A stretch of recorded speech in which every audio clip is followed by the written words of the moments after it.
Opening my eyes, I was back in the 1980s fishing village, facing the beastly stepfather who wanted to sell my sister.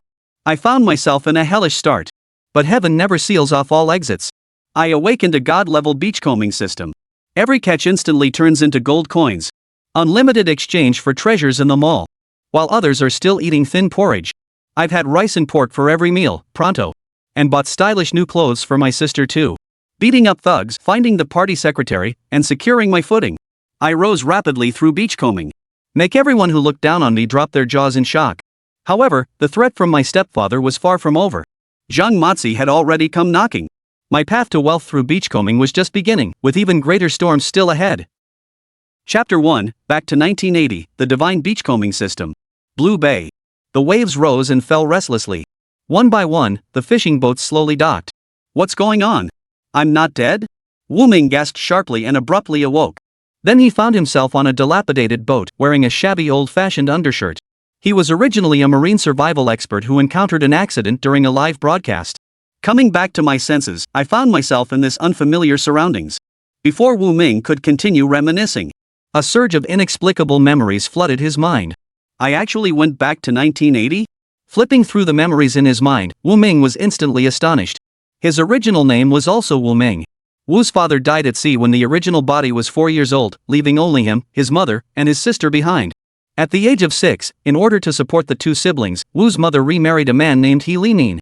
I thought life would improve because of this, but little did I know I was stepping into an even deeper abyss. Living in Blue Bay, it's already questionable that He Limin doesn't go fishing.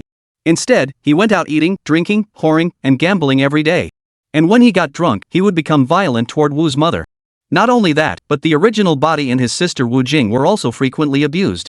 The stick, as thick as a small arm, was completely shattered into 7 or 8 pieces. For the sake of Ming and her younger siblings, Wu's mother had no choice but to drag her injured body across the beaches to scavenge for seafood to survive. This placed an even heavier burden on his already weakened body. Finally, when the original body was 11 years old, Wu's mother succumbed to her injuries and passed away untreatably.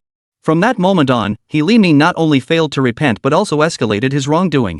He was drunk every day and abused the siblings. He forced the teenaged Ming and Wu Jing to go out and work to fund his drinking habits. The two siblings were emaciated, surviving each day by scavenging the rotten fish thrown out at the docks. Even so, sister Wu Jing never lost heart. After their mother passed away, she took meticulous care of her younger brother. Remember, you must live well, only then will you have the chance to avenge our mother. Holding on to this belief, the siblings endured with gritted teeth until now. Today, Ming is already 20 years old and can go to sea alone. Meanwhile, his elder sister Wu Jing has been learning to weave nets from Auntie Long at the docks. The siblings managed to scrape by, at least not starving to death. Just as they thought they could finally settle down. Ming, returning from a day at sea, heard Wu Jing's wails. Realizing something was wrong, Ming rushed into the room. Immediately, that beast He Limin was seen attempting to assault and humiliate my sister. Caught in the act of his misdeeds, He Limin showed not a trace of remorse. He even ruthlessly mocked, "You wanna die? Can't you see I'm busy? Get lost." Ming hurriedly helped his disheveled sister Wu Jing up. "How dare you lay a hand on my sister? I'll kill you." The words fell. He Limin was stunned at first, then let out a scornful laugh. Before anyone could react, the bottle smashed Ming's head open on the spot. He Limin then lifted the frail Ming and threw him out like a chicken. "What are you doing, He Limin? Come at me if you dare." Wu Jing rushed forward like a madwoman, but was knocked onto the bed by He Limin's slap. Ming, clutching his bleeding head, gritted his teeth and stood up. Just as he was about to strike, He Limin grabbed Wu Jing's hair. "Don't move. Don't think I don't know what you two are planning. Now that you've grown wings, you think you can stop giving me money, is that it? I'm warning you. Don't even think about it. I'm your father. If you dare refuse to support me, you'll regret it. I was just touching your sister. All these years, I've provided for all your needs, and after finally raising her to be so charming, you won't even let me touch her?" He Limin's lecherous hand once again reached toward Wu Jing's chest. Staring at Wu Jing's trembling body, Ming wished he could tear that into 1,000 pieces. But years of erratic meals and backbreaking labor had left him emaciated to the bone, making him no match for the brute strength of this local ruffian. For his sister, he could only lower his head and beg, "You just want money, right? How much will it take for you to let my sister go?" He Limin grinned ferociously. "That's right. Raising sons to provide for old age is only natural. I'm planning to betroth Wu Jing to Zhang Mazi. He's offering a high price, 100 caddies of rice and 30 caddies of big fish. What a profitable deal this is." These words nearly made Ming explode with rage. Zhang Mazi, that old bachelor, not only had a sly and shifty appearance but also had his leg broken in his early years for stealing. With missing teeth and a disfigured mouth, marrying into that family would be no different from jumping into a pit of fire. But Wu Ming knew it in his heart. At this moment, no matter how He Limin behaves, in the eyes of outsiders, he is still the nominal father of both him and his sister. According to village rules, he had no room for resistance. His only way out was to placate the rogue and take his sister far away to safety. At this thought, he suppressed his fury and raised his head. Isn't it just 100 caddies of rice and 30 caddies of big fish? Let my sister go, and I can give you all of this too. Fine. If you want to be let off, bring me 100 caddies of big fish before dawn tomorrow, and we'll consider this matter settled. He Limin sneered viciously. Glancing at Wu Jing frantically shaking her head on the bed, Wu Ming's eyes nearly burst with rage. Fine. I'll give you 100 caddies of fish tomorrow. But if you lay a finger on my sister again, I'll make sure the whole village knows. Don't worry, I can hold back for one day, but tomorrow night, who knows? He Limin snorted with a mocking laugh. Elder sister, wait for me. Wu Ming packed his fishing gear and left resolutely. Before setting sail, the sea had already begun to churn with dark currents, an omen of the impending storm that seasoned fishermen knew well. Too anxious to think clearly, Wu Ming steered his rickety boat straight into the open sea, his mind filled only with thoughts of saving his elder sister, Wu Jing. That very night, the sea indeed erupted with monstrous waves, strong enough to claim even experienced fishermen, let alone a novice like Wu Ming. And so, when his eyes opened again, this Wu Ming was no longer the same Wu Ming. Gazing at the leaden gray sky, Wu Ming felt an ominous premonition in his heart. He is no longer that naive boy by the sea. Just a thought made it clear that although He Limin, that scumbag, hadn't fished for years, he would never lose the old fisherman's skill of reading the weather. Deliberately making him deliver 100 caddies of big fish before dawn was clearly calculated to ensure he'd perish at sea. Oh no! Sister! Wu Ming immediately grabbed the fishing spear and rushed back. The usually 10-minute journey now felt unusually endless. He was panting and out of breath when he kicked open the door. Get away! Don't touch me! Wu Jing's wails erupted from inside the house. He Limin followed with a taunt. See? By now, your fool of a brother has long since died at sea, just like your real father, both short-lived bastards. Your skin has been kept quite tender, hasn't it? Rather than letting that bastard Zhang Mazi have you, why not let me taste you first? It's only fair after raising you all these years. You son of a bitch. I'll fight you to the death, roared Wu Ming as he burst through the door. Wu Jing's clothes were torn as she was pinned on the bed, her undergarments stained with blood, while He Limin was ripping at her skirt. Seeing Wu Ming return, hope instantly flickered in Wu Jing's eyes. But soon, it was swallowed by terror once more. Damn it! Ruining my fun again. Why didn't you just die out there? Repeatedly thwarted, He Limin grabbed a piece of broken glass and staggered forward. Wu Jing suddenly rushed over and hugged his leg. Ming, run. Don't worry about me. You bitch, asking for death. He Limin raised his elbow, ready to strike. Bang! Before he could throw a punch, a sudden tremendous force sent him staggering backward, and his Adam's apple was suddenly seized in a chokehold. Wu Ming swung the fishing spear across his belly, then used the momentum to fling him away. He Limin, curled up and wailing, had barely begun to struggle when the stool whistled through the air and smashed into his shoulder blade, splattering the ground crimson with blood. Madman! How dare you kill your own father? He Limin roared, clutching his bleeding forehead. Wu Ming turned a deaf ear, pressing the tip of the harpoon against his throat. Try moving again? Ming! Wu Jing trembled as she clutched Wu Ming's sleeve. Murder will land you in jail. Get out! Wu Ming kicked the struggling He Limin away. Leave the Wu family's house this instant. You dare! He Limin roared, clutching his bloody nose. I'll sue you, just wait and see. Wu Ming suddenly chuckled, pulling a thin quilt to wrap around his sister. Do you really want to escalate this? The whole village already knows you were stripping your daughter in the dead of night. Still not leaving? He picked up a knife and slammed it on the table. I'll go with you to the police station to give a statement, and by the way, we can talk about those romantic debts from the year your leg got broken. He Limin immediately wilted, a faint stench of urine seeping through his pants. As he stumbled and crawled through the wooden door, he was still threatening. You just wait. I'll make you pay for this sooner or later. Wait until the person disappears. Wu Jing clutched the sheet tightly, sobbing, it's all my fault that you got beaten. Listen, sis. Wu Ming wiped the tear stains from her face. Dad was swallowed by the sea, Mom was worked to death on the fishing boat. I will never let you face such dangers again. But there's no way to survive by fishing at sea. Wu Jing buried her face in his chest, sobbing. I really thought you had. Wu Ming gently patted her trembling back. But when his gaze shifted to the side, his pupils abruptly constricted. Ding! The divine beachcombing system has successfully activated. As long as the host makes gains from beachcombing, they can be exchanged for gold coins, which can be used to purchase various items in the system store. Ding! Activation gift package has been distributed, system space. A light screen, visible only to Wu Ming, suddenly unfolded. Rows of seafood icons leap into view, each marked with flashing gold coin values. The mall interface slowly unfolded. From military radar systems to 10,000-ton cargo ships, it even includes purchasing options for titanium alloy deep-sea submersibles. Chapter 2. Finally, we get to eat meat in white rice. Heavens have mercy. I thought this time travel came with nothing at all. Wu Ming's heart surged with emotion. Aiming, what are you? Wu Jing, who was sobbing, noticed Wu Ming staring blankly into space and frowned as she asked. Wu Ming suddenly snapped back to reality and hurriedly instructed without waiting for a response. Sister, put your clothes on properly, I'll go check if that is left outside the door. Quickening his steps as he left, Wu Ming casually picked up a fish he had brought back. With a slight thought, the fish vanished into thin air. Ding! The host exchanged one hairtail fish for 10 gold coins. A bellfish is actually worth 10 gold coins? Wu Ming's heart leaped with joy. He immediately grabbed the bamboo basket beside him, his thoughts stirring once more. The moment the bamboo basket disappeared, his vision suddenly cleared. Before him lay a vast and boundless system space, with an amber light source suspended beneath the dome. The bamboo basket from earlier lay quietly on the ground. With this system space, even tens of thousands of pounds of seafood can be stored effortlessly.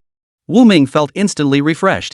The Fisheries Bureau regulates this, so no boat is allowed to catch more than the quota during this period. Once discovered, they would be banned from going to sea, and even their boats would be confiscated. Now that I have this system space, solving this problem is naturally a breeze. Overjoyed, Wu Jing wrapped herself in her clothes and stepped out. Seeing him still grinning foolishly at thin air, she couldn't help but feel deeply worried. Ming, don't exhaust yourself too much.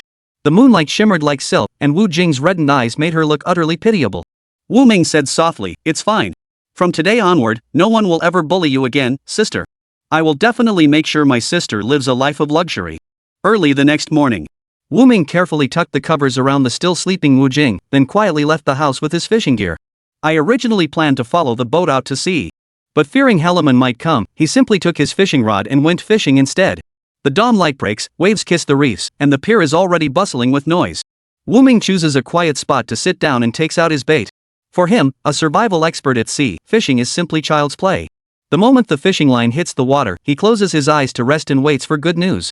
After about a few minutes, a flounder was caught, exchanged for 5 gold coins. After about 10 minutes, he landed 2 plump sea bass in succession. Combined with the previous gold coins, Wu Ming now holds 25 gold coins in his hands. Just as I was about to continue, the fishing rod cracked. Wu Ming couldn't help but sigh. Forget it, these catches are enough. With a slight thought, he opened the store interface. 1 gene of Wuchang rice costs 2 gold coins. 1 pound of pork costs 2 gold coins. The moment the exchange was confirmed, the hefty bag of rice and glistening chunks of meat were already in his palm. This should last us for a while. Wu Ming weighed the spoils in his hands and hurried home with vigorous strides. His appearance carrying rice in one hand and meat in the other drew curious glances from passers-by. In Blue Bay, where people make a living by gathering seafood, rice and pork were indeed rare commodities. Where did this kid get such luck? Many whispered among themselves, feeling utterly incredulous. By the time they reached the doorstep, I happened to run into Wu Jing carrying water out the door. Seeing Wu Ming return fully loaded, Wu Jing asked in surprise, Ming? What's all this? Wu Ming laughed heartily and shook the cloth rice bag in his hand. Sister, look here, guess what's inside? Meat. Rice. Wu Jing was instantly startled, then quickly added, where did you get these? These are precious. Did you go to the black market? It's all from my fishing, eat it without worry, guaranteed to be fine. Wu Ming handed over the bag of meat. Wu Jing was skeptical but starving, so she still picked up the bowl. Wait, sis will fix you something hot to eat. Gazing at the busy figure by the stove, Wu Ming suddenly envisioned the hunched back of his mother. Though he was no longer the starving Wu Ming of those days, a pang of bitterness still rose in his heart. In the early years, the mother and 2 kids barely scraped by collecting scraps, and catching a stinky fish was considered a holiday. The spoiled mixed fish reeked with a pungent stench, and biting into them sent a bitter rush straight to the gallbladder. Yet, Mother Wu always saved the tender belly meat for her 2 sons. Malnutrition was commonplace in those years. The siblings' faces were sallow, as if they were suffering from malnutrition. Since following that scoundrel He Limin, Wu's mother's illness has grown worse with each passing day. He still couldn't swallow that humiliating anger at the last moment. The hardest time was during one Lunar New Year when He Limin exchanged all the holiday goods for strong liquor. On New Year's Eve, the siblings squatted by the stove picking through coal cinders when they saw a household dumping their slops. Wu Jing fished out a chunk of lard from the rancid bucket. The greasy scraps were blackened and unappetizing, but Wu Jing insisted, I don't like fatty food, shoving all the glistening bits to her younger brother. Wu Ming devoured them like a starved animal, even licking clean the grease clinging to his fingernails. It was the most delicious New Year's meal he'd ever had. What are you staring at? Time to eat. How come this stir-fried pork smells so good?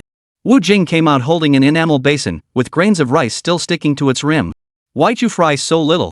Wu Ming rubbed his elbows. I'm so hungry I could eat an elephant. Wu Jing tapped the back of his hand with her chopsticks. Working folks should cherish their blessings. Your sister doesn't care for meat, so eat heartily, she said, picking up a piece of sinewy dried meat and putting it in his bowl. Wu Ming was about to speak when he noticed the dark circles under his sister's eyes, swallowing his words at the last moment. Wu Jing instead teased him, eat up and grow strong, from now on we'll have meat with every meal. The siblings huddled together at the peeling square table. Wu Jing served her younger brother a heaping bowl of coarse rice porridge, then arranged alternating layers of lean and fatty meat slices along the rim of the bowl. This was the first time they'd had warm meat since getting involved with He Limin. Clutching the enamel bowl, Wu Jing slurped noisily, grease dribbling down the corners of her mouth. Wu Ming's heart ached as he watched. Picking up a piece of meat, he coaxed her, sis, try this even tastier than the deli meats from the supply and marketing cooperative. How could I compare to you? Wu Jing suddenly paused her chopsticks, her nose tingling with emotion. Wu Ming quickly served her more dishes. From now on, I'll fry you pork slices every day, the fatty and the lean, all for you. Silly little brother, Wu Jing wiped the corner of his mouth with her apron, meat coupons are precious, we should save them. As she spoke, she scooped an extra half-spoonful of minced meat into his bowl. Sis. Wu Ming clenched her cracked fingers. From now on, I'll fish every day and stir-fry you twice-cooked pork at every meal. Too much grease is bad for your health. Wu Jing withdrew her hand but gave him the last piece of pork belly. You eat the meat, and I'll have the porridge. It's perfect for me to lose weight. The salty sea breeze wafted in through the window, mingling with the savory aroma of meat from indoors, surprisingly conjuring a warm and comforting atmosphere of domestic life. Early the next morning, before the sky had fully brightened, Wu Ming escorted his elder sister to Granny Long's house at the dock under the cover of darkness. On his way back, he casually grabbed half a sack of fresh rice and headed straight for the village party secretary's home. Although He Limin had been driven away yesterday, how could this ruffian possibly let the matter rest? Even though he was keeping an eye on things now, venturing far out to sea was bound to invite trouble sooner or later. To sever ties completely, they'd still need the village's backing. After much deliberation, they decided to approach the old party secretary, Wang Guoxiang. As for Secretary Wang, he served as a village official for 30 years and was widely regarded as the fairest of men. Back in the day, when He Limin had beaten and berated his wife, Wang had led commune officials to mediate and even punished them by making him sweep the streets.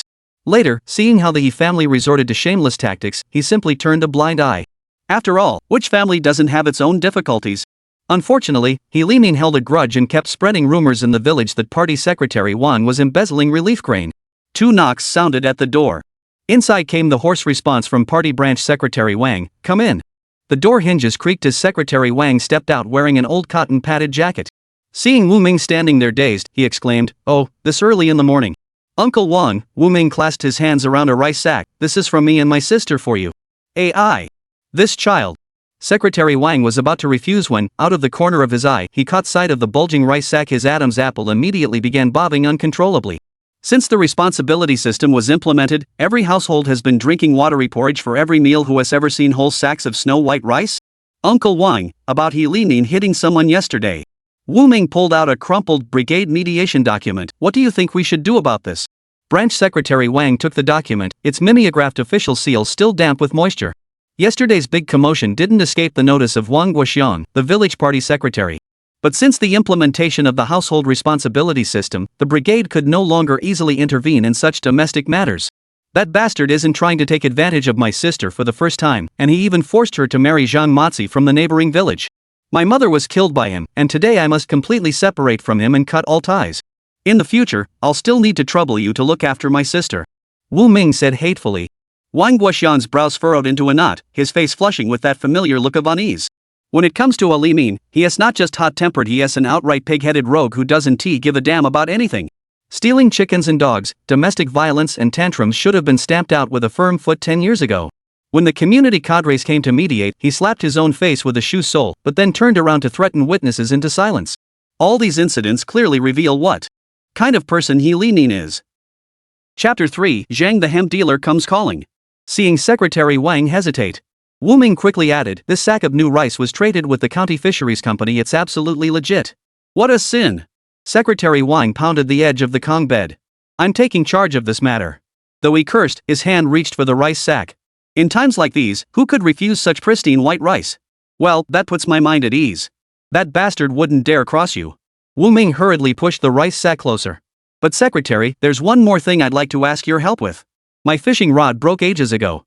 I've heard you're a skilled carpenter and was hoping you could make me a new one. A fishing rod? Wang Guoxiang turned to glance at Wu Ming. But he wasn't angry. Instead, he felt a bit pleased inside. He could see right through Wu Ming's little scheme. Blue Bay relied on the sea for its livelihood, and if there was one thing households there never lacked, it was fishing rods. Who didn't have 7 or 8 stashed away? Wu Ming was just finding a clever way to get him to accept the rice. Amused, he chuckled, "You're growing up, kid. Alright, no need to cook it right away. I'll just pick out a top-notch rod for you, my prized possession. Guaranteed to reel in a 100-pound monster." Wang Guoxiang chuckled as he rummaged behind the door for a metal cabinet. After clattering around for ages, he finally pulled out a sleek, glossy fishing rod. "This rod took me half a month to craft. Its top notch. Here, take it for fun. You're the sharpest kid in the village. You'll go far someday." Wu Ming took the rod and grinned. He thanked him repeatedly. Wang Guoxiang pounded his chest and promised, "Tomorrow I'll gather the commune members and clan brothers. If that bully dares cause trouble again, just come find me. And if you ever need help out at sea, just send Wu Jing to my fishing boat. With me around, that good-for-nothing He Limin won't dare act up." The two chatted for a while longer until Wang Guoxiang urged him 3 times before Wu Ming finally shouldered his fishing rod and headed toward the bay. The sun still hung high in the sky. Crouching low, Wu Ming crept behind the reef. He pulled a packet of snow-white rice flour from his pocket. This was fresh rice ground that morning with a stone mill, mixed with fish meal to make bait. If the older fishermen saw this, they'd surely call him a wastrel. These days, peasant families barely got to eat rice a few times a year. Who would spare white rice to feed fish? Wu Ming paid no heed. He deftly baited the hook and cast his line into the water. The float bobbed up and down in the waves. Half a pipe's worth of time passed without a nibble, but he remained calm and unhurried. After a while longer, the rod suddenly bent into a crescent shape. A commotion stirred beneath the surface. Holy cow! A tuna! Wu Ming kicked off the pebbles, reeling in the line until it screeched. A blue grayback broke the surface, scales glinting gold in the sunlight. It weighed at least 30 or 40 pounds. Wang Guoxiang's rod was truly exceptional. An ordinary rod would have snapped clean off under that pull. Grasping the tuna firmly, Wu Ming immediately redeemed it. Ding! Host has exchanged 1 tuna for 20 gold coins. Wu Ming's eyes lit up. This single tuna was nearly worth as much as yesterday's entire catch combined. He quickly rebaited and cast again, landing an even larger one in the blink of an eye. This one earned him 25 gold coins. Wu Ming immediately opened the system store. After buying some rice and meat, he used the gold coins to purchase a stylish floral dress for his sister, Wu Jing. All these years, Wu Jing couldn't even afford a decent outfit. Whenever the topic came up, she'd insist she had enough clothes. As a woman, who doesn't love beauty? Therefore, Wu Ming didn't hesitate and bought her the floral dress. After finishing these errands, he turned just in time to see a fishing boat docking at the pier. His eyes lit up. Just fishing could earn so many gold coins if she added a fishing boat. That would be far more lucrative than fishing. One boat could haul in hundreds of pounds of fish at least. Converting it all to gold coins would be enough to build a house. Too bad his rickety skiff couldn't venture into deep waters. The original owner had lost his life on this very vessel. Wu Ming clenched his fists and resolved silently, "I must save gold coins to buy a proper boat. Otherwise, relying on fishing alone is far too inefficient." With that thought, he broke into a run toward home. Spotting wisps of smoke rising from the kitchen chimney in the distance, Wu Ming called out, "Sis, you're back already?" Wu Jing, busy at work, flinched, causing the cleaver to clatter against the cutting board. Turning to see Wu Ming panting like an old ox, she couldn't help but laugh and scold, "You're a grown man and still so impatient. Go wash your hands. I stewed the braised pork you've been craving for half a month." Before she could finish, Wu Ming had already darted over. Then, like a magician, he unfurled a floral print skirt. Wu Jing's eyes widened in astonishment. I've never seen a pattern like this before. Where did you get it?" "Got it from fishing today." Wu Ming grinned widely. "Look at this rare fabric. You could trade it for 3 pounds of flour at the supply cooperative." "Nonsense." Wu Jing waved her hands in panic. "How many cloth coupons would that cost? Take it back and return it." "Sis, don't worry about it." Wu Ming carried in the new rice and meat. "Look, we've got so much to eat now. Why worry about cloth coupons? Sis, go try it on." Hearing this, Wu Jing put down what she was doing, washed her hands, and slipped into the floral dress. When Wu Jing emerged again, Wu Ming nearly dropped his jaw. The coarse cloth, slanted collar blouse hugged her slender waist, the floral pattern peeking out from the collar. It looked far better than that polyester shirt from the supply cooperative. Wu Jing stared down at the rim of the water barrel, her ears red enough to bleed. "It's hideous.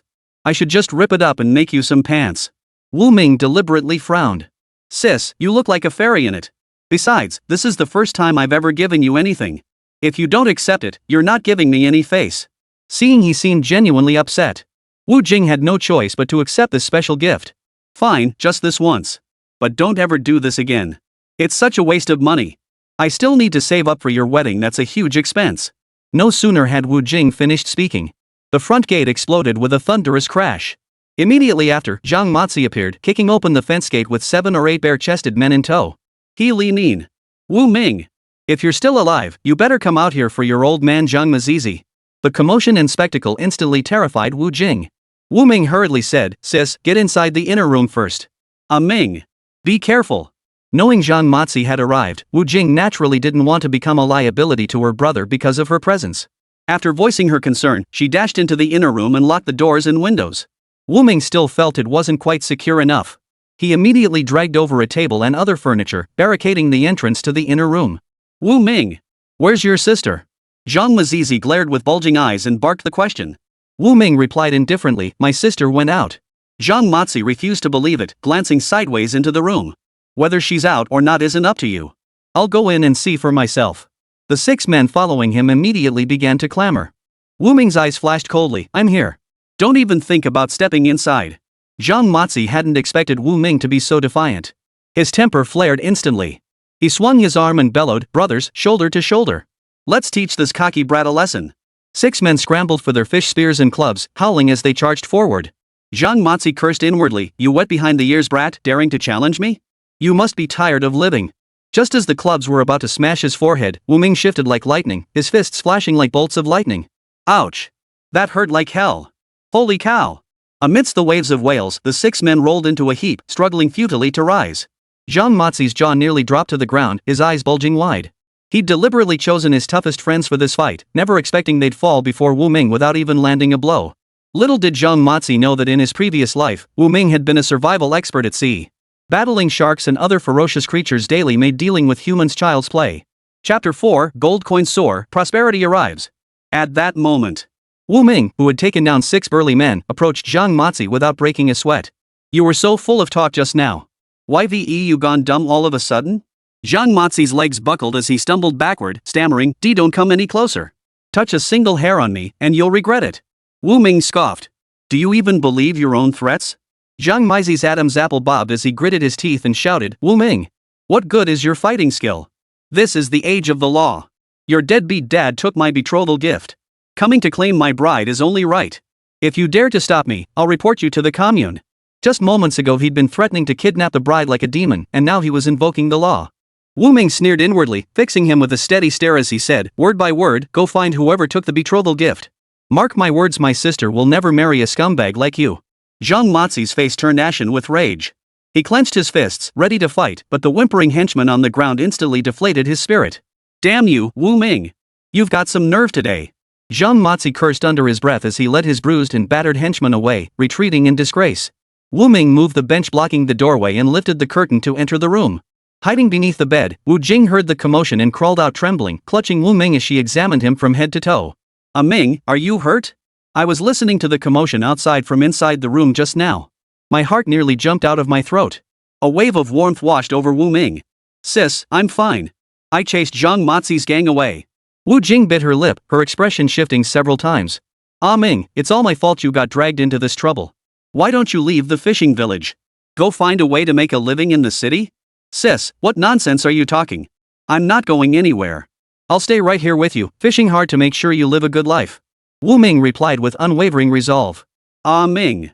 Wu Jing wiped the corner of her eye. I'll make you some pancakes. Alright, thanks, sis. Watching Wu Jing's retreating figure, Wu Ming made a silent resolution. He must quickly cut ties with that bastard He Limin and settle the matter with Zhang Mazi. Only then could he fish with peace of mind, exchange gold coins, and buy good stuff from the system store. Not long after, a wave of delicious aromas drifted from the kitchen. Ming, it's all your favorite dishes. Eat while it's hot. Just as the two were enjoying their meal, a sudden shout of curses erupted from the doorway. Oh, great. You two siblings are hiding inside feasting while I'm out here eating nothing but air. Open the door. Let me have a bite too. He Limin's eyes gleamed greedily as he stared at the food on the table, drool practically dripping from his mouth. After being kicked out yesterday, he'd spent the night huddled on a rickety boat by the sea. Cold and starving, he couldn't endure it any longer and had to return, feeling utterly defeated. But the moment he stepped inside, he saw Wu Ming and her brother tucking into their meal with relish, and his blood boiled instantly. Wu Ming saw Wu Jing trembling in fear and whispered a few words of comfort. Then, his face darkening, he stood up and glared coldly at He Limin. Want something to eat? Go get it yourself. This is my sister's and my food. There's none for you. He Limin was furious, his lungs about to burst. He pointed at Wu Ming and cursed, "You little brat, think you've grown wings now? How dare you talk to your old man like that? I've raised you all these years, and now you're complaining about eating a couple of bites?" Wu Ming sneered inwardly. How dare this old fool say such things? According to the original host's memories, ever since marrying Wu's mother, He Limin had spent his days drinking and causing trouble, never lifting a finger to do anything worthwhile. Their living expenses and his drinking money were entirely supported by the siblings. Got something to say? Move aside. I'm starving to death. If I drop dead from hunger, can you take responsibility for that? He Limin bellowed, lunging forward to push past. Wu Ming stepped forward in 2 strides, glaring at him. Want meat? Go find your beloved-in-law, Zhang the hunchback. He's got plenty to spare. He Limin's expression darkened, his feet halting. You little brat, what do you mean by that? Forgot to tell you Zhang Mazi showed up with a bunch of guys earlier. He claimed you took his betrothal gifts and tried to force my sister away. Turns out I knocked every last one of them out with a single punch. Wu Ming said casually. What? He Limin staggered back in shock. He'd assumed his age and sluggish legs were why he couldn't beat Wu Ming. But now, Zhang Mazi had brought a gang of burly men and they'd been taken down too? He had indeed accepted a deposit from Zhang Mazi earlier. But he'd long since spent it on booze. Now that Zhang Mazi had suffered a loss, he was bound to be seething with rage. Going looking for him now would be courting trouble. Ah Ming, ah Jing. He Limin started playing the victim. Get lost. Wu Ming cut him off, snapping harshly, I'd rather feed it to the dogs than give you a single bite. He Liming's face turned ashen with rage, his finger pointing at Wu Ming as he prepared to curse. But remembering that inexplicable fighting skill, he forced himself to swallow his anger and stormed off, grinding his teeth. Wu Ming sat back down at the table and said to Wu Jing, Sis, let's keep eating. Don't let people like that ruin our appetite. They ate for a while. Wu Jing set down her chopsticks and said earnestly, Ming, judging by how He Limin looked earlier, he won't let this go easily. If he keeps causing trouble every day, how are we supposed to live? Sis, don't worry. I'll handle this quickly. Wu Ming finished the rice in his bowl, stood up, and said, Sis, I'm worried He Limin might come back to cause trouble again. You should come with me. Let's go stay at a friend's place for now. I'll go fishing. I'll come pick you up when I'm done. All right. The siblings tidied up together, then left the house one after the other. Wu Ming first settled Wu Jing at his friend's place before heading to the seaside with his fishing gear. He pulled out his special bait, hooked it, and cast his line into the water. Before long, the line tightened. He reeled in several mackerel in quick succession, and finally hauled up a plump, large sea bass. Not bad luck. Catch a few more, then buy something nice later. Wu Ming grinned, rebaited his hook, and cast again. The hook sliced through the water, sending a splash of droplets flying. Before he knew it, 2 hours had passed and the sun was setting in the west. Wu Ming reeled in his line and stood up. With a sudden thought, the catch in his basket vanished instantly. Ding! Host redeemed 10 dragonhead fish, receiving 20 gold coins. Ding! Host redeemed 6 horse mackerel, earning 30 gold coins. Ding! Host redeemed 2 shad, earning 48 gold coins. Wu Ming grinned and browsed through the system store. Finally, he spent 45 gold coins on 3 bottles of top-tier Wuliangye liquor. This liquor wasn't bought for indulgence, it served a greater purpose. About an hour later, Wu Ming knocked on the door of Wang Guoxiang, the village party secretary's home. Ah Ming? What's this? Before Wang Guoxiang could finish his sentence, his eyes were glued to the 3 bottles of Wuliangye, unable to look away. In these lean times when people couldn't even afford enough to eat, Wuliangye was a rare luxury, only the wealthy or powerful could afford it. Secretary, I need your help with something. Quick, come inside. Wang Guoxiang warmly ushered him in and poured a bowl of hot tea. Wu Ming placed the Wuliangye on the table. It's still about yesterday's matter. I can't wait any longer. Today I'm splitting up with He Limin and drawing a clear line between us. Wang Guoxiang rubbed his hands and laughed awkwardly. Ah Ming, you know as well as I do that even an honest judge finds it hard to settle family disputes. Wu Ming understood perfectly well. Getting the party secretary to budge with just that small amount of rice yesterday was already a miracle. All this talk about holding a mass meeting was just empty rhetoric. Secretary, I know this is a tough situation. Wu Ming pushed the Wuliangye forward. These 3 bottles cost me everything I owned. I begged and pleaded to get them. Please, help me out. Wang Guoxiang stared at the bottles, swallowing hard, but said, This isn't quite appropriate, is it? Wu Ming chuckled. Heard they're selecting county officials from above? Our county chief? He's got a taste for this stuff. Wang Guoxiang jolted awake, suddenly seeing the light. Right. If he gave these 3 bottles to the county chief? The thought solidified his decision. Don't worry, Ming. I'll head straight to the broadcasting station and call a village meeting everyone must attend. Thank you, secretary. Wu Ming finished his tea, stood up to take his leave, and prepared to go pick up his sister. Wang Guoxiang walked him to the door, rubbing his hands together as he stared at the Wuliangye bottles. He turned and dashed straight to the village phone booth. The phone connected, and his daughter Xian's voice came through. Dad? What's going on at home? Your mother's birthday is this month. Come home no matter what. Wang Guoxiang said cheerfully.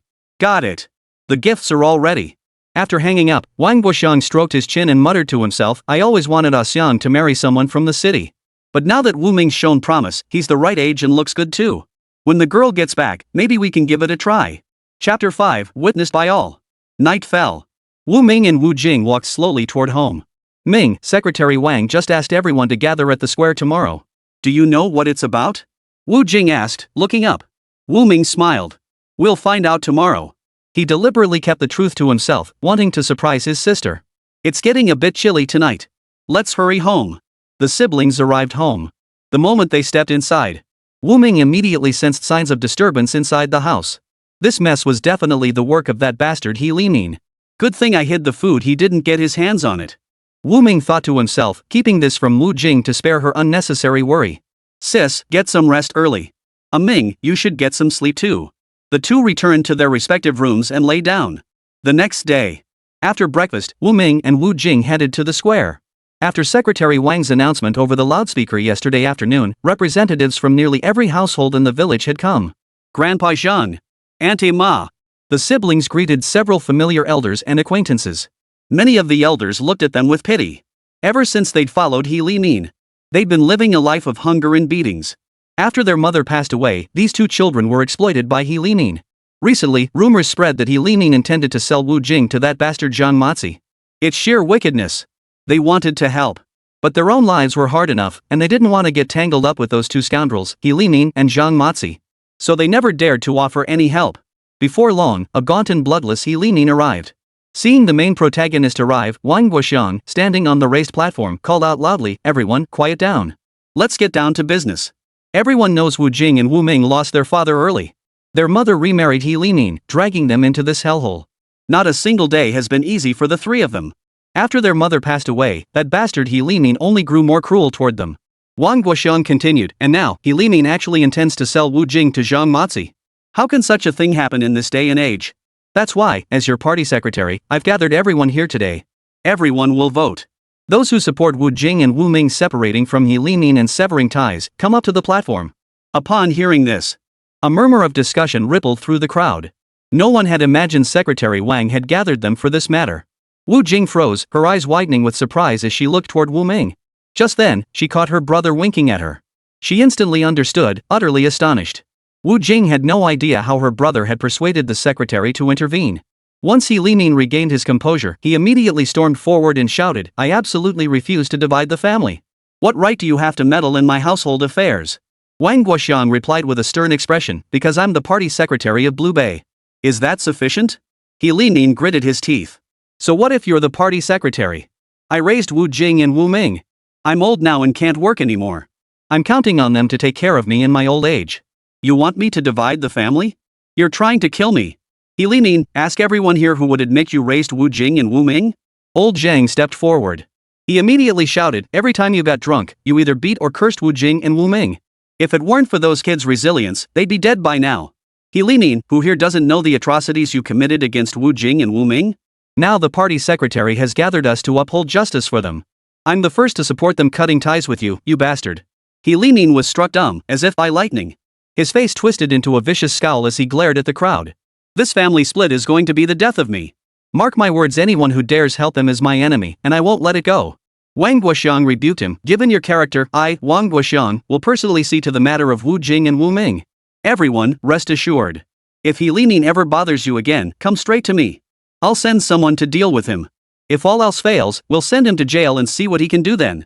Hunchbacked old Zhan was the first to step forward in support. This old man backs Wu Jing and Wu Ming in their split from He Limin. Me too. I've had it with He Limin for ages, count me in. Support. Seeing that most people had already taken the stage, He Limin's face was visibly flushed with embarrassment. He Limin, now that everyone supports Wu Ming and Wu Jing in dividing the family estate and severing ties with you, what more can you say? Wang Guoxiong demanded sharply. He Limin trembled. I can agree, but I demand compensation from Wu Ming and the others. I want 300 caddies of new rice, 300 caddies of mutton, and 600 caddies of liquor. Hearing this, everyone froze in shock. This guy He Limin was really asking for the moon. How could he demand so much compensation? This wasn't compensation, it was forcing Wu Ming and Wu Jing to their knees. You're dreaming. Wu Ming sneered coldly. If you don't pay up, I'll never agree, not even in death. Wu Ming looked at everyone present. With all these witnesses here, I have nothing to do with you anymore. Your consent is irrelevant. He Limin's face turned ashen. Just then, a loud, arrogant voice echoed from outside. Wu Ming, on your knees. Kneel and beg for forgiveness. Everyone startled and turned to look. Then they saw Zhang Mazi leading over 30 armed men charging into the room. After being driven off by Wu Ming earlier, Zhang Mazi grew increasingly furious, immediately gathering a group of men at any cost. This time, he came seeking revenge and to seize Wu Jing back as his wife. Upon arriving at Blue Bay, he heard that Wang Guoxiong was holding a meeting here. He immediately led his men over, radiating murderous intent. Oh my dear son-in-law. We've been waiting for you. He Limin approached with a fawning smile upon seeing him. He then pointed at Wu Ming and declared, this little bastard has grown bold, trying to stir up trouble. My dear son-in-law, you must deal with him. Zhang Mazi snorted coldly. I don't need your reminder to deal with him. As for our personal scores, we'll settle them properly later. He Limin's face twitched as he plastered on a fawning smile. Don't blame me, son-in-law. It's all because of that little bastard Wu Ming constantly obstructing me. Otherwise, I would have sent Wu Jing to your place long ago. Take it up with Wu Ming. I've got nothing to do with this. Overhearing this, Wu Jing's face turned ashen. She immediately cursed He Limin, calling him a bastard. Wu Ming, weren't you acting so cocky before? Now that you see your Zhang grandfather, you can't even utter a word? Get down on your knees, now. Zhang Mazi, backed by over 30 men, sneered triumphantly. Wu Ming shot him a cold, dismissive glance. What's with this stray dog barking? It's driving me crazy. His words instantly drew uproarious laughter from several men who loved a good spectacle. Zhang Mazi's face turned ashen with rage. He'd brought so many men, yet Wu Ming dared to insult him, clearly showing him no respect whatsoever. Wu Ming, I'm giving you one last chance. Hand over your sister to me quietly, and I'll even accept you as my brother-in-law. Then kneel down and kowtow to me a few times. I'll pretend nothing ever happened. Wu Ming burst out laughing. Ha! You ugly bastard think you're worthy of marrying my sister? Zhang Pakface's rage boiled over. He bellowed, take care of this bastard. If anything happens, it's on me. Over 30 armed men instantly lunged at Wu Ming with vicious intent. He Limin watched the scene unfold, his face twisting into a vicious, cruel grin. In his mind, Wu Ming was as good as dead this time. No matter how skilled he was, he couldn't possibly stand against so many men. Wu Ming, you dared to cross me. You're as good as dead. Once you're taken care of, Wu Jing will be left without support. Then I'll enjoy her first, before sending her to Zhang Mazi. And from then on, whenever I want her, I'll just go find her. She'll serve me until I die. Ha ha ha. He Limin savored the thought. Just then, Wang Guoxiong suddenly stepped in front of Wu Ming and shouted at Zhang Mazi, bullying someone from Blue Bay right in front of me?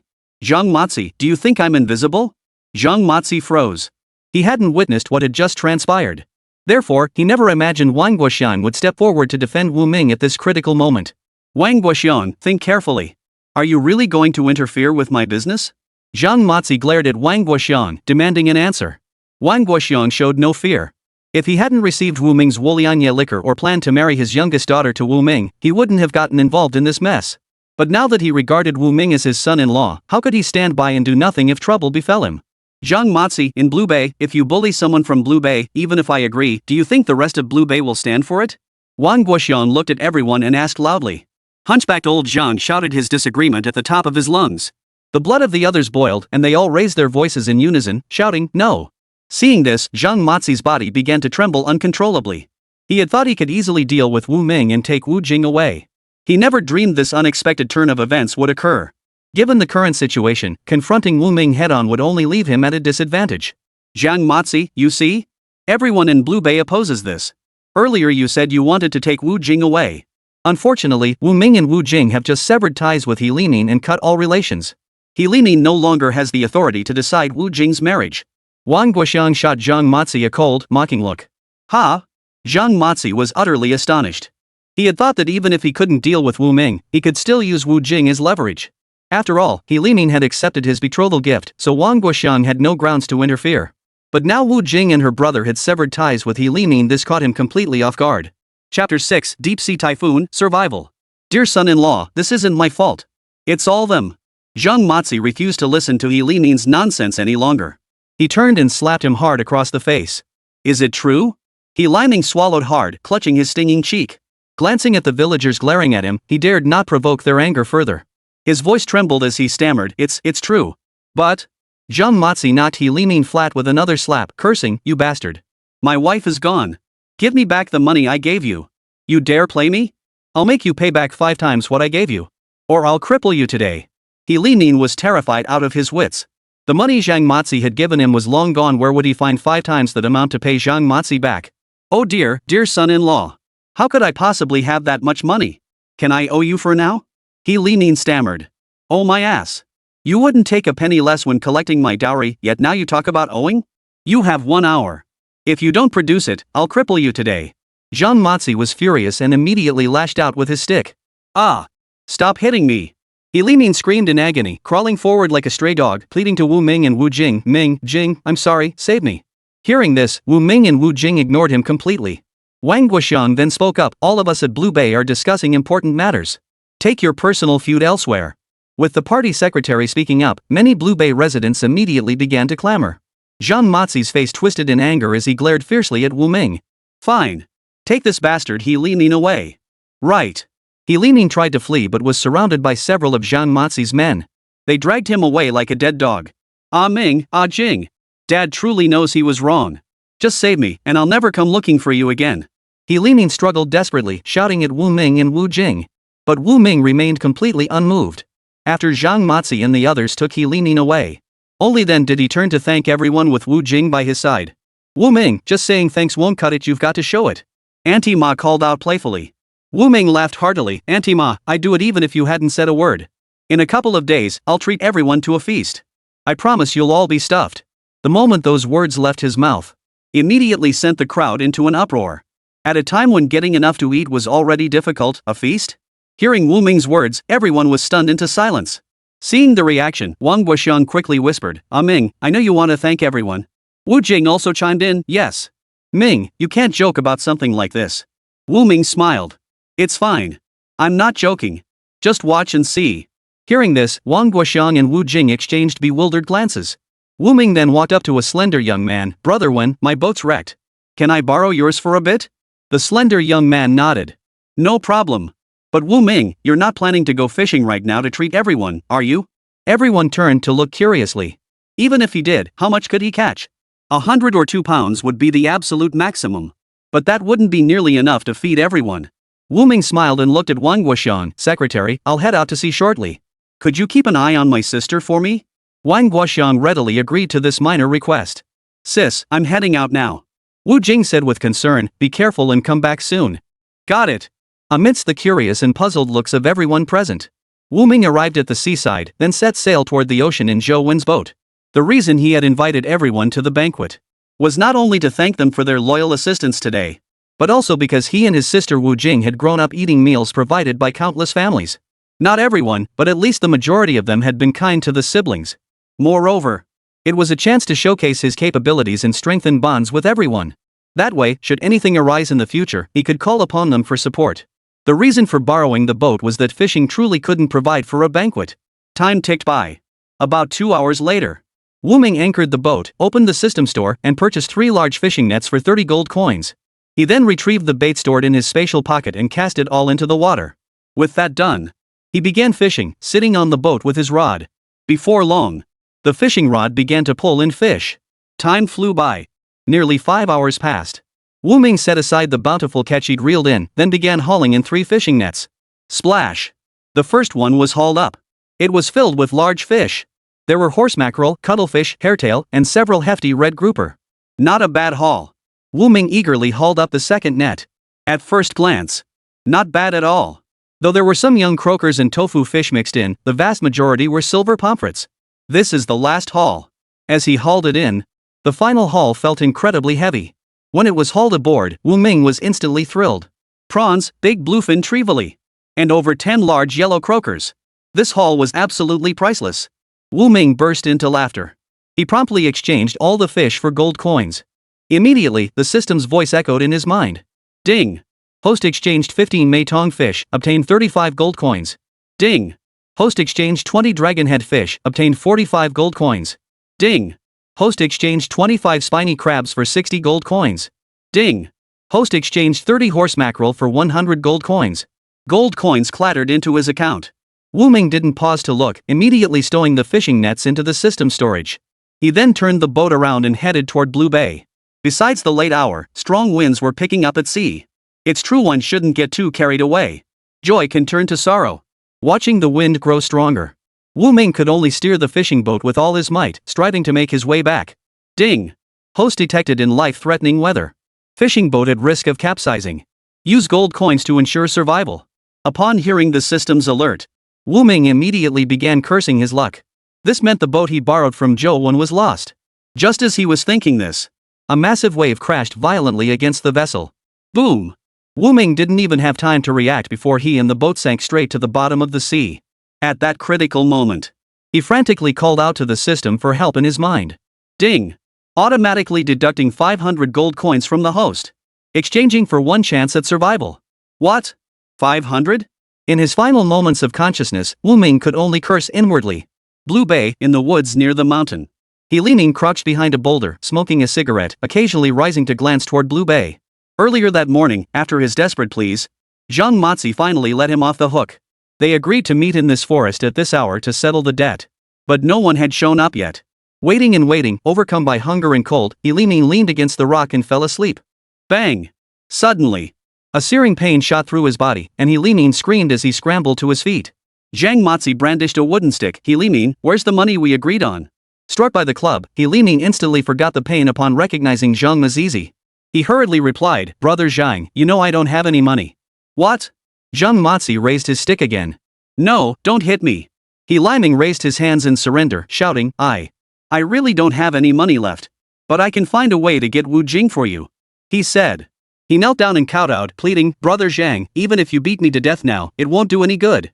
If I die, won't I be even less able to repay you? Brother Zhang, I truly have a way for you to take Wu Jing home. Zhang Mazi's mind flashed with Wu Jing's graceful figure, stirring his heart. You really have a way? Of course. Wu Ming picked up some fighting skills somewhere, but he can't guard Wu Jing day and night, right? And Brother Zhang, look at the sky. Heeding He Limin's words, Zhang Mazi looked up at the sky thick with dark clouds. I heard that kid Wu Ming borrowed Zhou Wen's boat to go out to sea. He hasn't come back yet. He's bound to run into this typhoon. Once something happens to him, Wu Jing will be yours for the taking, right, Brother Zhang? He Limin hurriedly added. Fine. I'll trust you one more time. With that, Zhang Mazi departed, followed by his gang of henchmen. He Limin rose shakily to his feet, hesitated, then turned and headed toward Party Secretary Wang Wuxiang's house. Chapter 7, Greed reaches its peak. He arrived at Wang Wuxiang's house. He Limin plopped straight down onto the ground and shouted, Wang Wuxiang. As the village chief, you don't uphold justice for the people. What kind of village chief are you? Wang Wuxiang replied coldly, He Limin, the decision has been made. Why are you still making trouble? Secretary Wang, I know you look down on me, but surely you can give Zhang Mazi some face? I heard your daughter Xiang is coming back soon. I promise I won't do anything out of line. But I can't guarantee Zhang Mazi won't. You saw it yourself, Zhang Mazi got humiliated this morning. He won't let this go easily. He Limin's expression suddenly darkened. He dares? Wang Wuxiang was furious. He's a bachelor, what's he afraid of? I'm just giving you a friendly heads up, Secretary Wang. You should know what to do. All these years, I may not have earned any glory, but I've certainly put in the hard work. Without me, Wu Ming and Wu Jing would have been dead long ago. Now they want to drive me out? You're the party secretary, you should speak up for me. He Limin said with a sly grin. Are you threatening me? Wang Wuxiang felt a chill run down his spine. These days, it was better to offend a gentleman than provoke a villain. Think what you will. I won't swallow this humiliation. Besides, I can't control Zhang Mazi either. The moment he opens his mouth, he's got a whole gang of followers behind him. He Limin was determined to stick to his guns no matter what. He Limin, I really can't help you much. I think you should lie low for now. Wu Ming is furious right now. Wait until he cools down. Wang Wuxiang, having received favors from Wu Ming, naturally sided with him. Besides, most people at Blue Bay supported Wu Ming. Wu Ming? Whether he even comes back is uncertain and you want me to wait for him to cool off? Secretary, you can't do this. If you tell me to leave, where am I supposed to go? How about I stay at your place? He Limin hadn't gotten up since sitting down. Playing the fool was something he was quite skilled at. What exactly do you want me to do? Wang Guoxiang hadn't expected He Limin to be so difficult.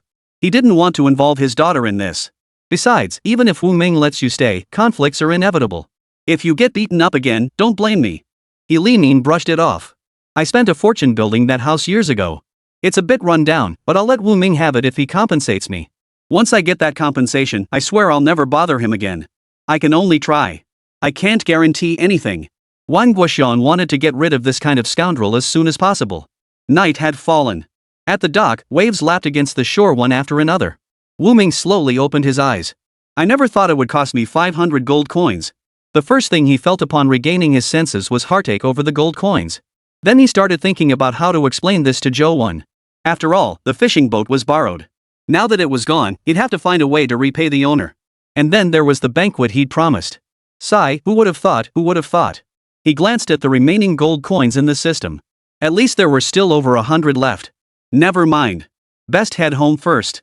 Wu Ming then returned home as if nothing had happened. He couldn't let his sister, Wu Jing, worry. During dinner, however, he briefly mentioned what had happened. He downplayed the danger, saying he'd been lucky to survive, but Zhou Wen's boat was lost.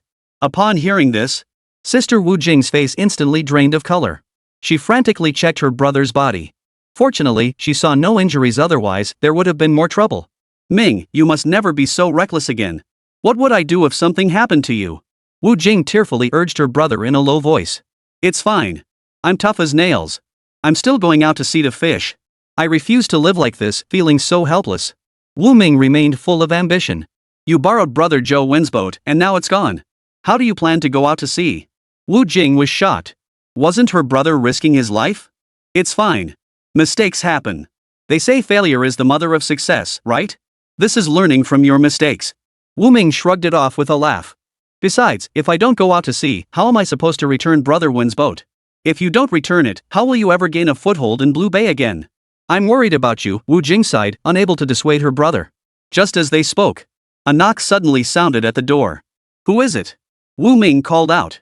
It's me, Wang Guoxiang. Secretary Wang's voice came from outside the door. Secretary? Wu Ming hurriedly got up, opened the door, and stepped outside. In the night, two figures stood outside. Wang Guoxiang led the way, while He Limin trailed behind, swaying unsteadily. Secretary, I'm thrilled you came, but why did you bring him along? Wu Ming's tone carried a hint of irritation, and he was about to close the door to refuse them entry. Hold on. I never intended to meddle in your family affairs. When your mother was alive, she often asked me to look after you. I feel some matters need closure. Wang Guoxiang pushed against the door, preventing Wu Ming from closing it. Upon seeing Wu Ming appear, He Limin, who had been acting like a thug moments before, suddenly transformed into a meek and obedient man. You're okay? He felt both hatred and fear toward Wu Ming. He'd been certain Wu Ming would perish at sea this time, yet here he was, unharmed. What? Did you want me to die? Wu Ming sneered coldly. You're the one who called Secretary Wang over, right? That's right. Wang Guoxiang nodded, looking utterly helpless. Wang Guoxiang even regretted letting his daughter return. Even if you were invited by He Limin, it won't matter. This family doesn't welcome him, tell him to leave. Wu Ming reluctantly gave the secretary some face, forcing himself to suppress his anger. Wu Ming, can you just hear me out? Wang Guoxiang was taken aback by Wu Ming's sharp retort. Then come inside first. Wu Ming opened the door, letting Wang Guoxiang and He Limin enter.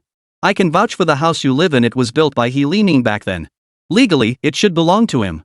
So what I'm trying to say is, Wang Guoxiang sat down inside. Are you telling us to get lost? Do you have any idea how much my sister and I have sacrificed for this family over the years? Have we gotten even a shred of gratitude in return? Besides, I don't even want the house. Wu Ming's expression darkened. So the party secretary was here on He Limin's behalf to claim the house. Hear me out. He Limin considered that you two siblings had nowhere to live after losing your home, so he asked me to act as a notary to transfer the house to you. Wang Guoxiang feared Wu Ming might act rashly and hurried to explain. Wu Ming eyed He Limin suspiciously. You're genuinely willing to give this house to me and my sister? Wu Ming, I know you've made something of yourself now and aren't starving. But as the party secretary said, the house was mine to begin with. If you want to live there, you'll have to pay for it with money and grain. He Limin watched Wu Ming step deeper into the trap he'd set, secretly delighted. How much do you want now? Wu Ming was eager to sever ties with He Limin and start a carefree life with his sister. Forget what we discussed before. Let's renegotiate now, a one-time settlement, He Limin declared, pounding his chest. You won't go back on your word, will you? Wu Ming didn't trust He Limin's character at all. With the party secretary here, do you think I'd go back on my word? It's just that my terms are a bit harsh. If you can't accept them, you'll have to move out tonight. Backed by the party secretary, He Limin showed no restraint. Name your terms. I'll agree. Wu Ming had some idea of the house's value. Having lived in that dilapidated shack for decades, he figured it couldn't be worth much and agreed without hesitation. I want 2,000 jin of rice. Plus 1,000 jin of beef, 1,000 jin of mutton, and finally 500 yuan. If you can produce it, I'll sign a written agreement right now. From this day forward, I'll have no further dealings with you or your sister. He Limin made another outrageous demand. The price was so exorbitant it was almost unbearable.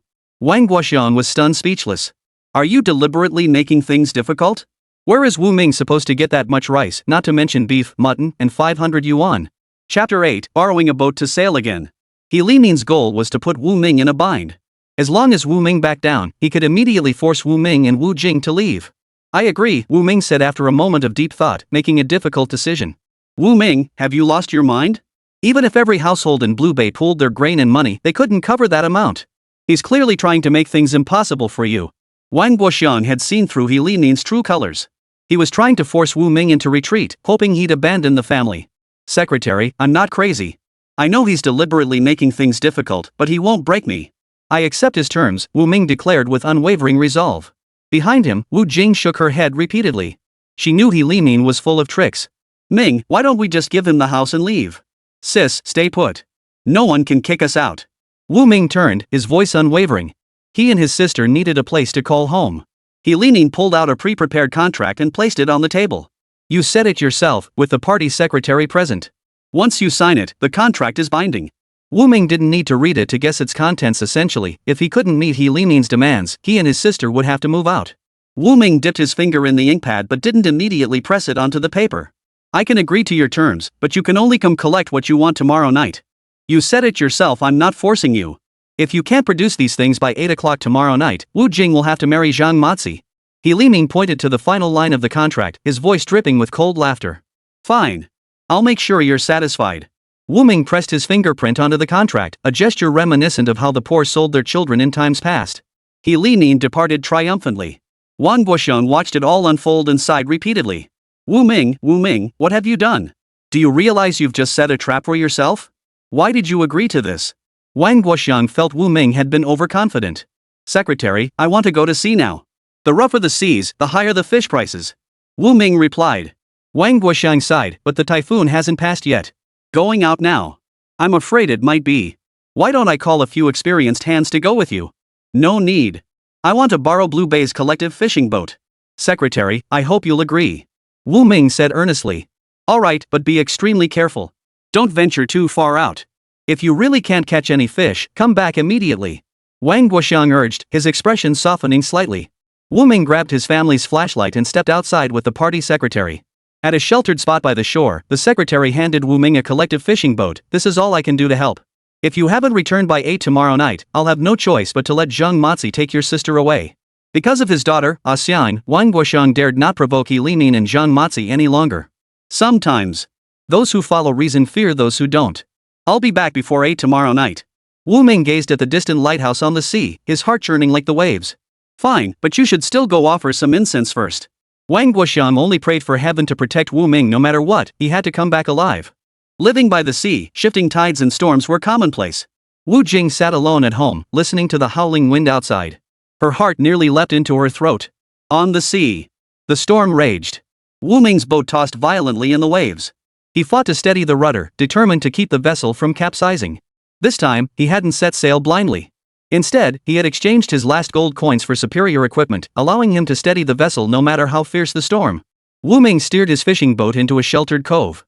No matter how fierce the storm raged outside, his vessel remained safe and sound within its embrace. Ironically, it was precisely at this moment that the rare fish in the sea became more active. Silver pomfret, giant tiger prawns, and grouper were everywhere. Wu Ming remained unhurried. Only after the storm subsided would he venture out of the shelter, using his specially crafted nets to catch fish while resting his crew. After dropping the anchor, Wu Ming lay down in the cabin and fell into a peaceful sleep. Faced with such harsh weather, he felt no panic whatsoever. On the contrary, he slept soundly until the eastern sky began to lighten and the wind and waves gradually subsided. Only then did he stretch lazily and rise, the distant sea glistening with golden light. Within the hour following a storm, rare fish species became exceptionally active. Setting sail from shore at this time would only result in an empty catch. Wu Ming understood this pattern well, which is why he steered the boat into the deep sea before the storm hit. Once the winds and waves had calmed, he swiftly reached the area where the fish were active. 3 nets went down. Even Wu Ming hadn't anticipated catching so many fish he couldn't count them all. Ding! Host redeemed 40 squid, receiving 200 gold coins. Ding! Host redeemed 50 hairtail fish, receiving 500 gold coins. Ding! Host redeemed 80 silver pomfrets, earning 1,000 gold coins. The notification sounds kept ringing in his ears. The sea glowed with radiant sunset hues, and Wu Ming's face lit up with excitement. By afternoon, he finally hauled in all the nets and steered the boat toward Blue Bay. But the fishing boat kept circling in place. Wu Ming jumped into the sea, dove to the bottom, and discovered the propeller had been shattered by a reef. Wu Ming surfaced, momentarily at a loss. Though this venture had yielded a bountiful catch, how could he safely return to shore in Blue Bay? Blue Bay. It was already evening, yet there was still no sign of her younger brother, Wu Ming. Wu Jing could wait no longer and decided to head to the pier. The moment she stepped outside, she ran into He Limin. Jing, where are you headed? He Limin stared at Wu Jing with lecherous eyes, his gaze lingering on her chest. He had never given up on her. Wu Jing tried to push past him. I'm going to find Ming. Stay away from me. Ha ha. You think that little bastard will come back? From my experience, he's probably drowned in feeding the fish by now. He Limin had listened to the storm all night long, drinking half the night away. He'd actually wanted to sneak back last night, but feared Wu Ming might have survived and crawled back out of the sea. So he chose to wait until he had solid proof before taking action. You're talking nonsense. My brother won't be in danger. Wu Jing's eyes welled up with tears. She was only trying to reassure herself. With such fierce winds and waves, who could guarantee he'd be okay? Whether there's anything or not, anyone with common sense understands. Jing, stop clinging to illusions. From now on, the only one you can rely on is me. He Limin stared at Wu Jing, his eyes glowing green. He took a step forward, wanting to pull her into his arms. You, don't come any closer. Wu Jing retreated like a frightened fawn. Don't be afraid. I won't eat you. Your mother left us early. I worked hard to raise you. It's only right that you repay me now. After tonight, I'll marry you off to Zhang Mazi. For the rest of your life, you'll never want for food or shelter. You'll live in peace. He Limin spread his arms wide and lunged toward Wu Jing. Wu Jing was already frail, and having barely slept the previous night worrying about Wu Ming. She couldn't dodge his grasp and found herself tightly held in his arms. Let go of me. What are you doing? I'm your daughter. You'll be struck by lightning for this. You're not my real daughter, so what's there to fear? Just give in to me. Once Zhang Mazi arrives, you won't have another chance. He Limin wanted to take Wu Jing's virginity before Zhang Mazi could. Help! Wu Jing couldn't break free and screamed at the top of her lungs. He Limin clamped his hand over her mouth, muffling her cries to mere muffled whimpers. Bang! Just then, party secretary Wang Guoxiang burst in with several young men. 2 of them dragged He Limin out and threw him to the ground. He Limin, why can't you change your ways? How old are you? How old is Jing? How could you possibly lay a hand on her? Wang Guoxiang, an older man, spoke with labored breath. Secretary, don't forget you witnessed it last night. He Limin immediately shouted back. Of course I haven't forgotten, but it's only just past 5 now. It's nowhere near 8 o'clock. Wang Guoxiang replied coldly. Do you really think Wu Ming could still be coming back? You've been out at sea so many times, you should know better. With a typhoon like last night's, the chances of survival are pitifully slim. He Limin shook his head knowingly, as if speaking from years of experience. Wang Guoxiang was speechless. He Limin had a point, and he couldn't argue. Regardless, you can't touch Jing. Did you raise Jing? He Limin asked with a cold sneer. No. Wang Guoxiang's voice faltered. Secretary, don't think I don't know you secretly lent Wu Ming the Blue Bay fishing boat. If he doesn't return, how will you account for the loss of the fishing boat to everyone? He Limin sneered coldly. Wu Ming. Has Wu Ming returned? A commotion erupted outside the courtyard. Wu Jing looked up. It was Zhou Wen. Her face immediately turned pale. Oh no. Her brother had borrowed Zhou Wen's boat yesterday morning, only to sink into the sea later. Now the owner had come looking for it. This was a huge problem. Chapter 9, The Triumphant Return. Zhou Wen, you're just in time. Wu Ming lost your boat and has been deliberately avoiding you. Wu Jing glared at He Limin. You're twisting the truth. Ming will be back soon. He Limin sneered again. How long is soon? It's almost 8 o'clock. If he doesn't return, you'd better come with me to marry Zhang Mazi. He Limin glanced triumphantly at Wang Guoxiang, the village party secretary. What good is backing Wu Ming if he doesn't even show up? Supporting a ghost when the person isn't even here. Half an hour passed and Wu Ming still hadn't shown up. Wu Jing peered anxiously outside again and again. Stop looking. He drowned at sea. He won't be coming back. He Limin's smug expression caught Wang Guoxiang's eye. Wu Ming, please come back soon. I can only help you this far. The rest is up to you. Wu Jing, when did your brother leave? Zhou Wen waited anxiously. He'd borrowed the family fishing boat without permission. If Wu Ming didn't return and the boat was lost, he'd have to cover the loss himself. His father would probably scold him to death. The scolding was the least of his worries. Figuring out where to scrape together money for a new fishing boat was the real problem. Yesterday, Wu Jing replied. Zhou Wen sucked in a sharp breath. Yesterday's weather had been brutal, thunder and lightning, the sea churning with violent waves. Veteran fishermen knew never to set sail in a storm. Wu Ming going out in such weather was nothing short of courting death. Not being back by now meant trouble was likely. Just as Zhou Wen's heart sank, his father, Zhou Kai, approached. Old secretary, no offense, but if Wu Ming is foolish, why must you be foolish too? What kind of weather was it yesterday? Couldn't you see? You secretly lent the village collective boat to Wu Ming. If something happens, are you going to bear the loss alone? Old party secretary Wang Guoxiang was boiling with anger at the accusation. Before the appointed time, everyone assumed Wu Ming was already dead. He believed in Wu Ming and refused to accept that he was gone for good. Old secretary, say something. Zhou Kai demanded. He Limin chimed in, yeah, why aren't you saying anything? Fine. I'll take the loss. If Wu Ming doesn't return, I'll pay for the village collective's boat. Wang Guoxiang fumed, his beard bristling and eyes bulging. Deep down, he didn't have the confidence to insist Wu Ming would return. After gritting his teeth and spitting out those harsh words, regret began to gnaw at his heart. Wu Ming, you better come back. If you don't, you'll ruin me. It was almost 8 o'clock.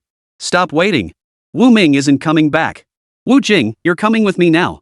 He Limin chuckled wickedly as he reached out to grab He Jing. He Limin, stop right there. Everyone's here, don't be ridiculous. Even if it's just 1 minute before 8, you're not touching He Jing. The village party secretary, Wang Guoxiang, had barely finished speaking when a foot, swollen and pale from soaking, stepped through the gate. I'm back. Wu Ming stood at the doorway, soaking wet. A dozen pairs of eyes in the room turned to him at once. Ming, you're finally back. Let me see if you're hurt anywhere. Wu Jing rushed forward, grabbing Wu Ming's arm as tears streamed down her face. Sis, I'm fine. Oh dear, it's good you're back. Let's settle our accounts today. Everyone's here, bring out what you have. Just fish. Sell it yourself, Wu Ming said coldly. After fishing, he discovered the oars were damaged, making it impossible to return. He spent 2,000 gold coins to exchange for a new oar through the system. With the new oar in place, he watched the moving school of fish and changed his mind, deciding to cast one more net. One cast yielded a bountiful haul. During the haul, he encountered a fierce bluefin tuna, engaging in a battle of wits and strength. Soaked to the skin, he finally subdued it. Heh, I'll be damned if I don't see how many fish you've caught. Go see for yourself at the dock. Zhou Wen leaned in close and whispered in Wu Ming's ear, was our fishing boat destroyed? Wu Ming paused. I'll compensate you with a new fishing boat. He could exchange gold coins directly for a new fishing boat at the marketplace. All right. With Wu Ming's promise, Zhou Wen felt reassured. Wu Ming turned to look at the village secretary, Wang Guoxiang. Uncle Wan, thank you. He was grateful that Wang Guoxiang had been present to keep order, preventing He Limin from taking advantage of his sister while he was away. No need to thank us, we're neighbors. Look, Uncle Zhou rushed over to help after hearing about your family's situation. He Limin is a scoundrel. It's our duty to lend a hand. Thank you, Uncle Zhou. You're welcome. I watched you grow up. If your father hadn't passed away so early, you and your sister wouldn't be struggling like this. With that, Zhou Kai couldn't help but sigh. Back then, no one could have predicted that Wu Ming's father would drown at sea so young. They were all fishermen from Blue Bay, with exceptional swimming skills. But even the best swimmers are helpless against a raging storm. So when he heard Wu Ming had gone out to sea during yesterday's storm, he couldn't help but worry and rushed over to check on him. Thankfully, he was fine.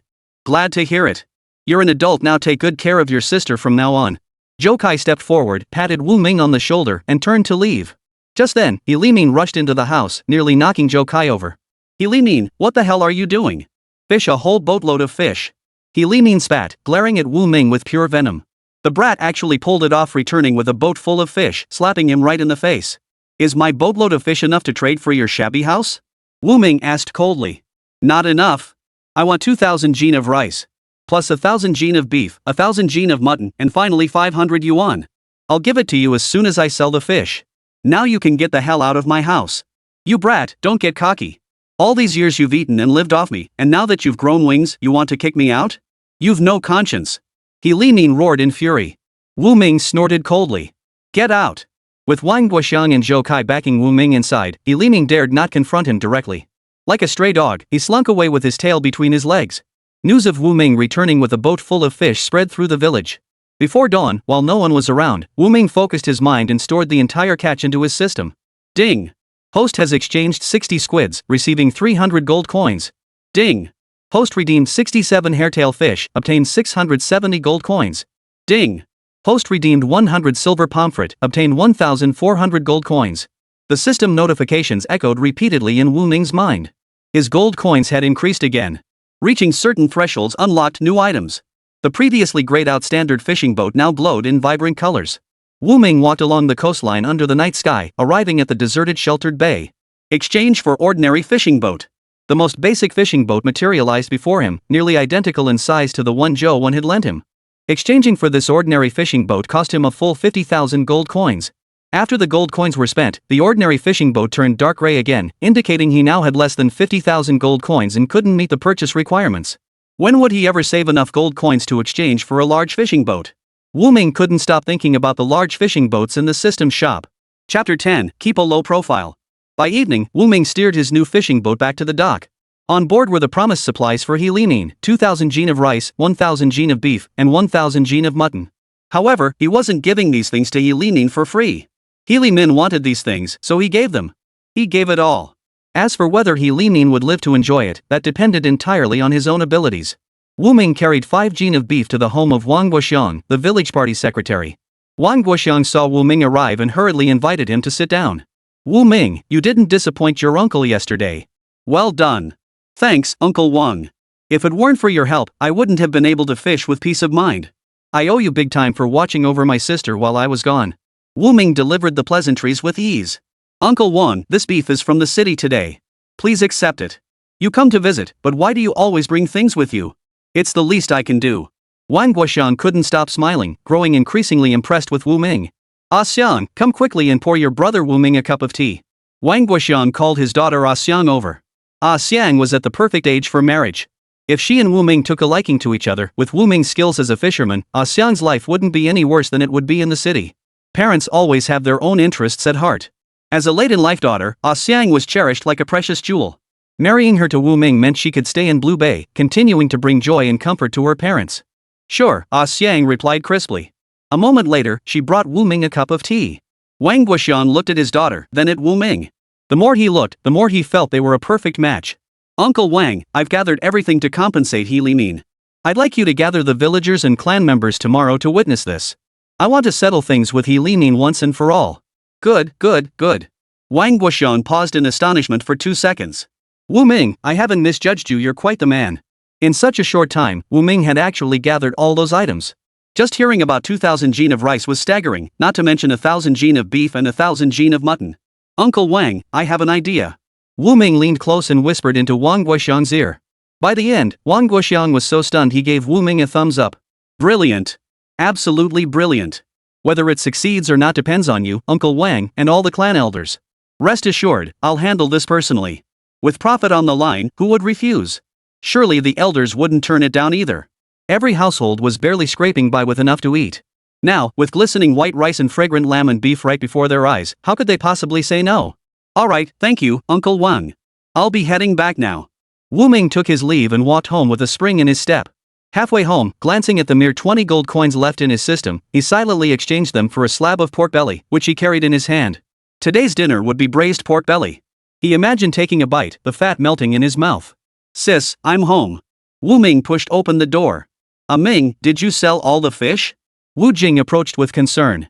Her heart had been heavy with worry until she saw him return, finally easing her mind. Sold everything, but there's no money left.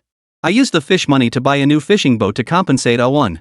Zhou Wen's boat was barely 60% new, but the one Wu Ming replaced it with was brand new. He could have bought a used boat from a second-hand dealer, but over the years, Zhou Wen's family had been kind to him and his sister. He felt it was only right to repay them with a brand new vessel. It's fine. Paying back debts is only right.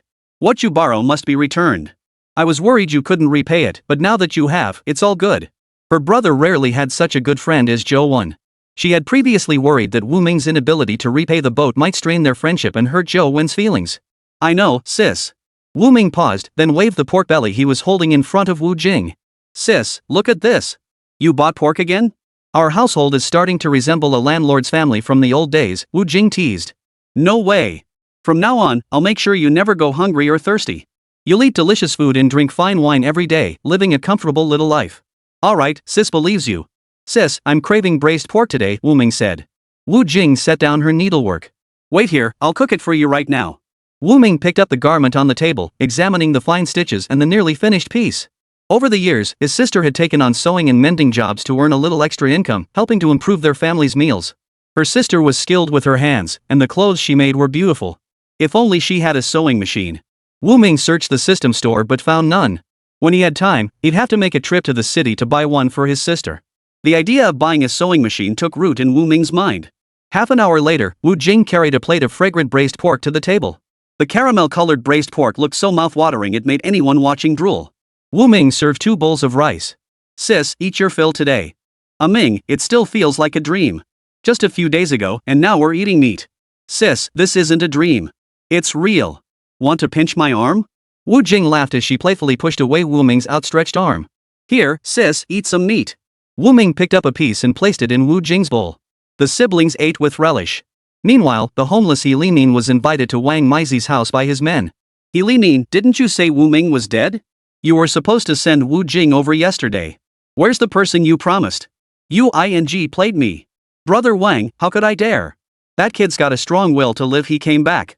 He Limin paused before continuing, but rest assured, even if he's back, we won't lose out. Wu Ming promised me 2,000 caddies of rice. Plus 1,000 caddies of beef and 1,000 caddies of mutton. With all that, we won't have to worry about food or clothes. We can even trade the beef and mutton for cash. What kind of pipe dream are you dreaming? Where the hell is Wu Ming going to find 2,000 caddies of rice for you? Zhang Mazi snorted coldly. If he can pull it off, you can kick my head like a soccer ball. He Limin shrank his neck. He dared not kick Zhang Mazi's head like a ball. If he can't get it, we'll go raid people tomorrow. Listen to me, you won't regret it. I've lived with that kid for decades. We've got numbers on our side, we'll definitely win. Zhang Mazi seethed at the memory of their last encounter, when Wu Ming had routed their entire gang. He kicked He Limin hard in the chest. Are you ing with me? You want my men to go find Wu Ming? Wasn't last time embarrassing enough? I didn't, He Limin whimpered, cowering on the ground. He dared not provoke Zhang Mazi. Glancing up, he saw the area surrounded by burly men. Any one of them could knock him flat with a single punch. Go find Wu Ming yourself and bring Wu Jing to me. Otherwise, I'll break your legs. Chapter 11, The Man of Honor. I'll go right now. Tell them to hold off. He Limin trembled in terror, scrambling out the door.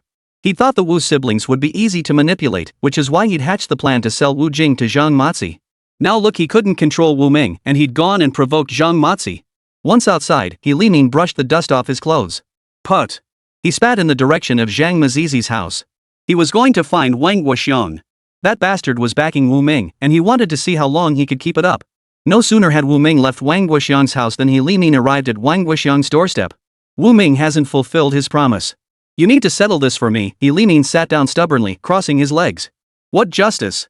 Wang Wuxiang feigned ignorance. Cut the crap. We agreed I'd give Wu Ming the house, and he'd give me rice, beef, mutton, and 500 yuan. Now I haven't seen a single thing. What do you expect me to do? Dad, I'm going to Xiulan's place. I'll be back after dinner. Xiang is getting prettier and prettier. Wang Wuxiang, the village party secretary, watched He Limin's gaze fixated on his daughter, Xiang. He wanted to gouge out both of his eyes. If you dare make a move on my daughter, you won't last a day in Blue Bay, Wang Wuxiang warned coldly. You're the village chief of Blue Bay. How could I dare make a move on your daughter? I'm counting on you to look out for me. If he didn't get things done for him, he'd follow Xiang tonight. He wouldn't do anything to her, just scare her a little. Tomorrow I'll gather the commune members and clan relatives to stand up for you. If that Wu Ming kid doesn't give you what you want, I'll make him deliver Wu Jing to Zhang Mazi's house right then and there. What do you say? Fine. That'll do just fine. Get out of my sight. Wang Wuxiang gave him a cold stare. I'm leaving right now. He Limin smirked, waiting eagerly for tomorrow to deal with that ungrateful brat Wu Ming. After walking a short distance, He Limin sensed something was off. Why was Wang Wuxiang being so accommodating this time? Why was he even stepping in to uphold justice and intimidate Wu Ming? It must be because I'm a threat to Xiang. That's what scared Wang Wuxiang. He Limin gloated inwardly, impressed with his own cunning. As he walked, he arrived at the village pier. His eyes immediately fell on the brand new fishing boat moored at the dock. A group of people were gathered in front of it, talking animatedly. He walked over.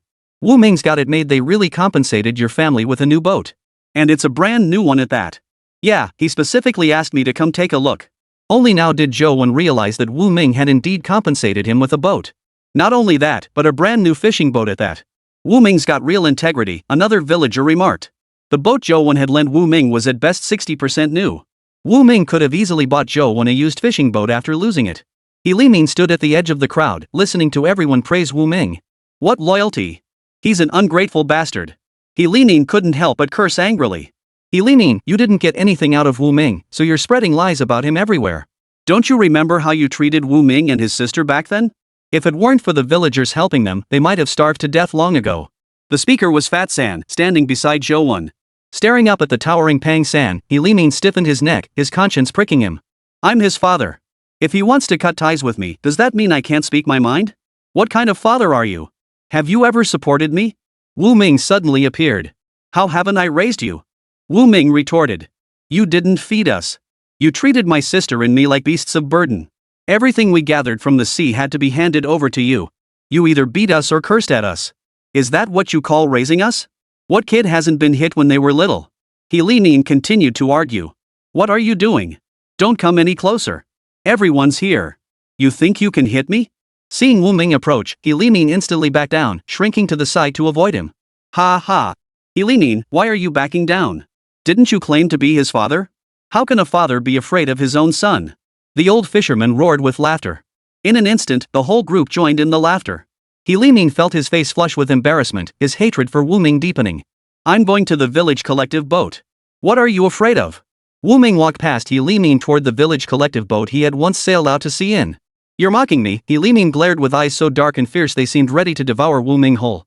You're the one hiding. What's it got to do with me? The flippant remark only fueled He Limin's rage. Unable to overpower Wu Ming, he could only glare at him helplessly. Wu Ming retrieved the fishing rod he'd exchanged for in the system store, then leaped off the boat. Ming, if you ever need to borrow a boat again, just ask. How else are you supposed to go out to sea without your own fishing boat? Zhou Wen said to Wu Ming as he stepped off the boat. All right. However, he had no plans to go fishing anytime soon. Each trip took at least a full day, and if anything happened at home, he couldn't get back in time. He needed to teach He Limin a lesson. The man now hated him with a vengeance. He feared that while he was away, He Limin might harm his sister. Relying on the village party secretary, Wang Guoxian, to keep watch wasn't a long-term solution. He needed to take care of things himself.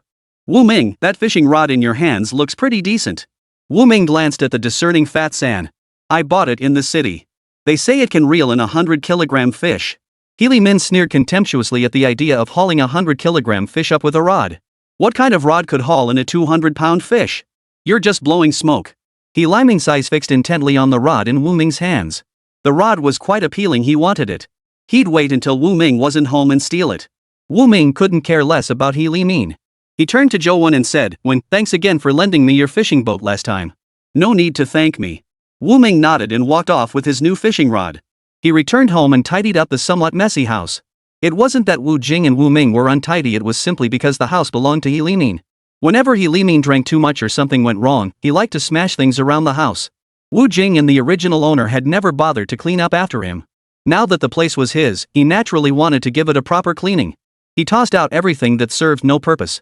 Wu Ming borrowed a handcart from a neighbor. He loaded all the dusty, broken down junk onto it and hauled it to the village trash dump.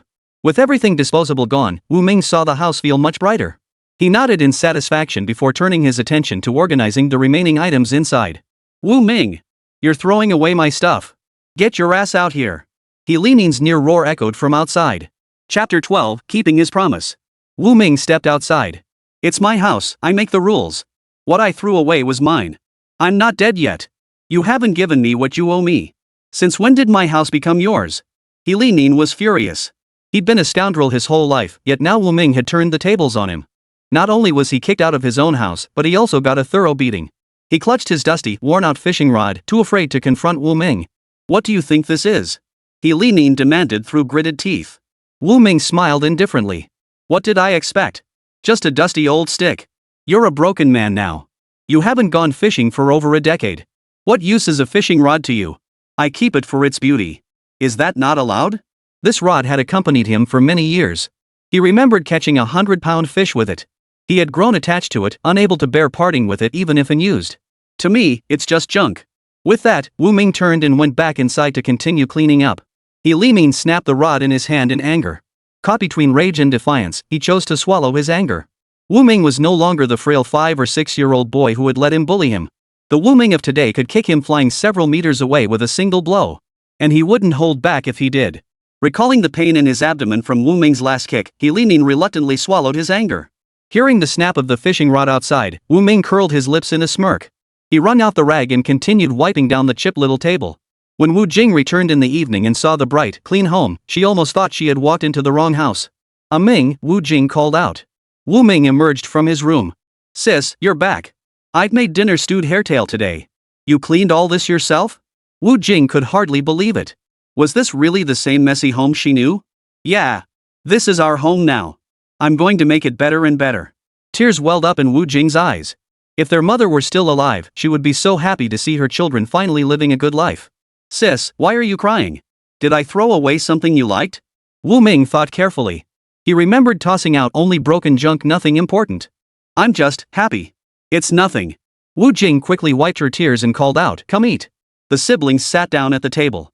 Wu Ming picked up his rice bowl and used chopsticks to place a piece of fish into Wu Jing's bowl. Sis, eat more. You should eat more. Fishing at sea is hard work. You need to eat plenty of meat to build strength and stamina. Speaking of fishing, Wu Ming added, Sis, I haven't been going out to sea lately. I'm thinking of starting a seafood business. Do you have the money? Wu Jing asked, immediately regretting the question. She remembered even He Limin had mentioned Wu Ming returning with a boat full of fish. A boat full of fish should fetch a lot of money. A little, but not much. I'll start by selling fish I catch myself. Once I have more money, I'll expand the business. Wu Jing nodded. She felt her brother work too hard, with no one to help him, relying entirely on himself. From now on, she would take on more sewing and mending jobs. Every penny earned counted. Weaving fishing nets for others each day brought in a meager income, while mending clothes and making garments earned a bit more. Her hands were clumsy and slow, but she'd just have to stay up late more often. Sis, I told Uncle Wang. Tomorrow he'll gather the villagers to witness us completely separating from He Limin and dividing the house between us. Will He Limin agree? The mention of his name made Wu Jing's heart clench. Having endured his oppression and constant beatings for so long, Wu Jing harbored an instinctive fear of him deep down. He'll agree. I promised him 2,000 jin of rice, 1,000 jin of beef, 1,000 jin of mutton, and 500 yuan. The thought of giving all that to that bastard He Limin made Wu Jing wince. But then she thought, as long as she could finally escape He Limin, what did losing a few things matter? Ming, can you really come up with all that? I can. He had exchanged all the gold coins he'd earned these past days. Now, with just a thought, the beef and mutton could be retrieved from his system storage. Tomorrow, he'd head to the village collective courtyard early to prepare the rice, beef, and mutton ahead of time. Wu Jing's unease finally lessened.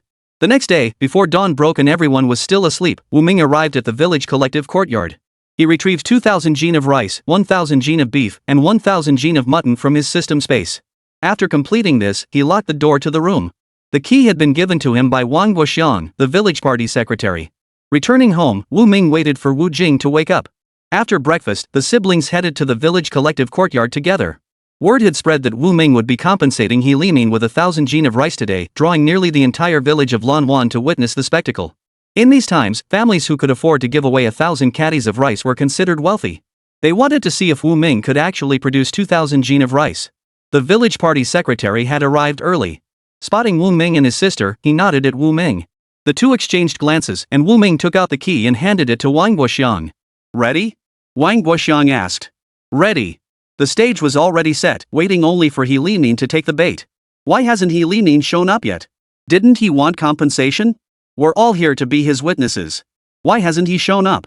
He must be scared of Wu Ming and doesn't dare show up. As the words fell, a mocking voice rang out. Who says I'm afraid to show up? I just woke up a bit late, you bunch of idle bastards, gossiping behind my back. He Limin cursed at the villagers all the way. He stormed up to the village party secretary, Wang Guoxiang, right hand outstretched, palm facing upward, rolling his eyes skyward. Where's the stuff? Don't tell me you've got nothing, don't make me come all this way for nothing. It's inside. Wait. Wang Guoxiang grabbed the keys and turned to unlock the door. Go inside and see for yourself. The wooden door swung open and He Limin stepped forward.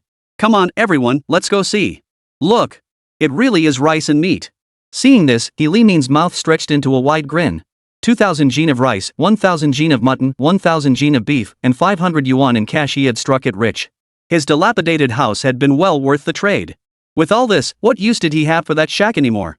All this is mine now. He Limin roared with laughter. Wu Ming, you're such a fool. How could He Limin's house be worth all this stuff? The villagers grumbled indignantly. Exactly.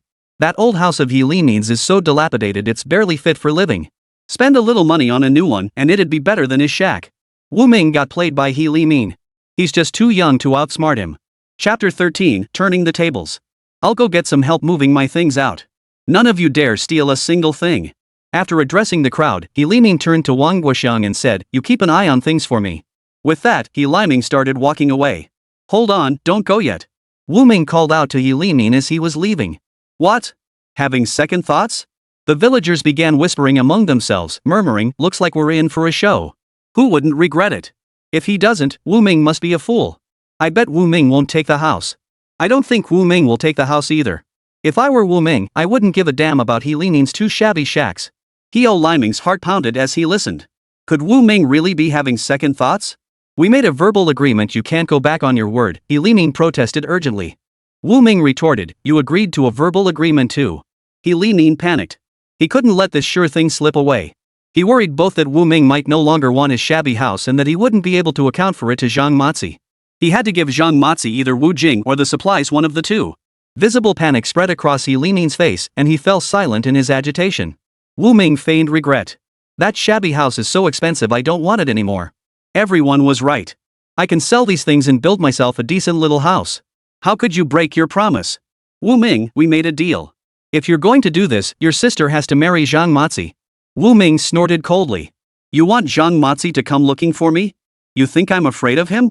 Recalling how Zhang Mazi stubbornly refused to cause trouble for Wu Ming, He Limin surmised that Zhang Mazi probably didn't want to cross paths with Wu Ming right now. The kid was too tough, he could take on 1, 2, even 10 opponents. He Limin felt uneasy. What exactly do you want? What do I want? Don't you know? Wu Ming chuckled, then turned to the villagers. Everyone, tell me just how much is He Limin's dilapidated house worth? At most 500 pounds of rice, or 100 pounds of beef. It's worth that much?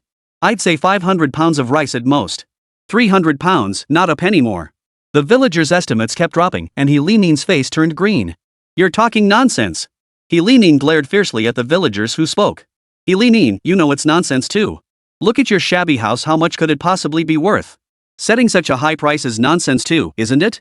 Bunch of spineless cowards. He Limin cursed inwardly. How much are you willing to pay? He Limin demanded of Wu Ming. This was the response he'd been waiting for. Wu Ming remained unflappable, taking his time to answer. Silence fell over the crowd as all eyes turned to Wu Ming. Village party secretary Wang Guoxiang felt elated inside. Things were unfolding exactly as Wu Ming had anticipated, moving precisely in the direction they had hoped for.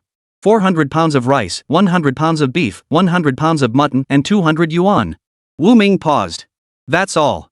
If you don't accept it, my sister and I will move out today and build a new house elsewhere. Can you add a little more? That's too little. 500 yuan, not a penny less. Ming, let's go. We'll pack our things right now. We'll stay elsewhere and start building tomorrow. Wu Jing, having grasped Wu Ming's intent, chimed in. You don't need to stay outside. My house has plenty of rooms. You can stay with us for now. Right, I have empty rooms too. Seeing he wouldn't get a single penny more, He Limin gritted his teeth. 500 pounds of rice, 200 pounds of beef, 200 pounds of mutton, and 300 yuan. That's it. If you want less, go build it somewhere else. This was He Limin's absolute bottom line. Wang Guoxiang stepped in at just the right moment, urging Wu Ming, He Limin's offer is pretty reasonable. Building a house is such a hassle. Alright, since you say so, secretary, I'll take your word. But I'll need you to draft a property purchase contract to prove I've bought He Limin's house. This house will have nothing to do with him from now on. Alright, I'll draft it right away. In a short while, the house purchase contract was drawn up, and both He Limin and Wu Ming signed their names on it. The contract is now effective. He Limin, you can have someone come collect your belongings. Wang Guoxiang smiled kindly. What about the money? He Limin asked Wu Ming. Here you go. Wu Ming produced the money he had prepared earlier and handed it to He Limin. Wu Ming tucked away the contract, a weight lifted from his heart. He had finally secured He Limin's house. He Limin pocketed the money and turned to find helpers to carry away the meat and rice. Let's go, let's go. What a show we witnessed today. Everyone, wait a moment. Wu Ming called out to the villagers who were about to leave. Wu Ming, is there something else? Wu Ming walked to the platform where the village secretary usually addressed the crowd. Thank you all for your help today. I promised a feast a couple days ago.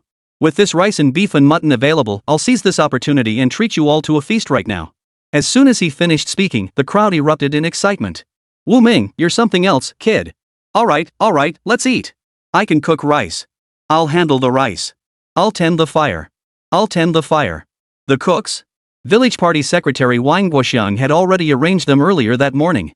The village collective courtyard had a kitchen, and soon everyone got busy, some washing rice, others cutting meat. We can't just eat meat. Where are the vegetables? A villager asked. Here come the greens. Make way, the greens are here.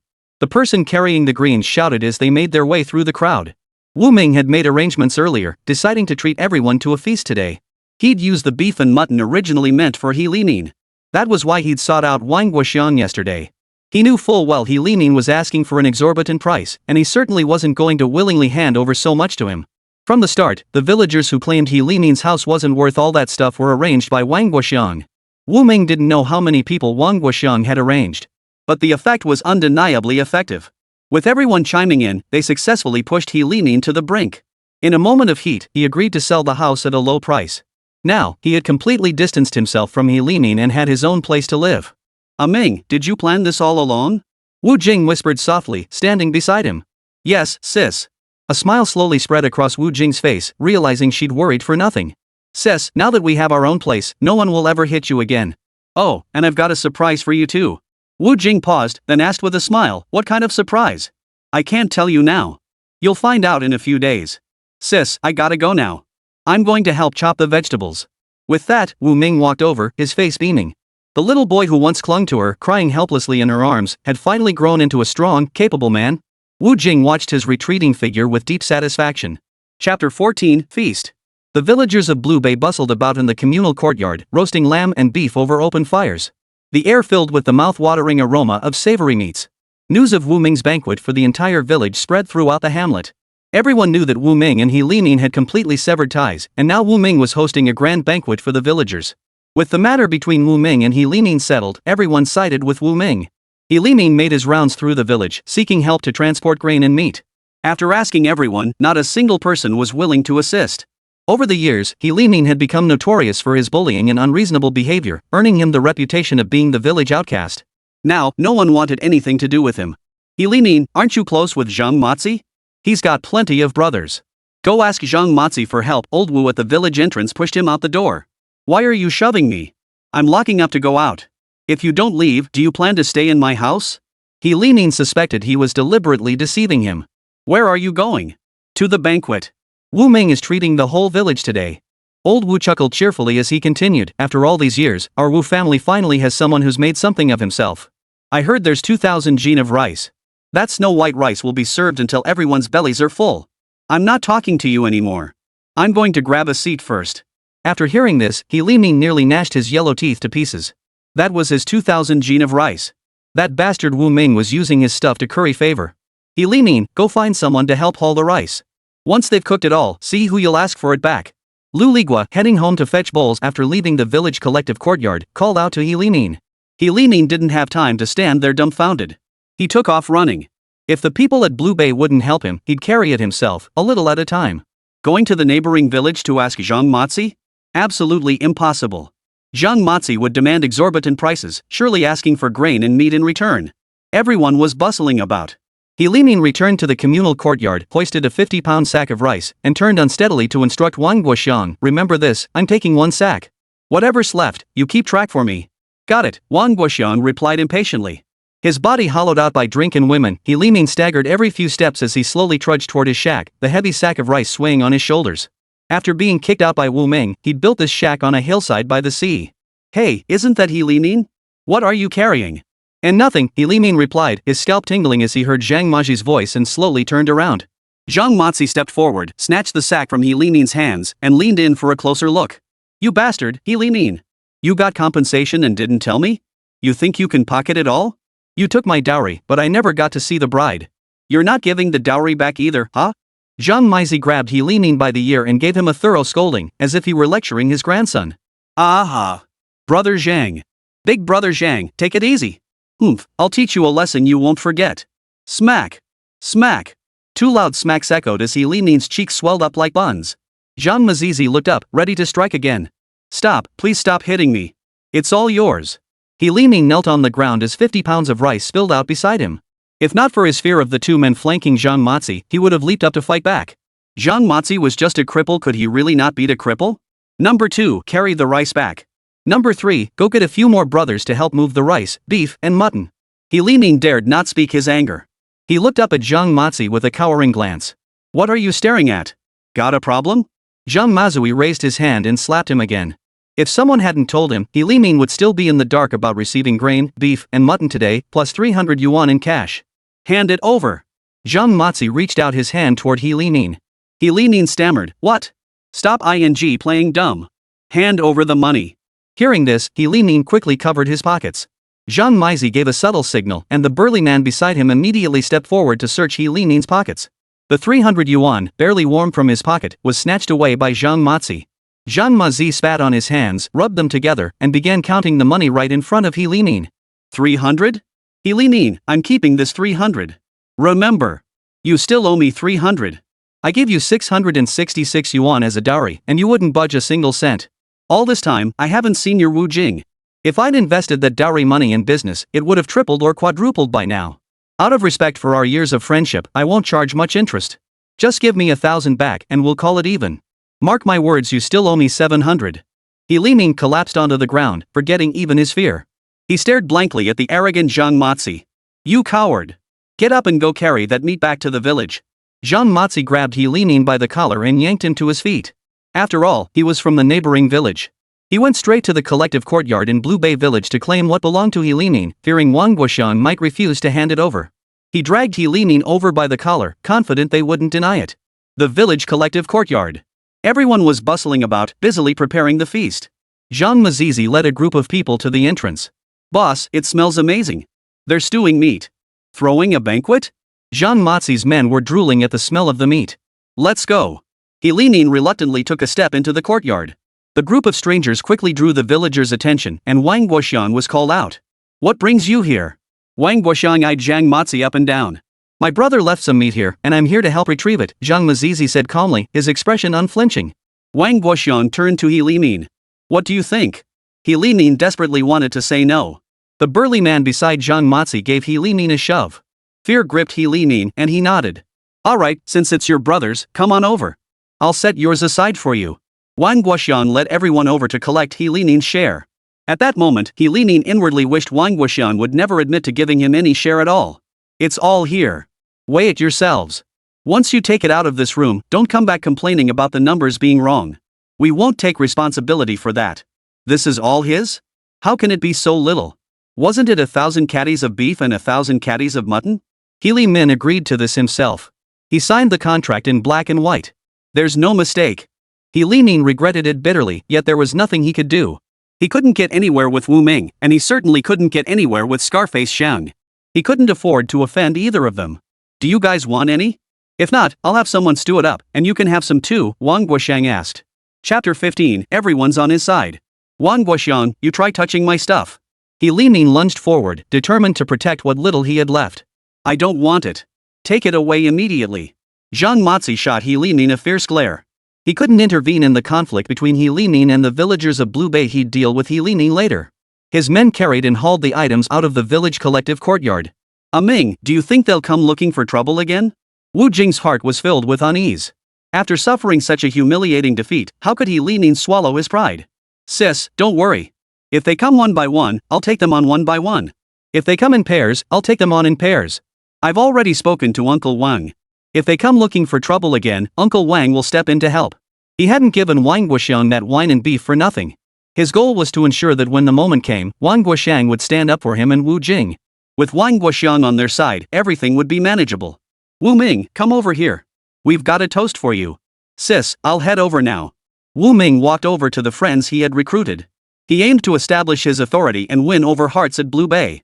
Today's meal served as both a gesture of gratitude and an opportunity to cultivate loyalty. As long as the people of Blue Bay supported him, He Limin would have to think twice before trying to cause trouble again. Where the people's hearts lie, authority follows. He had no worries about protecting his sister. Wu Ming, you're really making something of yourself, kid.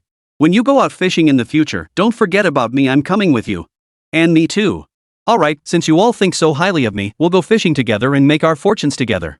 Jolin, dining at the next table, chimed in with a smile, and me too. When the time comes, we'll form a fishing fleet and set sail together. Wu Ming painted a vivid picture of a thriving offshore fishing fleet for everyone. With good wine flowing, everyone drank until their faces flushed red, filled with anticipation for the scenes Wu Ming painted. They too dreamed of returning from each voyage with bountiful catches, their boats heaving with fish. Ming, when are you heading out to sea? I'll go with you, Jolin whispered to Wu Ming. Not anytime soon. I'm worried He Limin might cause trouble for my sister. I need to stay with her for now. Alright. Whenever you do go out, remember to call me. Alright. Wu Ming agreed. Everyone took turns offering Wu Ming toasts. As the drinking continued, Wu Ming felt himself about to collapse. He stepped forward, raised his glass, and addressed the villagers eating, "Thank you all for looking after my sister and me over the years. This meal is our way of showing our gratitude. Your kindness will always be in our hearts. This cup of wine, I raise to all of you. Thank you." With that, Wu Ming downed the entire cup in one gulp. His face flushed red as he staggered forward a few steps, nearly falling. Ming. Wu Jing saw he was drunk and hurried forward to steady him. "Sis, I'm not drunk," Wu Ming said with a laugh. Ming, let me help you back to rest." Wu Ming shook his head. "Sis, you go eat first. I'll just rest in the office." Wu Jing escorted him to the office, where Wu Ming collapsed exhausted onto the desk. He couldn't hold his liquor well. He'd forced himself to finish that last glass, and now his eyelids were drooping. Within seconds of resting his head on the desk, Wu Ming fell asleep. Outside, the banquet continued. Following Wu Ming's instructions, everyone ate and drank to their heart's content today. Over 1,000 pounds of rice were laid out. Eat as much as you could handle. Nearly every household in Blue Bay had sent representatives, except those away on business. He Limin also wanted to shamelessly crash the feast. Zhang Mazi clung to him, making it impossible for him to slip away. "So this is the 1,000 caddies of rice and meat you were talking about? You useless piece of trash, you've been sold out, and you're still counting the money they gave you." Those people were all in cahoots with Wang Guoxiong. After hearing He Limin recount the details of signing the house transfer contract, Zhang Mazi was certain He Limin had been swindled. He Limin hadn't realized at the time that those people were deliberately saying that. They made him eager to hand over the house to Wu Ming. "You bastard, Wu Ming! I'm going to demand my house back from him." He Limin clenched his fists in rage. "Go ahead. Go find him. You'll just get beaten up." Zhang Mazi pointed toward the door with a malicious glare. "I can't swallow this humiliation."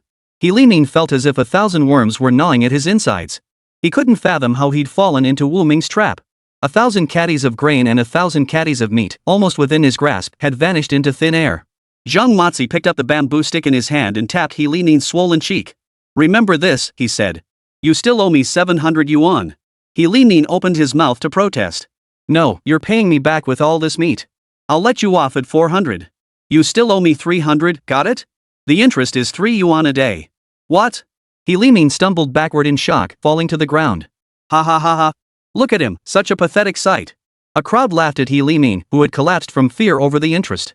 "Just $3 in interest, and you're scared like a turtle's grandson, you good for nothing." He didn't care that Zhang Mazi called him a loser. What mattered was that 3 yuan in interest. Over a month, that added up to 90 yuan. If the month was longer, it would be 93 yuan. "Don't let it compound and grow bigger. Pay me back now," Zhang Mazi sneered lewdly. "If you can't pay, drag Wu Jing over here. She can be my wife instead. Brother Zhang, can you spare me a little? My stomach's empty. I can't walk and I can't earn money." He Limin pleaded pitifully. "Give him 10 pounds of rice and 5 pounds of meat." Zhang Mazi's men sliced off a chunk of meat with a dagger and tossed it to He Limin. "That should last you a month." With that, Zhang Mazi ordered his men to throw He Limin out. He Limin picked up the meat and rice from the ground, his brow furrowed with worry. He'd been tricked by Zhang Mazi and by Wu Ming. "Wu Ming, you just wait. I may not be able to get to you, but I'll get to Wu Jing." He refused to believe Wu Ming could guard Wu Jing around the clock. From that day on, He Limin would eat his fill and then stake out the place, looking for an opportunity to make his move on Wu Jing. For days on end, he found no opening. Before leaving each day, Wu Ming would drop Wu Jing off at the home of Wang Guoxiong, the village party secretary. Wu Jing would weave fishing nets with Wang Guoxiong's daughter, Xiang. At nightfall, Wu Ming would personally go to Wang Guoxiong's house to pick Wu Jing up. "Ming, it's still early. You don't need to come pick me up.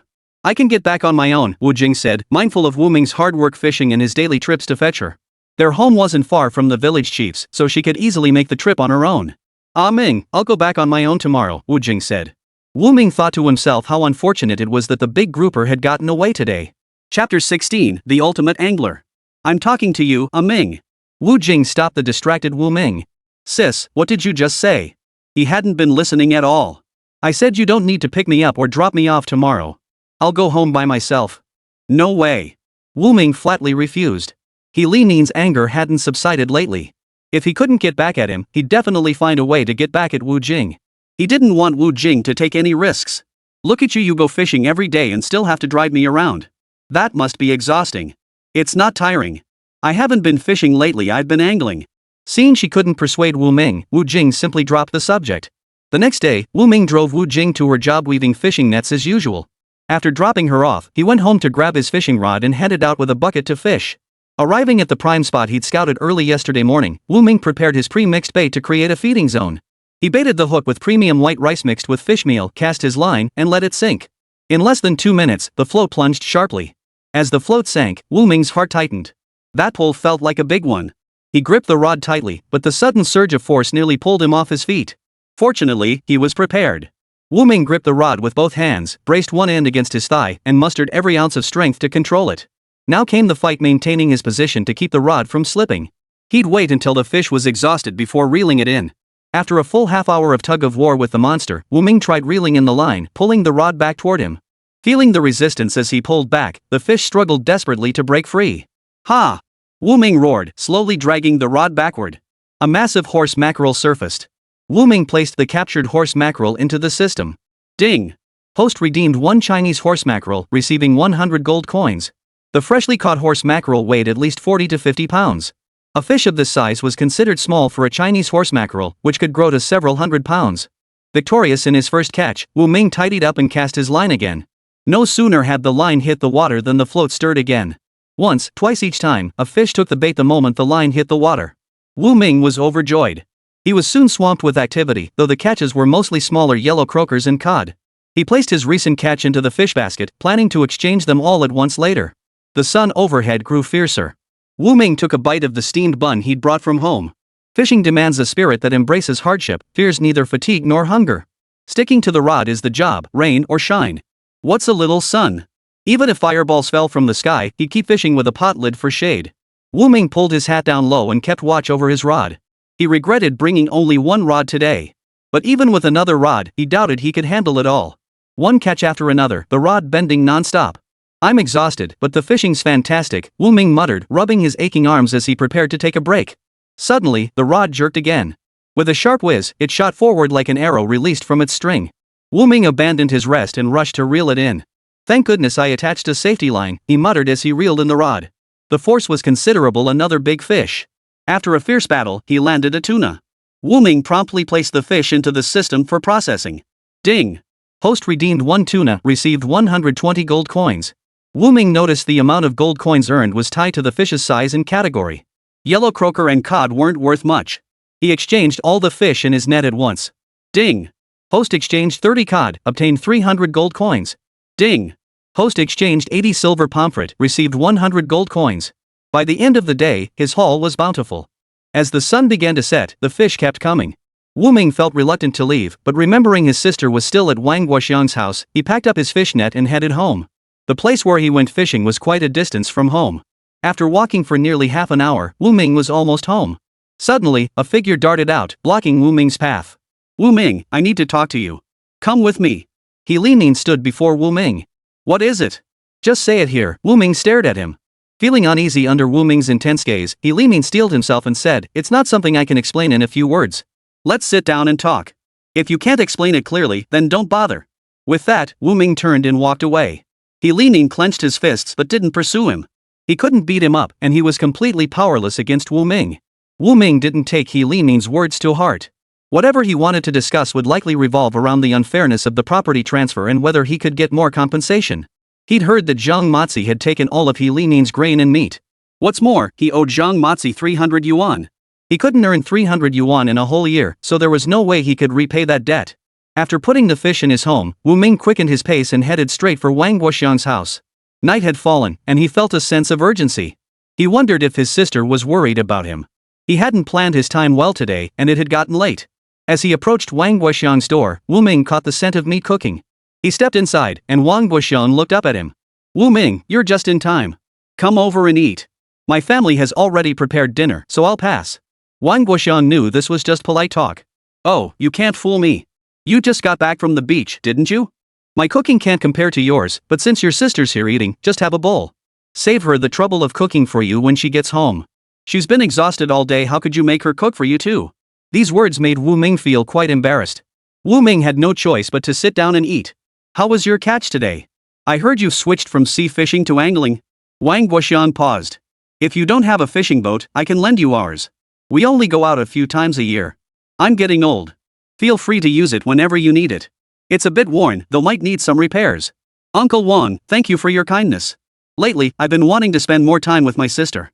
I'll stay home and fish for now and won't go out to sea. When I need a boat for fishing, I'll definitely come to you to borrow it.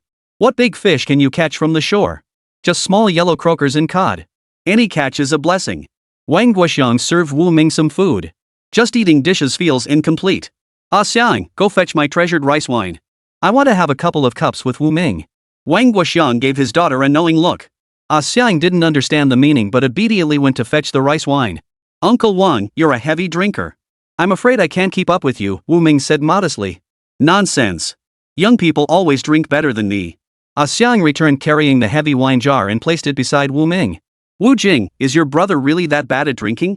Ah Xiang suddenly whispered. Why do you ask? Wu Jing looked puzzled. Nothing. She was, of course, hoping to have a few drinks with Wu Ming. Chapter 17, has she got her eye on him? Village party secretary Wang Guoxiang saw right through his youngest daughter's thoughts. Ah Xiang, if you want to drink, go ahead. Drink at home, and I won't say a word. Dad, I want to toast Wu Ming. With that, Ah Xiang raised her glass. Wu Ming was puzzled. Why was she suddenly offering him a toast out of the blue? Wu Ming, I need a favor from you. Consider this drink as a token of my gratitude for your help. I'm toasting you in advance. Her words left everyone exchanging puzzled glances, unsure of what Ah Xiang meant. Even Wang Guoxiang couldn't fathom what his daughter was up to. Tell me first. I'll see if I can help. Wu Ming knew better than anyone that one shouldn't make promises lightly. Even if he was willing to help, he needed to hear what the favor entailed before committing. I heard you're a strong swimmer. I'd like to ask you to help me gather some fresh sea urchins. I want to bring some to my teacher. Her teacher in the city, who taught her sewing, loved sea urchin. But city folk weren't like fishermen living by the sea. They rarely got to eat seafood, let alone sea urchin, even once a year. She still remembered the look of longing on her teacher's face whenever sea urchins were mentioned. All right. Wu Ming agreed. He happened to be planning to go out to sea to gather some things anyway, and harvesting sea urchins fit perfectly within his intended scope. Thank you, Wu Ming. Wang Guoxiang looked at his slow-witted little daughter, frustrated by her lack of understanding. Don't call him Wu Ming, remember to address him as Brother Wu. I'll raise a toast to Brother Wu. Ah Xiang promptly lifted her glass. They drained their cups in one gulp. Wang Guoxiang thought to himself, if only Wu Ming could become his son-in-law. Then his family business would have a successor, and his youngest daughter wouldn't have to marry far away and be separated from him. The older one grew, the more one longed for children to bring joy to one's twilight years. Ah Xiang was his late-in-life child, so naturally he doted on her more than he would a typical child. Come, eat. Wang Guoxiang invited Wu Jing and her brother to dig in. Wu Ming ate until he was stuffed. Each time he finished a bowl, Ah Xiang would rush over to serve him another. By the end, he had eaten a full 4 bowls. Walking along the road, Wu Ming's stomach ached from overeating. He felt like burping. Ah Ming, how come the village chief treats us? Wu Ming, that's because I've given him plenty of things. Recently, Wang Guoxiang had reaped quite a few benefits from him. Is that really how it works? Wu Jing couldn't shake the feeling that the village party secretary's gaze toward Wu Ming was off. Upon reflection, it resembled the look a father might give his son. Had her brother's relationship with the village party secretary Wang Guoxiang really grown that close? Yeah, what else could it be? Could it be that Ah Xiang has taken a liking to me, and the village chief wants to recruit me as a son-in-law? Wu Ming knew himself well. He was terribly thin and frail. Having endured harsh treatment from He Limin, the original owner had never eaten his fill, leaving his body chronically malnourished. He was tall but thin. He looked like he could be blown over by a gust of wind. You, stop joking about this. Keep such remarks to yourself when I'm around, but never say them in front of others. Staying at the village chief's house these past few days, she'd seen how much he adored Ah Xiang. It wouldn't do to offend the village chief over something like this. Wang Guoxiang had served as village chief in Blue Bay for over 30 years and commanded great respect throughout the entire village. All right. Let's hurry back. Wu Ming followed behind Wu Jing, smiling as he watched her retreating figure. He knew exactly what words should be spoken and what should remain unsaid. Some troubles were born from careless words. He understood human nature all too well. He Limin set off for home with the rice, but halfway there he ran into Zhang Mazi. This encounter was orchestrated by Wang Guoxiang, who had tipped off Zhang Mazi about He Limin's rice haul. Perhaps the moment He Limin stepped out of the village collective yard carrying the rice, someone followed him and relayed the news to Zhang Mazi. Wang Guoxiang harbored deep resentment toward He Limin. For years, He Limin had spread rumors that Wang Guoxiang, the village party secretary, had embezzled the village's compensation funds. Repeatedly spreading such lies, he had managed to convince one or two people. Beyond this, Ming suspected He Limin and party secretary Wang Guoxiang had other grievances. In short, they both shared a common enemy, He Limin. It was solely for this reason that Wang Guoxiang had more interactions with him. Back home, Ming glanced at the system shop where his gold coins had increased. He was still far from his goal of buying a fishing boat. He wanted a fishing boat equipped with higher grade gear. The ordinary one he had compensated Zhou with before was beneath his standards. Relying solely on his own strength proved far too limited. He has to rely on others' strength. He didn't necessarily have to go out to sea to fish. Buying fish caught by others was also a perfectly viable option. Without cash on hand, he couldn't expect to get something for nothing. Ming pondered all night. Early the next morning. "Sis, I need to head into town today." He wanted to trade for some supplies. "What for?" Wu Jing asked. "I'm going to buy some daily necessities, shampoo, soap, and clothes for you. We're getting by just fine. You don't need to be so wasteful. I have clothes to wear at home." "Really, there's no need to buy any." Ming gave a vague reply and quickly walked away. Last evening at Wang Guoxiang's house, he saw Xiang in her pretty dress. He thought his sister was about the same age as Xiang, right at that age when girls love to dress up and look pretty. But his sister wore coarse cloth clothes, patched up in many places. His heart ached at the sight, and he resolved to buy his sister a nice dress. Ming arrived in town, found a secluded spot, and exchanged his beef. Ding! Host has exchanged 100 caddies of beef, deducting 100 gold coins. Shouldering the exchanged beef, he arrived at the bustling vegetable market entrance and began hawking his wares. "Fresh beef, from cattle slaughtered right here." His cries drew the attention of those nearby. "Young man, how much is the beef?" 10 yuan per pound. This price was quite cheap. Since Ming's beef was cheaper than what shops sold, 100 pounds of beef sold out in no time. With the money earned from selling the beef, Ming headed straight for the sewing machine vendor. After purchasing the sewing machine, Ming hailed a taxi to take it home. With the sewing machine in hand, Ming couldn't wait to share the good news with his sister. He arrived at Wang Guoxiang's house and saw Wu Jing weaving fishing nets. "Sis, how much longer until you're done?" Ming asked. "You've been running around town all day. You must be hungry." Wu Jing thought Ming was asking when she'd be done so he could hurry her along to make dinner. "No, I was just asking. I'm not hungry yet. I'll help you weave the fishing nets." He didn't like wandering around aimlessly. There wasn't much to do outside anyway. He had to greet people when he encountered them, but he wasn't fond of socializing. Despite his cheerful exterior, he was actually quite introverted. Chapter 18, a surprise for his sister. "Ming, you and your sister have such a close bond." Xiang deliberately brought Ming a cup of tea. "My sister and I have been inseparable since childhood. We've always been close. When we were little, whatever food my sister had, she'd let me eat first. We were abused by He Limin and rarely got enough to eat. My sister ate even less than I did." Ming recounted the days of hardship he and his sister endured together. The only times they could eat their fill were when they managed to scrounge a meal at someone else's house, barely getting half their fill. As children with no income, they survived by scavenging seashells and scraps on the beach with their small hands, barely keeping themselves from starving. The original owner survived to adulthood largely because Wu Jing repeatedly saved her own rations. "Ming, those hard times are behind us now," Wu Jing said, her face softening into a gentle smile as she looked at him. "Yes, they're behind us now." Those words were both a sigh of relief and a solemn promise. He silently vowed within himself to give his sister the best life possible from now on. "Sister Jingjing, I'm almost done here.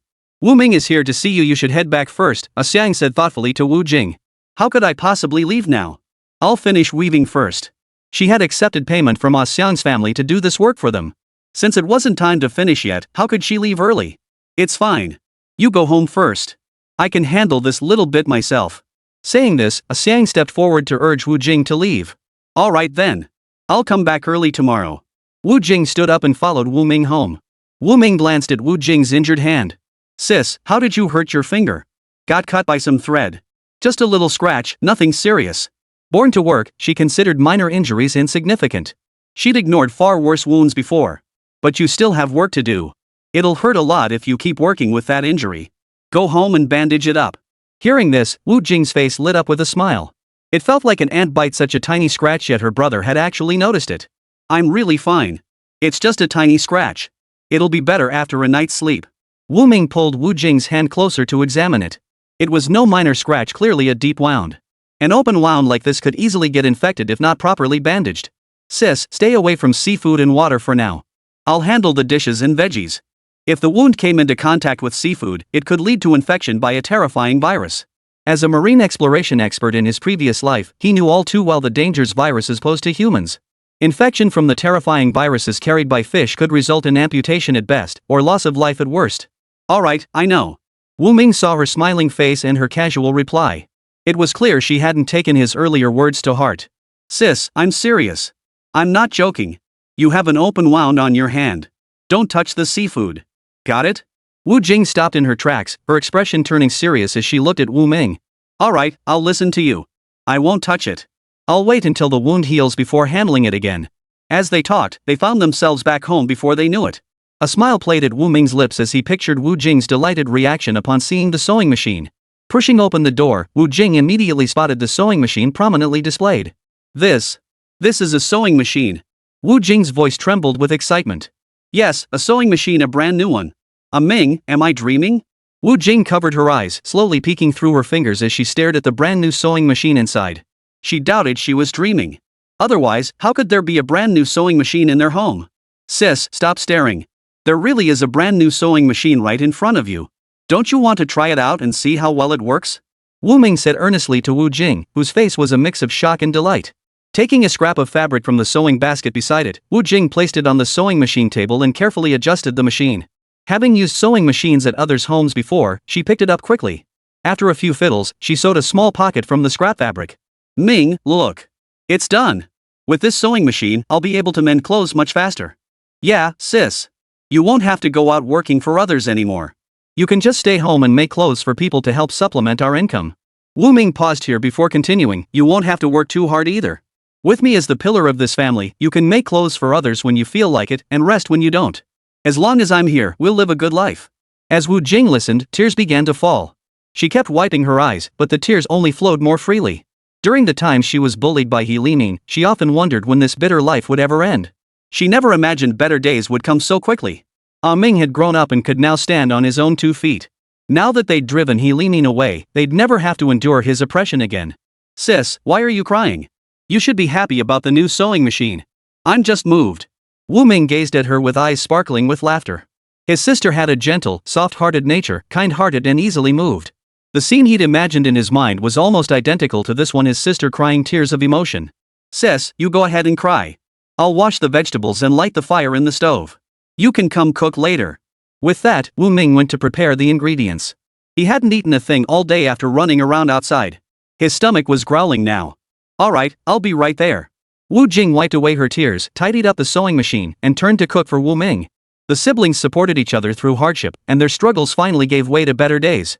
From now on, she could earn more money by sewing clothes at home, and Wu Ming wouldn't have to toil so hard fishing at sea. Wu Ming's biological father had gone out to sea fishing years ago and perished at sea. To be honest, Wu Jing still felt uneasy about Wu Ming going out to sea to fish. They lived in Blue Bay. As the saying goes, those who live by the mountains rely on the mountains for sustenance, and those who live by the sea rely on the sea. To survive and make ends meet, there was no other option but to go out to sea to fish. Even though she deeply disliked Wu Ming going out to sea, she could only watch helplessly as he set out time and again. When storms like the last one hit, her heart would race. All she could think about was how fierce the winds and waves were, praying to every deity she knew to keep Wu Ming safe. Ming, are you going out to sea tomorrow? I don't have a fishing boat. How could I go out to sea? I'm in the business of selling seafood. Wu Ming understood the worry in Wu Jing's eyes. All right. Truthfully, fishing at sea wasn't as dangerous as people imagined. As long as one avoided typhoon weather, 80% of the risks could be dodged. Unfortunately, the sea's weather changed in the blink of an eye. One moment the sky was clear and blue, the next a fierce wind would rise, pouring rain down in buckets. Small boats like his were easily capsized by such storms. That's why he worked hard to save gold coins to trade for a larger fishing boat. Chapter 19, Peaking. The large fishing boat was equipped with advanced electronic devices, enabling it to avoid the dangerous consequences of more severe weather. This provided greater assurance for their safety. The next day, Wu Ming arrived at the pier with his last few coins to buy sea fish. Fishing boats gradually returned throughout the morning. Wu Ming greeted every familiar villager he encountered. When meeting strangers or acquaintances he didn't know well, he gave a slight nod and a smile. Thanks to the grand banquet held in the village collective courtyard a few days prior, most villagers were warm toward Wu Ming. "Wu Ming, are you heading out to sea today?" asked Lao Sihe with a smile. "Uncle He, I don't have a fishing boat, so I won't be going out to sea. I'm starting a small business instead." "Business, huh? Where are you planning to set up your stall?" Wu Ming shook his head. "Buying fish from everyone and taking them to the city market to sell." He had discussed sea fish prices with the seafood market owner yesterday and now had a rough idea of the buying rates. He intended to purchase the fish directly and exchange them for gold coins. "Sounds good." Wu Ming went around the pier asking each fisherman. If anyone didn't want to take their catch into town to sell, they could sell it directly to him. Once he got the money, he'd pay the fishermen who sold him their catch. Through this arrangement, Wu Ming barely spent any of his own money. Selling them in town was merely a cover. Most of the fish ended up in his system space, exchanged for gold coins. "On, sell your catch directly to me," Wu Ming said to Zhou Wen, who had just returned from the sea. "Sure thing. My dad mentioned yesterday that he didn't want to waste time and transportation costs delivering the fish to town. If we encounter fishmongers buying fish, we'll just sell directly to them. Since you're buying, I'll sell to you instead." "All right." Wu Ming pulled over a wooden cart. Zhou Wen and his father helped load the sea fish onto it. After collecting Zhou Wen's family's catch, Wu Ming found a second and third household selling fish. Soon, the cart was filled to the brim with fish. Pulling the cart down a secluded path, Wu Ming focused his mind and instantly converted all the purchased fish into gold coins. Ding! Host has exchanged 30 codfish for 300 gold coins. Ding! Host exchanged 80 silver pomfret for 100 gold coins. Ding! Host exchanged 60 squids, obtained 300 gold coins. Ding! Host exchanged 100 silver pomfret for 1,400 gold coins. In no time, 50,000 gold coins were in hand. The icon for a standard fishing boat lit up. Wu Ming hesitated. Should he exchange for a basic boat first, then upgrade to a higher tier vessel once he had more coins? After careful consideration, Wu Ming decided to keep saving gold coins. He had only recently exchanged a standard fishing boat to compensate Zhou Wen. If he exchanged for another new boat so soon, others would inevitably grow suspicious. Fame brings trouble, and he preferred to keep a low profile for now. He didn't want to draw unwanted attention. His funds had dwindled to just 50 coins during the sea fish procurement trip. What could he do with this money? He could buy his sister Wu Jing a nice piece of fabric and a bottle of good shampoo. He would definitely have to go to the city. Wu Ming boarded the bus heading for the city. Upon arriving in town, Wu Ming went to the department store and bought fabric, shampoo, soap, and other items for Wu Jing. After shopping, Wu Ming didn't rush back. He wandered around the seafood market instead. By afternoon, Wu Ming took the bus home. Before heading home, he chose to exchange for beef and pork. Ding! Host has exchanged for 2 caddies of beef. 20 gold coins deducted. Ding! Host has exchanged for 10 caddies of pork, deducting 50 gold coins. Carrying the heavy bundles of pork and beef, Wu Ming pushed open the door and placed the items in the kitchen. As the weather grew increasingly hot, he hadn't exchanged too much meat, fearing it might spoil in the heat. With plenty of time before dinner, Wu Ming stepped outside for a stroll. He followed the familiar path toward the seaside. Passing a small cottage, he caught sight of a strangely familiar silhouette.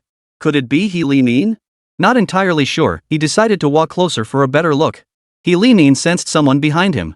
Thinking someone was about to attack him, he panicked and fled. Only after fleeing far away did he dare to look back.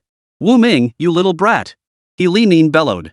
Wu Ming hadn't grasped what was happening when a woman's shriek erupted from inside the house. "Ah! I'm sorry, Wu Ming repeated apologetically, his face flushing crimson all the way to his neck. His eyes fell upon the naked woman inside. Her pale, luminous body glowed in the afternoon sunlight, and her terrified face met Wu Ming's gaze. Wu Ming frantically looked away.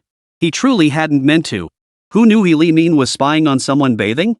He regretted ever wondering what He Limin was doing. If he hadn't gone over, he wouldn't have seen her bathing.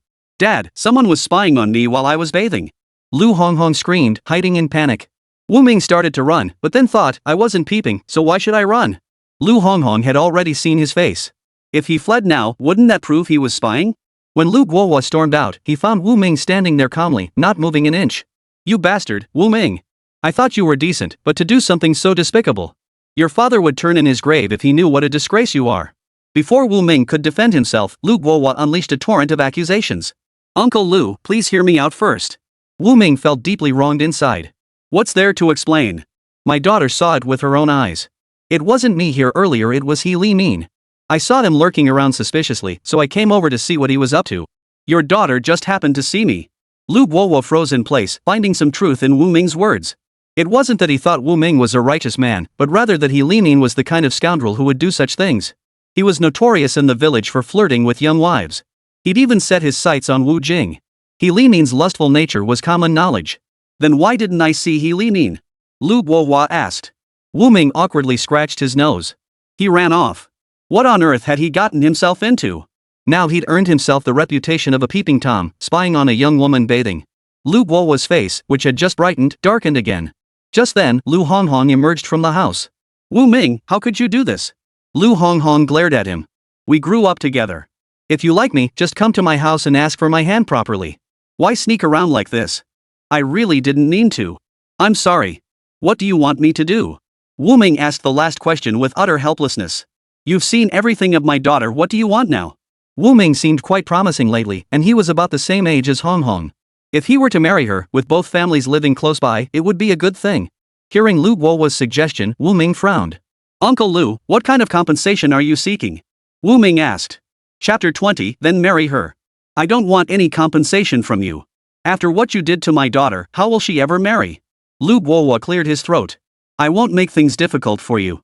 Out of respect for your late father, marry my Honghong and we'll consider this settled. How could it be settled so easily?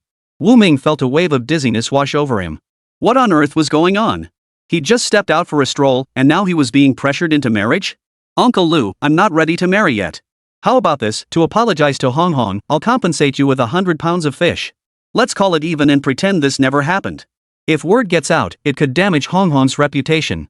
Wu Ming spoke earnestly. Lu Guohua glanced at his daughter standing nearby. Seeing her remain silent, he nodded in agreement. Had he not known Wu Ming possessed some sense of morality, he would have suspected the offer was a veiled threat. I won't be greedy. 50 pounds of fish will suffice. All right. Thank you, Uncle Lu. If there's nothing else, I'll be on my way. With that, Wu Ming made a hasty retreat. How terrifying. Just stepping out for a walk and I nearly got married on the spot. He was barely 18. After this ordeal, where he nearly got beaten up as a pervert, Wu Ming lost all desire to wander around and headed home. Back home, Wu Ming gulped down several glasses of water to calm his nerves. It was all He Limin's fault. When he got the chance, he'd teach that guy a lesson settling both old and new scores. A little while later, Wu Jing came home. Seeing his sister return, Wu Ming realized he'd completely forgotten to pick her up from the village chief's house today. Ming, go boil some water. The village chief gave me some oysters. We'll steam them for dinner. Wu Jing set a bag down on the floor. Sis, I bought these for you. Wu Ming pulled out fabric, soap, and shampoo. Wu Jing took the fabric and looked at it, her face lighting up with surprise. This is top-quality floral cotton fabric. How much did you pay for it? Not expensive. Do you like it, sis? I do. Glad you like it. As long as my sister likes it, what does it matter if it's a bit pricey? Wu Ming smiled as he went to fetch water to clean the oysters.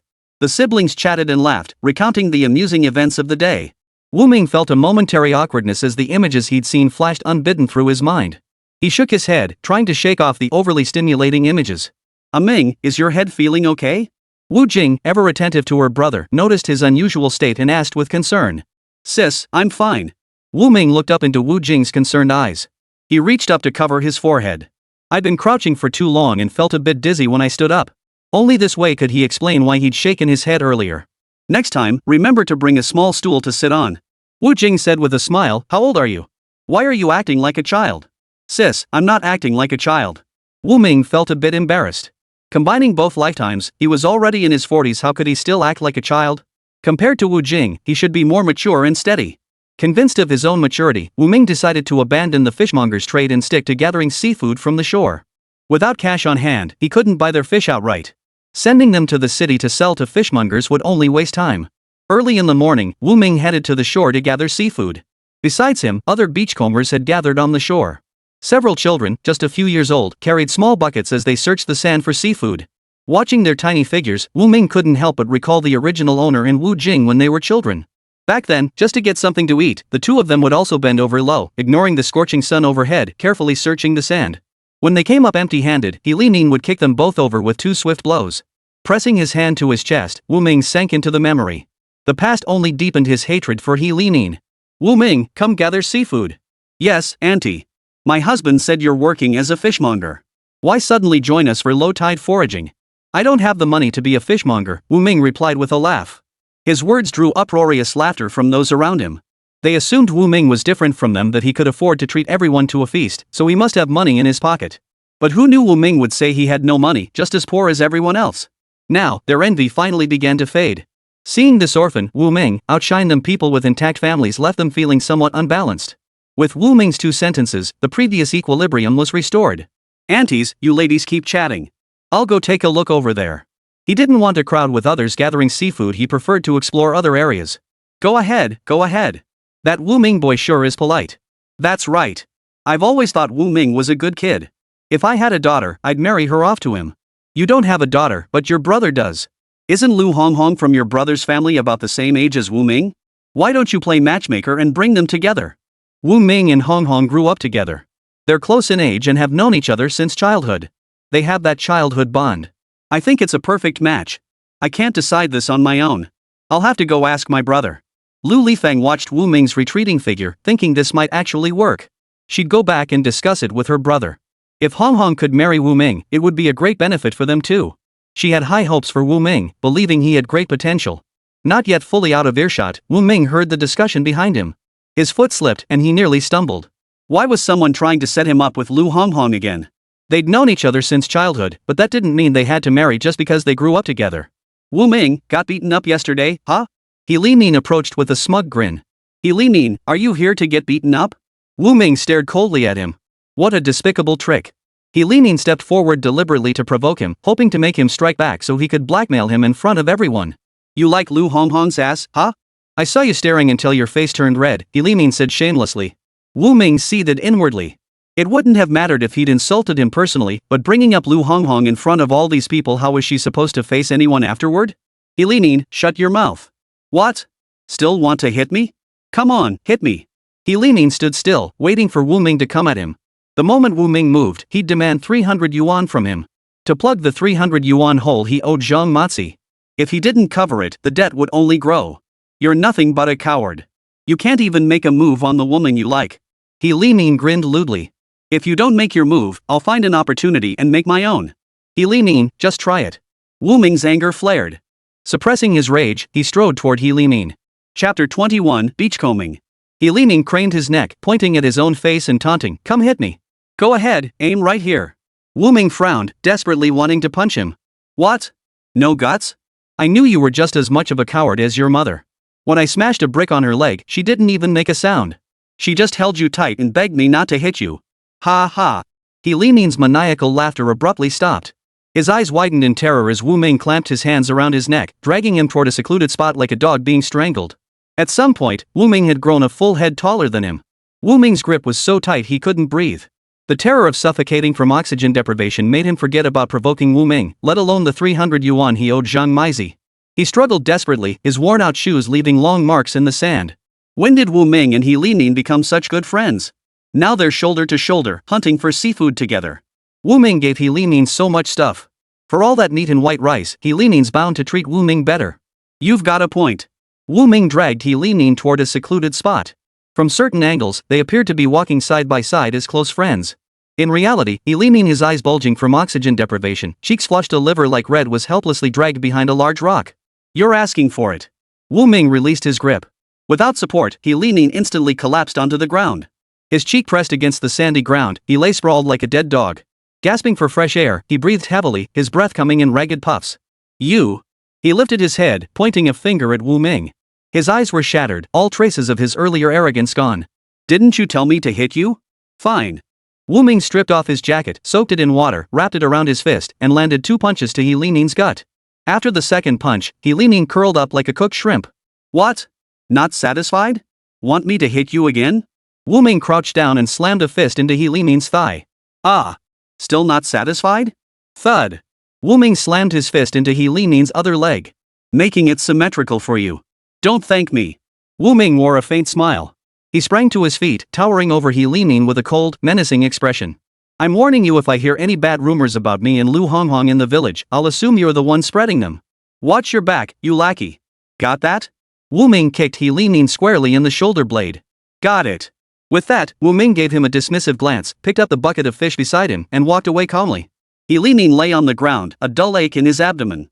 He tried several times to get up, but each attempt ended in failure. He lifted his shirt to examine his stomach. There wasn't a single bruise, just a slight redness, like a minor scrape.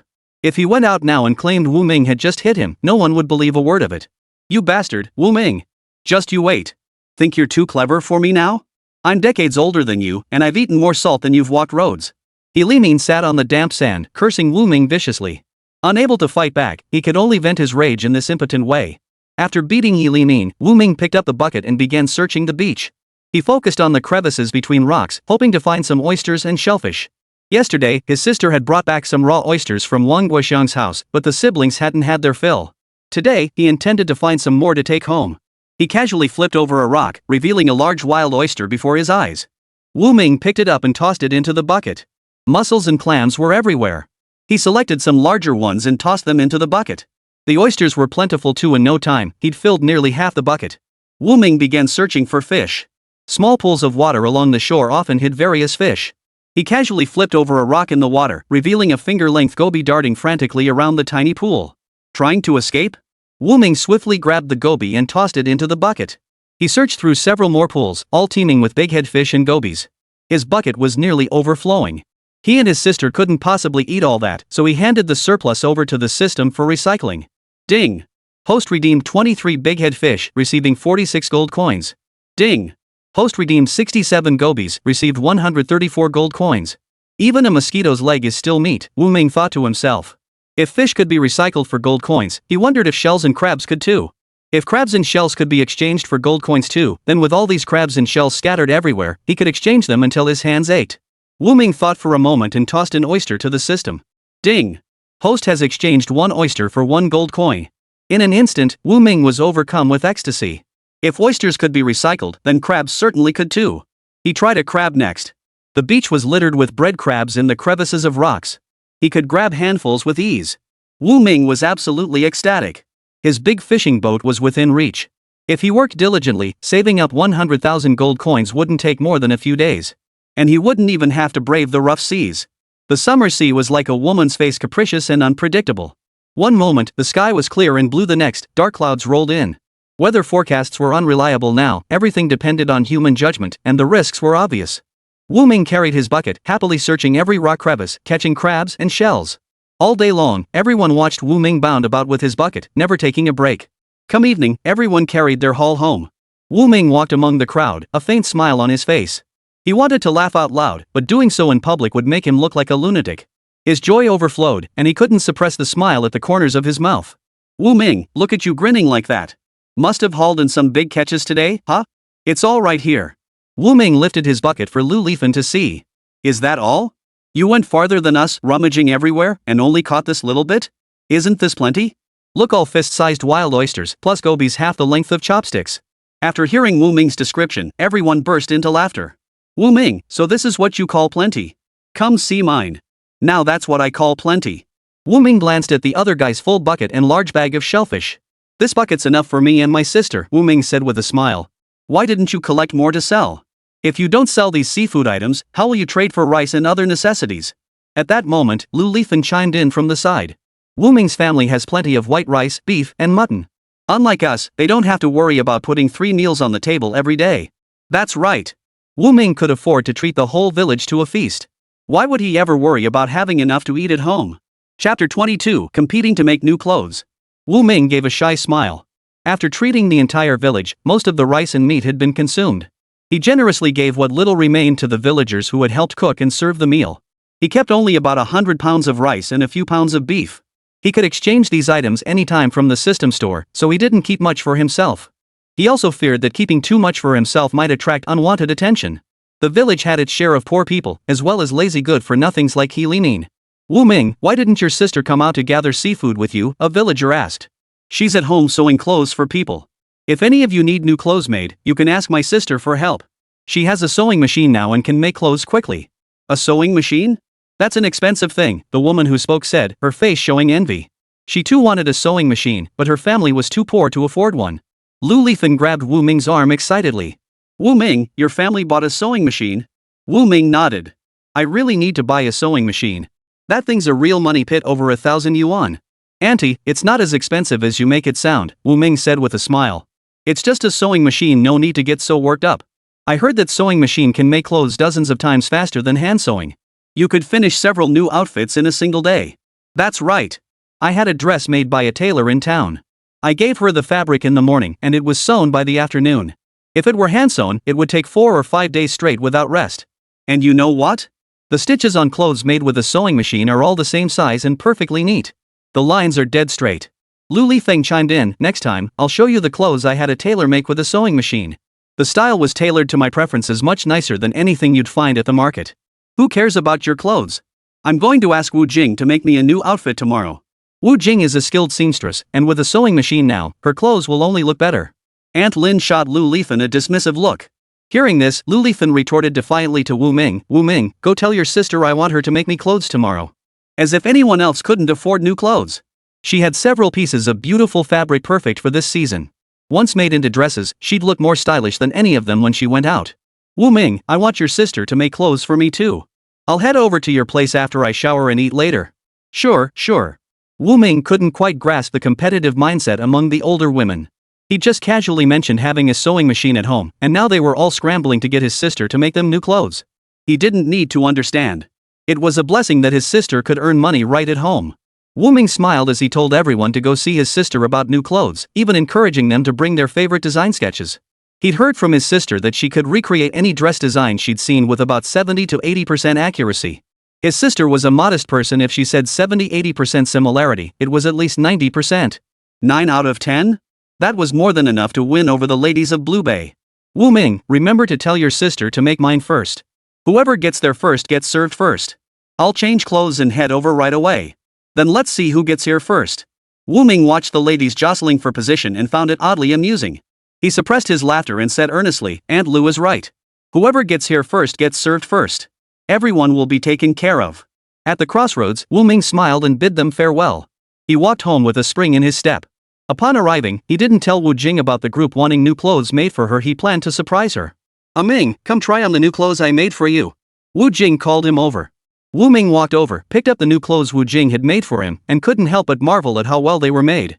Sis, with your skills, you could set up a stall and make clothes for people professionally. You're just teasing your sister again. Wu Ming looked at Wu Jing with a serious expression. Sis, I'm being serious. With this skill, you could make a living from it. It's a good thing. I think your craftsmanship is just as good as any tailor in the city. Really? Wu Jing's eyes sparkled with hope. Absolutely. Wu Ming nodded firmly. Encouraged by Wu Ming, Wu Jing smiled and said, but we're in the countryside, not the city. Where would the customers come from? Wu Ming smiled without responding. Just wait when Aunt Lu and the others come knocking, they'll definitely give my sister a surprise. Never mind that for now. You've been out all day, you must be starving. Wu Jing gathered the scraps of cloth, rolled up her sleeves, and headed toward the kitchen to prepare dinner. She had intended to bring him lunch today but wasn't sure where he was. Instead, she saved his meal, ensuring he'd have food ready the moment he returned. Before long, Wu Jing emerged from the kitchen carrying a bowl of food and handed it to Wu Ming. You didn't eat lunch. You must be hungry. Have a little something to tide you over. I'll start cooking dinner right away. Though he hadn't felt particularly hungry before, the aroma of the food made Wu Ming's stomach growl emptily, and he suddenly felt ravenous. I guess I am a bit hungry. I knew you'd be hungry. Saying this, Wu Jing handed the meal to Wu Ming and turned back to the kitchen to prepare dinner. Xiao Jing, are you home? Aunt Lu's voice came from the doorway. Wu Ming hurried to open the door. Wu Ming, where's your sister? Wu Ming opened the door and welcomed her inside. She's in the kitchen. Lu Lifeng spotted the steaming bowl of rice on the table. You're eating. Finish your meal first. I'll go find your sister. All right. Wu Ming turned to close the door and returned to the table to continue eating. No sooner had he sat down than a familiar voice called out from outside. Wu Ming, why did you lock the door? Open it quickly. Wu Ming hurried to open the door. Auntie Bai, don't get the wrong idea. I didn't lock it just because you came. You know how hot it is now. If I don't lock it, the mosquitoes will swarm in. Oh, you silly boy, I was just teasing you. Aunt Bai greeted Wu Ming with a smile, then continued, your sister's cooking, right? I came to ask her to make me some clothes. She's in the kitchen. Bai Yufeng, you're late. Xiao Jing promised to make mine first. So be it. I'm not going to argue with you. I'm sure Xiao Jing will make mine quickly and beautifully, Bai Yufeng said with a smile. Lu Lifeng looked puzzled. Back at the beach, Bai Yufeng hadn't spoken like this at all. How could she change her tune so quickly? When had she ever been this easygoing? Wu Jing emerged from the kitchen, looking puzzled at Wu Ming. Out of the blue, why was everyone suddenly asking her to make clothes? And why were they practically fighting over who got her to make theirs? Chapter 23, Rumors. Sis, the older women heard your clothes are beautiful and came specially to ask you to make them new outfits. Wu Jing blinked, realizing it must be Wu Ming who told them she could sew, prompting them all to seek her out for new garments. Xiao Jing, my clothes aren't urgent.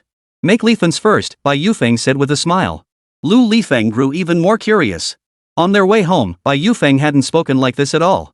Back then, Bai Yufeng had been vying with her, wanting to finish first so she could wear her new clothes sooner. I came before you, so I should get mine made first, Lu Lifeng insisted. Right, I'll make yours first, Bai Yufeng agreed without arguing. She planned to have a proper chat with Xiao Jing after Lu Lifen left. After waiting quite a while, Lu Lifen showed no sign of leaving. She shot Lu Lifen a glare and reluctantly stood up. Xiao Jing, I'm leaving now. Let me walk you out. No need. You and Wu Ming haven't had dinner yet, right? Go make dinner first. Lu Lifen walked out of Wu Jing's house, Bai Yufeng following behind her. Bai Yufeng's face was dark with displeasure, annoyed that Lu Lifen had gotten in the way. If Lu Lifen hadn't been there earlier, she would have had a serious talk with Wu Jing. Bai Yufeng, since when did you become so generous? Tell me honestly, what are you up to? What ulterior motives could I possibly have? Bai Yufeng thought to herself. If I tell you my plans, what if you beat me to the punch? Her son wasn't married yet. Now that Wu Ming was so promising, if he could marry into the Wu family sister and brother it would be a win-win situation. Wu Jing was beautiful and skilled at needlework, the perfect match for her son. I'm leaving. Bai Yufeng quickened her pace. Lu Lifen tried to catch up, but by the time she snapped out of it, Bai Yufeng was already far ahead, nearly home. She'd find out what Bai Yufeng was up to eventually. She wasn't in a hurry. In a place as small as Blue Bay, if anything happened to anyone, word would spread throughout the entire village within 24 hours. Before Lu Lifen could piece together what had happened, a fresh piece of gossip reached her ears. Wu Ming had fallen for Lu Honghong and wanted to form an alliance with the Lu family. Early that morning, Wu Ming carried his bucket out to continue gathering seafood. Upon reaching the beach, he sensed something off in the way people were looking at him. He looked up, trying to figure out the reason for the strange looks. Glancing around, he accidentally spotted He Limin on the hillside, gloating with schadenfreude. Wu Ming thought, could this He Limin actually be spreading rumors outside? He started walking toward He Limin. Seeing this, He Limin took off running. Wu Ming concluded that He Limin was guilty of spreading negative rumors among the villagers. Wu Ming, you really like Lu Honghong, don't you? Zhou Wen had approached him unnoticed and whispered in his ear. Who said I like Lu Honghong? Wu Ming looked completely bewildered. Zhou Wen replied, everyone knows you like Lu Honghong. I actually like her too. She was a tomboy when she was little, but she's blossomed into a real beauty now. Since you both like each other, I'll just wish you the best. What the heck? He couldn't make heads or tails of what they were saying. Who on earth was spreading rumors that he liked Lu Honghong? I don't like Lu Honghong. Wu Ming met Zhou Wen's astonished gaze and continued, I grew up with Honghong just like you did. I treat her like my own little sister. Really? Zhou Wen didn't believe him. Of course it's true. Zhou Wen suddenly understood the misunderstanding that had sparked the village rumors about Wu Ming liking Lu Honghong. This morning when I got up, I heard the women outside gossiping that you like Lu Honghong. They say it won't be long before you throw a big banquet to marry her. Before Wu Ming could respond to Zhou Wen, a villager stepped forward and said to Wu Ming, congratulations. Where did these congratulations come from? Wu Ming, when you and Honghong have your wedding, don't forget to invite Auntie to the feast. Before Wu Ming could explain, villagers came forward one after another to offer their congratulations. Finally, when no one else came to congratulate him, Wu Ming stood there dumbfounded. Did you hear? Everyone knows you like Lu Honghong and plan to marry her soon. Wu Ming had absolutely no intention of getting married. And he certainly didn't have anyone he truly loved. I need to go talk to Lu Honghong and set the record straight. He shoved the wooden bucket into Zhou Wen's hands. Hold this for me. Wait, where are you going? Zhou Wen stood speechless on the beach, holding the worn wooden bucket. I'm going to find Lu Honghong. He feared someone might be deliberately slandering Lu Honghong behind her back. As a man, he could shrug off gossip about marriage. But not Lu Honghong. She was a girl who would marry someday. If rumors spread about her, how could she ever find a husband? Lu Honghong's home wasn't far from the beach, just a 10-minute walk away. It was still early, Lu Honghong might still be home. Wu Ming approached her door and knocked. Honghong, it's me, Wu Ming. Lu Honghong opened the door and saw Wu Ming standing outside. She felt a bit embarrassed. She had heard the rumors circulating this morning about her and Wu Ming. Wu Ming, did you come to see me about something? You know about the rumors circulating outside, right? Tomorrow, I'll have Uncle Wang help explain to everyone that those rumors are all false. I have no plans to marry you, and I promise I won't let your reputation be damaged. Hearing this, Lu Honghong's eyes welled up with tears. Don't worry, this won't affect your future marriage prospects. I was wrong last time and I apologize. Please don't cry. Oh dear, why are you crying? Wu Ming couldn't stand seeing girls cry. Seeing Lu Honghong tear up, he immediately became flustered. If there's anything you need, tell me. I'll do my best to help. Wu Ming's brow furrowed deeply. He genuinely didn't know how to comfort a crying girl. Wu Ming, if I asked you to marry me, would you? Ha? Wu Ming froze. He stood frozen in place, unsure how to respond to Lu Honghong's question. Say something. You think I'm ugly, not as pretty as the girls in the city, right? No, you're very beautiful. You're the most beautiful girl in our village. Hearing these compliments, Lu Honghong giggled. If I'm so beautiful, why don't you want to marry me? She didn't know who had spread those rumors outside, but they suited her perfectly. When she'd been bathing that day and caught the peeping Tom, it turned out to be Wu Ming. Deep down, she'd felt a flicker of secret delight. It proved that Wu Ming liked her too. But now what was the situation? Wu Ming clearly didn't like her at all. He even wanted to clarify the rumors circulating outside. I don't want to get married, Wu Ming declared with righteous indignation. Chapter 24, The Bad Guy Has Aged. You can't possibly stay unmarried forever. I can wait for you. Such a bold and direct confession was a first for Wu Ming in his 2 lifetimes. He stood there awkwardly, frozen. Say something. Let's talk about the future when it comes. I'm not ready to marry now. Marriage was a heavy burden. His family's life had just started to improve, and he didn't want to drag himself down so soon. Fine, I'll wait for you. Wu Ming wanted to run away. Those words placed an invisible, crushing weight on him. Having grown up without parents, he'd never faced marriage pressure before. Now he was confronting it head-on from this young woman. You don't have to wait for me. You're still young. When you meet someone you truly love, you can marry anytime. Lu Honghong, who had been feeling a bit down, couldn't help but chuckle at his words. How could Wu Ming sound so old-fashioned at such a young age? I understand. Go handle your own affairs. Wu Ming was pushed out the door by Lu Honghong. Walking to the seaside, Wu Ming still pondered what Lu Honghong meant by I understand. Was it giving up or holding on? Here he was, a man in his 40s, his heart fluttering like a teenager's because of a girl barely out of her teens. Many years later, Wu Ming finally understood it was care and attraction. It was the original owner's affection for Lu Honghong. Wu Ming walked absent-mindedly along the shore when Zhou Wen came running toward him, carrying a worn wooden bucket. So? Did you clear things up? It seems like we did, but also like we didn't. Zhou Wen. What happened? I said I didn't want to get married, and she said she'd wait for me. A fleeting look of desolation crossed Zhou Wen's eyes. Lu Honghong genuinely liked Wu Ming. There was no chance for him. That's a good thing. We grew up together, know each other inside out. Lu Honghong's family is great too. Why don't you give it some thought? Build a career before starting a family. I'm still young and don't want to marry so soon. You have a point. Wu Ming had no parental support. He relied entirely on his own efforts for everything. His current circumstances weren't ideal. He truly couldn't marry Lu Honghong. Honghong would have to endure hardship if she married into that family. Let's go. I need to head out to the shore. Wu Ming waved goodbye to Zhou Wen, hoisting his worn wooden bucket as he headed toward the less crowded areas. The less crowded areas were rocky and uneven, making for difficult walking, but they were rich with fish, small shells, and crabs. Where are you going? Zhou Wen asked, looking ahead where there was no path. Wu Ming pointed toward a cluster of rocks ahead. I'm going over there. Those rocks are slippery and sharp. Be careful. Zhou Wen didn't follow. For him, gathering seafood was merely a pastime. No need to push himself so hard. He knew Wu Ming couldn't afford to take risks.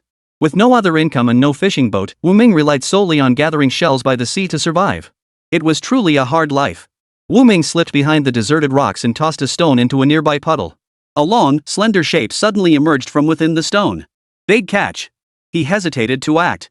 Clearly, it was a vicious conger eel lurking in the water. Its mouth was lined with sharp teeth. One bite would draw blood. The water was deep, and he knew he couldn't grab it without wading in. Wu Ming pulled out his gloves and slipped both pairs onto his right hand. Only with this double layer of protection did he dare to reach in and grab it.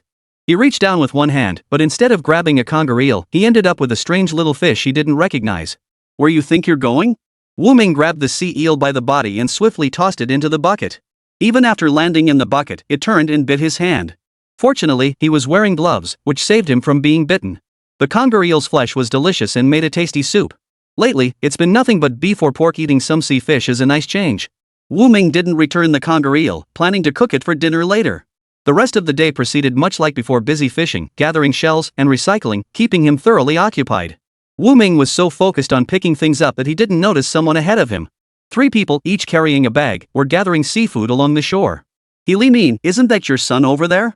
Son? I don't have a son. That ungrateful little bastard is just a little brat from the Wu family. Hearing He Limin's harsh voice, Wu Ming looked up to see him standing with two other old men from the village, each holding a bag. He Limin, who are you talking about? Wu Ming's sharp eyes fixed on him. He Limin snorted, not daring to respond. His hand rested on his stomach, where a dull ache still lingered. No blood, no visible injuries, just constant pain. The doctor couldn't figure out what was wrong. Wu Ming, you've made something of yourself now, but you can't forget your roots. He Limin is your father, how could you drive him out of the house? The speaker was Old Tian, a lifelong bachelor in the village a few years older than He Limin. Old Tian had never married, lived in poverty, and was lazy and gluttonous much like He Limin. My father is Wuliangye, dead for over a decade. What kind of father is He Limin? If you need a father, you can take He Limin home, Wu Ming sneered. Don't think he didn't know these people were trying to stick up for He Limin. When did the usually quiet Wu Ming become so sharp-tongued? The three men froze in place. Wu Ming glanced at them, then turned away, unwilling to engage further. He bent his head and continued gathering seafood. Every minute wasted felt like a betrayal of the gold coins he'd traded for. He was in the thick of it when suddenly a voice rang out behind him. Wu Ming, this is my spot. You can't gather seafood here. Wu Ming chuckled. Old Tian, you say this is your spot? Is your name written here? This vast stretch of coastline, anyone can come here anytime. When did it become your private property? I've always gathered seafood here. If I say it's mine, then it's mine. Wu Ming's gaze fell on He Limin. The problem definitely stemmed from this guy. Wu Ming, why are you staring at me? You can bully me, but do you think you can bully Old Tian and the others too? They're old enough to be your father. How can you show no respect for the elderly or care for the young? Respecting elders and caring for the young? Do the three of you even deserve that? Wu Ming, picking on He Limin is one thing, but you think you can bully me? No way. I say this land is mine, and mine it is. Now get lost. Old Tian pointed his finger at Wu Ming and roared. They're just old villains, why should I give them any respect? If he went head to head with these old men, he'd gain nothing. Wu Ming devised a plan. If you say it's yours, then let everyone here be your witness. Witness this or that. I say it's mine, and it's mine. He was just being stubborn and unreasonable. Reasoning with such a person was futile. Fine, if you say it's yours, then it's yours. With that, Wu Ming picked up his bucket and turned to leave. He left He Limin and the other two utterly bewildered. Just moments ago, Wu Ming was brimming with rage, ready to fight. Why did he turn and leave so suddenly? He had plenty of ways to deal with this sort of person. He couldn't harvest seafood here, and he wasn't about to swallow his pride. Chapter 25, Using Others as Tools. Wu Ming walked toward the crowd with his bucket, pointing to the spot behind him and telling everyone he encountered that there was a big catch there, one he couldn't handle alone. After making the rounds, everyone was eager to see what this big haul looked like. Wu Ming, is there really a big catch over there? Don't try to fool your auntie, Lu Lifeng teased, grinning as she followed behind him. Why would I lie? Wu Ming's a good kid. Bai Yufeng eagerly followed the pair. Exactly. What would you have to lie about? Come on, everyone, let's go over there and pick up the big fish. Wu Ming lifted the lid off the wooden bucket. Look, these are the conger eels I just picked up over there. There are plenty more like these over there. Quick, quick, let's go pick up conger eels. I'm catching a big one today. No one's taking mine. First sight, first catch, Lu Lifeng declared firmly. It's all about skill. Wu Ming trailed behind the group, his face beaming with joy. He Limin and the other two were right in front of him. The trio spotted the large crowd approaching, but Wu Ming was nowhere to be seen among them. It must be Wu Ming's doing, He Limin gritted his teeth. Old Tian pointed angrily toward the rear of the group. Look, he's at the very back. He's the one who called everyone here. Wu Ming wore a broad grin, as if saying, I called everyone here. What are you going to do about it? The three were still staring at Wu Ming. Lu Lifeng, bucket in hand, launched her attack, aiming straight for the large puddle beside Old Tian. Inside, a long, slender creature wriggled an eel. She grinned, ready to scoop it up. She intended to make a fortune without a word. Hold on. That's my puddle. Old Tian stood by the water's edge, his old face scowling. What do you mean it's yours? Is your name written on it? Lu Lifeng wasn't about to let him get away with it. The unwritten rule of beachcombing was simple, first catch, first served. Seeing Old Tian about to speak again, Lu Lifeng cut him off. Old geezer, they may indulge you, but I won't. Try to take it from me if you dare. Having lived his whole life as a bully, Old Tian now faced someone even more stubborn than himself. His blood boiled, and without a second thought, he lunged to shove Lu Lifeng. Oh my! Murder! Old Tian's trying to kill someone. Help! Someone help! Before Old Tian could touch her, Lu Lifeng flopped down onto the stone herself. With a loud wail, a smug look spread across Lu Lifen's face. Come on, let's go see. Hurry and help. Your auntie's being bullied. With cries for help ringing out, no one had any mind to continue gathering seafood. Everyone rushed toward Lu Lifan. Wu Ming kept a close eye on He Limin's movements. Being closest, he was the first to reach Lu Lifan's side. "Aunt Lu, are you all right?" Wu Ming asked with concern as he approached. What could possibly happen to this old woman? He Limin shot Wu Ming a sidelong glance. Wu Ming remained impassive, waiting for them to stir up a hornet's nest. "Ah!" Lu Lifan let out a piercing scream. "Who the hell are you calling an old hag? I'll tear your mouth off." Lu Lifan lunged forward without warning, clawing at old Tian without restraint. Caught off guard, old Tian got 2 big scratches on his face. "You shrew! I'll beat you to death." Old Tian furiously swung his fists. Wu Ming rushed forward, grabbing the old man's arm. "What are you doing?" "Wu Ming, step aside. This has nothing to do with you." He Limin stood nearby, trying to smooth things over with feigned concern. "How is it none of my business? I can't stand by and watch you bully good people." Wu Ming took advantage of the chaos to kick old Tian in the knee. "Ow!" A cry of pain erupted as old Tian collapsed to one knee. Lu Lifan froze in surprise. Was her kick really that powerful? "Kick you to death, you old scoundrel!" Lu Lifan listened to old Tian's agonized moans, growing more and more excited with each sound. "You unwanted old bachelor, picking a fight with me? I'll kick you to death." "Aunt Lu, calm down." The more Wu Ming tried to reason with her, the more agitated Lu Lifan became. With Wu Ming distracting and restraining old Tian, Lu Lifan repeatedly landed blows, leaving him utterly defenseless. He Limin and another old man watched from the sidelines, both shrinking back. How terrifying. The 2 men dared not utter a word, watching old Tian endure the beating. Seeing old Tian bleeding from his nose, Wu Ming quickly stepped between them. "Aunt Lu, stop hitting him. If you keep going, you'll have to pay compensation." At the mention of compensation, Lu Lifang immediately stopped.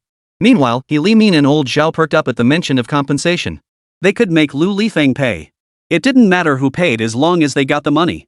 Believing they'd found a way to make money, He Limin and old Zhao rushed forward to block Lu Lifan. "What do you think you're doing?" Lu Lifang snapped fiercely. "What do we want?" He Limin pointed at old Tian, his face covered in claw marks. "You beat him up like this, of course you have to pay." "Pay my ass, He Limin. You and your 2 old bachelors bully people everywhere trying to extort money. Today, my wife is doing the world a favor by ridding society of a menace." Someone had called over Lu Lifan's husband, who was working on the dock. "Zhao Goen, step aside.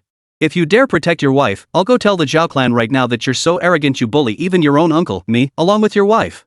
Hearing this, Zhao Goen grew even angrier. Pointing toward the shore, he snarled, "Go ahead and report me. What kind of uncle are you anyway? We only call you Uncle Zhao out of respect. Whether it's the Zhao clan or the entire Blue Bay, you're notorious as a thug and a bully. Everyone here saw it, they're all witnesses. It's the 3 of you who've been terrorizing this place, barring others from gathering seafood on this stretch of shore." Wu Ming, standing nearby, couldn't help but clap his hands in approval. "Uncle Zhao Si, you're absolutely right. These guys are thugs and scoundrels. We can all testify that they were the ones who pushed Auntie C first." Wu Ming deliberately changed his tone, and the use of Uncle 4 and Aunt 4 instantly brought the group closer together. With the first person stepping forward to accuse old Tian, others gradually began to testify as well. "Right, I can testify 2 old Tian pushed Auntie C first. I was right there. I saw it clearly. Old Tian shoved Auntie 4 onto the rocks. I can testify too." He Limin, who had spent his entire life as a rogue, witnessed for the first time someone fabricating lies in front of so many people, making non-existent events seem real. "You're all lying through your teeth." Old Mr. Tian pointed at the crowd, his finger trembling with rage. With over 10 witnesses backing her up, Lu Lifan felt even more confident. "What slander? Dozens of eyes witnessed it. How dare you deny it? I'm going to call Wang Guoxian to uphold justice. Come on, let's go find the village party secretary to uphold justice. You've been bullying people in the countryside all this time, and now you're picking on my Zhao family. Is there no law?" Chapter 26, The Fight. "Go ahead, who's afraid of you?" Old Tian, his face scratched bloody, stiffened his neck and gritted his teeth. The moment the words left his mouth, He Limin and old Zhao both paled. With so many witnesses, they clearly had the weaker case. Taking this to Wang Guoxian would bring them no advantage. "Old Tian, maybe we should just drop it," He Limin suggested. He knew old Tian's stubborn nature. The more he tried to talk him out of it, the more determined old Tian would be to seek justice from the village chief. He wanted to see old Tian go head-to-head with Wu Ming. "Forget it? The one who got beaten up wasn't you. Stop spouting cold, hard words." Old Tian pointed to his scratched face. "Look at what they did to me. How am I supposed to show my face in public now? You're a thief and a crook. Since when did you ever have a face?" Zhao Goen sneered. "Zhao Goen, I'm not wasting my breath on you. We'll settle this properly in front of Wang Guoxian later. Your wife is paying for this, no question." Seeing old Tian's temper flaring up, He Limin leaned close and whispered in his ear, "This has everything to do with Wu Ming. He called these people over to deliberately make trouble for us three, bullying us old folks with nowhere to turn. Later, we'll stick to that point. Old Tian pondered. The troublemaker was Lu Lifen. How did she connect to Wu Ming? What does Wu Ming have to do with it? Of course he is. If not for Wu Ming, why would these people be here? And earlier, when you fought with Lu Lifen, Wu Ming intervened to turn the blame on you. He didn't miss a chance to strike you from behind. That kid is cunning and vicious. Seeing old Tian's face darken, He Limin pressed on. If Wu Ming hadn't blocked you, would you have taken so many blows? That bastard Wu Ming, old Tian muttered, suddenly understanding everything He Limin had pointed out. He'd wondered how Lu Lifen, a woman, could possess such strength. One kick had made his knees buckle, nearly sending him sprawling. So it was that bastard Wu Ming taking advantage of the chaos to sabotage him. Exactly. Wu Ming is involved in this. He can afford to treat the whole village to a feast, so he must have the money to compensate you. Instead of demanding compensation from Lu Lifen, insist that Wu Ming incited these people to cause trouble for you. Old Tian was thoroughly swayed by the suggestion. He'd even crashed Wu Ming's lavish banquet that day. The spread rivaled any city-style buffet. Bowls of beef and mutton were piled high for them to eat freely, and white rice was served in generous portions. That kid Wu Ming had some real connections. You're right. Instead of going after Lu Lifen, we should go after Wu Ming. Wu Ming was a wealthy man. Lu Lifeng had a husband and a son, backed by the Lu and Zhao family. She wasn't someone to mess with.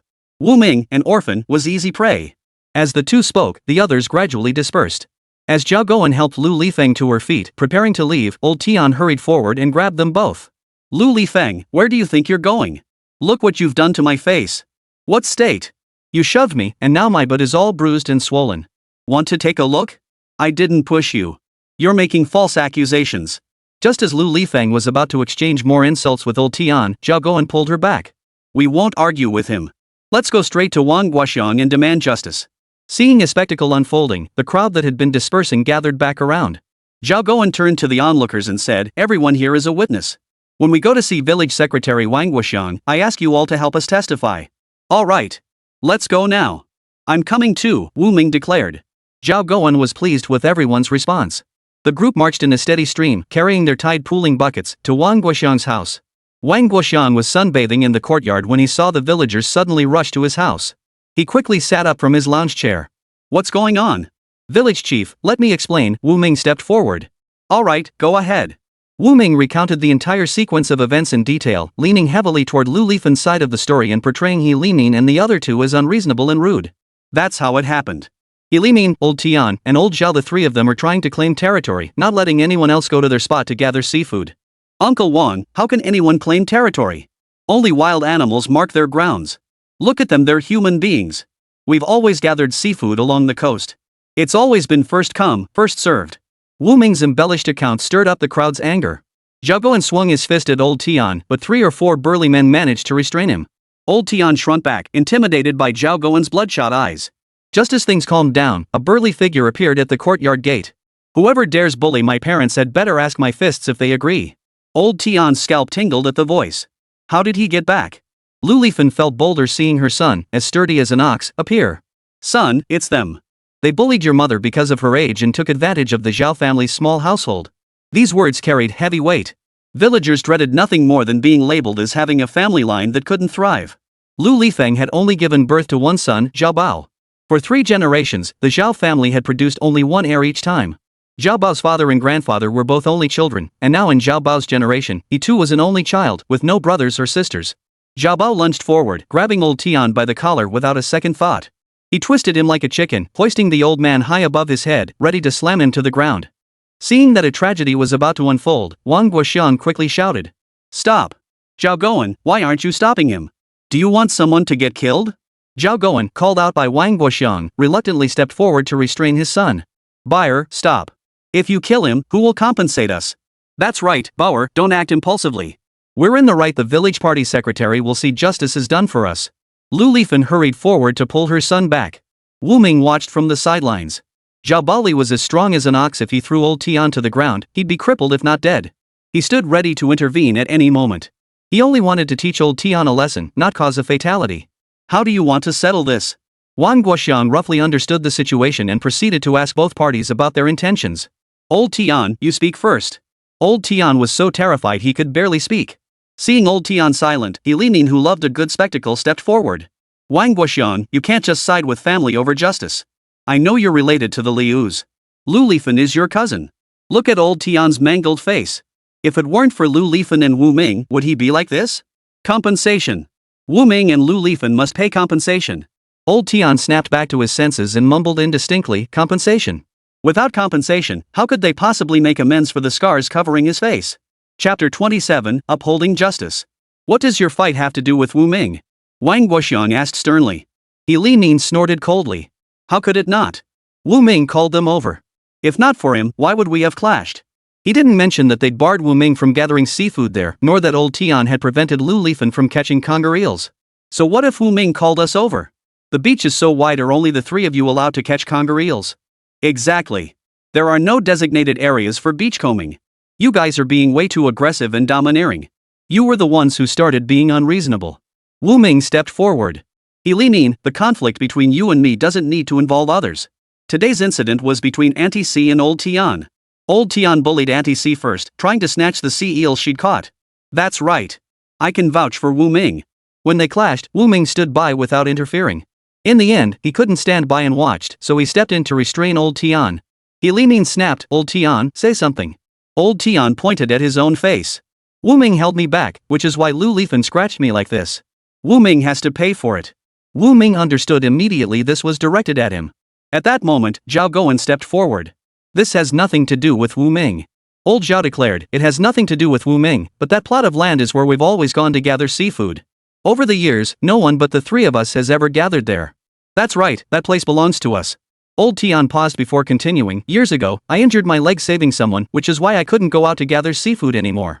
To compensate me, the village allocated that plot of land for me to harvest. Wang Guoxiang sank into recollection.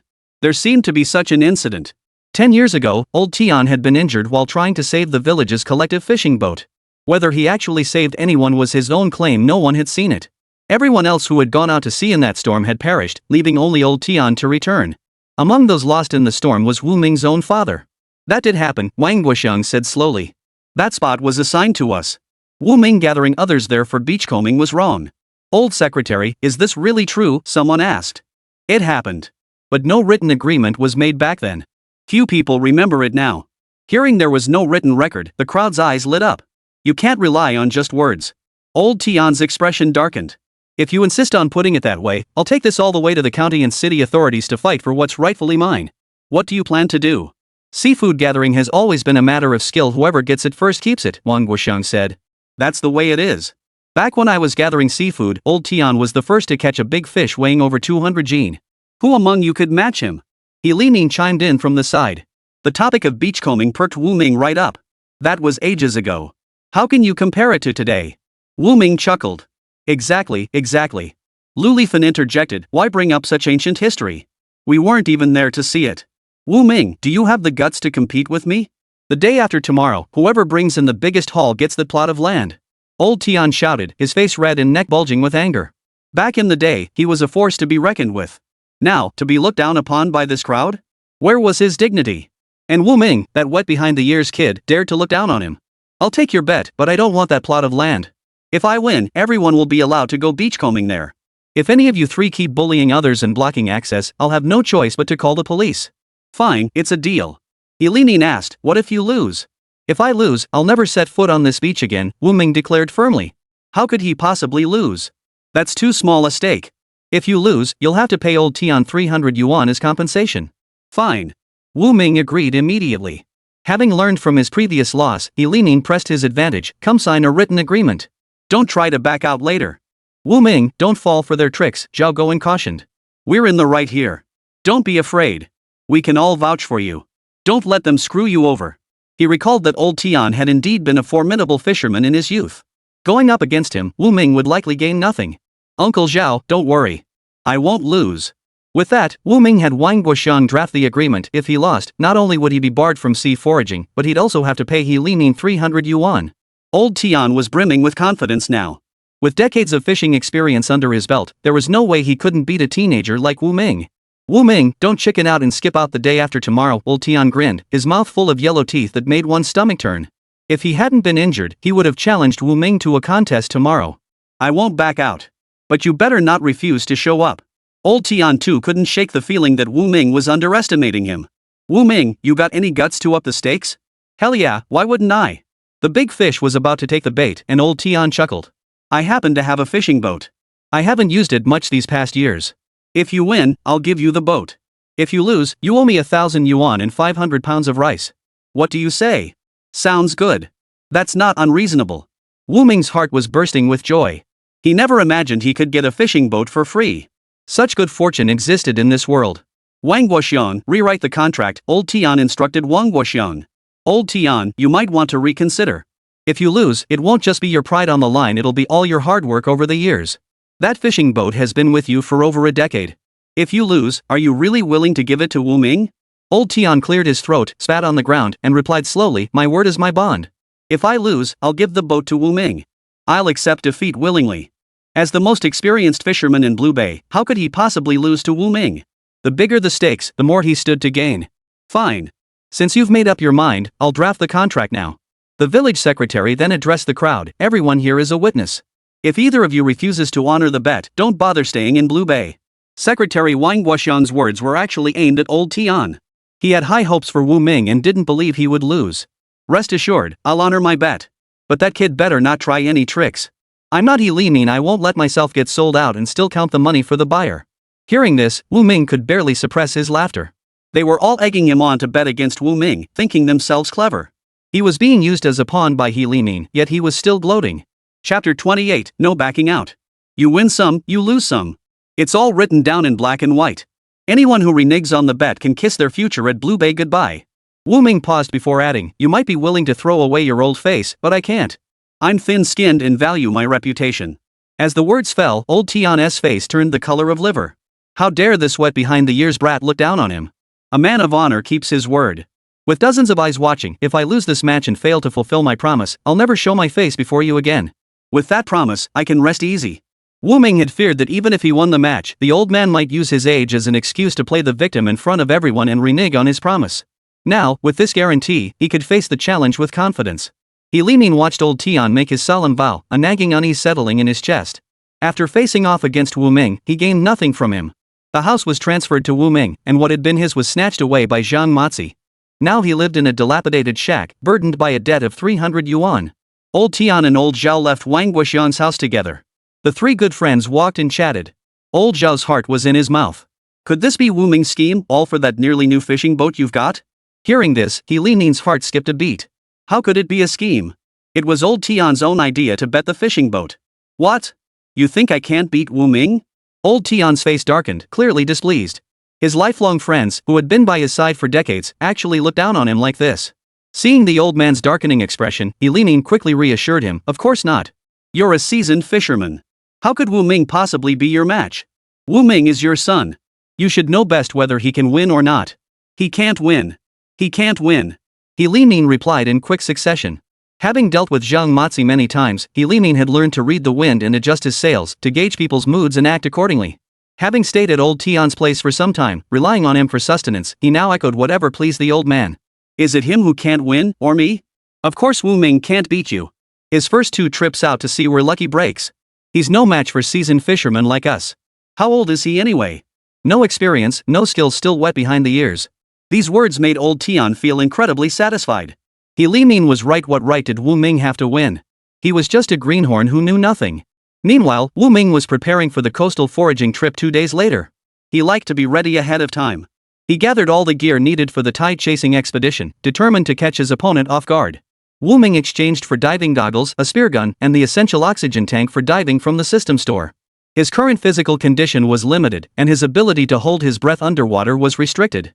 With the oxygen tank, he'd have all the time he needed underwater. Sis, no need to pack lunch for me. Where are you going? Wu Jing asked. I'm going to the beach to take a look. He didn't mention diving, worried Wu Jing would fret over his safety. Carrying gear exchanged from the system store, Wu Ming arrived at a very remote stretch of coastline and plunged into the sea. Those unaccustomed to diving shouldn't venture into deep waters. Wu Ming slowly descended near the shore. He wanted to familiarize himself with the underwater environment and assess the fish situation. If he couldn't catch a big fish tomorrow, he'd rely on quantity to win. Catching 100 or 200 pounds in one haul wasn't impossible. The underwater world was far from the calm surface. Strong downward currents could be lurking beneath the surface. He deliberately chose a sheltered bay that appeared exceptionally calm on the surface. When Wu Ming descended underwater, his anxious heart finally settled. His judgment proved as accurate as ever. The underwater environment was as serene as the surface. Colorful sea fish glided gracefully through the depths. Wu Ming's arrival drew little reaction from the fish. Below the surface lay patches of sea urchins. Wu Ming cracked open one, and a school of small fish gathered around. His target wasn't these small fish, but rather the large predatory species. Even in coastal waters, he could spot bonito, tuna, and squid. He interacted with the fish on the seabed, continuously harvesting sea urchins to feed them. As more and more fish gathered, Wu Ming thought to himself that with these small fish, his tomorrow's tide chasing would be secure. If he couldn't catch large fish, he'd use the small ones instead. The agreement with old Tian Tu hadn't specified whether it was large or small fish, it only said whoever caught more fish would win. Wu Ming slowly surfaced, a smile curling his lips. Victory felt within reach. Old Tian, just wait until tomorrow when you cry over your loss. Wu Ming shed his wetsuit and packed away his gear. Even if he lost the fishing boat, what did it matter to him? Anyone who associates with He Limin couldn't be a good person. Tomorrow, when he won old Tian's fishing boat, Wu Ming wouldn't feel the slightest bit of guilt just because the other guy was an old man. The next day, Wu Ming arrived at the pier as agreed. From afar, the pier was packed with onlookers, all gathered to watch the spectacle. A group stood together, waiting for him and old Tian to arrive. Before Wu Ming could approach, Wang Guoxiang, the village party secretary, walked toward him. Do your best, no pressure. Wang Guoxiang didn't believe Wu Ming would lose. For some reason, whenever he saw Wu Ming's eyes, he was convinced Wu Ming would win the competition. Wu Ming, can I call you Ming like Wu Jing does? Xiang stood beside Wang Guoxiang, asking Wu Ming with a hint of shyness. Wu Ming nodded. Ming, I'm rooting for you. You won't lose to that old man, Xiang said. Thanks. Many others shared Xiang's high hopes for Wu Ming. Go, Wu Ming. You're the most promising young man in our village. We're counting on you. Zhou Kai and his son approached Wu Ming. Safety comes first, the competition second. When you go out to sea, you must prioritize safety. Don't try to prove yourself. Understand? Looking at Wu Ming's youthful face, he saw his own dear brother reflected there. Wu Ming resembled his long-deceased father more and more. The same unwavering resolve. Uncle Zhou, I'll be careful. Wu Ming continued, Uncle Zhou, I'll still need to trouble you to lend me the fishing boat. All right. He had considered walking directly to the bay, but upon reflection, it seemed unnecessary. Since it was a competition, time was crucial. He couldn't afford to waste time unnecessarily. Just then, the crowd stirred. People instinctively parted to make a path. Old Tian and He Limin, along with several others, approached him carrying their gear. Wu Ming fixed his gaze on them and noticed they weren't carrying fishing gear. Chapter 29, Setting Sail. Wu Ming saw the fruits, incense, and paper offerings they carried and immediately understood their purpose. Experienced fishermen would pay homage to the sea god and various deities before setting sail, praying for smooth voyages free from storms. This belief had been passed down through generations. Old Tian led He Limin and the others in arranging the incense, candles, paper money, and other offerings on the ground with great solemnity. The ceremony was performed with great solemnity. Old Tian led the way, banging his head hard on the ground several times in the direction of the sea. Holding a stick of incense, he bowed repeatedly toward the sea. His posture was commanding. Is old Tian Tu planning to pay respects to every deity out there? What do you know? Old fishermen always follow this ritual before setting sail. I heard that after completing this ritual, even a novice can return with a bountiful catch. That's amazing. Of course. There's a lot of know-how involved. Wu Ming listened to the chatter. While he respected others' beliefs in these so-called spirits, he didn't believe that simply paying respects would guarantee a bountiful catch. His disbelief didn't mean others shared it. Especially not for people like He Limin and old Tian. Old Tian turned to Wu Ming. Wu Ming, get your money ready.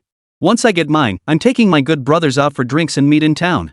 You two get ready to hand over your fishing boat to me, Wu Ming replied with a faint smile. As Wu Ming's words fell, old Tian's face darkened. Ignorant brat, today we'll see who loses worse, you or me. Wu Ming ignored him. There was no point in trying to play the hero here with empty words. The outcome would be clear by evening. Wu Ming, won't you pay your respects to the sea god? A villager approached to ask. When they went out to sea to fish, especially on such an important day as today, it was customary to light an incense stick to pay their respects to the gods. I didn't prepare anything. I'll pay my respects when I return. He intended to honor the majesty of nature and the deities who would safeguard his safe return.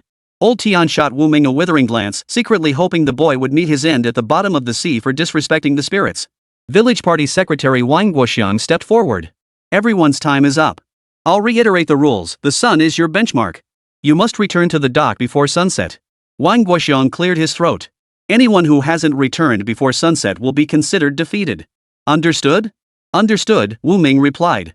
Old Tian remained silent until Wang Guoxian turned his gaze toward him. Only then did Old Tian reluctantly reply, "Got it. Everyone here is watching you too. We're waiting to see what you're really made of. If one of you loses the race, don't try to renege on the bet." "Whoever reneges is a bastard," Old Tian retorted indignantly. He despised Wang Guoxian, for the old codger's words implied he'd renege on the bet. Old Tian was no ordinary man. Even if he lost, he would do so with dignity. Honoring a wager is only fair. "I won't renege either," Wu Ming said calmly, gazing out at the boundless sea. He didn't even need to leave Blue Bay to beat Old Tian. With everything said, Old Tian boarded his rarely used fishing boat and steered toward the bay's exit. Wu Ming followed him aboard. Ming, stay safe," Wu Jing said, placing a bag of food into his hands. "I will, sis. Don't worry." As they spoke, a striking figure approached Wu Ming. Ming, may you triumph in your first endeavor." A package was thrust into Wu Ming's hands. "What's this?" "Your lunch I prepared for you." With that, Lu Honghong dashed off. She knew Wu Jing would prepare food for Wu Ming, but this was her own gesture. She wanted to give him a meal too. Wu Jing eyed the food in Wu Ming's hands and teased, "Something good's coming your way." "Sis, stop teasing me.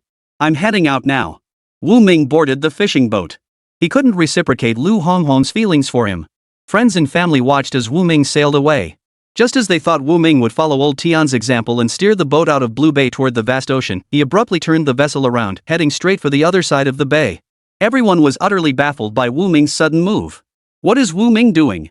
No idea. He can't possibly be planning to fish in the bay, can he? I think he is fishing in the bay. Sure, there are fish here, but nowhere near as many as out there. He's just too young.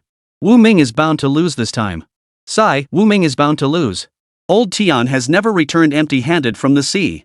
I remember over a decade ago, he was one of the top fishermen in Blue Bay. With that reminder, everyone began to think Wu Ming was doomed to lose. Wu Jing's heart sank. She and Wu Ming had only recently begun to get by. If he lost this bet, they'd have to forfeit everything they owned. She couldn't help but worry for him. "Don't worry. Trust Ming. I don't think he'll lose." Xiang approached Wu Jing and whispered softly to comfort her worried expression. Xiang listened to the surrounding chatter, completely unfazed. Wu Ming had repeatedly surprised everyone with his unexpected moves. She believed this time would be no different. "Xiang, why do you think Ming went to the bay instead of fishing farther out? What else could it be?" "Of course, it's because there are more fish there." Xiang smiled and continued, "Think about it.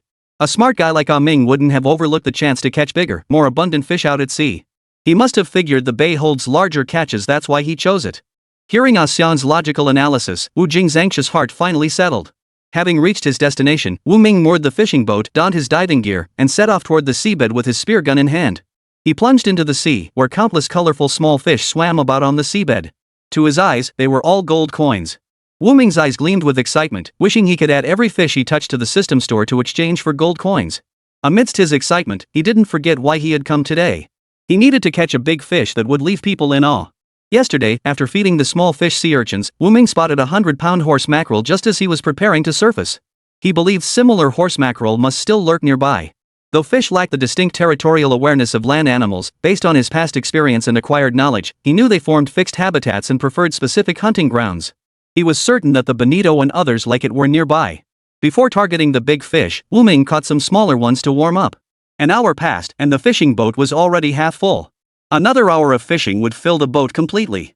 Chapter 30, Winning the Contest. Another hour passed, and the boat was completely full. Just as Wu Ming had given up on catching a big fish and was preparing to head back with his boat loaded with small fish, a massive horse mackerel appeared in his line of sight.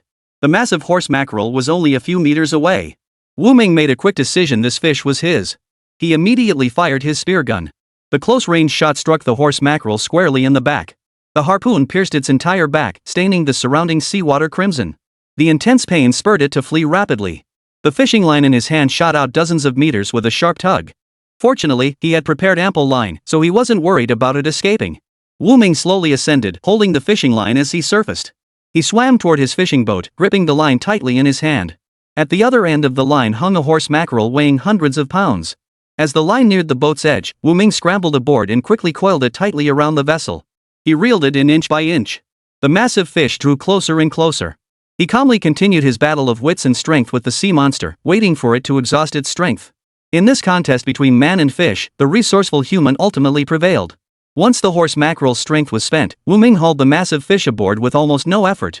The fishing boat he had purchased with gold coins was equipped with a pulley system specifically designed for hauling fish aboard. When encountering a large fish, he simply turned the winch handle to haul it aboard. Wu Ming surveyed the massive creature before him with great satisfaction. It weighed at least 200 pounds.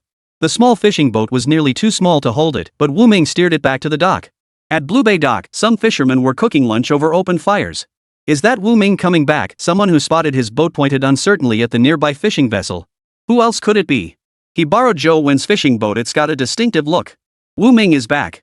Quick, go tell the village chief that Wu Ming is back. Good heavens, the boat's loaded with fish. As soon as Wu Ming's boat docked, a crowd of fishermen swarmed around it. Everyone stared in astonishment at the catch on Wu Ming's boat. How could there be so many? When did the bay start yielding such bountiful catches? If I'd known the bay had fish, why would I have gone so far out? Their words were filled with envy toward Wu Ming. Wu Ming sat at the bow of his boat, waiting for the village party secretary, Wang Guoxiang, to return. Meanwhile, old Tian, fishing in the distance, was feeling quite pleased with himself as he looked at the half-boatload of fish he'd caught. This time, he was certain of victory. Not long after setting out to sea, he encountered a school of fish. With one cast of his net, he caught at least 100 or 200 pounds. Though they were small fish, their sheer quantity made up for it. Then he reeled in several large fish weighing over 10 pounds each. Wu Ming, you're bound to lose. Even the heavens are on my side, letting me encounter a school of fish the moment I set sail. His devotion to the sea god today hadn't been in vain. His sincerity had moved the deity, who rewarded him with a bountiful catch. Old Tian worked with great enthusiasm until he saw the sun gradually sinking toward the west. Filled with the joy of victory, he started the fishing boat and headed toward Blue Bay. He was returning so early that Wu Ming surely hadn't come back yet. When he first set out, he had seen Wu Ming seemingly staying behind to fish in the bay. That kid was utterly foolish. How could there be fish in the bay? Just wait for him to lose money. Old Tian thought smugly to himself. With today's victory reward, he should treat himself to something special. He'd definitely get a whole jar of good liquor. And good meat was a must. He'd heard the braised pork in town was delicious. He'd buy 5 pounds and eat his fill. Old Tian couldn't help but burst into laughter. A greenhorn actually thought he could beat an experienced old fisherman like him. Did he think his injured legs meant he couldn't go fishing anymore? Did he really think he was some clueless rookie? Wu Ming was pushing his luck by picking a fight with him he was bound to lose. As the pair grew closer and closer, old Tian's excitement reached its peak. Look! Old Tian's back. Come on, everyone, let's go see how much fish old Tian caught. How much could it be? It can't be more than Wu Ming's catch. A crowd of curious villagers hurried toward the spot where old Tian's fishing boat was about to dock. Old Tian saw the crowd approaching and grinned to himself, certain he'd won. Everyone was coming to congratulate him. As the boat docked, the villagers glanced at the catch in the hold and one by one wore expressions of disappointment. That's all? Not even half of what Wu Ming caught. Yeah, not even half. And he calls himself an old fisherman? What a disgrace to us seasoned sailors. He sailed so far out only to bring back this meager haul? Might as well have just fished in the bay. Look at these fish, nothing but tiny yellow croakers. Old Tian listened to the murmurs of discontent, his face turning ashen.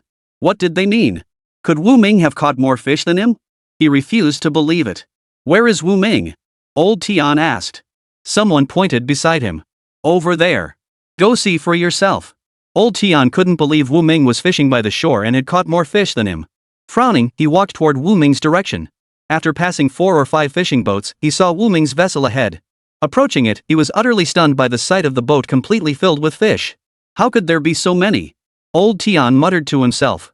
He had lost at least in terms of quantity. No, that couldn't be right. Wu Ming was fishing from the shore. He couldn't possibly have caught any big fish. He still had a chance to win. Old Tian declared, Wu Ming's fish aren't as big as mine.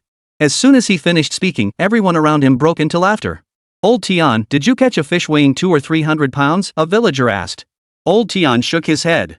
Has Wu Ming? Old farmer asked defiantly. Yes, he has. I'll take you to see it. Old Tian held his breath, clinging to a sliver of hope that perhaps the others were deceiving him until he saw the fish with his own eyes. Come see the big fish Wu Ming caught. Old Zhao excitedly pulled old Tian to the front. If he hadn't seen it with his own eyes, he wouldn't have believed it. How could there be such a huge horse mackerel? Usually, catching a horse mackerel weighing a few dozen pounds was considered quite good. Now there was one weighing over 200 pounds. Staring at the massive fish before him, old Tian murmured in a daze, I've lost. Village party secretary Wang Guoxiang walked over and patted old Tian on the shoulder. The new generation surpassing the old is a good thing. We're getting old. Admitting we're past our prime isn't something to be ashamed of. Old Tian frowned inwardly, speaking with difficulty and slowness, take my fishing boat away. I'm no longer of use. Keeping the boat won't serve much purpose now. With that, old Tian slowly and weakly walked away from the crowd. Just then, Wu Ming called out to him. I'll rent your boat. Every time I return from fishing, I'll give you a share of the catch. I don't want to take your boat. Old Tian turned and glared fiercely at Wu Ming. Are you pitying me? Chapter 31, A Defeat in Good Faith. No. Wu Ming looked in the direction of Old Tian. A gentleman accepts defeat. I lost. With that, Old Tian turned and walked away. He Limin and Old Zhao exchanged bewildered glances. They couldn't understand, was Old Tian really this principled? With the main player gone, He Limin still felt resentful. Wu Ming had gotten a nearly new fishing boat, and that rankled him. Why did all the benefits go to Wu Ming? He Limin turned and addressed Wu Ming in front of everyone. How could you possibly accept Old Tian's boat? That boat was his lifeline. You're essentially taking his life away. Old Tian offered it himself. What business is it of yours? Xiang stepped in front of Wu Ming and retorted to He Limin. Wu Ming, is this all you've got? Hiding behind a woman like a coward, what kind of hero are you? He Limin couldn't stand to see him get any credit. Wu Ming stepped forward and confronted He Limin. He Limin, you want to ruin my reputation? If you can't do it behind my back, you have to do it openly? Old Tian insisted on giving the boat. He accepted the consequences of his bet. If he hadn't given it, more people would have looked down on him. That would have damaged Old Tian's reputation. You're the one truly trying to drive him to ruin. He Limin, Wu Ming is right. If Old Tian breaks his word, the villagers could drive him to death with their collective criticism. Do you think everyone is as shameless and without dignity as you? He Liming's face drained instantly. Staggering backward, he stammered, that's not what I meant. How could I drive him to death? With that, He Limin fled in disarray. Seeing He Limin gone, Old Zhao glanced at the crowd and followed suit. Wu Ming watched the departing crowd, then glanced at the boat full of fish. Uncle Wang, what should we do with the fish? Should we send some to Old Man Tian? Wu Ming felt a growing respect for the old man. He was indeed a man of his word. He lost the contest. I doubt he'll want these fish. Why don't you sell them? Use the money to compensate him. What do you think? Wu Ming's heart leapt with joy, and he agreed immediately. Congratulations, Wu Ming. Ming, congratulations on winning the contest. Wu Jing stepped forward, a smile lighting her face. Xian linked arms with Wu Jing.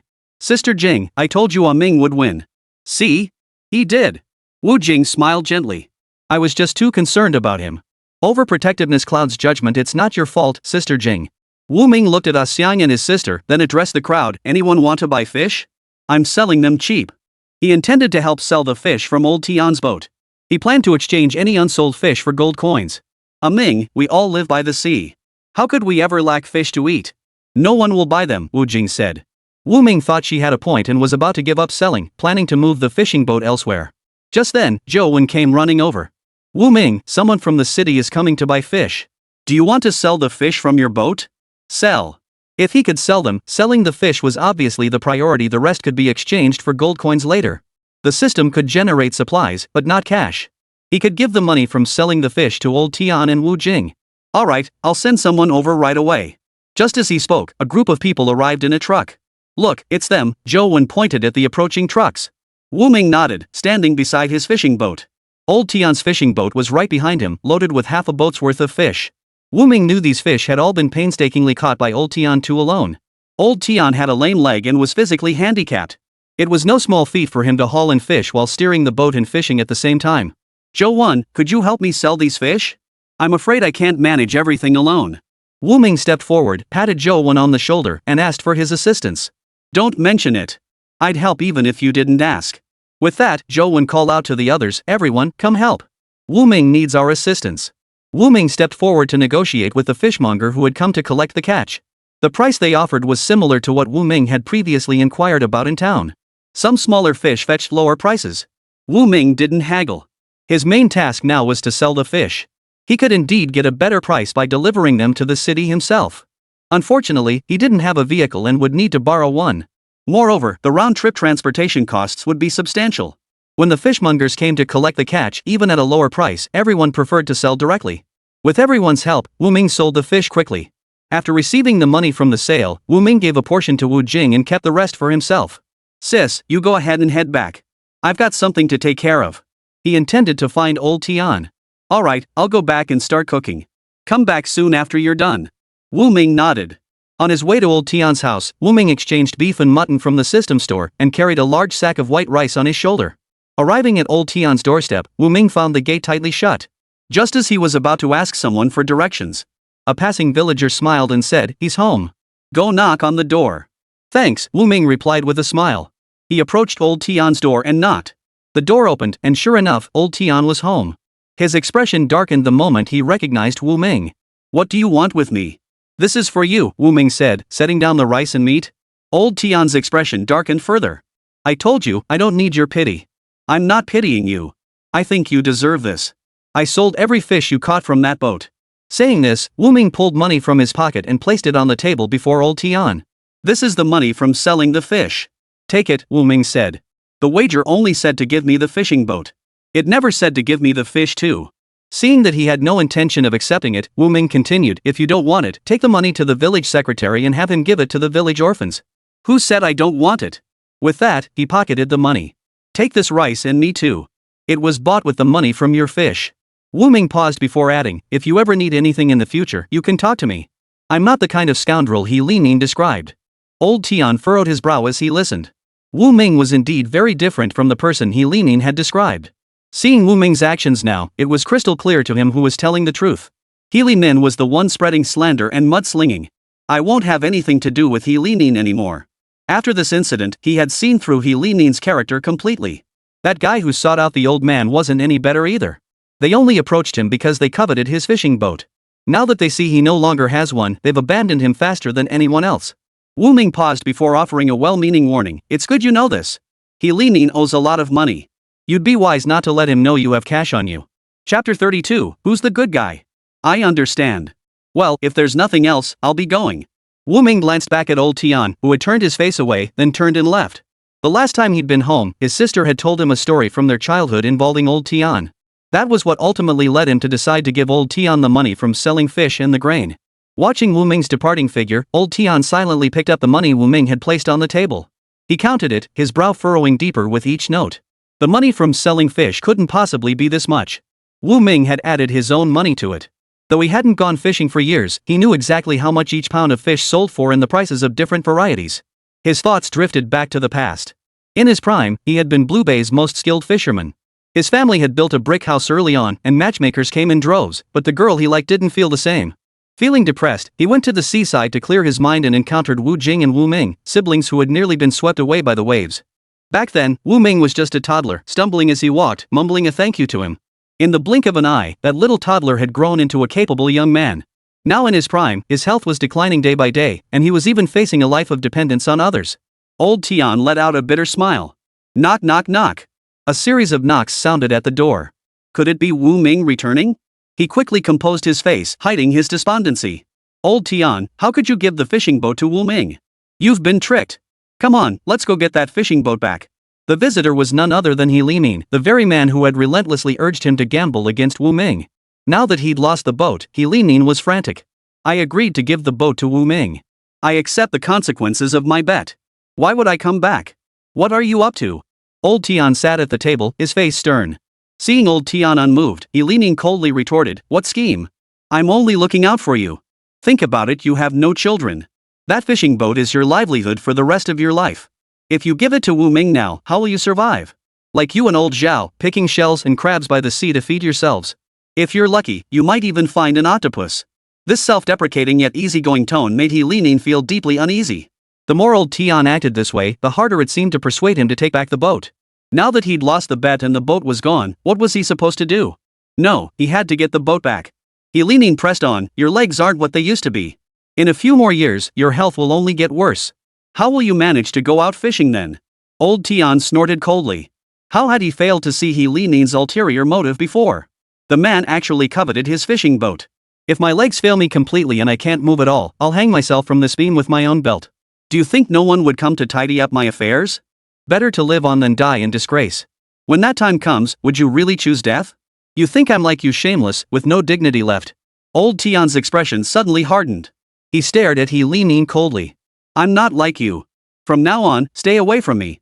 Drop your schemes. You're so ungrateful. I'm only thinking of you. If I can't convince you, I'm done talking. He Limin stormed off in a rage. As he walked away, he pondered old Tian's motives. Why would he willingly give up his fishing boat to Wu Ming? At his age, old Tian could easily shed a few tears, lamenting how difficult his life was and how losing the fishing boat would be a death sentence.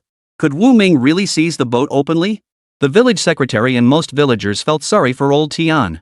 They'd sympathize with him and pressure Wu Ming to return the boat. Today, when Wu Ming refused the boat, he expected old Tian to simply take it back.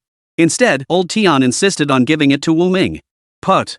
A lonely old man with no family, pretending to be noble and virtuous. The more He Limin thought about it, the angrier he became, kicking a small stone by the roadside. He Limin, I've been searching high and low for you. There you are. Zhang Mazi approached with a mocking smile. Spotting Zhang Mazi, He Limin turned and fled as if seeing a ghost. Catch him. Zhang Mazi barked the order, and the burly men beside him sprinted forward to seize He Limin. He Limin, whose escape attempt had failed, was twisted like a chicken and tossed before Zhang Mazi. Zhang Mazi looked panicked and coward. Didn't you say you'd pay back the money soon? It's been half a month now. Where's your money? Where did it go? He Limin cowered, unable to utter a word. I'm asking you a question. Gone dumb? And no. He Limin looked up at Zhang Mazi, who was glaring at him like a demon. I'll pay you next month. Give me a little more time. What are you gonna pay with next month? Your life. He never imagined old Tian would lose to Wu Ming. He'd been counting on old Tian beating Wu Ming so he could borrow some money from him to settle his debt with Zhang Mazi. Zhang Mazi charged exorbitant interest. Every day he delayed repayment, the interest compounded daily, snowballing into an ever-growing debt. Now he dared not ask how much he still owed. Deep down, he knew it could only be more, never less. Zhang Mazi gave a subtle nod, and his men immediately grabbed He Limin's clothes and slapped him across the face. Look at you, looking so down. This should perk you up. The stinging blow made He Limin's scalp tingle, and all his weariness vanished instantly. I don't have the money, He Limin forced out. He feared that if he remained silent, he'd be beaten again. Since he was going to get beaten anyway, he might as well speak up and try to save himself. I know you don't have any money. I'll give you an idea. Zhang Mazi's face twisted into a sinister grin. He Limin trembled, knowing Zhang didn't mean well. Playing along, he asked, what's the idea? If I can do it, I'll do it. Bring Wu Jing to me. Once I've made it a done deal, I'll wipe the slate clean between us. I'll even give you a settlement. What do you say? Alright, give me some time. He Limin thought, better to dodge this bullet first. Getting to Wu Jing now was too difficult. Wu Ming kept a tight watch on her. He picked her up and dropped her off whenever she went out. He'd followed her for a long time without finding an opening. Even when Wu Ming wasn't with her, someone else was always by her side. Zhang Mazi held up 5 fingers. This is all I can give you. 5 days? Yeah. Facing Zhang Mazi's slow nod, He Limin felt a tightening in his scalp. Wu Ming is watching her too closely. I can't find an opening to make my move on Wu Jing. Could you give me a few more days? A few more days? How many do you want? As he spoke, Zhang Mazi's expression visibly darkened. Chapter 33, Haggling. He Limin slowly held up 3 fingers. 3 months. Is that acceptable? You. Zhang Mazi kicked He Limin squarely in the chest. He suspected He Limin was mocking him, showing no sincerity whatsoever. He depaid his money the dowry for the bride yet hadn't seen a soul. The pent-up rage in his chest had nowhere to vent. Ah! A piercing scream. He Limin was knocked to the ground, scrambling helplessly to his feet. 5 days. I'll be back in 5 days. With that, Zhang Mazi strode off with his henchmen. He Limin, knocked to the ground, lay there for a long time, unable to get up. He lay in the middle of the road, and no one came forward to help him up. Usually, he bullied the villagers, and everyone would go out of their way to avoid him. Now, seeing him bullied by Zhang Mazi, they were practically clapping in delight. Earlier, many onlookers had gathered by the roadside. As Zhang Mazi departed, the onlookers dispersed as well. He Limin was left alone on the ground, struggling to survive. A long time passed before He Limin slowly crawled to his feet. He glanced toward the dock, and a mad thought flashed through his mind. The thought flashed through his mind like a shooting star. He wanted to steal a fishing boat, then sell it once he got his hands on it. The money from selling the boat could be used to pay off his debt to Zhang Mazi. He was sick and tired of being bullied by Zhang Mazi day in and day out. Stealing a boat might mean the death penalty. He'd heard the village elders talk about a thief from the village who had been sentenced to death. He wasn't ready to die yet. The idea of stealing the fishing boat was suppressed. He Limin found himself inexplicably drawn to the door of his old home. He approached the door, glanced around, saw it was wide open, and stepped inside. What are you doing here? Wu Jing, who had been sewing clothes inside, stood up alertly upon seeing He Limin. She grabbed the scissors in her hand and assumed a defensive stance. Seeing this, He Limin hurriedly waved his hands. Don't misunderstand. I mean no harm. I just wanted to come back and take a look. Go. Leave immediately. Get out. This place has nothing to do with you anymore. Leave now, or I'll call for help. Wu Jing pointed the scissors at He Limin as she spoke, walking toward the door. Sis, I'm back. Wu Ming's voice echoed from the doorway. He Limin trembled. Don't get upset. I'll leave right away. Tell Wu Ming I just came to check on him, nothing else. Having just been beaten by Zhang Mazi and now facing another punch from Wu Ming, he feared his life might end right here. He backed fearfully toward the doorway, colliding head-on with the returning Wu Ming. What are you doing here? Still not satisfied? I just came home to see how you two are doing, He Limin stammered, his path blocked by Wu Ming. Wu Ming ignored him and turned directly to Wu Jing. Sis, how did he bully you just now? He Limin raised his hands, hastily swearing to heaven and earth are my witnesses I didn't bully your sister. Wu Jing murmured, he didn't bully me. See? I didn't bully your sister. Get lost. Get as far away as you can. Wu Ming stepped aside. He Limin scrambled out, stumbling and falling twice on the ground. Wu Jing watched He Limin scramble away, panic-stricken and stumbling, and burst into laughter, covering her mouth. Sis, are you really okay? Wu Ming approached with concern. His sister always shared the good news but never the bad, not wanting to worry him. No, I'm perfectly fine. Wu Jing paused before adding, He Limin is terrified of you now. He saw you and ran off immediately. Still, we can't be careless. He Limin is a very bad man. Who knows what evil schemes he's hiding? Perhaps his feigned fear was merely a tactic to lull him into complacency, allowing him to lower his guard so he could strike at Wu Jing. He'd heard that Wu Ming and Zhang the Scarface had been in constant contact lately. That Zhang Mazi wasn't a good sort. If He Limin was entangled with him, he couldn't be a good person either. Alright, I'll be careful. When I saw He Limin just now, I grabbed the scissors immediately. If he dares to come near, I'll stab him dead with one swift cut. He burst out laughing. Wu Ming burst out laughing. It was best his sister had this kind of guts, she wouldn't be bullied anymore. Why are you laughing at me? I really would fight back. Wu Ming nodded. His gaze fell on the clothes being mended on the sewing machine and he changed the subject. Are the clothes for Aunt Lucy and Aunt Bai finished? I ran into Aunt Bai at the dock today and she asked about me. Just a few finishing touches left. Sis, once you're done, I'll help you deliver the clothes. Then I'll finish them now. We can deliver them together later. She intended to finish both garments and deliver them together. Wu Ming sat nearby, waiting for Wu Jing to finish sewing. Before long, the clothes were finished and the siblings went to deliver them together. Wu Ming worried that Wu Jing might be harassed by He Limin if she went out alone, so he personally escorted her. Not long after stepping out of his house, Wu Ming sensed a pair of eyes staring at him from behind. He turned to look, but saw no one. After turning back several times, he spotted He Limin, who hadn't had time to hide. Sis, look at him, He Limin is following us again. He's up to no good. Hearing this, Wu Jing nodded without hesitation. Let's go. We need to hurry. Having endured He Limin's bullying for over a decade, Wu Jing still harbored fear toward him. She urged Wu Ming to walk faster. Sis, don't be scared. If he comes over, I'll knock him flying with one punch. I'll protect you. We don't have to fear He Limin anymore, okay? Seeing the fear on Wu Jing's face, Wu Ming silently cursed He Limin as a bastard. He added tenderly, Sis, you have to believe me. I really will protect you. Ming, I know. I'm not afraid. To prove her courage to Wu Ming, Wu Jing turned and glared fiercely at He Limin. That look only fueled He Limin's rage. Now even that brat Wu Jing dared to challenge him. How had he ended up in this situation? Ever since that day Wu Ming suddenly snapped out of it, dared to stand up and fight him, and beat him. Let's go deliver clothes to Aunt Lucy, Wu Ming said. Wu Jing nodded. The siblings walked to the fork in the road, then followed the coastal path to Lu Lifeng's home. Mom, brother Wu Ming is here to see you.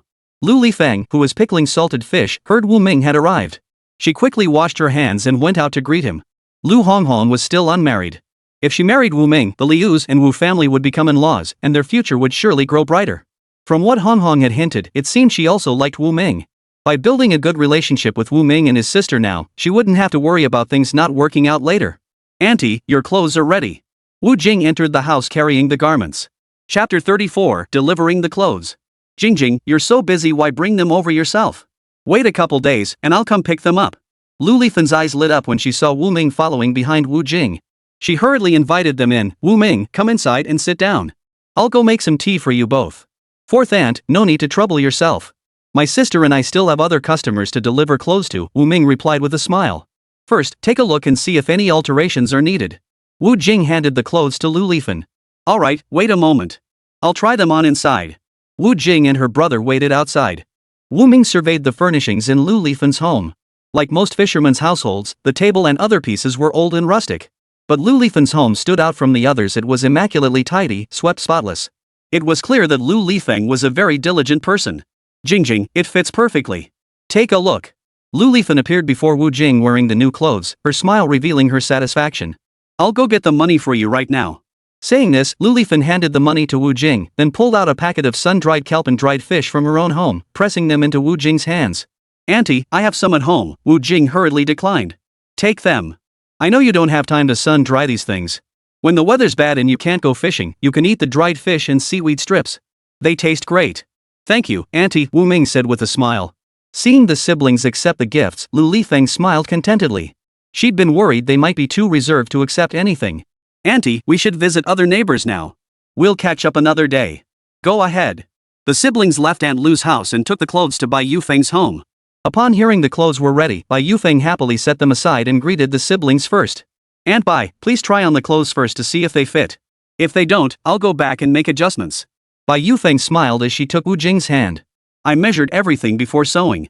No need to try them on. I trust your work completely. She pulled Wu Jing down to sit. Wu Ming, don't stand there. Sit down. Seeing guests in Bai Yufeng's home, Wu Ming hesitated to sit. Hearing Bai Yufeng's invitation, he reluctantly sat down to wait for his sister to return. Auntie, since you have guests, we should probably head out now. Wu Ming felt uneasy under the scrutinizing glances of the roomful of people. Bai Yufeng replied, don't be so formal. We're all family here. She continued, this is my niece, Bai Shanshan. She's about your age. You two should have plenty to talk about. Wu Ming froze. That sounded like she was trying to set him up with a wife. He hoped it was just his imagination. All he wanted now was to get out fishing and not waste any more time. Time was money, gold coins, one after another. His fishing boat still needed gold coins to redeem. He couldn't just stand here chatting idly away his time. He'd come out to accompany his sister today, not to go on a blind date. Seeing the girl sitting awkwardly beside him, Wu Ming stiffened slightly. As an older man, what topics could he possibly share with a young girl? If he had to find common ground, he'd rather discuss fishing techniques, what bait to use for catching big fish. A group of elders around them watched with smiles on their faces. Today, he was supposed to discuss fishing techniques with this girl. By tomorrow, the whole village would be gossiping that he was sick or clueless about romance. Wu Jing noticed her brother's discomfort and quickly turned to Bai Yufeng beside her. Auntie, I have things to attend to at home. How about I bring Wu Ming another time? Let her older sister handle this awkward task. She could tell Bai Yufeng was trying to set Wu Ming up with a wife. Jingjing, I know bringing this up suddenly startled you and Wu Ming. Actually, when I came to have you make clothes last time, I meant to tell you. But Lu Lifan was standing nearby the whole time, and I never found the chance. I was planning to visit your home this afternoon. How coincidental that you arrived this morning. Auntie, just say what's on your mind. Bai Yufeng smiled. Alright, I'll be blunt. Wu Ming isn't getting any younger. My niece is the same age as him. I'd like to act as matchmaker and bring them together. Wu Ming's heart skipped a beat. So that's what this was about. He had demonstrated exceptional fishing skills and earning potential. Many in the village held high hopes for him, and he had anticipated that someone would come forward to arrange a match for him. He just hadn't expected it to happen so soon. Wu Jing felt torn. She looked at Wu Ming. Ming, this is your own matter. What do you think? Sis, I'm still young. I'm not ready for that yet. After hearing this, Bai Yufeng glanced at the young woman and her parents. The parents of the prospective bride remained silent, merely nodding slightly to her. Bai Yufeng continued, my daughter Shanshan is about the same age as you. Getting married now is indeed a bit early. Let's just set the engagement first. The wedding can happen later. Bai Shanshan's father, Bai Longan, added, the wedding can happen in the second half of the year. As long as you marry, my Bai family will provide 3 brand new fishing boats and 10,000 yuan as dowry. The gold and silver jewelry goes without saying. Are these terms acceptable to you? Such a generous offer would be considered a substantial dowry not just in Blue Bay, but even in the city. Countless suitors would surely be lining up to marry her. Wu Ming couldn't fathom why they'd chosen him. Thank you for your kindness. My family's circumstances are difficult, and Shanshan would suffer hardship if she married into it. A real man shouldn't burden his wife and children. I stand by what I said before, until I've made something of myself, I don't want to start a family. Thank you for your generosity. Every word came from his heart. The atmosphere in the room grew increasingly heavy, falling into an uncomfortable silence. The bride's parents' expressions darkened. Wu Ming pretended not to notice. He wouldn't cave just because they were giving him the cold shoulder. Just as he expected them to erupt in anger, Bai Longan spoke up, I can add to the dowry. What do you want? It's not about the dowry. I don't want to marry you. Bai Shanshan, seated beside Wu Ming, spoke up at that moment. Dad. Please don't force her. Hearing his daughter speak, Bai Longan's face fell with guilt. Wu Ming suddenly understood why the Bai family had offered such a generous dowry. It was because Bai Shanshan had a stutter. The Bai family's love and concern for their children were displayed in full measure. My reluctance to marry isn't your fault, it's my own issue, Wu Ming added. He had said the same thing to Lu Honghong's father. Regardless of the reasons, he had ultimately turned them down. Bai Yufeng quickly stepped in to smooth things over. Brother, these kids are still so young, just teenagers who don't know any better. Let's put the marriage on hold for now and give them time to get to know each other. In the meantime, Shan can come with me to the sea more often to toughen up. Fine, Bai Longan replied indifferently. Chapter 35, Refusal. The groom's family had refused. He couldn't exactly hold a knife to their throats and force them to agree. Pursuing the groom to marry his daughter would be too humiliating for the Bai family. Wu Jing led Wu Ming to bid farewell to Bai Yufeng. Only then did she realize why Bai Yufeng had been so polite when she came to have clothes made for her last time. It turned out she'd been waiting for them both here. Ah Ming, now that you've made something of yourself, so many people are eager to form an alliance with our family. What are your thoughts on this? Sis, you haven't even married yet. As your younger brother, how could I possibly marry before you? Wu Jing smiled but said nothing. Knowing her hesitation stemmed from shyness, Wu Ming reassured her with a smile. Sis, if you have someone you like, invite him to our home. When I move out, you can keep the original house, or we can build you a new one. I won't let you suffer any hardship. Hearing her brother's words, Wu Jing felt her eyes sting with tears. How could she have such a wonderful brother who always put her first? But that won't do. I still need to marry someday. When you make something of yourself and have me to rely on, even if I marry, they won't dare bully me. With a younger brother at home, if she didn't marry, people would gossip about her. All right. I'll keep improving myself to support you, sis. The siblings chatted and laughed as they walked home together. Hiding in the shadows, He Limin heard Wu Jing's voice. Crouching low, he followed her. With Wu Jing right before his eyes, he mentally rehearsed slipping a sack over her head and carrying her away. A sudden cry of sister snapped him back to reality. He Limin scrambled to hide. He feared that 1 second too slow would mean Wu Ming pinning him to the ground and beating him senseless. Ming, hurry up. Why are you lagging behind? Nothing. Had he imagined it? He thought he'd heard He Limin's footsteps. He Limin, who had darted to the side, broke out in a cold sweat when Wu Ming glanced back. Wu Ming noticed nothing unusual, he merely glanced over before heading home. The next day, news of Wu Ming rejecting the Bai family's marriage proposal spread throughout the entire village. Early the next morning, Wu Ming encountered Bai Yufeng at the pier. Expecting a scolding, he was instead. Wu Ming, I know those rumors circulating outside. I'm sure you didn't spread them. Rest assured, our Bai family has no intention of making things difficult for you. Wu Ming nodded. My decision not to marry isn't specifically about Shan. Tell her to relax. I turned down the Lu family last time too, you should know that. I know you're a good kid. That's why I introduced you to my niece. Hearing Bai Yufeng say this, Wu Ming felt relieved. He didn't want to antagonize the Bai family. They held considerable influence in Blue Bay, wealthy and highly respected. He might need their support for future endeavors. As Wu Ming boarded the fishing boat, ready to set sail, waves of murmurs washed over him. Wu Ming, you're so lucky to have caught the Bai family's eye. If I were you, I'd accept immediately. They're offering you 5 fishing boats, you wouldn't have to work hard for the rest of your life. Wu Ming, why won't you accept? Wu Ming smiled faintly. I don't want to get married. The Bai family had actually offered 3 fishing boats, but somehow the rumor had morphed into 6. The rumors would only grow more absurd from here on out. Facing everyone's teasing, Wu Ming simply smiled it off. Zhou Wen leaned in close to Wu Ming. What are you thinking? Turning down such a great match with the Bai family? Then he lowered his voice. Is it because Bai Shan stutters? But she's beautiful, and her family is wealthy. Her parents and brothers are influential. Marry her, and you'll be able to walk all over Blue Bay. It's not about anyone else. It's about me. I just don't want to get married. That's all. He would reject Lu Honghong just as he would reject Bai Shan. If I were you, I'd accept immediately. Hesitating even a second would be a waste of those 5 brand new fishing boats. 3 is still pretty good. Wu Ming recalled what this man had said a few days ago and couldn't help but laugh. Aren't you fond of Lu Honghong? Why would you suddenly want to marry Bai Shan? A woman like Bai Shan, rich, quiet, and beautiful, who wouldn't want to marry her? Zhou Wen stared at Wu Ming and shook his head. Except you. Alright, we'll talk about this later. I'm heading out to sea now. I don't have much to do today. Why don't I come with you? Wu Ming thought for a moment. Alright. You steer. He hadn't come to the pier to fish. He must have come specifically to talk about the Bai family. The ensuing conversation confirmed Zhou Wen was indeed bored, deliberately seeking him out to verify whether the rumors about him and the Bai family were true. No sooner had Wu Ming set sail than He Limin appeared at Wu Ming's home. Where's the food? He Limin stormed into the house. He Limin, what are you doing here? This is my home with Ming. It's none of your business. Wu Jing dodged while speaking. She dashed to the door, frantically calling for help. He Limin cursed under his breath as he stormed into the kitchen searching for food. The pot was empty, and the cupboards held no food. This household couldn't survive without him. They didn't even have a bite to eat. Nothing at all. He Limin slammed the empty bowl he was holding to the ground and stormed out cursing. As soon as he stepped outside, He Limin saw a group of people waiting for him at the door. He Limin, what are you doing here? This house isn't yours anymore. Wu Ming and Wu Jing have cut ties with you. You shouldn't be coming back, Lu Honghong's father declared indignantly from the doorway. He had investigated the incident where He Limin had spied on Lu Honghong bathing. It had nothing to do with Wu Ming. He Limin was the real villain.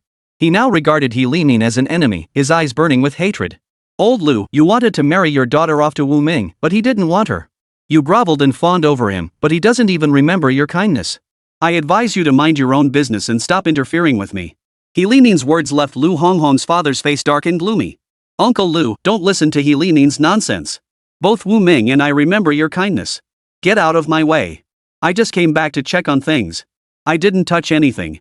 He Limin, who claimed he hadn't touched anything, tossed the teacup in his hand aside. Finding no food inside, he downed 2 cups of water. Before he could set the cups down, Wu Jing and her men blocked him at the door. Blocked at the door, He Limin remained unflappable. As long as Wu Ming wasn't present, he feared nothing. These unimportant outsiders wouldn't dare lay a finger on him. Move aside. He Limin barked, thick-skinned as ever. As if he were the true master of this household. Xiao Jing, go inside and see if anything is missing. Wu Jing hurried inside to investigate. The bedroom showed no missing items or signs of disturbance, but the kitchen had been turned upside down. But there was nothing edible in the kitchen.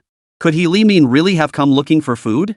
Wu Jing rushed back out, but He Limin was still being held back at the door by others, preventing him from leaving. More and more villagers were gathering. Is anything missing? Chapter 36, Narrow Escape. Wu Jing shook her head. I told you I didn't touch anything, He Limin sneered as he pushed through the crowd. He glanced back at the crowd. These were Wu Ming's lackeys. He debribed them, and now they were all doing his bidding. Today, they'd finally caught Wu Ming out and were about to go after Wu Jing. Who knew she'd summon a crowd to confront him? When he entered the house, he'd deliberately taken a detour to avoid startling Wu Jing and scaring her away. He turned to head to the kitchen for something to eat, but Wu Jing had actually called in such a large group. Move aside. He Limin pushed through the crowd. He strode away with an air of superiority. Behind him, voices comforted Wu Jing. Wu Jing expressed her heartfelt gratitude to the neighbors and friends who had come to help. Sis Jing, if you ever need help, just come to our place, said Lu Honghong, who had just arrived. Thank you. Wu Jing thanked her again. You're welcome. With that, Lu Honghong followed her family away. After the crowd dispersed, Wu Jing, relieved that it had been a false alarm, quickly shut the door and bolted it. She hoped He Limin wouldn't come back. Meanwhile, Wu Ming, who was fishing at sea, encountered rough weather. The weather suddenly changed, winds picked up, and the calm sea turned choppy with surging waves. Let's head back, Zhou said anxiously, watching the sky grow increasingly dark. His father had told him, don't fear wind or rain, but dread dark clouds gathering overhead. Following the dark clouds came fierce winds and torrential rain. The wind had only just begun. Soon, the situation would worsen. Push it. Get us to shore before the rain hits, Zhou urged again. Wu Ming stared at the rain curtain closing in ahead of them. I'm afraid we won't make it. A mist-like curtain of rain moved toward them. Zhou turned the boat around and headed for shore. Waves grew larger, tossing the small fishing boat like a rootless leaf upon the water. Waves tossed the small fishing boat high into the air, only to slam it down again and again. Zhou's face drained of color as he gripped the tiller tightly. I'll take the helm, Wu Ming stepped forward to take control of the boat.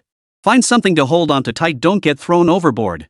At that moment, Zhou could only nod in trust. He prayed that Wu Ming, who always seemed to have good luck, could guide them back safely. Once they reached the bay, everything would be safe. Wu Ming maintained the safest possible speed as they drew nearer to the bay. Just then, 2 cries for help reached his ears. Is someone calling for help? Wu Ming wasn't entirely sure. Outside, the waves were raging. Under normal circumstances, no one could survive in such a storm. Perhaps it was just a hallucination born of his heightened tension. Someone is shouting. Zhou declared with certainty.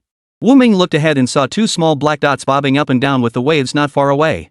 The dark figures occasionally vanished beneath the waves, making them difficult to discern clearly. Should we go rescue them? Even as Zhou asked, Wu Ming had already steered the fishing boat toward the 2 people in the water. The wind and waves were too fierce, making rescue extremely difficult. Tie the rope around your waist, then toss the buoy with the rope attached. Whether they can grab it is up to their luck. The stormy seas made it impossible to enter the water for a rescue. Wu Ming refused to risk Zhou's life. Though the waves where the bay met the open sea weren't as fierce as those further out, they still made one extremely nervous. Rain pelted the cabin as Wu Ming gripped the helm tightly. What he held in his hands wasn't just the rudder, it was the lives of all of them. "Thrown it out," Zhou said, his face drenched, turning to Wu Ming. Wu Ming adjusted the fishing boat's course, steering it as close as possible to the two men in the water. Rainwater stung his eyes, blurring his vision. Wu Ming steered by instinct and experience. Visibility outside grew increasingly poor, making progress nearly impossible. Here! Here! We've got the life ring! Excited voices rang out from the sea. "Hold tight, I'm pulling back," Zhou called out to the vast ocean. Soon, a response came through the white mist. "Hold on tight, pull." The voice trembled, impossible to tell it from fear or excitement. The wind in waves grew fiercer. Wu Ming's heart pounded wildly. He could cheat his way to survival using the system, but these people couldn't. With no escape in sight, he couldn't stand by and watch them die. After Zhou strenuous efforts, the two men in the water were finally hauled aboard. Soaking wet, Zhao Bao and his son scrambled onto Wu Ming's fishing boat, clutching the swaying hull tightly, their eyes filled with terror after narrowly escaping death. "Wu Ming, hurry back! The wind and waves are getting worse," Zhao Guan urged anxiously. Wu Ming ignored him. He knew better. In such fierce weather, excessive speed could easily capsize the boat. That was likely how their fishing boat had capsized. Wu Ming steered toward shore at his own measured pace. Equipped with the system's precise navigation, he reached the dock without error. Only half the fishing boats were moored at the dock. The other half must have already set sail. Wu Ming silently prayed for the safe return of the fishermen who had gone out to sea. "Wu Ming, Zhou, thank you both," Zhao Guan said, pulling his clothes tighter around himself. Wu Ming had saved his life. He and his son Zhao Bao had nearly lost their lives to the sea. It was all thanks to Zhou and Wu Ming. "You're welcome," Zhou replied politely. Gratitude shone in Zhao Guan's eyes. He and Zhao Bao had been tossed about in the waves, nearly giving up several times. Wu Ming's fishing boat wasn't the first one they'd spotted. The other boats either genuinely didn't see them or simply sailed past father and son one after another. Just as they were on the verge of collapse, Wu Ming and Zhou appeared like gods descending from the heavens. "Rest at my place first, it's close by," Wu Ming said. He moored the boat and led everyone through the storm toward his home. Wu Jing had been praying for Wu Ming's safe return. Hearing the knock, she rushed to open the door, fearing she might hear terrible news about him. Opening the door, she found Wu Ming standing there. "Sis." That single word nearly brought tears to Wu Jing's eyes. At last, Wu Ming had returned safely. "Quick, come inside." Within seconds of opening the door, the entrance was drenched by rain. The storm outside was even fiercer than before. She couldn't bear to imagine what might happen if they'd stayed out at sea any longer. Wu Jing hesitantly ushered everyone inside. She immediately fetched dry towels and warm water. "Drink some hot water quickly," Wu Jing urged everyone to sit down and rest. Zhao Guan and Zhao Bao gratefully accepted the cups of hot water Wu Jing handed them. "Thank you. How did you two end up together?" Wu Jing asked, puzzled. "Sis, I'll go change into clean clothes first. I'll tell you later." Wu Jing could roughly guess what had happened from the terror etched on their faces. "Our boat capsized," Zhao Guan said slowly. "Wu Ming and Zhou happened to be passing by and saved me and my son." Chapter 37, Whoever Wins Treats to Dinner. Hearing about the capsized boat, concern immediately flashed across Wu Jing's face. The group spent the night at Wu Ming's home and didn't return until the rain stopped the next day. No sooner had they left than He Limin appeared at Wu Ming's house. He Limin violently pushed open the door, intending to gloat and hurl scornful remarks at Wu Jing. "He Limin, you're here looking for trouble again?" Wu Ming's voice suddenly rang out beside him. He Limin flinched, his neck jerking back as he prepared to bolt. "How are you still alive?" He Limin stared at Wu Ming in utter terror. He'd heard yesterday that Wu Ming had gone out fishing at sea. He'd secretly rejoiced, thinking the fierce winds and waves would surely have claimed Wu Ming's life. That's why he'd come early this morning to taunt him and take Wu Jing away to report to Zhang Mazi. "He Limin, you really want me dead? Well, I'm afraid I'll disappoint you. Not only am I fine, but I've brought back a boat full of fish." Wu Jing glared at He Limin with hatred. Both sister and brother had publicly cut ties with him in front of the villagers. Why did He Limin keep coming after them? "He Limin, why won't you just give up?" "Sis, did he come bother you again while I was gone?" Wu Jing nodded. Hearing this, Wu Ming stepped forward and swung a punch at He Limin. "He Limin, you won't give up until you see the coffin, will you?" Seeing Wu Ming about to get physical again, He Limin took a few steps back, spun around, and fled at top speed. Watching He Limin practically run away, Wu Jing felt a surge of satisfaction. Wu Ming turned to see Wu Jing, relieved that she didn't look too frightened. He hoped his sister could gradually emerge from the shadow He Limin had cast over them. As Wu Ming reached the doorway and watched He Limin walking toward the pier, he frowned. After leaving Wu Ming's house, He Limin headed straight for the pier. There, he saw a crowd gathered around Zhou Wen's fishing boat. He Limin approached them. "What's going on?" No one acknowledged him. Ever since the split between the He and Wu families, everyone had a poor impression of He Limin. Old Chen from the village entrance went missing in yesterday's storm. If Wu Ming and Zhou hadn't come across us yesterday, my son and I would have been devoured by the sea too. Zhao Guan recalled yesterday's ordeal, still feeling the chill of fear. A fisherman like him, who had spent his entire life on the sea, would never, under any circumstances, feel fear toward the ocean. But after yesterday's ordeal, the sight of the deep blue sea now filled him with endless dread. His son, Zhao Bao, rarely went out to sea. Seeing the fine weather yesterday morning, he had taken his son along only to encounter the terrifying storm that nearly claimed both their lives. Wu Ming said he brought back a whole boatload of fish yesterday. Is that true? He leaned in to ask. Not a full boat, but nearly half a boat's worth. With waves that high yesterday, he still managed to bring fish home? You two aren't helping Wu Ming cover up, are you? The speaker was an elderly fisherman named Chen Libei. Whether they're lying or not, you can go see for yourself. Just because you can't do it doesn't mean others can't. Everyone turned to look at the old man who had spoken. They had assumed that after losing to Wu Ming, old Tian would become his sworn enemy, never speaking to each other again. But who knew? Not only did they not become enemies, but old Tian even stepped forward to speak for Wu Ming. Old Tian, did losing to Wu Ming last time warp your spine? Now you're lying for him in front of us all. He Limin chuckled darkly before the crowd. The meaning in his eyes was unmistakable. I don't believe it either, Chen Libei chimed in. Believe it or not, it's none of your business. I'm not begging you to believe me. What difference does it make whether you do or not? Old Tian snorted coldly with disdain. What do you mean by that, old Tian? Just because you lost, does that mean I'll lose too? I'm no cripple, Chen Libei retorted. Over the years, old Tian had offended many with his reclusive nature and sharp tongue. Chen Libei was one of those he'd crossed. Old Tian retorted, what good does it do to argue with me? If you don't believe me and want to prove yourself at the tide pool, go challenge Wu Ming. Chen Libei, if I were you, I'd challenge Wu Ming to prove your worth, He Limin chimed in, relishing the drama. Even if you want to compete, I'm not sure Ming would agree to it, Zhou Wen remarked. These men had no idea where their confidence came from, thinking they could beat Wu Ming. Wu Ming was the luckiest fisherman he'd ever seen. He always managed to catch the big fish. What would we compete in? Look, here comes the man himself. Wu Ming, everyone's wondering if you'd like to race Chen Libei at low tide. See who brings back the biggest haul. No way. Wu Ming refused without a second thought. He wasn't crazy, after all, constantly challenging people to contests. Wu Ming, are you afraid to lose? Chen Libei pressed him. What a cheap trick. But he was exactly the type to fall for it. Compete over what? Just a contest? No stakes? That won't do. Wu Ming looked at Chen Libei. He thought to himself, you're the one rushing to lose. I'm not forcing you. Fine, let's wager. No boats. Each of us gets a bucket. See who can gather the most treasures from the shore. What's the stake? Wu Ming asked. Who knew stakes were needed? The crowd began to cheer. Right. If it's a contest, how can we do it without stakes? Right, we need stakes, Zhou Wen chimed in immediately. He didn't think Wu Ming would lose. A contest is a contest, who's afraid of who? Chen Libei retorted defiantly. If you don't want to put up stakes, then whoever loses buys everyone here a meal. What do you think? Wu Ming proposed. Judging by the other guy's conditions, he didn't seem like someone who could afford to put up stakes. If he won, he didn't want people saying he'd bullied an old man. The agreed upon stakes were something he couldn't quite accept, yet couldn't quite refuse either. At that moment, old Tian spoke up. Sounds good to me. I think it's fine too. Everyone agreed it was acceptable, so all eyes turned to Chen Libei. Fine. Whoever loses buys dinner for everyone here, Chen Libei said. Tomorrow's the low tide. Let's do it then, Wu Ming said. When the tide recedes, the shoreline always yields more fish and shellfish. Alright, tomorrow it is. Let's see who wins, He Limin chimed in, relishing the spectacle. He Limin, why are you everywhere? I heard Zhang Mazi has been looking for you everywhere.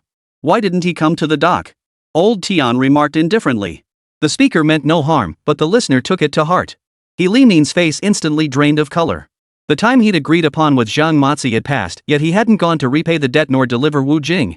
Despite his guilt, He Limin stubbornly declared, let him look for her. What's it got to do with me? Wu Ming looked at He Limin and chuckled, I heard Zhang Mazi brought men looking for you, threatening to break your legs.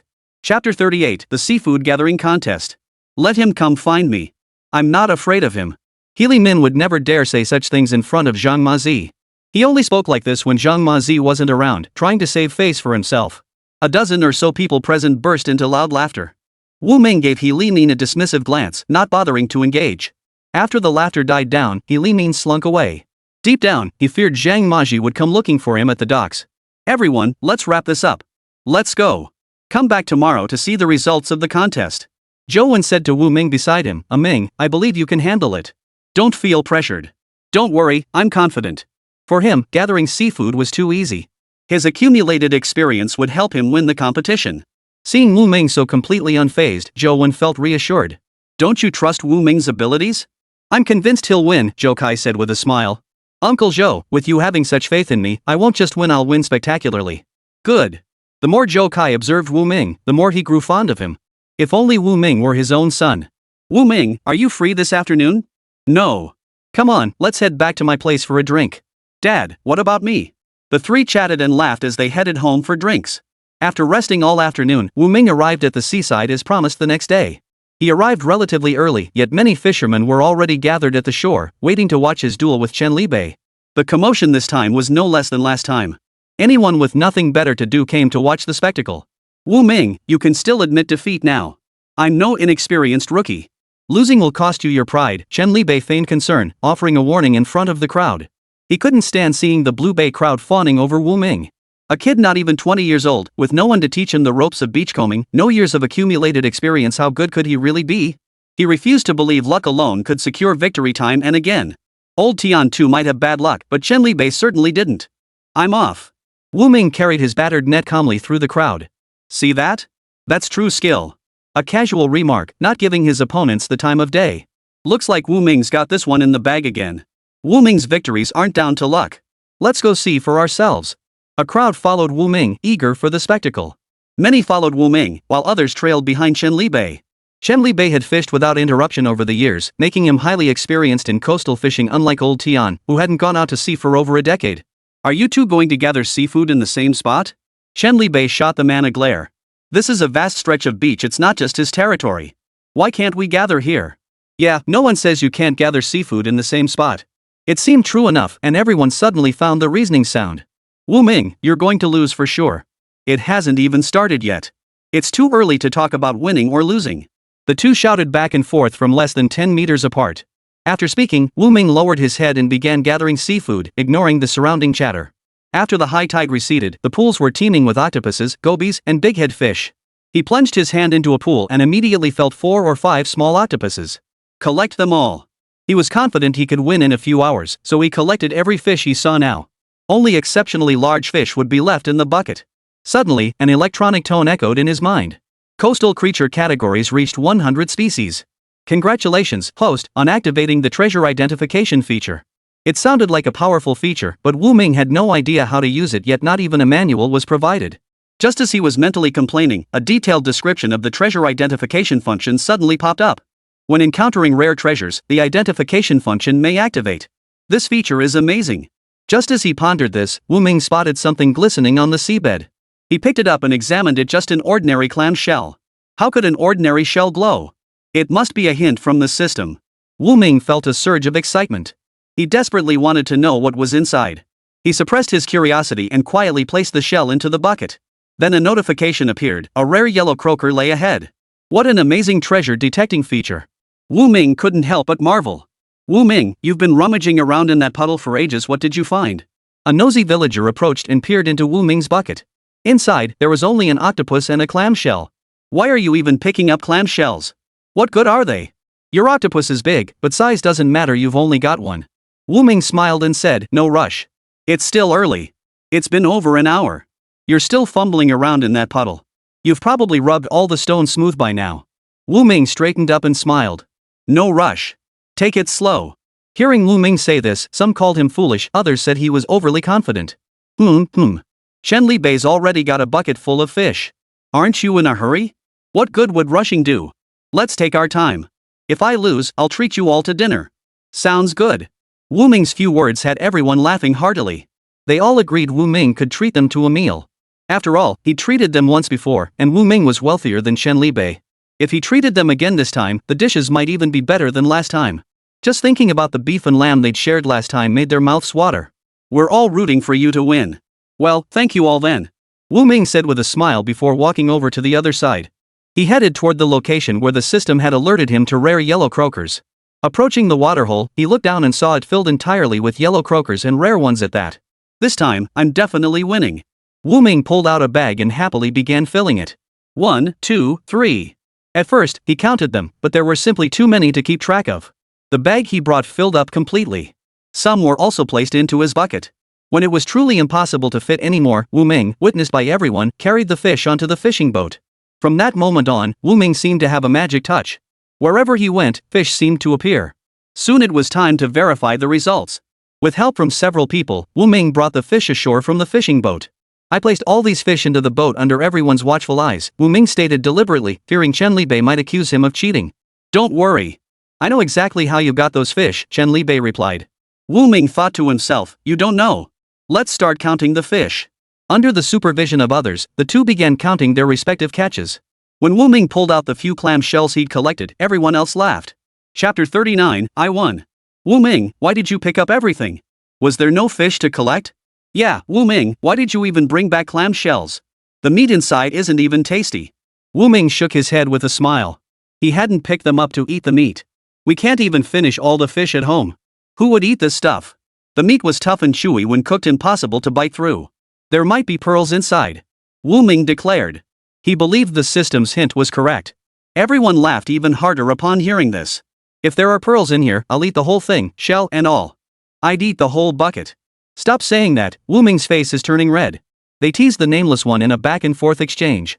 The group was chatting and laughing. Suddenly, village party secretary Wang Guoxiang approached with a group of people.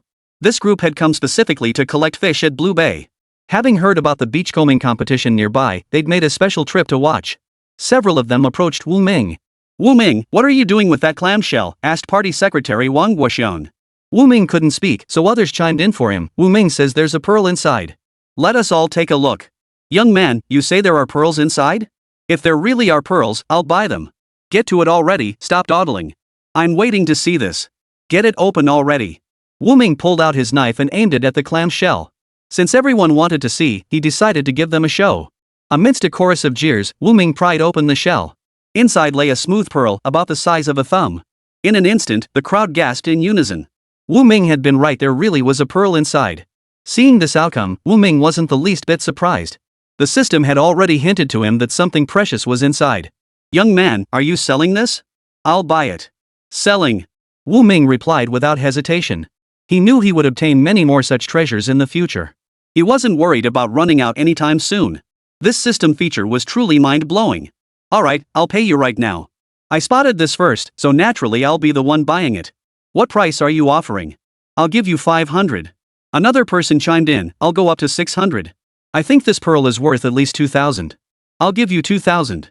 The onlookers around them were stunned. A tiny pearl could actually be worth 2,000 yuan? Wu Ming was about to strike it rich. The highest bidder wins. I'll sell it for 2,000. Wu Ming handed the pearl to the person who had bid 2,000. The rest stood around, filled with nothing but envy. Those who had mocked Wu Ming earlier fell silent one by one. They had mocked him all around, only to discover in the end that they themselves were the fools. Wu Ming calmly continued counting his fish. The outcome of this contest was obvious. He had produced such a rare item in one go. He was undoubtedly the winner. The crowd that had gathered around Chen Libei now shifted their attention to Wu Ming.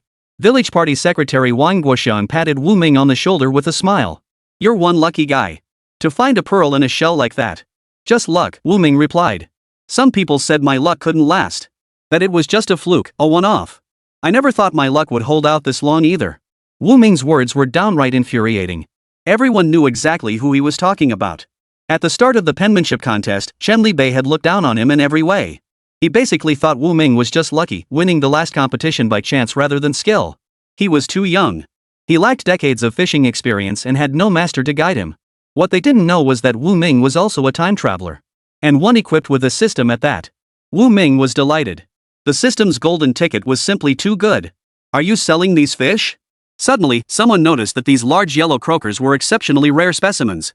I'll sell them all. What price are you offering? If it's too low, I won't sell. Wu Ming feared these people would offer him a low price, treating him like ordinary yellow croakers.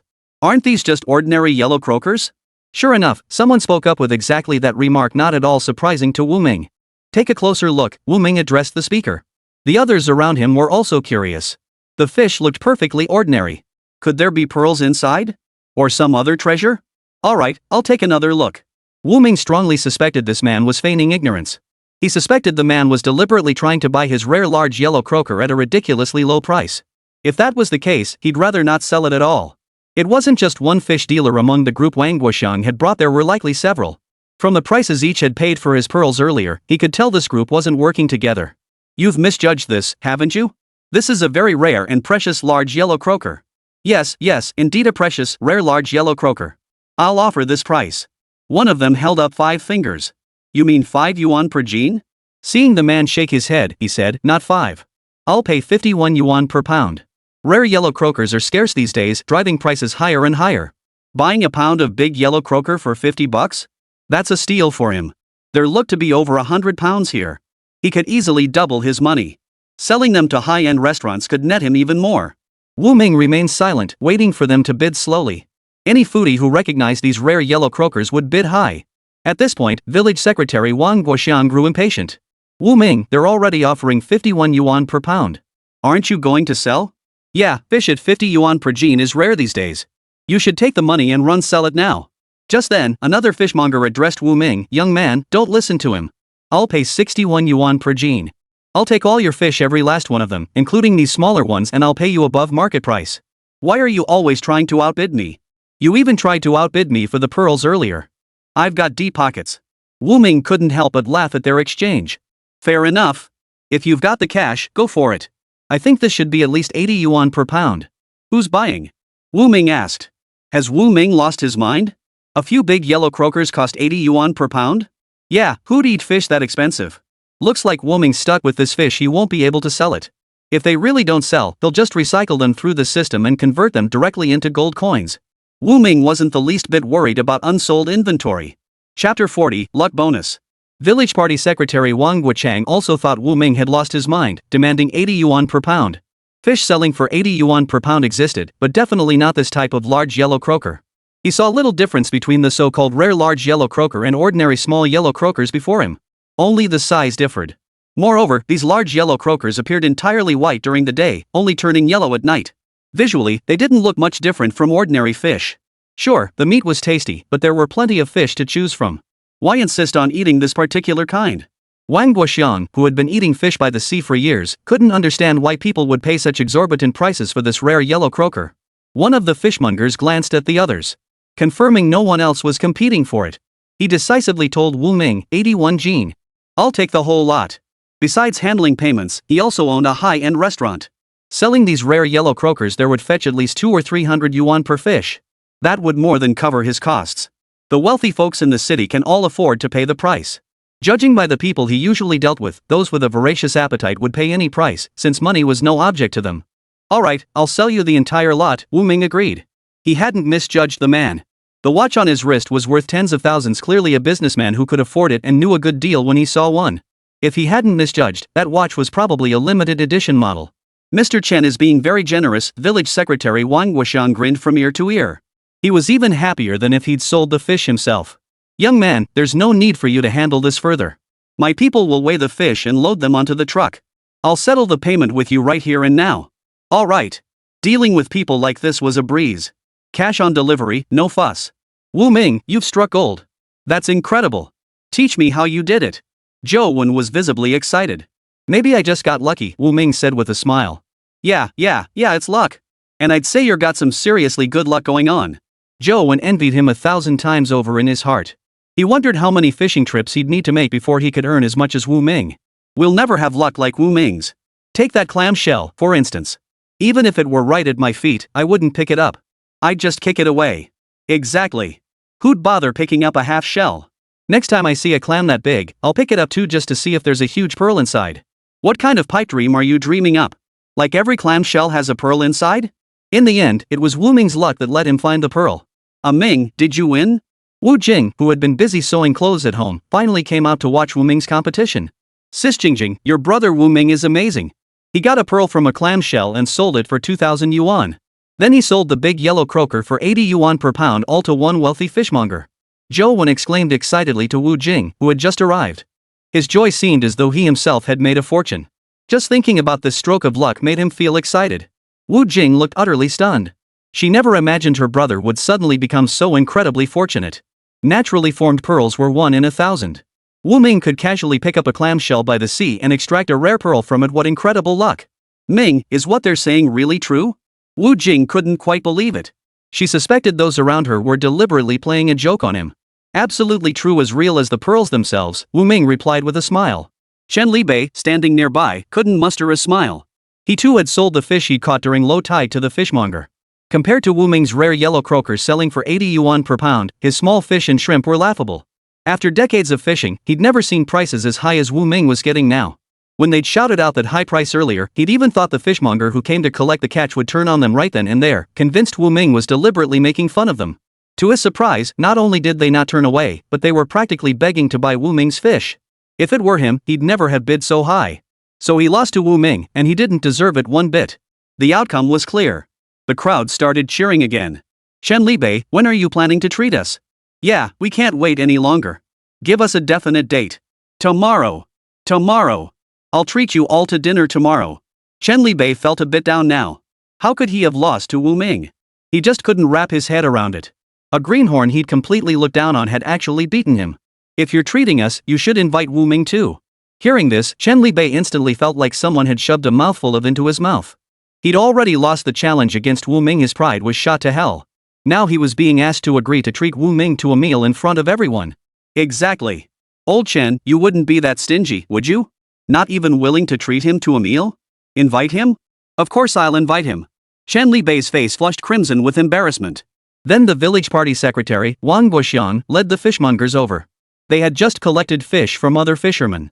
Hearing the crowd teasing Chen Libei, seeing Chen Libei on the verge of losing his temper, Wang Guoxian cleared his throat with a couple of coughs and said, "That's enough." He was addressing the entire group. But Chen Libei, who had always been petty, felt Wang Guoxian was targeting him. Chen Libei's expression darkened instantly. Seeing this, village party secretary Wang Guoxian was utterly baffled. Hadn't he come to mediate? Why was he being treated like this? He continued, addressing Chen Libei, "You're getting on in years. If you lose a game, you lose. You should learn to take it in stride like old Tian." Exactly. Look at old Tian, he still treats Wu Ming like a friend now.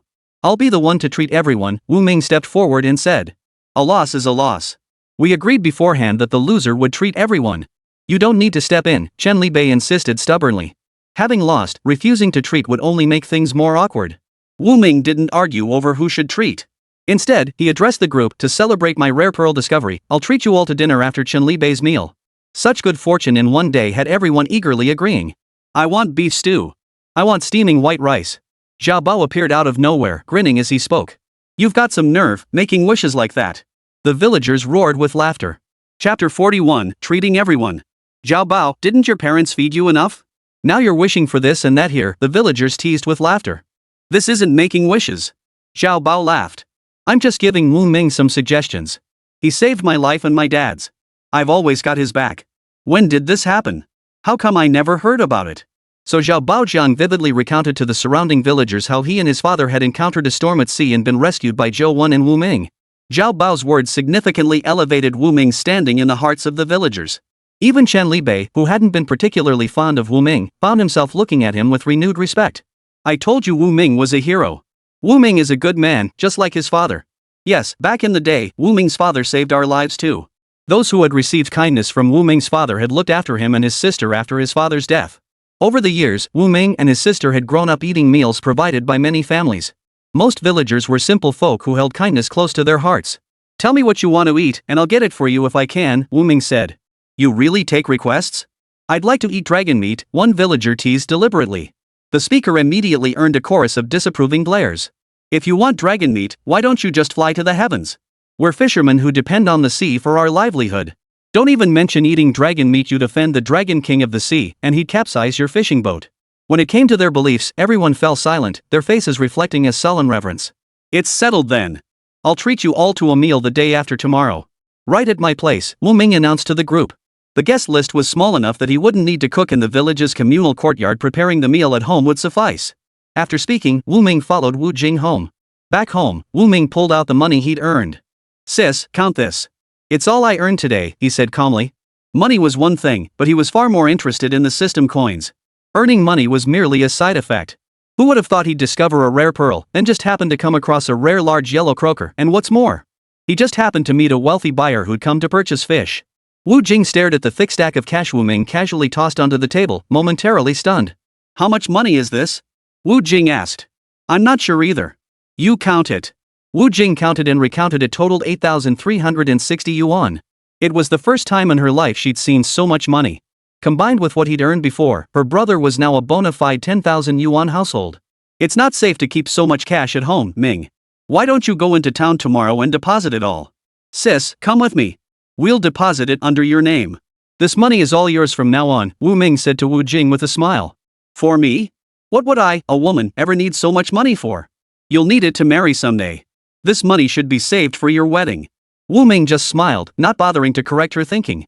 The next day, Wu Ming took Wu Jing to town and deposited the money. Holding the passbook they received, Wu Jing happily tucked it into her bag. Sis, let me treat you to a meal. His sister had never been to the city before and was largely illiterate. In the 1980s, illiterate people like his sister were still quite rare. A hint of pity flickered in Wu Ming's eyes. Eating out is expensive.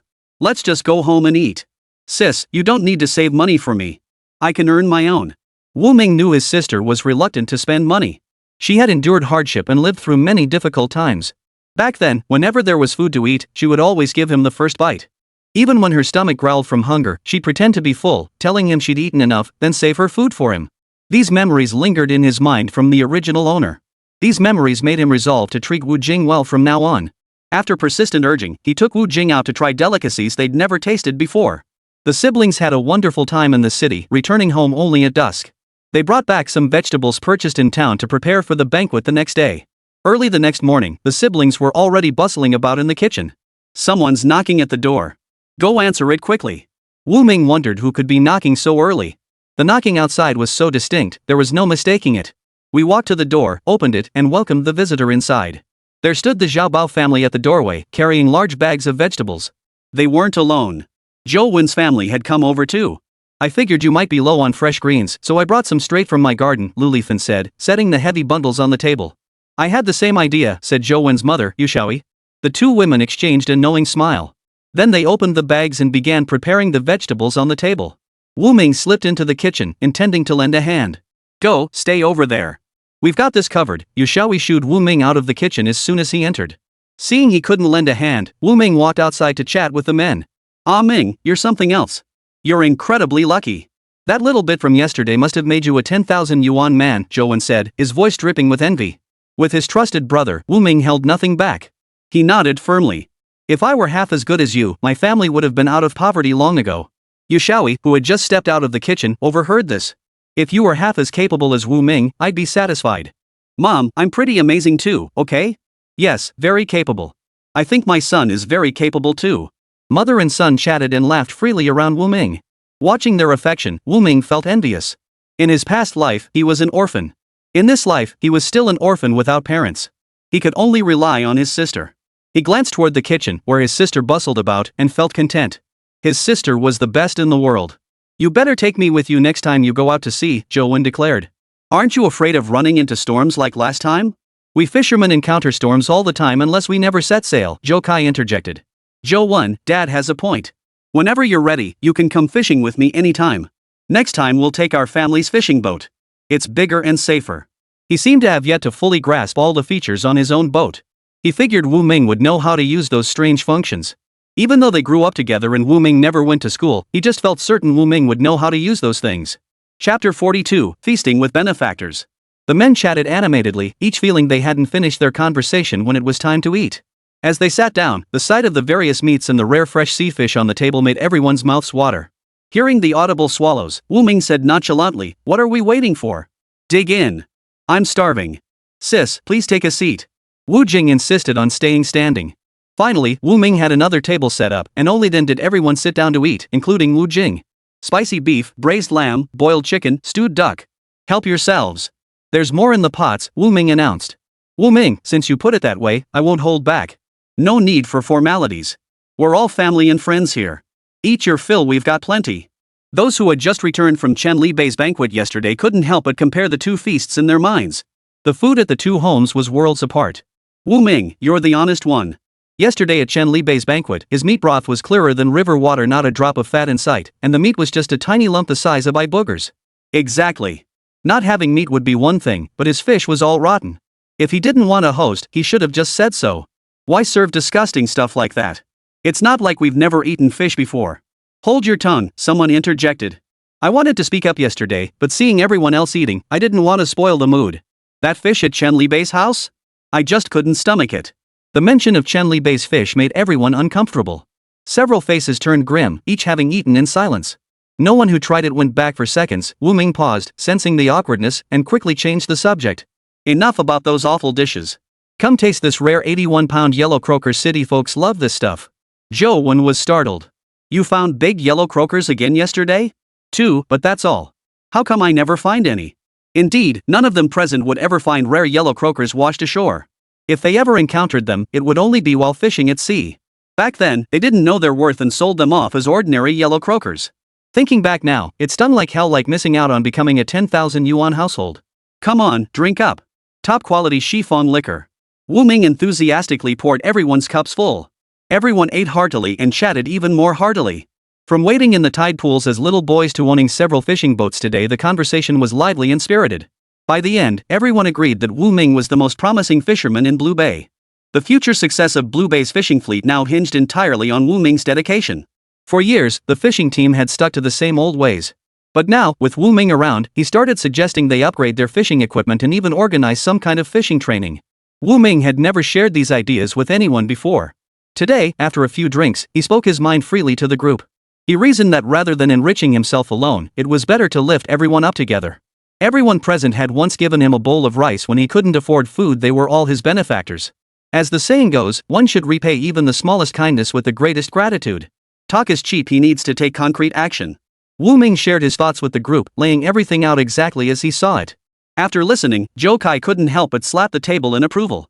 If you can make these ideas happen, you'll be a great benefactor to our Nanhai Bay community. Zhao Guan chimed in, exactly. Apply these methods to our village's collective fishing operations, and every household will prosper. Wu Ming, you're truly remarkable. Wu Ming felt he hadn't said anything extraordinary. He'd merely voiced some small ideas that had been on his mind. Previously, everyone guarded their own fishing techniques closely, unwilling to share them with others. They simply didn't want others to catch more fish than themselves. Now Wu Ming was willing to teach his fishing techniques to others and even upgrade the fishing equipment on the boats. Truly a noble gesture. He Limin, eavesdropping outside the room, couldn't help but spit. That little bastard sure knows how to win people over. He Limin seethed inwardly. While Wu Ming feasted inside, He Limin could only stand outside, his stomach growling hungrily as the aroma wafted out. He dared not enter the house. If he stepped inside, a single slap from either of them could kill him. He dared not return to his old place either, fearing Zhang Mazi and his men were waiting there.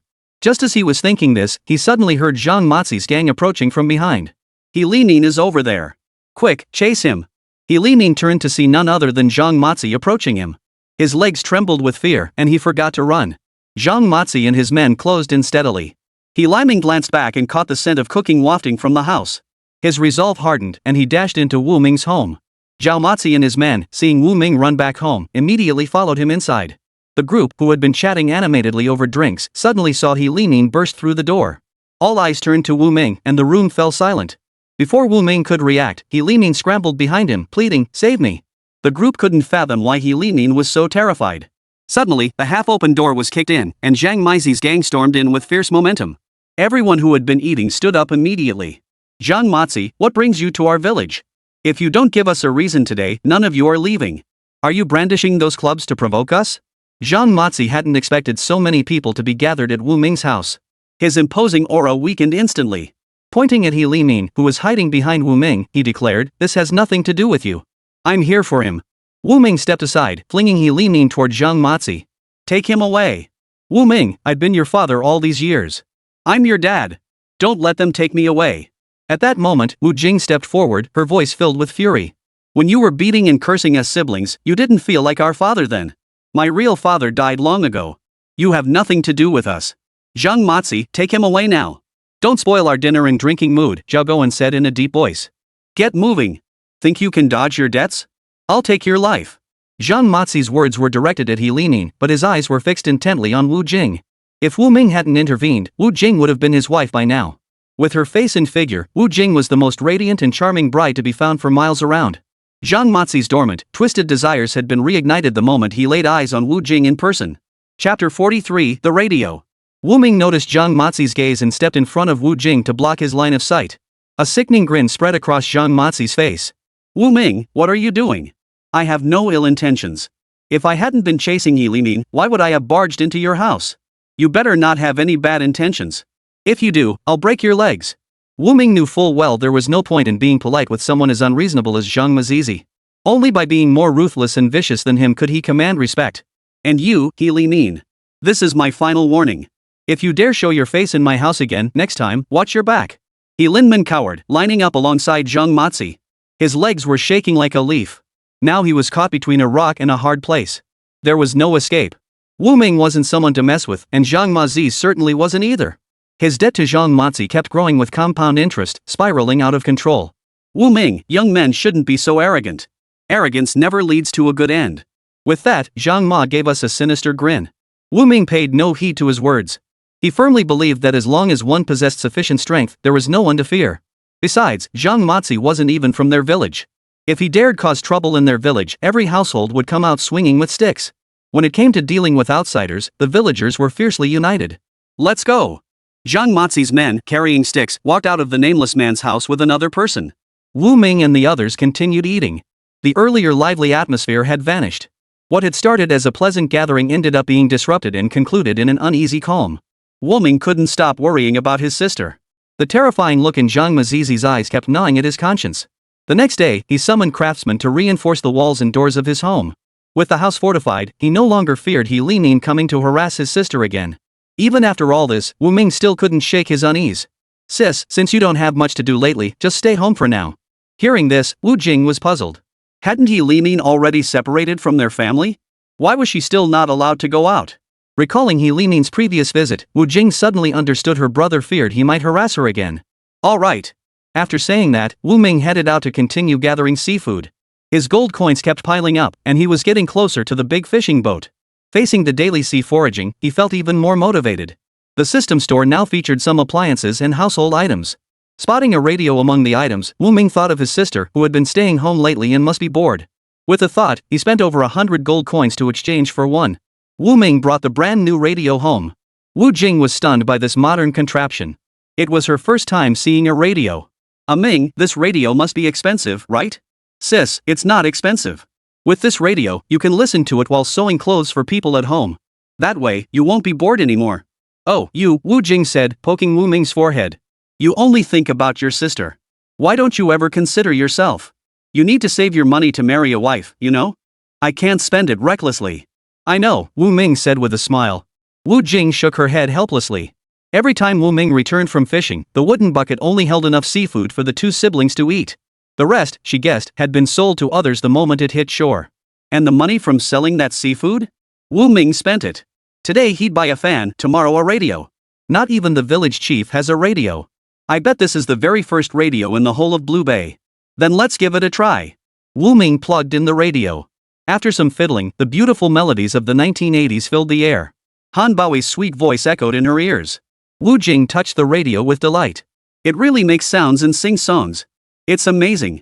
Wu Ming smiled and said, it doesn't just sing, it tells stories too. I'll play you a story in a bit. No, I like listening to songs.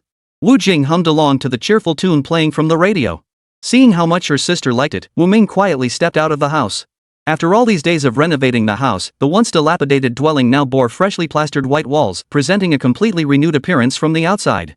Wu Ming's lips curved upward. Life would only get better from here on out. As he was envisioning a bright future, He Limin suddenly appeared, standing before Wu Ming. Wu Ming, you have to help me. Facing He Limin's self-righteous demand, Wu Ming shot him a dismissive glance. Who gave him the nerve to assume Wu Ming would help him? If you don't help me, I won't let Wu Jing off the hook. She won't have a moment's peace from now on. Whenever I get the chance, I'll come bother you both. He Limin declared shamelessly. He saw himself as a stubborn leech. Dignity meant nothing if it meant achieving his goal. He was determined to cling to Wu Ming relentlessly. Zhang Mazi was a tough nut to crack. A flick of his finger could leave him black and blue, without Wu Ming even lifting a finger. Wu Ming was different. Wu Ming worried about Wu Jing, and even if he fought back, he wouldn't strike with lethal force. Pick on the soft target. Between Zhang Mazi and Wu Ming was the soft target. He chose to target Wu Ming. Is that so? How exactly do you plan to hassle us? Wu Ming stared at him calmly. Just like Zhang Mazi, reasoning with He Limin was useless. He must be subdued by force. Poof. You know what's at stake. You don't want your sister to regret it for the rest of her life, do you? To be unmarriageable? How exactly do you want me to help you? Wu Ming asked indifferently. In his eyes, Wu Ming was bound to lose no matter what, because Wu Ming had someone to care about, while he had no one. Give me money, not much, just 1,000. With that, I'll pay off my debt to Zhang Mazi and never bother you again. He Limin's words were pure bull, utterly untrustworthy.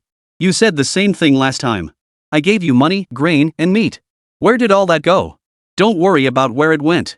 Just give me 1,000, and I won't bother you again. You can also guarantee Wu Jing's safety. Zhang Mazi swindled your money away, and now you come begging me again? Do you really think I'll give you anything? If I give you this time, there'll be a next time. When you run out of money, you'll come back to me. The father-son relationship between them had long been severed.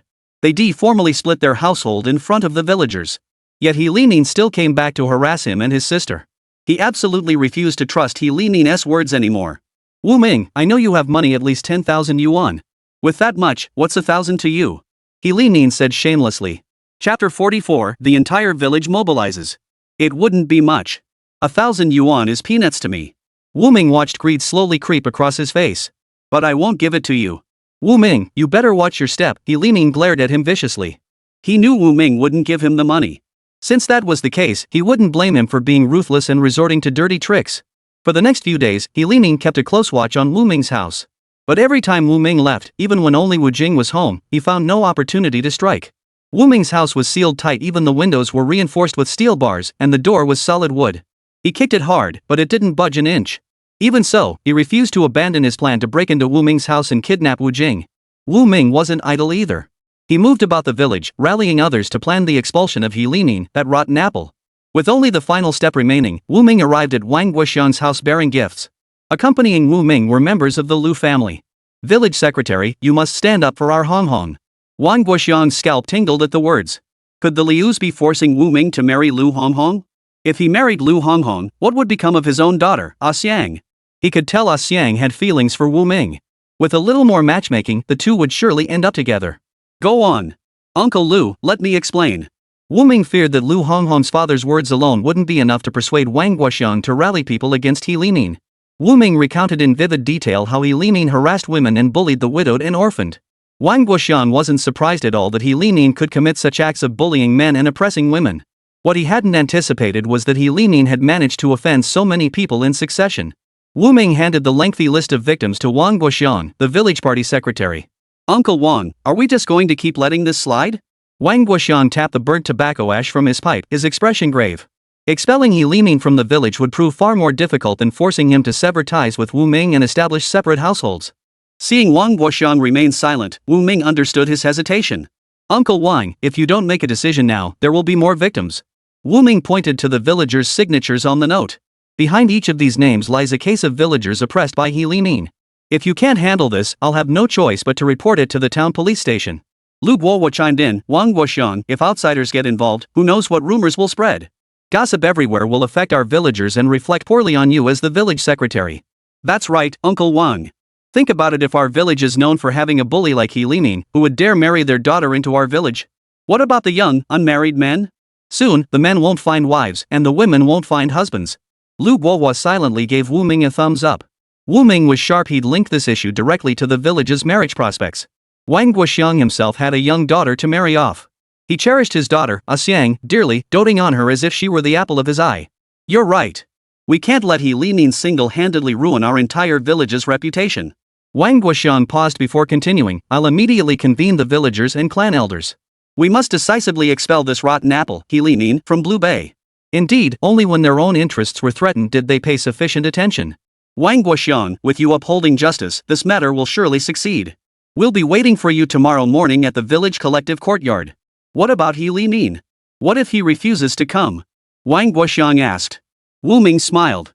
I have ways to make sure he shows up. Wu Ming's confident reply put Wang Guoxiang at ease. He trusted Wu Ming to get things done. Uncle Wang, Uncle Lu, and I will head back now. We'll be waiting for you to take charge tomorrow. He still needed to find He Limin later. He needed a reason to bring He Limin to the village collective courtyard. He Limin wanted to take 1,000 yuan from him, didn't he? He'd grant him that wish. After leaving Wang Guoxiang's house, Wu Ming parted ways with Lu Guowo and walked along the coastal path. Passing the pier, he saw no sign of He Limin. He went to the shack where He Limin lived and spotted him outside, lazily rolling onto his back to bask in the sun, a blade of grass clenched between his teeth. His appearance was that of a complete thug and hooligan. Wu Ming approached, looking down at He Limin, who was resting with his eyes closed. He Limin. The cold voice startled He Limin, making him shiver. Who's there? He Limin opened his eyes, ready to bolt. His expression changed instantly when he recognized Wu Ming standing before him. Wu Ming, have you thought this through? What? Did you come to find me and give me money? Wu Ming smiled faintly. I can give you the money, but there's a condition. What condition? He Limin thought to himself, as long as Wu Ming agreed to pay, he could get the money back to Zhang Mazi. As for whatever conditions Wu Ming mentioned, whether he chose to honor them or not would depend entirely on his mood. If he was in a bad mood, he wouldn't bother honoring any agreement. Go to the village collective courtyard first thing tomorrow morning and wait for me there. I'll bring the money to you. Why the village collective courtyard? He Limin asked suspiciously, uneasy inside, sensing Wu Ming had ulterior motives. Do you still want the money? If not, I'm leaving. You won't need to go to the village collective courtyard tomorrow either. How could he let this sure thing slip away? All he could think about was how to get the money. Without money for Zhang Mazi, his life would be in Zhang Mazi's hands sooner or later. Fine, I'll go. Remember to go first thing in the morning, the earlier the better. If you're late, I won't wait for you. It has to be daylight, right? He Limin muttered irritably. I'll be waiting for you in the village collective courtyard when the first glimmer of light appears in the east. Wu Ming added coldly, my patience is limited. If you don't show up at the agreed time, I won't wait for you. Fine. He Limin agreed. He thought to himself, as long as he could get 1,000 yuan, it was just a matter of getting up early. What was the big deal? With money, he could eat whatever he wanted and never have to live like a thief again. Lately, his luck had been terrible, he kept losing money. When he went out to earn cash, he'd nearly been caught several times, only escaping by shedding his shoes in a dash. The more he thought about it, the angrier he became. After returning home, Wu Ming eagerly anticipated the next day. He and Lu Guohua had made plans, waiting only for dawn to break. The moment He Limin set foot in the village collective courtyard, they would pounce from their hiding spots and seize him. He Limin had run rampant in the village for far too long. It was time someone put him in his place.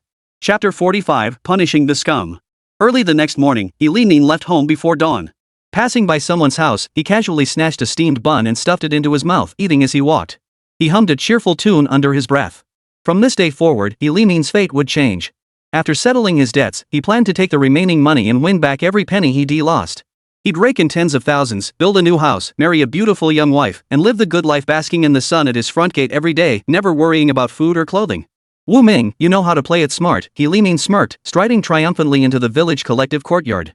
As his foot crossed the threshold, the gate slammed shut behind him. Wu Ming watched Zhao Guoan and his son close the gate. He thought they were overestimating He Limin. Already frail, He Limin had long been drained by drink and women. Now living on an irregular diet, his starvation had made him even more emaciated. Where would he find the strength to resist the crowd? Spotting the crowd facing him, He Limin turned to flee. Only to find the door sealed shut.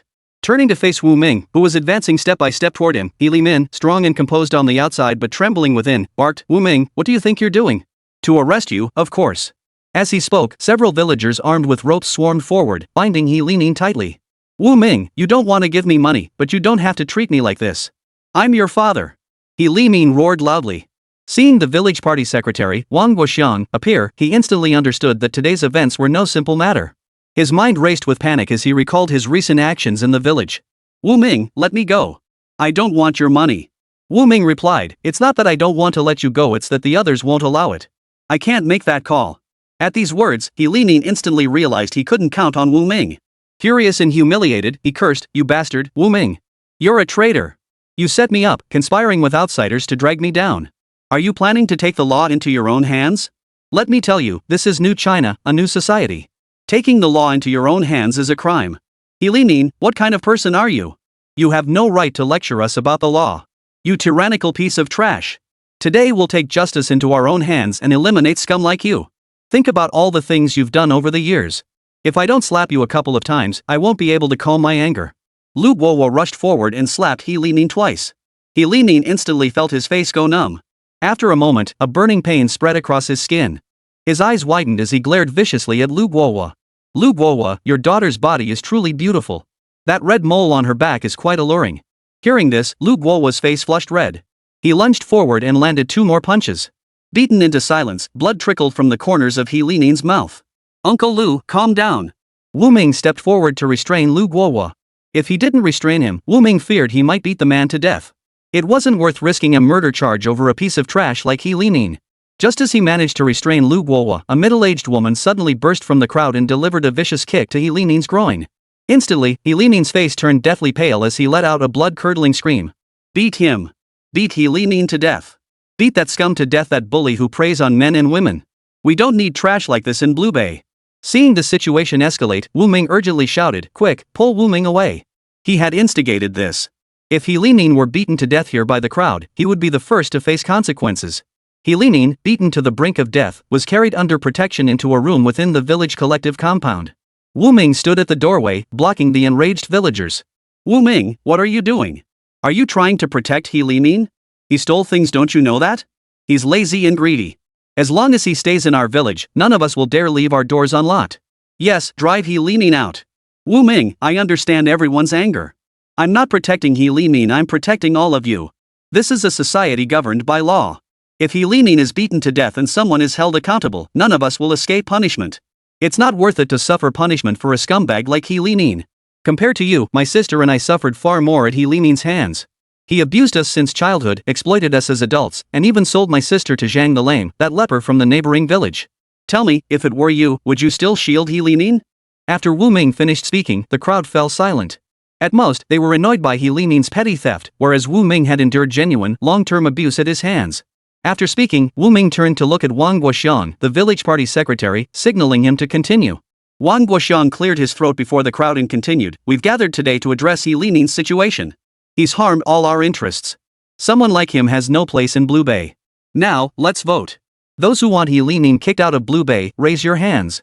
As soon as he finished speaking, every person in the village collective courtyard raised their hands, some even raised both hands. He Limin was then carried out of the house. Wang Guoxiang intended for He Limin to witness firsthand how despised he was and how he was being voted out of Blue Bay. Village secretary, someone like He Limin should have been kicked out of the village long ago. Anyone who associates with him is no good. Exactly. Take Zhang Mazi, nothing but a thug and a hoodlum. Every time he shows up, he brings a bunch of good-for-nothing punks with sticks and clubs, scaring the wits out of my kids. He Limin brought these troublemakers into the village. He needs to get out of here ASAP. Wang Guoxiang listened to everyone's opinions about He Limin. I've heard your opinions. I hereby declare that starting today, He Limin is no longer one of us in Blue Bay. He has no connection to Wu Ming or Wu Jing, nor to Blue Bay itself. If he sets foot in Blue Bay again, you all have my permission to beat him up whenever you see him. The old party secretary is right. Thieves like He Limin deserve a beating every time they show their face. Protected by others, He Limin trembled violently under the villagers' fierce stares. If not for Wang Guoxiang arranging guards to shield him, He Limin felt the enraged villagers would have beaten him to death. You scum! Stealing my steamed buns first thing in the morning. The woman who spoke spat on He Limin. Count me in. He Limin, you piece of trash. They couldn't hit him, but no one said they couldn't spit. One by one, they spat on He Limin. The men protecting He Limin saw the villagers spitting and deliberately stepped aside, letting everyone spit on He Limin. Soon, not a single spot on He Limin remained untouched. Only then did his guards make a token attempt to intervene. Enough, enough. That's enough. Chapter 46, Drive him away. Wu Ming stepped forward to block the angry crowd. Even if He Limin deserves trouble, it shouldn't happen in the village collective courtyard. Everyone, calm down. He Limin abused me and my sister, and tried to sell my sister. His actions have long violated the village rules. I severed ties with him before, but he kept coming back, demanding money and threatening us time and again. Today, in front of everyone here, I sever all ties with He Limin once and for all. Should he continue to trouble my sister and me, I ask you all to bear witness. Wu Ming, rest assured. We've witnessed the abuse you and your sister endured over the years. If He Limin dares to harass you again, we won't let him off the hook. That's right. Our village won't tolerate someone like He Limin. Drive He Limin out and restore peace to Blue Bay. Drive He Limin away. He Limin, covered in spit, stood there listlessly. He dared not take another step forward. If he did, he'd face not just spit, but the fists of angry villagers. He'd only ever stolen food. If he'd come across someone with money, he'd take that too, but he rarely stole cash. After all, it was just food. Was it really that bad? They looked as if they wanted to tear him limb from limb. It must be Wu Ming stirring up trouble behind his back, spreading rumors about him that had made everyone hate him so intensely. Just like earlier, after Wu Ming spoke a few words, the villagers were ready to kill him one by one. Drive He Limin out now, a villager shouted. Right, make him leave. The few people standing in front of He Limin to protect him kept their distance from him with some disgust. He Limin was covered in spit, almost pickled in the crowd's saliva, a sight that was downright disgusting. But who would actually carry out the task of expelling He Limin? The villagers exchanged glances, unable to bring themselves to lay a hand on He Limin. Just standing near him was repulsive enough, let alone physically restraining him and escorting him out of the village. All eyes fell on Wang Guoxian, the village party secretary. They hoped Wang Guoxian would step in and make a decision. They couldn't just leave He Limin standing there. Wang Guoxian's gaze fell on Wu Ming. Wu Ming, what do you think? He Limin is so repulsive right now, it's best to leave him be for now. If he continues lingering in the village, we'll deal with him again. He Limin shuddered. Wu Ming had such a cruel heart. Once wasn't enough to disgust him, now he wanted to disgust him a second time. If this happened again, he feared he might vomit on the spot from sheer disgust. Let's go. Everyone, disperse. Wang Guoxian called out to the villagers preparing to leave. Wait. I have one more thing to say. From now on, if anyone spots He Limin in the village, report it to me. I'll gather everyone to criticize and struggle against him. Having lived through the 1960s, he was well versed in organizing public criticism sessions. Even the toughest individuals would eventually crack under the psychological pressure after enduring several such sessions. He was genuinely curious how many rounds of criticism sessions someone like He Limin, unrepentant, shameless, and utterly without scruples, could endure. Wang Guoxian glanced at He Limin, who sat slumped with his head drooping listlessly, lost in thought. He knew full well that no one could endure it for long, not even someone as shameless as He Limin. As the villagers dispersed, Wu Ming pulled Wu Jing along as they walked out. He Limin, filthy and disheveled, was held back at the rear. Only after most had departed did those holding him back step aside. He Limin, you can go now. Move out as soon as possible. Don't show your face around here anymore. Fine, I'll leave. Who needs this godforsaken place anyway? He Limin glared defiantly. This was the last shred of his dignity. He had no desire to stay in Blue Bay any longer. The outside world was so much more exciting. If it weren't for the lack of money, he would have left Blue Bay long ago. But now he had nowhere to go. He Limin dragged his aching body back to his shack. He dug out a few potatoes he'd stolen from someone else's home and hastily stewed them into a potato soup. Only after finishing his meal did he begin washing himself and his clothes. Damn bastards. Once I make it big, I won't let them off the hook. He Limin cursed bitterly with resentment as he washed his clothes. He had nowhere to go now. Without money, leaving Blue Bay was impossible. Carrying a wooden bucket, He Limin made a rare trip to the shore to gather seafood.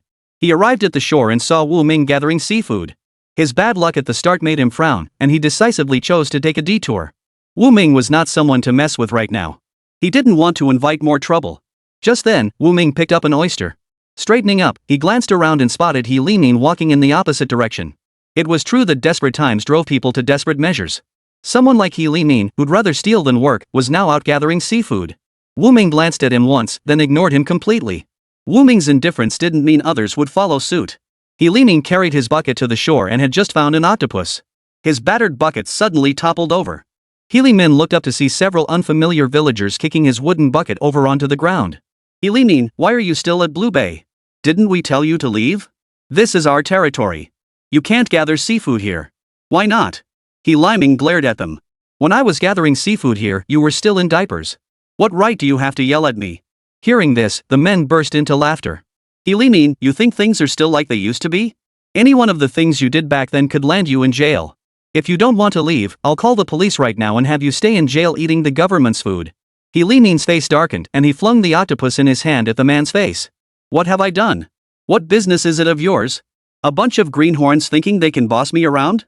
He Limin, you're asking for a beating. The young man who'd been hit by the octopus lunged at He Limin.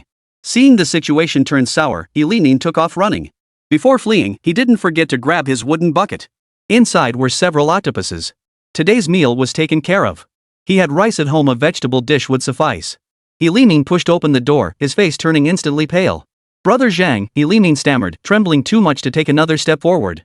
He Limin, you've kept me searching high and low. Zhang Mazi casually tossed the dagger he'd been twirling onto the table and looked up at him.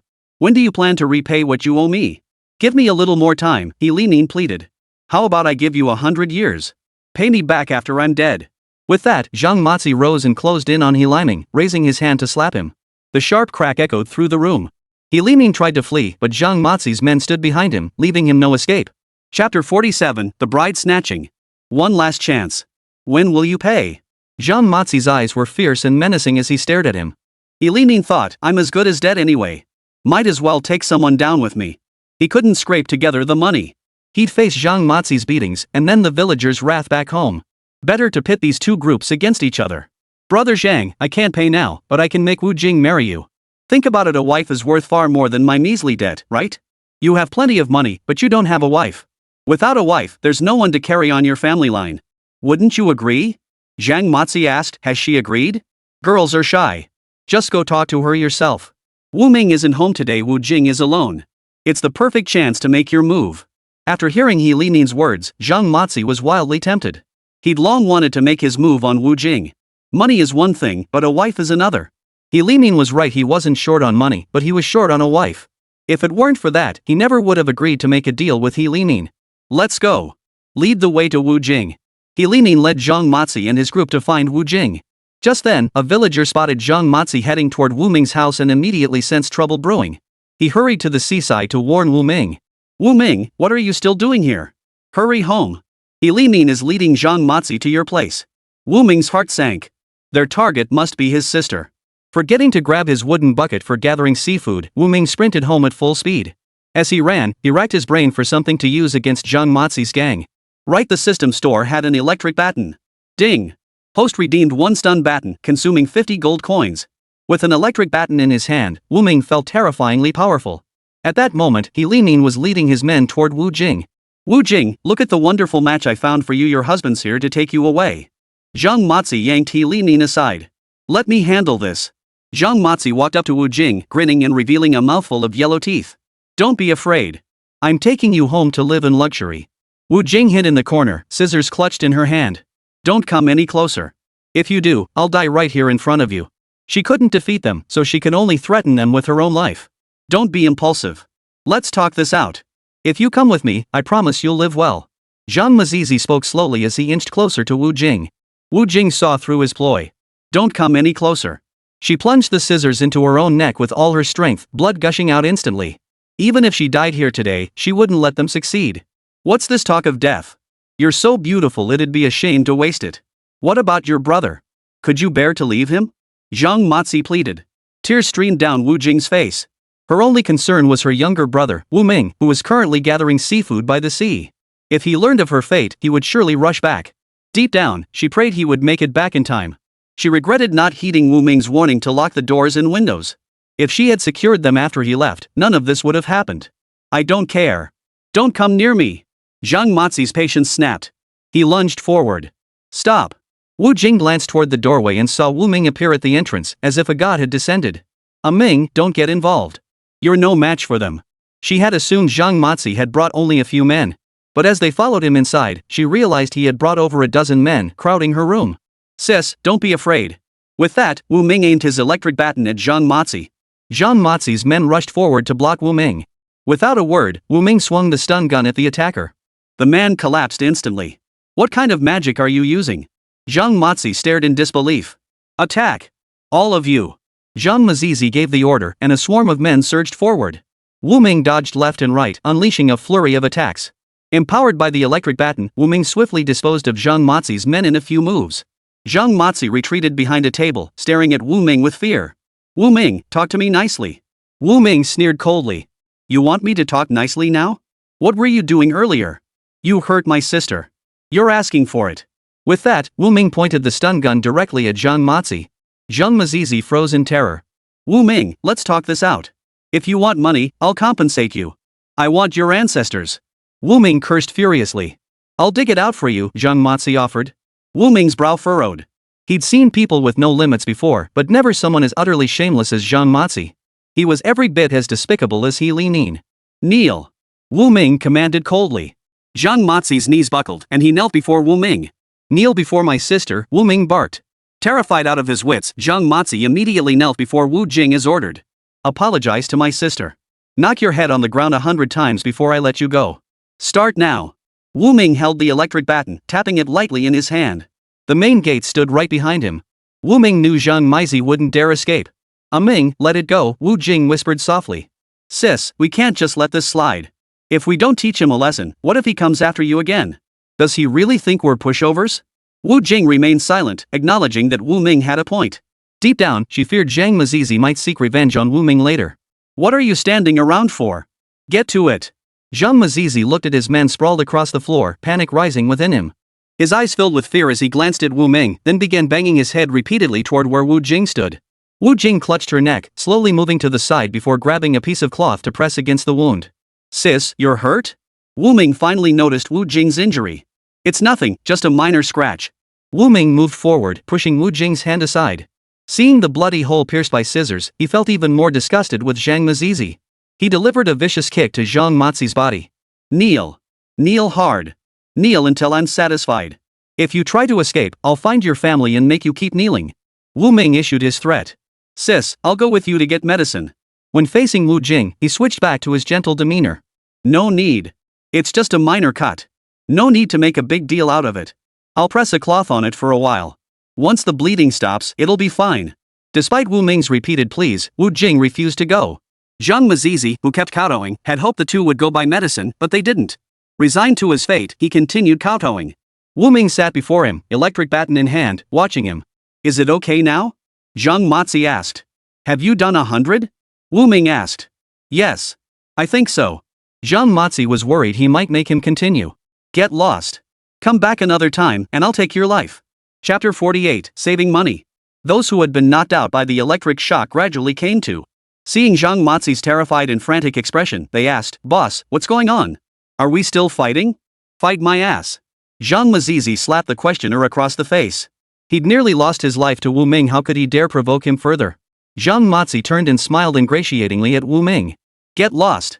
I'm leaving right now. Everyone, get up and move out now." Zhang Mazi kicked his men awake and led the group away in a panic. Ming, you fought all those men alone. Are you hurt?" Wu Jing gripped Wu Ming's hand with concern. She had promised her mother she would protect her brother. Seeing her brother hurt was more painful than being hurt herself. When He Limin had beaten him before, she'd often been consumed by guilt for failing to protect him. "Sis, I'm fine." Wu Ming noticed the blood-stained rag on Wu Jing's neck. "You're hurt. Let me take you to the hospital." "Really, it's fine. Just a little scratch. If people see me going to the hospital, they'll laugh at me." Wu Jing's mind already pictured tomorrow's scene, everyone teasing her about going to the hospital. "Sis, if you don't listen, I'm going to get angry." Wu Ming deliberately darkened his expression. "If you refuse to go to the hospital and end up with a high fever tonight, it'll be much worse. Those scissors weren't clean, they had germs on them. Those germs might already be inside you. Waiting to go to the hospital will cost you more money later." "Is it really that serious?" Wu Jing was startled by Wu Ming's earnest warning. She worried about the cost of going to the hospital now, but if she waited until it got worse, it would cost just as much, might as well go now. "It really is that serious. I'm not exaggerating." He didn't mention that if she contracted tetanus, even money might not cure it and she'd suffer terribly. "Let's go to the hospital now." Seeing his sister suddenly more proactive than him, Wu Ming secretly rejoiced inside. Sure enough, whenever money was involved, his sister became unusually proactive. Wu Ming took Wu Jing to the city hospital. Only after watching the doctor administer the tetanus shot did he feel at ease. On the way back, Wu Jing kept complaining about how much money they'd spent at the hospital today, all because of Zhang Mazi. "Sis, money is no big deal, people are what truly matter." Wu Ming pondered how to correct his sister's peculiar frugality. She'd walk under the scorching sun to town just to save a few cents on transportation, nearly suffering heatstroke in the process. While it seemed like saving money, sometimes it ended up costing her more. "Sis, are you broke?" Wu Ming couldn't help asking Wu Jing once they got home. Wu Jing froze, her face filled with surprise. Why would her brother ask her that? "Of course I do. I haven't even spent all the money you gave me. I've been making clothes for people lately and earned some more. My money hasn't decreased, it's actually increased. If you have money, why won't you spend it?" "Because those things are too expensive. I want to save up to marry you off. Marry a wife again." Wu Ming couldn't quite grasp why she'd rather shortchange herself and her family, even going so far as to shortchange the future wife who hadn't even entered the door yet, all for the sake of marrying someone. "You don't need to save money for me. I can earn plenty on my own. I'll marry a wife only after I've made a lot of money." A relieved smile spread across Wu Jing's face as she studied Wu Ming with a searching gaze. Ming, I think Hong Hong is quite suitable. Why don't we set the marriage arrangements? You two can get engaged first. Her family doesn't look down on ours for being poor or having no relatives." "No, it's fine. Sis, I've got work to do." He really couldn't help his sister. How did the conversation keep circling back to marriage? He knew it wasn't his sister's fault she was anxious. In the village, as soon as young men reached adulthood, matchmaking began. That was just how things were in the village. If you didn't secure a match early, you'd be left behind as you got older, becoming a bachelor and likely an old bachelor at that. He planned to earn more money in the future and wasn't worried about being left behind. Right now, he just dealt with two major headaches: He Limin and Zhang Mazi. He needed to spend his time gathering seafood, stockpiling gold coins, and upgrading his gear. With no one left to harm his sister, he could venture out to sea with peace of mind. Ming carried a bag of food as he walked toward the shore. "Ah, Ming. What is it?" Ming turned to see Lu Honghong approaching with a bucket. Lu Honghong pressed something into his hands. "For you." "What is it?" "Some food. You're going out to sea today, right? I made you lunch." Worried he might refuse, Lu Honghong added with a touch of pride, "If you don't like it, you can give it to someone else to eat. My sister packed me lunch. You can handle 2 portions." Alright, he could indeed eat 2 portions. Ming watched Lu Honghong's retreating figure and frowned. This girl used to be so carefree, but now she's acting stranger and stranger. She used to greet him when she saw him, but now she'd run away as fast as she could, always avoiding him. Today she suddenly brought him food. He was finding it harder and harder to figure out what Lu Honghong was up to. Ming carried 2 meal boxes to the pier. "You finally made it?" Zhou Wen noticed the lunchboxes in Ming's hands. "How long will we be out?" Ming glanced at the 2 meals in his hands. "We'll be back after finishing work tonight." "Then why bring so much food?" "I get hungry easily. I eat a lot." Zhou Wen eyed Ming up and down. He just couldn't believe that Ming's slight frame could eat more than his own sturdy build. "Let's go. We're heading out to sea. The sooner we leave, the sooner we'll be back." Zhou Wen nodded, stowing the anchor aboard the boat. The two set sail toward the rising sun.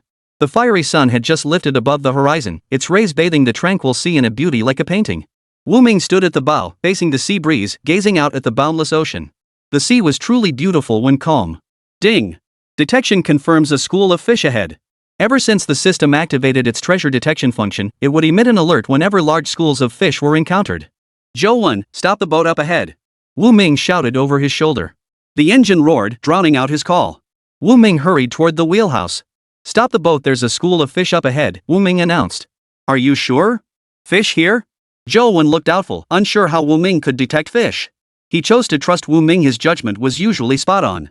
"Start deploying the nets from the front position," Ming instructed. "Got it." They used a drifting single-sided net. Once lowered, the net would drift with the ocean currents on its own, leaving them to wait quietly.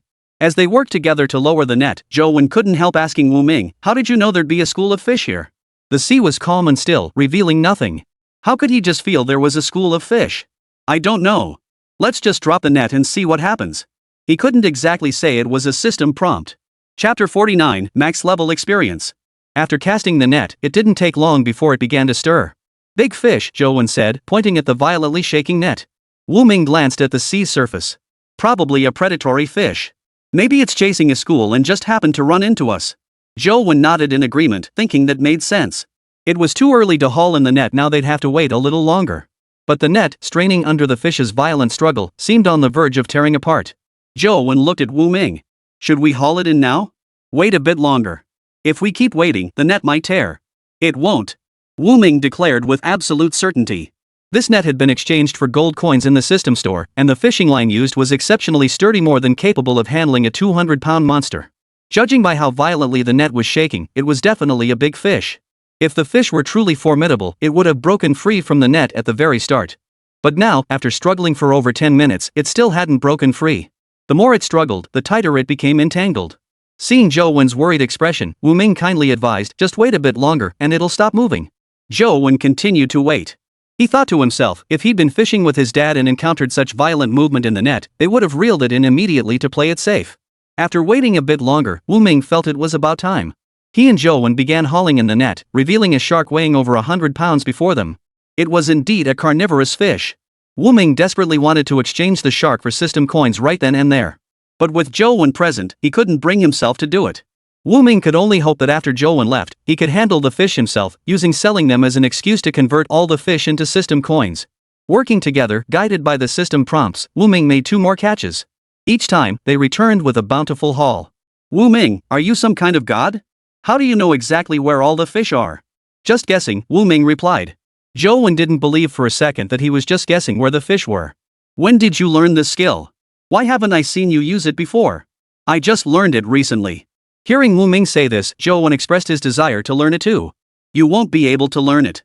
He had his own system guiding him. Where could he possibly find another system to give Zhou Wen? Zhou Wen refused to give up. He decided to follow Ming, staying by his side. He was sure he could learn something. Finally, Wu Ming was so persistently pestered by Zhou that he had no choice but to tell him. By observing seabirds and all carnivorous fish, one could determine whether a school of fish lay ahead.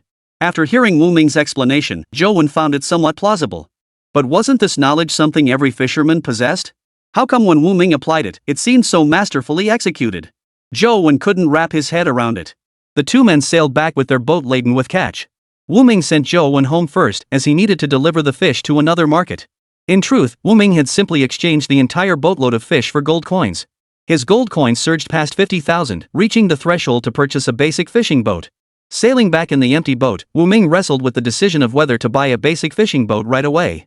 It was still early, so Wu Ming retrieved a wooden bucket from the hold and headed straight to the beach to gather seafood. Meanwhile, He Limin tossed and turned in his shack. The memory of being outmaneuvered by Wu Ming and humiliated in the village courtyard felt like a hand relentlessly clawing at his insides. His home contained only rice, not a single edible vegetable. Living by the sea, he had to go to the shore to find edible shellfish or something. He Limin slowly pushed himself up from the bed. He had been beaten badly, and now his whole body ached intensely. Seeing Zhang Mazi also beaten by Wu Ming brought him a sense of satisfaction. He had watched Zhang Mazi's beating from afar that day. Had he not dodged quickly, Wu Ming would have beaten him too. Wu Ming wielded a thick, short black stick with terrifying force. Before anyone could react, he had knocked down every single person Zhang Mazi had brought along. Fortunately, he had been smart enough to stay behind and watch Zhang Mazi take the lead. Zhang Mazi carried the bucket cautiously to a less crowded stretch of beach. He'd been avoiding the villagers lately, afraid that if anyone saw him, he'd be dragged off for another public criticism session. Influenced by Wu Ming, the villagers treated him like an enemy. He'd only stolen a little food. He'd done it before. What was the big deal? Was it really necessary to make such a fuss that everyone knew about it? Wu Ming. He Limin spotted a familiar figure ahead and instinctively called out. To his surprise, the figure straightened up and turned to look at him. He Limin, what are you still doing in Blue Bay? Wu Ming asked indifferently. What business is it of yours why I'm here? Taking advantage of the distance between them, He Limin sneered. If Wu Ming made a move, he'd bolt without hesitation, never giving Wu Ming a chance to lay a finger on him. Wu Ming watched him make the motion to flee, instantly seeing through his thoughts. He didn't want to waste any more time arguing with He Limin. Seeing Wu Ming return to gathering seafood, He Limin relaxed. Wu Ming looked up at him again, as if to tease him. He Limin felt the gaze and immediately looked up. Wu Ming, you'll get your comeuppance, He Limin murmured in Wu Ming's direction. If anyone deserves retribution, it's you, a scoundrel who'll do anything. He Limin chuckled, revealing a mouthful of yellow teeth. Just wait. It won't be long. Wu Ming frowned. Before you try to blackmail me, think about yourself first. If you show up here tomorrow, I'll have the village secretary gather everyone again and kick you out. I'm your father. There's no justice in this world. He Limin shouted. Oomph. Wu Ming snorted coldly, too disdainful to bother responding. He had come to this remote spot to gather seafood precisely to avoid others. Running into He Limin here was a complete accident. He didn't want to see He Limin. And He Limin didn't want to see Wu Ming either. All the misery he was enduring now was Wu Ming's fault. Why couldn't Wu Ming just let him retire in peace? Why couldn't he turn a blind eye? He Limin glared resentfully at Wu Ming as he walked away. Wu Ming, you're the one who pushed me to the edge, He Limin muttered, scanning his surroundings. He had never endured such humiliation or lived through such hardship. When Wu Ming's mother was still alive, he lived a life of luxury, with clothes brought to him and meals served to him. After she died, Wu Ming and Wu Jing took care of him. Day after day, he had never wanted for food or drink. When had things ever been like this? Rage boiled within He Limin as he stormed home, clutching the wooden bucket. I'll teach Wu Ming a lesson. He plotted in his mind, scheming for a way to make Wu Ming pay without him having to sacrifice anything. Chapter 50, Arson. Targeting Wu Jing was out of the question. He couldn't get close to her. On the way home, He Limin pondered the entire journey, sighing as he looked at the houses around him. He was a homeowner himself, yet now he was forced to live in a shack not even a dog would inhabit. It was all Wu Ming's fault for driving him to this place. What should I do? Watching the smoke rise from the chimneys, a bold idea took shape in He Limin's mind. A wicked smile spread across He Limin's face. Wu Ming, you forced my hand. Blame yourself. It was daytime now, not the right time to act. He'd wait until nightfall. Wu Ming knew He Limin wouldn't let it go. In the instant their eyes met, he saw nothing but rage and calculation burning in He Limin's gaze. If He Limin had truly been afraid, he would have already moved out of Blue Bay by now, instead of continuing to live there. He knew full well that He Limin wouldn't give up easily. Back home, he scanned his surroundings, still feeling uneasy. He had to find a way to guard against He Limin. He wouldn't be home all the time, and his sister would be going out more often lately. He dared not harm his sister again, but what else could he do? Wu Ming pondered. If I were He Limin, cornered and desperate for revenge against my enemy, what would I do? The house. Wu Ming's eyes lit up. He realized that the greatest stake between him and He Limin was the house. If he seized the house that rightfully belonged to He Limin might feel that if he couldn't have it, he'd destroy it. His mind made up, Wu Ming began scanning the system store. Alongside items like stun guns, there should be surveillance equipment and traps. Sure enough, he found surveillance equipment and large tiger traps. Ding! Host redeems basic surveillance device, deducting 120 gold coins. Ding! Host redeemed basic trap equipment, 100 gold coins deducted. He exchanged for 5 tiger traps in total, placing them around the house and covering them with thatch. Thanks to his previous reinforcements, the house was nearly impenetrable from the outside once doors and windows were secured unless someone wielded a sledgehammer to smash through the walls. He had installed security bars on the windows. The workers who had done the installation last time had remarked in front of him that even someone with bolt cutters wouldn't be able to pry open his windows.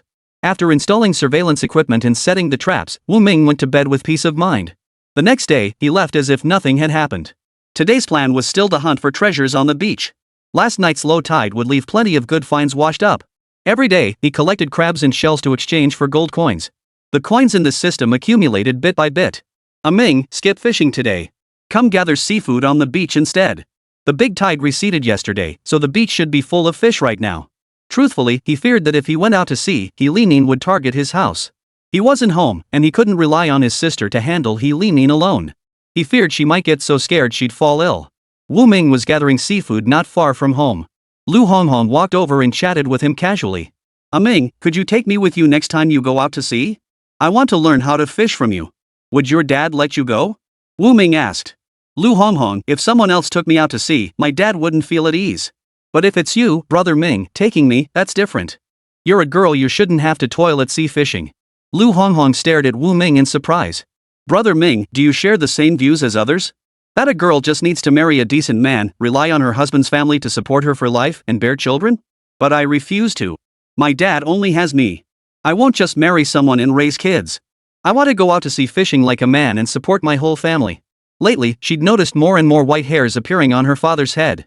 Only then did she realize her parents couldn't shield her forever. They were growing old, and she needed to support herself and them with her own hands. You really don't have to work so hard. Wu Ming looked earnestly at the stubborn woman before him. If you don't want to see me struggle, then marry me? Our families live less than 50 meters apart. Getting married would be like coming home, how convenient. Hearing Lu Honghong's words, Wu Ming's face flushed with embarrassment. He cleared his throat softly, signaling that Lu Honghong had strayed off topic. Brother Ming, I was just joking with you. Don't take it to heart. I know you have someone you like. This statement confused Wu Ming even more. When had he ever liked anyone? Still, since Lu Honghong brought it up, he didn't rush to correct her. If this idea could make Lu Honghong give up her feelings for him, it wasn't a bad option. The awkwardness hung heavy between them. Suddenly, someone pointed toward the shore and shouted, "Fire! Look over there!" Wu Ming's first thought was that his own house was burning. He followed the direction the man beside him was pointing and saw his own house burning. "Wu Ming, it looks like it's your house," Lu Honghong said uncertainly. Her house was right in front of Wu Ming's, so based on the location, it could have been hers too. Both instantly lost interest in gathering seafood and rushed home with their belongings. When Wu Ming and Lu Honghong reached the scene, a group of villagers had already surrounded the arsonist, He Limin. "Wu Ming, you're back just in time. He Limin set fire to the thatch pile outside your house. Everyone, come help put out the fire. Quick, get water." He Limin glared defiantly at Wu Ming. "Wu Ming, you're messing with me." His first words upon seeing Wu Ming left the villagers utterly confused. "You rushed headlong into the trap yourself. It was your own malicious intent that led you into my trap. Every trap I set around my house was prepared just for you."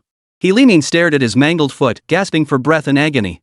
He strained with all his might but couldn't pry the tiger trap off his foot. The trap seemed glued to his foot. Seeing he couldn't free it, he tried to flee with the trap still on. But damn Wu Ming, he'd secured the trap with a tight coil of wire rope. He didn't have the strength to pry open the trap, much less break the wire by hand. As flames began to rise, he was trapped in place, watching villagers arrive one after another with buckets of water. His heart felt both exhilarated and panicked. He feared the villagers would come and beat him up. But the villagers were only focused on putting out the fire, paying him no mind. As the flames closed in, threatening to lick his face, he suddenly realized his clothes were soaked in kerosene. Only then did he panic and cry out for help. But shouting only made matters worse. No one came to his aid. "You bastard, He Limin. You actually let Wu Ming's house burn." "I burned my own house," he retorted defiantly. Wu Ming pushed through the crowd and stood before He Limin. "We'll settle this later." Has anyone seen my sister? Wu Ming asked the villagers nearby. Chapter 51, Taken Away. Your sister went to the Lu family to deliver something. Hearing this, Wu Ming felt relieved. As long as his sister wasn't inside, the house could burn to the ground. In front of everyone, Wu Ming picked up a wooden plank. Ignoring He Limin's murderous glare, he dragged him to a spot away from the flames. Wu Ming joined the villagers in the firefighting efforts. Wu Ming opened the door, and everyone began pouring water into the house. Before long, the flames gradually died down. However, the house was already half destroyed. With the villagers' help, Wu Ming managed to salvage some belongings from inside. Material possessions didn't matter, what mattered was people. Wu Jing rushed back from the Lu family's house in a panic. Seeing their home mostly burned down, she grabbed Wu Ming's arm, tears streaming down her face. The home she and Ming had worked so hard to build was gone. Ming, how did the fire start? Wu Ming pointed at the soot-covered He Limin beside him. He did it. How come you didn't burn to death? He Limin glared at Wu Ming with a sinister look. Ming, were you here when the fire started? Are you hurt? Wu Jing asked tearfully. Sis, I'm fine. Calm down. We can rebuild the house. As long as everyone's safe. Everything that happened today was exactly as Wu Ming had anticipated. Though he was the victim, he remained calmer than any bystander. Ming, are you okay? Are you okay? Lu Honghong rushed over, grabbing Wu Ming's hand, overcome with emotion. I'm fine. What could possibly be wrong with him? Why are you being so kind to that ingrate Wu Ming? My fate will be yours someday, He Limin said to Lu Honghong. Lu Honghong turned to see He Limin standing nearby with a shameless expression. He Limin. Lu Honghong stepped forward and delivered a hard slap across his face. He Limin staggered back for a few seconds before snapping out of it, his eyes narrowing menacingly at Lu Honghong. What are you glaring at? Keep it up and I'll hit you again. Before Wu Ming could intervene, Lu Honghong shouted loudly, Everyone, come see. He Limin set fire to the house. He holds a grudge against all of us. Who knows, he might burn down other people's houses next. He Limin, you scum. Beat He Limin to death. Take He Limin to the police station. Beat him up first. In an instant, the crowd erupted into chaos, hurling whatever came to hand at him. He Limin was pelted until he screamed in pain. You have no regard for the law. You're all a bunch of troublemakers. He Limin shouted in fury. Beat him. Beat him to death. The louder he screamed, the harder the crowd pelted him. Someone picked up a brick from the wall of Wu Ming's house and hurled it at He Limin. Ah! He Limin let out a piercing scream. Blood gushed from his head. You've killed him. You've killed him. He Limin felt the blood on his head and shouted. Everyone, stop. Wu Ming stepped in front of He Limin. If they kept fighting, He Limin might well lose his life here today. After calming them down, Wu Ming sent someone to the convenience store to call the police. I understand how everyone feels. He Limin is a scoundrel, and we all want to slap him around. But he shouldn't die here. If he does, the police will hold us all responsible. Sis, get something to bandage him up. Wu Jing nodded and retrieved a piece of cloth from the still smoldering room, wrapping it around He Limin's head. Put. Why bother bandaging this scum? Just let him die. Lu Lifan rushed over and slapped He Limin twice across the face, settling the score for the time he had groped her buttocks. Yeah, Sister Jingjing, just slap something on him and leave him to rot, Lu Honghong said angrily. He Limin, how dare he ruin her reputation in front of the whole village. Earlier, someone had grabbed a brick to smash He Limin. The person with the brick was so clever, why hadn't she thought of that? She should have thrown a few more bricks down. Even if she hit him, no one would know it was her. We can't let him die here. Wu Ming walked over to examine He Limin's injuries. Letting him die like this would be too easy for him. He needs to face legal consequences. Petty theft is hard to convict, but now with arson he's got the evidence in hand and dozens of witnesses present. He Limin won't escape prison food. Why aren't the cops here yet? Zhou went to the village phone booth to call the police. They should be here soon. Landline phones weren't common at this time, so the only way to call was to go to the village store. The shop housed the village's only telephone. Just then, Zhou came jogging back. The police will be here soon. Wu Ming nodded. He couldn't shake the feeling that leaving He Limin outside like this was unsafe. He feared the angry villagers might beat him to death. Carry him inside, Wu Ming said, glancing at He Limin, who was covered in injuries. Wait, there's a trap on his foot. After removing the trap from He Limin's foot, he looked down at the barely conscious man. Let's go. The group reluctantly carried him inside. Why bother with this man? He should have been left to die. He's a menace to our village. Wu Ming, now that the police are here, will they lock him up? The villagers asked anxiously. Now everyone feared retaliation from He Limin. Arson is a serious crime. He'll probably be locked up. No one dared to speak with absolute certainty. Only after the police arrived could it be confirmed. We'll all wait here to testify that He Limin set the house on fire. Thank you all. They were eager for He Limin to leave Blue Bay and never return. Given the chance to make He Limin leave immediately, they wouldn't let it slip away. Everyone waited at Wu Ming's house for the police to arrive. It wasn't long before the police arrived to investigate. Everyone unanimously identified He Limin as the arsonist. His clothes were stained with kerosene, and matches were found in his pockets. Both eyewitness accounts and physical evidence were present. Let's go. He Limin feigned unconsciousness, lying on the floor of Wu Ming's home and refusing to get up. He's faking it. I saw his eyes moving, Lu Honghong declared, having watched him closely. He Limin, feigning unconsciousness, felt like strangling Lu Honghong. You think feigning unconsciousness will let you escape justice? In a moment, we'll haul you off like a dead dog, Wu Ming said coldly. As soon as he finished speaking, the police cuffed He Limin's wrists with cold handcuffs. Everyone finally saw He Limin being arrested, and one by one, satisfied smiles spread across their faces. Watch me. If he doesn't wake up, I'll try slashing his arm with a knife. He Limin's eyes snapped open. Lu Honghong, you dare. Get up. We're going to the station. The officers, one on each side, helped the limp He Limin to his feet. Wu Ming, you'll pay for this. Move it, the officers barked. Villagers followed behind He Limin, watching as he was led to the police car. Someone, unknown to them, pulled out firecrackers and set them off in celebration right before He Limin's eyes. Chapter 52, Battling the Great White Shark. He Limin had no time to be angry with the villagers. His mind was solely on how to escape. His hands were tightly bound by handcuffs as he was dragged into the police car. Wu Ming watched the police car drive away, feeling a sense of relief wash over him. Finally, that troublemaker He Limin was gone. Now it was time to properly repair the house and improve the family's standard of living. Ming, do you think we can finally live a peaceful life now? Wu Ming nodded earnestly. Then, facing the villagers who hadn't yet dispersed, he said, "Thank you all for coming to help put out the fire today." Thank you. Wu Ming, no need to be so formal. We're all neighbors. Neighbors helping neighbors, what's the big deal? The uncle who spoke waved his hand with a smile. Wu Ming, if you ever need anything, just say the word. Your house needs rebuilding too. Zhao Guan patted Wu Ming on the shoulder. Both he and his son Zhao Bao owed their lives to Wu Ming. Helping him was the least he could do. He'd arrived a bit late to help extinguish the fire today, but he'd seized the chance to hit He Limin a few extra times that brick had been thrown by him. What kind of person would dare set fire to the home of their benefactor? He and He Limin were sworn enemies. Uncle Zhao, I don't plan to rebuild this house. I'd like to ask you to help paint the walls.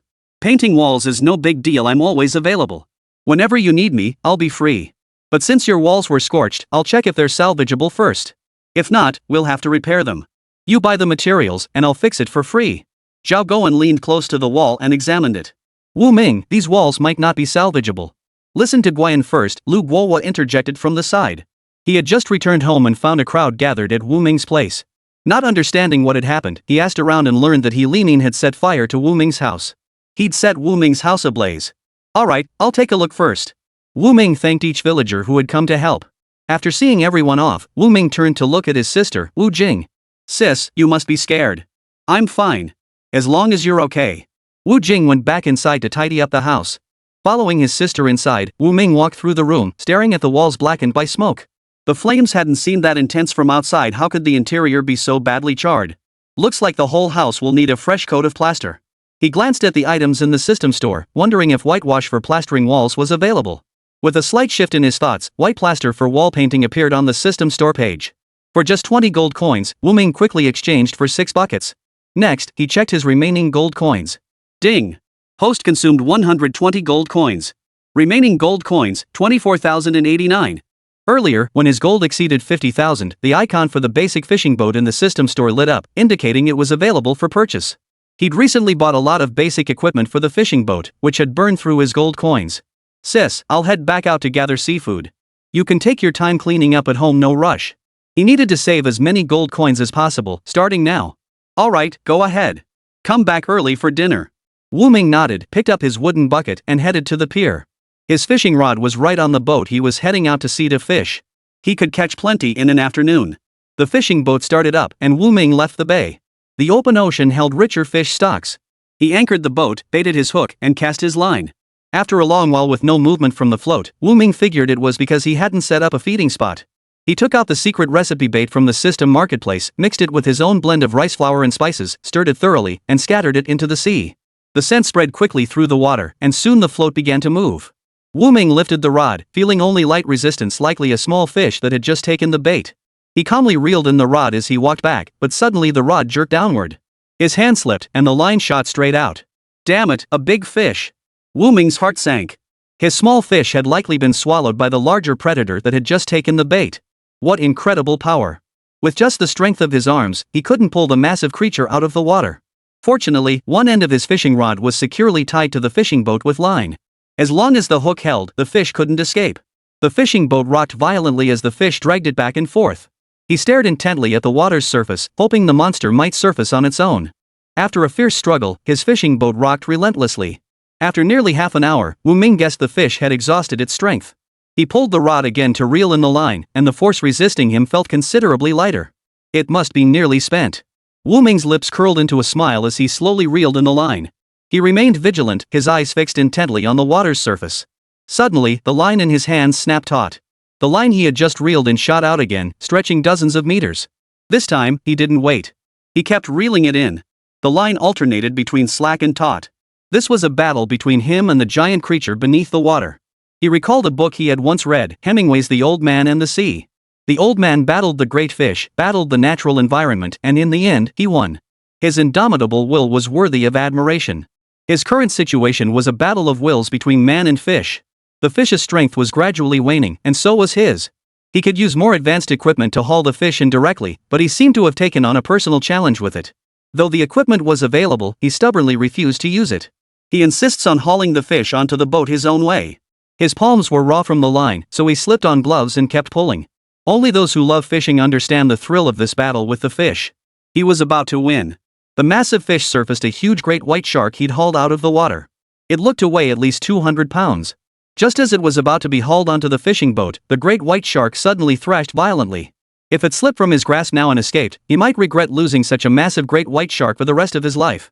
The fisherman's stubbornness was crystal clear in that moment. His strength finally exhausted, Wu Ming used equipment to haul the great white shark onto the fishing boat. Exhausted, he collapsed onto the deck. Gazing up at the sky, blue as far as the eye could see, he suddenly smiled. I guess I am a bit foolish, he murmured to himself. Mocking his own stubbornness. He had gear at his disposal, yet insisted on pitting his own strength against a fish. No one would believe it if he told them he'd locked horns with a great white shark, determined to defeat it with his own strength. Wu Ming glanced sideways at the great white shark thrashing violently in the hold. With a thought, he chose to recall. Ding! Host redeemed one great white shark, receiving 2,000 gold coins. The reported gold coin amount startled Wu Ming. Truly worthy of a great white shark, it was worth 2,000 gold coins. That amount equaled what he earned in a day of beachcombing. Wu Ming, this contest was worth it. He smiled genuinely. Chapter 53, The Pact to Set Sail. If he could catch 10 or 20 great white sharks, he'd be set for life. His thoughts were too naive. How could he encounter so many great white sharks at once? Abandoning unrealistic hopes, Wu Ming refocused his energy on fishing. Perhaps because great white sharks were hunting nearby, he never caught another small fish. He moved to a new spot, set fresh bait, and fish began to bite one after another. After catching enough fish for his own meals, Wu Ming decided to head home. Today's haul brought in over 2,000 gold coins. The other fish contributed only a fraction. Those 2,000 belonged to the great white sharks. Wu Ming steered his fishing boat back to the dock. None of the other fishermen who had set out with him had returned yet. He was the only one back. The dock was deserted, with only a few dilapidated small fishing boats scattered about. These small boats were hardly ever used. Though his fishing boat was larger than the small ones beside it, the actual experience of using it was far from pleasant. Today, battling sharks at sea, his small boat rocked violently, the force nearly throwing him overboard. It was an older model, lacking even half the stability of the boat he had given to Zhou Wen. The main issue was that the boat he was using now was simply too light. Had he and Zhou Wen encountered such heavy winds and waves in this small boat, their lives would have been in grave danger. The small boat was too light. The wind and waves would have capsized it instantly. Wu Ming carried the bucket of fish home and saw his sister, Wu Jing, scrubbing the soot-blackened walls inside. The once chaotic and darkened home had become much tidier. Sis, I went out for a bit. Here's the fish I caught today. Where are you going? It's almost time for dinner. Remember to come back early for the meal.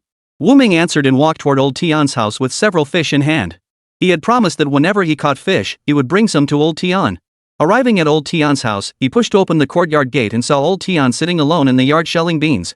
Come sit down, old Tian invited Wu Ming. Wu Ming set down the wooden bucket in front of old Tian. Look, these are the big fish I caught today. They're not too bony, perfect for you. Old Tian shot him a sly look. You're mocking my age. Just say it plainly. What nonsense are you talking about? You're as strong as an ox. You can go out fishing just like any young man. I know my own body better than you do. Stop flattering me. Last time we raced, I was barely hanging on. I nearly fell overboard several times. I'm getting old, my strength is failing, and I can't wrestle with big fish anymore. I've installed more advanced equipment on your fishing boat. When you have time, why not give it a try? If you don't want to go out, you can just fish in the bay. Hearing that his boat had been upgraded with better gear, old Tian's eyes lit up, his expression brimming with excitement. But it lasted only a moment before his expression darkened again. Wu Ming couldn't fathom what was troubling him. That's your fishing boat, old Tian murmured softly. If I say it's yours, then it's yours. Wu Ming paused before continuing. I had the boat repainted and fitted with the latest engine. It's incredibly fast now. You really don't want to give it a try? If you don't want to try it, then forget it. I'll sell it to someone else. You dare? Old Tian raised his voice, glaring at Wu Ming. Wu Ming retorted, why wouldn't I dare? You don't want it anyway. It's none of your business if I sell it to someone else. Old Tian snorted coldly. Who says I don't want it? I'll go test it tomorrow. Meet me at the dock first thing tomorrow morning. Wu Ming smiled as he handed over the keys. Here you go. You'll be at the helm tomorrow. We'll set sail together. Old Tian took the keys, a hint of confusion on his face. I installed a lock on the cabin door of the fishing boat, Wu Ming explained. Hearing this, old Tian sighed. It's like gilding a pan, you've really gone all out. How can your fishing boat be a pot? It's brand new. You'll see for yourself tomorrow. Alright, I'll definitely go see it tomorrow. I'll take the fish and the keys. Bring something to carry the fish in. I need to take this old bucket back, Wu Ming said with a smile. Old Tian returned with a wooden bucket to pack the fish. He scooped a handful of beans into a bag, placed them inside, and handed it to Wu Ming. Take these home to cook fish with your sister. Thanks, Uncle Tian, Wu Ming said with a smile as he took his leave. Who's your Uncle Tian? I'm much older than your father. Then Uncle Tian. With that, Wu Ming smiled and stepped out of the courtyard. Carrying the beans he'd traded for, Wu Ming hummed a tune as he happily made his way home. Back home, Wu Ming was still cheerfully humming a tune. What happy occasion have you encountered today to be so cheerful? Wu Jing asked with a smile. I've arranged to go fishing with Uncle Tian tomorrow. I figured fishing alone would be a bit inconvenient. Didn't you go with Zhou Wen before? Why are you going with him again? Zhou Wen has family matters to attend to these days and can't go fishing with me. I figured I should invite someone along, and Uncle Tian is the better choice, he's an experienced fisherman with plenty of know-how. Alright, just be careful out there. If the weather turns bad, come back immediately. Don't take any chances. Wu Jing urged him earnestly. Among the fishermen of Blue Bay, there was a time-honored saying passed down by word of mouth. The fiercer the wind and waves, the bigger the fish. Many fishermen have risked everything for this saying, ultimately losing their lives. Years ago, her own father had perished at sea, his body never recovered. The tragedy had left a deep scar on her young heart. She vowed that no matter what, she would keep her younger brother safe. Poverty was one thing, but safety was paramount. Sis, you've told me 100 times. I know. I won't be reckless. If there's a storm, I'll be the first one back, okay? Alright. Just stay safe. I can't lose anyone else. Wu Jing's eyes reddened. First her father, then her mother, now only her younger brother remained to rely on. She couldn't bear the pain of losing another loved one. Okay. I promise you, I'll be fine. Go wait outside for a bit. I'll have the fish ready soon. Wu Jing turned away to wipe her tears. Why had she become so much more tearful than before? She hadn't cried when He Limin beat her. She hadn't shown sorrow or shed tears when her neck was lacerated until it bled. Yet seeing her brother improve day by day, she wept. Her tears truly fell like beads from a broken string, one after another. Sis, hurry up and cook. I'm hungry. Okay, I'll get right on it. Wu Jing wiped her tears, her eyes still red, and returned to the kitchen to continue her chores. She always tried her hardest to make this family a little better. But her abilities were limited, she could only do what she was capable of. Sis, is Ming at home? Lu Honghong suddenly appeared and asked. Sis, who's been picking on you? Your eyes are all red. Lu Honghong pointed at Wu Jing's tear-stained eyes. Chapter 54, Women Shouldn't Go to Sea. I'm fine, Wu Jing said, turning away to wipe her tears. Ah, Ming was just here. Wait a bit, he'll be back soon. Lu Honghong sat down to wait for Wu Ming's return. Wu Jing brought her a cup of tea. Honghong, sit down for a bit. I'll go cook dinner. Sis, let me come help you. Lu Honghong headed to the kitchen to lend a hand as usual. Being close in age, the two quickly struck up a conversation. When Wu Ming returned and saw Lu Honghong helping in the kitchen, he said, Honghong came looking for you. You two go chat. She nudged Lu Honghong, who was helping beside her. Lu Honghong nodded shyly. Wu Ming watched the interaction between his sister and Lu Honghong, feeling a bit confused. Ah Ming, I'd like to ask you for a favor, Lu Honghong said, standing before him with a coy expression. What is it? Just say the word, and I'll do whatever I can to help. Wu Ming thought to himself that Lu Honghong and his father had been incredibly helpful to him. Now that his family was having a wedding, Honghong was the first to come running to assist. As long as it wasn't too unreasonable, he would agree. Wu Ming, I'd like you to take me and your sister out to sea. Sure. Wu Ming agreed readily, leaving Lu Hong stunned. He hadn't expected Wu Ming to agree so quickly. Why didn't you hesitate at all? Lu Honghong couldn't help asking. It's just going out to sea. What's the big deal? But the villagers forbid women from boarding ships or going out to sea. They believe it brings bad luck. Wu Ming visibly bristled at this remark. Who says women going to sea is bad luck? I think they're just too well fed. If something ever happens to the men and only women are left to hold up the family, refusing to go fishing then would mean waiting to starve to death. Lu Honghong chuckled at his words. Brother Ming is so open-minded. My dad's such an old-fashioned stick in the mud, he doesn't even want me to go fishing. I'm his only daughter. If I don't go out to sea, who's going to support them in the future? Don't worry. I'll take you out tomorrow. Thanks, Brother Ming. Lu Honghong skipped happily home. Her father sat smoking by the doorway. She wrapped her arm around Lu Guowa's. Dad, I'm going out to sea with Brother Ming tomorrow. What? Lu Guowa dug in his ear, wondering if his hearing was failing him. What did you say? I said I'm going fishing with Brother Ming tomorrow. This time, Lu Guowa heard clearly. You're a girl, why go out to sea? You can't break the rules. You begged Wu Ming to take you out, didn't you? Lu Honghong nodded, still confused. I'll go talk to Wu Ming right now. What else could he say? Naturally, he went to tell Wu Ming not to take Lu Honghong out to sea.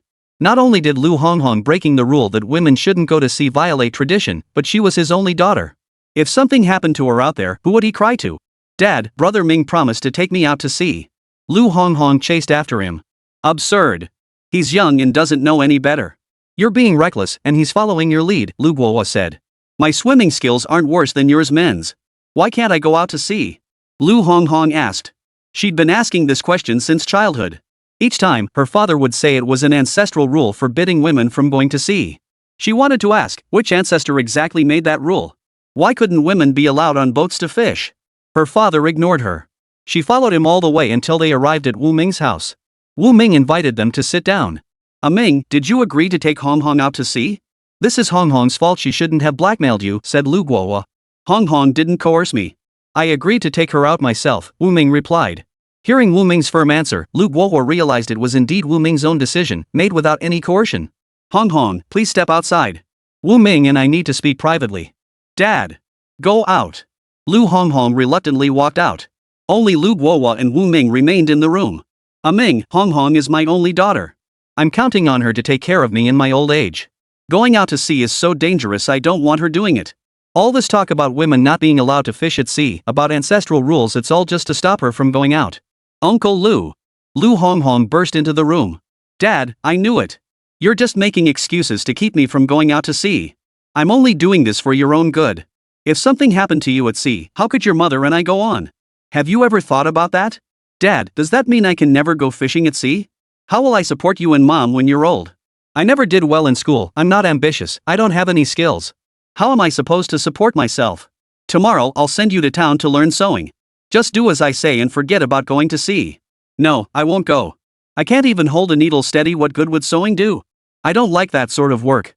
Lu Honghong declared firmly. Honghong, fishing at sea is indeed dangerous and not suitable for you. But I can still take you fishing tomorrow.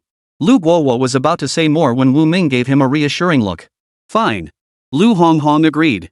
You go ahead. Wu Ming and I haven't finished talking yet, Lu Guowa said to Lu Honghong. He held high hopes for Wu Ming. If only Wu Ming could be his son-in-law. Ming, you know uncle only has one daughter, Lu Honghong. I can't let her go out and risk her life. Uncle Lu, I understand how you feel. Lu Guowa glanced at him. No, you don't understand. If you truly understood, you wouldn't have agreed to take Lu Honghong out to sea. Uncle Lu, this isn't the first time Honghong has asked me to take her out to sea. If I refuse her now, I fear her obsession will only grow stronger. Ah! Lu Guowa sighed. The child was growing up. There was nothing he could do about it. She had her own mind now, and he couldn't control her anymore. Ming, I'm entrusting Honghong to you. Please take good care of her. Wu Ming hesitated for a moment before nodding. It felt like he was marrying a wife, the father-in-law's earnest entrustment. Well, I'll head back now. Take Honghong to the sea tomorrow. Uncle Lu, take care. Lu Honghong watched her father emerge from Wu Ming's house, a flutter of unease stirring within her. She worried Wu Ming wouldn't take her out to sea tomorrow. Hurry up and go home to prepare tomorrow's lunch. Lu Guohua turned and glared at the mischievous Lu Honghong trailing behind him. Dad! Did you agree to let me go? I did, but you mustn't cause trouble. Follow Wu Ming's instructions. Dad, don't worry. I'll definitely listen to Wu Ming. Whatever he tells me to do, I'll do. Tomorrow, Wu Ming is taking me and his sister out to sea. Come on, let's get your meal ready. Chapter 55, Taking Women Out to Sea. The next day. Blue Bay Marina. Wu Ming appeared at the pier with Wu Jing and Lu Honghong. A crowd watched as Wu Ming led Wu Jing and Lu Honghong onto the fishing boat. Where are Wu Ming and the others headed? Surely not fishing, someone quipped with a laugh. He's got 2 women with him, definitely not fishing. Who takes women out to sea? Wu Ming, what are you up to? Asked a curious onlooker eager for a spectacle. Fishing. After hearing Wu Ming's reply, the crowd stared at him with astonished looks.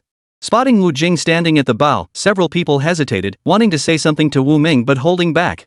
Lu Honghong and Wu Jing both understood the meaning behind the men's glances. Nodding dismissively at the men, Lu Honghong took Wu Jing's hand and stepped into the cabin, leaving Wu Ming to weigh anchor and set sail. With Wu Jing and Lu Honghong absent, the men grew unrestrained.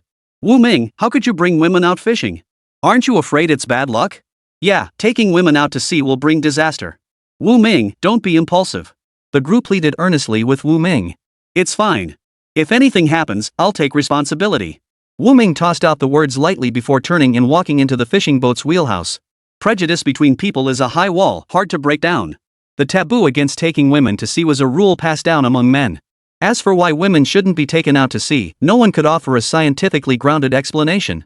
Amidst the collective regret and mockery, Wu Ming reappeared at the bow. Wu Ming, have you decided not to go out to sea? Someone asked. I'm waiting for someone, Wu Ming replied. He had made plans with old Tian yesterday to set sail together today.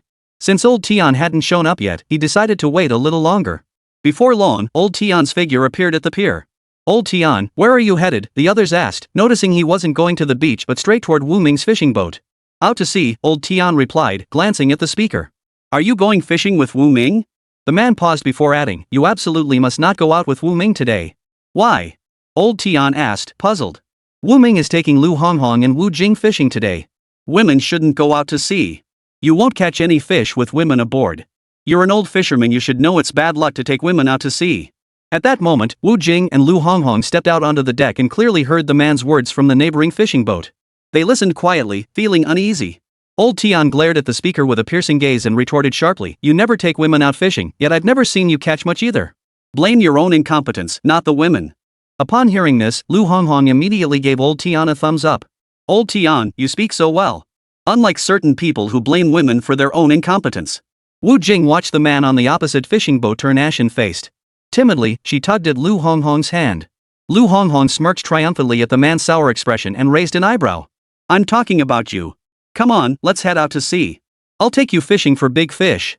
Old Tian strolled aboard Wu Ming's fishing boat, hands behind his back, looking perfectly at ease. Come on, head to the cabin. You 2 young girls think you can just go fishing at sea? There's a lot to learn. I'll teach you. Yes, yes. Lu Honghong clapped her hands excitedly. She never imagined she'd get to learn fishing techniques from an old master like him. Wu Ming felt relieved seeing old Tian not only accept Wu Jing and Lu Honghong aboard but also willingly share his expertise with them. Earlier, he'd been preparing to explain to old Tian why Lu Honghong and Wu Jing were on the fishing boat. He'd even considered the possibility that old Tian might not accept them aboard, requiring persuasion or worse, refusing to sail with them altogether, deeming their presence unlucky. Uncle Tian, I never expected you to be so open-minded, Wu Ming said with a smile. Do I look like a narrow-minded person? Old Tian asked sternly. Yes, you do, Wu Ming affirmed. Old Tian retorted, when my mother was alive, she often sailed with me. She was tougher than any man. Everything I know, I learned from her. Who says women can't go to sea? I'd be the first to disagree. I see. Wu Ming understood. 2 seasoned veterans took 2 novices out to sea with them. Today they weren't fishing for catch, each carried a rod for angling. Lu Honghong brought her father's treasured fishing rod, and Wu Jing brought hers too. Only old Tian didn't have a rod. Wu Ming had Wu Jing fetch one of his own from the cabin and hand it to old Tian. Old Tian glanced at it and shook his head. No need. I have my own rod. Saying this, he walked over, lifted the fishing boat's floorboards, and pulled out a fishing rod from beneath them. Even Wu Ming hadn't noticed this spot. Old Tian had hidden it well. Seeing the surprised looks on the 3 faces, old Tian chuckled. Didn't expect that, did you? Wu Ming replied, I didn't expect you kept your rod on the fishing boat all along. Of course. Where else would I keep it? I usually either go beachcombing with a bucket or stay home. I rarely use a rod for fishing. When I do go fishing, I head out to sea in my boat. Is this rod even usable? Wu Ming asked, eyeing the dust-covered tackle. Why wouldn't it work? Just watch, I'll reel in a big one in no time. Alright, I'll be watching. Old Tian gave Wu Ming a smug nod. The old man looked like a mischievous child. Wu Ming pulled out his secret bait. Use mine. I've got bait in my cabin. I'll go get some. Old Tian eyed the unfamiliar bait skeptically. Will this even work? Just try it and see. Wu Ming handed him a portion. No thanks, I'll stick with my own. Saying this, Old Tian pulled a can of malted milk powder from the cabin, which held his fish bait. This bait, which he had specially purchased, was mixed with water to form a paste. Once applied to the hook, it reliably caught fish. He often fished by the sea before, and each time, within an hour or two, he could catch enough fish for one person to eat. It was Wu Jing's first time fishing at sea, and she excitedly approached Old Tian to ask for some bait. She and Lu Honghong excitedly cast their lines into the water. Neither dared to relax, staring motionless at the rods, watching for any movement. Wu Ming couldn't help but find their nervousness amusing. No need to be so tense. Relax. Once you catch a fish, the rod won't run away, Wu Ming said with a smile. One end of the rod was secured to the fishing boat, so even if a big fish took the bait, it wouldn't drag the rod overboard. I like watching. It makes me feel a little more at ease, Wu Jing replied with a smile, turning back. Chapter 56, Fishing. If his sister liked watching, then let her watch. Once the schools of fish arrived, their enthusiasm would gradually fade. Wu Ming's prediction proved spot on. Before long, both Wu Jing and Lu Honghong's rods began to stir. Each reeled in a small yellow croaker. Both girls were thrilled to see the little fish they'd caught with their own hands. Here, keep fishing. Wu Ming baited their hooks for them. This time, he used his secret recipe bait. Some larger fish were particularly fond of the bait he had mixed. Wu Ming watched cheerfully from the side, waiting for them to discover the surprise of a big fish taking the bait. 10 minutes passed before a startled cry came from Lu Honghong beside Wu Ming. Look, a big fish. I've got one too. Old Tian, who had been sitting nearby with his line completely still, was drawn over. How come you're all catching fish one after another, but my rod isn't budging? Old Tian, you didn't use the bait Brother Ming gave you, did you? Lu Honghong asked with a smile. The problem was the bait, Old Tian realized. Old Tian grabbed a handful of Wu Ming's specially prepared bait and brought it close to his nose. It smelled so good he almost wanted to take a bite. What did you mix into this bait? How come it smells even better than the store-bought stuff? Old Tian asked, puzzled. I roasted some white rice until it was fragrant, then ground it into powder. I added various spices too. You're not fishing, you're cooking. Wu Ming replied, fish bait is still bait. If you don't spare the good stuff, how can you catch big fish? Only you would use such high-quality bait. Who in their right mind would use white rice for fishing instead of eating it themselves? If you can't even feed yourself, you'd better eat first. Here, use my bait. Whatever we catch today, we'll take straight to town to sell. We'll wrap things up early and head out before dawn. Old Tian glanced at the sun overhead. It was getting late, and they'd only just started catching fish. They needed a steady bite to justify taking the catch to town. Taking just 1 or 2 fish to town wouldn't even cover the cost of the round trip. Wu Ming was brimming with confidence. In another hour or two, they'd be packing up and heading home. He'd show those naysayers that taking a woman out to sea could still yield a catch. Not just fish, but big ones. The spot where they anchored today was the system's recommended prime fishing location. He had over an 80% chance of encountering big fish here. As Wu Ming pondered this, the entire fishing boat suddenly lurched violently from side to side. Brother Ming, come help me. I've hooked a big one. Don't pull. Old Tian hurried over to assist. Wu Ming told Lu Honghong to let go. The line snapped free. The fish, in pain from the struggle, thrashed wildly, desperate to escape its predicament. That's what had caused the boat to sway violently. How big is it? Wu Jing's face betrayed a hint of terror. She knew the sea held fish countless times larger than humans. If they encountered one this big, could they handle it? This long, Lu Honghong spread her arms wide. No, it's longer than my arms stretched out. Not bad, it's a big one. Old Tian tugged on the line, testing the fish's strength beneath the surface. In an instant, the line snapped taut. His calloused hands felt a sharp sting. Don't jerk the line. Let it swim for a while to tire itself out. Wu Ming remained calm. He was experienced when it came to big fish. Tuna were known as the most ferocious and violent fish in the sea. He had encountered tuna weighing over 200 pounds before, carefully subduing them single-handedly. If he could handle tuna, what other fish could possibly intimidate him? Many anglers, upon encountering a tuna, were highly likely to be stabbed by the sharp spines on its head. Tuna are incredibly fast, and if you're unlucky enough to get stabbed, it can pierce right through your thigh bone. Looks like a tuna, Old Tian remarked, glancing at the large fish swimming at breakneck speed. We're in for a big haul today, Wu Ming said with a smile. Old Tian furrowed his brow. Not exactly easy to handle. No worries, I've got this. We can handle it. Lu Honghong and Wu Jing both turned their gaze to old Tian, eager to hear more about the tuna's characteristics. Why are you looking at me? Look at him. I can't subdue a tuna by myself. Old Tian said modestly. In his youth, he'd been full of passion and fearless, unafraid of hardship. Once, after encountering a tuna, he'd used a spool to drag the fish to the fishing boat's side. Then, he'd taken a sledgehammer and whacked the fish twice on the head, stunning it before finally hauling it aboard. He brought the dead tuna back to the dock, and many people asked why he had killed it. If he hadn't killed it, he could have sold it for a higher price. But he wasn't greedy. Without knocking it out, he simply couldn't have hauled that massive fish onto the boat by himself. Wu Ming, it's all on you now. Old Tian pulled out his pipe from his pocket and settled in to watch the show. Wu Jing and Lu Honghong both waited for Wu Ming to haul the fish aboard. Wu Ming calmly retrieved his basic fishing gear. A massive net resembling a scoop net was lowered into the sea. Looking down from the fishing boat, one could see a huge rectangular net-like object. As the giant tuna's strength waned, Wu Ming pulled the fishing line steadily, reeling it in. As he reeled it in, the tuna struggled intermittently, but Wu Ming never let up. Soon, the tuna was pulled into the large net. Wu Ming secured the line and swiftly turned the adjacent reel. The net tightened like a bag around the fish. The tuna made its final death throes, the net tightly wrapped around its body. The net was exceptionally sturdy, remaining completely immobile despite the tuna's violent thrashing. With one hand on the winch, Wu Ming hauled the several hundred-pound tuna onto the fishing boat. Old Tian stepped forward to examine the reel closely. With such a device, he could haul massive catches onto the boat by himself. This is incredible, Old Tian exclaimed excitedly. He no longer went out to sea to fish, largely because his legs had been injured, and now that he was too old, his strength was nowhere near what it used to be. He couldn't haul in the nets by himself. Now that the fishing boat had this wonderful net hauling device, he could fish again. Earlier, seeing Wu Ming single-handedly operate the device and haul in a fish weighing hundreds of pounds, he'd been itching to try it himself. Later, if you catch another big fish, you'll haul it up yourselves. I just demonstrated how to do it. Did everyone get it? Old Tian stepped forward to fiddle with the winch, his eagerness to learn surpassing even Wu Jing and Lu Honghong's. Uncle Tian, you really must learn this. Old Tian snorted. At my age, what's there to learn? You young folks should be the ones studying harder. I'm teaching this for your sake. If you don't learn, how will you go fishing at sea in the future?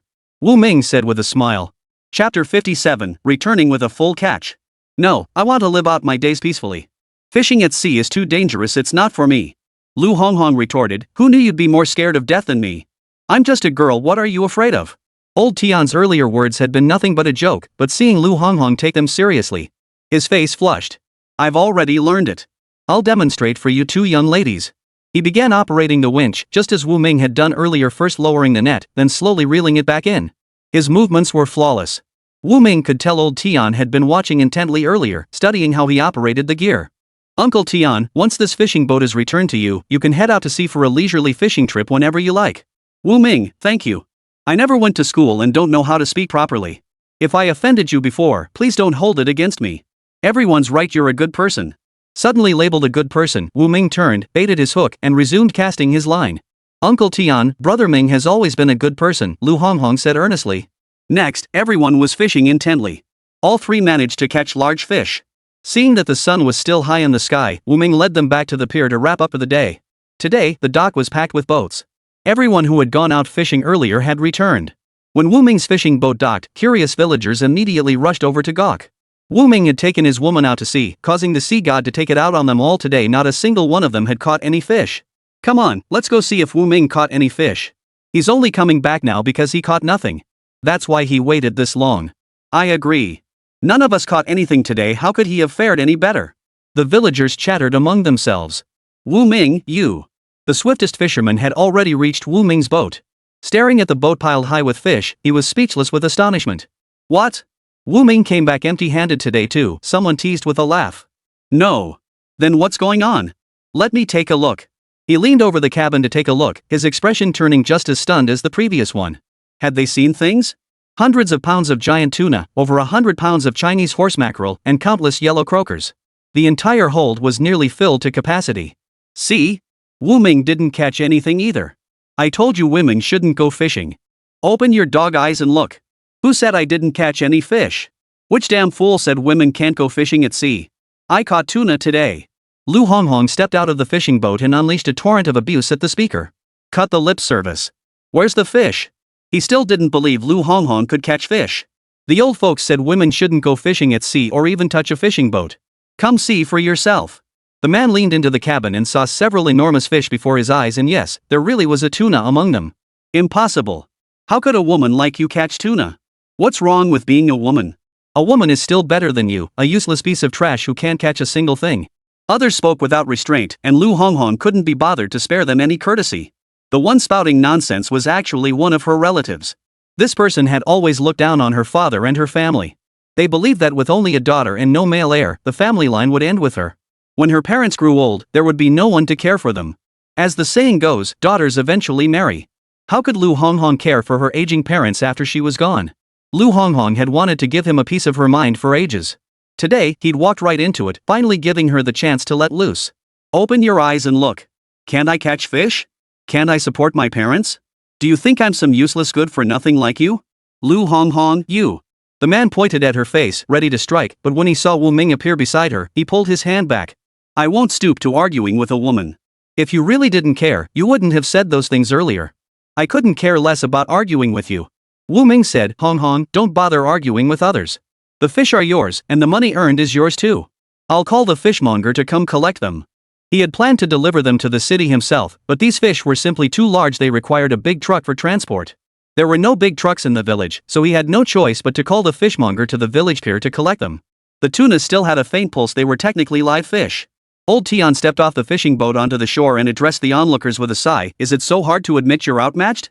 Losing to a woman is one thing, but stubbornly refusing to admit it just for the sake of pride? It's an embarrassment to us men. The group of men fell silent at old Tian's words. They looked down on women. It was an age-old rule, after all. They'd always said women shouldn't be allowed on fishing boats. Yet when Lu Honghong and Wu Jing boarded Wu Ming's vessel, they didn't incur the sea god's wrath. Instead, they returned with a bountiful catch.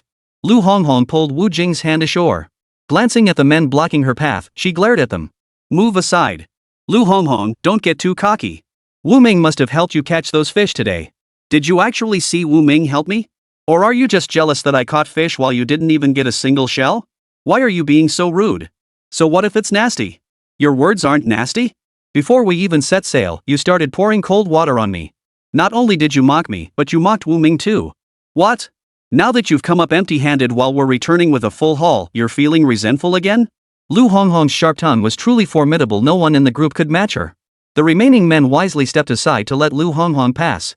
Like a triumphant rooster, Lu Honghong strode past them with her head held high and chest puffed out. Wu Ming looked amusedly at his sister and Lu Honghong. His sister must be pleased too. He could see the faint smile playing at the corners of her mouth. Sis, I'm back. You just called and came back? Wu Jing asked in surprise. I ran into Zhou when on the way. He helped me call the fishmonger to come collect the fish. Honghong. Upon hearing Wu Ming had returned, Lu Guowo rushed to the pier to greet his daughter. Dad, come quick. Look at the big fish I caught today. Lu Honghong stepped forward, hooked her arm through Lu Guowo's, and pulled him toward the cabin. How big is it? 20 pounds?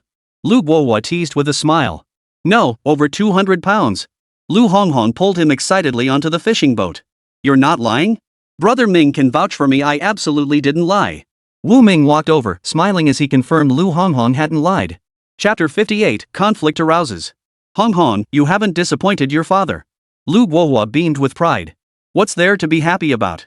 A woman going out to sea will only invite the sea god's vengeance sooner or later. If your daughter drags the whole village down with her, what are we supposed to do? Su-hee, how dare you speak like that? You're just jealous my daughter can catch fish. You haven't caught a thing, have you?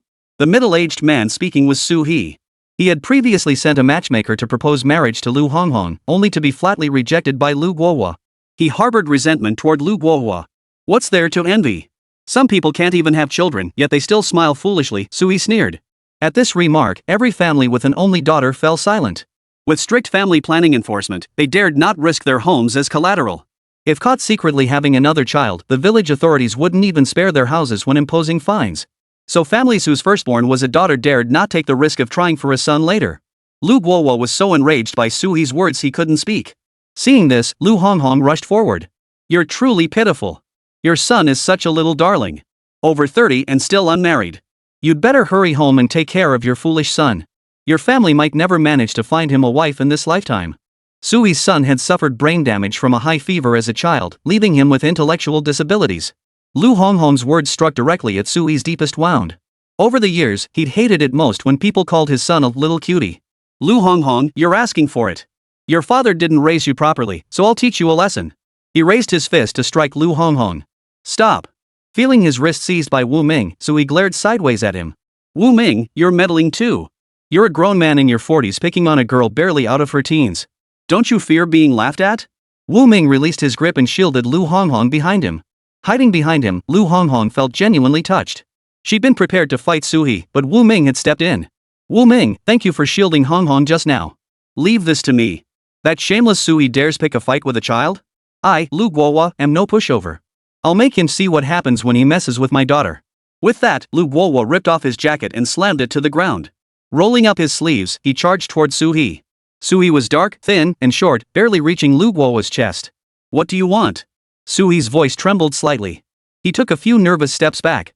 Lu Guohua was as sturdy as an ox. Having served in the military in his youth, few in the village could match him in a fight. What do I want to do? Of course, I want to settle this like men. Bullying children is no achievement. If you've got the guts, take it out on me. They say a father is to blame for his son's misdeeds. Today, I'll take your punishment on behalf of my daughter. Suhi. This guy must be crazy. He's not here to learn a lesson, he's clearly here to roll up his sleeves and teach him one. Wu Ming pulled Lu Honghong aside. What, you're scared? Lu Guohua raised an eyebrow at him. Yeah, Suhi, you scared?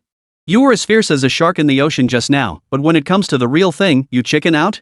Don't be a coward. If you're a man, come fight me. Suhi, you're not really like Guohua says, bullying a teenager, are you? Exactly. Looks like he's scared. The dock was packed with jeering fishermen. Everyone crowded in to watch the spectacle, eager to see how Suhi would handle this.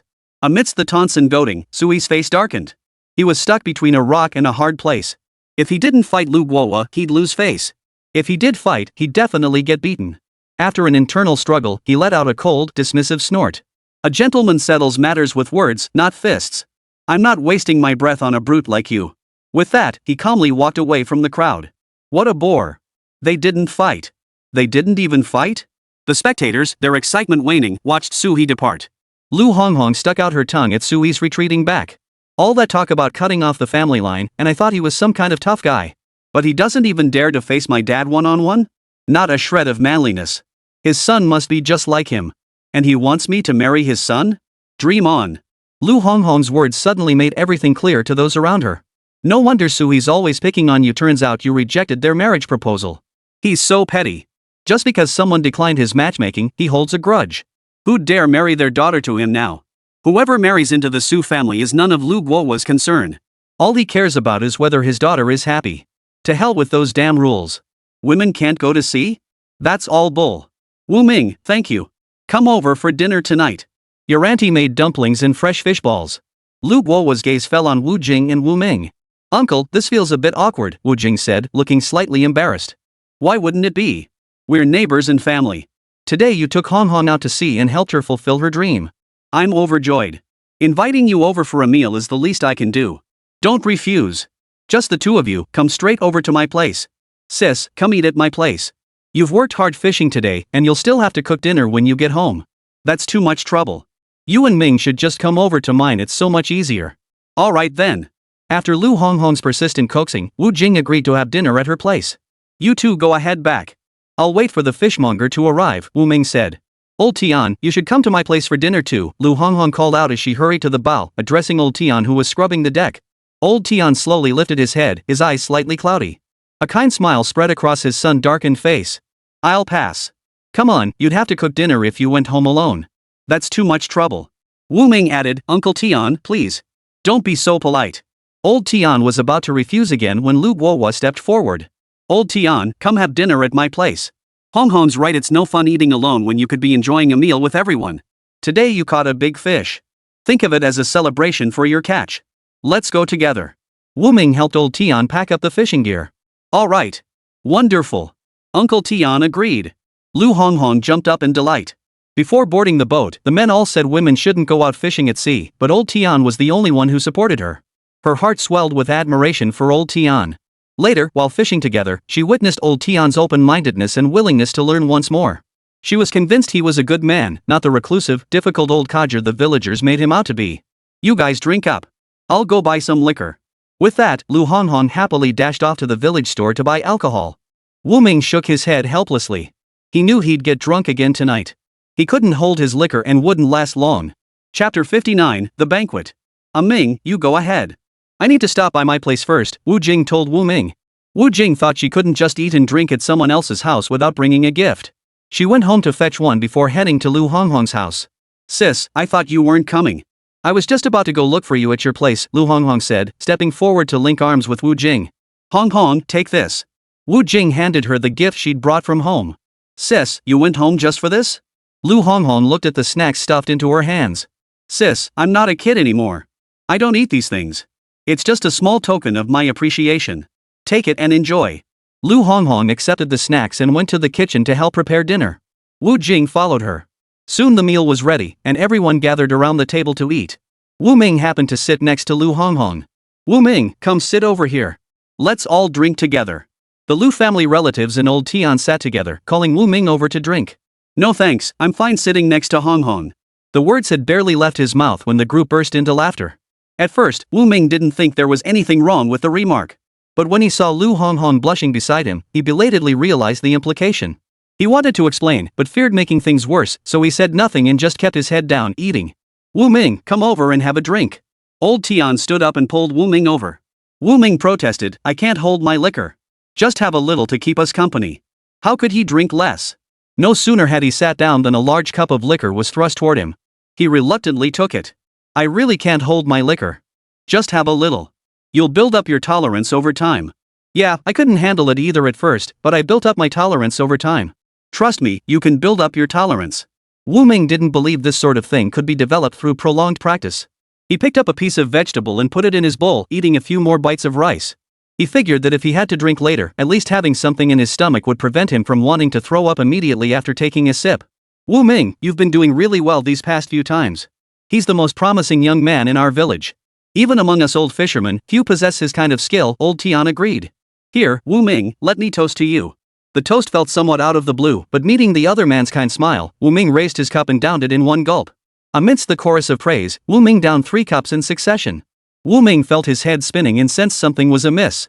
He quickly turned to his meal, but after just a couple bites, he felt he couldn't eat anymore. Gritting his teeth, he forced down the entire bowl of rice. I'm full. You guys keep eating.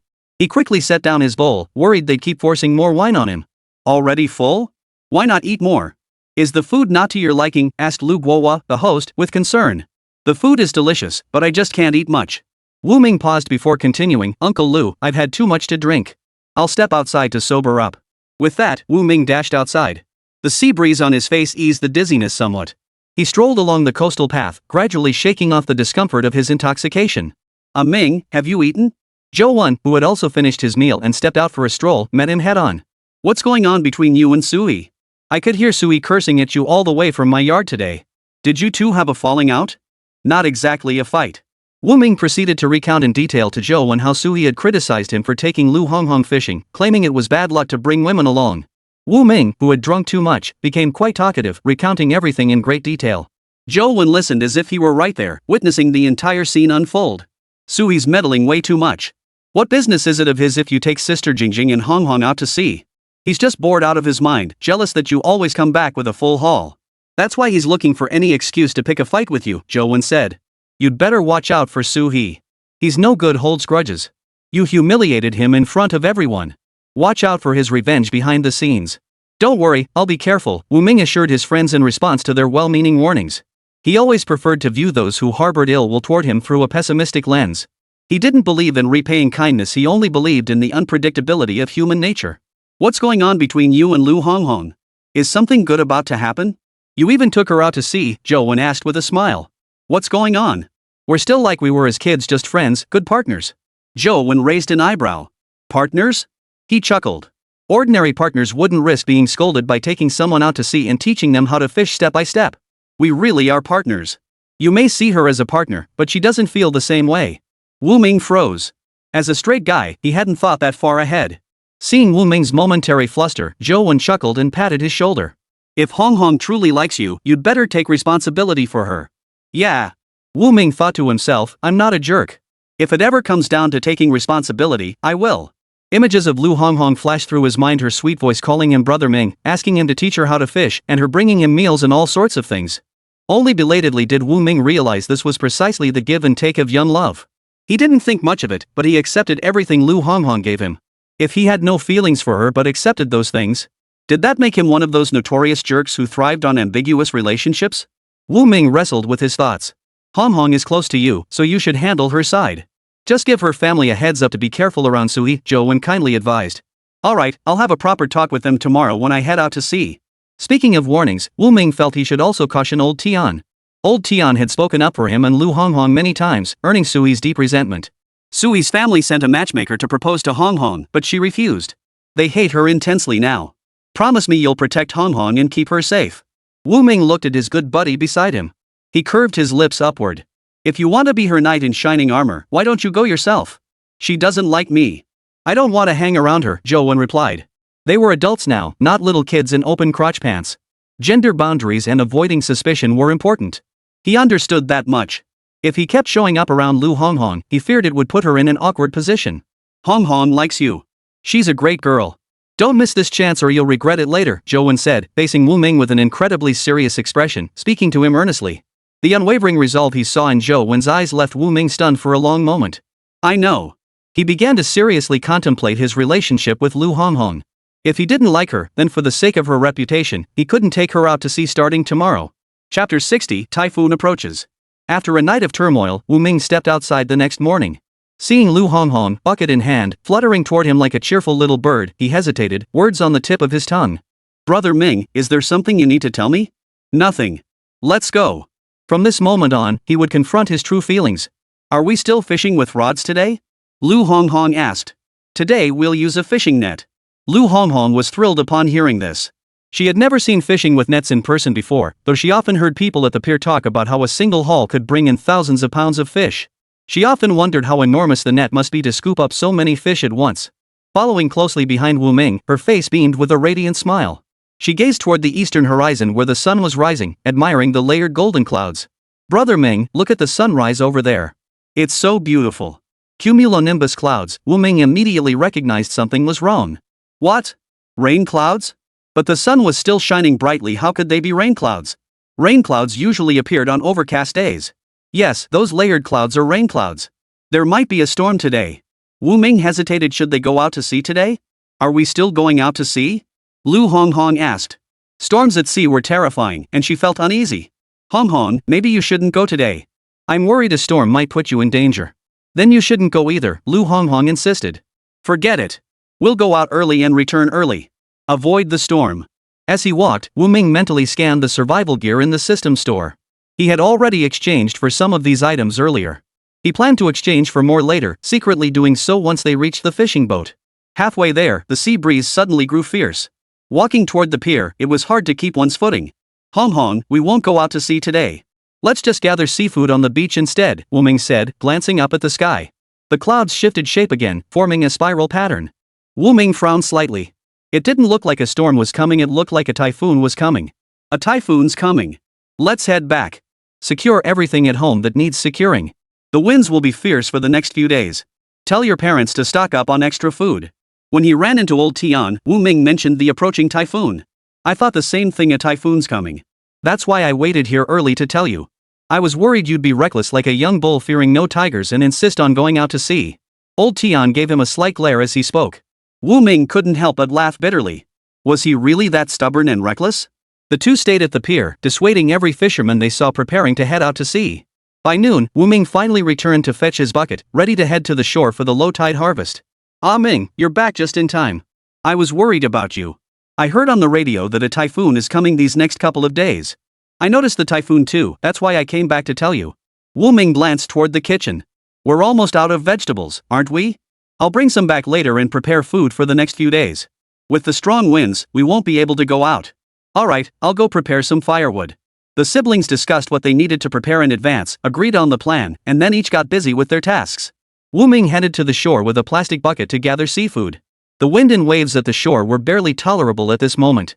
Besides him, others were also gathering seafood. He never turned down anything while foraging, from tiny shells to octopus and croaker fish, he took it all. Most of the croakers were small, though occasionally he'd find a larger one. Small shells and crabs were all collected for exchange into gold coins. Every little bit helped. Wu Ming was happily bent over, engrossed in his work. Wu Ming, you're really living it up lately, huh? Wu Ming looked up, staring in surprise at the person speaking in a sarcastic tone. What brings you here? Zhang Mazi gave a cold laugh. Blue Bay isn't just yours. Why shouldn't I be here? Wu Ming, you don't actually think you're the undisputed king of Blue Bay, do you? Wu Ming frowned. Zhang Mazi's words were quite interesting. Why would I want to rule with an iron fist? I'm not you. I don't think that big. You like forming cliques, I don't. Poof. Who doesn't like being surrounded by followers, having everyone respond to your every call? You just know how to put on an act. Whatever you say it is, that's what it is. If you think I'm putting on airs, then I am. With that, Wu Ming bent back down to gather shellfish. There was no point in wasting words with someone like Zhang Mazi. Wu Ming, you wait. I'll be back for you. Hearing this, Wu Ming straightened up and looked at Zhang Mazi. His face cold, he retorted, what? You want to follow in He Limin's footsteps and spend your days in the station, living off the state's dime? Oomph. I'm no fool like He Limin. You'd better keep a close eye on Wu Jing. You dare set your sights on my sister? How many lives do you think you have? Wu Ming's brow furrowed as he glared at Zhang Mazi with a fierce look. I'm out of here. No more talking with you. Seeing Wu Ming about to lose control and lash out, Zhang Mazi hurried away. In a one-on-one fight, he was no match for Wu Ming. Last time, the men he brought along were all knocked down by Wu Ming. After returning, he found out that the device Wu Ming wielded was called an electric baton, a rare and hard-to-obtain weapon. He had no idea where Wu Ming had gotten his stun baton, but his men had all gone down with just a light touch. Zhang Mazi bolted away at full speed, turning back to yell at Wu Ming, Wu Ming, you just wait for me. Wu Ming let out a cold, dismissive snort. He dared only to threaten. If he tried to fight, Wu Ming could take on 10 men single-handedly. But constant vigilance wasn't sustainable. He couldn't stay home forever, guarding his sister every moment. He needed a foolproof solution to keep her safe at home. It was time to upgrade the home security system. The system store offered numerous security devices. He needed to install an additional alarm system. With this thought, Wu Ming felt more motivated to go fishing. He needed to earn more gold coins. Meanwhile, the waves grew increasingly fierce. People gathering seafood on the beach began returning one by one, but Wu Ming refused to give up, steadfastly continuing his work. Though his bucket's harvest barely grew, the system gold coins kept accumulating. Ding! Host redeemed 60 scallops, receiving 120 gold coins. Ding! Host redeemed 400 bread crabs, obtained 1,000 gold coins. Ding! Host redeemed 100 silver pomfret, obtained 1,400 gold coins. Wu Ming, hurry back, the wind's too strong. Lu Guohua came over specifically to fetch Wu Ming home. Alright, I'm heading back now. Wu Ming glanced up at the sea once more. Waves surged, and the fierce wind howled past his ears. Seeing the conditions before him, Wu Ming packed up his things and turned to follow Lu Guohua back. You kid, you're risking your life for money. With winds this strong, you can barely stand. Staying by the sea like this is so dangerous. Wu Ming looked up and smiled. Uncle Lu, I know my limits. I can still stand just fine. Chapter 61, After the Storm. Hurry up, your life is more important. Wu Ming watched the man who grabbed his wrist and pulled him desperately toward the roadside. This must be the concern between family members. Just like his sister had always been with him. The Lu family was decent folk. If he ended up with Lu Honghong, it wouldn't be a bad match at all. They hurried home as the sky suddenly darkened. Then the rain began, pouring down in torrents. The storm was fierce, trapping Wu Ming at Lu Honghong's house. I have to go back. My sister is home alone and will be scared. She'll worry if she sees I haven't returned. Wu Ming insisted on leaving. Seeing he couldn't dissuade Wu Ming, Lu Guohua took out a straw raincoat and draped it over him. If you must go, leave now. Hurry while the storm hasn't peaked yet. Dad, are you really going to let Brother Ming brave this storm? Haven't you seen how fierce it is? It's dangerous. Be careful, he'll be fine, Lu Guohua reassured her. Lu Honghong walked Wu Ming to the door. Brother Ming, be careful. Don't let the wind blow you away. Wu Ming nodded. You go back quickly. Don't stand at the door and get soaked by the rain. Lu Honghong took a few steps back, looking dejected. Lu Guohua stepped forward to open the door for Wu Ming. The moment the door swung open, a powerful gust swept inside, making the door creak loudly.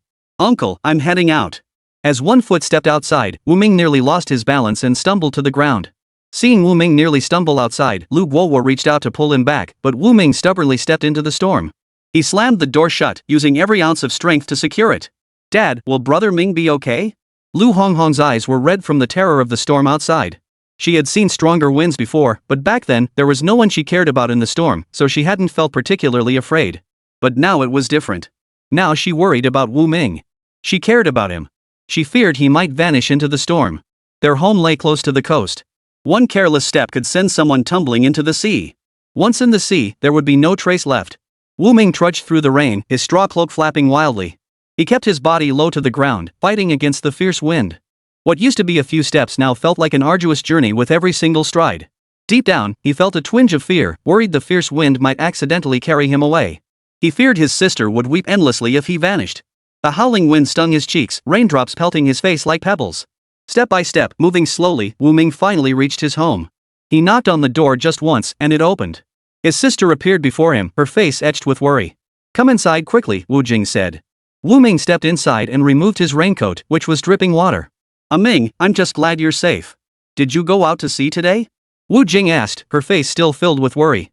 She had been intently sewing at home when the sound of rain suddenly reached her ears. She went outside to find not only heavy rain but also fierce winds. She had known the wind was blowing from the start, but seeing the sun overhead, she hadn't given the strong wind much thought. Little did she know the wind would grow fiercer, the sky darken, and torrential rain pour down. Only when she snapped back to reality did she realize the storm was different from the ones before. It was a typhoon. That terrifying word surfaced in her mind. She paced anxiously inside the house, trying several times to go out, only to be driven back by the raging wind. "I didn't go out to sea today. I was gathering seafood on the beach." "Then why are you only coming back now?" "I thought you were out at sea. I was worried sick about you." Wu Jing's face still bore traces of fear. "I stopped by Hong Hong's place for a bit. I didn't want you to worry, so I braved the storm to come back." "You little darling. It was so dangerous coming back in this storm." "I just didn't want you to worry," Wu Ming said with a smile. "You could have waited until the wind died down before coming back." "Sis, let me change into some dry clothes first before we talk." Wu Jing paused, then hurriedly sent Wu Ming to his room to change out of his wet clothes. She silently berated herself for not being more careful. Seeing Wu Ming come back soaking wet, she hadn't even thought to send him to change before bombarding him with questions. A moment later, Wu Ming emerged from his room. Seeing his sister's downcast expression, he couldn't quite understand why. "Sis, are you worried we won't have enough to eat these next few days?" Wu Ming asked. "No, we have enough food at home for both of us for a week." "Then what are you worried about?" Wu Ming pressed. "Nothing." With that, Wu Jing turned to take the wet clothes Wu Ming had just changed out of to wash them. Outside, the wind howled, making the glass rattle. Wu Ming's case, thank goodness we spent money reinforcing the house last time. Today's storm was fierce, frighteningly so. It was past 3 in the afternoon, but outside, what should have been daylight was pitch black, like night, because of the storm. Early the next morning, the wind died down, and Wu Ming stepped outside. Outside was a complete mess. Some houses had roofs torn off. Others had windows and doors blown away. Wu Ming's house was among the luckiest. The roof tiles remained intact, and the doors and windows were still in good condition. He went to Lu Honghong's house to retrieve the plastic bucket he'd left behind yesterday. Inside were the fish and crabs he had collected from the beach. After retrieving it, Wu Ming didn't linger at Lu Honghong's house and headed home. With the recent high tides at the coast, he couldn't continue gathering seafood. No way to get fresh seafood. Wu Ming simply steamed the seafood in a pot, and soon a rich aroma filled the air. He called Wu Jing over to join him. As the siblings were eating, Lu Honghong appeared before them. "Brother Ming, wanna head out to sea today?" Meeting Wu Ming's surprised gaze, Lu Honghong explained, "Aren't they always saying bigger waves mean bigger fish? The typhoon just passed. The fish should be huge right now. The wind and waves haven't completely died down yet. It's not safe. If we can't go out to sea, then I guess there's nothing else to do. I was just asking. Since we can't go, I'll head home." With that, Lu Honghong smiled and waved goodbye to the two before turning to leave. "She's leaving already?" Wu Jing belatedly realized she hadn't invited Lu Honghong to stay for dinner. "She's gone. We didn't invite Honghong to stay for dinner. She won't be upset or blame us, will she?" Wu Ming smiled. "Honghong isn't that petty. She won't blame her sister. I feel bad we didn't invite her to sit down and eat with us. There are a few big crabs in the pot. You should take some over to Honghong later. She loves crabs the most." Wu Ming wanted to say, "We're all coastal folk. We eat seafood all the time. Who'd be impressed by a few crabs?" But when he met Wu Jing's gaze, the words vanished from his lips. After dinner, he resignedly picked up the crabs and went to find Lu Honghong. Wu Ming handed the crabs to Lu Honghong. "My sister sent these for you. She said you like them." "Oh." Lu Honghong smiled as she accepted the crabs from Wu Ming. Chapter 62, Setting Sail After the Storm. 3 days after the storm, the winds and waves gradually subsided. Sunlight glistened on the sea surface, making it appear calm and peaceful. Fishermen gathered at the pier, preparing to set out to sea. "Brother Ming, we're bound to have a huge haul this time. Last night I had a dream you dreamed we caught a few £1,000 less fish. We made a fortune." What a wonderful dream you had, Wu Ming said with a smile. I told my dad about last night's dream this morning, and he said it was a good dream too. As they spoke, old Tian approached, carrying his tobacco pouch and holding his pipe in one hand. Heading out to sea? Wu Ming nodded. We are, but we won't be using your boat. We'll take my new one. Last night, he had exchanged gold coins for a brand new beginner fishing boat. He feared encountering rough seas, and old Tian's boat wouldn't be sufficient to weather the storm. The beginner fishing boat was more reliable. Its advanced equipment ensured it wouldn't capsize easily in rough seas. I'll go with you. Ever since accompanying Wu Ming on that last voyage, his dormant heart had suddenly awakened, constantly yearning to go fishing at sea. Before, he could sit idly by his doorstep all day long, but now he couldn't sit still, his mind fixed only on going out to sea. Today he came to the pier on a whim, hoping to catch Wu Ming heading out. If he was going, Tian would follow. To his surprise, luck was on his side. He spotted Wu Ming setting sail the moment he stepped out. Uncle Tian, you're just in time. Quick, help me organize the hold. You don't treat me like an old man at all, old Tian muttered, setting down his tobacco pipe to lend a hand. The tobacco pipe mustn't get wet in the water. Tobacco is his sustenance, and it absolutely mustn't be lost.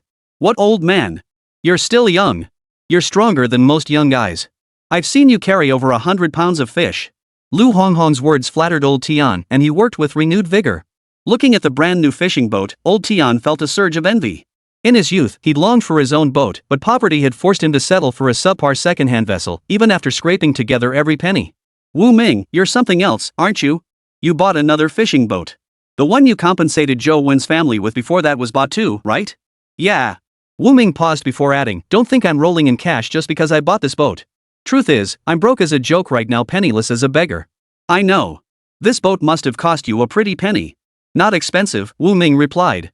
It was only 50,000 gold coins, far less than the 200,000 gold coins required for that high-end fishing boat. Owning his own fishing boat would accelerate his gold accumulation. With gold coins in hand, how far away could a high-end fishing boat be? Does your boat have that thing you installed last time? Old Tian asked. What thing? Wu Ming didn't understand what he was referring to. Old Tian pointed to the equipment on the neighboring fishing boat. The pulley used when hauling in the fish. Of course it does. And mine's electrically powered, no manual labor needed. Much more advanced than before. Boats have gotten so advanced these days, old Tian couldn't help but marvel. No wonder you can catch so much fish fishing alone. Losing to you last time was no fluke, you're truly skilled, old Tian grinned broadly, giving Wu Ming a thumbs up. We're setting off. With that, Wu Ming turned and headed back to the wheelhouse. Running his fingers over the gleaming new equipment, Wu Ming mused to himself, new fishing boats really are a cut above. Ordinary fishing boats couldn't match the speed of his new vessel. He easily overtook the boats ahead and steered toward the direction indicated by the system. On another fishing boat, several fishermen watched the brand new vessel speed past them. Whose boat was that just now? Who else could it be? Whose boat is brand new? That's whose. Was it Zhou Wen's? No way, it's Zhou Wen. Looks more like Wu Ming to me. The first speaker chimed in again. How did Wu Ming get so much money? He just compensated Zhou Wen for a boat not long ago. How much time has passed since then? Now he's bought himself a brand new fishing boat. Maybe he took out a loan. I heard you can get loans in town to buy things. You pay back the debt month by month. Maybe that's what Wu Ming did. Everyone nodded in agreement. Otherwise, they couldn't fathom how Wu Ming could have amassed so much money so quickly. They all went fishing too, barely scraping by to feed themselves. Yet Wu Ming had money to buy new fishing boats, not just one, but several.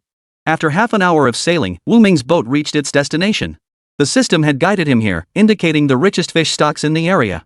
The moment the boat came to a stop, the three men saw fish leaping out of the water. Wu Ming couldn't help but marvel. Truly, this was a spot guided by the system. Fish were visible right on the surface. Seabirds circled overhead. Those seabirds were drawn to the schools of fish below, their purpose mirroring Wu Ming's own. This time, Wu Ming planned to try using the boat's dragnet. He had old Tian take the helm while he went below deck to retrieve the nets. The net was lowered into the sea and soon stirred with movement, quite significant movement. Wu Ming was puzzled. The system had just alerted him to a school of silver pomfret directly ahead. This commotion didn't sound like it was caused by pomfret, since silver pomfret weren't that big. Soon it was time to haul in the net. As Wu Ming watched it slowly tighten, a smile spread across his face. The net was hauled aboard, and the fish inside were lifted into the hold. When the net was opened, the fish inside tumbled out, landing in the center of the hold.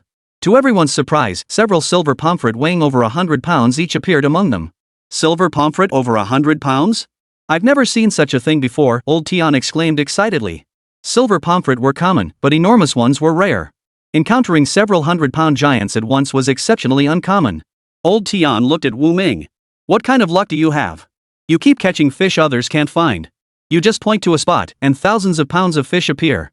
Each time he went out to sea, Wu Ming could have caught even more fish. But he wasn't greedy. Once he had caught enough, he would pack up and head back. Last time he lost to Wu Ming, it was because he'd been too cautious, assuming Wu Ming only had a slight edge. In reality, Wu Ming's advantage was far greater than he'd imagined. I've always had good luck, Wu Ming said with a smile. His good fortune was thanks to the system. While Lu Honghong and old Tian weren't paying attention, Wu Ming exchanged for a silver pomfret. He wanted to see how many gold coins this giant silver pomfret would fetch. Ding! Host redeemed 1 silver pomfret, earning 100 gold coins. Only 100? Wu Ming felt a bit disappointed. A shark weighing several hundred pounds could be exchanged for 2,000 gold coins. Perhaps silver pomfret were too common and abundant, lacking the rarity needed for a higher coin reward. Wu Ming was overcome with disappointment when suddenly, a system notification tone rang out, sending a surge of excitement through him. Chapter 63, Rescue. Rare fish species ahead. Host, please be cautious. Hearing the system alert, Wu Ming cast his net once more. But this time, he still only caught silver pomfret and some common fish, no sign of the so-called rare species. Could the system be wrong? Wu Ming would rather suspect a system glitch than admit his low-level gear had caused him to miss the rare fish. After the second haul, the group suddenly felt the sea temperature plummet, sending a chill through their bodies. The weather's turning. Let's head back, Wu Ming said. He wasn't greedy, nothing mattered more than his own life. Having brought Honghong and old Tian out to sea, he felt responsible for their safety too. Alright, let's head back. As the words left his mouth, they were startled to see a curtain of rain suddenly appear ahead, moving straight toward them. That curtain of rain must be the ultimate cause of the air temperature drop. Accompanying the rain curtain was a fierce wind. The wind reached force 6 or 7. Such winds were common on the open sea, and Wu Ming was fully capable of handling them. The weather's changing way too fast. This rain came out of nowhere. This is too strange. We should head back immediately, old Tian echoed Lu Honghong's earlier words. Wu Ming, who had been a marine expert in his previous life, frowned deeply and started the fishing boat back at full speed. This wasn't ordinary rain, a typhoon was approaching. In the brief exchange between them, the sea surged violently once more. The gale grew so fierce that everyone had to cling to something just to stay upright. As the storm raged outside, Wu Ming carefully controlled the boat's speed, afraid to go too fast. They were sailing against the wind, and he feared that going too fast might capsize the boat. Put on your life jackets, just in case, Wu Ming instructed old Tian and Lu Honghong. Hearing this, concern flashed in the eyes of the old man and the young woman. Silently, they fastened their life jackets, their gazes fixed resolutely on the world beyond the cabin. Heavy rain fell, the sea churned violently, and darkness enveloped them. Even the usually talkative Lu Honghong fell silent now. She didn't speak to disturb Wu Ming, afraid it might affect his steering. At home, she would have been terrified by such stormy weather.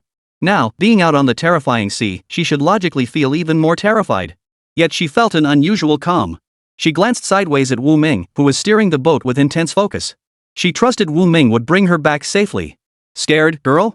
Old Tian asked. No, Lu Honghong replied softly. When fishing at sea, the first thing you must overcome isn't the disappointment of catching nothing.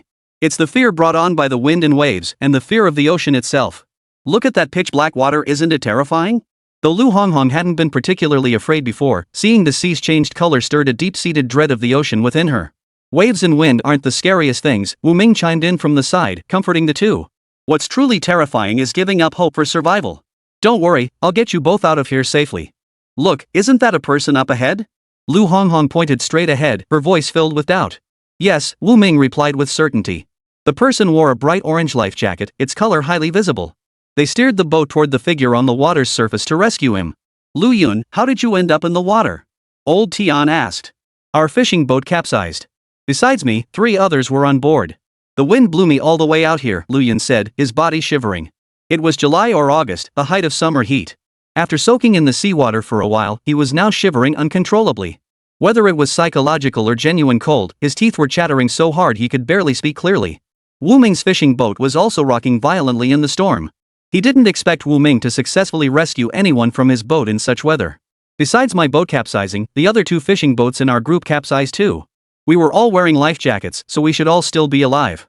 After saying this, he looked at Wu Ming with hopeful eyes. Do you remember the approximate location? Wu Ming asked.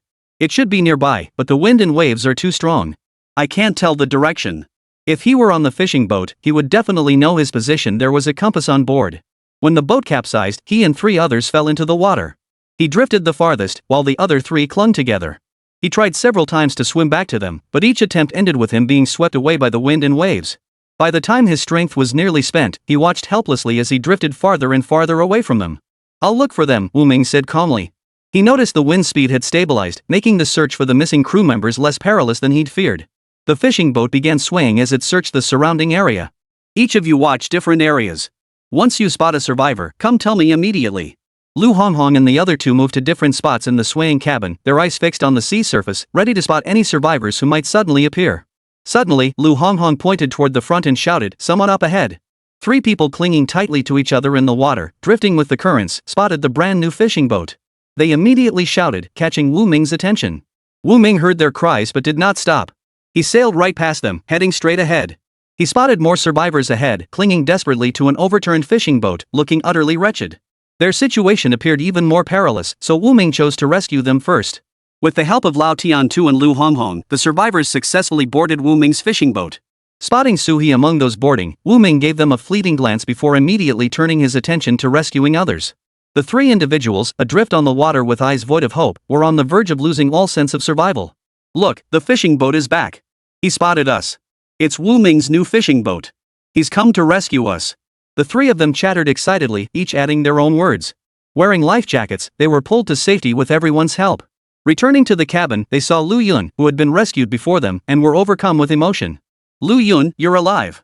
Thank goodness. We thought you were dead. Thank goodness we're all still alive." Lu Yun looked at Wu Ming. "It's thanks to Wu Ming that I'm alive to see you all again." He had drifted far alone, with no one nearby. He feared he'd just float out to sea, drifting farther and farther from shore until he died of dehydration on the water. "Too bad my fishing boat's gone," Wu Yun said, his head hanging low.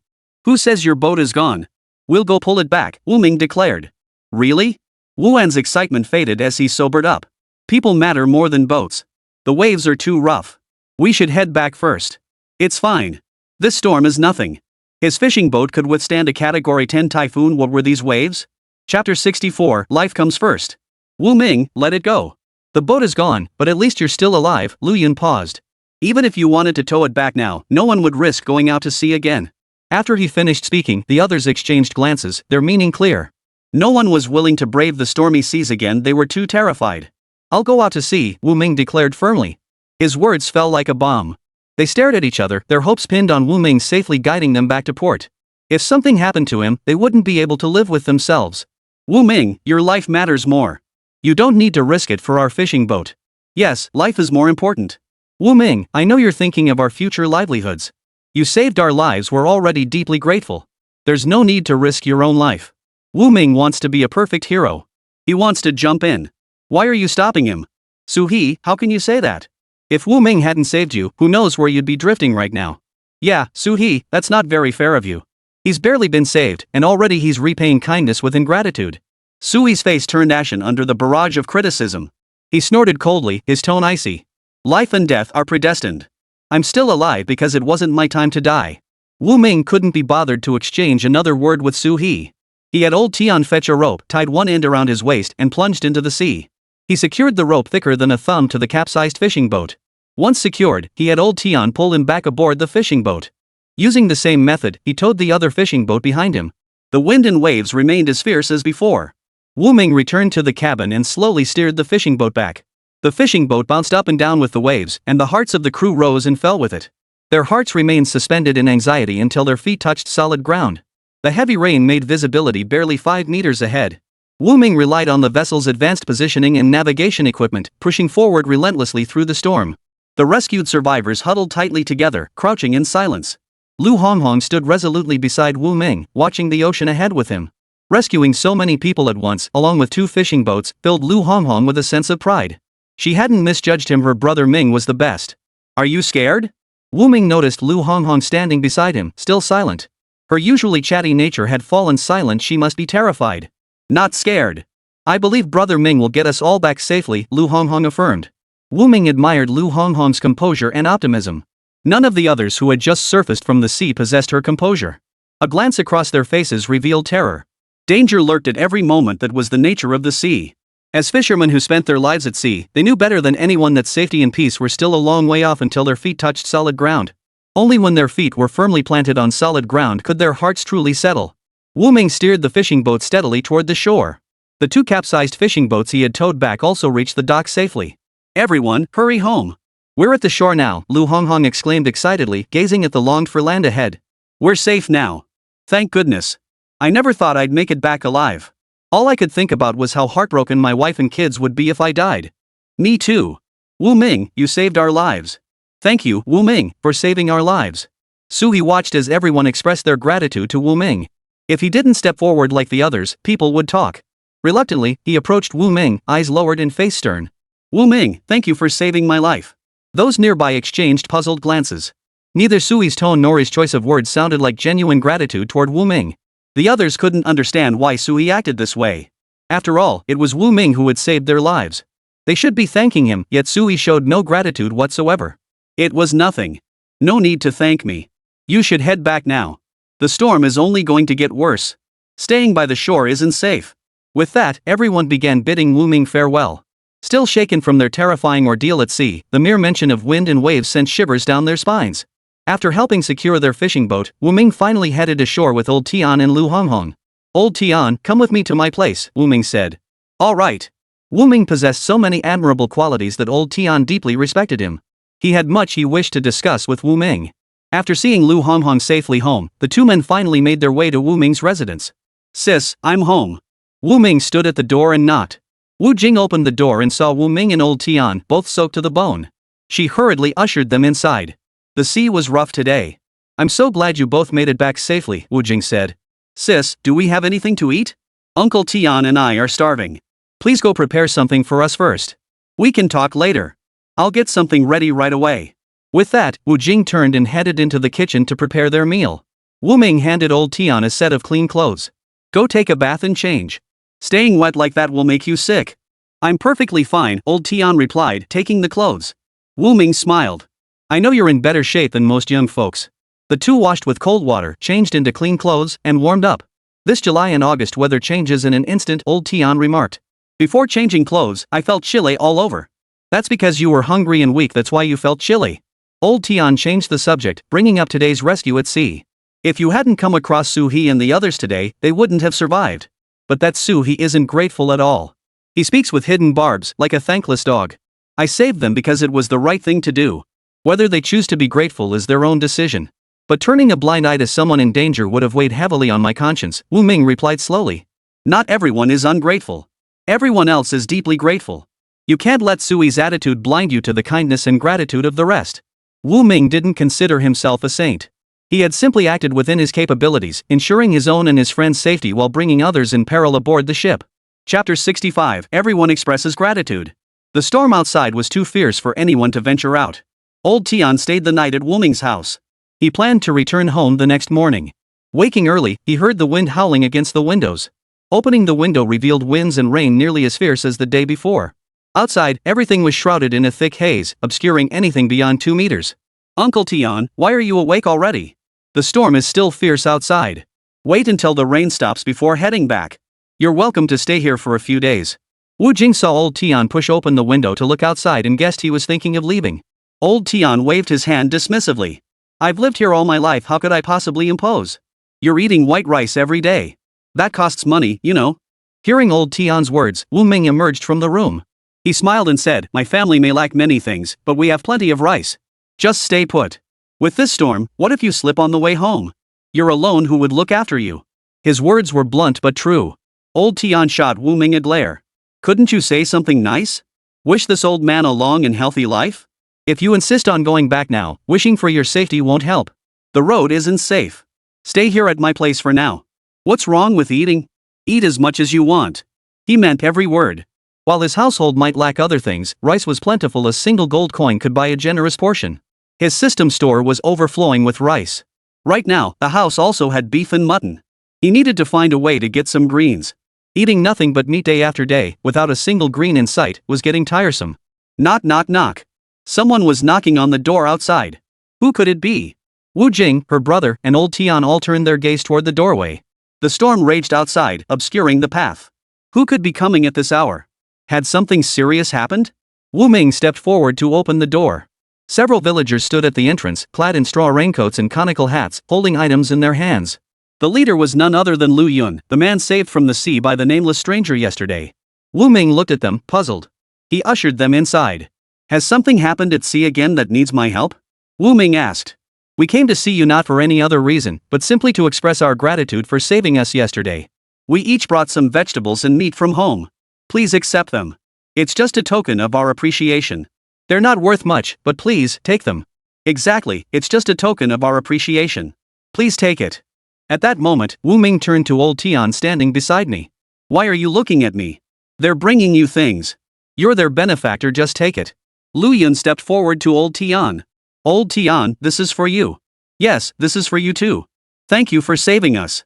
And this piece of cured pork is for you too. Old Tian stared at the items suddenly thrust into his hands, momentarily stunned. What are you doing? I live alone and can't eat all this. Give it to Wu Ming instead. Wu Ming gets his share. This is for you. Now it was old Tian's turn to look at Wu Ming. What do you suggest we do? Why ask me? Didn't you just say to take it all? It's just a token of our appreciation. Now that it's your turn, why won't you accept it? Wu Jing stepped forward. Since it's everyone's little token of appreciation, then you should take it. You haven't eaten yet, have you? These things just arrived, and I'll cook them up for you. Exactly. You all came over so early this morning you haven't had breakfast yet, have you? Just eat at my place. Wu Ming then said to the group. Lu Yun and the others insisted on leaving, but Wu Jing and Wu Ming grabbed them by the arms, refusing to let them go. They insisted on keeping them for breakfast. With the siblings holding them back, the group had no choice but to stay for breakfast. Wan San pulled out his homemade liquor. Here's some liquor I brewed myself. We won't leave until we're drunk. It's pouring rain out there. Where else do you think you're going? Ha ha ha ha. The room erupted in laughter. As the room filled with laughter and conversation, a knock sounded at the door once more. Who else hasn't arrived? Everyone exchanged puzzled glances. Could it be Su-hee? Had they stopped by Su-hee's house earlier to tell him? But Su-hee had said he wouldn't be coming. They knew full well that Su-hee didn't want anything to do with Wu Ming. He still held a grudge over Wu Ming losing face for him last time, publicly discussing his affairs in front of the entire dock. Su-hee isn't that bad a person. It must be him, right? At that moment, old Tian interjected, why are we sitting here guessing? Let's go out and see for ourselves. I think it's Su-hee too. Everyone else is here except him. Wu Ming walked to the door and opened it.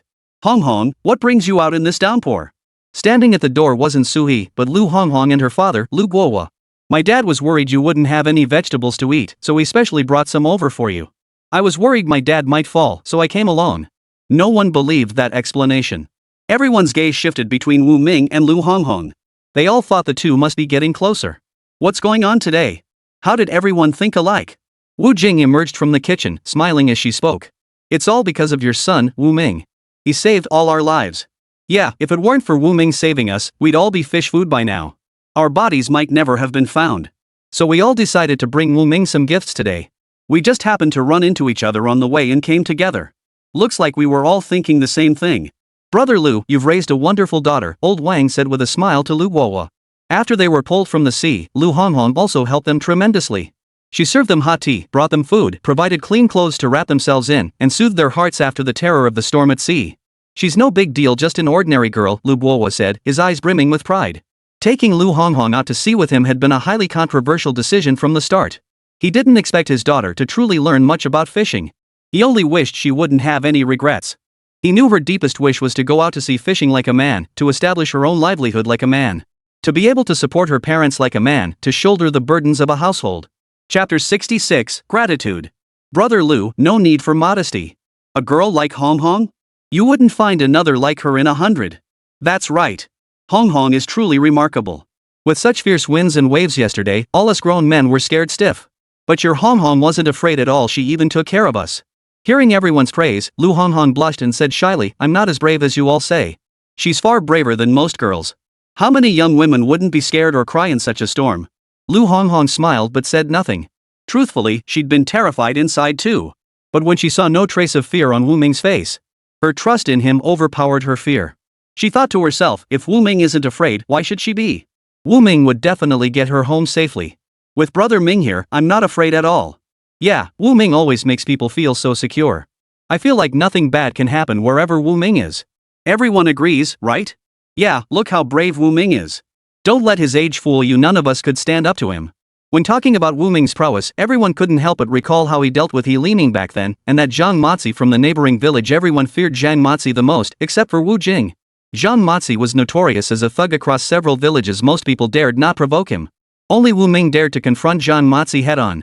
Not long ago, Zhang Mazi led a gang of thugs to Wu Ming's house looking for trouble. In the end, Wu Ming knocked them all down in a few swift moves, and Zhang Mazi's crew slunk away. Few people knew about this incident.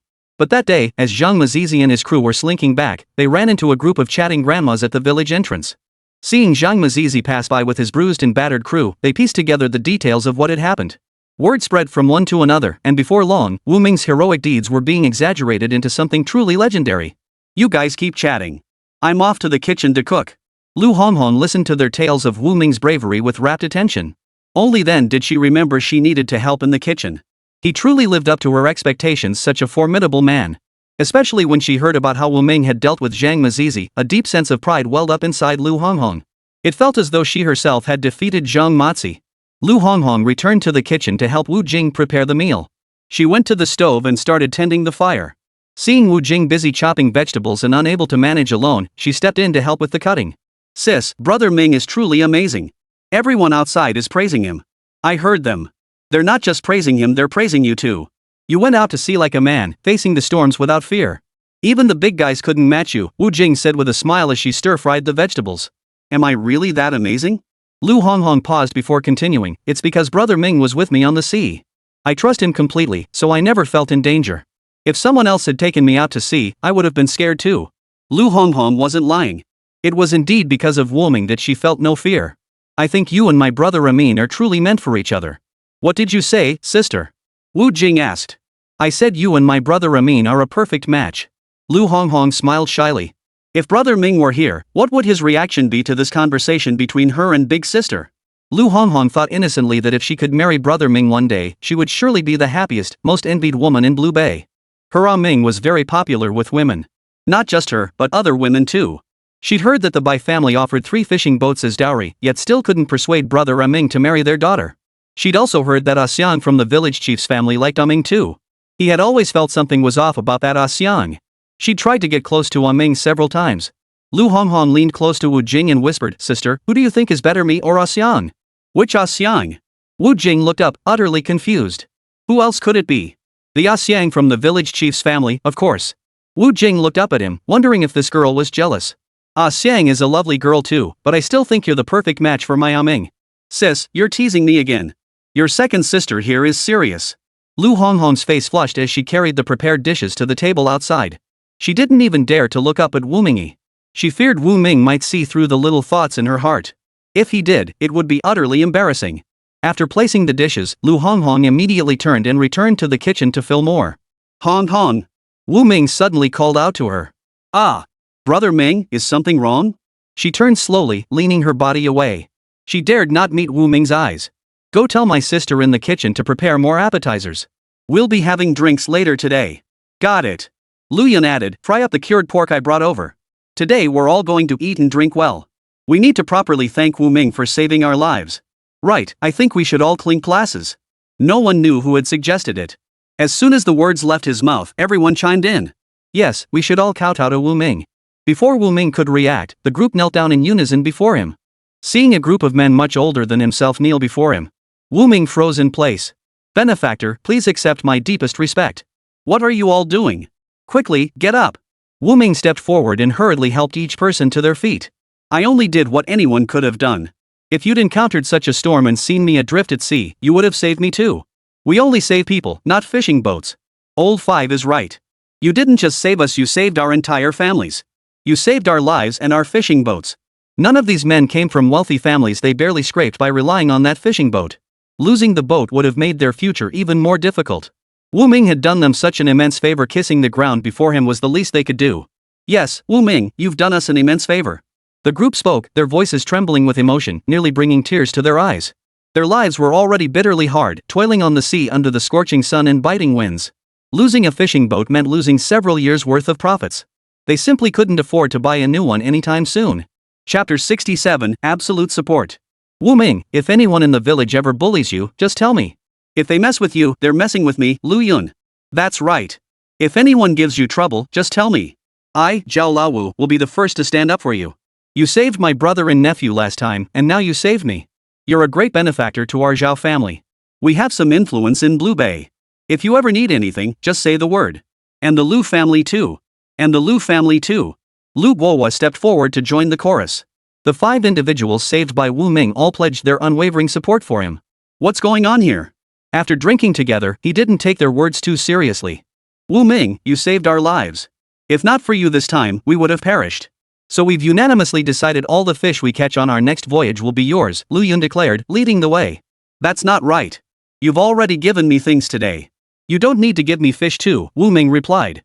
This is nothing compared to what you did. You saved our lives.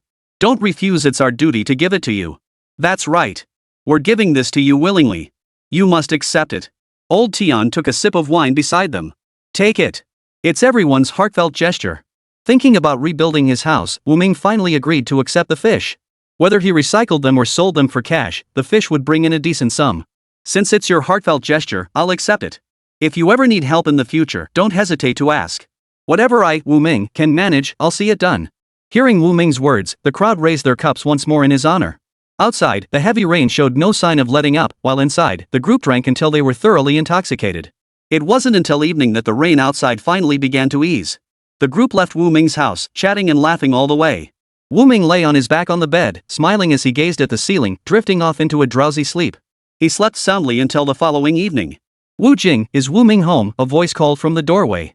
Sis, who is it? Wu Ming rubbed his forehead. He couldn't quite make out what the person outside was saying to Wu Jing, but he gathered they were looking for him. Ming, it's Auntie Zhao Si. She says she needs to see you about something. What could Lu Limin possibly want with him? I'll get up and come out right away. He pulled a clean outfit from the wardrobe, slipped it on, laced up his shoes, and emerged with his hair still slightly tousled. Seeing Wu Ming emerge from his room, Lu Limin immediately stood up and said, Wu Ming, I need to speak with you privately. Wu Ming glanced at his sister. Auntie, if it's something my sister shouldn't hear, just say it directly. Lu Lifeng hesitated for a moment. Alright, I'll say it then. My husband asked me to pass on a message. He said Zhang Mazi still hasn't given up on Jing. He wants you to be on guard. This morning, my husband went to the neighboring village on business and overheard Zhang Mazi telling several people that he absolutely must marry your sister. Otherwise, he won't be satisfied. He said he'll take her by force if he has to. Once the rice is cooked, you won't be able to do anything about it. These words sounded exactly like something Zhang Mazi would say. Wu Ming already harbored some wariness toward Zhang Mazi. I understand.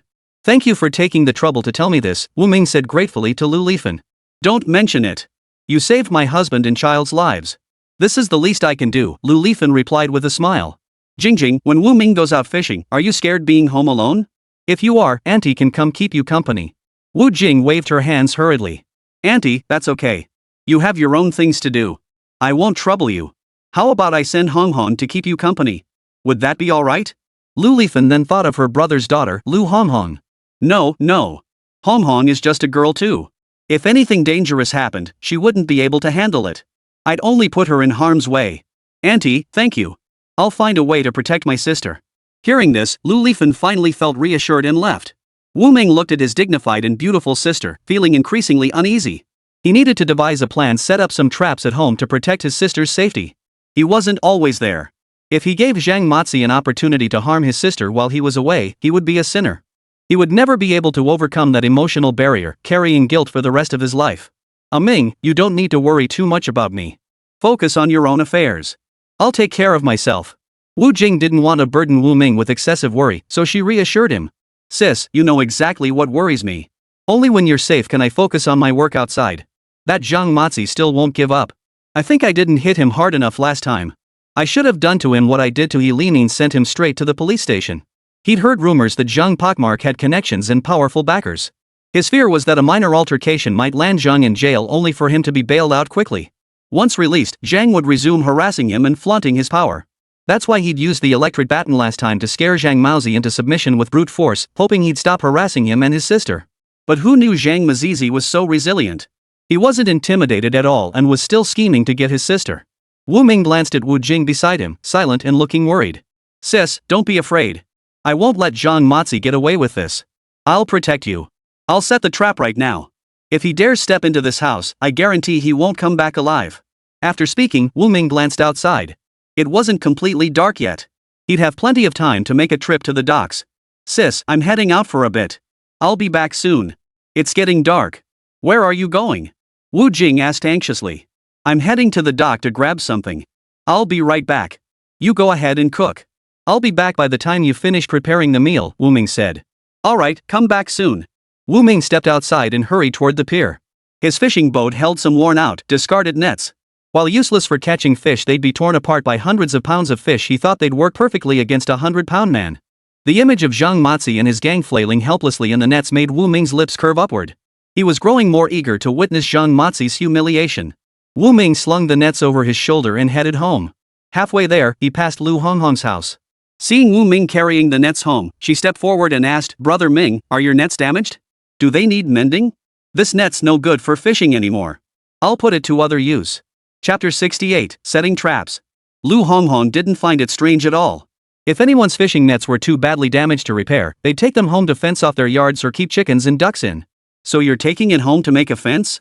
"Pretty much," Wu Ming replied. He hurried home to set the traps, with little time to continue chatting with Lu Honghong. He carried the fishing net back to his house. A fragrant meal was already laid out on the table. Ming, the rice isn't ready yet." "We'll have to wait a bit longer," Wu Jing called out from the kitchen upon hearing the commotion at the door. "No rush. I'll set the traps first," Wu Ming said with a smile. He grabbed scissors from his sister's sewing basket and began cutting the fishing net. Then he fetched several strands of hemp rope as thick as his fingers and tied the net's corners securely. Then he hung the net from the ceiling above the doorway, securing it with whatever he could find. A simple trap was thus set up. "Sis, come out quick." Wu Ming examined his fishing net trap, eager to test it on someone. "What is it?" Wu Jing emerged from the kitchen. "Sis, I've set up the trap for you. Come try it out. When I walk in through the door, pull this rope." "All right." Wu Ming walked into the house from outside, and Wu Jing smiled as she pulled the rope. In an instant, Wu Ming was completely enveloped by the fishing net, utterly immobilized. "Impressive. My Ming is so clever, he set up the trap in just a few moments," Wu Jing praised from the side. Wu Ming smiled and shook his head. His sister always supported and admired him unconditionally, showering him with verbal encouragement. Thankfully it was him. Anyone else would surely get lost in her endless praise. "I feel like something's still missing." Though he was trapped, it was too easy to escape. She needed to upgrade the trap further.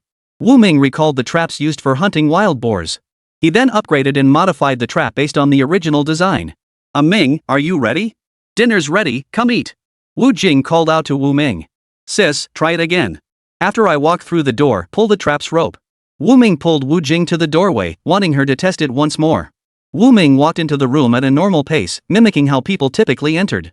He wanted to see if his trap could react to such quick footfalls. Wu Jing pulled the rope as instructed. In an instant, Wu Ming was lifted into the air, dangling from the doorframe of his own home. "Wow, that's amazing." Wu Jing stared in shock at her brother dangling from the door. "Ming, is this the trap you set?" "It's amazing, much better than before," Wu Jing said to her brother hanging on the door. "Sis, let's talk later. Get me down first, this is uncomfortable." Wu Jing lowered Wu Ming from the fishing net. Now relieved, Wu Ming explained that to make the trap sturdier, he'd use double layers of fishing net. If someone got caught, they'd have to either carry a sharp dagger to cut through the net or, like him just now, shout for someone to lower them down. For those unaware of the trap's peculiarity, freeing someone wasn't easy either unless they cut the rope. He had upgraded the rope, replacing the hemp cord with steel cable. Severing steel cable was far more difficult. Finally satisfied he'd covered all bases, Wu Ming felt at ease. "Come eat quickly," Wu Jing urged. Wu Ming walked to the dining table and accepted the bowl and chopsticks his sister handed him. She doted on him like a child, always preparing his meals and bringing them directly to him. Though she was only 4 years older than him, she acted as if she were 40 years his senior, meticulously tending to every aspect of his daily life. "Sis, I can serve myself," Wu Ming said. "Now you're complaining when I serve you?" Wu Jing teased with a laugh.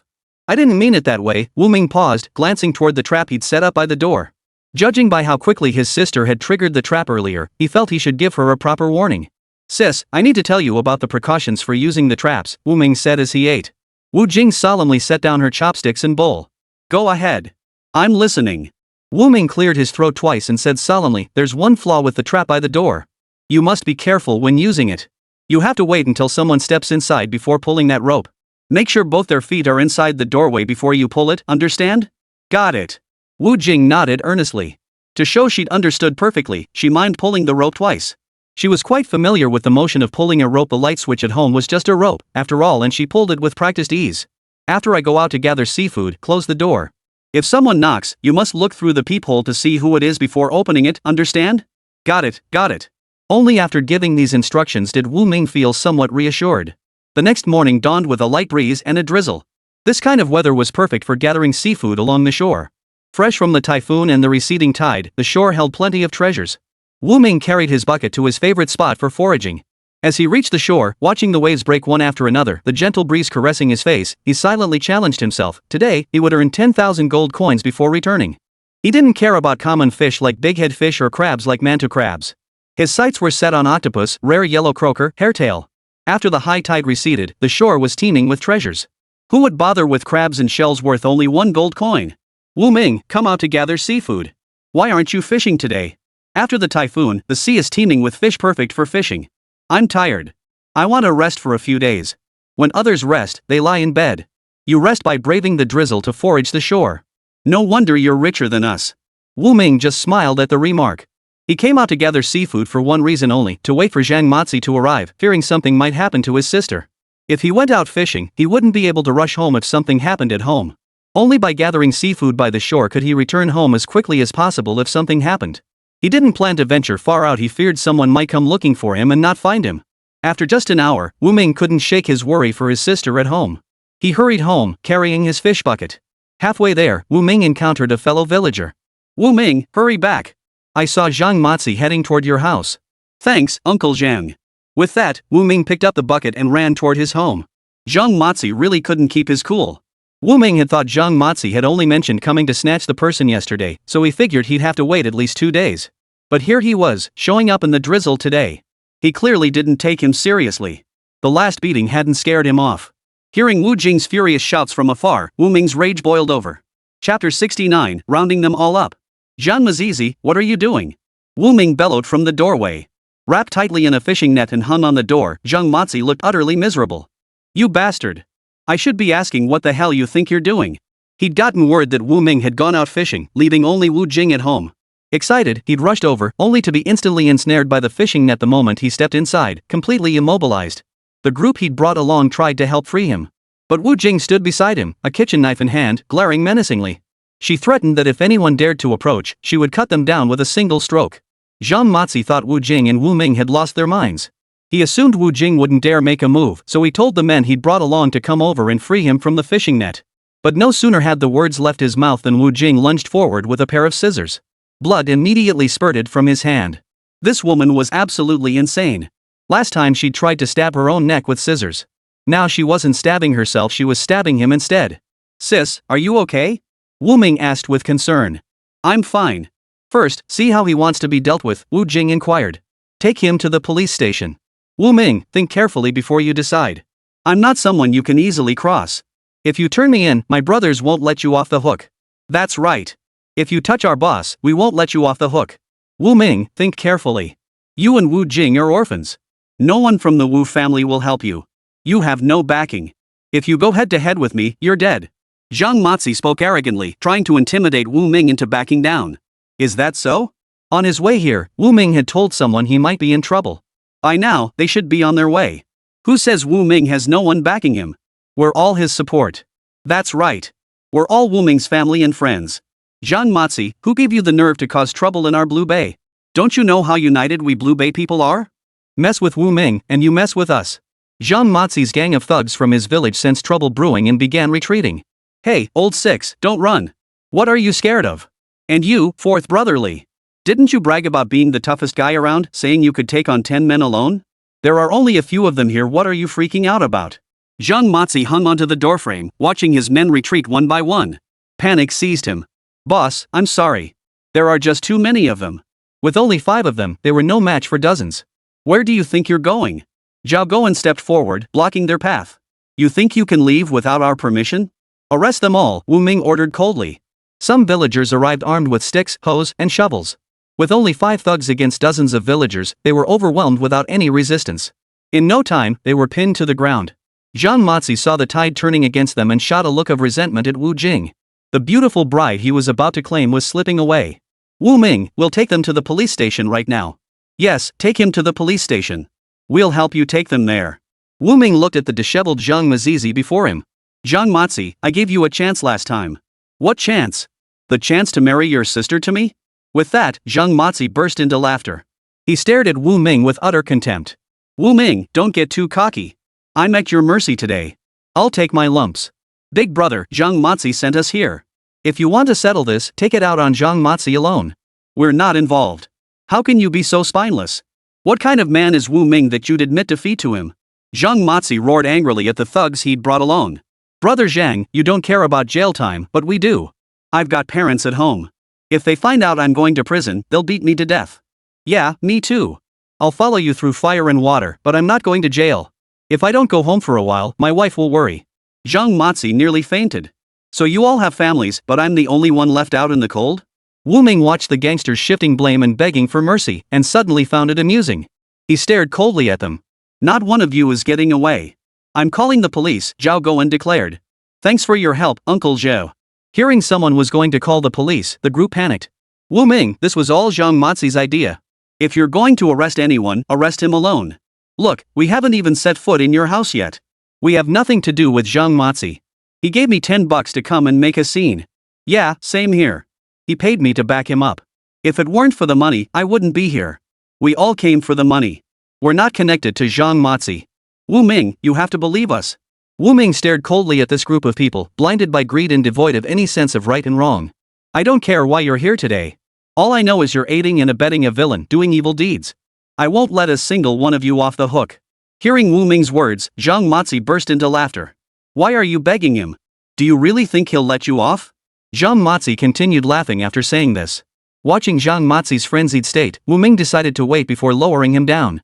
He feared Zhang might harm someone or, in the heat of the moment, the others might harm him. In their agitated state, they might go too far with Zhang Mazi.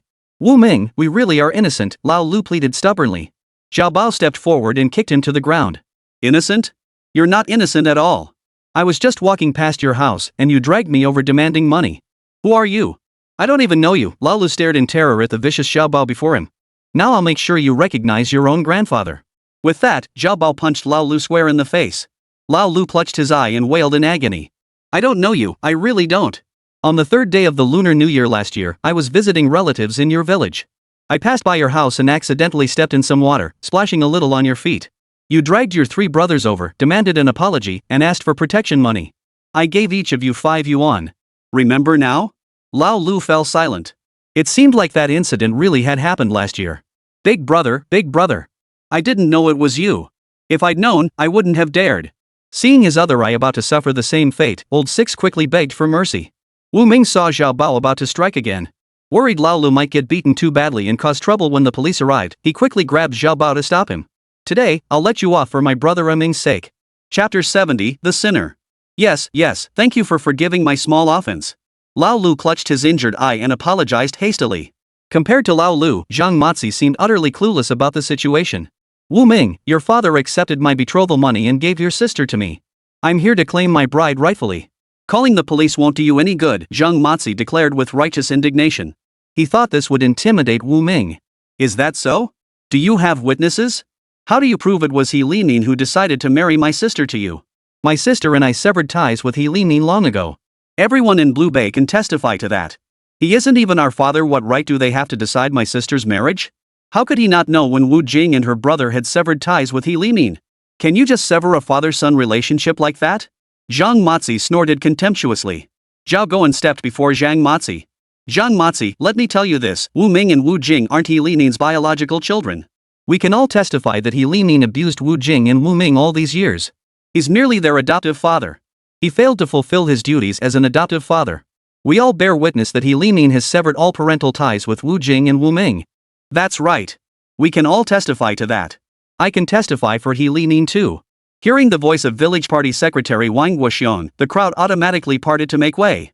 Zhang Mazi, you've come to our village time and again to stir trouble and bully our people. We let you off before, but that doesn't mean we'll let you off now. Big talk. How exactly do you plan to not let me off?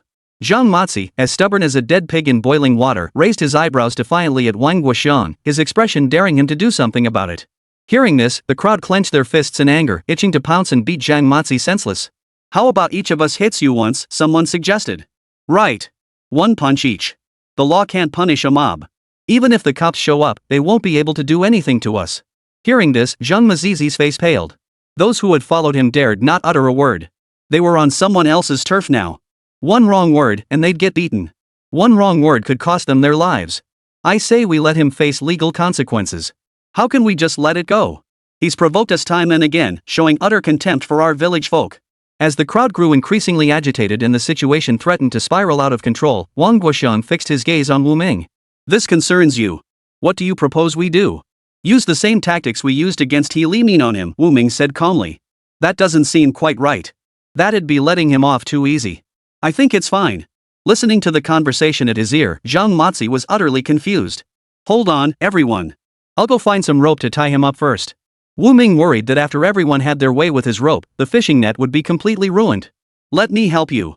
Zhao Bao volunteered, freeing Zhang Mazi from the net. You're lucky I'm here. Anyone else would have sneaked up and punched you twice. Zhang Mazi scowled. So according to you, I should thank you? Forget thanks. Give me 20 bucks.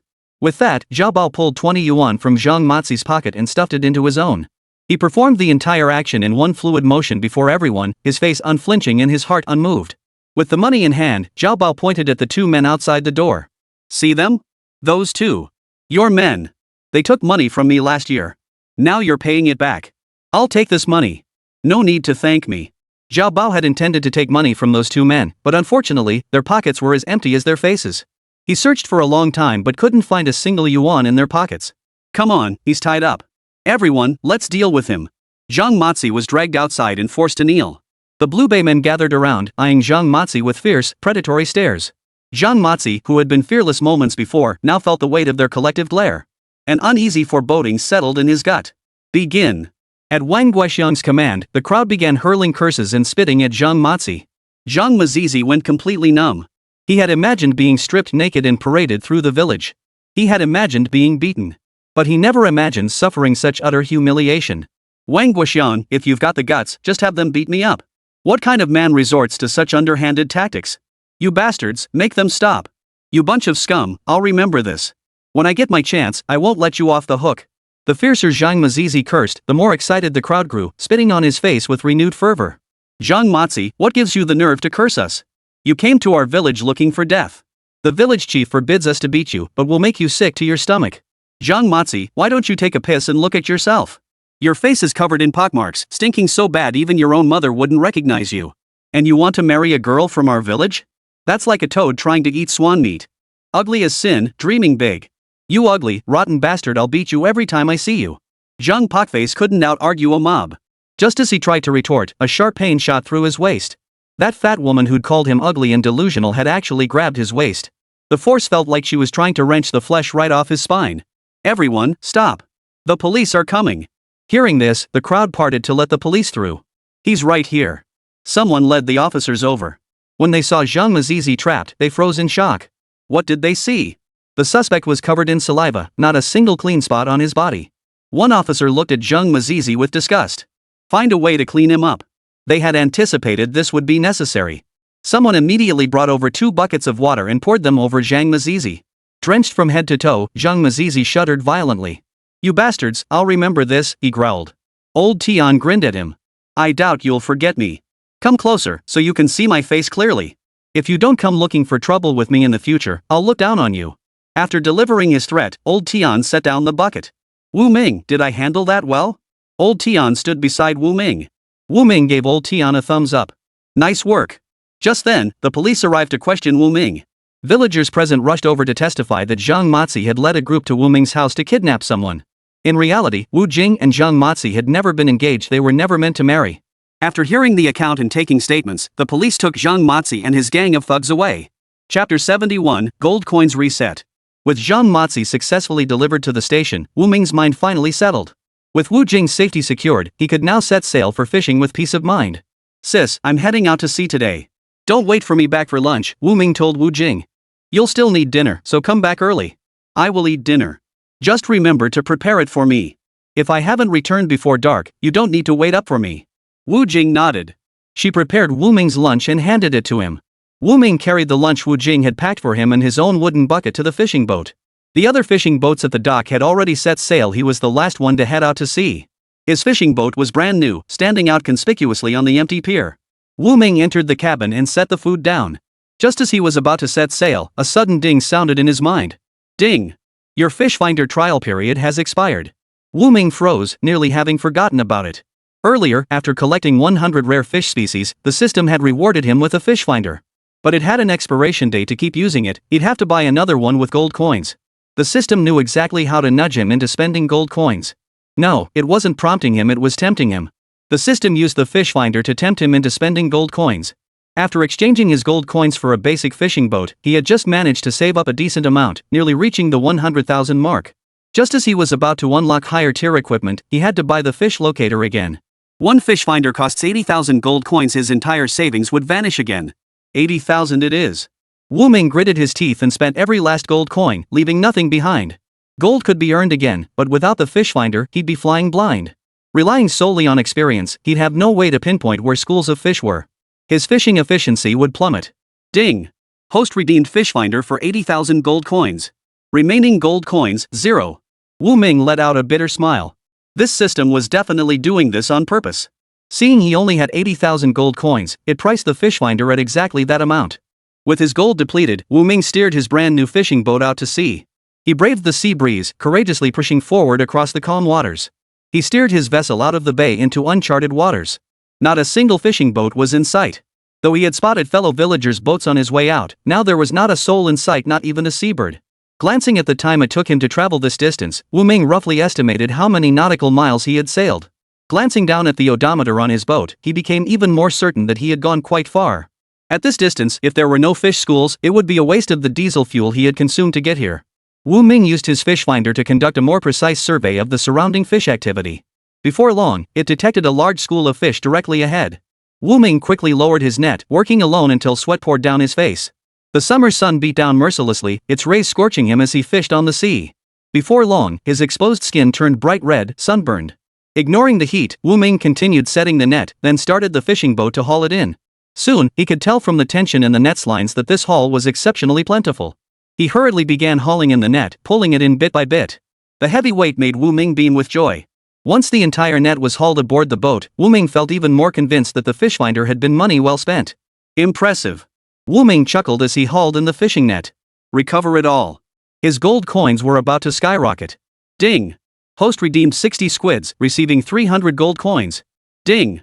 Host exchanged 67 hairtail fish, obtained 670 gold coins. Ding!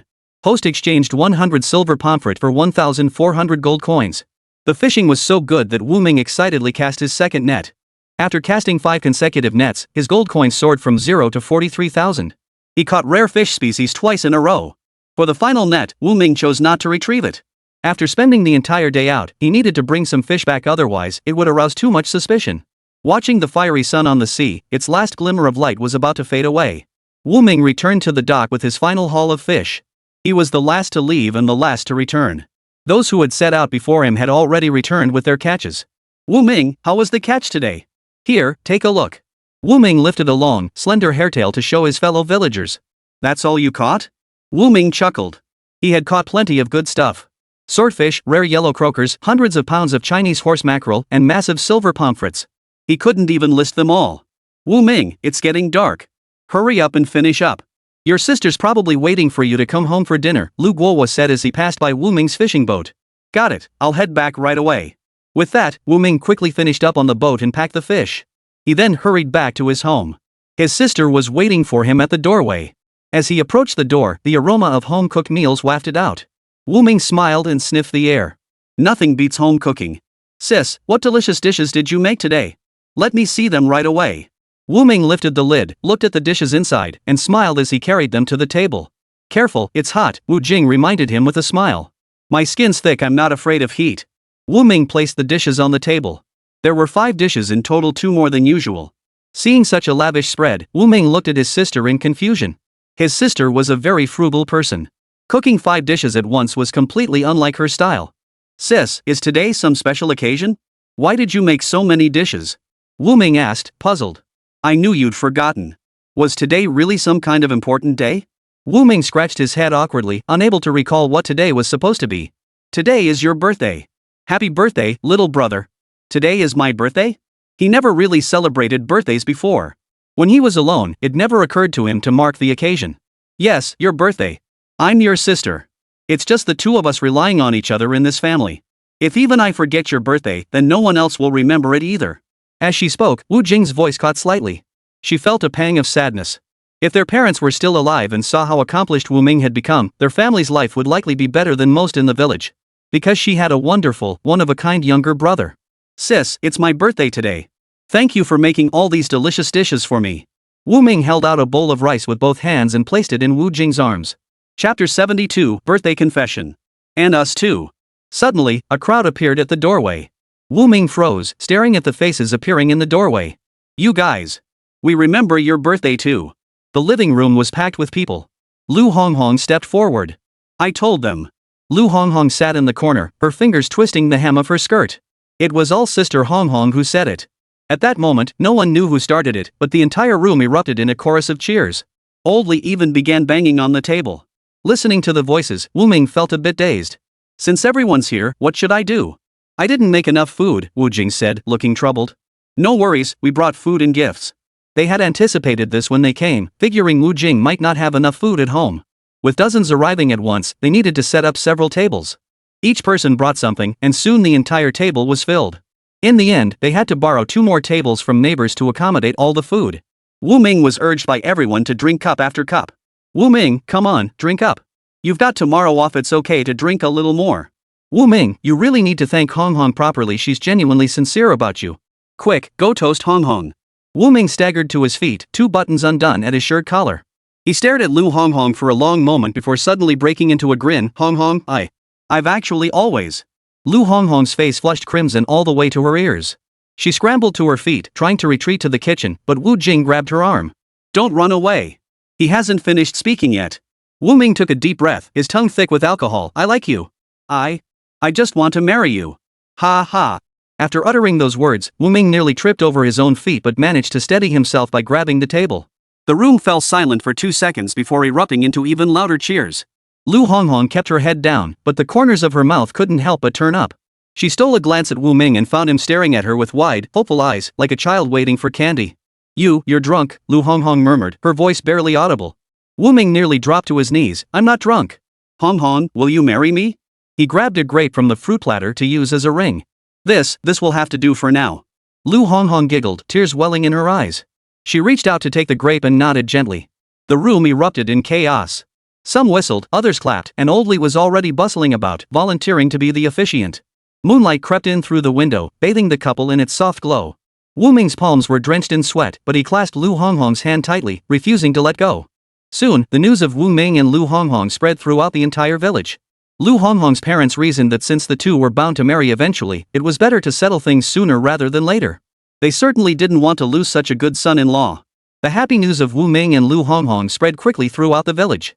Neighbors came to offer congratulations, though those who had once coveted Wu Ming might not have given up hope. Lu Guo worried that their feelings might change.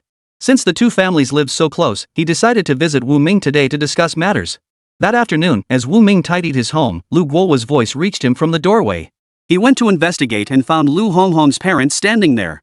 Uncle Lu, Auntie, please come in. Wu Ming hurriedly stepped aside. The Lius entered the main hall and sat down. Wu Ming fumbled with the teapot, accidentally spilling water onto the coffee table. Don't be nervous, Lu Shuzhen said with a smile. We just came to talk about you and Honghong. Wiping his brow, Wu Ming sat down across from them. Lu Guo cleared his throat. Ming, we've heard about you and Honghong. When do you plan to hold the wedding? Well, Wu Ming rubbed his hands together. We were thinking of keeping it simple, just inviting close friends and family for a meal. Lu Shuzhen nodded. It's good that young people have their own ideas. But the proper etiquette should still be observed. Right. Wu Ming nodded repeatedly. About the betrothal gifts. Lu Guo waved his hand dismissively. We're not the kind of family that insists on formalities. As long as you're happy, that's all that matters. Lu Shuzhen added, but you'll need to prepare the 3 gold items, right? And where do you plan to live? Wu Ming flushed. The house I live in now was built by He Limin. It's not suitable. I plan to build a new house before marrying Honghong. What do you think? Lu Guo and Lu Shuzhen exchanged glances. Lu Shuzhen smiled and said, our house is quite spacious. Why don't you stay with us for now? Wu Ming waved his hands hurriedly. How could I possibly impose? I'd rather build my own house. He didn't want to shortchange Lu Honghong. If they got married and still lived with his parents, the villagers would look down on her. We're all family. Living together is fine, our houses are right next door. Lu Guo patted his shoulder. Worried about shortchanging Honghong? Just then, Lu Honghong pushed open the door. "Mom, Dad, what brings you here?" Her face flushed red when she saw the three of them talking in the living room. "We were discussing the wedding arrangements." Lu Shuzhen took her daughter's hand. "You're just in time." Lu Honghong sat down beside her mother. "How's the discussion going?" Wu Ming scratched his head. "We were talking about the house. I want to finish renovating it before we get married." "Don't bother renovating. Our house is yours to live in. We'll stay in the annex." "That's out of the question." Lu Honghong's eyes widened. "We can manage on our own." Lu Guowo chuckled. "You're such a polite child, still being formal with your parents." The four of them chatted animatedly, filling the room with laughter and cheer. Sunlight streamed through the window, casting a warm glow on the now cooled tea in the cup on the coffee table. They finally agreed to postpone the wedding. Wu Ming insisted they wait until they had their own home before marrying, refusing to shortchange Lu Honghong. After seeing off Lu Honghong's parents, Wu Ming let out a long sigh of relief. Lu Honghong smiled and poked his forehead. "Look how nervous you were." "I was just worried your parents wouldn't approve," Wu Ming said, taking her hand. "Silly," Lu Honghong murmured, leaning against his shoulder. "They've already accepted you as their son-in-law." Wu Ming was so outstanding that her parents were practically itching to set the wedding date tomorrow. "When you suddenly said all that after drinking too much that day, I thought you were just acting on impulse and would forget it once you sobered up. I never imagined you were serious." Lu Honghong recalled the scene of Wu Ming's confession on his birthday and still found it hard to believe. "If it weren't for the alcohol, I wouldn't have had the courage to say it." Recalling how he declared his feelings to Lu Honghong in front of everyone that day, Wu Ming felt his face flush with embarrassment. Where had he found the nerve to say those words in front of so many people? "I didn't expect you to say it either." "Ha ha." Wu Ming laughed awkwardly a few times. He truly hadn't realized he could be such a brave person. "Honghong, don't blame me for refusing to marry now. I want to give you a better life," Wu Ming said earnestly. Chapter 73, Explaining Properly. "Brother Ming, I don't really want to get married either," Lu Honghong smiled sweetly. "I know you like me, and that's enough. We can wait a year or two before getting married. You won't let me down, right?" "I won't let you down," Wu Ming affirmed. Just then, Wu Jing walked through the door and suddenly stumbled upon the two sharing their hearts. She took a step back. "You two talk. I'll come back later." Lu Honghong lowered her head shyly and stepped out of the doorway. Wu Jing saw Lu Honghong shyly exiting the doorway and stepped forward to take her hand. "Honghong, in just a few days you'll be our Ming's rightful wife. Why so shy?" "Big sis, Wu Ming and I have decided to wait a few years before getting married," Lu Honghong explained. "Ha?" Wu Jing froze. They hadn't discussed anything like this before. Were they getting married soon? Uncle Lu and Aunt Lu had already come over to discuss the wedding arrangements. Why the sudden change of plans? "Honghong, tell me honestly, did Wu Ming suggest postponing it? I'll go talk to him right now." That day, Wu Ming had publicly declared his feelings for Wu Jing in front of everyone. If he didn't marry Lu Honghong, what would people think? They'd think his family was untrustworthy, or that Wu Ming had just been joking while drunk and didn't truly like Lu Honghong. "It was my idea. I'm still young and want to wait a few more years before marrying," Lu Honghong explained. Wu Jing, who had been about to storm inside and give Wu Ming a piece of her mind, suddenly stopped in her tracks. She stared at Lu Honghong in utter astonishment. "Honghong, didn't you really want to be with Wu Ming? Why did you suddenly change your mind? Did Wu Ming bully you? Tell me the truth, and I'll help you deal with him." Sister Jingjing always had her back, and Lu Honghong felt a wave of warmth wash over her. "Sis, Ming didn't bully me," Lu Honghong flashed Wu Jing a sweet smile before darting off in a flash. Wu Jing turned to see Wu Ming standing behind her. So that girl had run off because he'd appeared. "Ah Ming, you're not getting any younger.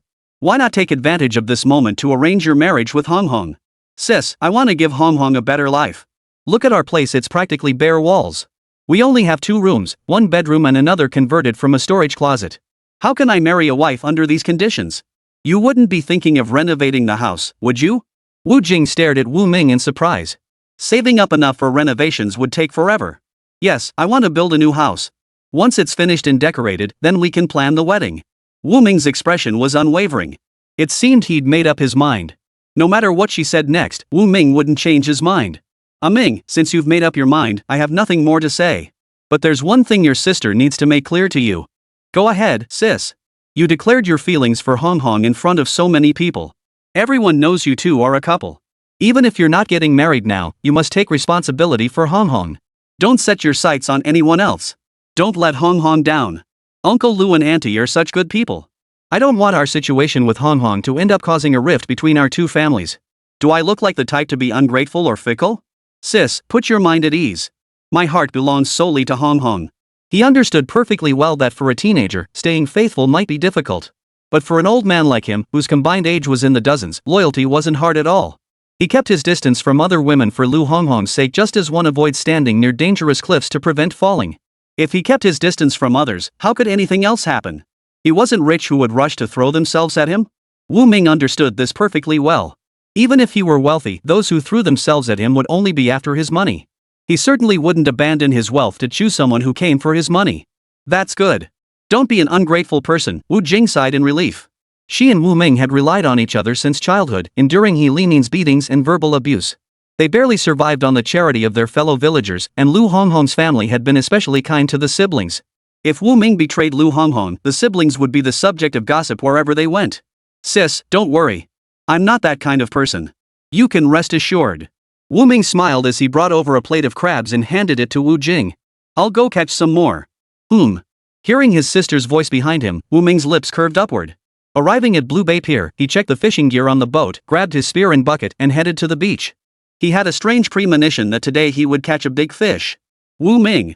Xian Wu Ming, who had arrived at the beach earlier to gather seafood, smiled and greeted Wu Ming. Aren't you going out to sea today? No, I'll be staying home for a few days, Wu Ming replied. He'd been drinking too much lately, and his body hadn't recovered yet. Every afternoon, his head would feel dizzy, making him unsuitable for going out to sea. I've been staying home lately too. Whenever you head out to sea, remember to take me with you. Sure. The two walked side by side, chatting and laughing as they gathered seafood along the shore. Hey, I spotted that one first. Zhou Wen teased, grinning at the mantis shrimp Wu Ming had picked up. My sister loves these. If you spot a big one later, remember to save it for me. I'll trade you a fish for it. Zhou Wen, are you serious? Passing up good fish to eat these mantis shrimp with barely any meat? My sister likes them. Fine. The sky is vast, the earth is wide, but Sister Jingjing is the greatest. Zhou Wen straightened up and scanned the area. I'll go over there to pick up fish. If I spot a big mantis shrimp, I'll save it for you. Who wants a mantis shrimp? He certainly didn't. He'd only been joking with Wu Ming earlier. Wu Ming stayed put, continuing to gather shells and crabs. Mussels like those were perfect for soup, just add some greens, and the flavor was incredibly fresh and delicious. For those of us living by the sea, shells are the last thing we ever lack. Wu Ming, come out for the tide. Lu Lifan greeted him with a smile. Ever since learning that her niece from her maternal family was to marry Wu Ming, she found herself growing fonder of him with each passing day, much like a mother-in-law who grows more fond of her son-in-law the more she sees him. Auntie, come over here, there are more fish this way, Wu Ming called out. Don't you want any fish? Lu Lifan asked. I only want shellfish and crabs. Wu Ming said, showing Lu Lifan the seafood in his bucket. Inside, there were indeed only shells and crabs. To Wu Ming, picking up a shell or a big-mouthed fish earned him the same amount of coins. The beach was littered with mussels and scallops for him to gather freely. Why bother hunting for those tiny fish? Chapter 74, Finding a Big Mudskipper. So, picking up crabs and shells was all he needed to do. You're surprisingly nice, Lu Lifang asked with a smile. What's so good about these shells? And crabs, how do you even eat them? There's hardly any meat on their legs. Crab roe is the best part. Crabs this time of year have roe. That stuff isn't tasty. Wu Ming just chuckled at that. It wasn't that coastal residents disliked crabs and shells, it was just that they usually ate too well. These inferior things were something they could only afford a few times a year. Only when food was scarce and they made soup would they add a few shells. Wu Ming bent over to gather shells when suddenly, a movement stirred in the puddle ahead. Something resembling a sea snake stirred within. Could it be a sea snake? One bite from that thing would send you straight to heaven. Wu Ming stirred the water with his tongs. The once clear seawater instantly turned murky. There's something big in there. Wu Ming thought to himself, I've got to take a gamble, it might be some rare species. There was a typhoon and a big tide just the other day. It wouldn't be surprising if some deep-sea monster appeared on the beach. Wu Ming steeled his nerves and engaged in a silent battle with the creature beneath the surface. The long, seaweed-like object was slippery as hell. He dared only use the tongs to grasp it, afraid to grab it with his bare hands lest it bite back. His extensive experience foraging at low tide proved utterly useless against this long, slithering creature. If only he had a pump to drain the water. Wu Ming, what are you stirring up in the water? I've been watching you for ages. Zhou Wen approached, looking at Wu Ming with confusion. There's something in the water. Reach in and grab it. Watch me. With that, Zhou Wen rolled up his sleeves, ready to dive in. Don't! Wu Ming hurriedly stopped Zhou Wen. It looks like a poisonous sea snake to me. What? A sea snake? It's probably just a mudskipper. Zhou Wen froze, pulling his hand back. One bite from a sea snake and 3 lives wouldn't be enough to pay for it. Are you sure it's a sea snake? Zhou Wen asked. Not sure. It looks a bit like a sea dragon, but I've never seen one this big in my life. It looks more like a sea snake. Hearing it was a sea snake, Zhou felt a chill run down his spine. All sea snakes carry deadly venom. When bitten by certain species, the initial sensation resembles an ant bite, barely painful. The venom slowly infiltrates the body, with a latency period sometimes exceeding a week. By the time the poison takes effect, even a divine immortal couldn't save your life. If it's venomous, then forget it. Life comes first. Let's look elsewhere. I want to pull it up and take a look. It might be some rare species. Then take your time looking. Be careful. I'm here on a mission my mom assigned me today. I won't be staying with you. Watch yourself. Wu Ming nodded. After Zhou turned and left, Wu Ming was fully focused on the long, slender object in the water. He chased it with the tongs, moving back and forth until he finally clamped onto its tail and dragged it out of the water. Ha! This is... Before he could finish his exclamation, the long object slipped from the tongs once more. Though he hadn't caught it, he could now identify the species. First, he ruled out sea snakes. Since it wasn't a sea snake, he felt confident enough to go for it. Wu Ming rolled up his sleeves and confidently reached into the water, quickly grabbing hold of the long creature's tail. Come up here. Wu Ming hauled it out of the water, revealing a 4 to 5 pound earth dragon before his eyes. Zhou was right, after all, it really was an earth dragon. Earth dragons usually only weigh about a pound, so one as big as the one in his hands was truly rare. The earth dragon, scientifically known as the Chinese barbel, is a carnivorous fish and extremely fierce. Its meat is delicious and makes for a superb soup. His sister loved soup, so he'd keep this one for himself. Wu Ming tossed the dragonfish into a bucket and continued gathering shells along the beach. Wu Ming, did you catch anything? What is it? Zhou shouted from a short distance away. A 4 or 5 pound mud eel. Zhou was skeptical. He walked over to Wu Ming specifically to see this 4 or 5 pound mud skipper he was talking about. When he reached Wu Ming, he glanced at the bucket in his hands. Wow, it was a mud skipper nearly as thick as his own arm. Are you selling it? A mud dragon this big could fetch a good price. No, I'm not selling it. My sister loves making soup with it. I'm keeping this one for her. Zhou gazed enviously at the earth dragon in Wu Ming's bucket. It would be a shame to use it for soup. Selling it could fetch a lot of money. How come you're so lucky? You just happen to stumble upon good stuff whenever you go out. Zhou's eyes were filled with envy. He was tired of saying envious things. Aren't you going to take the fish home first? You look exhausted carrying it like that. Wu Ming agreed he had a point. Besides the big mud skipper he just caught, his bucket also held some shells and crabs. Altogether, they weighed at least 4 or 5 pounds. Wu Ming followed Zhou's advice and headed home. Why are you back so early today? Wu Jing approached, curious to see what was in Wu Ming's bucket. Seeing the snake-like creature coiled inside the bucket, she wondered, is that an eel? It resembled an eel, yet seemed different from the one she usually saw. Sis, it's a Chinese water dragon. Wu Jing froze. She'd never seen such a large earth dragon before. Didn't you say you weren't going out to sea? How come you went out today? I didn't go out to sea. I found it on the beach. Wu Jing was stunned again. Her brother's luck was unbelievable, finding a giant mud dragon on the beach. Sea dragons are valuable. I'll take it to sell and save money for our house repairs. He knew his sister was thinking of selling it. Sis, I brought it back especially to make soup for you. Look, it's already dead. Even if we sold it, we wouldn't get much. Let's just keep it for ourselves. Wu Jing gazed regretfully at the motionless earth dragon. What a waste. If we sold it, we could get a decent sum. Too bad it died. Dead ones fetch a slightly lower price, but not by much. These are shells and crabs, your favorites. With that, Wu Ming dumped the entire contents of the bucket, shells and crabs, into the battered wooden basin. Sis, I'm heading back out to gather seafood. After walking a few steps, he turned back. Hopefully, I'll come back to find some mud dragon soup. All right. Wu Ming smiled, turned, and continued gathering seafood with renewed confidence. He worried his sister wouldn't want to eat it, so before arriving home, he deliberately killed the mudskipper and then told his sister that mudskippers lose their value after death. Otherwise, she truly wouldn't be able to bring herself to eat it. Wu Jing carefully scooped the mudskipper out of the wooden basin. Seeing the mark on its head where the stone had struck, she shook her head helplessly. Her brother is great in every way, except he's not very thrifty. That prime earth dragon would fetch a good price if sold. Eating it won't make you gain an ounce of weight, it's just for the sake of satisfying your appetite. What a waste. Wu Ming had anticipated Wu Jing's reluctance to eat it. This move not only spared him the trouble of persuading her but also successfully got Wu Jing to stew the earth dragon. Chapter 75, Betraying Kindness with Ingratitude. Wu Ming continued his beach foraging in high spirits, his gold coins steadily piling up. Wu Ming. Thinking he heard someone calling his name, Wu Ming looked up and scanned his surroundings. Zhao Wufu was running toward him. Uncle Wu, what's up? Wu Ming asked. Come with me now. Wu Ming was completely baffled.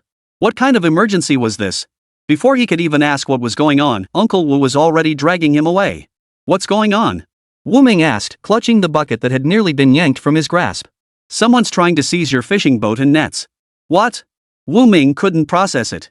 Who would be bold enough to try and seize his fishing boat and nets? Was it He Limin? He Limin at least had a nominal father-son relationship with him. But who was this new guy claiming to be his father, trying to scheme for his possessions? Come with me now. If you don't leave soon, they'll start hauling away the equipment from your boat. Go! Hurry up! Wu Ming, who had been calm and unhurried, suddenly broke into a run, quickly leaving Zhao Lawu behind. Wait for me! Zhao Lawu gasped for breath, desperately chasing after Wu Ming. Wu Ming raced forward, desperate to see who this person was. Every single item on his fishing boat had been painstakingly purchased with gold coins he'd saved up, not a single one could be missing. Recalling how he'd hunched over, painstakingly gathering mantis shrimp and shells one by one on the beach, he seethed with hatred for the bastard who'd stolen his fishing gear. He was determined to see which shameless person had the audacity to target him. Wu Ming hurried to the pier. A group of men surrounded his fishing boat. Several men were wrestling with another. Wu Ming is here. If you have a problem, take it up with Wu Ming. Wu Ming pushed through the crowd and boarded his fishing boat. He saw Lu Yun dragging a man who clutched his fishing net in his arms. Su He, what are you doing? Wu Ming asked coldly. How have I wronged you that you take my things to get back at me? Su He let out a cold snort. You did something wrong and won't admit it. I have no choice but to do this. What wrongdoing? Spit it out clearly. Everyone's here. Say it plainly in front of them all. Even if I told you, you wouldn't admit it. Su He refused to elaborate. You won't say because you can't find an excuse to take my things, right?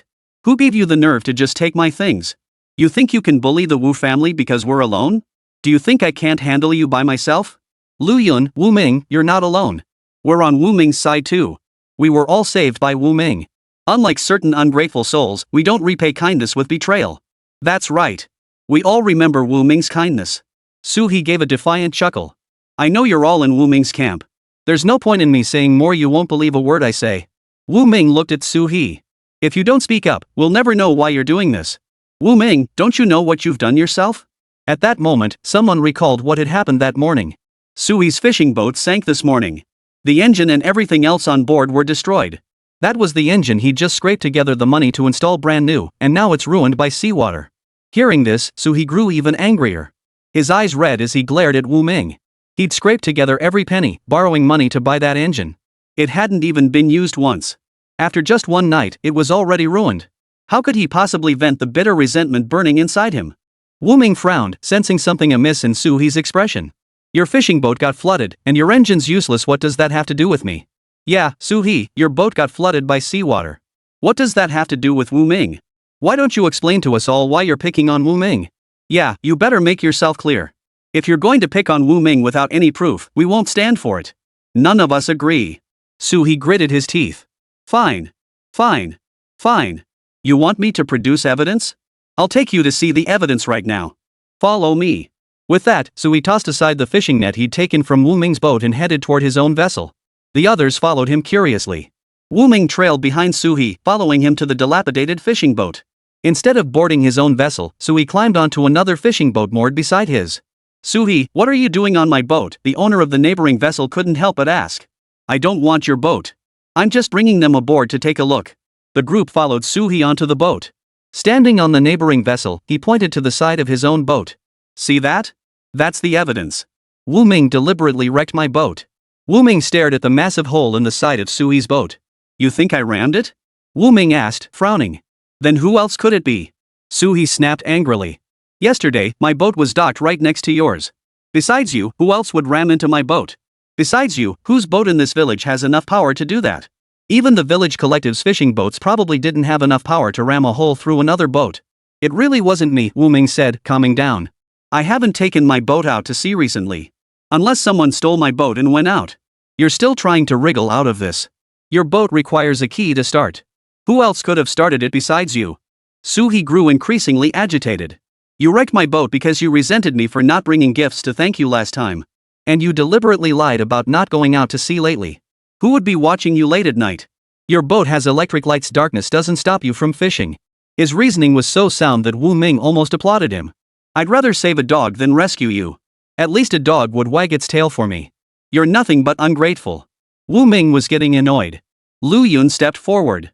Su He, there must be some misunderstanding here. Wu Ming isn't that kind of person. You know what kind of person he is? His adoptive father was that scumbag He Limin. Maybe he learned to be bad from him since childhood. What we see now is just his facade. How long has it even been? Where did he get the money to buy all that stuff? That fishing boat is brand new too. Is his money clean? Have you ever thought about that? You're something else. You lack talent yourself, yet you envy those more capable than you. Why don't you look inward? Why are you so poor? Wu Ming retorted coldly. Chapter 76, The mob turns on him. After Wu Ming finished his last sentence, Su Huqi's mouth twisted in a grimace. When have I ever envied you? I'm just stating the facts. I'm someone who still has both parents. Why would I envy you, a heartless, ungrateful person who brought misfortune upon your own father and mother? Su He, that's going too far. Wu Ming even saved your life before. How could you say such things? Have you ever considered that Wu Ming saved your life? For that reason alone, you shouldn't speak like this. It's too much. Su He, I never imagined you to be this kind of person. Zhou Kai glared at Su He in anger. They'd been neighbors for years, never once clashing. Su He was usually quiet and reserved, which Zhou Kai had simply assumed meant he wasn't fond of socializing. He never imagined he'd be such an ungrateful person. Yes, Su He. We always thought you were just quiet, but we never imagined your heart could be so venomous that you'd curse the very person who saved your life. Zhao Wufu pointed an accusing finger at Su He. If I'd known you were this kind of person, I never should have let Wu Ming save you that day. I should have just let you drown in the sea. Did I ask him to save me?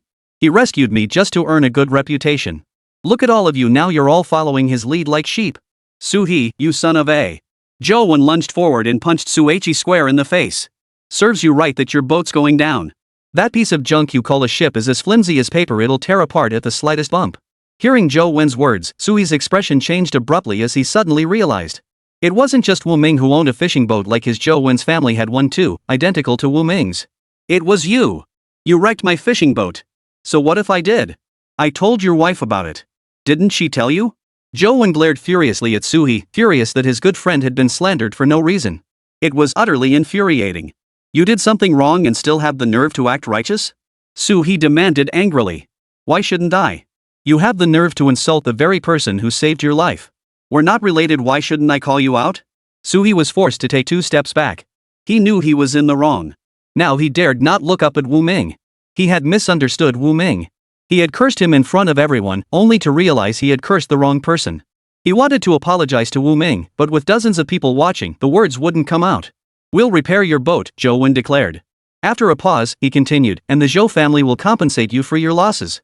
But you must apologize to Wu Ming. You must admit your mistake to him in front of everyone here. Su He's brow knotted into a tight frown. Apologizing was one thing, but doing it in front of so many people? He couldn't bring himself to say it. Apologize. Su He, if you're a man, apologize. If Wu Ming hadn't saved you from the sea, you'd be feeding the fish by now. Hearing this, Su He lowered his head and remained silent for a moment. Under the furious stares of the crowd, Su He lifted his head and faced Wu Ming. Su He. I shouldn't have said those things to you before. I'm sorry. I accept your apology. We're even now. I'll pretend I never saved you. Wu Ming then addressed the group. From now on, let's not bring up the fact that I saved Su He. I saved him out of my own conscience, not for anyone's gratitude. What Su He chooses to do is his own decision. I don't want this matter to disrupt my normal life any longer. Alright, Wu Ming is the reasonable one. Wu Ming's right. Treating people like that is like they were never saved. We know gratitude, but not everyone does. Let's just leave it at that. Everyone, disperse. Dispersed. The villagers waved their hands, dismissing the onlookers. Those whom Wu Ming had rescued approached him and said, Wu Ming, don't feel disheartened. You still have us.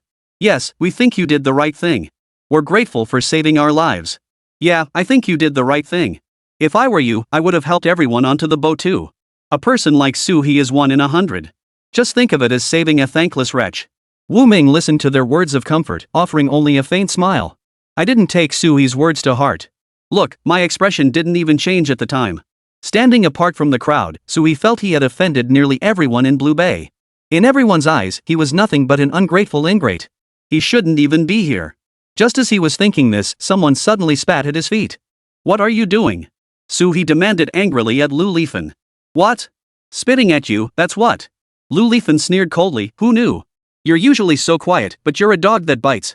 Today, you're here insulting Wu Ming in front of everyone. Even I, who loves to curse, think you're impressive. Su He's expression darkened as he heard Lu Lifan's words. But Wu Ming, standing at the very edge, couldn't utter a single word. After all, he was in the wrong, having slandered Wu Ming without any evidence. He ignored Lu Lifan's continued taunts and turned his gaze toward Wu Ming. Wu Ming stood surrounded by a crowd, the center of attention like the moon surrounded by stars. He didn't know what had come over him. Seeing everyone rallying behind Wu Ming, those harsh words had slipped out without a second thought. Now he'd managed to offend half of Blue Bay. Truthfully, Wu Ming hadn't done anything truly worthy of his criticism. Just as Wu Ming had said, it was jealousy. Wu Ming was simply too outstanding. He felt inferior, completely overshadowed by this young man. Yet he lacked the boldness to let things go like old Tian had. The relationship between old Tian and Wu Ming had improved significantly. Now they were as close as father and son. Standing beside Wu Ming, the older generation of fishermen now looked at him with newfound respect, their admiration written plainly on their faces. Watching this, Suhi grew angrier by the minute. He deliberately looked away. But the moment he looked away, he caught sight of his own sunken fishing boat, and his anger flared even more. I know you're both angry and jealous. But what can you do? Wu Ming is just that outstanding. Your jealousy won't change anything. Suhi's eyes blazed with fury as he stared at Lu Lifan, who was still berating him relentlessly. Are you Wu Ming's lapdog? Suhi blurted out instinctively. He often used this kind of rhetorical tone when speaking at home. This time, he'd asked the wrong person. Who the hell are you calling a dog? Lu Lifan exploded in rage. Chapter 77, Conflict and Fall. Suhi froze. He'd only asked a rhetorical question. Why had Lu Lifan suddenly turned into a rabid dog? Before he could react, Lu Lifang lunged at him. Her hands clawed wildly at his face. He stumbled backward, tripped over his own feet, and crashed to the ground. The fall sent rage surging through Suhi. You crazy! Suhi shoved Lu Lifang away. Lu Lifang fell backward from the shove. The impact was no small matter. Lu Lifang let out a wail of agony. Damn you! My leg! My leg! Her screams echoed across the entire dock. People looked up toward the source of the screams. Sounds like your mother. Go check it out, Zhao Guoan told his son, Zhao Bao. Let's go see what that noise is. What's going on? Zhou Wen emerged from the cabin, puzzled. Wu Ming followed suit, stepping out to peer uncertainly toward the source of the sound. The wails persisted. Wu Ming quickly set down what he was holding and hurried over to investigate. Others who heard the wails arrived one after another. Suhi stood before Lu Lifan, glaring at her angrily. What's going on here? Village party secretary Wang Guoxiang arrived as well.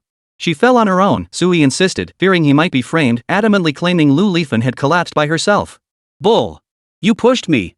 Lu Lifang gritted her teeth in fury. Suhi, you damned bastard! You shoved me down, twisted my ankle, and broke my leg in the process. Suhi retorted, you can still talk? How could your leg be broken? Was this even human speech? Everyone was once again stunned by Sui's shamelessness. Is that even human speech? Zhao Bao rushed over, saw his own mother being bullied, and swung his fist at Suhi. Wang Guoxian, seeing trouble brewing, quickly intervened. Zhao Bao, calm down first. If you hit Suhi, it'll be harder to get compensation from him later. At the mention of compensation, Lu Lifan immediately protested, Zhao Bao, don't hit him. Suhi started this. Come with me to the hospital for a checkup. All medical expenses will be charged to Suhi. Think I'll admit it? Suhi retorted coldly. Call the police. Zhao Guoan emerged unhurriedly, his teeth clenched. Go ahead and call the cops. Who's afraid of you? Suhi wasn't backing down. I'm going to call the police. Village secretary, could you keep an eye on things here? After saying this, Zhao Guoan shot Zhao Bao a look, signaling him to keep quiet. He asked the village chief to keep an eye on things, but not on others, specifically on Zhao Bao, whose temper was as hot as his strength was bull-like. He feared Zhao Bao might punch Suhi so hard he'd throw up last night's dinner. That would turn their initial advantage into a liability. Go ahead. I'll keep an eye on things. Thanks, old secretary. Wu Ming stepped forward and, together with Zhao Bao, moved Lu Lifan to the side. Mom, where does it hurt the most? I've sent someone to call for a car. We'll take you to the hospital as soon as it arrives. My feet and legs hurt, Lu Lifang replied. Let me take a look. Wu Ming examined Lu Lifan's ankle. The entire ankle was swollen like a bun, clearly injured. He couldn't tell if it was sprained or fractured. If it was fractured, that would be serious.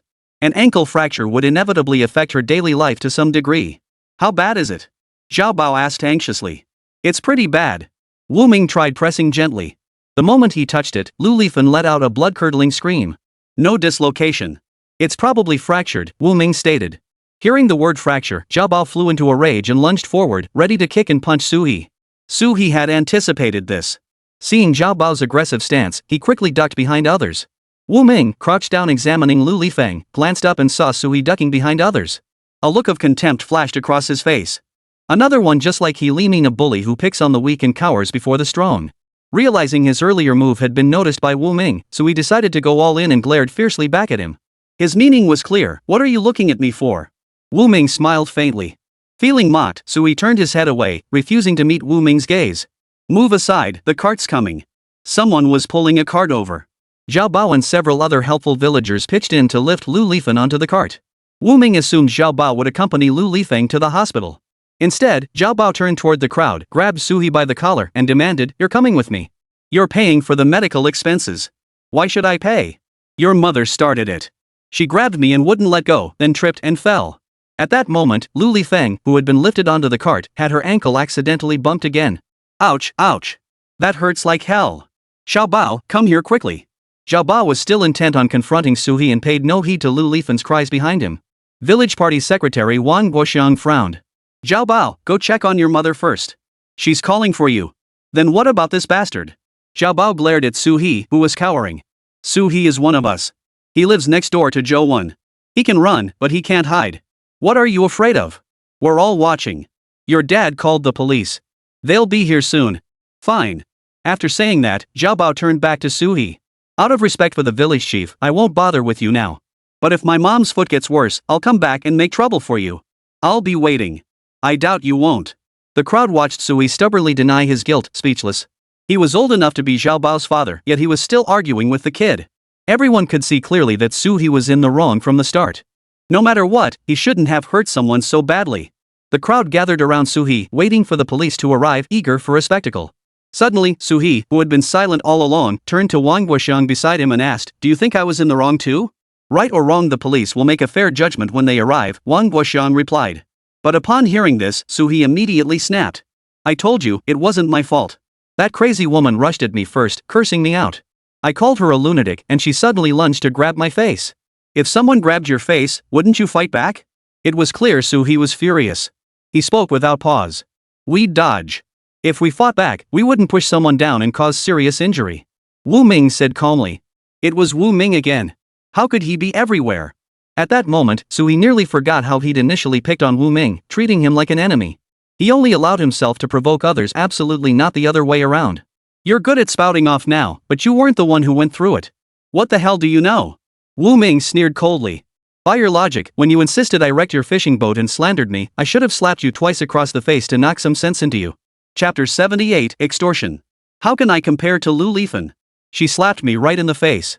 I never laid a finger on you." Su He grew angrier as he spoke. At this point, others nearby couldn't stand by any longer and spoke up in defense. Village party secretary Wang Guoxiang spoke first. "You didn't strike Wu Ming's face, but you slandered him with baseless accusations. He was once your savior. Isn't that worse than hitting him? You slandered Wu Ming. If so many of us hadn't been watching, wouldn't you have laid hands on him?" another villager added. At this, Sui turned his face away and instantly fell silent. He had indeed considered attacking Wu Ming, but seeing so many of Wu Ming's allies present, he chickened out. The fishermen Wu Ming had rescued were his allies. They wouldn't stand by and watch Wu Ming get beaten. There's no point arguing with someone like him. "Let's just wait for the police," Wu Ming said. Zhou Wen stepped forward. "Su He, our family damaged your fishing boat. We'll compensate you. I don't want repairs. I want cash." Sui thought, if the Zhou family hired some unskilled person to do a shoddy repair job, and his boat broke down again in a few days, who would he turn to for justice? "I don't have cash. I'll hire a professional boat repairman to fix it for you." "No way. I only want cash. If you hire some random guy who slaps on a couple of scrapboards and fools me, and it breaks down after a few days, I won't bother arguing with you." Zhou Kai couldn't take it anymore. "Su He, our families are neighbors. We've lived next door for years, don't you trust my character? If I hire a professional repairman, why would I cheat you? You're in cahoots with Wu Ming now. Who knows what you might do to get revenge for him?" Zhou Kai frowned deeply upon hearing this. He now truly felt the sting of being slandered. You think everyone is like you? And I used to call you uncle." Zhou Wen exclaimed indignantly. Zhou Wen tried to continue, but Zhou Kai cut him off. "Enough. If he wants compensation, we'll pay. We were at fault, we accidentally collided with his fishing boat. In the future, be more careful in your actions. Don't be so reckless.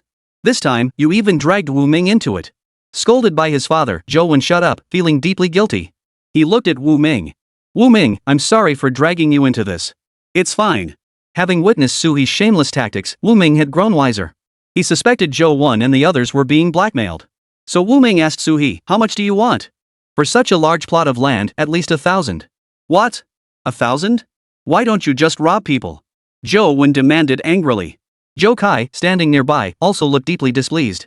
He had agreed to pay, expecting Suhi to offer a fair price considering they were neighbors and somewhat related. Little did he know that while he treated Suhi as a neighbor and family, Suhi saw him as a sucker. At that moment, he saw clearly that some people simply weren't worth getting close to. People like Suhi were exactly that kind. As long as their interests weren't threatened, they were good neighbors.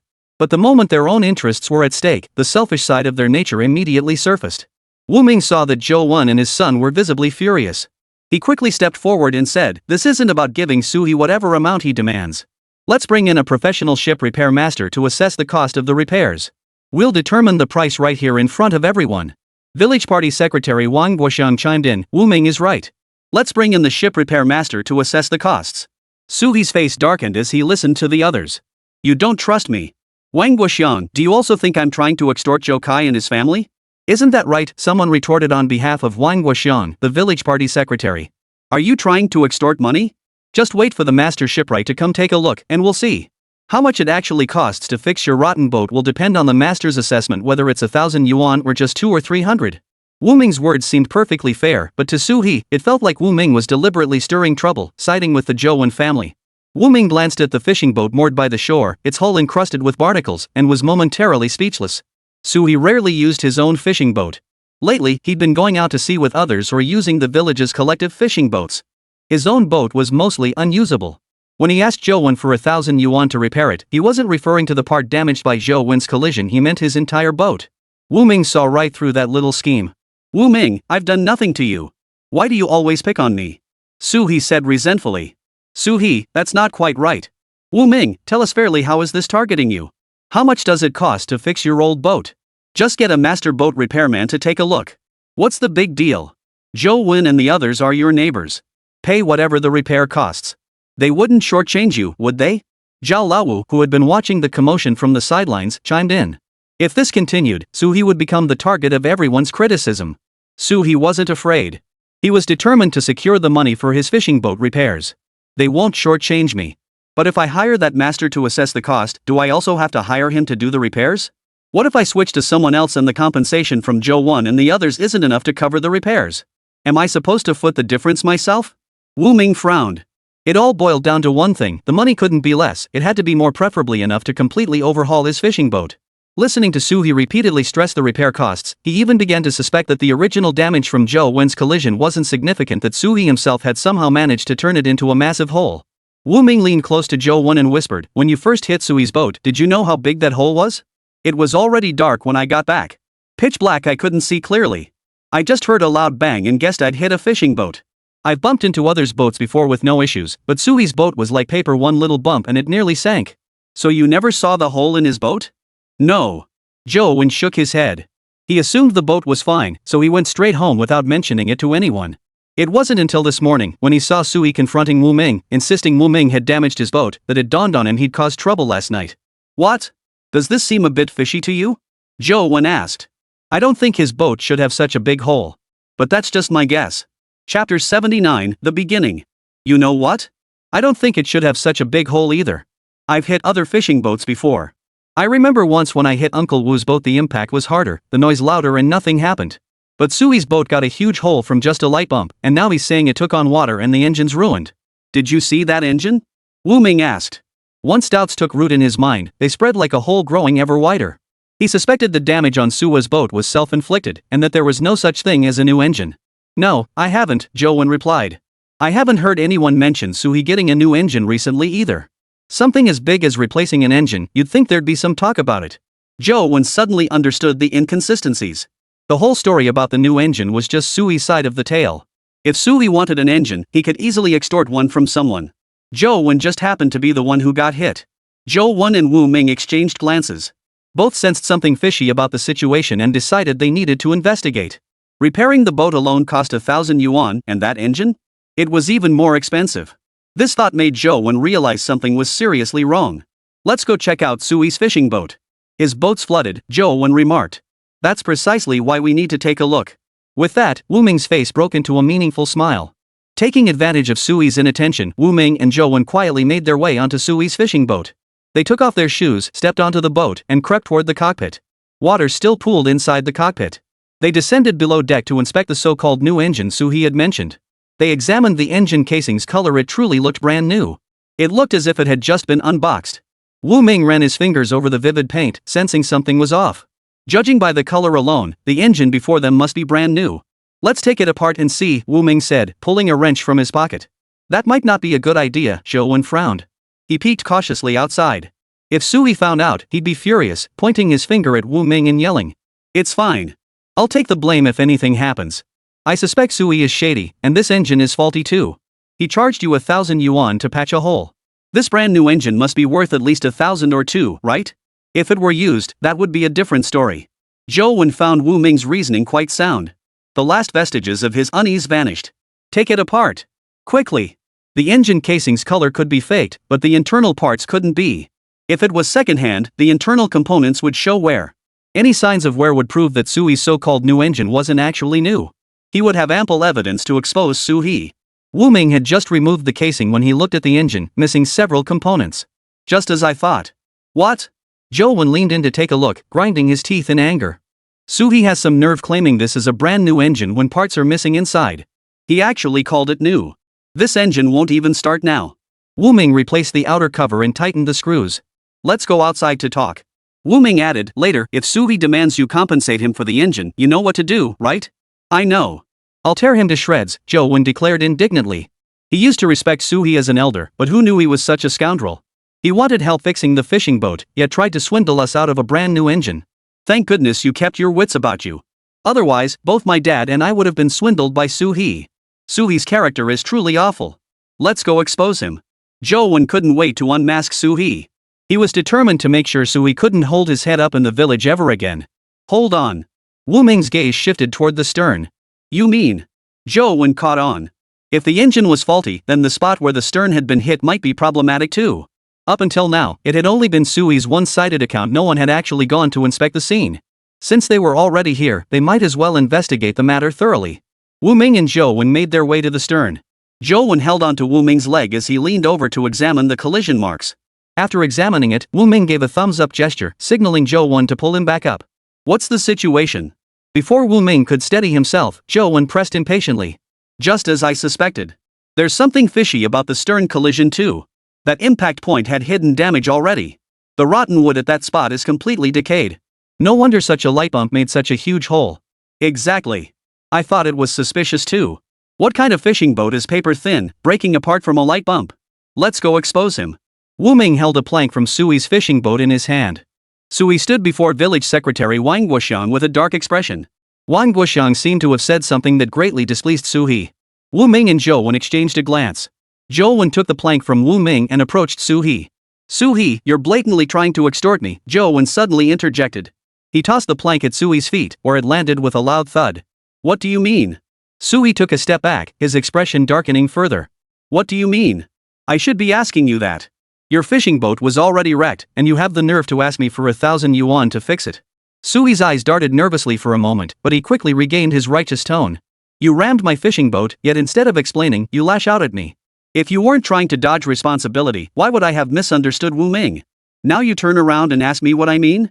Zhou Wen saw his shameless, thick-skinned attitude. He couldn't be bothered to give him another chance to wriggle out of it. Village secretary, you're here too.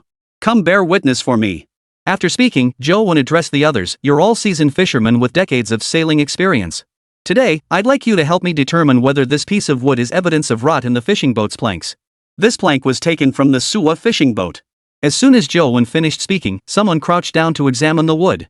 Upon hearing the wood came from his own vessel, Sui's face darkened. Zhou Wen, you actually went and sabotaged my fishing boat? Zhou Wen scoffed. Your decrepit fishing boat? It doesn't need anyone to deliberately wreck it.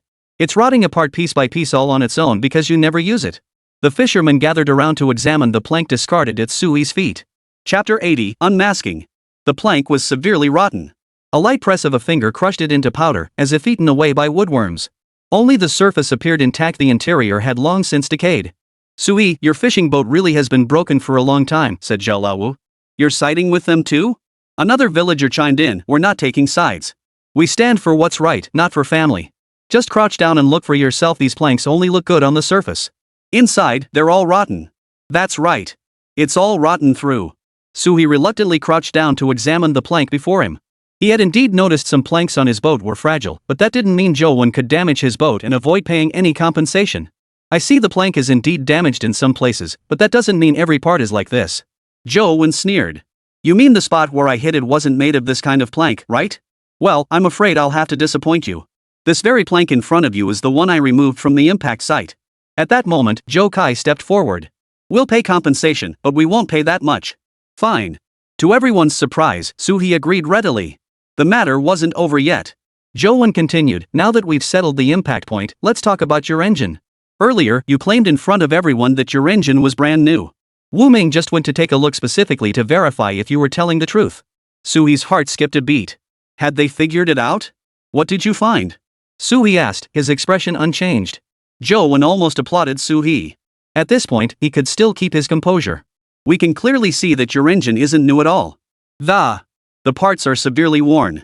From what I can tell, it's an engine that's been in use for at least 5 years. That's the kind of wear and tear it shows.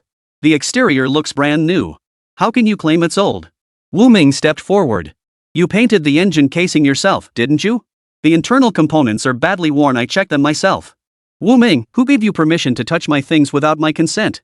Suhi seethed with hatred toward Ming. Why did Ming always have to pick on him and make him look bad? Now he was trying to humiliate him in front of everyone. Zhou interjected, "If Ming and I hadn't inspected your boat and let you spout nonsense, who knows how much more money I'd have been swindled out of. That engine of yours might even be defective." "Suhi, how could you be so despicable?" "Exactly. Being broke is one thing, but having a heart of darkness is another. We're neighbors here, how could you resort to deceiving people to get what you want? My heart is black?" Suhi sneered coldly. "We won't be paying you much compensation," Zhou stated firmly. "Repairs plus the engine 200 yuan total. Take it or leave it." "I agree with Zhou's approach," Village Party Secretary Wang Guoxiang chimed in from the side. "You've all colluded." Suhi shouted at the group, his eyes red with fury. "Suhi, I never imagined you'd be this kind of person. You'll stop at nothing to get what you want. You're all ganging up on me," Suhi sneered coldly. "I said I wouldn't win against you, and I'm not even bothering to argue." He had only one voice, but they had countless mouths. Everyone around had been bought off by Zhou and Ming, only speaking in their favor. No matter what he said, they wouldn't listen. After that, Suhi truly didn't utter another word. "Suhi, come with me to settle the bill at the hospital." Lu Guohua, Lu Lifan's brother, stepped forward, grabbing Suhi's arm and pulling him toward the exit. "Settle what?" Suhi demanded. "You injured my sister by pushing her, and you expect to get away with it? You won't even cover the medical expenses. When someone accidentally bumped into your old wreck of a boat, you had the nerve to demand 1,000 yuan. My sister has a fractured leg bone, don't you owe her 1,000 or 2 in compensation? I'll go to the hospital." Suhi finally relented. If he didn't go to the hospital and let Lu Guohua rant here, he had no idea how much compensation he'd end up owing. With Suhi gone, the feud between him and Zhou was temporarily put to rest. "Uncle Wang, what should we do about this?" Ming stepped forward to ask the village party secretary, Wang Guoxiang. He was asking on Zhou's behalf. "What else can we do? Hire an experienced master to repair the boat. You'll cover the master's fee. As for that engine, we'll calculate it based on its second-hand value." After a moment, Zhou reluctantly agreed. He felt he was still getting the short end of the stick. A used engine wasn't cheap. Seeing how worn out the engine on Sui's fishing boat was, Ming said it was missing parts that might have been defective from the start. Now he had to compensate Suhi with a good one. The thought alone made him feel aggrieved. "Everyone, let's call it a day," said Wang Guoxiang, the village party secretary. Zhou followed Ming as they walked to the spot where Ming had been gathering seafood. All the way there, Zhou wore a look of indignation. "That's outrageous. How could Suhi be that kind of person? You never know what's in someone's heart. You only see their true character when there's a conflict of interest between two people. I've learned my lesson. From now on, I'll be careful when steering the boat. I won't bump into other fishing boats so easily." It was too late for regrets now. He shouldn't have been so clumsy. If he hadn't returned at dusk and accidentally bumped into Sui's boat while docking, none of this trouble would have happened. The thought of having to pay Sui a hefty sum for damages made Zhou feel like all his recent early mornings and late nights chasing the tide had been for nothing. He sighed every few steps. Ming watched Zhou sighing incessantly. "It's already happened.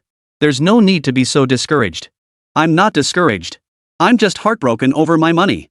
How many times would I have to go out to sea to earn that much? And fish are getting harder and harder to catch these days. Wu Ming couldn't bear to see his good friend so downcast. Tomorrow, I'll take you out to sea. I guarantee you'll come back with a full haul, Wu Ming said. Zhou Wen's eyes lit up at the suggestion. Wu Ming always had good luck. Going out with him meant never worrying about catching fish. Alright, I'll go with you tomorrow. You've got to make sure I earn enough to pay back what I owe Suhi. He didn't want to burden his father too much. He was an adult now and had to learn to take responsibility for his own actions and handle the pressure himself. It's just a little debt. No need to panic. I'll help you earn it back. With Wu Ming's assurance, Zhou Wen finally felt at ease. Come on, let's go fish. Wu Ming pulled Zhou Wen along. Let's go pick up shells and catch fish. With the weight lifted, Zhou Wen's face broke into a smile and his steps grew lighter. Chapter 81, Fishing for Big Fish at Sea. The next morning, Wu Ming, carrying the lunch Wu Jing had packed for him, arrived at the pier with Lu Honghong. Zhou Wen, who had agreed to go out to sea with him, was already waiting at the pier. Seeing him heading out to sea with Lu Honghong by his side, Zhou Wen teased, "You two are acting like inseparable kids again. I'll go clean the cabin." With that, Lu Honghong shyly walked into the cabin. "Stop teasing her, you're making Honghong blush," Wu Ming said to his friend. Zhou Wen laughed heartily. "I know Honghong well. She won't get mad at me. Girls are sensitive. Don't say too much. Honghong coming to help has taken a huge load off my shoulders." Wu Ming felt deeply grateful. He and Lu Honghong were currently only considered betrothed. Taking her out to sea like this, especially where they might encounter people, still drew whispers. Lu Honghong offered to accompany him on fishing trips to help ease his burden, and he considered it an honor. He couldn't let her down, nor did he want anyone to speak ill of her in his presence. "You're already defending her? Fine, I won't say anything then," Zhou Wen chuckled as he walked into the cabin to help out. Having known Lu Honghong since childhood, Zhou Wen quickly found common ground with her when the topic turned to fishing. "Enough chatting. Get back to your boat and start the engine. We need to leave." Wu Ming urged Zhou Wen to hurry to his own fishing vessel. "Alright, I'll follow right behind you." With that, Zhou Wen hopped off Wu Ming's boat. Immediately after, Wu Ming started his boat and steered it toward the fish schools. His fish finder indicated a massive school of yellow croaker 60 nautical miles ahead. They might even encounter a great white shark there. Catching just one big shark could make this trip incredibly profitable. "Where are we headed?" Lu Honghong asked as she entered the wheelhouse. 60 nautical miles out. "Brother Ming, will there really be a school of fish that far out?" "There should be." Zhou Wen, following behind Wu Ming, noticed the captain showed no signs of stopping the boat. Confused, he trailed after him. He wondered if Wu Ming was just taking Lu Honghong out for a joyride on the fishing boat. Why wasn't he stopping at all? Wu Ming's fishing boat sped forward at full throttle. "Where are we going?" Zhou Wen followed along the entire way. If only he had a walkie-talkie, he'd ask Wu Ming where exactly they were headed. They'd been driving for ages. Just as Wu Ming felt his engine needed refueling, he finally slowed down in the waters ahead. Zhou Wen's boat pulled alongside. He craned his neck and shouted to Wu Ming on the neighboring boat, "Are we fishing here?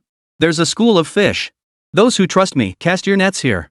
Zhou Wen cast his net, half believing, half doubting. At worst, it would be a wasted effort, catching nothing. But he trusted Wu Ming. Wu Ming always had good luck. If Wu Ming said there were fish, then there definitely were fish. The fishing boat slowed down as the net was slowly lowered. The fishing gear on both boats was similar. Wu Ming pulled away from Zhou Wen and began setting his net. Half an hour passed before they hauled the nets aboard. Soon, Zhou Wen sensed something amiss with the net. His net felt incredibly heavy, as if it weighed 1,000 pounds. As the net was hauled out of the water, countless leaping small fish appeared before him. "We're rich! We're rich!" Zhou Wen shouted joyfully. What incredible luck had he stumbled upon? One cast of the net yielded over 1,000 pounds of fish. He hadn't caught this much fish in over a year. "Aiming, you're something else." Zhou Wen laughed, waving at Wu Ming. At that moment, Wu Ming was swamped with work. He was fishing on this side while Lu Honghong cast her line from the bow. Lu Honghong accidentally hooked a monster fish weighing over 100 pounds. She couldn't handle it alone, so Wu Ming had to keep an eye on the net while helping her fight the monster fish. "Honghong, leave it for now. Wind the line around the boat," Wu Ming instructed. He wasn't worried about the fish escaping the hook, as his hooks were specially made. Under normal circumstances, they wouldn't come off. Once hooked, the barbed hook would firmly embed itself into the flesh. Zhou Wen watched from the side as Wu Ming's fishing boat swayed back and forth, yet Wu Ming showed no intention of hauling in the net. What's going on? He maneuvered his boat closer and boarded Wu Ming's vessel. "Need any help over here?" Zhou Wen asked. "You're just what we need. Go help Honghong haul in the fish," Wu Ming told Zhou Wen. Zhou Wen froze. "Where?" "The stern. Honghong hooked a big fish back there and can't handle it alone. Go give her a hand." "Alright, I'll be right there." Zhou Wen jogged from the bow to the stern, where he found Lu Honghong sitting, staring intently at the water behind the boat. What's going on? Wasn't she supposed to be reeling it in? Why can't I see the fish? Brother Zhou Wen, you're here. Come quickly and help me see if we can haul it in. The fishing line was tied to the boat by Grandma, and the fish in the water seemed tireless. The line connecting the fish to the boat remained taut the entire time. Zhou Wen stepped forward and gave the line a tug. He easily reeled in 2 or 3 meters. Just as he let his guard down, the line suddenly snapped from his hands. The powerful force burned his palm, and he couldn't help but let out a cry of pain. Ah! He couldn't hold on to the line. The 2 or 3 meters he'd just reeled in snapped free, sending the fishing boat jerking violently. What happened? Are you okay? Wu Ming asked anxiously upon hearing the cry. I'm fine, just a minor cut on my hand. Zhou Wen shook his hand. Your hand seems to be bleeding. Lu Honghong pointed at Zhou Wen's hand. Wu Ming, who was hauling in the net, frowned upon hearing Lu Honghong's words. He recalled mentioning to Zhou Wen earlier that the fish seemed rather large. The fish is a bit big. Be careful. I suspect it might be a swordfish. Got it, I'll be careful. He'd already paid the price for that earlier. His palm was now throbbing with a burning pain, far worse than a knife cut. It felt like it had been burned by fire. I'll go get you some medicine. Lu Honghong saw blood dripping from Zhou Wen's palm. Ah. No need. Zhou Wen tried to put on a brave face. Lu Honghong pointed at his right hand. Are you sure you're okay? It's dripping blood. Looks pretty bad. I'll still go get you some medicine. Bandage your hand up. We'll wait for Brother Ming to come collect the fish. Reminded by Lu Honghong, the pain in Zhou Wen's palm intensified several-fold. He sucked in a sharp breath from the pain. Alright, thanks for your help, Honghong. No problem. Just sit here and watch the fishing line like I am. With that, Lu Honghong headed back into the cabin to fetch medicine for Zhou Wen. Meanwhile, Wu Ming was finishing up the final tasks as the entire fishing net was hauled aboard. Chapter 82, Encountering the Great White Shark. Suddenly, the fishing boat shook violently once more. Wu Ming grabbed the gunwale to steady himself. What's going on? Wu Ming asked with concern. The earlier jolt had been so intense that he feared the boat might have encountered a colossal sea creature, perhaps a super-sized fish or even a whale. I don't know what happened either. Lu Honghong's trembling voice came from the stern. Wu Ming detected something off in her tone and hurried over. Honghong, what's wrong? Wu Ming asked. Before Lu Honghong could answer, the system voice sounded. Ding! Rare giant great white shark detected. Wu Ming froze. Was this great white shark chasing after the yellow croaker? Their hook still had a fish on it. If the shark was after their catch, given the current situation, they might end up reeling in a great white shark. At this thought, Wu Ming grew excited. Wu Ming, there's a shark in the sea. Could it be after my fish? Maybe we should cut the line. Lu Honghong asked, her voice trembling. That great white shark was simply enormous. When its tail had just stirred the water, their fishing boat had rocked violently. If the great white shark took the bait, would it drag their fishing boat all over the place? No need. Just wait for it to take the bait. Wu Ming's mind flashed back to the last great white shark they'd caught. One shark had netted them 2,000 gold coins. If they caught this one, he wouldn't exchange it for gold coins. Instead, he'd take it straight to the city to sell, where it would fetch a good price. Just the shark fin alone commanded a hefty price. He couldn't recall when it started, but eating shark fin had become fashionable among the wealthy upper class. Shark fin was rare and expensive. Any big sharks? Zhou Wen emerged, clutching his forehead. He was standing in the cabin, examining the wound on his palm. Suddenly, the boat lurched violently. Losing his balance, he slammed into the ship's side, leaving a large bump on his forehead. A great white shark. It might be after the fish Honghong caught, Wu Ming said calmly and slowly. So you're saying we could reel it in? Zhou Wen rubbed his hands together, his eyes fixed intently on the water's surface. Depends on the situation. The boat rocked again, this time jerked by the line. The large fish beneath the surface seemed to be thrashing violently. The line was pulled taut, and soon a cloud of blood rose from the sea. Seeing the blood, Lu Honghong knew her big catch was about to go down the drain. Something was eating the fish she'd hooked. Wu Ming, seeing this, calmly reeled in the line, winding it onto the pulley. He removed the reel from the middle of the boat and installed it at the stern. Is it safe to reel it in from the stern? Lu Honghong asked. Not safe, Wu Ming replied with a smile. He must have been thinking with his head in the clouds earlier. How could he have considered installing the pulley at the stern? After Lu Honghong's reminder, he disassembled the fixed pulley and reinstalled it in the middle of the boat. The fishing line passed through his hands and was pulled to the middle of the boat. Now, with no live fish on the hook, he reeled it in effortlessly. He was taking a gamble, betting on whether he could reel in the great white shark. Beneath the surface, the great white shark saw the meat that had been within its grasp fly away. It immediately gave chase, snapping viciously at the blood-soaked fish flesh. Wu Ming, holding the line, suddenly felt a powerful force struggling against him. After a moment, he began reeling in the line steadily and calmly. It wouldn't budge. This was going to be good. How about it? Got one on the hook? Zhou Wen watched excitedly as the fishing line tightened again. It's hooked, Wu Ming replied. He gripped the line tightly, securing it to the reel, ready to go toe-to-toe with the great white shark. Lu Honghong stood beside Wu Ming, instantly understanding his plan. Brother Ming, isn't it a bit risky to pull it straight? It's fine. My hook is big. It probably swallowed the whole thing. Don't worry, it won't come off. Was this really the time to worry about the hook? The real concern was whether their fishing boat would be pulled sideways and capsize. Lu Honghong dashed back to the cabin, strapped on her life jacket, and stood resolutely beside Wu Ming to help. Wu Ming glanced back at her outfit and gave her an approving look.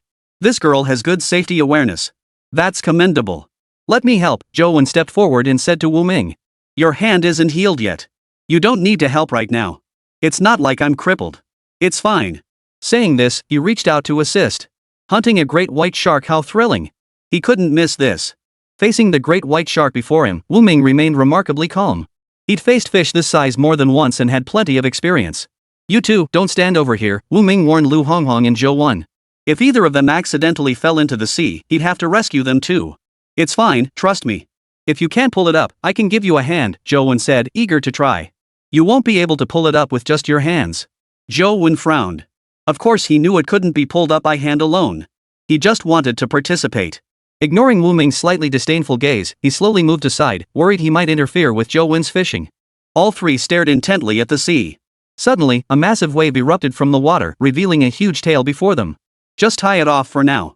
Wu Ming pulled the fishing line as close as possible. Zhou Wen was speechless. It was right there in front of them, why wasn't he reeling it in? He was desperate to see the great white shark in its entirety. Why not just reel it in? Zhou Wen asked in confusion. Pulling it up now would make too much noise. We need to wear it down first. Zhou Wen nodded, conceding Wu Ming had a point. Aren't you going fishing? I'm going, Zhou Wen said with a smile. It's still early.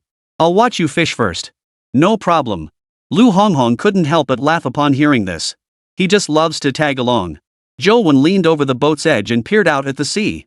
Why can't I see anything? Be careful, don't fall in. No sooner had Wu Ming spoken than the boat lurched violently, sending Zhou Wen stumbling over the side. His instinct kicked in and he grabbed the gunnel. I just warned you to be careful, and you go and fall overboard, Wu Ming said as he pulled Zhou Wen back onto the deck. You're being reckless. This is dangerous. Zhou Wen patted his chest, still shaken.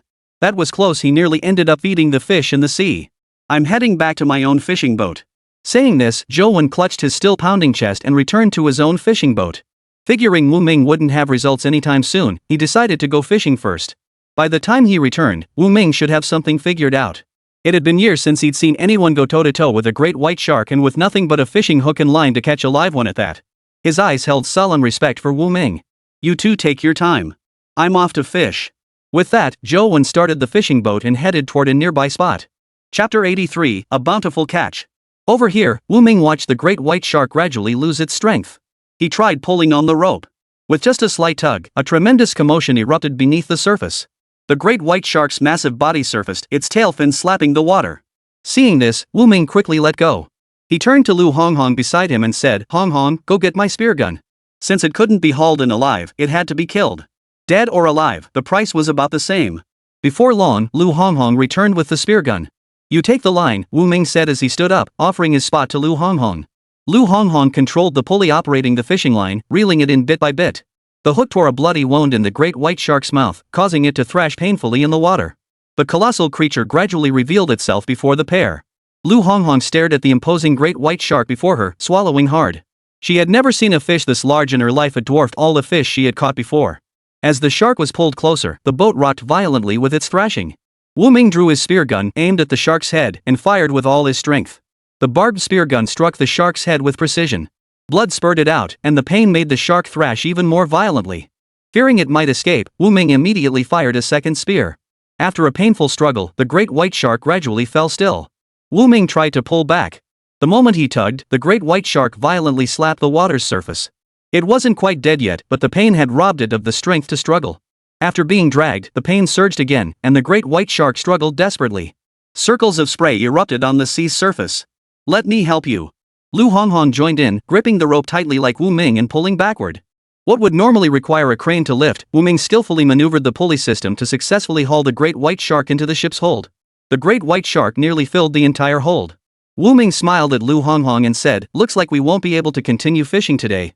Meanwhile, on the other side, Ming cast his net once more and reeled in another bountiful catch. Seeing the fishing boat nearly filled to capacity, he hurried back to report the good news to Ming. Before he could even get close to Ming's boat, he spotted the terrifyingly large great white shark on board. Ming, you caught such a huge great white shark all by yourself? It's almost as big as your fishing boat." "I didn't catch it alone. Hong Hong and I hauled it in together." Ming paused, then added, "It's not bigger than my boat, you're exaggerating. Let's head back." Ming nodded and returned to the cabin to start the boat. The afternoon sun still blazed fiercely. They were likely the first fishing boats to return. Ming and Zhou Wen's boats arrived at the dock together. Other fishing boats with little catch for the day had returned early to the dock, where bored fishermen gathered to chat idly. From afar, they spotted two identical small fishing boats heading toward the dock. Both boats were loaded with fish. One boat in particular carried an entire large fish. Who could that be? I bet it's Ming. Besides Ming, who else could possibly catch a great white shark weighing over 1,000 pounds? It really is a great white shark. Let's go check it out. Before Ming and Zhou Wen's fishing boat could dock, curious fishermen had already gathered at the pier, waiting to catch the action. Ming and Zhou Wen's fishing boats docked together. Seeing Zhou Wen's boat filled to the brim with fish, everyone couldn't help but rush forward excitedly to ask, "Where did you catch all this fish? How come we didn't encounter such a bounty?" They had set out early that morning and worked all day, nearly coming back empty-handed. "Yeah, where did you catch all this fish?" Zhou Wen stepped out of the cabin, relishing the envious glances directed his way. "We went a bit farther out, about 60 nautical miles from here. All yellow croakers. You must have stumbled upon a school. Zhou Wen, you traitor, got lucky. Share some of that luck with your brothers." Congratulatory and envious voices filled Zhou Wen's ears. He headed toward Ming's fishing boat. "I didn't have that kind of luck. I just rode Ming's coattails. I followed his lead wherever he told me to stop the boat, I stopped. He picked a spot at random, and we caught all these fish. If it was just luck once, randomly picking a spot and catching over 1,000 pounds of fish. But it couldn't be that lucky every single time." They noticed that every time Ming went fishing, he never returned empty-handed. He always came back with a full haul. Ming must have some fishing method they didn't know about. "From now on, we'll follow Ming when we go fishing." Just then, Wang Guoxian, the village party secretary, approached. He'd heard that Ming had returned from fishing with a massive great white shark. The last time he had seen a 1,000-pound great white shark was when he was very young. He remembered that occasion when several fishermen in the village had teamed up to catch a massive great white shark. He leaned closer to examine the great white shark on Ming's fishing boat. It seemed much larger than the one he remembered. "Old secretary, you're just in time. Talk to Ming and get him to lead our village's collective fishing team out to sea. We've come back empty-handed several times now. We can't keep coming back empty-handed like this. We still haven't got the taxes we need to pay covered." "All right. I'll speak with him." Village party secretary Wang Guoxiang approached Ming. "Ming, I wasn't wrong about you. You've got real potential in fishing." Back then, he'd taken the risk of defying the villagers' objections and unilaterally lent Ming the village collective's fishing boat to go out to sea. Ming used that very boat to start building his fortune. Unafraid of hardship, he ventured out even in stormy weather and returned with his pockets bulging. Now that he'd made something of himself, it was time to repay that debt of gratitude. He didn't ask Ming for any gifts or favors. He only hoped Ming would lead everyone to prosperity together. That wasn't too much to ask, was it? "I just had a bit of luck," Ming replied with a smile. "Ming, your luck is too good. Give us half of it," the villagers teased him with smiles. "Yeah, with luck like that, give me half." Zhao Bao, who'd never shown much interest in fishing, followed suit and walked over to Ming. He patted Ming's shoulder with a grin. "I don't want your luck, just take me fishing with you next time." Village party secretary Wang Guoxiang chimed in. "Ming, see if you can take us all fishing next time. We all want to get rich." "Sure, I'll take you all next time," Ming agreed. Hearing this, the gathered fishermen cheered. Following Ming meant a share of the catch and the chance to buy new fishing boats someday. Chapter 84, Selling Fish. Make way, everyone. The fish buyers are here. The villagers parted to make way as the fishmonger from the city arrived to collect the catch. The fish merchant nearly thought he was seeing things when he spotted the great white shark on the small fishing boat. Such a small fishing boat, yet it held a great white shark weighing over 1,000 pounds. "Want the great white shark?" Ming asked the fishmonger before him. "Let me call around and check," the fishmonger replied, turning to instruct his companion to call others and see if anyone wanted the great white shark. He wanted to buy it himself. A great white shark meant more profit. Without a buyer to take it, he'd likely lose money. "Sir, I have a boatload of yellow croakers here. Interested?" Zhou Wen approached the fishmonger. I'll take the yellow croaker. How much do you have? I'll take it all. Unlike great white sharks, yellow croakers could be processed into dried fish fillets or canned goods. They could be sold in bulk to factories or retailed piecemeal at seafood markets. I've got a bit of yellow croaker too, Wu Ming told the fishmonger. All of it, the vendor replied. A moment later, the vendor's partner who had gone to make a call returned. Mr. Chen wants them. He'll be here shortly. Young man, my friend wants your great white sharks. What price do you think is fair? What price are you offering? The fishmonger knew immediately that this young man wasn't someone to be easily fooled. He immediately changed tactics. Let's wait until my friend arrives to set the price. Fine, then we'll wait for your friend. The fishmonger called someone over to haul away the yellow croakers, and Zhou Wen happily sold them for over 1,000 yuan. Holding the cash, he turned to Wu Ming with gratitude. Thanks to you telling me to cast the net over there. Seeing Wu Ming happily counting his money, everyone teased Zhou Wen, you won't be able to keep this money warm for long. Zhou Wen was completely baffled. What did they mean his money wouldn't stay warm? Wasn't that cursing him? What you're saying, Zhou Wen doesn't understand. Zhou Wen and Wu Ming, standing nearby, gradually noticed the pity in everyone's eyes as they looked at Zhou Wen. What's going on? Tell me, Zhou Wen asked. The man who had spoken earlier glanced at Zhou Wen, then turned to look at the village party secretary, Wang Guoxiang. Let the village party secretary explain this. Wang Guoxiang cleared his throat and addressed Zhou Wen. This morning, Sui came to see me. He wants me to settle this. He demands you compensate him 1,000 yuan for the boat repairs and the engine. Village chief, did you agree? Zhou Wen asked nervously. This is between you two. How could I just agree to it? Village party secretary Wang Guoxiang paused before continuing. I came to the dock specifically for this matter. You decide how to handle it. What did my father say? Zhou Wen asked. Your father said since you started this mess, you're an adult now, figure it out yourself. Hearing this, Zhou Wen frowned. It was exactly what his father would say. His father wanted him to learn responsibility, and he wasn't surprised at all that his own dad would say something like that. I'll go to Sui's house and talk to him, Zhou Wen said. I'll go with you. Wu Ming feared Zhou Wen's hot-headed temper might lead to a confrontation with Su He, who was notorious for being relentlessly irritating. If Su He turned the tables on him, Zhou Wen would suffer a major setback. Su He must be some kind of god, calculating that Zhou Wen would earn exactly 1,000 yuan today and demanding every last cent of it. Alright, after we sell the fish, I'll go with you. Everyone waited with Wu Ming at the pier. They wanted to see how much the great white shark, which took up half the boat's cargo space, would fetch. Nearly half an hour later, the city fishmonger arrived at Blue Bay Pier in a large truck. The fish truck's here. Make way. With a fish half the size of the boat, they were curious to see how they'd managed to load it onto the truck. Villagers gathered in clusters, discussing the scene. In this era, heavy machinery wasn't yet commonplace, and the road leading to the pier remained a dusty dirt track. Look, the crane. The crowd watched excitedly as the crane slowly approached them. Wu Ming watched the crane approach and thought to himself, Mr. Chen must genuinely want to buy his great white shark. He even brought a crane. Most fishmongers couldn't afford a crane, so this Mr. Chen who wanted to buy the great white shark must be a wealthy man. The fish transport truck and crane arrived one after another, but Mr. Chen, the buyer, was nowhere to be seen. Wu Ming and the villagers were filled with curiosity about this highly capable Mr. Chen. Today we'll see something new, a big crane hauling fish. And a huge truck loading great white sharks. You bet. Never seen anything like this in my life. Everyone, make way. Another vehicle is coming through. What kind of vehicle? The crowd parted, revealing a brand new Santana sedan before Wu Ming. The car pulled up about 10 meters from the crowd. A middle-aged man in his 40s stepped out. His hair was slicked back in a meticulous pompadour, and he wore immaculate clothes, clearly a man of refinement. He walked straight to the pier, looked kindly at the fishermen gathered there, and asked with a smile, who here is selling shark? Wu Ming, standing at the edge of the crowd, responded, me. He stepped out of the crowd, intending to discuss the price of the great white shark with the man before him. The middle-aged man paused in surprise, not expecting the great white shark's hunter to be such a young fisherman. Did you catch this fish all by yourself? Wu Ming nodded. The middle-aged man's gaze toward Wu Ming shifted.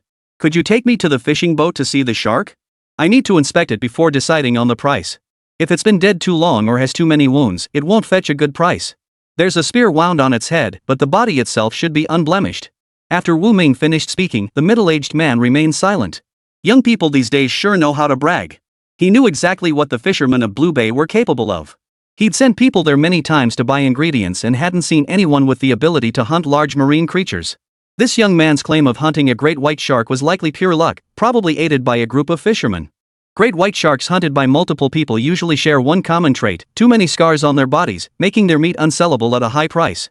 The middle-aged man followed Wu Ming to his fishing boat.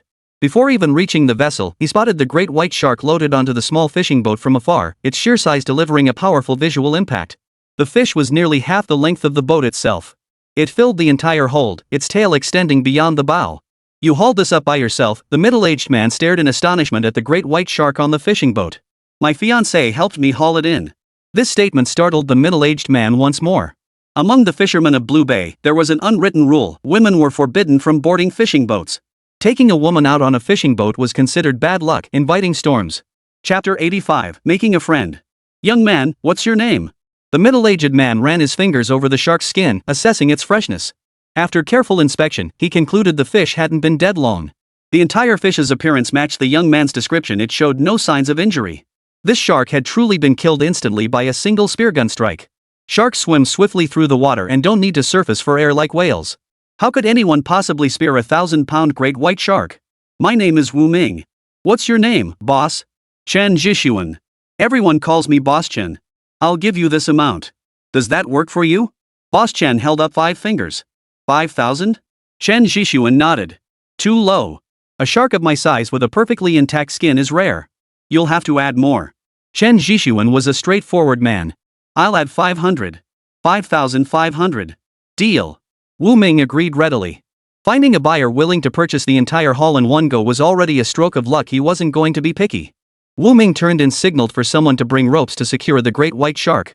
Before the crane could lift the great white shark, someone needed to secure the ropes around its body. Several strong villagers volunteered to help. Chen Zhishuan stepped forward to direct the crane toward the fishing boat. A crowd gathered to watch the fish being loaded onto the truck. Watching Chen Zhishuan direct the operation, it was clear he was an experienced hand. Within half an hour, the group had loaded the great white shark onto the large truck. "Wu Ming, if you ever catch another good fish, remember to give me a call." Chen Zhishuan handed Wu Ming a business card. "Sure." Wu Ming accepted the card with a smile. Nearly half of Blue Bay came out to see the great white shark off.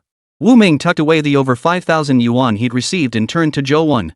"Let's go. We'll head over to Sui's place." After calling out to Zhou Wen, Wu Ming stopped the village party secretary, Wang Guoxiang, who was about to leave. "Uncle Wang, please come with us to Sui's house.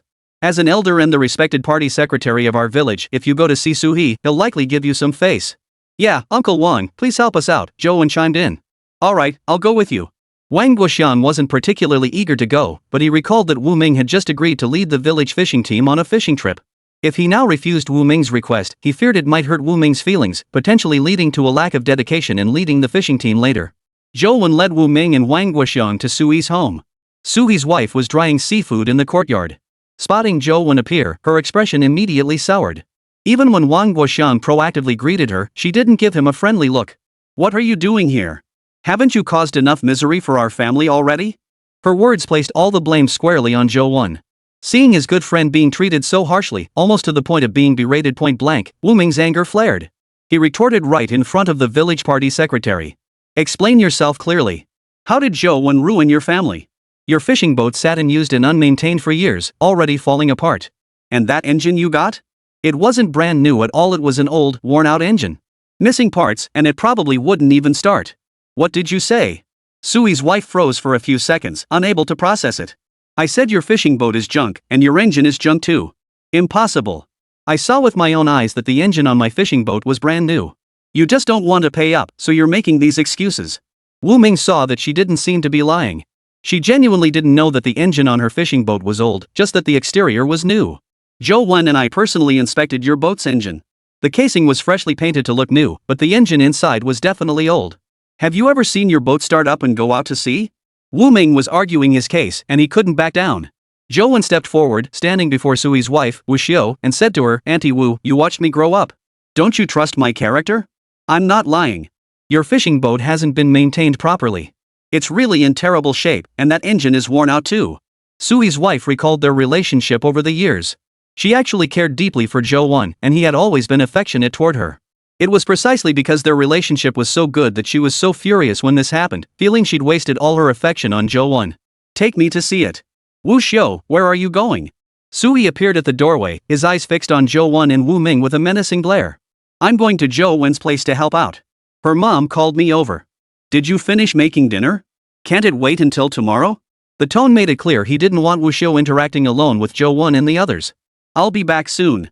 With that, Wu Shou exchanged a glance with Zhou Wen and walked out the door together. After stepping outside, Zhou Wen deliberately glanced back toward Sui's front gate to see if Sui was following. "Auntie, you believe me, right?" Zhou Wen said. "We'll see once we get the engine," Wu Shou thought to herself. Most of what Zhou Wen and Wu Ming had said was probably true, while Sui was the one telling lies. She had suspected something was off about Sui for quite some time. If that was the case, the money Sui had taken from her hadn't been spent on the fishing boat or the engine. That money must have gone elsewhere. As these thoughts swirled, Wu Shou's fists clenched unconsciously. "Auntie Wu Shou, come to think of it, we're actually distant relatives," Wu Ming said, tilting his head at her. "That's right. Your father and I share the same grandfather. It's just that we rarely interacted." Wu Shou recalled her childhood. Her father and Wu Ming's paternal grandfather had been brothers, but due to some incident, the brothers had fallen out and severed all ties. She and Wu Ming had grown distant as a result. Still, over the years, seeing how pitifully Wu Ming lived, she had secretly helped him out here and there. "I don't have many relatives or friends in this village. You must keep in touch with me from now on." Wu Shou smiled warmly. Of course. She held a favorable impression of Wu Ming. Witnessing his courage in defending his sister daring to split the family estate from He Limin and sever their father-son ties stirred many thoughts within her. After all, she was a woman and lacked the courage and resolve that Wu Ming possessed. When the three arrived at the dock and saw their fishing boat half-beached on the shore, a wave of bitterness washed over Wu Shou. That fishing boat was built at home by craftsmen she had hired, using money she had painstakingly saved. It embodied her life's work. Decades of effort were slowly being destroyed. She sighed as she looked at the dilapidated hull. Zhou Wen was right, their fishing boat had always been in poor condition. Chapter 86, Encountering Theft. The trio walked to the stern of the fishing boat. Where the engine should have been mounted, only an empty base remained. Robbed. The thought crossed all three minds simultaneously. Surprise flashed through their minds, but Wu Ming thought it over and something didn't feel right. Why steal a broken engine when there were so many good ones around? "I'll go check with the others," Wu Ming said to Wu Shou. He figured someone as arrogant as Su he wouldn't bother hiding his actions from others. "Auntie, wait here for a moment. We'll ask around and see if anyone saw who took the engine." Wu Shou hesitated, but in the end, she said nothing. They say family troubles shouldn't be aired in public. They'd hidden their family's shame from her for so many years. She didn't want to keep covering it up anymore. She was tired. Whatever happens, happens. Wu Ming and Zhou Wen split up to ask around, but after checking with everyone, no one had seen who took the engine from Sui's fishing boat. "Wu Ming, what are you asking about?" Zhao Guan approached. "Uncle Zhao, did you see who stole the engine from Wu Shou's fishing boat?" "What theft?" "Sui took it apart himself and sold it. But wasn't he planning to use the engine as leverage to demand money from Zhou Wen? Why would he sell it himself? Who knows? You know what he's like, erratic and unpredictable. Maybe someone offered him a good price, and on a whim, he sold it." After repeatedly confirming with Zhao Guan, they determined that Sui had indeed dismantled the engine himself and sold it. Wu Ming returned and relayed the information he'd gathered to Zhou Wen and Wu Shou. After listening, Wu Shou's expression remained calm. Was he that desperate for money? Wu Shou murmured to herself. "Who are you talking about?" Zhou Wen asked. "Sui took 500 from me earlier, then borrowed money everywhere. Now he's even sold the engine. How much could that possibly fetch?" Wu Shou grew increasingly baffled about what Sui was really after. He really is desperate for money. He even tried to extort me, demanding I pay him 1,000 yuan in compensation. Wu Shou sneered, how dare he even say that? Sui was beyond redemption. He'd swindled money from her, claiming it was for a fishing boat engine. She'd given him the cash, but no new engine ever materialized. "Zhou Wen, just give him whatever you can spare. Don't listen to Sui." After saying this, Wu Shou walked home in a daze. Zhou Wen lived next door to her, and they shared the same route home. Zhou Wen hurried to catch up, trying to strike up a conversation with Wu Shou. But she showed little interest in chatting, leaving Zhou Wen to do most of the talking. After a long while, Wu Shou finally asked, "Is what you're saying true? Did Lu Honghong really go out fishing?" "It's true. Everyone saw it. How could it be fake? I've been fishing on the same boat with Lu Honghong.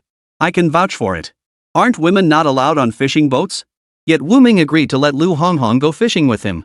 Wu Ming not only agreed, he actively encouraged her to go fishing with him. Upon hearing this, Scholar Wu's previously dull expression gradually brightened. If Lu Honghong could go out to sea fishing on a boat, then she certainly could too.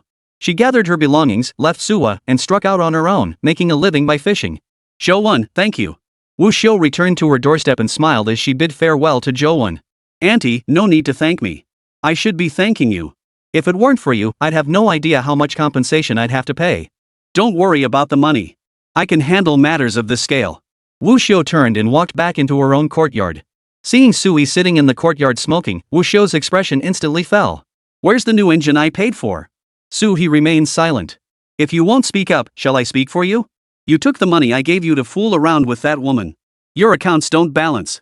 You're shameless enough to target young people. You're trying to extort money from others to cover your losses. Wu Shou grew increasingly agitated as she spoke, her anger boiling over. You know everything. There's nothing left for me to say. Su He, I want a divorce. Wu Shou said through gritted teeth. Think carefully. Who would want you after me? You're past childbearing age, you have no sons. Who will take care of you in the future? Su He's eyes were filled with scorn as he spoke. He glanced at Wu Shou once, then couldn't be bothered to look at her again.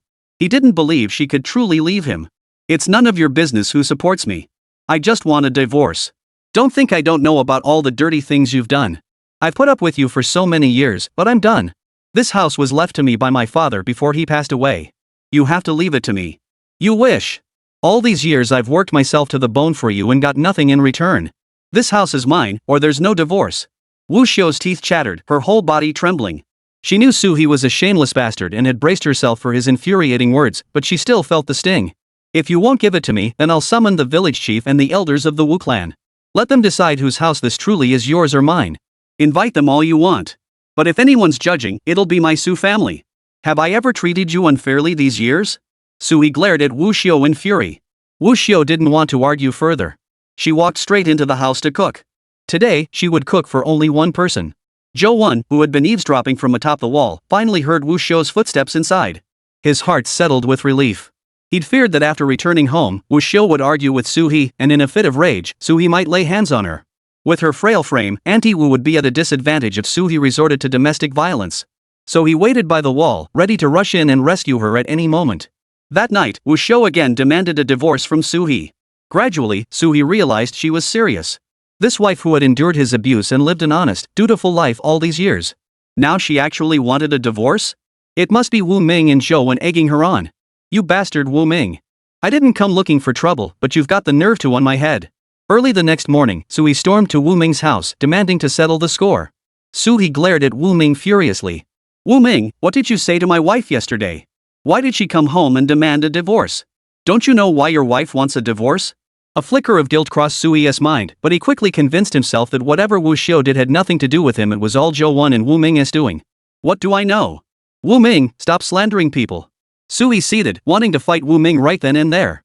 He was determined to salvage the dignity he had lost during this period. Chapter 87, The Ups and Downs of Life. Su He, why are you here looking for Wu Ming? Wu Shou stood at Wu Ming's doorstep, having overheard everything Su He had just said to Wu Ming. She couldn't understand why Su He, at his age, would pick a fight with a teenager like Wu Ming. Su He glanced at Wu Shou but said nothing. If you won't say it, I will. All these years, you've had another family out there. You've been using the money I earned to support that other family. As Wu Shou's words fell, both Wu Ming and Wu Jing were stunned. They never imagined the seemingly quiet Su He would do something so despicable. Stop slandering me. Su He retorted angrily, refusing to admit it. Do I have to bring that child right in front of you?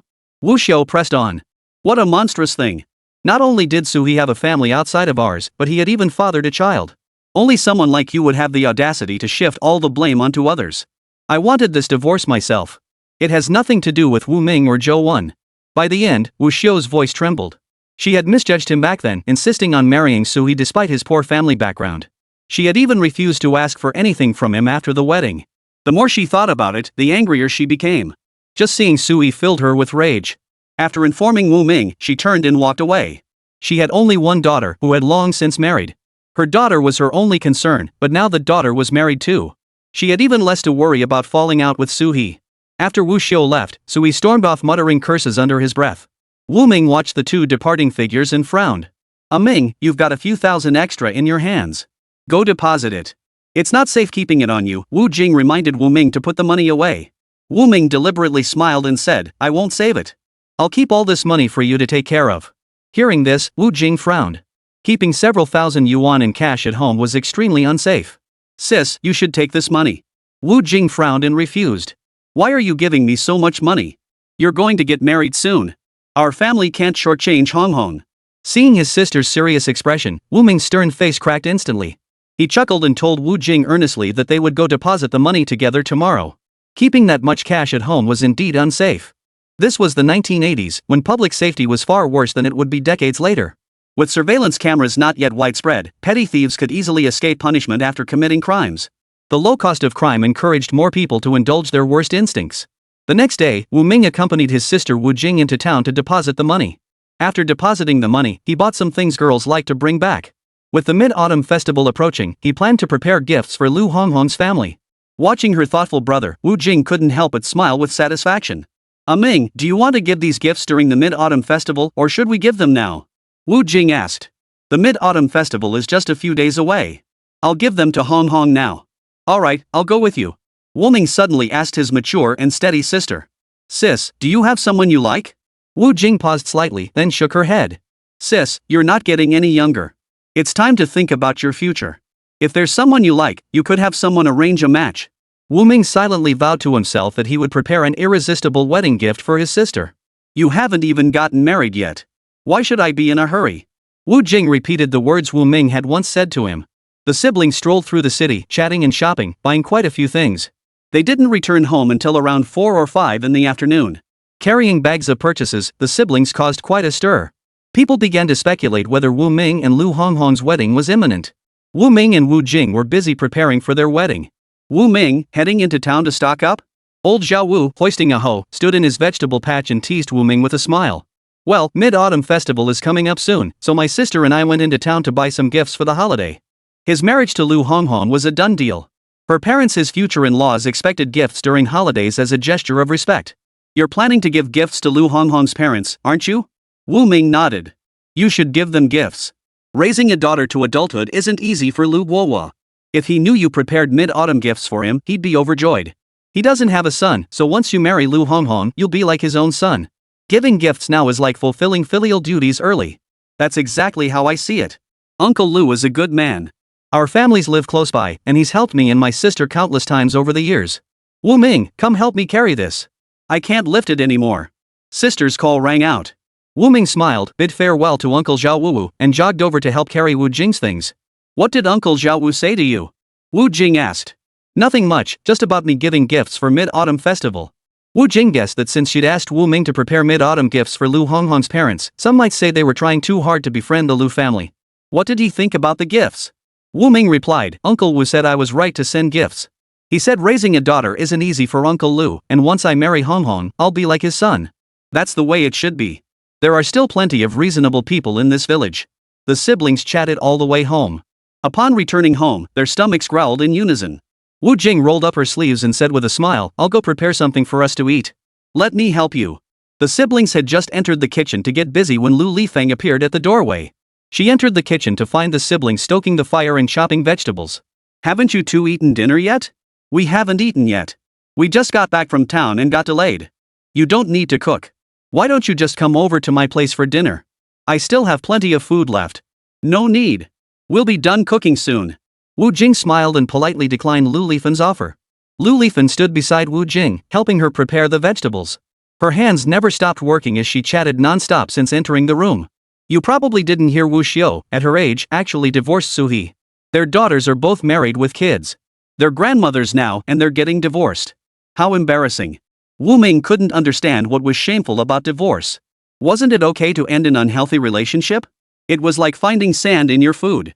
If you knew there was sand in your rice, would you keep eating it? Aunt Lu, you must be tired. Here, have some water. Wu Jing thoughtfully poured her a glass. Chapter 88, Dinner. Jingjing, you're so thoughtful. That's exactly the kind of gentle and virtuous woman we should be. Lu Lifen shot Wu Jing an admiring glance. She found everything about Wu Jing pleasing and likable. Jingjing, what do you think of my Zhao Bao? Lu Lifen changed the subject abruptly. Wu Ming almost didn't register the shift. One moment they were discussing Su He and Wu Xiu's divorce, the next she was bringing up Zhao Bao. The abrupt shift left not only Wu Ming bewildered, but Wu Jing equally stunned. Wu Jing smiled and said, Brother Zhao Bao is quite nice. He's a very good person. So, do you have feelings for him? Why don't we strengthen our family ties? Your brother can be with Honghong, and you can marry my Zhao Bao. I'll treat you like my own daughter. Hearing this, Wu Jing flushed. Auntie, let's wait until my brother gets married. I'm not ready to think about my own marriage yet. You're 4 years older than Wu Ming. You're already a grown woman. When I was your age, I already had children several years old. At that moment, Wu Ming stepped forward. Auntie, if you marry my sister off now, who will arrange my own wedding? Waiting another year or two to propose won't hurt. My sister is only 22, still young. Yes, yes, yes. Your marriage to Hong Hong is the priority. Lu Lifan was still unaware that Wu Ming and Lu Honghong's wedding had been postponed. Lu Lifan continued her chatter for a long while until Wu Jing finished preparing dinner and called her to eat. Only then did she reluctantly leave. Wu Jing and Wu Ming finished their meal, cleared the dishes, and rested. Another quiet day passed. The next day, Wu Ming arrived at Lu Honghong's house carrying large and small bags. Her parents were busy drying sea fish. Seeing Wu Ming arrive, the couple was delighted and quickly set aside their work to welcome him. Hong Hong's at the pier. She'll be back soon. I'll go find her at the pier. In front of Lu Honghong's parents, he felt a bit awkward. He hadn't felt this way before, but now that he was about to become Lu Guo's son-in-law, the feeling had emerged. Wu Ming arrived at the pier and saw Zhao Laowu talking with Lu Honghong. Brother Ming, you're just in time. Help me carry these fish. Lu Honghong's hands were full of sea fish. Wu Ming stepped closer and peered into the boat's hold, spotting only a dozen or so fish scattered about. The two she held in her hands were the largest. How come there's only this little bit of fish? Wu Ming couldn't help but say. Sigh, fishing's getting harder and harder lately. Just catching anything is good enough. Wu Ming, when are you taking us out to sea? I'm waiting for a big haul. Tomorrow. The day after is Mid-Autumn Festival. Let's go out tomorrow and make a big haul, Wu Ming said with a smile. Alright. I'll go tell everyone right now. We'll follow you out fishing tomorrow. With that, he happily bent down, pulled 2 more fish from the hold, and pressed them into Wu Ming's hands. Here, take these. Cook them for dinner when you get home. No need, we have fish at home. Wu Ming quickly declined. We've got freshly caught ones at home too. Before Wu Ming could refuse, Zhao Laowu pressed the sea fish into his hands. Lu Honghong also held a sea fish in each hand. She glanced at Wu Ming, their eyes meeting, and they couldn't help but smile at each other. Let's go home and cook some fish, Wu Ming said with a smile. Back home, Lu Guo saw the fish in their hands and asked in surprise, you caught all this in just a little while? Where could we find such big fish in such a short time? Uncle Wu gave them to us, Lu Honghong said with a smile. Take them inside. I'll have your mother cook them for you. Okay. Wu Ming went inside to help prepare the fish. When only Wu Ming appeared, Lu Honghong's mother asked, Where's Jingjing? Why isn't she here? My sister said she'd just eat at home, Wu Ming replied. Honghong, hurry and call your sister over to eat with us.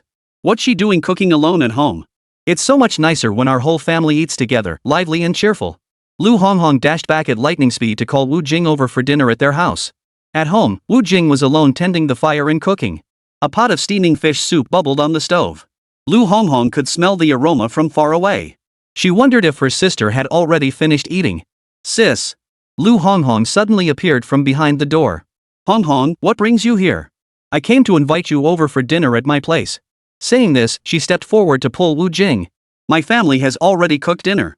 No need to come over. There was plenty of food left over from yesterday evening at home. It would be such a waste to throw it away. If she didn't eat it today, it would go bad. Lu Honghong smiled and said, My family has cooked dinner too. If you come over, we can eat right away. Don't be so polite. She glanced at the fish soup simmering in the pot and thought to herself, Sister Honghong is so thrifty she probably can't bear to part with that soup. She pulled a large soup bowl from the cupboard and stepped forward to ladle the fish soup from the pot. Come on, let's go to my place and eat together. Seeing this, Lu Honghong quickly grabbed her arm. Honghong, this soup is leftovers from yesterday. Let's not take it. It's fine. The soup looks delicious, it'd be a shame to throw it away. It's from yesterday, we should just leave it. The situation felt awkward now. How could they let Wu Ming's future-in-laws drink their leftovers? Wu Jing stepped forward to snatch the bowl of soup from Lu Hongfeng's hands, but Lu Honghong dodged him. Li Honghong ignored her and swiftly walked toward home with the bowl of soup. Wu Jingyi stamped her foot. She had no choice but to follow.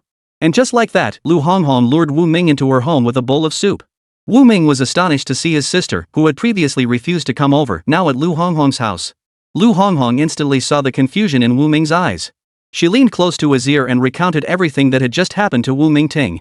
I'll have fun tomorrow. She laughed heartily. Lu Hong was clever, using her sister's weakness to subdue her.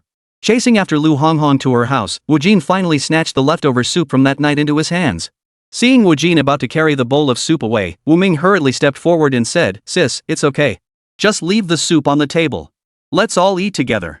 Wu Jing glanced at Lu Honghong, who seemed to want to say something but held back. It's fine, sis. We often eat leftover soup at our house too. And this fish soup looks incredibly delicious, you can smell its aroma from far away. In the end, Wu Jing had no choice but to let Lu Honghong carry the soup to the table. After all, he couldn't very well take the soup off the table. So she steeled herself and watched as Lu Honghong's family and the two siblings shared that bowl of leftover soup.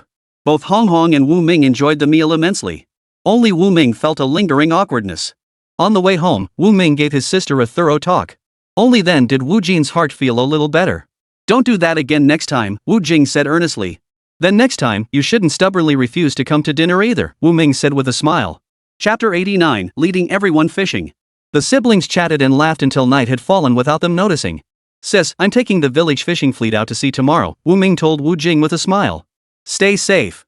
It's okay if you don't catch any fish, safety comes first." Not catching any fish is definitely not okay. This time is different from before.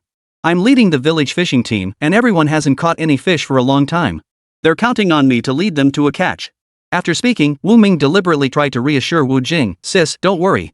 I'm not the reckless rookie I was when I first started fishing. I know what I'm doing. I know you'll be waiting for me at home, so I'll definitely put safety first." Wu Jing reassured herself that as long as they caught fish, the sea's waves and winds shouldn't pose much danger. The next morning, the time to set out for fishing arrived quickly. Holding the meal she'd prepared for Wu Ming, Wu Jing stood by the unnamed boat, waiting for his fishing vessel to depart. Wu Ming walked to the bow and took the steaming meal from Wu Jing's hands. "Sis, go home. I'll be back when the sun sets." "Alright, I'll head back. Tonight, I'll cook your favorite dish for you." Wu Ming smiled and nodded, then carried the food back aboard his boat. This time, he didn't take Lu Honghong with him. After all, he was leading the village's collective fishing boat out to sea. Some still held superstitions about women being on fishing boats. They simply didn't voice their objections out of respect for him. Wu Ming didn't want to hear anyone say anything bad about Lu Honghong in the future. So he didn't take Lu Honghong out to sea with him, but he promised her he'd definitely bring her along when he had time. The fishing boat's engine roared to life. The crew cheered cheerfully. "Let's go. Today we're heading out with Wu Ming to catch some big fish." The fishing boat set sail, heading out toward the open sea. Wu Ming's mind stirred, and he activated the fish-finding device. Detected. School of fish sighted 40 nautical miles southwest. Hearing the system alert, Wu Ming felt a surge of excitement. This time, the fish school's location was much closer than the previous ones. A long line of village-grade carp followed the unnamed fishing boat closely. Wu Ming's boat accelerated, and the fish followed suit. Like a long tail, they drew a wave across the sea surface. Wu Ming steered the boat forward relentlessly. Before long, they reached the 40-mile mark, where his boat gradually slowed down. Is this it? The boats surrounding the nameless vessel, which had been trailing closely behind, also slowed their pace. Other fishermen shared the same confusion. Zhou Wen, who had gone out to sea several times with the nameless man and had fishing experience, quickly realized they had reached the fishing grounds. Wu Ming halted the boat and addressed those behind him. "Fish schools frequent this area. Everyone, let's fish right here." They didn't know how Wu Ming determined the presence of fish here, but they trusted his judgment implicitly. After all, whenever they returned empty-handed, only Wu Ming came back with a full catch. Soon, everyone spread out and cast their nets. Before long, they felt the nets grow heavy. Curious smiles spread across their faces. It had been ages since they'd felt nets this heavy. Following Wu Ming out here was definitely the right call. "You bet. We're all going home with full nets again today. If it hadn't rained so hard today, I'd definitely have had a couple of drinks to celebrate." What's big or small? Even a boat full of small fish can bring in a decent profit. Exactly. As long as we catch fish, every single one is money in the bank. They hadn't felt this happy in a long time. Joyful smiles lit up everyone's faces as they expressed heartfelt gratitude to Wu Ming. Suddenly, someone let out a gasp. "Look what I caught." Old Tian stepped out from the man's fishing boat. "At your age, still making such a fuss? Could you be a little more composed?" Old Tian shot his elderly nephew a disapproving look. "Uncle, I caught a big shark." Tian Jun exclaimed excitedly to Old Tian. "What's all the fuss about? Keep your voice down, I can hear you from here." Old Tian rolled his eyes at him. Old Tian, a man who'd seen the world, had gone out to sea with Wu Ming before. But he'd never caught a big shark either. "Uncle, what do you know? That's a big shark. You've never caught one this big in your whole life, have you?" He remembered the last time Wu Ming caught a big shark it sold for thousands of yuan in one go. Today, he was on a lucky streak, and he was going to bring home a few thousand yuan too. His nephew's words stabbed him right in the heart, and even the heavens rolled their eyes at him. "Stop grinning like an idiot. Can you even haul that monster shark onto the boat?" Old Tian's counter-question left Tian Jun momentarily speechless. His fishing boat lacked the advanced equipment found on sludge barges. Hauling a massive shark onto a fishing boat was no easy feat. "What should I do?" Tian Jun froze. He couldn't just throw the great white shark he'd caught back into the sea. That was thousands of yuan worth of fish. "Go get the others to help, especially Wu Min," Old Tian instructed. "Everyone's out fishing." "Then do you want this big fish?" Old Tian asked. "Of course I want it. If you want it, what are you standing around for? Go get people right now." Tianjun wasn't sure if anyone would come to help him if he went to call for them, so he called for Wu Min first. His fishing boat, dragging the great white shark, slowly approached the unnamed vessel. As the two boats drew near Old Tian, he stepped aboard the unnamed vessel. "Come help out, he caught a shark." Old Tian said it as if it were the most natural thing in the world. Hearing this, I immediately handed over my entire fishing boat to Old Tian and went over to help Tianjun. Seeing Wu Ming approach, Tianjun's eyes lit up with hope. "How should I handle this?" "I'll do whatever you say." Considering that Yu Quanchang was now down to just the two of them, Shenjun asked again, "Should I call a few more people over to help?" "No need. The two of us can handle it." Hearing this, Tianjun gave Wu Ming a thumbs up. "You give the orders. I'll do exactly as you say." He had absolutely no confidence that he could haul the massive shark onto the fishing boat by himself. Wu Ming had claimed they could manage it with just the two of them, and he believed Wu Ming could pull it off. "Go get the spear gun," Wu Ming instructed Tianjun. Tianjun immediately fetched Yu Chang. Once the spear gun was in hand, they slowly reeled in the net. A massive shark thrashed violently within its coils. Wu Ming raised the spear gun and fired at the shark's head. He followed up with two more harpoon strikes. Chapter 90, Trader's Luck. The harpoons pierced the great white shark's head, quickly staining the surrounding waters red with blood. The intense pain caused the great white shark to thrash violently in the water, churning up huge waves. The commotion caught the attention of other fishermen nearby. "Look over at Tianjun's side, everyone. There's a huge fish in his net. If I'm not mistaken, that should be a massive great white shark. That trader Tianjun got lucky, caught a great white shark." Zhou watched the great white shark thrashing in the sea. Enviously, he muttered, "Why can't I catch a great white shark?" Seeing his net filled only with small fish, he wore a look of melancholy. But small fish were fine too, they could still be sold for money, better than coming back empty-handed. Everyone envied Tianjin for catching the great white shark. Hauling that massive great white shark onto the fishing boat wouldn't be easy. Everyone gazed toward Tianjun with excitement. Some even forgot they were fishing. When they saw Wu Ming appear on the Tianjin fishing boat, they immediately felt certain the great white shark was as good as caught. Sure enough, sharp-eyed observers spotted 3 enormous harpoons embedded in the shark's head. These harpoons were specially customized, featuring long barbed hooks. Once hooked, escape was impossible, especially with 3 of them. Everyone watched Tianjun's side with bated breath. Every neck craned toward Tianjun's position, ready to erupt in cheers the moment the great white shark was hauled aboard. At that moment, Wu Ming, who was directing operations around Tianjun, watched as the great white shark gradually lost its vitality. The blood-stained waters carried a pungent scent that would attract other predators. We feared encountering larger fish. Without hesitation, he directed Tianjun to help haul the great white shark onto the fishing boat. As the net was hauled in, the great white shark, clinging to its last breath, made one final desperate struggle. With each convulsion, more blood gushed forth. "Quick, tell him to haul it up." Wu Ming heard the system alert. A large pod of killer whales was approaching. Orcas were highly intelligent, social creatures that understood the value of teamwork. If their great white shark got targeted by the orcas, they'd likely end up wasting their efforts.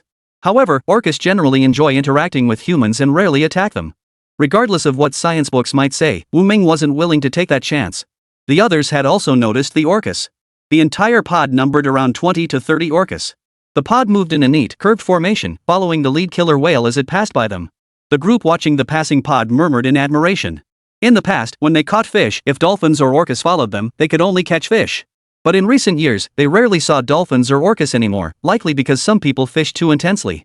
Yet the residents of South Bay seldom hunted killer whales or dolphins. They always believed these creatures possessed profound spiritual essence. Wu Ming helped Tianjun with all his might, hauling the entire fishing net onto the boat. Inside the net were not only great white sharks but also many lively small fish. Judging by the situation, it seemed the great white shark had been chasing these small fish and accidentally ended up in the net along with them. "Wu Ming, thank you." "Thank you so much," Tianjun said to me excitedly. "No need to thank me. I'll head back to my fishing spot now." Last night, Wu Ming had beckoned toward his fishing rights, signaling old Tian to bring his boat closer. He boarded his fishing boat and tossed the overloaded net back into the sea. While others fished in pairs at minimum, Wu Ming worked alone. "I'll help you steer," old Tian offered to Wu Ming. "You don't need to help me. If you're here helping me, what about Tianjuan's side?" Old Tian rolled his eyes impatiently. What else could he do? Just deal with it. His son wasn't the sharpest tool in the shed. He was always so loud and boisterous, acting like he'd never seen the world before, even though he was in his 40s. He couldn't be a bit more steady? Wu Ming didn't want to fish with him. Watching old Tian's disdain for Tianjun, Wu Ming felt both amused and exasperated. Looks like this old man was going to be tagging along on his fishing boat again. Go cast your net. I'll help you look. Stop dawdling around here. Wu Ming, who was also being dismissed, smiled. He walked to the bow and said to Tianjun, who was eagerly waiting, "Uncle Tian said he wants to stay on my fishing boat." Everything was fine just now, but now the helmsman has run off, unwilling to return to his own fishing grounds. Fortunately, he'd just mended a large net, so it didn't matter if they didn't continue fishing.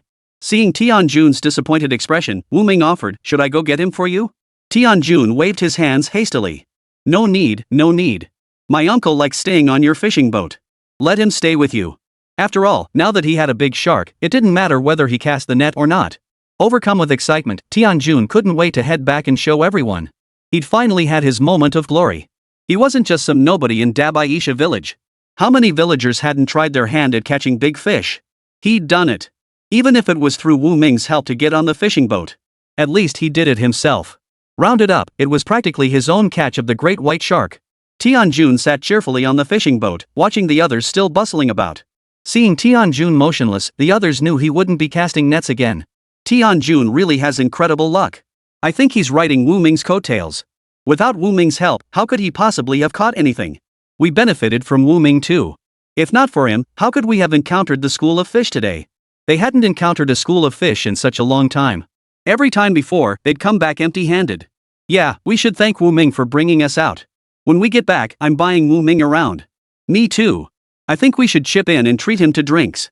The group chattered away, each adding their own thoughts. Wu Ming gazed silently at the calm sea surface. He was waiting for bigger prey to come his way. Earlier, the system had alerted him a great white shark was still ahead. But would that great white shark even come back? If only he had more advanced equipment. He could deploy it underwater to pinpoint the fish school's locations. The great white shark's arrival at this moment likely meant it was chasing a school of fish.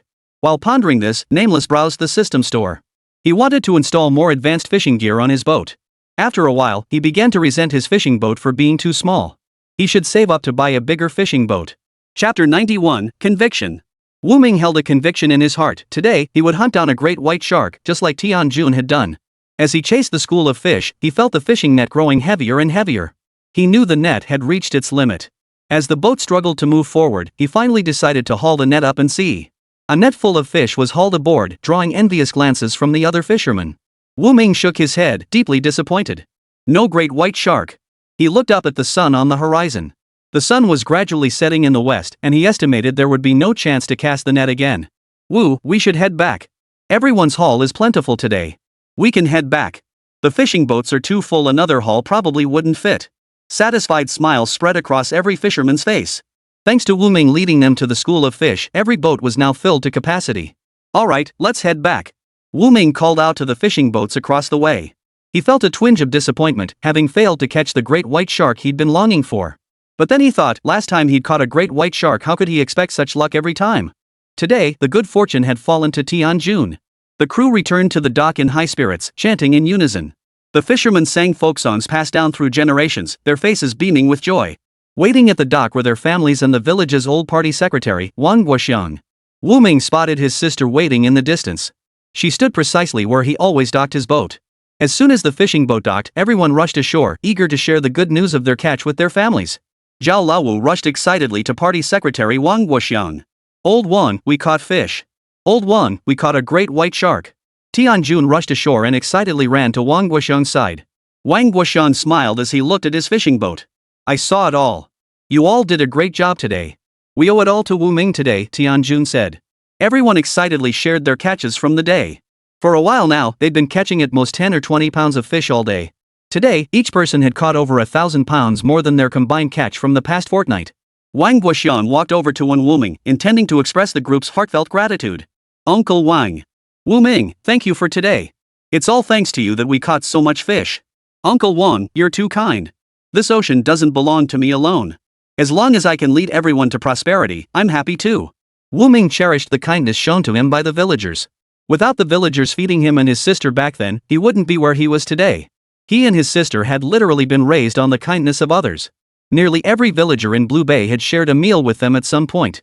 Wu Ming kept this kindness deep in his heart and vowed to repay them properly. "Wu Ming, bring your sister over to our place for dinner today," village secretary Wang Guoxiang told him. Tianjun immediately chimed in, "Wu Ming, come to my place for dinner today. My auntie's cooking is amazing. You and your sister absolutely have to try it. I guarantee you'll be coming back for more." Today, he had caught a great white shark thanks to Wu Ming's luck. He had already notified the fish dealer, who would arrive shortly to haul away the great white shark. The money from selling this great white shark would equal his income for a long time. Though not as large as the one Wu Ming caught last time, it should still fetch a decent price. If he could get half the price of Wu Ming's last catch, he'd be satisfied. Just then, Lu Guowo walked over and grabbed Wu Ming's hand. "Don't fight over this with me. Wu Ming is coming to our place for dinner today, and my little Hong Hong is waiting for us to get home." Hearing this, everyone laughed. With Wu Ming's girlfriend waiting for him to come home for dinner, what else could they say? They could only let Wu Ming go home first to keep Lu Hong Hong company over dinner, promising to treat him to a meal another day. Village Party Secretary Wang Guoxiang had intended to have a proper chat with Wu Ming today, but upon hearing Lu Guowo's words, he had no choice but to abandon the idea. It's still early in the day. Let's head home for lunch first. After we eat, the fishmonger will arrive perfect timing to sell the fish, Lu Guowo told Wu Ming. Clever nodded and followed Wu Jing and Lu Guowo home for dinner. He would come back out to sell the fish after eating. Just then, Tianjun approached Wu Ming and said, "I need your help with something later. I have no experience selling great white sharks. What do you think? How much could this fetch?" Wu Ming examined it and replied, 2,000 yuan shouldn't be a problem. After hearing Wu Ming's words, Tianjun thanked him repeatedly. 2,000 yuan was nearly half his annual income. The surrounding fishermen overheard the farmer's quoted price. They all cast envious glances at Tianjun. A single great white shark fetched 2,000 yuan, and then there were all those smaller fish in the hold. Tianjun estimated he'd make 3,000 yuan today. Such a sum of money would have been unimaginable for Tianjun in the past. He went out to sea hoping only to scrape by and feed his family. Whether he could make a profit was another matter entirely. He always felt fishing was at the mercy of the weather, especially in summer. Summer seas were notoriously unpredictable, often bringing sudden storms and rough waves. One wrong move could cost you your life out there. That's why, even though his family owned a fishing boat, he rarely ventured out to sea. This time, hearing that Wu Ming was leading the expedition, he decided to tag along. Having little experience steering the boat himself, he specifically brought along his uncle, Old Tian. Old Tian had decades of fishing experience under his belt. For someone who only went out to sea a few times a year, he sure knew his stuff. "Uncle, what should we do?" Tianjun stepped forward, flashing an ingratiating smile at Old Tian. "Why ask me? Just wait for someone to come help you haul the fish. When the buyer arrives, he'll figure out how to load them onto his truck." The last time Wu Ming sold the great white shark, Tianjun happened to be away and hadn't witnessed it. Those buyers used a crane to hoist the shark onto the truck. So now, seeing the enormous fish on his own boat, he was momentarily stumped. "Right. You're right. It's not me who should be puzzled, but the buyer." Tianjun slapped his forehead. He felt like he'd finally gotten smart. Old Tian rolled his eyes, pulled out his tobacco pouch, sat down on a rock, and began smoking. "Now that I'm going out to sea more often, could you come with me?" Tianjun, having tasted success, excitedly asked Old Tian. "You want to wear out these old bones of mine? You're as strong as an ox. You've got more stamina than I do." Day after day, Tianjun sat beside Old Tian, showering him with flattery. His uncle had far more fishing experience than he did. Plus, he'd heard Old Tian had been going out to sea with Wu Ming all along. He figured his uncle must have picked up quite a bit of fishing knowledge from Wu Ming. Chapter 92, Wanting to buy a new fishing boat. Everyone knows how skilled you are at fishing. No need to be modest. Our whole family depends on you. Tianjun piled on the compliments one after another until Old Tian finally relented. "Fine. For Binbin's sake, I'll accompany you on your fishing trips from now on." Binbin was Tianjun's little grandson, a very adorable child who loved to run over to Old Tian's house whenever he had free time. Tianjun thought to himself that once he made some money, he'd buy candy for his little grandson. That little guy was such a charmer, he'd even won over his uncle's heart. As uncle and nephew chatted about returning for dinner, the fishermen began trickling in. At that moment, Wu Ming also arrived with Lu Hong Hong. Fishmongers rushing in from the city would haggle with them. And Tianjun's big shark was there too. Amidst everyone's anticipation, they found buyers. The total sale amounted to 2,200 yuan. This price exceeded Tianjun's expectations, and he was so delighted his hands trembled. He never imagined fishing at sea could be so lucrative. He had always thought fishing at sea could only barely feed his family, so he figured it was better to just feed them at home. But to actually support his entire family through fishing? That would be a grueling struggle. He couldn't endure that hardship, which was why he never stayed in the fishing village to fish. "You said you're close with Wu Ming. Go talk to him. Whenever he goes fishing again, make sure he brings me along." "Why just you? Don't I need to take anyone else?" Old Tian rolled his eyes at Tianjun with disdain. "Uncle, that's not what I meant. Why do you always have to argue with me? I was just thinking that if I went out to sea with Wu Ming, we wouldn't even have to fish." Old Tian turned to look at him. "Don't worry. The village chief has spoken to Wu Ming and told him to take everyone out fishing together. Wu Ming definitely won't leave you behind. Hearing this, Tianjun relaxed.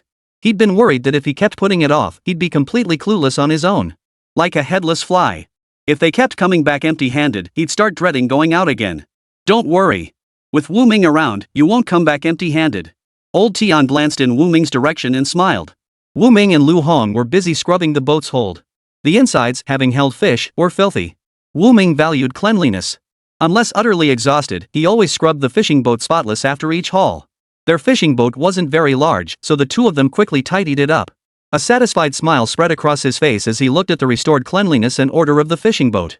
Let's head back now, Wu Ming said to Lu Hong with a smile. The two chatted and laughed as they prepared to head home. Just then, a figure they hadn't seen in days appeared before them. Suhi appeared before you, his face worn with fatigue. I need to speak with you privately. If you have something to say, just say it here in front of everyone, Wu Ming replied, worried Suhi might not want to follow him to a secluded spot. He knew Suhi too well. The man harbored a deep, vengeful streak. He suddenly pulled a knife from his pocket to exact revenge. Suhi scanned the surroundings. After a long moment, he finally decided to settle things right here with Wu Ming. You're the one who spread rumors that Wu Xiao wants to divorce me, right? You're jealous of my happy family life. Suhi insisted Wu Ming was jealous of him? Otherwise, he couldn't get over that mental hurdle. He couldn't figure out exactly how he fell short compared to Wu Ming. Auntie isn't here today. I'm going to teach you a lesson. Lu Honghong, who had been silent beside them, suddenly piped up. Absorbed in his conversation with Wu Ming, Suhi finally turned his attention to Lu Honghong beside him. What do you mean by that? Suhi was furious. If a man had been standing there, he would have already thrown a punch. You said your ex-wife didn't give you a son, so you went out and had a child with someone else. You were the one who did these things first, Auntie. That's why Auntie divorced you. This has nothing to do with Wu Ming. The brutal truth laid bare before him, Sui's heart ached deeply. He and Wu Xiao had been together for decades, and he had long grown accustomed to her presence by his side. Without her constant urging lately, he hadn't even bothered to go out earn money yesterday. He desperately tried to see Wu Xiao, but she avoided him. He'd heard that Wu Xiao and Wu Ming had been spending a lot of time together lately. That's why he came looking for us. His purpose in seeking out Wu Ming wasn't to confront him. Rather, he hoped Wu Ming could help persuade Wu Xiao. So the one with the real problem is you. Not Wu Ming. Lu Honghong stood boldly in front of us. Suhi's eyes locked onto Wu Ming.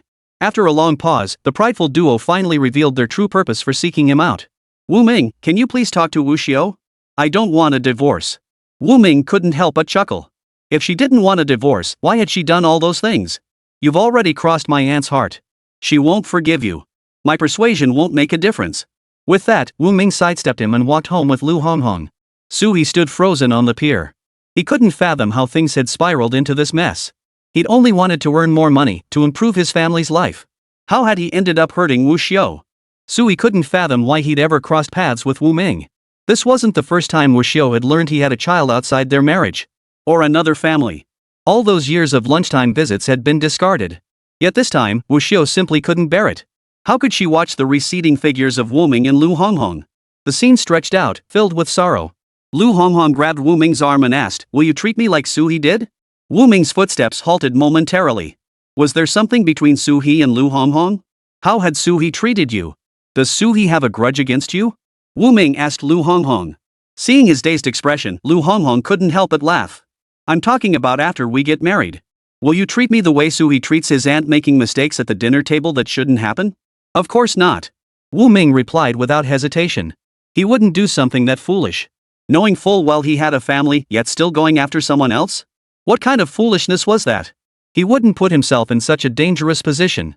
He just wanted to live a peaceful life. To feel happy himself, to make his sister happy, and to ensure the happiness of those he cared about.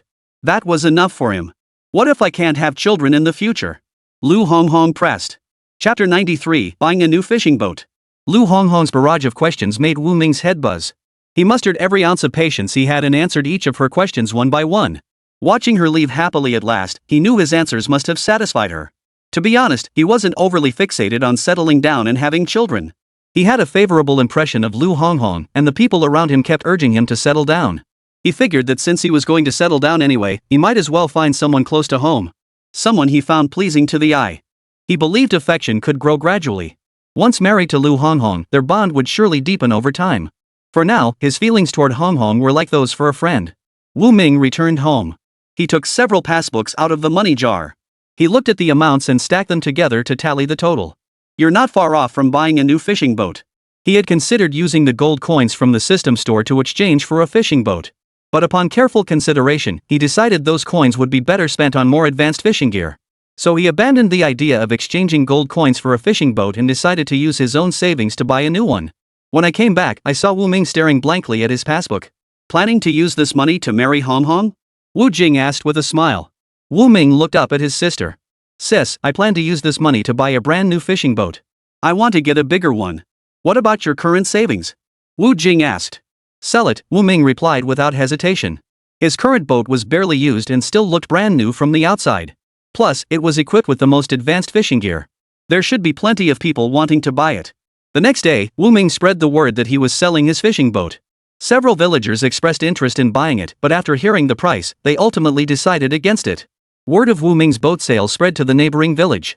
Led by Zhao Lawu, people from the neighboring village came to find Wu Ming to buy the boat. This fishing boat is brand new and barely used. My asking price is 8,500. 8,500 is too expensive. Can you lower it a bit? Asked the fisherman from the neighboring village. I'll take 8,000, that's 500 off.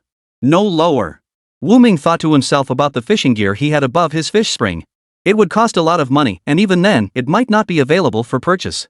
Don't rush your decision. Come with me to the fish spring first. Take a look at the equipment up there before you decide. Wu Ming led the fisherman from the neighboring village to his own fishing boat. As they walked, he explained, all this fishing gear comes with the boat. Buying the entire vessel is a surefire deal. Typically, when others sell fishing boats, they remove the nets beforehand, they never sell them together. But Wu Ming was different. He intended to sell everything on the boat as a complete package. With this gear, one person can fish alone at sea. Even fish weighing 100 or 200 pounds are no problem. Fishermen from the neighboring village eyed the gear on Wu Ming's boat with growing interest. After much hesitation, they gritted their teeth and decided to buy it. I'll take it. This time, the fisherman from the neighboring village brought ample cash. He quickly exchanged cash for the gear with Wu Ming and sailed back to his own village in Wu Ming's boat. Wu Ming watched his small fishing boat recede into the distance, a pang of melancholy stirring within him. He felt reluctant to part with this little fishing boat that had accompanied him on his hunts for great white sharks. But this small fishing area was simply too confined, preventing him from fully utilizing his skills. He wanted a bigger fishing boat to catch more fish. Now that the old fishing boat was sold. Next step, buying a new fishing boat. Early the next morning, Wu Ming boarded the bus bound for the shipyard. Their small fishing village was remote, and knowing he'd need to transfer vehicles multiple times, he rose early to depart. He carried several tens of thousands of yuan in his pocket. In those days, traveling wasn't very safe, and he worried that carrying too much cash might make him a target. Wu Ming used this simple bag to hold the tens of thousands of yuan. He arrived at the shipyard with his entire fortune. Seeing the ships at the shipyard, each larger than the last, stirred his heart. But with his limited savings, he couldn't afford a large fishing vessel. Wu Ming approached the shipyard manager and explained his purpose. You want a large fishing vessel. The conditions you just mentioned, I happen to have a boat that meets all of them. With that, the shipyard manager stood up. I'll take you to see it. Wu Ming followed the shipyard manager to where Captain Zhao was inspecting the newly completed fishing vessel. We entered a large warehouse where a brand new, untouched fishing vessel sat. Painted entirely in bright vermilion, Wu Ming instantly fell for this vessel designed to haul in the catch. What's the price? Wu Ming asked. Young man, if you're serious about buying it, I'll sell it to you for 40,000 yuan. 40,000 was already a steep price. Can you go any lower? Wu Ming asked. He wanted to save every penny he could. He couldn't possibly spend every last cent he brought with him and be left without money for the trip back. No lower. Go ask around if I'm ripping you off. Some fishing boats smaller than this go for the same price. Wu Ming thought it over, then gritted his teeth and paid the full amount. Yu Xian will deliver it to you. Rest assured. The shipyard was very close to the sea. Whenever a large fishing boat was completed, it was launched directly into the water. Can I launch it today and drive it back myself? Sure. The shipyard owner agreed with a smile. He knew many people came to buy fishing boats. He was delighted and couldn't wait to take the boat home. He wanted to show it off to his sisters. He figured Wu Ming, in his current state, probably wanted to drive the boat back to show off too. Wu Ming, however, had no such thoughts. His desire to drive the boat back was purely to save on transportation costs. Besides, it was already getting late. There might not even be any transportation back.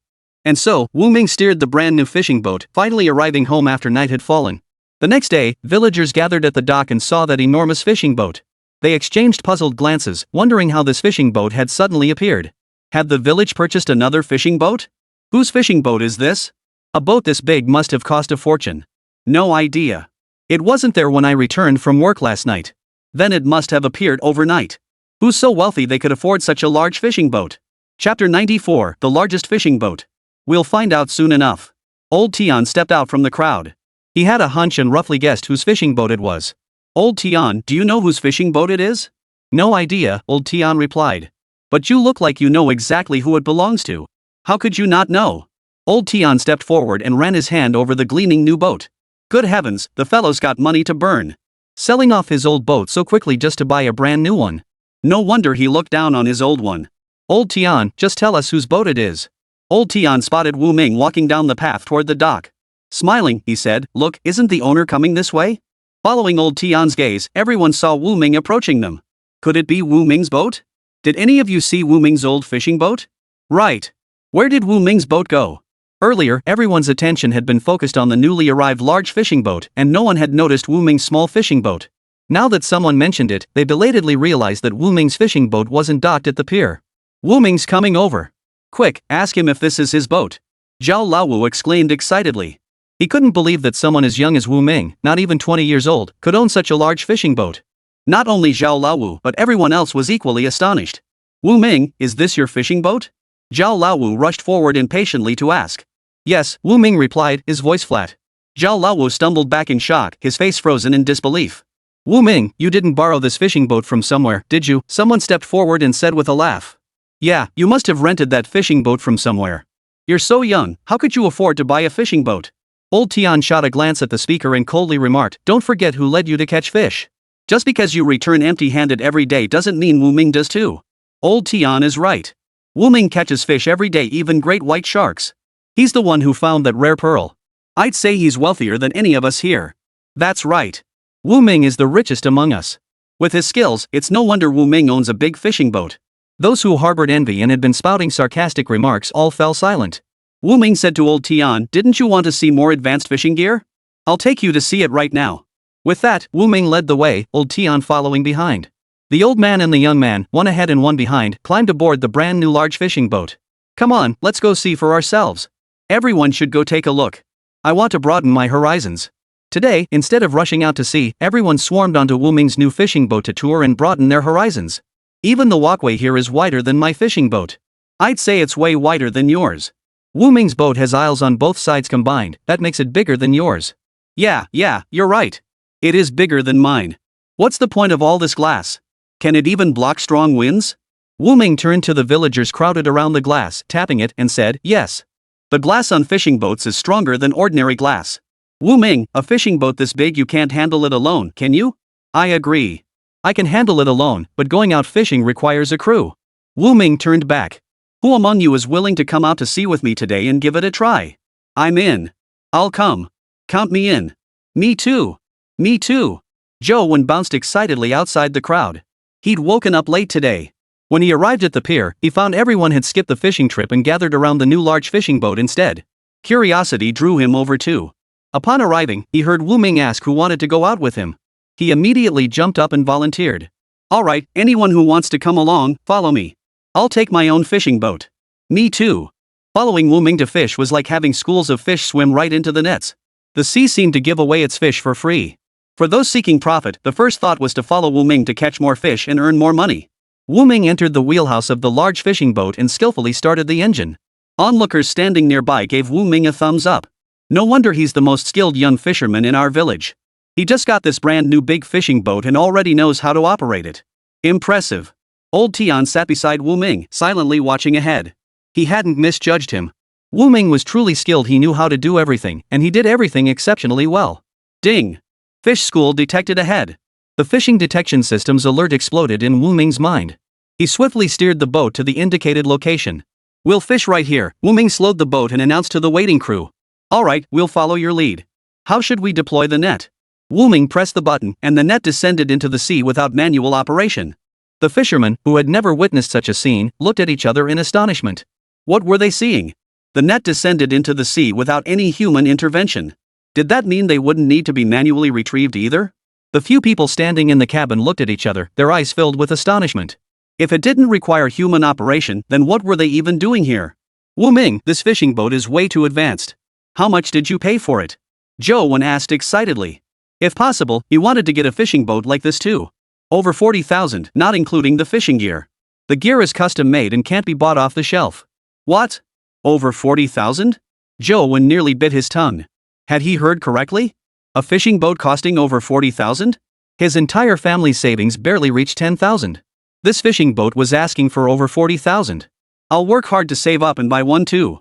He couldn't afford it now, but he had to have a dream. Ming's fishing boat was the very goal he was striving toward. Completely stunned by the advanced equipment on Ming's fishing boat, the crowd craned their necks to peer out at the sea. They all wanted to see how effective Ming's fishing boat would be in its final haul.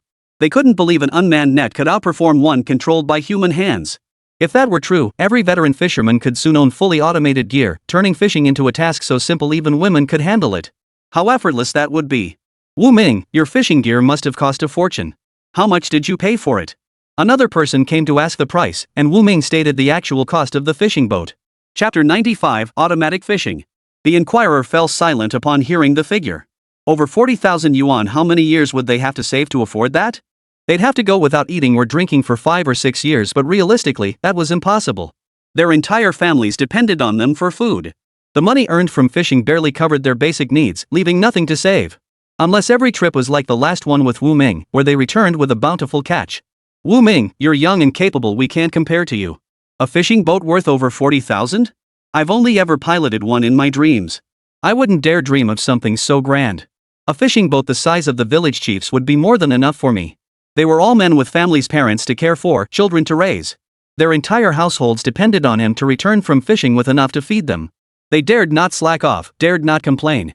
Any lapse in focus would mean hunger for their entire families. That's enough. Haul in the nets. Ming's words instantly captured everyone's attention. The moment of truth had arrived. They were eager to see whether their own skills or Ming's automated fishing boat would prove superior. Ming pressed the net hauling button. He waited confidently for the net to rise. He always had great faith in high-tech innovations. When the net surfaced, brimming with fish, everyone was stunned. Only Ming wore an expression of understanding.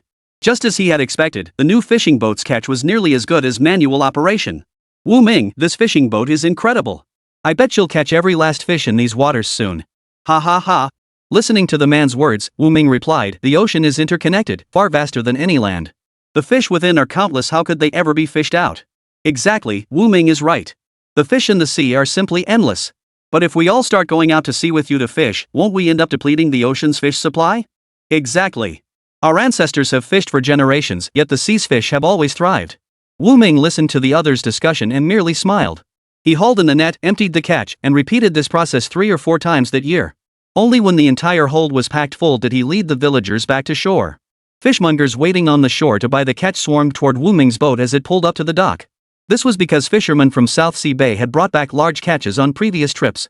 The fishmongers knew that fishermen from South Sea Bay always brought in the largest catches, so they arrived early to wait at the pier.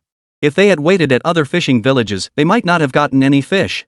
But at South Sea Bay, they had no such worries. Look! That big fishing boat is loaded with fish. I'm taking all the fish on that boat. There must be over 10,000 pounds here. Can you really take it all by yourself? Quiet, everyone. We all get a share. Mr. Chen, the most respected fishmonger, approached. He stared at the brand new fishing vessel about to dock. When had South Bay ever seen such a massive fishing boat? As the vessel docked, fishermen who'd just witnessed its catch murmured among themselves. Old Zhao, when did your village acquire such a large fishing vessel? Did your village pool funds to purchase it together? Chen Zhishuan asked Zhao Laowu, who had just stepped ashore. Mr. Chen, are you here to buy fish? Chen Zhishuan nodded. Well, you've come at just the right time today. Ming's boat has every kind of fish imaginable. Chen Zhishuan looked at the brand new fishing vessel. Could this boat belong to Ming?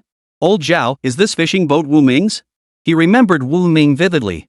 The young man who had single-handedly caught a massive great white shark. He had even given the young man his business card last time.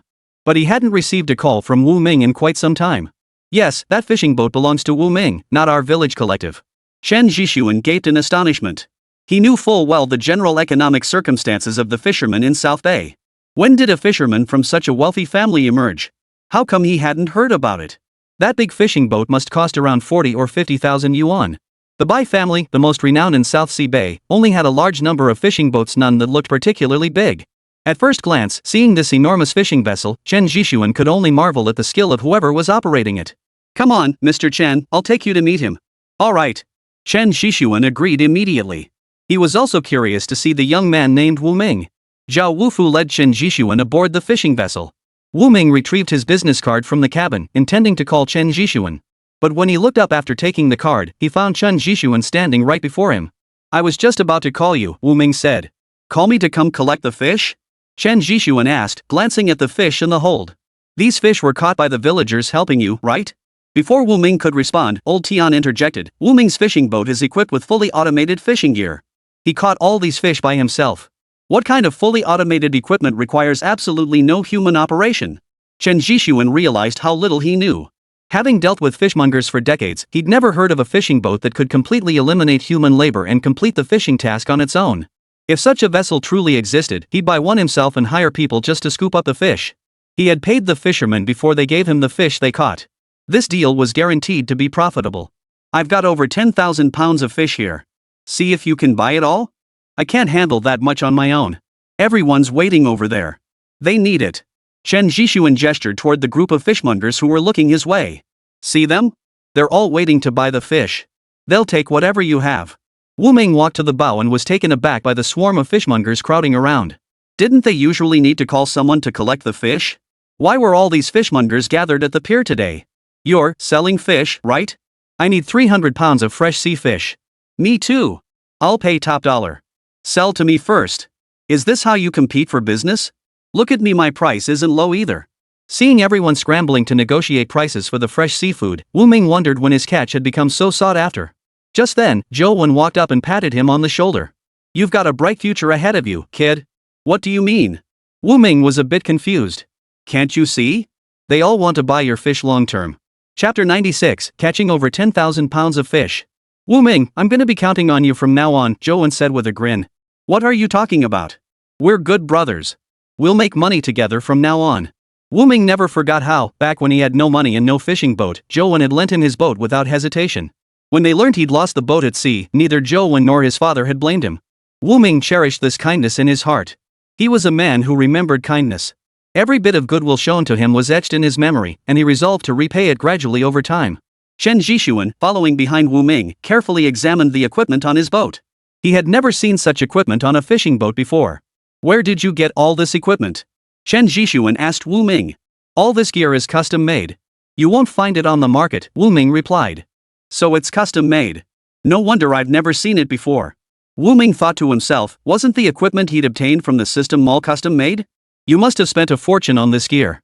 "Not much, just a few thousand yuan." Zhou Wen gasped. A few thousand yuan was a lot of money in his eyes, but to Wu Ming, it was nothing more than not much. He and Wu Ming were the same age. Wu Ming had managed to accumulate so much money, while he himself had only a few yuan in his pocket. Why was the gap between people so vast? Chen Zhishuan and Wu Ming walked and talked, settling on a price for the fish. They also agreed that whenever Wu Ming had fish, he would prioritize supplying them to Chen Zhishuan. Chen Zhishuan's large truck was parked by the shore. Hired workers came one after another to help load the fish onto the truck. Nearly the entire village had gathered to watch Wu Ming's large fishing boat. Lu Honghong, who had just returned from the city, also came over. Upon learning that Wu Ming had purchased another brand new fishing vessel, Lu Honghong jumped for joy. "Mom and Dad, I'm going to the pier to see Wu Ming first." "I'll go with you," Lu Guohua told Lu Honghong. "Dad, hurry up. I can't wait to see it." Watching his daughter urge him on, Lu Guohua quickened his pace. It was only a few dozen meters from their home to the dock. After rounding the corner, they could see the pier packed with people. They were all villagers who had come out to watch the commotion. Several trucks were parked along the small road by the dock.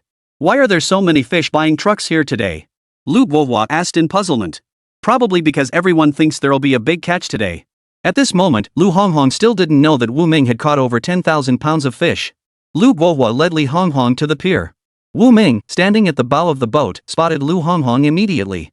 He smiled and waved at her. "Honghong, I'm here." Honghong also spotted Wu Ming standing at the bow. "Mr. Chen, I'll talk to you later." Wu Ming jumped off the boat, eager to share his good news with Lu Honghong. Yesterday, when his new fishing boat had just arrived at the shore, he had wanted to tell Lu Honghong the good news. But at that time, he saw that Lu Honghong's door was closed. Worried he might disturb her, he decided not to go over. "Brother Ming, did you go fishing again today?" "I did. Come see my brand new fishing boat." Wu Ming led Lu Honghong aboard his large vessel. Lu Honghong could hardly believe her eyes. Wu Ming had actually bought such a large vessel. Lu Guohua followed behind Lu Honghong. Hearing Wu Ming's words, he couldn't help but ask, "Did I hear you right, Wu Ming? You said this fishing boat is yours?" "Uncle Lu." Wu Ming quickly greeted Lu Guohua. "Yes, uncle. I bought this fishing boat just last night. Today was lucky we caught over 10,000 pounds of fish in a single trip out to sea." By this time, the hold was nearly empty. What does 10,000 Jin mean? Over 10,000 pounds of fish equaled more than someone else's monthly earnings. Lu Guohua couldn't help but feel secretly pleased his daughter had truly hit the jackpot. He genuinely liked Wu Ming, his soon-to-be son-in-law. "Made a pretty penny today, huh?" Lu Guohua remarked. "I haven't sold everything yet. I won't know the exact amount until everything's sold." This catch was too diverse, all kinds of fish, each with different prices. So when asked to estimate his earnings, he truly couldn't say. At least a few thousand, maybe even 10,000 yuan? Pretty much. "Brother Ming, you're amazing," Lu Honghong couldn't help but praise from the side. "Honghong, next time I'll take you out to sea with me. When you catch a shark, we won't have to struggle with it like last time, we can just haul it up by force." His fishing fleet had been upgraded with the most advanced fishing equipment. If he hooked a great white shark, the vessel's capture system would activate at full capacity, hauling the predator directly onto the fishing boat. "Sounds great. I'll be waiting for you to take me out." Lu Honghong eagerly anticipated her next trip out to sea with Wu Ming. If I wanted to keep chatting with Wu Ming. Other fishmongers approached Wu Ming to settle their accounts. To avoid interrupting his future son-in-law's work, Lu Guohua swallowed his words. "Dad, did you see that? Brother Ming? He's better than everyone else. My judgment wasn't wrong, was it?" "Absolutely. Ming's been a fine lad since childhood." Upon hearing this, Lu Honghong smiled at her father, Lu Guohua. Last time, someone had nearly gotten beaten up by Wu Ming, yet still accused him of peeping. But he owed He Limin a debt of gratitude. Without him, he wouldn't have known how to approach Wu Ming. Because at some point, we gradually drifted apart from him. When they were little, the group of them had been so close, always playing together.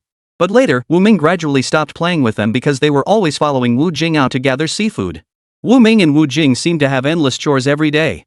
They simply didn't have time to play like other kids. It wasn't until she grew up that she understood. All along, we'd been shouldering the burdens of our families. He Limin forbade him from playing. It wasn't until He Limin and Wu Ming completely severed ties that Wu Ming's life began to improve day by day. Lu Honghong admired you from the bottom of her heart and felt deeply for all the hardships Wu Ming had endured. Even her mother told her that Wu Ming and Wu Jing had endured immense hardship. Lu Honghong felt fortunate to have such wonderful parents, yet her heart ached for all Wu Ming and Wu Jing had endured. "Make way! Make way!" A huge fish was hauled out of the net. Everyone stared in astonishment at the unusually large hairtail, their mouths agape. Chapter 97, Selling Fish. "Is that a hairtail?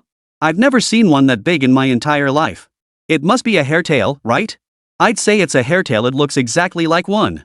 People buzzed with speculation about this giant fish resembling a hairtail. Zhang Zhishuan pushed through the crowd to Wu Ming's side. He stared at Wu Ming in astonishment. "What did you use to catch it?" He had already seen all of Wu Ming's fishing gear on his boat, but upon seeing this enormous hairtail, he couldn't help but ask again. "Just the fishing gear I have on my boat." Wu Ming wouldn't admit he'd used deep-sea gear to haul up this enormous deep-sea yellow-striped hairtail. Fishermen rarely encountered deep-sea species in their daily catches, so this was the first time they'd seen such a massive hairtail. "Are you buying this fish?" Wu Ming asked Zhang Zhishuan. "Huh?" Zhang Zhishuan stared at the enormous fish for a long moment. "Is this fish tasty? Deep-sea fish should be pretty tasty, right? You take even great white sharks. This edible yellowtail should taste better than a great white shark," Wu Ming said. "Don't worry, I'll find a way to sell these fish for you. Even if I don't want this mackerel, my friend probably will." His friend ran a processing plant. He'd take any edible fish, though the price wouldn't be high. "Does your fishing boat have deep-sea fishing equipment?" You didn't speak, just nodded. Seeing Wu Ming's reaction, Zhang Zhishuan suddenly understood.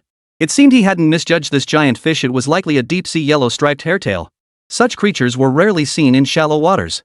"I have friends who study marine biology. They'd be very interested in your fishing boat. If your friends wish to conduct marine biology research, have them come find me." Wu Ming instantly grasped his meaning. Dealing with experts researching marine life and ocean currents could be quite lucrative. When he bought this massive fishing vessel, he'd considered converting it into a sightseeing boat. "So you really are just an ordinary little fisherman by the sea?" Zhang Zhishuan said with a raised corner of his mouth, his words carrying a hint of implication. "Of course I'm just an ordinary fisherman from South Bay. If you don't believe me, go ask around." Wu Ming exhaled a heavy breath, his voice lingering with unfinished thoughts. "My father died young, and later my mother passed too. My sister and I relied on each other for survival. I also had a stepfather who was a gambling addict. Not long ago, I cut ties with him and sent him to prison. Wu Ming recounted this evening's events with unusual calmness, leaving Zhang Shushuan once again visibly stunned. He wondered if this man had somehow gained divine favor. You can ask anyone in the village about my story. You earned enough to buy a new fishing boat so quickly I thought you were some rich man's son. I'll be even more playful tomorrow. He planned to collaborate with Chen Jishuan long term, so he patiently chatted with him a bit longer. Chen Jishuan's contact sold Wu Ming's beltfish. Brother Ming, you're famous in our village again, Lu Honghong said as she approached us. Hasn't Wu Ming always been our village's celebrity? Yeah, we've always been the celebrities of our village. Whether it was Wu Ming competing against He Limin before or against Zhang Mazi from another village, Wu Ming always came out on top. Later, he competed in a beachcombing contest and unearthed a rare pearl. After that, he returned with bountiful catches time and again. Soon enough, he earned enough to buy a large fishing boat. Wu Ming's luck surpassed that of any of them. We're riding your coattails. I didn't catch much rain today either, remarked a villager who'd sailed out fishing with Wu Ming. I should have gone out with you too. They had gathered around Wu Kun's fishing boat to watch the excitement, so they hadn't gone out in their own boats. Now, seeing those who had gone out returning with full nets, envy flickered in their eyes. They regretted not going with him. There'll be plenty of chances. Wu Ming will be heading to the sea often from now on, we just need to tag along. Wu Ming, you agree, right? Yeah, whenever I go out to sea, I'll call everyone along. As long as you're free, you can come with me. Let's make money together and prosper together. Wu Ming said to the group with a smile. Watching Wu Ming surrounded by the fishermen, Chen Jishuan felt a sense of wonder. Despite his young age, the veteran fisherman seemed to hold him in high regard. He wondered, was this what true ability looked like? Wu Ming's fishing skills surpassed any of theirs, so they were genuinely convinced by his abilities. Before long, the men Zhang Jishuan had brought along carried off the exceptionally large hairtail from Wu Ming's fishing boat. Though they hadn't caught a great white shark this trip, he'd earned nearly 10,000 yuan. Clutching a thick stack of cash, Wu Ming headed home with Lu Honghong. Everyone watched as Wu Ming collected his payment, their eyes filled with envy. If only they could earn this much in a single trip like us, they'd be smiling in their sleep. Their fishing boats weren't as advanced as Wu Ming's, so the amount of fish they could catch in a single haul was limited. Even when they went fishing with Wu Ming and returned with full nets every time, making 10,000 yuan was still nearly impossible. They envied Wu Ming while working hard at fishing. Word of Wu Ming's fishing prowess spread throughout the entire bay. Even fishermen from neighboring villages knew that in South Sea Bay, there was a young man named Wu Ming who was exceptionally skilled at catching fish. Carrying large sums of cash wasn't entirely safe, so the next day, Wu Ming took his sister to town and deposited all the money earned from selling fish into a bank account. After depositing the money, Wu Ming took his sister shopping for some new clothes. Summer was drawing to a close, giving way to autumn and winter. Autumn and winter by the sea always brought cool sea breezes, requiring the purchase of some thicker clothes. Wu Jing was reluctant at first, but after much persuasion, she agreed to buy a few pieces. Ah Ming, you're spending so much on me again. Why buy me so many clothes? We have leftover fabric at home, I can make them myself. Sis, those thin fabrics are for summer. How can you use them for autumn and winter clothes? Wu Ming paused, then continued, if you catch a cold, the medicine will cost way more than the clothes. So why skimp on a few pieces of clothing? Wu Ming's words struck Wu Jing as perfectly reasonable, and she shut her mouth. Chapter 98, Seeking Collaboration. Second sister, why aren't you saying anything? Do you think I make sense? You smiled as you looked at your sister walking beside you. Wu Jing shot him a sideways glance. You're full of twisted logic. How is that twisted logic? Think about it. In winter, the wind by the sea is fierce.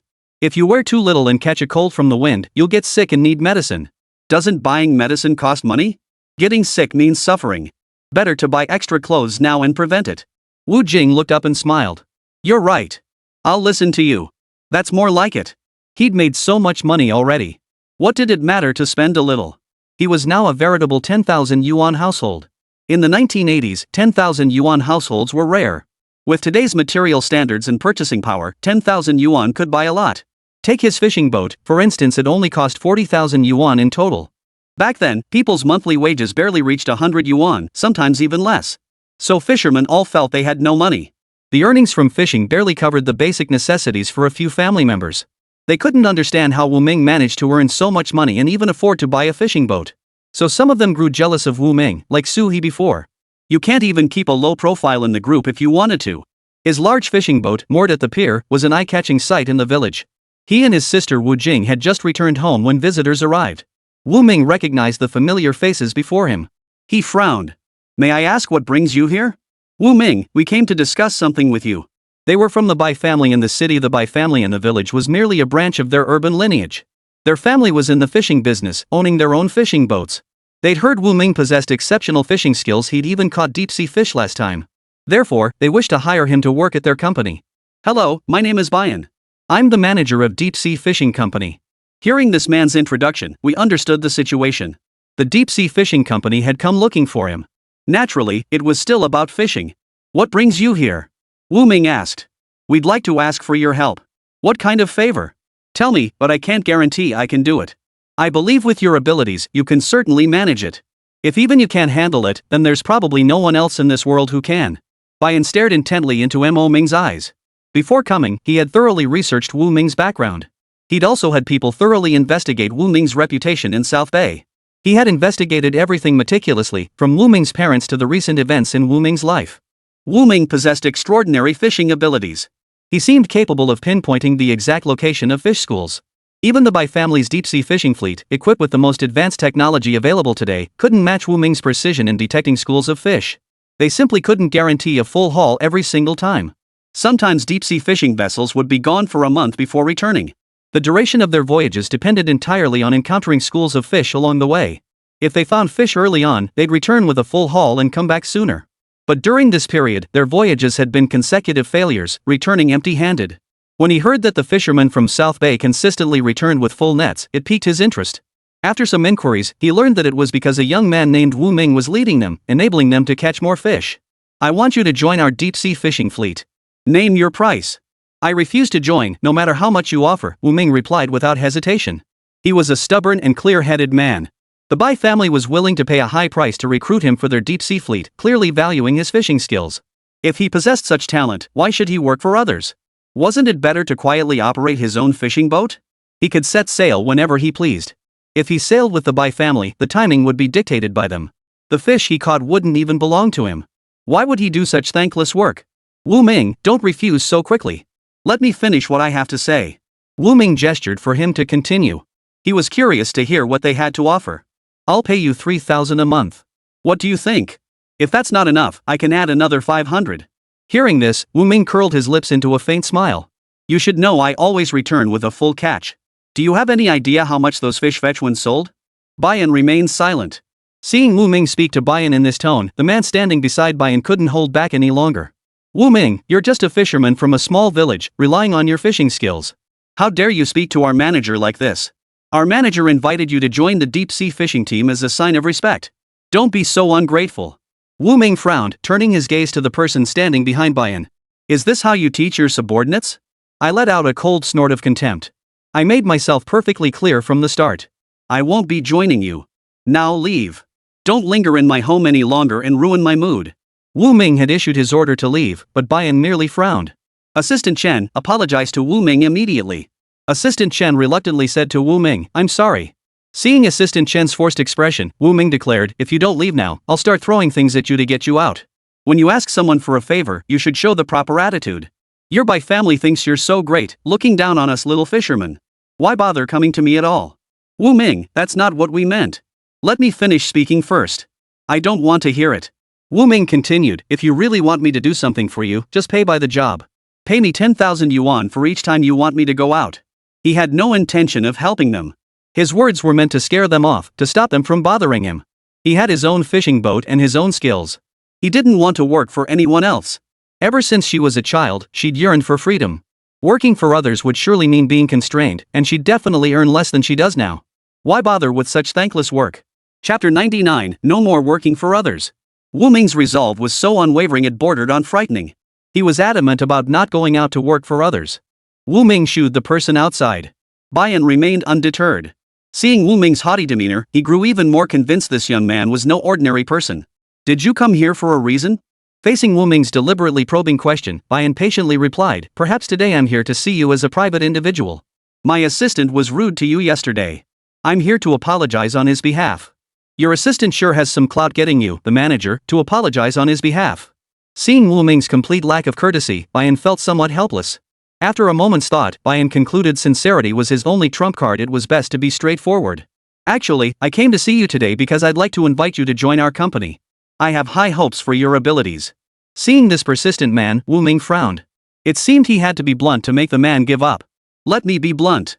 A single fishing trip on my boat nets nearly 10,000 yuan in sales. Are you offering me 300,000 yuan a month? How could that be possible? He couldn't believe Wu Ming's fishing boat could yield such a huge profit from a single catch. Why not?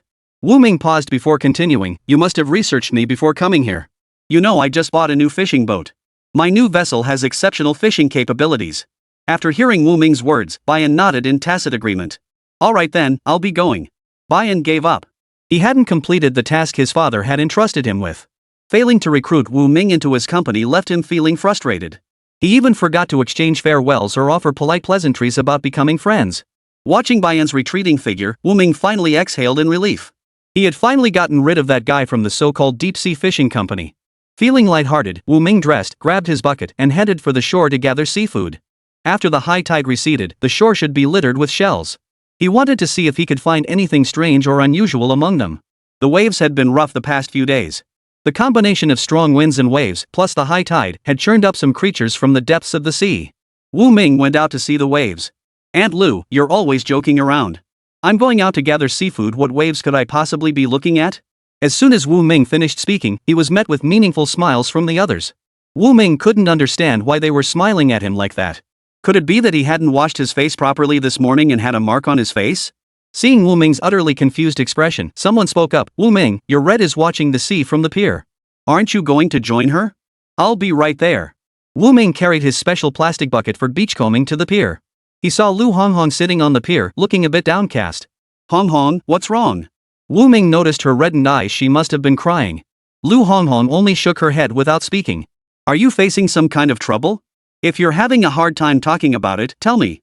I'll help you figure something out. Wu Ming thought to himself that he had money on hand now. As long as it was something he could manage, he was certain he could help Lu Honghong. Brother Ming, you're becoming more and more outstanding. I feel like I'm less and less worthy of you. Why would you think that? Have I not been good enough to you? Lu Honghong shook her head, her eyes reddening further. It was precisely because we treated him so well that he felt unworthy of Wu Ming. Now that we're becoming wealthier, many girls in the village want to marry Wu Ming. Yesterday his parents urged him to marry Wu Ming sooner. But he promised us before that he'd wait a few more years to get married? Hearing this, Mom felt certain more complications would arise in their future marriage. Hearing his parents' words, the thought of being separated from Wu Ming in the future made her heart ache. Honghong, say something. You're just crying and not talking. You're going to drive me crazy. Even after living twice, Wu Ming still lacked experience with girls. After Wu Ming's repeated urging, Lu Honghong finally spoke up. Brother Ming, I feel I'm not worthy of you. How could you not be worthy? I'm the one unworthy of you. You're the finest girl in our village. Now you have a brand new fishing boat and plenty of money. There are many girls in the village who want to marry you. Hearing this, Wu Ming suddenly understood the source of Lu Honghong's sadness. Honghong, rest assured. Though we're not married yet, you're the only one in my heart. You always will be. No one can ever take your place in my heart. Wu Ming said earnestly to Lu Honghong. In his eyes, Lu Honghong was a hardworking and courageous young woman. After he bought the new fishing boat, the village party secretary, Wang Guoxian, had also brought up the topic of marriage. The village chief had suggested that Ah Xiang marry him. His feelings for Ah Xiang were purely those of an older brother toward a younger sister. Unlike his feelings for Honghong. Every time he saw Honghong, he felt genuinely happy. Seeing her unhappy made him anxious. When he was with Honghong, he felt his heart skip a beat. He knew that must be what it felt like to fall for someone. Really? Lu Honghong tilted her head, her eyes glistening as she looked up at Wu Ming. Of course it's true. My feelings for you are genuine. I believe you. Wu Ming smiled as he wiped the tears from her face. Alright, no more crying. I'll take you to the shore. If something like this happens again, just tell me. Don't hide by the sea crying alone. If you stay by the shore by yourself, people will think I'm bullying you. I don't want to be that heartless, unfaithful person. Brother Ming, you're not heartless. You're a kind-hearted person with a good soul. Come on, let's go beachcombing. At Wu Ming's urging, Lu Honghong caught up with his pace. Walking side by side, they drew many warm smiles from the villagers. Lu Honghong felt a bit embarrassed under their gaze. Honghong, what took you so long? Lu Honghong's aunt, Lu Lifan, scolded her. No, did you bring me a bucket? Lu Honghong was completely baffled. He had asked her to bring a bucket every day. My parents didn't tell me to bring a bucket when I left home. Looks like they forgot. I'll go back and get it myself. My legs are long. I'll go get it for you, Wu Ming offered to Lu Honghong. Well, thank you then. Watching Wu Ming dash off, Lu Lifan leaned close to Lu Honghong and whispered, see how kind he is to you? Don't listen to your mom's nonsense. I think Wu Ming only has eyes for you. Chapter 100, Seeking Cooperation. Auntie, I understand. I won't doubt Wu Ming's feelings for me anymore, Lu Honghong said. Not long after, Wu Ming returned with a sturdy plastic bucket for Lu Lifan. Just as they were about to start fishing, Wu Jing approached again. Ming, some people came to the house specifically asking for you, Wu Jing said, looking somewhat flustered. She had never encountered such a situation before. The visitors from the city wore flashy clothes. Just standing there, they radiated an oppressive aura. Did they say who they were? Wu Ming asked. Something about a research bureau. Wu Ming frowned. What could the research bureau possibly want with him? Whatever bureau it was, it should have a proper name. After informing Lu Honghong and the others, Wu Ming followed Wu Jing home. Back home, Wu Ming met the three individuals who had come looking for him, an elderly man and two young adults in their 20s. The three men were dressed impeccably, and from their hair to their clothes, it was clear they were not ordinary people. Wu Jing stepped inside. You're looking for my brother? I've called him back. What business do you have with him? Hello, Comrade Wu Ming. An elderly man with graying hair stepped forward, extending his hand to shake Wu Ming's. Hello? Wu Ming shook his hand, then asked with some confusion, what business do you have with me? We're researchers from the Marine Biology Institute. My name is Zhao Side. These two are my students, Lu Hua and Chen Li. I've heard you're the most skilled fisherman around here, and you own a fairly advanced fishing boat. I'd like to discuss a potential collaboration with you. Sounds good. Wu Ming agreed immediately. Zhao Side was taken aback by Wu Ming's straightforwardness. Aren't you going to think it over? I haven't even mentioned the compensation yet. Wu Ming reflected that he had once pursued marine biology research himself. Now a common fisherman, seeing colleagues in need, he felt compelled to assist where he could, considering it an act of goodwill. How much can you pay me? Wu Ming asked. Zhao Side's expression stiffened. I can offer you 500 yuan a month, provided you take us out to sea whenever we need to go. You don't go out every day, do you? 500 won't cover it. Zhao Side looked slightly embarrassed. I won't go out more than 20 times a month. Just take us along when you go fishing. Think of it as taking us sightseeing. That's acceptable. Alright, it's settled then. Once I finish my arrangements, I'll let you know when we're heading out. Alright. Zhao Side stood up and shook hands with Wu Ming to say goodbye. He'd expected the 500 yuan deal to fall through, but Wu Ming had agreed without hesitation. Wu Ming saw Zhao Side out the door and watched as the three of them got into the car and drove away. Once seated in the car, Zhao Side let out a long sigh of relief. He had managed to save another chunk of his budget. For his research project on rare marine life, the funding he'd secured was limited. 500 yuan a month for field trips was already pushing his budget to the limit. Professor, we could have hired any fisherman to take us out to sea for just over 100 yuan. Why did you insist on this, Wu Ming? No one else has fishing gear as advanced as Wu Ming's, nor a boat as large as his. Do you really want to risk falling into the sea from a small fishing boat during rough weather? I'm doing this for our scientific research and your safety. You've shouldered everything, teacher. We won't let you down. We'll study diligently under your guidance. Meanwhile, after seeing off the researchers from the Marine Biology Institute, Wu Ming turned to continue his coastal foraging. He had barely taken a few steps when he heard people gossiping about him behind his back. Did you hear? Wu Ming's in trouble. What kind of trouble? I just saw 3 plainclothes officers come looking for him. They specifically asked for Wu Ming. Wu Jing even ran all the way to the beach to call him home. After he got back, he shut the door immediately. No one knows what he and those 3 are talking about inside. It's weird how Wu Ming suddenly has so much money, don't you think? I heard his new fishing boat cost over 40,000 yuan. How could an ordinary fisherman afford that? I also heard his family plans to build a new house. That'll cost a fortune too. Listening to the increasingly wild rumors swirling among the 3 women, Wu Ming frowned and cleared his throat twice as he walked past them. Spotting Wu Ming approaching, the 3 women scattered in a hurry, each with a different expression. Once Wu Ming had walked away, the 3 women huddled together again. They pointed at Wu Ming and began whispering among themselves. Soon, rumors about Wu Ming being investigated spread throughout the village. Wu Jing clutched Wu Ming's hand and said, "Why don't you explain yourself when they're talking about you behind your back like that?" "The more I explain, the more they'll think I'm guilty," Wu Ming replied after a moment. "If I'm not arrested in the coming days, these rumors will die down on their own. Then no one will gossip behind my back anymore." Wu Ming knew full well that as the wealthiest man in the village with the largest fishing boat and the most abundant catch, he was bound to attract envy. Those envious souls would inevitably gossip behind his back. He couldn't possibly defend himself every single time. How could those people be like that, Ming? Wu Jing stamped her foot in frustration, yet felt powerless. As Wu Ming said, people have their own opinions, and he couldn't possibly explain himself every time. The more he tried to explain, the more convinced those people might become that there was something to it. "Sis, don't get so worked up. Just ignore them." Wu Ming turned to clean the fish he'd caught during today's tide pooling expedition. "I just can't stand it. You've done so much for them, and they turn around and gossip about you. Sis, don't be angry. Today I'll make you some crispy fried fish. I caught a lot from the sea today. Wu Ming smiled as he tried to console his sister. After Wu Ming's words, Wu Jing's mood improved considerably. Her attention shifted to the fish we caught during today's beach foraging. She always felt her brother had a bit of luck on his side. Fish others couldn't catch, he always managed to snag. Ming, should we call Hong Hong over to eat with us? Probably not. Hong Hong's family caught plenty of fish today too. With the recent big tide going out, there's been an abundance of fish and crabs along the shore. Wu Jing, who had been busy with chores at home lately and hadn't gone out to sea, felt a surge of interest upon hearing Wu Ming's words. Hearing you talk about it makes me want to go beachcombing with you, Wu Jing said, looking up at Wu Ming with a smile. Sis, why don't you take tomorrow off and come beachcombing with me? Chapter 101, The Fisheries Bureau Visits. Wu Ming hadn't been busy fishing lately. He stayed home most days, occasionally heading to the beach to gather seafood. The fishermen in the village were all hoping he would go out to sea to fish, thinking they could catch some fish with him. Nearly a week had passed since the rumors about Wu Ming being investigated had gradually died down. Since Wu Ming hadn't been taken away, he and Wu Jing continued living peacefully in their small fishing village by South Sea Bay. Yesterday, Wu Ming was preparing to resume fishing. He went to notify the fishermen who wanted to go out with him. They agreed to head out early today. But just as Wu Ming was about to leave, several cars pulled up on the small road outside his house.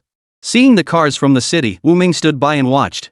Several people got out and approached him to ask, "Excuse me, where is Wu Ming's house?" Wu Ming paused, then replied to the visitors, "I am Wu Ming. Is there something you need from me?" Wu Ming assumed it was another researcher coming to find him. "We're from the Qianhai City Fisheries Bureau. We'd like to speak with you. I'm about to head out fishing. If you have something to say, get it out quickly," Wu Ming told the middle-aged man speaking to him. The man observed Wu Ming's demeanor and thought to himself, just as the informant said, Wu Ming goes out fishing every single day. He catches over 1,000 pounds of fish each trip, causing severe damage to the marine ecosystem.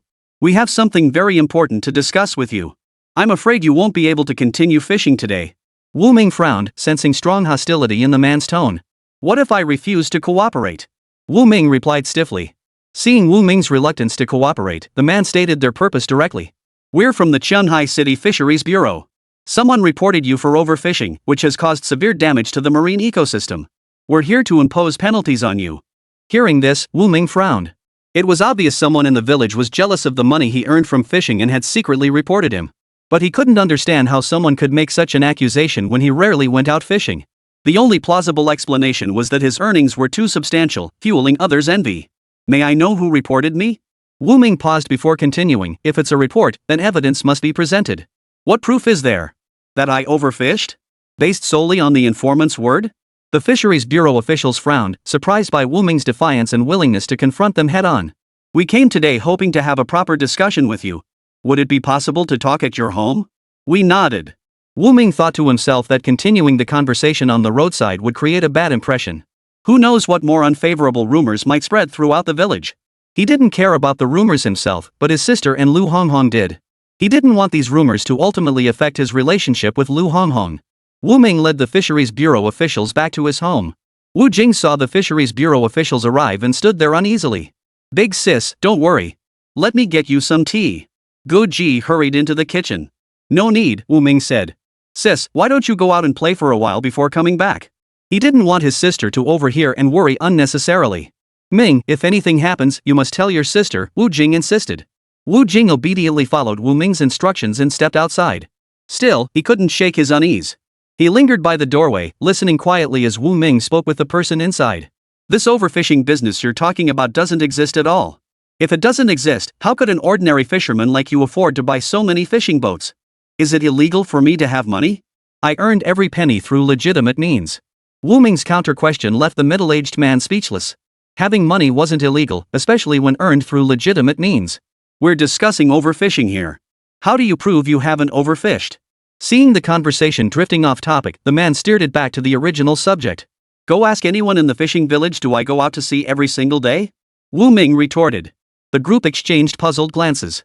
Could the tip they received have been wrong? "Get your facts straight before coming back," Wu Ming declared confidently, his tone unwavering. Just then, seeing Wu Ming hadn't gone to the pier yet, everyone rushed over to find him and go fishing together. "Jing, where's your Wu Ming? Everyone's waiting for him to go fishing together."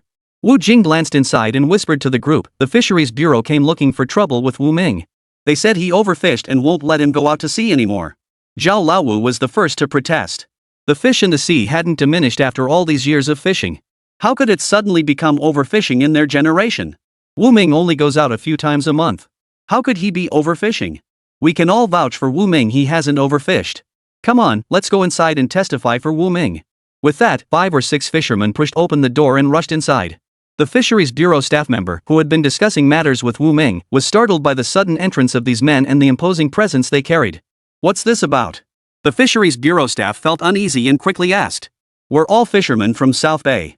We can testify that Wu Ming hasn't overfished. He barely goes out to sea a few times a month. How could he be overfishing? That's right, all of us can vouch for Wu Ming. Some bastard must be jealous of Wu Ming and reported him. Don't you agree? The blunt words left the fisheries officers visibly uncomfortable. We're here today to issue a warning, not necessarily to impose fines, the Fisheries Bureau staff member said with a frown. What? You still want to fine us?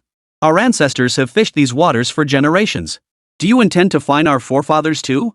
I think you just want our money, old Tian interjected, squinting at them. He looked down on these so-called Fishery Bureau officials. They don't do anything all year round. The moment they show up, they pick on ordinary folks like us. Overfishing? They went out to sea just to scrape together a meal. That's not how it works, old man. We're state employees, paid by the government. We wouldn't take a single thread from the people. You don't want money? Then why did you threaten fines earlier? Old Tian retorted. Chapter 102, Everyone Testifies.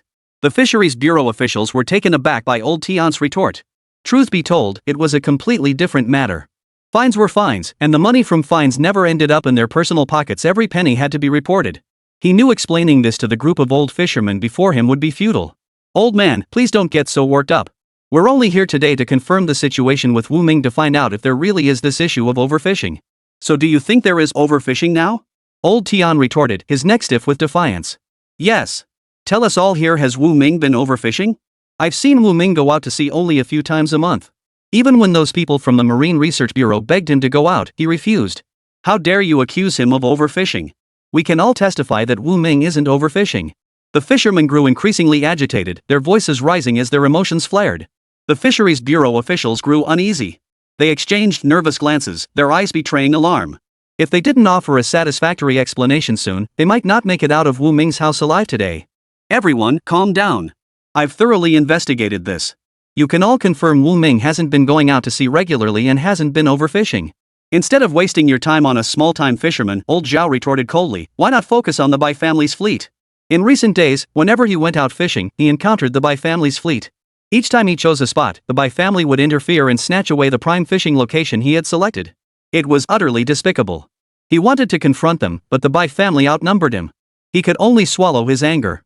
If there are issues with them, we will certainly send personnel to investigate, the Fisheries Bureau official stated before rising.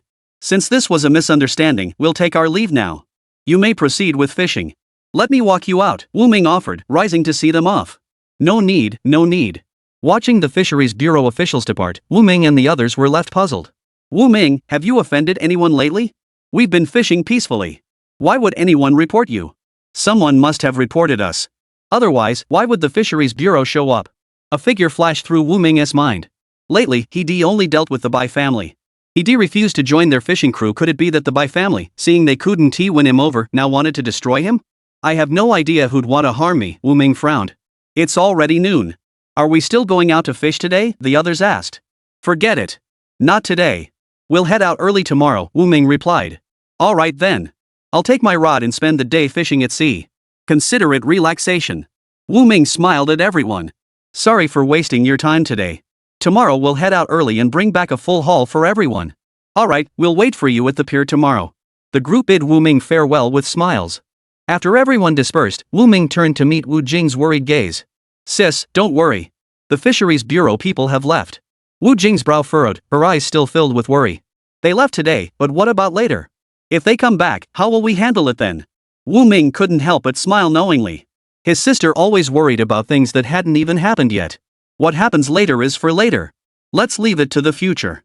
For now, let's focus on living well and saving as much as we can. I want to rebuild the house. Once it's done, I'll marry Hong Hong. Sis, this family still needs you in so many ways.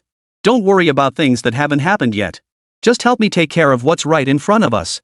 Wu Jing was completely baffled. What immediate matters? So Wu Ming explained the situation between himself and Lu Honghong, hoping she could help persuade her. After hearing Wu Ming out, Wu Jing's attention shifted to the relationship between Wu Ming and Lu Honghong. You mean Honghong's been worried lately that you'd fall for someone else and has been feeling down? Wu Ming nodded.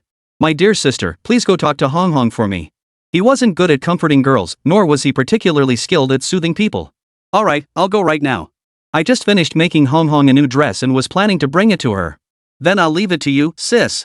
Watching Wu Jing, now revitalized and single-minded in her efforts to bring him and Lu Honghong together, Wu Ming lifted his head as she walked out the door, a faint smile playing on his lips. Wu Ming. Just as Wu Ming turned to go inside, old Tian's voice called out from behind him. Old Tian, you didn't go out fishing today. Why are you here? My nephew isn't going out to sea either, so I'm taking a day off too. Tomorrow, we'll go out with you. Old Tian pulled a chair over from the steps and sat down by Wu Ming's doorway. You're not busy, are you? Old Tian lit a pipe. Not busy. No fishing today, nothing much to do. After hearing Wu Ming say he wasn't busy, old Tian nodded, exhaled a smoke ring, and spoke slowly. The Bai family offered you a high price to lure you over. Since they couldn't win you over, they're probably trying to destroy you. Why don't you just join the Bai family? You have so little faith in me? Wu Ming smiled at old Tian. Old Tian sighed deeply. Going against the Bai family never ends well. This vast sea, do you think the entire expanse belongs to the Bai family? Because I refuse to join them, they want to destroy me? Such petty-mindedness, how could a company like that ever grow strong? Wu Ming understood old Tian's concern for his safety. The report accusing me of overfishing? That's hardly the Bai family's doing. Who was that? It must be someone from our village. You don't make enemies with anyone, always smiling at everyone. Who would have a problem with you? Old Tian asked a good question. Who could possibly dislike him? Just the other day, passing by the village entrance, a group of women were gossiping about how he made his money, how it wasn't clean, making all sorts of malicious assumptions. From that incident alone, you can see there are quite a few people who don't like him. Resentment stays hidden in their hearts, never showing on their faces. They resent me, envy my luck catching fish, envy my wealth. Now that you think about it, doesn't it seem like a lot of people resent me? After hearing Wu Ming's words, old Tian fell silent. Wu Ming was right. Even without quarreling with anyone, people might envy you for being too outstanding and harbor thoughts of destroying you. This is troublesome, old Tian frowned, his brow knotted like a knot. Don't pay them any mind. If the Fisheries Bureau wants to cause trouble for me, they'll need evidence. Selling fish a few times won't be enough to convict me. Besides, I have you guys. As long as you'll vouch for me, there's no problem. Though he said this, old Tian still felt a lingering unease. When one person shines too brightly, it inevitably attracts the envy of ill-intentioned individuals. Chapter 103, Idle Gossip. First, his sister worried he might face unjust accusations again. Now, old Tian fretted that the Fisheries Bureau might come knocking once more.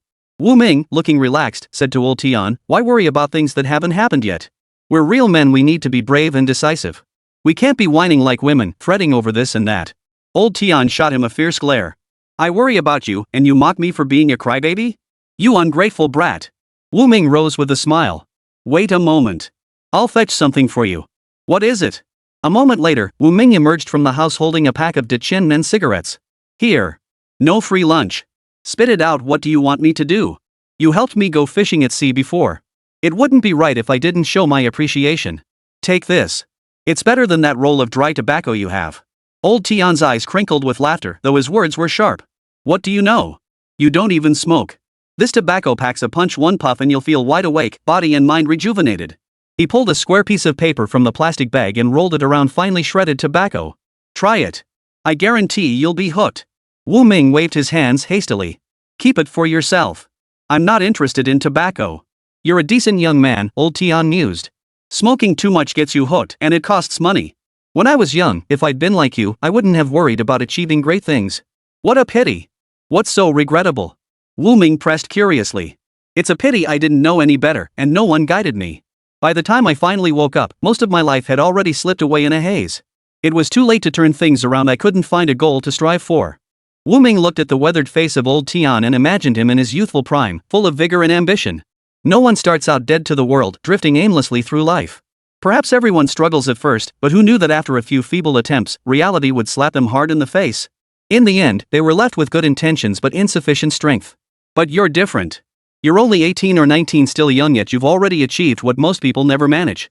Old Tian's weathered, cloudy eyes fixed on Wu Ming before him, as if trying to see right through him. He couldn't fathom Wu Ming, nor could he understand why he possessed such remarkable luck, always pinpointing schools of fish in the vast ocean. For a fisherman who spent his life at sea, pinpointing schools of fish was like discovering the secret to wealth. It meant having money that never ran out. Why are you staring at me like that? Wu Ming asked. Old Tian gave a faint smile and flicked the ash from his cigarette. Nothing. Tomorrow when we head out to sea, are you going with Tian Jun or with me? Wu Ming asked. I'll go with him. You don't need my help anyway. Why wouldn't I need you? Wu Ming muttered. I'll go with Tian Jun. It'll put my mind at ease. I'm worried he'll wreck my boat.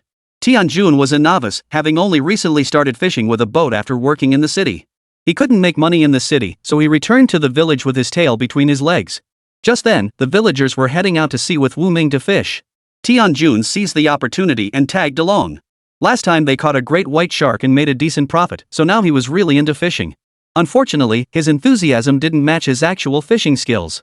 Old Tian was worried Tian Jun would capsize the boat, which is why he insisted on staying close. Old Tian sat at Wu Ming's house all afternoon before heading back. The moment he arrived home, Tian Jun sought him out. Uncle, you absolutely have to come fishing with me tomorrow. Hearing this utterly domineering demand, Old Tian shot him a glare. Fine, I'll go with you tomorrow, Old Tian said, looking at his good-for-nothing nephew. But you can't jump ship halfway and go to Wu Ming's boat. If I capsize on the way back, you'd better rescue me. Look at you, such a loser. Tian Jun grinned at him. Uncle, dinner's almost ready. Come over for supper soon. No thanks. Dinner's almost ready at my place too. He didn't want to eat at Tian Jun's house. He didn't want people to say he was cozying up to Tian Jun now just so Tian Jun would take care of him in his old age. Tian Jun insisted on dragging the old man over for dinner, and in the end, old Tian had no choice but to go. The next day, the two met at the pier. When they arrived, Wu Ming was already standing on his fishing boat. Nearly every fishing boat in Blue Bay Harbor had set sail. Except for the dilapidated vessels, every seaworthy boat had gone out to sea. It was a scene rarely seen in decades. The Blue Bay Harbor, packed with fishing boats, didn't have a single intact vessel in sight. Wu Ming piloted the largest vessel, leading the way at the front, with the others closely following on either side. No sooner had Wu Ming set sail than several people appeared at his doorstep. Who are you looking for? Wu Jing asked the unfamiliar visitors at her door. Is Wu Ming home? We're from the Ocean Research Bureau and wish to board his fishing boat for a sea voyage. Hearing this, Wu Jing recalled Wu Ming mentioning the matter the day before yesterday. Researchers from the Ocean Research Bureau wanted to collaborate with him. You're out of luck.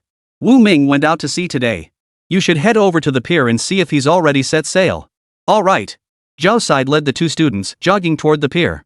When they arrived at the pier, there was no sign of any fishing boats. The entire pier was deserted, not a single intact fishing boat in sight. Are you fishmongers here to collect fish? Why come so early? Lu Honghong mistook Zhao Side and his group for fishermen as they stood bewildered, staring at the deserted pier. We're marine biology researchers. Wu Ming and I plan to take a boat out to sea. Well, you're out of luck. The fishermen have all left. They won't be back until late afternoon, just before dark. Young lady, does your family fish too? Zhao Side asked. Lu Honghong nodded. Yes, my dad went out to sea today too. Why didn't you go with them? Zhao Side inquired. You're from the city. You don't understand Blue Bay's customs.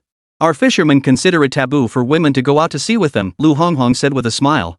Whenever she brought this up before, she'd always feel indignant. She'd always wondered why women weren't allowed to go out to sea with them. Now, after going out to sea several times with Wu Ming, her mindset had gradually calmed. She had already shattered that rumor about women not being allowed at sea with her own actions. Zhao Side looked at Lu Honghong, her face radiant with a smile. Zhao Side looked at Lu Honghong, her face beaming with a bright smile. You can't go out to sea. What are you doing at the dock so early in the morning? I came to see my family off. My home isn't far from here, it's over there. Lu Honghong turned and pointed toward her house. Getting up early in the morning wasn't something particularly difficult for her.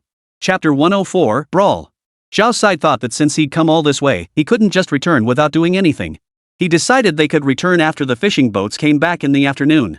Zhao Side and Lu Honghong had become quite chatty over their back-and-forth conversation. When Lu Honghong heard they were researchers from the Marine Biology Research Bureau, she who always admired scholars invited them to her home as guests. When the fishing boats returned in the afternoon, Zhao Side and the others accompanied Lu Honghong to the pier. This time, just like last time, everyone returned with their nets full. Wu Ming hadn't caught much, but he had hunted 2 great white sharks. Compared to the other fishermen, his haul was far more substantial. Zhao Side and his companions gathered nearby, observing the fishermen selling their catch while introducing their students to the characteristics and habits of various fish species. The students listened intently. Watching their earnest expressions, Zhao Side thought to himself that today's trip had not been in vain. Wu Ming knew the moment he saw Zhao Side that they'd come specifically to invite him fishing today.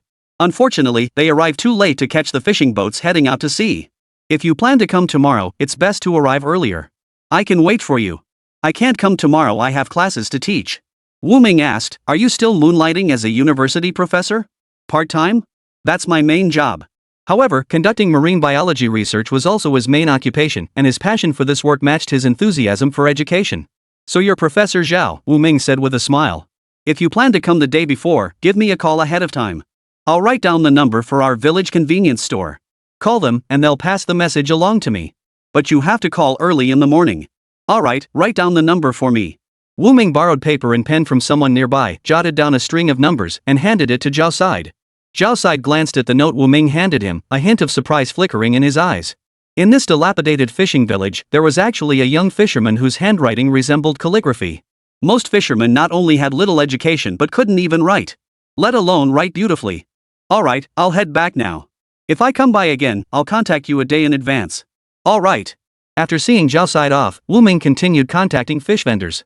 Zhang Zhishuan had sent a truck to haul away the fish, so Wu Ming had to wait aboard his fishing boat. The others had nearly sold all their catch, yet Wu Ming remained seated on his fishing boat, waiting for the fish dealer's arrival. He dozed off, the murmur of several women's voices drifting into his ears. Did you hear? The Fisheries Bureau is after Wu Ming again. When did that happen? How come I didn't know? Just yesterday morning.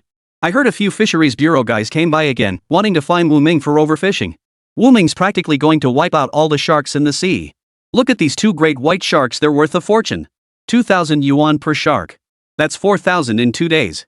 No wonder Wu Ming is so rich. Hearing this, Wu Ming frowned. Are you jealous of Wu Ming? An older woman asked. What's there to envy? Wu Ming earned every penny through his own skills, he didn't steal or rob anyone. Me neither. Wu Ming remained silent, continuing to listen as they chatted at the bow of his boat. But someone must be jealous. Who? The other two women leaned in curiously. Who else could it be? Su-hee, of course. I heard Su-hee say with my own ears that she was going to report Wu Ming to the Fisheries Bureau. She said she wouldn't let Wu Ming off easy. Sitting inside, Wu Ming heard this and realized his own suspicions matched what these women were saying. They were right. It was indeed Su-hee who was jealous and had gone to report him to the Fisheries Bureau. Su-hee, you're the one who reported him, aren't you? Su-hee happened to be passing by when a dim-witted woman stepped forward to ask. Su-hee glanced at the woman and replied impatiently, so what if I did? The women exchanged glances. What could they do? That question should be directed at Su-hee himself. What did he want? Did he hope Su-hee would eliminate Wu Ming? Why did you do this? Wu Ming couldn't stand it anymore and stepped forward. What else could it be? Zhou wrecked my fishing boat. If it weren't for you, how could he have gotten away with paying me such a pittance? My divorce is your fault too. You spent ages badmouthing me behind my back to Wu Xiu, didn't you? Wu Ming found this laughable. He had hardly ever visited Su-hee's home before, let alone badmouthing him in front of Wu Xiu. Besides, I've never liked you, Su-hee said coldly. Wu Ming couldn't be bothered with a lunatic like Su-hee. However, Zhao Guan and Zhao Lawu, standing nearby, couldn't stand by and watch Su-hee mock Wu Yun like this. Zhao Guan stepped forward to confront Su-hee. Su-hee, search your conscience. If Wu Ming hadn't saved you, you'd be dead by now. How can you be so ungrateful? How am I ungrateful? Meeting Wu Ming at sea was pure luck. It was divine providence. What does that have to do with him? As soon as Su-hee spoke these words, the people around him all wore expressions of disgust. They never expected Su-hee to utter such words. We shouldn't have saved such an ungrateful wretch in the first place. Wu Ming only helped Su-hee rise because of his kindness. Wu Ming, look, they're all siding with you. They've been fooled by your hypocritical facade. Su-hee curled his lips into a maniacal grin. Zhao Guan's brow furrowed deeper and deeper. Clenching his fists, he could no longer control his emotions. He lunged forward and punched Su-hee square in the face. Su-hee touched his suddenly struck cheek, stunned for a few seconds. Zhao Guan, are you out of your mind? You bastard, you're the one who's sick. Fourth brother, I'll help you. Zhao Lawu also charged forward. The two Zhao brothers teamed up to beat Su-hee. Wu Ming, witnessing the scene, rushed over to break up the fight. Stop fighting. Fourth uncle, fifth uncle, stop right now. Wu Ming, stay out of this. Just watch. I'm going to beat this ungrateful bastard to death today. With that, Zhao Guan's fist swung toward Su-hee's face again. Su-hee was already smaller and lighter than Zhao Guan. Now, being attacked by both Zhao Guan and Zhao Lawu, she had no chance to fight back. Clutching his face, Su-hee collapsed to the ground, utterly powerless to fight back. Stop this. You'll kill her if you keep going. Wu Ming roared. You're lucky. For Wu Ming's sake, I'll let you off for now. Zhao Guan spat viciously on the ground after speaking. He despised ungrateful scoundrels like Zhu He the most. Chapter 105, Teaming Up to Bully Someone. Zhao Guan stood aside, watching Su-hee stagger to his feet. He stepped forward and kicked Su He again. Go ahead and hit me. Hit me all you want. Today I'll call the police to arrest you, Su He staggered, pointing at Zhao Gowen. You better give me an explanation today, or I won't let this go. Hearing Su He demand an explanation only infuriated Zhao Gowen further. His rage boiling over, he rolled up his sleeves, ready to slap Su He again. Wu Ming clung tightly to Zhao Gowen. Fourth uncle, calm down. It's not worth getting angry over this scumbag. If the police got involved, Zhao Gowen would be the one to suffer in the end. Since Zhao Gowen had initiated the violence, no matter how despicable Su He was, it was merely a moral issue. Everyone seethed with hatred toward him but felt powerless to do anything. And you, Wu Ming. Su He pointed at Wu Ming. You're the one who started this. Su He, you're completely insane, Wu Ming retorted coldly.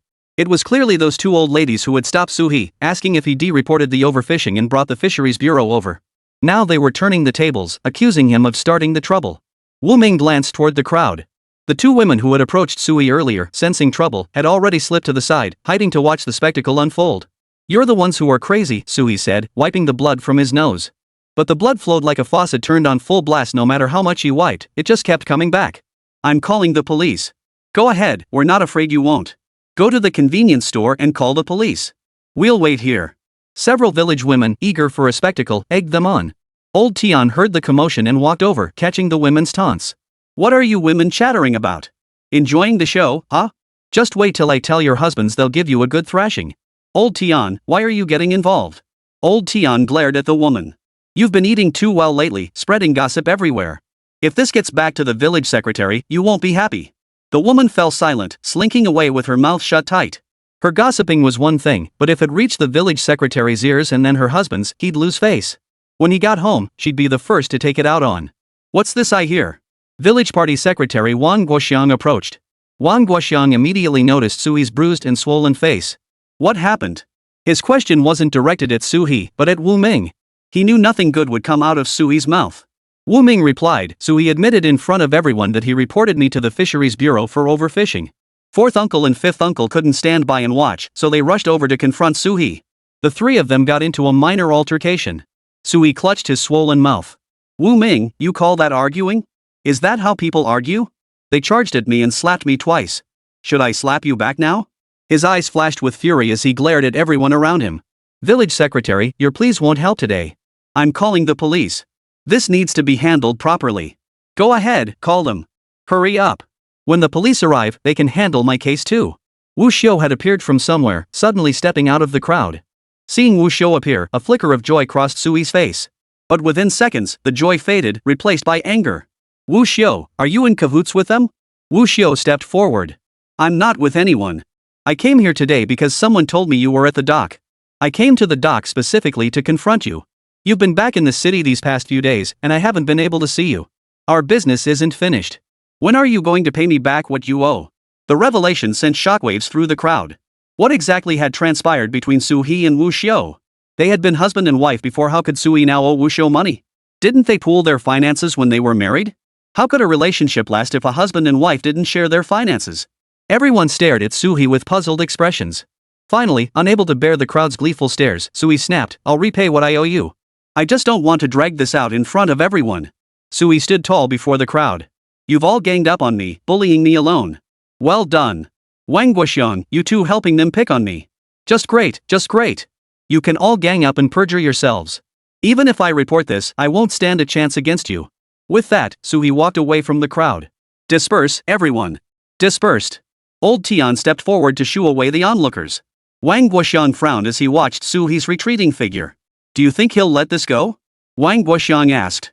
Wu Xiu retorted, give up? If he comes after me, I'll fight him. He took my money to support some city vixen, then refuses to pay back. I'll make sure his reputation is ruined, stinking up the whole Blue Bay. The crowd stared at the slender, frail Wu Xiu, surprised by her fierce resolve. While few among them would dare challenge their own husbands, Wu Xiu had the guts to confront Su He. She was a woman of principle. The women eyed her with a mix of respect and awe, while the men wore expressions of eager anticipation for the spectacle. The men secretly felt grateful their own wives were docile, obedient, and sensible. Fourth brother, fifth brother, if Su He comes looking for trouble later, send someone to call me. Bring me over, and watch how I deal with him. Got it. Wu Xiu stepped forward and patted Wu Ming's shoulder. You two, if you ever need anything, just call on your auntie. Thanks, auntie, Wu Ming replied with a smile. He and Wu Jing had almost no relatives. Having Wu Xiu as an aunt now was a tremendous blessing. Village secretary, we're leaving. Wang Guoxiang gave Wu Ming a knowing look with a smile. Wu Ming instantly understood Wu Xiu and Wang Guoxiang had come to the pier specifically to support him these past 2 days. Brother Ming, let's head back too. Time for dinner, Lu Honghong said to Wu Ming. Alright, let's head home. With that, the two headed toward home. Seeing Wu Ming leave, the others dispersed from the pier. The once bustling pier quickly fell silent once more. Row upon row of fishing boats lay moored along the shore, bobbing up and down with the gentle swell of the waves. The afterglow of the setting sun spread across the sea, layering golden light that shimmered on the water's surface. The picturesque little fishing boats, after a day of bustling activity, gradually fell silent in the night. Wu Ming held his rice bowl, savoring the fresh sea fish, a contented smile curving his lips. In the blink of an eye, he had been in this world for nearly a year. Everything was moving in a positive direction. He had purchased a new fishing boat, and next came preparations for building a new house. Chapter 106, The City Girl. After counting his savings, Wu Ming decided he could postpone the house repairs. His savings weren't substantial. If he spent it all on the house, he wouldn't have any money left. He might even have to borrow. Borrowing money was out of the question. Realizing his current situation, Wu Ming immediately decided to focus on developing his business first. The fact that researchers from the Marine Biology Institute had sought him out could be leveraged to attract more tourists. Relying solely on fishing for income was simply too limited. However, before pursuing this venture, he needed to inform the Marine Research Institute first. Wu Ming hadn't shared his decision to pivot with anyone in the fishing village. He feared that if he did, others might worry he'd stop taking them out fishing together. At his desk at home, Wu Ming scribbled and sketched, jotting down his plans. Ming, what are you writing? Wu Jing walked in and saw Wu Ming scribbling on paper. Making plans. Thinking about change. Wu Jing asked, what kind of change are you thinking of? I want to stop fishing. Find another way to make a living. Hearing this, Wu Jing froze. He was a fisherman. What else could a fisherman living by the sea do? What exactly do you want to do, Ming? Wu Jing frowned. After a moment's hesitation, she added, you should marry me and settle down in Blue Bay. That way, Hong Hong and her parents would feel more at ease. Sis, you've misunderstood. I never intended to leave Blue Bay. If you're not leaving Blue Bay, you must be thinking of becoming a fishmonger. You did that for a while before. Did you find it profitable? It pays, but not much. Unless you have specific connections and partner with restaurants and banquet halls. Just delivering fish from the docks to the market and selling to small vendors earns very little. Only by selling to restaurants can you get a higher price. If not fishmongering, then what? Wu Jing asked, puzzled. You'll find out soon enough. Rest assured, I won't leave Blue Bay to work elsewhere. Is Wu Ming home? A woman's voice sounded at the door. Wu Ming and Wu Jing stepped outside to find a woman in a white dress, with a delicate and pretty appearance, standing at the doorway, smiling warmly at them. I'm Wu Ming. What brings you here? Bai Ying stepped forward and introduced herself. Hello, my name is Bai Ying. I've been wanting to explore the fishing village for a while. I heard you're the best fisherman here, and you have a boat much larger than the others. I'd like to join you on your boat and go out to sea with you. Don't worry, I won't be a free rider. I'll pay you. What do you think? Wu Ming thought to himself. Just as he'd been formulating a plan, someone had come knocking on his door with a business opportunity. All right. When do you want to go out to sea? Tomorrow? Wu Ming asked. I'll be staying in Blue Bay for the foreseeable future. Just call me when you're heading out to fish. You set the schedule. He gets to set the schedule? If he hadn't never seen this girl named Bai Ying before, he'd think she was a plant he'd hired. All right, I'm heading out tomorrow. Meet me at the pier. After saying that, Wu Ming suddenly realized the girl's surname was Bai. What was his connection to the Bai family? A relative of the Bai family in the fishing village who came from the city? What's your relationship with Baiyan? I don't know any Baiyan. I'm Bai Xinghua's niece. I'll be staying here for a while. Could you be my tour guide? I go out fishing every day. I can't be your guide. Unfazed by the refusal, Bai Ying remained composed. Wu Ming had agreed to take her out to see she had successfully taken the first step. She wasn't worried about lacking future opportunities to interact with Wu Ming. All right, I'll come find you tomorrow. Bai Ying secretly rejoiced the family reward was hers for the taking. Her brother Baiyan had said Wu Ming was hard to approach, but he wasn't as unapproachable as imagined. It must be her brother's awkward way of interacting with people. Bai Ying returned to Bai Xinghua's home with a spring in her step. Bai Xinghua watched his distant niece visiting for the first time.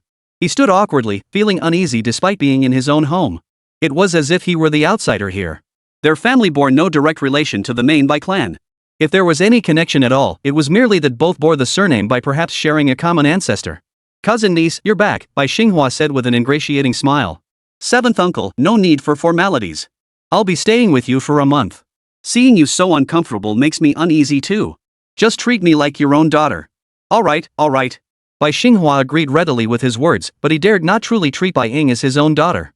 Country girls started working for the family from a young age, toiling like oxen and horses. It was no easy life. He dared not casually order Bai Ying around. Bai Ying was the eldest daughter of the Bai family from the city. The Bai family owned a large fleet of distant water fishing vessels and several major processing plants. Even the most insignificant item they might offer would be more valuable than anything the Bai family in the countryside possessed. When the Bai family patriarch had pulled him aside to discuss letting the city girl stay temporarily, he'd been reluctant. But the clan chief assured him Bai Ying wouldn't be freeloading. She'd pay him several hundred yuan a month.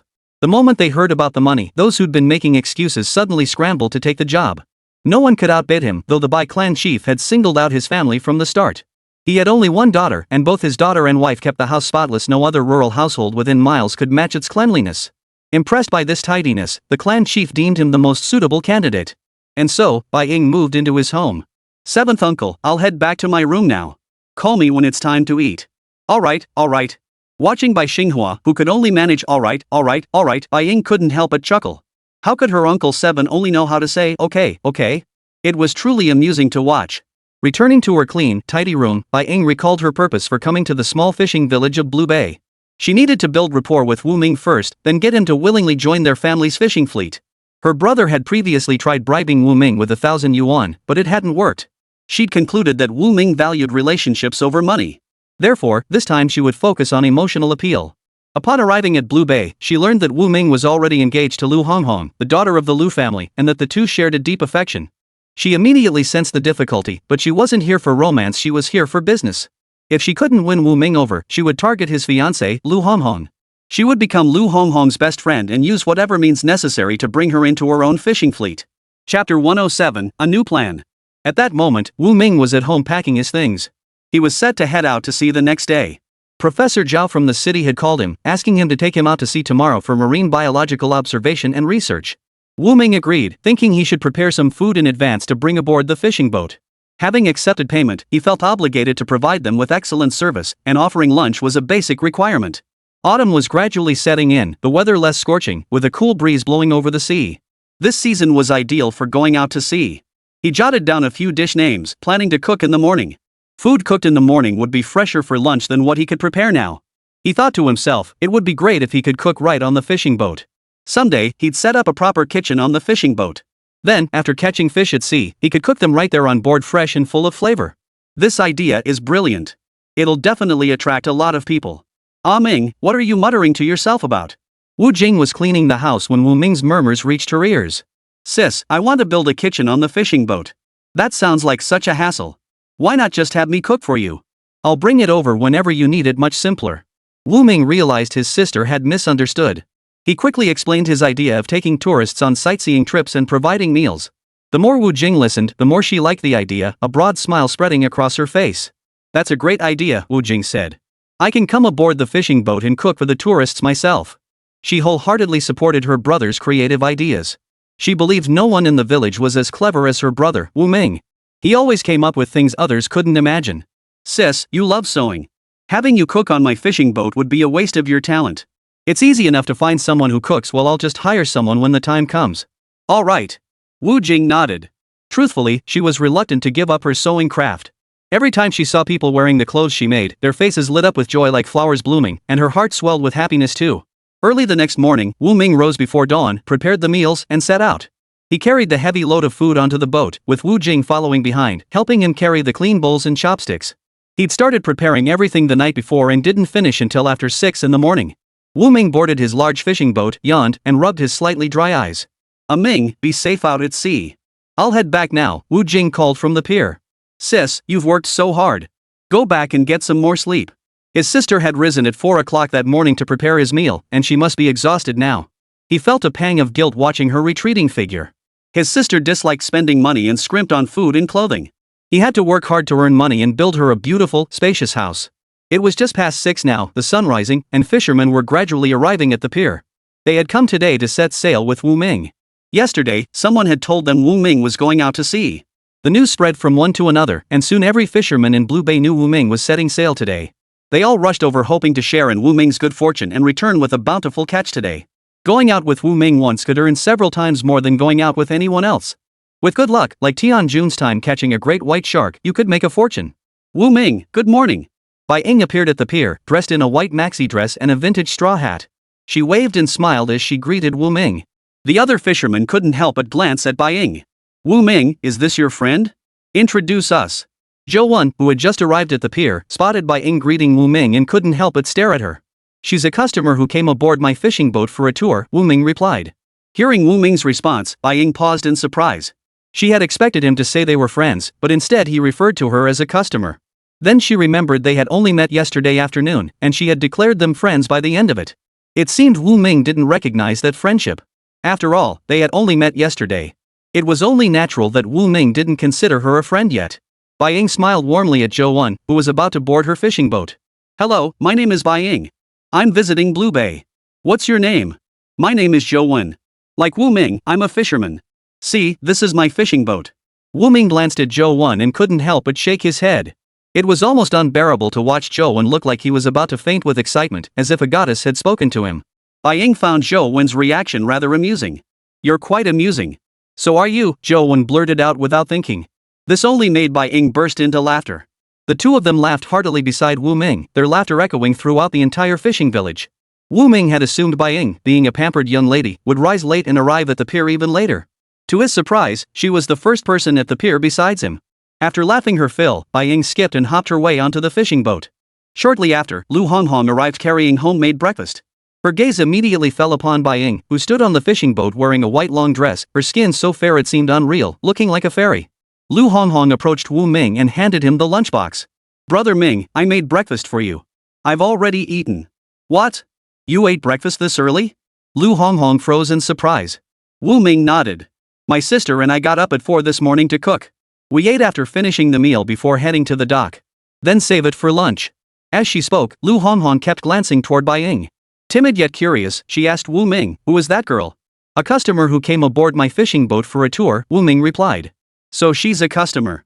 Hearing her muffled voice, Wu Ming finally noticed the expression on her face. She looked troubled. So this girl was jealous. Honghong, what are you thinking? We're betrothed. I only like you.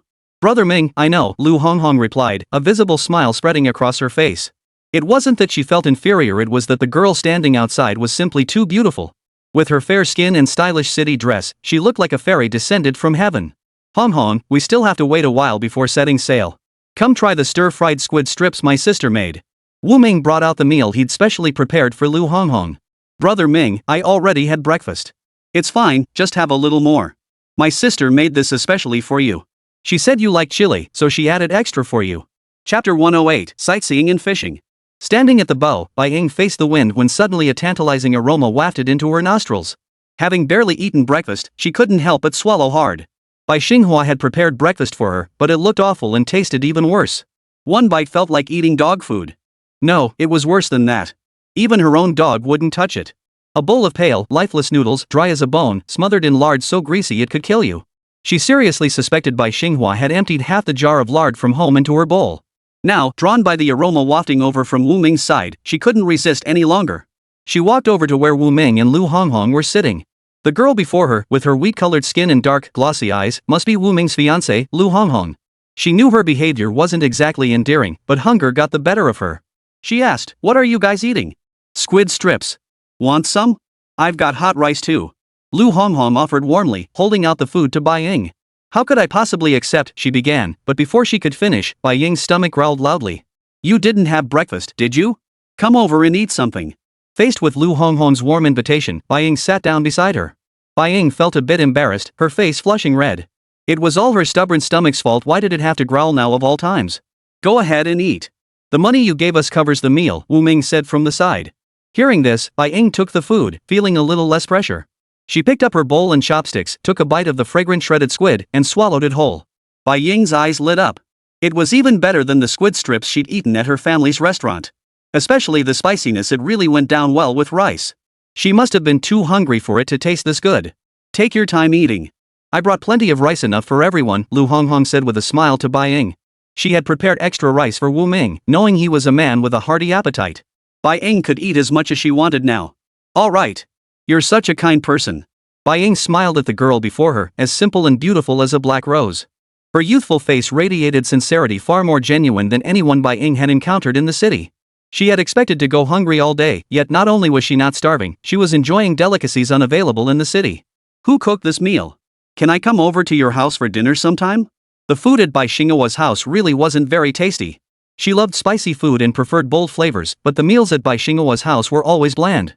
The bland, watery dishes left her feeling unsatisfied. Her stomach was already growling, and the food was so delicious that she ended up eating 3 bowls. Sitting nearby, Lu Honghong watched Bai Ying gracefully finish 3 bowls of rice and was stunned. "You can eat as much as I do," Lu Honghong exclaimed. "Your food is so good, I couldn't help but eat a little more." Wu Ming said, "My sister cooked the squid strips and Honghong made the other dishes. Whose house would you like to eat at? I can come to your place on Mondays, Wednesdays, and Fridays, and to Honghong's on Tuesdays, Thursdays, and Saturdays. How does that sound?" Bai Ying glanced at Lu Honghong as she spoke. "So your name is Honghong? I like people who enjoy cooking.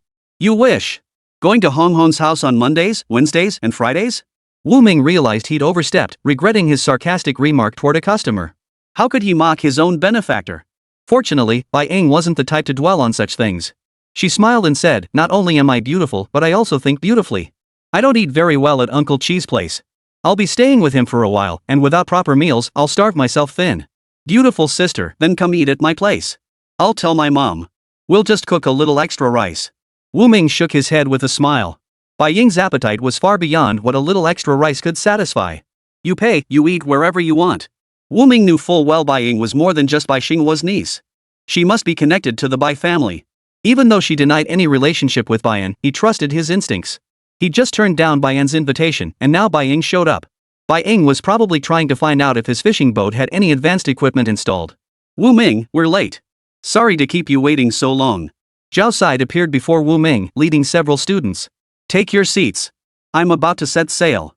Wu Ming stood up, thinking to himself that while it didn't matter much for him to wait a little longer, it wouldn't be right to make the villagers wait with him. "All right."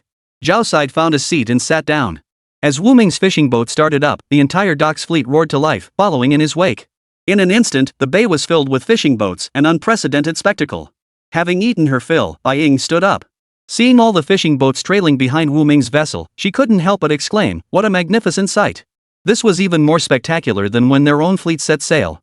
Her family's fishing boats were larger and newer than those of these fishermen. Only Wu Ming's vessel could compare to theirs. However, their fishing boats lacked the specialized fishing equipment found on Wu Ming's vessel, equipment Bai Ying had never seen before. "Honghong, do you often go fishing with Wu Ming?" Bai Ying thought it best to strike up a conversation with Lu Honghong first and build rapport. After all, Lu Honghong seemed much easier to get along with than Wu Ming, a warm and gentle soul. "I used to go with him often, but not lately." This was only the second time she'd gone out with Wu Ming since he got his new boat. "Is fishing at sea fun?" Lu Honghong looked at Bai Ying. "You're from the city, aren't you?" Bai Ying nodded. "Going out to sea to fish means facing storms and rough seas. It's dangerous, so you can't really call it fun. My dad never let me go out before. It was only because Wu Ming was willing to take me that I got the chance to fish at sea." She thought Bai Ying probably didn't know the unwritten rule that women weren't allowed to accompany men on fishing trips. It was Wu Ming who had broken that rule for her, giving her the chance to board the fishing boat and fish like a man. "I used to go out on fishing boats when I was little too. But once I grew up, my parents didn't want me on them anymore. They thought fishing boats were dirty and unsuitable for me." "So do you think our fishing boat is dirty?"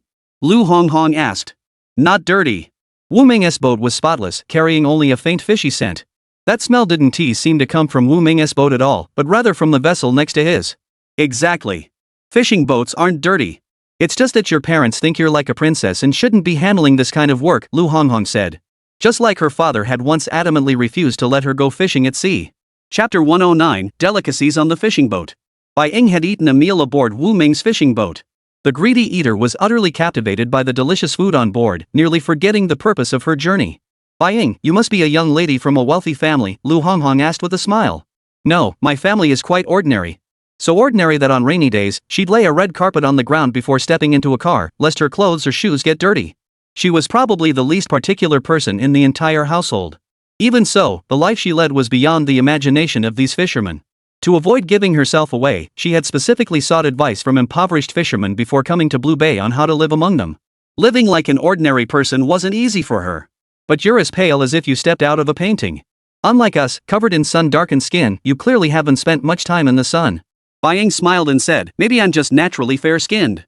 While her natural fair complexion was one factor, her family's housekeeper and her mother had always forbidden her from going out in the sun. Whenever she needed to go out, she had to carry an umbrella for shade.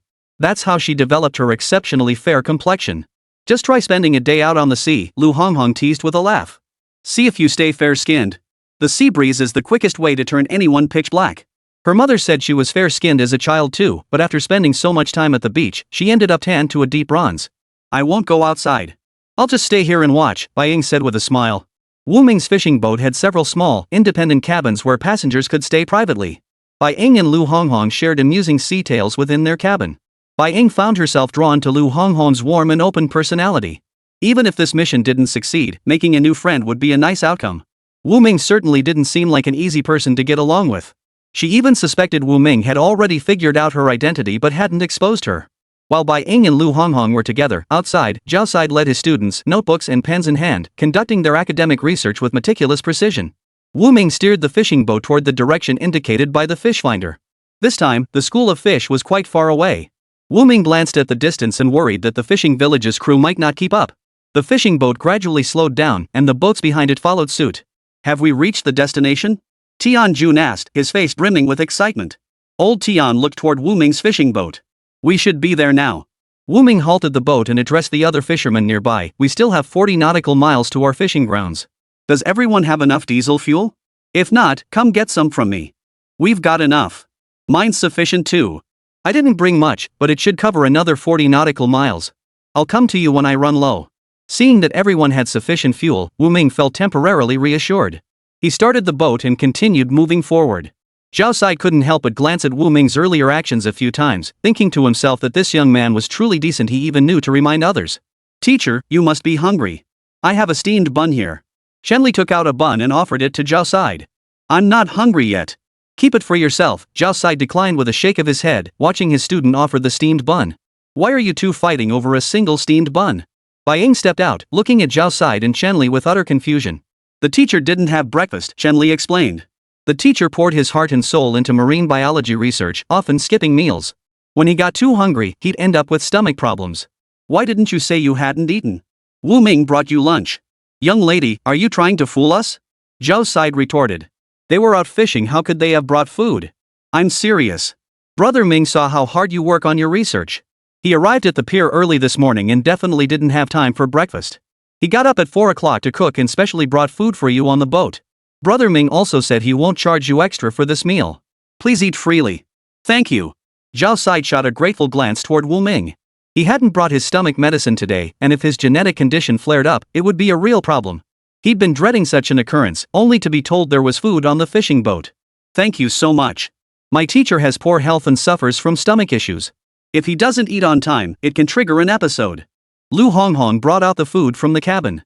Eat while it's hot. Since you have stomach issues, avoid the spicy dishes, let those two have them. Bai Ying stepped out. With a stomach condition, why didn't you eat breakfast first before coming? If your health suffers, you won't be able to work. Your health is far more important than work. The teacher was worried about missing the fishing boat and delaying everyone. That's why he came so early. When we arrived, there was no one selling breakfast along the way. Hearing their conversation, Bai Ying realized they must have traveled a long way and asked, where did you come from? From Blue Sea City. So you're not from Qianghai City? That is quite a distance. The journey from Blue Sea City was nearly 200 kilometers, requiring at least 4 hours. What brings you all here? Shenli glanced at his teacher, Zhao Sai. Zhao Sai gave him a slight nod. With his teacher's permission, Shenli replied, we're conducting research on marine biology. Bai Ying was about to ask why they didn't have their own research vessel, but then realized it was likely due to insufficient research funding, preventing them from securing their own ship. Let's eat first. We can chat after you finish. I'm also very interested in marine biology research. She was currently in college, with only half a month left before the new semester began. She was planning to switch her major to one related to marine biology. When choosing her major initially, her parents had forbidden her from selecting her preferred field, forcing her to wait for an opportunity to switch. Now, she was finally about to pursue her passion. All right. Zhao Sai nodded to Bai Ying. Bai Ying stepped onto the deck, leaning against the railing as she gazed out at the calm sea in the distance, the sea breeze blowing against her face. Dozens of fishing boats trailed alongside Wu Ming's vessel. Witnessing the fisherman's loyalty to him, Bai Ying felt more certain than ever that recruiting Wu Ming into her by family's deep-sea fishing fleet was the right choice. What are you looking at? Fish? Lu Honghong approached Bai Ying and asked. The The sea, Bai Ying replied. Lu Honghong scoffed, what's so interesting about the sea? Isn't it always like this? Bai Ying chuckled softly. For Lu Honghong, who lived by the sea every day and was accustomed to the familiar scenery, the view before her eyes was indeed nothing special. She had surely seen more breathtaking ocean views than this. Chapter 110, Deep Sea Fishing. Chen Li overheard their conversation and looked up at Lu Honghong.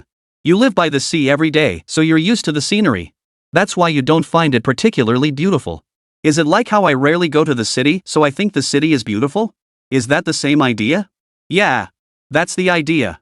Lu Honghong thought the city was lively, with many places to shop, far more bustling than the countryside. Living in the countryside, once night fell, every household shut their doors and went to sleep. There were hardly any entertainment activities. But the city was different. City folks went out singing, drinking, and dancing. There were plenty of entertainment options. The young people chatted happily, sharing their experiences of the world. Time flies when you're having fun. Bai Ying felt it hadn't been long before the fishing boat reached its destination. Wu Ming anchored the boat, stepped outside, and prepared to cast the nets. Are we there yet? Zhao Side asked Wu Ming as he approached. We're here. I want to try deep sea fishing, Wu Ming replied. The fish near the surface could be left for the fishermen of Blue Bay. This trip wasn't primarily about catching fish, it was more about satisfying his customers. He'd already earned more than enough from Zhao Side and the others' money held little appeal for him now. Hearing Wu Ming intended to try deep sea fishing, Zhao Side's eyes lit up. Great! I was just about to tell you about this. What is it? I was just about to tell you we're compiling and researching data on deep sea fish species. When news of your catch of that giant oarfish reached our institute, I made a special trip to seek your collaboration. So that's what this is about. Wu Ming paused before continuing. If you ever need anything in the future, just let me know. Since I've taken your money, I'll do my best to meet your needs.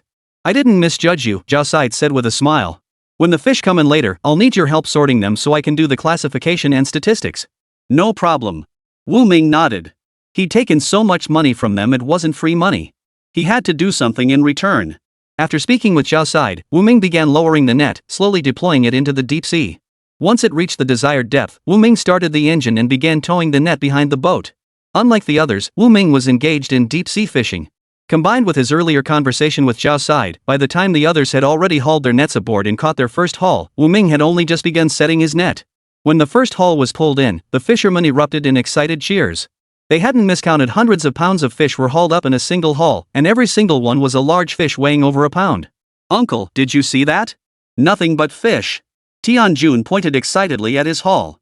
Your old man may be getting on in years, but I'm not blind, old Tian puffed on his cigarette.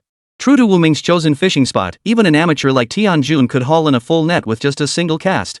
Uncle, aren't you excited? See? Now I can make a living fishing instead of working in the city. No more putting up with that nonsense. Tianjun was overcome with excitement. His confidence soared after catching the 1,000-pound great white shark last time and earning 3,000 yuan. Now, net after net was filled with fish. Then you'd better stick close to Wu Ming's coattails. Whenever he heads out to sea, you go out too. Don't fall behind. Without Wu Ming, I doubt you'd catch even a single crab. Right. Tianjun grinned foolishly, continuing to set the nets with old Tian's help. He didn't blame old Tian for his mockery at all. He knew his own limitations all too well. His uncle had actually overestimated him. He'd likely end up catching nothing but loneliness. The situation for Zhao Guoan and his son was much the same as Tianjun's. One haul brought in a bountiful catch. The father and son, riding the momentum, cast a second net. The fish came up just as quickly as before. Zhao Si, you're having some luck today, remarked Zhou Kai as he passed by, eyeing the fish in Zhao Guoan's net. Thanks to Wu Ming, I'll be heading home with a full load again today, Zhao Guoan replied. We're also blessed by Wu Ming today. Big catch for us too, Zhou Kai replied with a smile.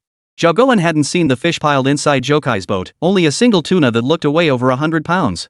Large tuna fetched high prices, with fishmongers specializing in buying them. Zhou Kai was in for a big profit today. The other fishermen were no different, each with their own haul, big or small. Everyone watched in the direction of Wu Ming, curious as to why he was taking so long to haul in his nets. Fishing has its rules and traditions. Wu Ming's practice of leaving nets submerged for extended periods without hauling them and breaks with their definition of traditional fishing. Has Wu Ming developed a new fishing technique? Or has he hooked a big one, now engaged in a tug of war, waiting to exhaust it before hauling it aboard? Old Tian also kept his eyes fixed on Wu Ming's fishing boat. Wu Ming's delay in hauling in the nets must have its own reasons. It couldn't be that he'd caught a monster fish and was afraid it would break free, so he was hesitating to haul it in. He knew all too well how sturdy the nets on Wu Ming's boat were. Fish weighing thousands of pounds could be hauled up effortlessly, leaving the nets perfectly intact without even a scratch. Besides, Wu Ming had switched to a new boat now, so there was no need to worry about capsizing due to excessive force. With all these possibilities ruled out, there was only one explanation: Wu Ming was deliberately delaying the haul. Uncle, did Wu Ming catch something big? Look, he hasn't pulled in his net yet. Tianjun leaned closer, following old Tian's gaze. You're so curious. Why don't you take me over there? I'll ask around for you. Tianjun shook his head hastily. Better not. Once you go over there, you won't come back. Then I'll be stuck doing everything myself again. Old Tian shot him a glare.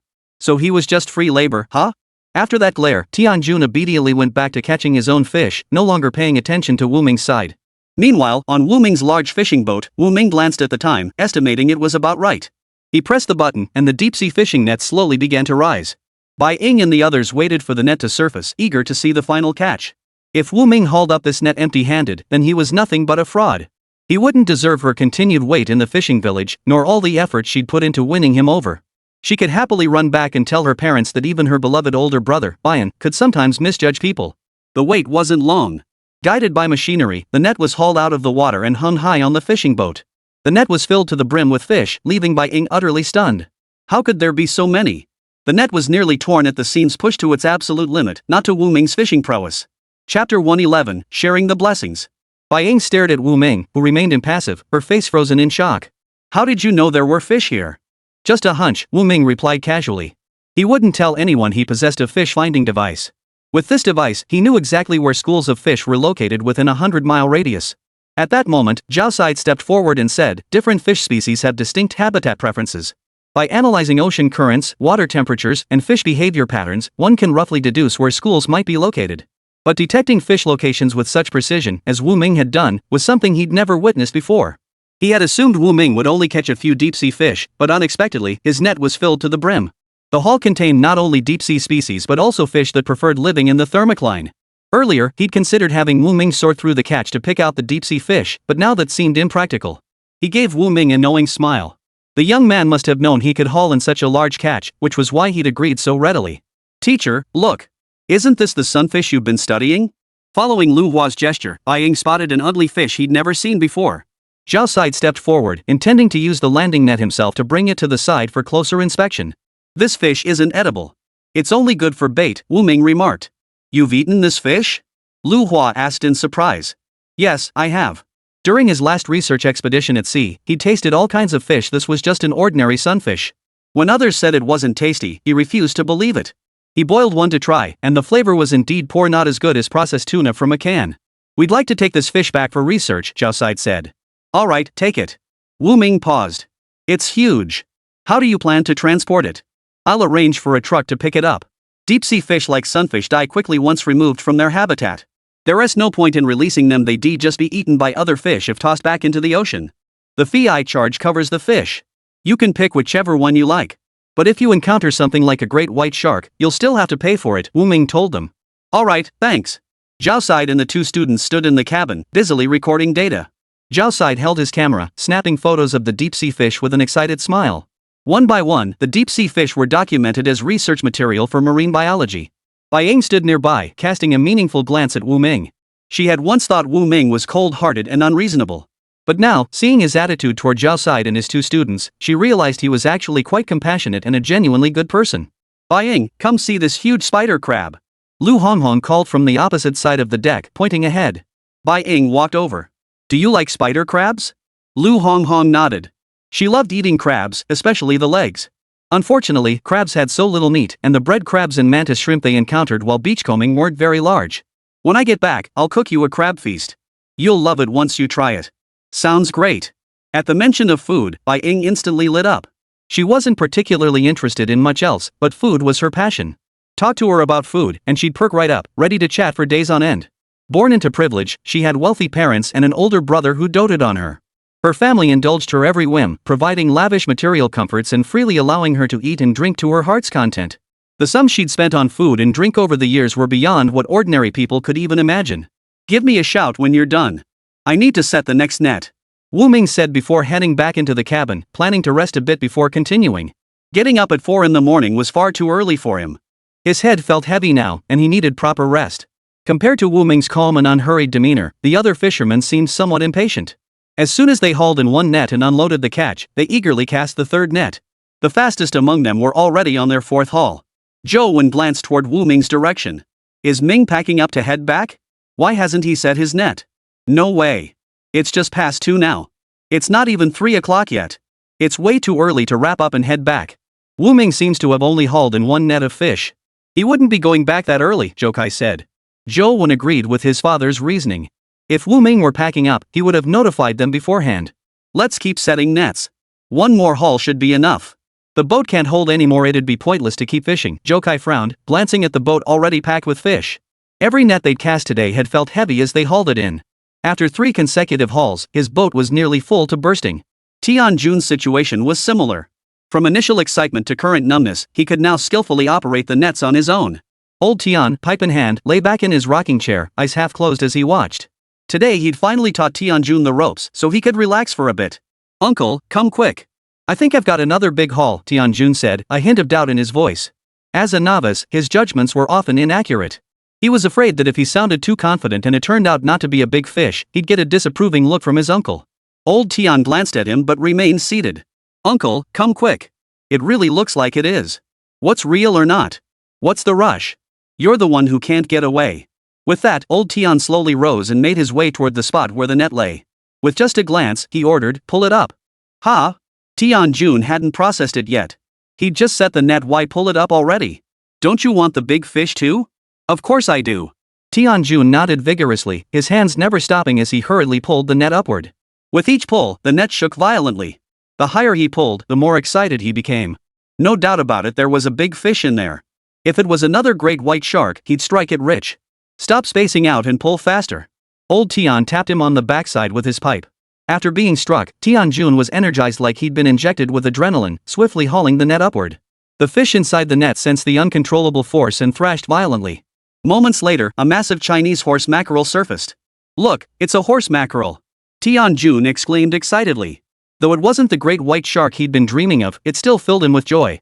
His luck surpassed most fishermen in the village, proving his potential as a fisherman. Not bad. Looks like it's about 50 or 60 pounds. I think it's more than that, at least 100 pounds. Tianjun waved excitedly toward Zhou Wen.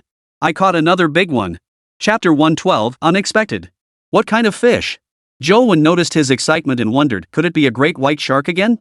If it really was a great white shark, who knows how many people would envy him? A horse mackerel. Tianjun announced it proudly and loudly, loud enough for at least half the people to hear. Zhao Wufei laughed and cursed, that half-baked, turncoat hack Tianjun got lucky again. Yeah, he's got fish luck, always catching the big ones. Among the fishermen, there was a saying, some were blessed by heaven, while others were simply lucky. Legend had it that such men could stumble upon fish just by walking along the shore. Tianjun, tagging along behind Wu Ming, had hit the jackpot, landing one big fish after another. Envy aside, none of them harbored a shred of jealousy.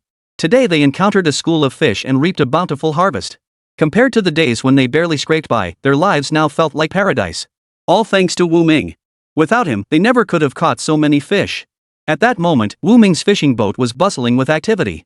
Zhao Side pulled Lu Hua and Chen Li aside, photographing each deep-sea fish for documentation. Lu Honghong and Bai Ying stood nearby, marveling at the array of colorful, oddly shaped deep-sea fish. Honghong, look at that blue-spotted grouper. It'd make a delicious soup. The meat is tender and finer than diving fish.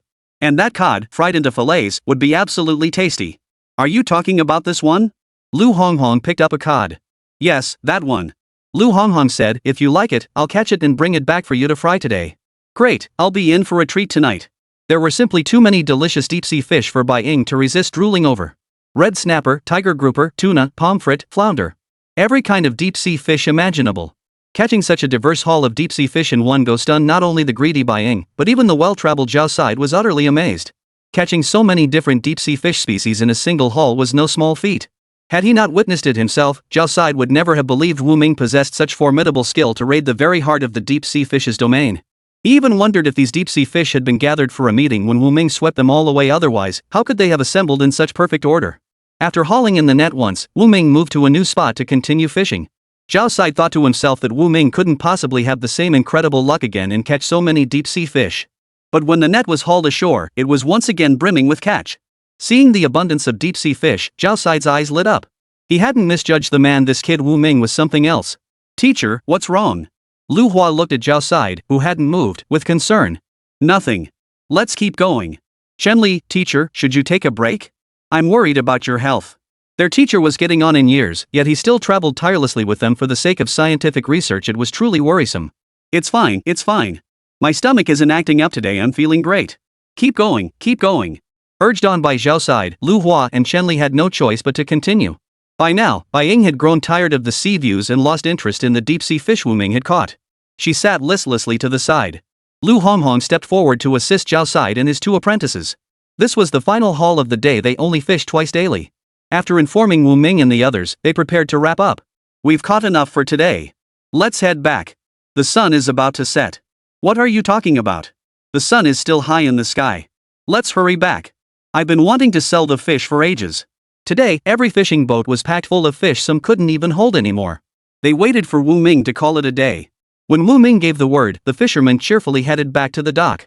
The dock was already crowded with people, the fishermen's families and fish merchants who had come to collect their catch. Everyone gathered together, discussing the day's catch. They were certain the fishermen wouldn't return empty-handed. As Wu Ming's fishing boat broke the surface of the sea, the crowd erupted in excitement. They're back. Look, there's Wu Ming's boat. Wu Ming and his crew are back. An excited fishmonger exclaimed, quick, quick. Get the fish loading gear ready. Today I'll get the best and freshest catch. There's plenty to go around. Worried about not getting any? I agree. With Wu Ming leading the way, today's catch is bound to be plentiful. Wu Ming isn't a god. I wouldn't be so sure. They can't possibly come back with a full catch every single time. You're new here, aren't you? If you'd been coming to Blue Bay to buy fish regularly, you wouldn't say things like that. The fishmonger who had spoken earlier added, this is only my second time here. After a pause, he continued, every time I come, I hear you mention one name, Wu Ming. Is he really that amazing? Oh, yes. The fishermen in our village owe our good life entirely to Wu Ming. With him leading us, the villagers always catch fish. The new fishmonger stared curiously at the large fishing boat gradually approaching the shore. This brand new vessel, significantly larger than the others, must be Wu Ming's fishing boat. As the vessel drew nearer, the crowd could make out the scene aboard. A bountiful haul. Wu Ming has returned with a bountiful catch once again. The others must be doing just as well. The dock where the fishing boats were moored erupted once more. One by one, the fishing boats docked at the pier, each one brimming with fish. Smiles lit up every fisherman's face as they waved to their families on shore. In the past, fishermen often chose to go out at night to catch more fish, as the chances of encountering schools were higher. Now, breaking with tradition, everyone followed Wu Ming's lead and fished during the day. Wu Ming, I'm here. Chen Zhishuan spotted Wu Ming's boat docking and was the first to excitedly step aboard. No one was going to snatch the deep-sea fish from Wu Ming's hands. Mr. Chen, if you're having the meat, you've got to let us have some soup too. Let's see how much fish Wu Ming caught. Mr. Zhao, you guys check over there. Look at those prime, sorry, perfect for you. Chen Zhishuan pointed to the fish on nearby boats. Swordfish can't compare to salmon or cod in texture. Look, there's also bluefin trevally. These fish command higher prices. Higher prices meant bigger profits when they resold the catch. Chen Zhishuan couldn't be bothered to haggle further. Fine, they could follow along. After all, he and Wu Ming were close. Given their relationship, Wu Ming would surely sell him half the catch. He never owed Wu Ming money, it was always cash on delivery. Now was his chance to make a good impression. Wu Ming, another bountiful haul today, Chen Zhishuan remarked with genuine excitement. Mr. Chen, you're here pretty early today. Chen Zhishuan gave a nervous chuckle. If he hadn't come early, he'd likely have been left with nothing but fish scales. Chapter 113, Shock. In the past, when Blue Bay bought fish, only 4 or 5 fishmongers would show up. Today, there were over a dozen, with more than 10 trucks arriving. Who knew which big mouth had spread the news that Blue Bay's fishing crew always returned with a full load? The fishmongers who hadn't gotten any fish swarmed over, the competition fierce. Xiao Chen. Chen Zhishuan recognized the familiar voice and looked up. Professor Zhao, you're here too. He paused, then recalled mentioning to Professor Zhao that Wu Ming's fishing boat was brand new and his fishing techniques were excellent, perfect for going out to sea. Professor Zhao, did you go out to sea with Wu Ming? We came early this morning and went out to sea with Wu Ming. Professor Zhao glanced at his 2 students taking notes. Thanks to your tip, we got the chance to study deep-sea fish firsthand. Due to their inherent nature, deep-sea fish perish rapidly once removed from their environment. Researchers like them had scarcely ever encountered live specimens. Today they had seen them. Although the fish died quickly after leaving the water, they had still witnessed specimens that were barely clinging to life. As Chen Zhishuan and Zhao Side were chatting, Bai Ying glided past them, her white skirt swaying gracefully. That seemed to be Miss Bai. Chen Zhishuan froze, unsure. Why would the eldest Miss Bai personally come aboard a fishing vessel and be with Wu Ming?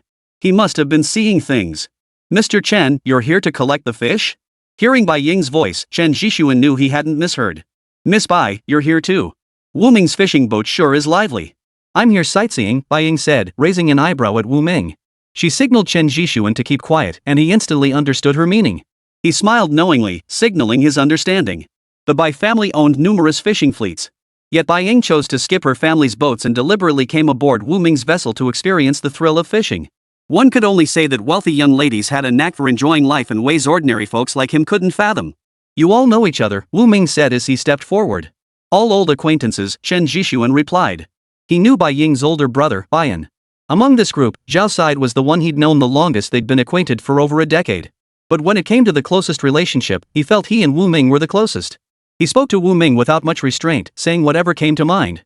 Wu Ming, I'm buying the entire catch from your fishing boat today. Alright, but you gotta save me a few to take home for dinner. That's a given. After the two finished talking, the other fishmongers could only walk away disappointed, hurrying off to ask other fishing boats. With so many fishmongers around today, if they didn't act fast, they'd get nothing. Wu Ming stepped ashore, confidently leaving the fish on the boat for Chen Zhishuan to handle. Before long, Chen Zhishuan followed Wu Ming ashore. Do you know who she is? Chen Zhishuan glanced in Bai Ying's direction, feeling it necessary to warn Wu Ming. She's from the Bai family. Judging by her age, she should be Bai Yan's younger sister. Chen Zhishuan looked stunned upon hearing this. You knew all along? I wasn't sure before, but seeing you know her, I'm certain she's from the Bai family. Chen Zhishuan's expression darkened. You're skilled at fishing, you always find the schools. The Bai family wants to recruit you. I suspect she's approaching you for ulterior motives. Her brother, Baiyan, approached me hoping I'd join their family's fishing fleet. I refused. The Bai family's fleet is massive. They're recruiting fishermen everywhere, probably aiming for a monopoly. Once they've brought all the fishermen into their fold, the Bai family will dictate the price of seafood. Chen Zhishuan explained. He had no desire whatsoever for Wu Ming to join the Bai family's fishing fleet. Is that even possible? Wu Ming heard the term price monopoly for the first time. This was the 1980s, a time when some struggled on the poverty line while others were rolling in money. They wanted to monopolize the market, to dominate it entirely. The Bai family's ambitions go far beyond that. They've set up factories and plan to buy up everyone's fish. Didn't you notice? There were many fish traders here today, and a lot of them were working for the Bai family. Wu Ming suddenly understood. No wonder the usually deserted pier was packed today. Before, everyone worried about no buyers coming to purchase the fish after landing. They had to go to the village's only small shop with a phone to call fishmongers to collect the catch. Now, buyers came without needing calls. It seemed like good news at first, but he never imagined there were so many hidden complications. With sea fish prices monopolized, it felt like the sky was falling for fishermen who depended on fishing for their livelihoods. If sea fish prices were driven low enough, how could they possibly survive? Having witnessed the power of capital, Wu Ming harbors no illusions about its sinister motives. Those people were despicable, capable of any vile deed. Monopolization was merely a minor tactic. Far more repulsive schemes lay ahead. He now found it even harder to look at Bai Ying, who called Lu Honghong her best friend. Thanks for the heads up. I'll keep an eye out. Wu Ming glanced toward Lu Honghong. Take all the fish from my boat, but set aside a few with the best meat for me. I have business to attend to. I'll be going now. What about the payment? Chen Zhishuan asked. Put it on my tab. Settle it next time. All right. Chen Zhishuan marveled inwardly. Wu Ming truly was his loyal brother, entrusting him with an entire boatload of fish without even supervising the weighing and sale. He had complete faith in him. After speaking with Chen Zhishuan, Wu Ming quickened his pace toward Lu Honghong and Bai Ying. Seeing Wu Ming approach, Lu Honghong said, Wu Ming, I was just telling Bai Ying I'd take her to my place for dinner tonight. You're just in time, let's all go together. Wu Ming frowned and leaned close to whisper something in Lu Honghong's ear. That doesn't seem quite right. I already promised Bai Ying. Lu Honghong felt torn. Invite Miss Bai out another time. I don't think she'll mind, Wu Ming said, holding Bai Ying's gaze. Bai Ying smiled. Do you two have something to discuss? Dinner can wait for another day. With that, she tactfully took her leave from Lu Honghong. Lu Honghong waved goodbye to Bai Ying with a guilty look. Brother Ming, let's go home for dinner first. We'll head out fishing again right after we eat. After Bai Ying had walked far away, Wu Ming turned to Lu Honghong earnestly. Honghong, you don't need to accompany me fishing tonight. But you just told me to hurry up and finish so I could go fishing with you tonight. Lu Honghong frowned, gazing at Bai Ying's receding figure. Did you say that just to distract Bai Ying? Wu Ming nodded. He then recounted to Lu Honghong how the Bai family was attempting to co-opt the fishermen to manipulate the market price of seafood. So you mean Bai Ying came here to recruit the fishermen? Chapter 114, Co-optation Fails. Exactly. But she's about my age. She's just a sheltered young lady who knows nothing of the world. How could she understand these things? I think she's even more clueless than I am. She doesn't understand anything. Don't let her fool you. She's the Bai family's young miss. She understands everything far more than we do. Lu Honghong was stunned. Bai Ying was actually the young miss of the Bai family? This was the Bai family fisherman spoke of, the one that wouldn't walk muddy paths on rainy days, laid red carpets for farm work, and wrapped gold paper around glutinous rice cakes. They were worlds apart. The Bai family owned countless fishing boats and numerous distant sea fishing fleets.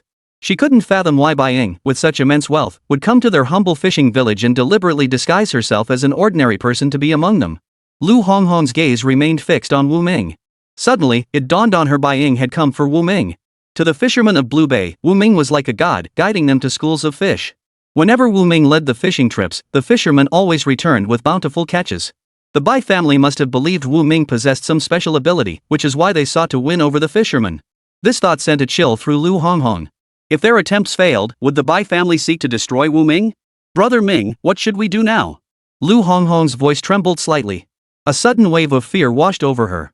The Bai family wielded immense power. They couldn't afford to cross them. For now, just avoid getting close to Bai Ying. We won't treat her as a friend, just as an ordinary tourist. Alright, I'll follow your lead. Lu Honghong was still shaken. Thankfully, Brother Ming had uncovered Bai Ying's scheme early on, otherwise, she nearly would have been deceived by her. If she had put Wu Ming in danger because of her own actions, she would never forgive herself. Honghong, let's head home. After walking a few steps, Wu Ming suddenly remembered he still needed to bring back a few fish to cook for dinner. Hold on, I'll go get the fish. With that, Wu Ming ran toward the fishing boat. Upon reaching the fishing boat, Chen Zhishuan saw him approaching and assumed he'd come to get the fish. I put it in the bucket for you, Chen Zhishuan said, pointing to the bucket beside him. Thanks. With that, Wu Ming grabbed the bucket and ran off. Chen Zhishuan had filled the bucket to the brim with fish, making it quite heavy for Wu Ming to carry now. He first went to Lu Honghong's house and gave her half the fish. She took the rest home to cook. Today he planned to cook himself. He really wanted to eat fish soup he'd made. Fresh cod fried up was delicious, and there were some sari too. Dipped in flour and egg, then deep fried, they'd be crispy and fragrant. Today he planned to prepare a full fish feast. Ah Ming, let me help you. Wu Jing, who had just finished sewing new clothes, entered the kitchen. You've been busy all day. Take a break. Wu Ming glanced at the dishes on the stove. Sis, you were so busy making new clothes for others today that you forgot to eat again, didn't you? Wu Jing smiled and said, I had a little. One glance at the leftovers on the stove revealed Wu Jing hadn't eaten properly. I've been sitting down while working, so I'm not tired. If you're the only one bustling about, when will Honghong and I ever get to eat dinner? As she spoke, Wu Jing kept glancing meaningfully at Lu Honghong. Lu Honghong caught the hint and quickly chimed in, Ah Ming, you're too slow working alone. Let your sister help you. The two of you can cook faster together. Wu Ming handed the fish to Wu Jing, asking her to help prepare it. He took the spatula and handled the cooking. Before long, the kitchen filled with the aroma of cooking. Wu Ming fried one Pacific sari after another, turning each one golden brown on both sides until the mouth-watering aroma made everyone's mouth water. Bai Ying was taking a walk alone when, before she knew it, she found herself at Wu Ming's house. She hesitated, unsure whether to go in and say hello. When she parted ways with Lu Honghong by the seaside, she had noticed that Wu Ming didn't want her to get too close to Lu Honghong. Perhaps Wu Ming had noticed something. Ultimately, she couldn't resist the allure of the delicious food. Following the aroma wafting from Wu Ming's kitchen, she walked up to his open doorway. She approached the doorway and knocked on the open door. Honghong, go see who's here, Wu Ming called out to Lu Honghong, who was tending the stove. Wu Jing wiped the moisture from her hands. I'll go see. Wu Jing stepped out of the kitchen and approached the doorway. Who are you looking for? Bai Ying gestured toward the kitchen. Are you guys making dinner? I'm a friend of Wu Ming's. I was out walking and just happened to pass by your place. No matter what she said, Wu Ming would suspect she was deliberately trying to get close. So she couldn't be bothered to come up with some high-minded excuse. Simply saying she'd been drawn by the aroma of food was more in line with her style. You just got back to Bai Xinghua's place. Have you already eaten dinner? Yes, I did. My uncle and the others prepared a special meal just for me. I started eating as soon as I got home. But the food at Bai Xinghua's place wasn't to her taste, so she'd barely taken a few bites before leaving. As she walked, she found herself unconsciously arriving at Wu Ming's doorstep. What kind of fish did you fry? Bai Ying asked as she approached Wu Ming. Pacific sorry, Wu Ming replied. Come sit down, young lady. Wu Jing helped Bai Ying bring over a stool. Bai Ying smiled and waved her hands hurriedly. No need, no need. I'll just stand here. Bai Ying, stop being so polite. Sit down, Lu Honghong insisted, pointing to the chair. It felt awkward for her to sit there while everyone else was preparing dinner. Bai Ying hesitated but declined. Then she said, I caught the scent of dinner and remembered what we had for lunch today, so I came over to take a look. I don't have anything else to do, so I'll be on my way. Bai Ying. Bai Ying. Lu Honghong called out twice, but Bai Ying still walked away. Bai Ying dashed outside, where she could still catch whiffs of the aroma wafting from Wu Ming's home. Earlier, she'd nearly given in to the temptation to taste Wu Ming's fried sari. Why was she so greedy? Even though he didn't want her there, she'd deliberately come to his house to peek. Bai Ying frowned, deeply annoyed with herself. Watching Bai Ying hurry away, Lu Honghong glanced at Wu Ming and hesitated. Maybe we misunderstood Bai Ying. She doesn't seem like a bad person. It's wise to guard against others, Wu Ming replied. Wu Jing overheard Wu Ming and Lu Honghong's conversation. What are you two talking about? I don't understand. Sis, let's not be so friendly with Bai Ying from now on. She's from the Bai family in the city, that wealthy Bai family. She's not one of us ordinary fishermen. Wu Ming paused before continuing. I worry she's approaching us with ulterior motives. Her brother tried to recruit me into their family's deep-sea fishing fleet before, but I refused. He feared the Bai family might retaliate if their recruitment failed, and he couldn't endanger the entire village's fishermen for his own sake. Alright, I'll listen to you, Wu Jing replied. Chapter 115, Confession. Wu Ming had assumed Bai Ying would back down and never bother him or Lu Honghong again. But the next morning, just as he finished breakfast and was about to leave, Bai Ying blocked his doorway. Wu Ming, you're not going out to sea today, are you? I want to talk to you. I'm not going out. Come in. Wu Ming invited Bai Ying inside. Bai Ying sat down with familiar ease as Wu Jing brought her a cup of tea. Thanks, sis, Bai Ying said sweetly. Wu Jing smiled, set down the tea, and went back to her chores. What brings you here? Wu Ming asked. I imagine you've already guessed my identity. I'm from the Bai family. Bai Yin is my brother. My reason for coming to Blue Bay is indeed to invite you to join our Bai family's fishing fleet. Before arriving here, I was absolutely determined to bring you aboard our team. As she spoke, Bai Ying shook her head with a self-deprecating smile. But now I've changed my mind. I don't expect you to join us. You might be better off staying in Blue Bay. What do you mean by that? Wu Ming asked. I saw you leading the villagers out to sea to fish. Everyone had happy smiles on their faces. You're surrounded by people here, you have your own family and the person you love. You live freely and comfortably in Blue Bay. Joining our family's fishing fleet would certainly not give you the same freedom you have now. I can tell you cherish your freedom. Joining our family fleet would only make you unhappy. After speaking, Bai Ying winked at Wu Ming. Am I right? You're right. And one more thing, what I earn at Blue Bay far exceeds the wages your family offers, Wu Ming replied. Bai Ying smiled knowingly. She knew Wu Ming's ambitions went beyond being an ordinary fisherman. Most fishermen wouldn't dream of partnering with researchers to earn money from tourists. Not only did Wu Ming have money-making ideas, but he also provided customers with the best service when executing them. How could someone like that ever worry about not making money? That's why the terms her Bai family offered were utterly unappealing. Wu Ming seemed to have no weaknesses. Her brother had come twice and returned empty-handed, gaining nothing. May I ask you something? Are you considering taking on an apprentice? Wu Ming paused, then realized, take you? Bai Ying nodded with a smile. Yes. Why would a girl like you want to learn fishing? If you want to learn, you can join your own family's fishing fleet. If your parents stop you, you can join the Bai family fleet at Blue Bay. Every one of them is a skilled fisherman. She was truly flawless, leaving him no opening. If you're not willing, then forget it. She had hoped to use this chance to get closer to Wu Ming and uncover the secret behind his fishing success. Wu Ming wasn't playing along at all. She'd come to see him this morning brimming with confidence, but now she was completely stumped. Even her last resort had been shot down by Wu Ming. Wu Ming seemed to know exactly what she was up to. From the moment she approached him, he had recognized her identity but said nothing, choosing not to expose her. This clearly showed Wu Ming was a man of immense patience. Our family isn't just building a fleet, we're expanding our factory too. We need more fish.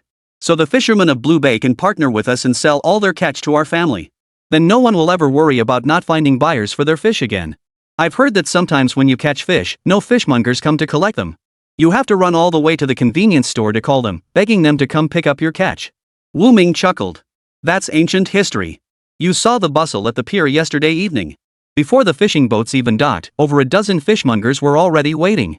We have no trouble selling our catch, there are plenty of buyers lining up for it. Bai Ying was about to say something else. A voice sounded outside the house. Wu Ming, are you home?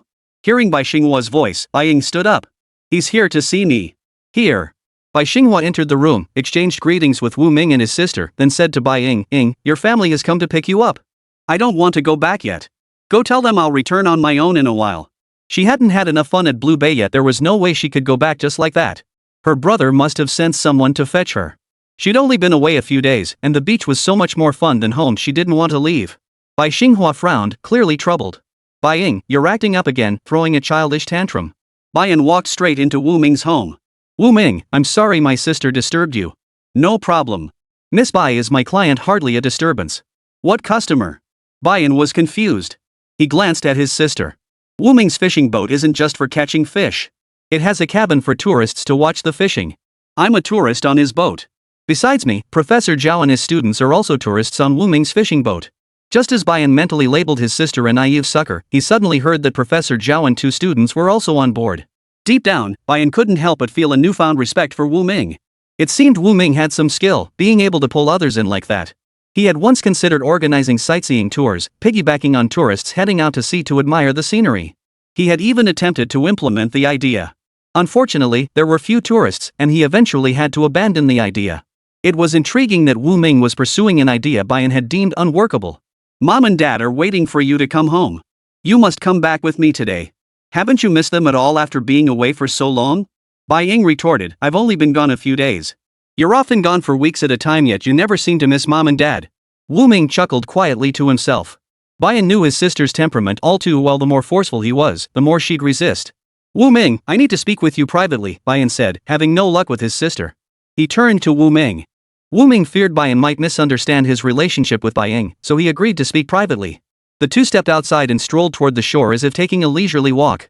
The late autumn sea carried a hint of chill. A gentle breeze brushed against their faces. Bai Yan gazed out at the vast expanse of ocean before him, a sense of conquest stirring within his heart. For generations, the Bai family had built their fortune upon the sea, climbing step by step to their current position. He firmly believed there was no fisherman the Bai family couldn't handle. If any did exist, it was surely because the enticements offered were insufficient. Wu Ming, you're a man of great potential and intelligence. Staying in Blue Bay is truly a waste of your talents. I feel it's a pity for you, Bai Yan said. Wu Ming smiled faintly, raising an eyebrow. Then where, exactly, would I not feel wasted and pitted? Is it only within your Bai family, working for your Bai family, that I wouldn't feel wasted? Chapter 116, Failed Enticement. Wu Ming's sharpness left Bai Yan speechless for a moment. Am I wrong? Wu Ming pressed. Such blunt, direct questioning left Bai Yan even more at a loss for words. Accustomed to playing games with others, all his schemes seemed utterly futile in the face of Wu Ming's bluntness. You're absolutely right. Bai Yan paused before continuing, our Bai family is a century-old lineage with centuries of accumulated wealth and connections. Neither can be matched by your solitary efforts. The terms I offered you before weren't favorable enough. I can improve them. If you join our Bai family, we'll give you a house in the city. That property will be yours, passed down to your descendants. Your loved ones and family can move to the city with you. If you prefer to stay in Blue Bay, you can remain here. All we ask is that you join our Bai family's fishing fleet. The terms were better than before. No, I've said it before, I won't join any other family's fishing crew. Very well. Bai Yan sighed helplessly. He admired Wu Ming. He'd heard all about how Wu Ming had led the Blue Bay fishing team to new successes during this time. The fishermen of Blue Bay had woven Wu Ming's fishing prowess into legends. Whenever he led them out to sea, he could pinpoint schools of fish with unerring accuracy. He had never failed. Time and again, they returned with full nets, proof of Wu Ming's skill. Wu Ming, won't you reconsider? Thank you for your kindness, but I truly won't consider it. Please go back. All right. Bai Yan gazed out at the sea once more. Some people were like straight green bamboo, they would rather break than bend. He had never pleaded with anyone like this before, and now his plea had failed. Finally, Bai Yan smiled at Wu Ming and said, my sister has a stubborn streak. She won't come back with me. She'll be staying at Blue Bay for a while. Could you keep an eye on her? Just make sure no one picks on her. All right, no problem. I'll take care of it. With that said, Wu Ming understood Bai Ying was genuinely without guile, far easier to deal with than Bai Yan. But Bai Yan? Just standing before him, Wu Ming sensed Bai Yan had 1,000 cunning schemes. Talking to him required constant vigilance. One slip-up could land you in one of Bai Yan's verbal traps. He always kept his guard up when talking to Bai Yan, determined not to let her dictate the rhythm of their conversation. Wu Ming walked home alone at a leisurely pace. He thought to himself, next time we go fishing, I'll lead everyone to a spot with fewer fish. He couldn't keep returning with such bountiful catches every single time. Being too capable was also a way to invite resentment. People fear fame like pigs fear fatness. Tall trees catch the wind. Upon returning home, Bai Ying was the first to greet him. Has my brother left? He's gone. Did he say anything? Did he mention when I should return? Nothing specific. He just said you're stubborn and won't be coming back anytime soon, so he asked me to look after you. Upon hearing this, Bai Ying beamed with delight. Wonderful. Finally, she wouldn't have to worry about being dragged back. Getting caught and then escaping again would take a lot of effort. I'll go find Hong Hong and tell her the good news. Go ahead. As soon as Bai Ying left, several people arrived at Wu Ming's house, all seeking him out. Wu Ming, are you heading into town? Zhao Guan asked as soon as he entered the room. Who told you that? Wu Ming asked. Zhao Guan replied, luxury cars from the city have been pulling up to your doorstep. Everyone says you and your sister are moving to the city. You'll be working for the Bai family, becoming the captain of their fishing team. That's not true. The Bai family did come by again, but I didn't agree. We all thought you were going with the Bai family, Tianjun exclaimed excitedly. He'd finally learned fishing and latched onto Wu Ming's powerful connections. He couldn't just escape poverty only to fall back into it again. Even if he went hungry in the fishing village, he'd rather not return to city labor carrying heavy loads for others while enduring their scowls. Good you didn't go. You don't know those city folks, they put on a good front, but once you start working for them, you'll see how picky they are. I worked in the city for years and know it all too well. Don't fall for their tricks. I know. I was born in Blue Bay. I can't bear to leave all of you. I'm happier staying with everyone here. Working for others in the city means losing my freedom. I don't like that. Hearing this, everyone breathed a sigh of relief. I told you Wu Ming wouldn't leave, old Tian said. I don't know what you were all worried about. Earlier, someone heard Wu Ming was going to the city and ran so fast his shoes fell off. Hearing his nephew expose his own shortcomings, old Tian smacked Tianjun hard on the back of the head. Uncle, you hit me on the back of the head again. Hitting the back of the head makes you stupid. My dad said you shouldn't hit there. When did your dad say that? How come I never heard about it? Tianjun declared with righteous indignation, my dad told me in a dream the other day. Everyone burst into laughter upon hearing this. Just then, village chief Wang Guoxiang arrived. Village chief, what brings you here? Wu Ming, are you heading to the city?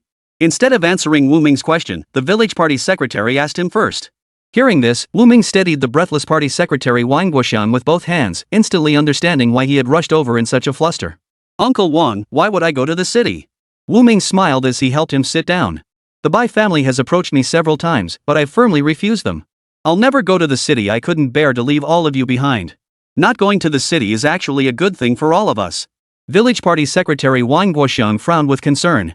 Conditions in the city are definitely better than here in the countryside. Won't you regret it later? You're still young, with a long road ahead. The city offers better opportunities for development and earning more money. No regrets, Wu Ming shook his head with a smile. Outwardly, he was a greenhorn just coming of age, but his soul belonged to a seasoned adult. He handled matters with steadiness, weighing decisions carefully before acting. To most people, joining the Bai family and becoming part of their deep-sea fishing crew seemed like a solid choice, no matter how you looked at it. But he didn't see it that way. He planned to vigorously develop his sightseeing fishing business, expanding it into a major enterprise. The money he'd earn would only grow, not diminish. Why waste his time tagging along with the Bai family, having to take orders from others? If he joined the Bai family, his fishing system would likely be impossible to conceal. Fine. As long as you don't regret it, we'll all follow you to strike it rich together, said Wang Guoxiang, the village party secretary. Whatever you need, just let us know. When you're ready to rebuild your house, give us a shout and I'll rally the men to help, Wang Guoxiang added. Chapter 117, The Bai Family's Trap. Who needs to be called? We'll volunteer to be the first to help. Right, me too. Brother Wu Ming's affairs are my own affairs. Both his life and his son's had been saved by Wu Ming. Now, following Wu Ming out to fish, their family's circumstances had greatly improved, and his son even had prospects for marriage. All this was thanks to Wu Ming. Exactly. We're all living well now because of Wu Ming. Whatever you need, just say the word. If it's within our power to help, we'll be the first to show up. You can walk tall in Blue Bay. If anyone dares give you a hard time, I'll be the first to deal with them. Wu Jing listened nearby and said, if you do that, won't my Wu Ming become a villain like Zhang Mazi? Thank you all for your kindness toward Wu Ming. My sister and I are deeply grateful. Rest assured, fellow villagers, neither Wu Ming nor I will go to the city. We'll stay right here in Blue Bay, living quietly as ordinary fishermen, and we'll always be here. Hearing this, the crowd relaxed. The crowd dispersed once more. This time, the fishermen were completely reassured, knowing Wu Ming would not follow the Bai family. After seeing the villagers off, Wu Jing turned to Wu Ming with a serious expression. Ming, you really don't regret it? No regrets. What good would joining the Bai family do? I'd rather develop tourism fishing, it'll earn me more money in the long run. No matter how much the Bai family flattered him, what they could offer him would always be limited. With his fishing system, he could build his own business with limitless potential. As long as he didn't regret it, Wu Jing felt at ease. As everyone left Wu Ming's house, they chatted among themselves. Old secretary, you think Wu Ming might have something wrong with his head? Tianjun said, tapping his own forehead. Old Tian, standing nearby, swatted him with a slap. You're the one with the problem in your head. Uncle, hear me out. I just heard that the Bai family isn't only willing to give Wu Ming money but also an apartment in the city. City apartments aren't cheap. We could work our whole lives and still not afford one. With such generous terms, how could Wu Ming not be tempted? You little brat, what do you know? Wu Ming always comes back with a full catch every time he goes fishing. Plus, he's developing tourist fishing now. Those tourists pay him a lot each time. In the future, Wu Ming will only earn more and more. It won't be any less than what the Bai family is offering. True, but that's all in the future. The village secretary replied, not everyone prioritizes immediate gains. June. I suspect you're talking about me. He opened his mouth but ultimately said nothing. The bustling Blue Bay once again fell silent. The villagers' warmth gathered around Wu Ming and his sister. Fresh vegetables arrived daily at their doorstep. Seeing the abundance, Wu Jing felt a bit troubled. The two of them couldn't possibly eat all the vegetables the villagers brought daily. Throwing them away felt wasteful.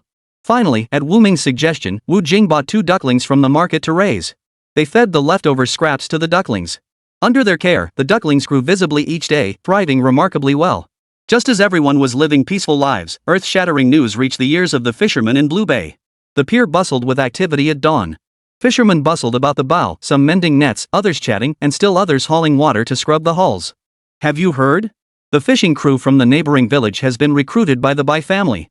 I heard that once you join the Bai family, you get a salary. Even when the weather's bad and you can't go out to sea, you still get paid. What? Are you tempted?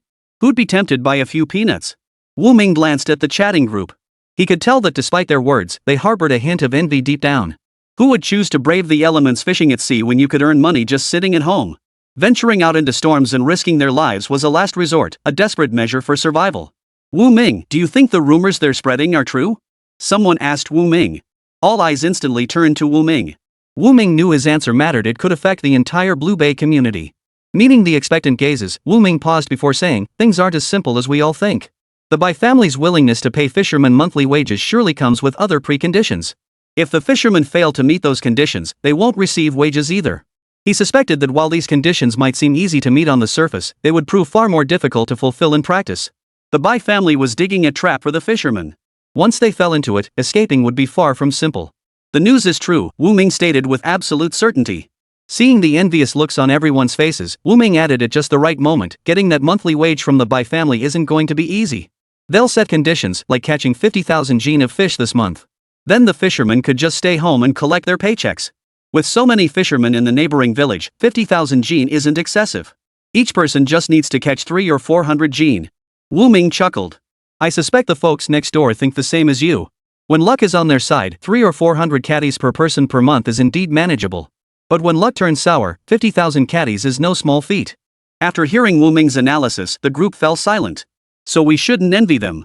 If we work hard, we can also catch several £100 a month without having to kowtow to anyone. The fishermen from the neighboring village surely hand over all their catch to the Bai family. The Bai family dictates the prices. They're courting fishermen everywhere. I suspect their ultimate goal is to control the market price of sea fish and suppress other ordinary fishmongers. What a sinister scheme, we almost fell for it, Zhao Bao declared indignantly, his righteous indignation boiling over.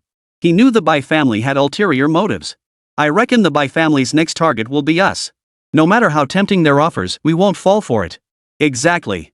With Wu Ming leading our fishing operations, who needs their measly few bucks? Exactly. Self-reliance is best. Wu Ming seems the most dependable to me. Ha ha. The fishermen at the dock burst into laughter. Come on, let's head out to sea for fishing. The weather's fine today, our luck will be even better. This time, he was going to disappoint everyone. Wu Ming thought to himself that today he'd find a spot where the fish weren't so plentiful. If he returned with a full catch every single time, whether it was the Bai family or others, they'd start keeping an eye on him. Being too successful was its own kind of mistake. Lately, he'd been feeling uneasy, as if something bad was about to happen. Chapter 118, Suspicions of Pirates. Wu Ming led the crew out to sea. Amidst everyone's expectations, he chose a spot where fish were scarce. This time, he was bound to disappoint them. Without using the fish finder, Wu Ming relied on his past fishing instincts to locate a spot he believed held fish. After the fishing boat approached, Wu Ming surveyed the surroundings. Zhou Wen's boat was moored beside his. Wu Ming, are you sure there'll be fish this close to the island? Probably. He hadn't come for the fish today anyway. He just hoped this time, word would spread about his failure to catch any fish, so people would know he wasn't some fishing god who could catch fish anytime. The more legendary his reputation became, the more trouble he'd attract in the future. He seized this chance to keep a low profile. If Wu Ming says there are, then there must be. Cast the nets and haul them in. Tianjun, Wu Ming's #1 fan, halted his fishing boat and prepared to set to work. Wu Ming shot Tianjun an apologetic smile. Tianjun, completely oblivious to the meaning behind the smile, felt greatly encouraged by Wu Ming's gesture. The others quickly followed suit, pulling out their gear to fish. In no time, everyone had their nets in the water, haphazardly scattered about. Wu Ming began deploying his net too. Whether they caught fish or not, appearances had to be kept up. After more than half an hour, the quickest workers had already begun hauling in the nets. This net feels heavy, must be a big one. Quick, pull it up and see. Wu Ming glanced over at Tianjun, who was jumping up and down in excitement.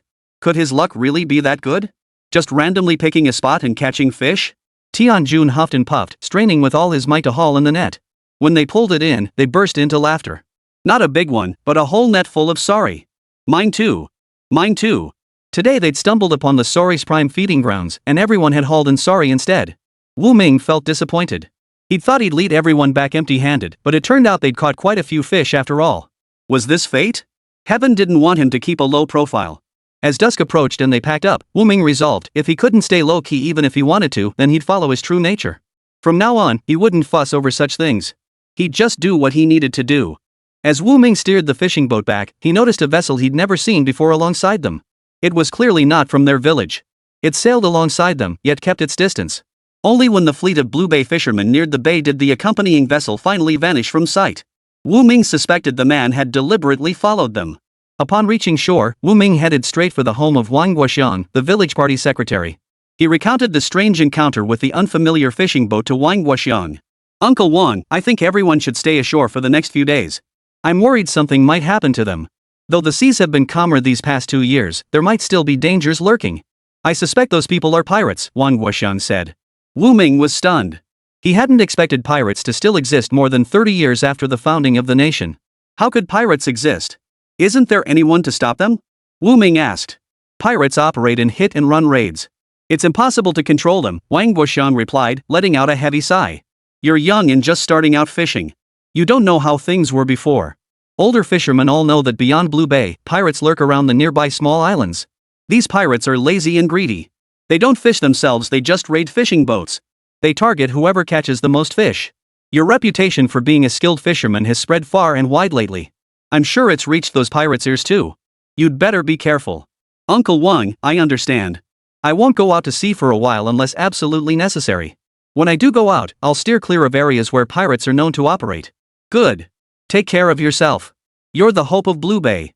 You can't afford any mishaps. Hearing this, Wu Ming nodded solemnly. After bidding farewell to village secretary Wang Guoxiang, he returned home and informed his sister, Wu Jing, that he wouldn't be going out to sea for the time being. With something this serious, the old secretary should call a meeting to inform the other fishermen, Wu Jing remarked. If he did, it might cause panic. What if someone goes out to sea and runs into pirates? Losing fish is one thing, but getting hurt is another matter entirely. Wu Ming agreed his sister had a point. He immediately sought out Wang Guoxiang, urging him to convene a village assembly the next day to inform the fishermen about the oil pirates. Wang Guoxiang frowned and pondered for a moment before replying, All right, I'll call the meeting tomorrow. Thank you, Uncle Wang. No need to thank me. It's my duty. Wu Ming left the Wang residence. Not long after he departed, the village loudspeaker announced tomorrow's collective meeting to all residents. It had been a long time since the last village meeting, and the sudden evening announcement sparked lively discussions among the villagers about what could possibly warrant such a gathering. When Wu Ming returned home, his sister Wu Jing came to greet him. Did you tell Uncle Wang everything? I did. I told everyone about tomorrow's meeting and to stay safe. Wu Jing nodded with relief. Reminding everyone about pirates was a virtuous deed. She and Wu Ming had grown up receiving kindness from the villagers, so warning them about safety was simply their duty. Learning about tomorrow's meeting, the weight lifted from Wu Jing's heart. She and Wu Ming knew pirates had been active at sea recently but hadn't warned the other fishermen. When someone got hurt by pirates, she couldn't help but feel guilty. The next day, the village courtyard, long devoid of such bustle, was packed with villagers. Village party secretary Wang Guoxiang sat at the front, an old-fashioned microphone placed before him. Once most people had arrived, Wang Guoxiang cleared his throat. Is everyone here? Wang Guoxiang asked. Everyone's here. The crowd answered in unison. Wang Guoxiang's expression turned serious. Since everyone is here, let's begin the meeting. First, let me explain why I've gathered you all here today. Pirates have been spotted at sea recently, making fishing unsafe. If you must go out to sea, it's best to travel in groups of 4 or 5 boats, and carry weapons for self-defense. After hearing the village secretary Wang Guoxian's words, the fisherman who went out to sea grew agitated. Pirates haven't been seen in years, how could they suddenly appear now? We're already struggling to make ends meet. Things were finally looking up, and now we have to deal with pirates? How can pirates exist in this day and age? We should report this to the police. What good will reporting it to the police do? Pirates operate in hit-and-run raids, they're hard to catch. As the discussion continued, the group grew increasingly silent. There really was no good solution for dealing with pirates. Does this mean we can't go out to sea anymore? Wang Guoxian looked at the speaker. We can still go fishing at sea, but never go out alone. It's best to go in groups of 4 or 5 fishing boats. That way, it's safer. Chapter 119, The Fishing Expedition. Exactly. Next time we go out, we should all go together. Never venture out alone. Wu Ming stood in the center of the crowd and addressed everyone. Listen to Wu Ming. From now on, when we go out to sea, we go in groups. Even if pirates appear, we can watch out for each other. Exactly. We're all fishermen who depend on the sea for our livelihood. If we can't go out to sea, our families lose their source of income. No matter how difficult it gets, we must overcome the challenges and go out to sea.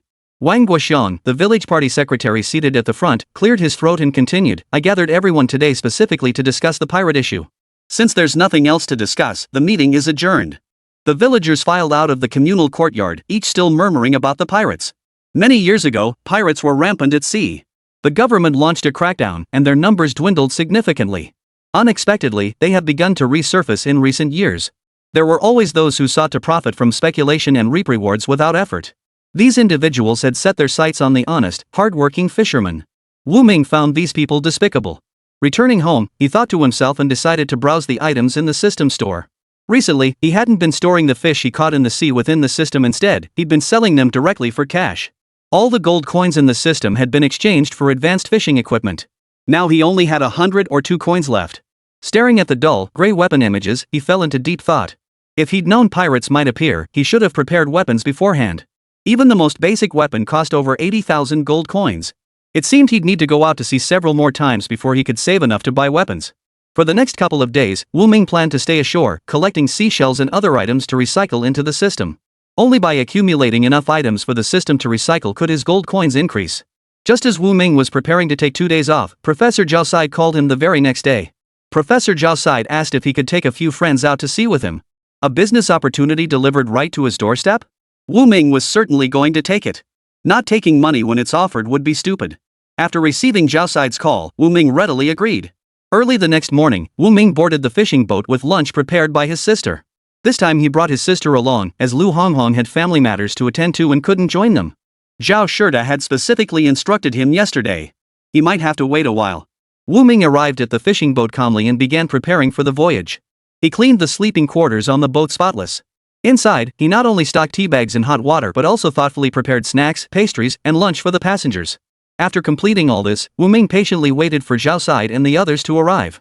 Yesterday, Zhao Side had mentioned over the phone that 6 people would be coming.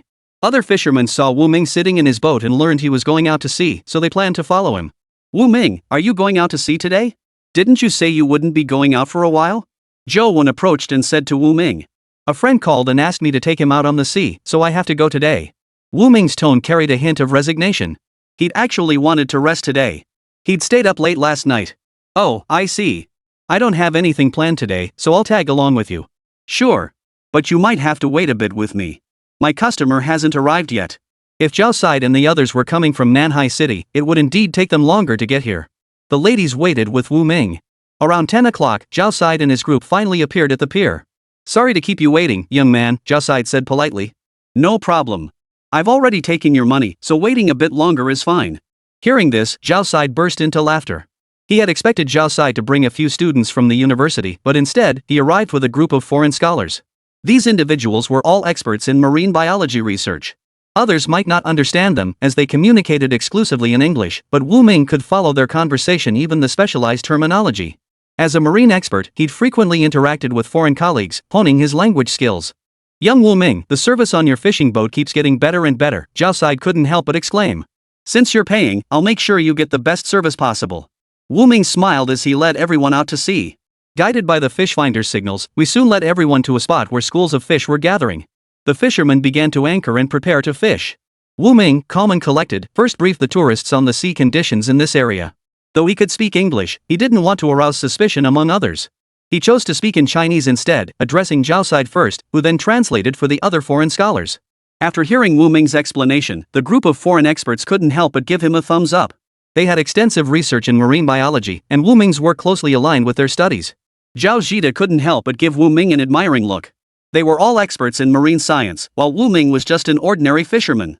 Yet Wu Ming possessed such extensive knowledge, even details they themselves weren't entirely clear on. Truly, among three people walking together, there must be one who can be my teacher.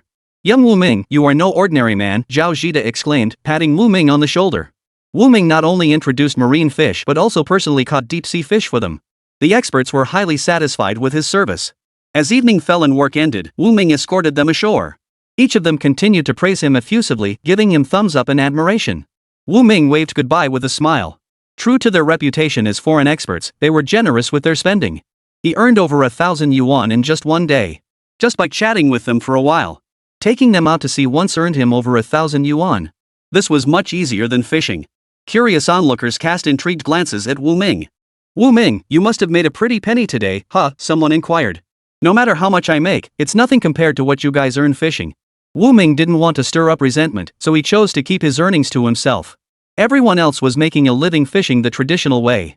If he alone took an unconventional path and ended up earning significantly more, it would likely attract more jealousy. Today he had received US dollars, which Wu Ming discreetly tucked into his pocket. Wu Jing and her brother didn't return home until after selling all their fish. Back home, Wu Ming handed the money he'd earned to Wu Jing. Second sister, guess how much I made today? 100 or 2? Wu Jing asked timidly. If you guess low, guess higher, Wu Ming said. Chapter 120, insisting on going out to sea. I made over 1,000 yuan today. What did you say? Wu Jing doubted her own ears. How could taking people out to sea just once earn over 1,000 yuan? Many people work hard fishing all year and still might not make that much. Sis, I said I made over 1,000 bucks today. He pulled out some US dollars to show Wu Jing. After looking at it, Wu Jing said, where's this money from? It looks so strange and different from ours. Can you even use it? Of course it can. You can exchange it for our local currency at the bank, Wu Ming replied. Hearing this, Wu Jing relaxed. She'd been worried Wu Ming had been scammed. It was the first time he'd ever seen money like this in his life. Can we save this money too? Wu Jing asked. Wu Ming nodded seriously at her. Yes, you can save it. But you should probably exchange it for our local currency first, then deposit it. Then take it to the bank tomorrow. I'm afraid it won't be safe at home, someone might steal it. Wu Ming was now a well-known wealthy man in the village. Everyone knew Wu Ming had money, and if someone had their eye on it, that wouldn't be good. It's fine. It's not much money. I'll just keep it on me for now. Wu Ming planned to go beachcombing tomorrow to accumulate coins from the system. Only by saving up enough gold coins could he exchange them for weapons. Early the next morning, after breakfast, Wu Ming grabbed his bucket and headed out to gather seafood. Villagers already gathering on the beach were startled to see Wu Ming suddenly appear. Wu Ming, why are you gathering seafood on the beach instead of fishing at sea? Asked Lu Lifan, who was also gathering. I've been wanting to take a break these past few days. You're not scared of pirates, are you? Someone asked provocatively. Wu Ming looked up, straightened his back, and retorted, aren't you afraid of pirates? The speaker fell silent at Wu Ming's counter-question. How could ordinary folk like them not fear pirates? They'd heard those pirate brothers carried knives. Some even had muskets, all of them ruthless villains. Getting hit by a musket, leaving a huge bloody hole in your body, how terrifying. Of course I'm afraid. But I don't go out to sea. What kind of talk is that? Don't you have fishermen in your family or among your relatives who go out to sea? How can you say such things? Wu Ming saw the words cold-hearted and selfish written all over this man beside him. I'm just asking. Why are you getting so worked up? The man shot Wu Ming a displeased glare before walking away, bucket in hand. Wu Ming frowned, thinking some people just asked to be hit, they'd be happy if you gave them a good scolding. No one bothered him further, and we buried our heads in earnest beachcombing. Bread crabs, hermit crabs, mantis shrimp all collected. Small fish, big fish, any fish at all were collected. Wu Ming moved like a man possessed, his hands clutching the tongs as he searched relentlessly along the shore. To others, it looked like he was just digging around, finding nothing. In reality, everything he unearthed was being recycled into his system and converted into gold coins. By the end of the day, his system had accumulated over 2,000 gold coins. He was still far from his goal. For 3 consecutive days, Wu Ming stayed ashore, combing the beach instead of going out to sea. Since he hadn't gone out to sea, people gradually began visiting his home to look for him. Some asked why he wasn't going out to sea, while others worried he was afraid of pirates. It's been 3 days already, Wu Ming. Why haven't you gone out to sea yet? Tianjun rushed to Wu Ming's house and exclaimed excitedly, "Everyone's waiting for you." Old Tian followed him over. "If you want to go out to sea, go by yourselves. Why drag Wu Ming into it?" Hearing his uncle say this, Tianjun couldn't help but roll his eyes at old Tian. What else could their purpose be? Of course, they hoped Wu Ming would lead them to the fish schools and catch more fish. "We're going out tomorrow." Alright, I'll go home and prepare right away." Hearing the news, Tianjun dashed home excitedly. Old Tian, watching his nephew bounding about like a child despite his age, averted his gaze. "It's truly embarrassing, not a bit steady. There are rumors of pirates lurking in the seas lately. What are your plans? Are you really going to set sail unprepared?" Old Tian felt a pang of worry. He wasn't particularly worried about the others, but Wu Ming he was deeply concerned about him. Wu Ming was famously skilled at catching fish. He feared pirates might capture Wu Ming, imprison him on an island, and force him to fish for them. Once this thought took root, he couldn't contain his anxiety. He made a special trip to Wu Ming's home to find him. "I'll leave 2 knives on the fishing boat," Wu Ming said. If the enemy had firearms and other hot weapons, having a couple of kitchen knives on the fishing boat would be utterly useless. "What good are kitchen knives? We need to get our hands on 2 muskets," Old Tian insisted. "Where am I supposed to get muskets at a time like this?" "Even if someone has them, they probably wouldn't be willing to sell," Wu Ming replied.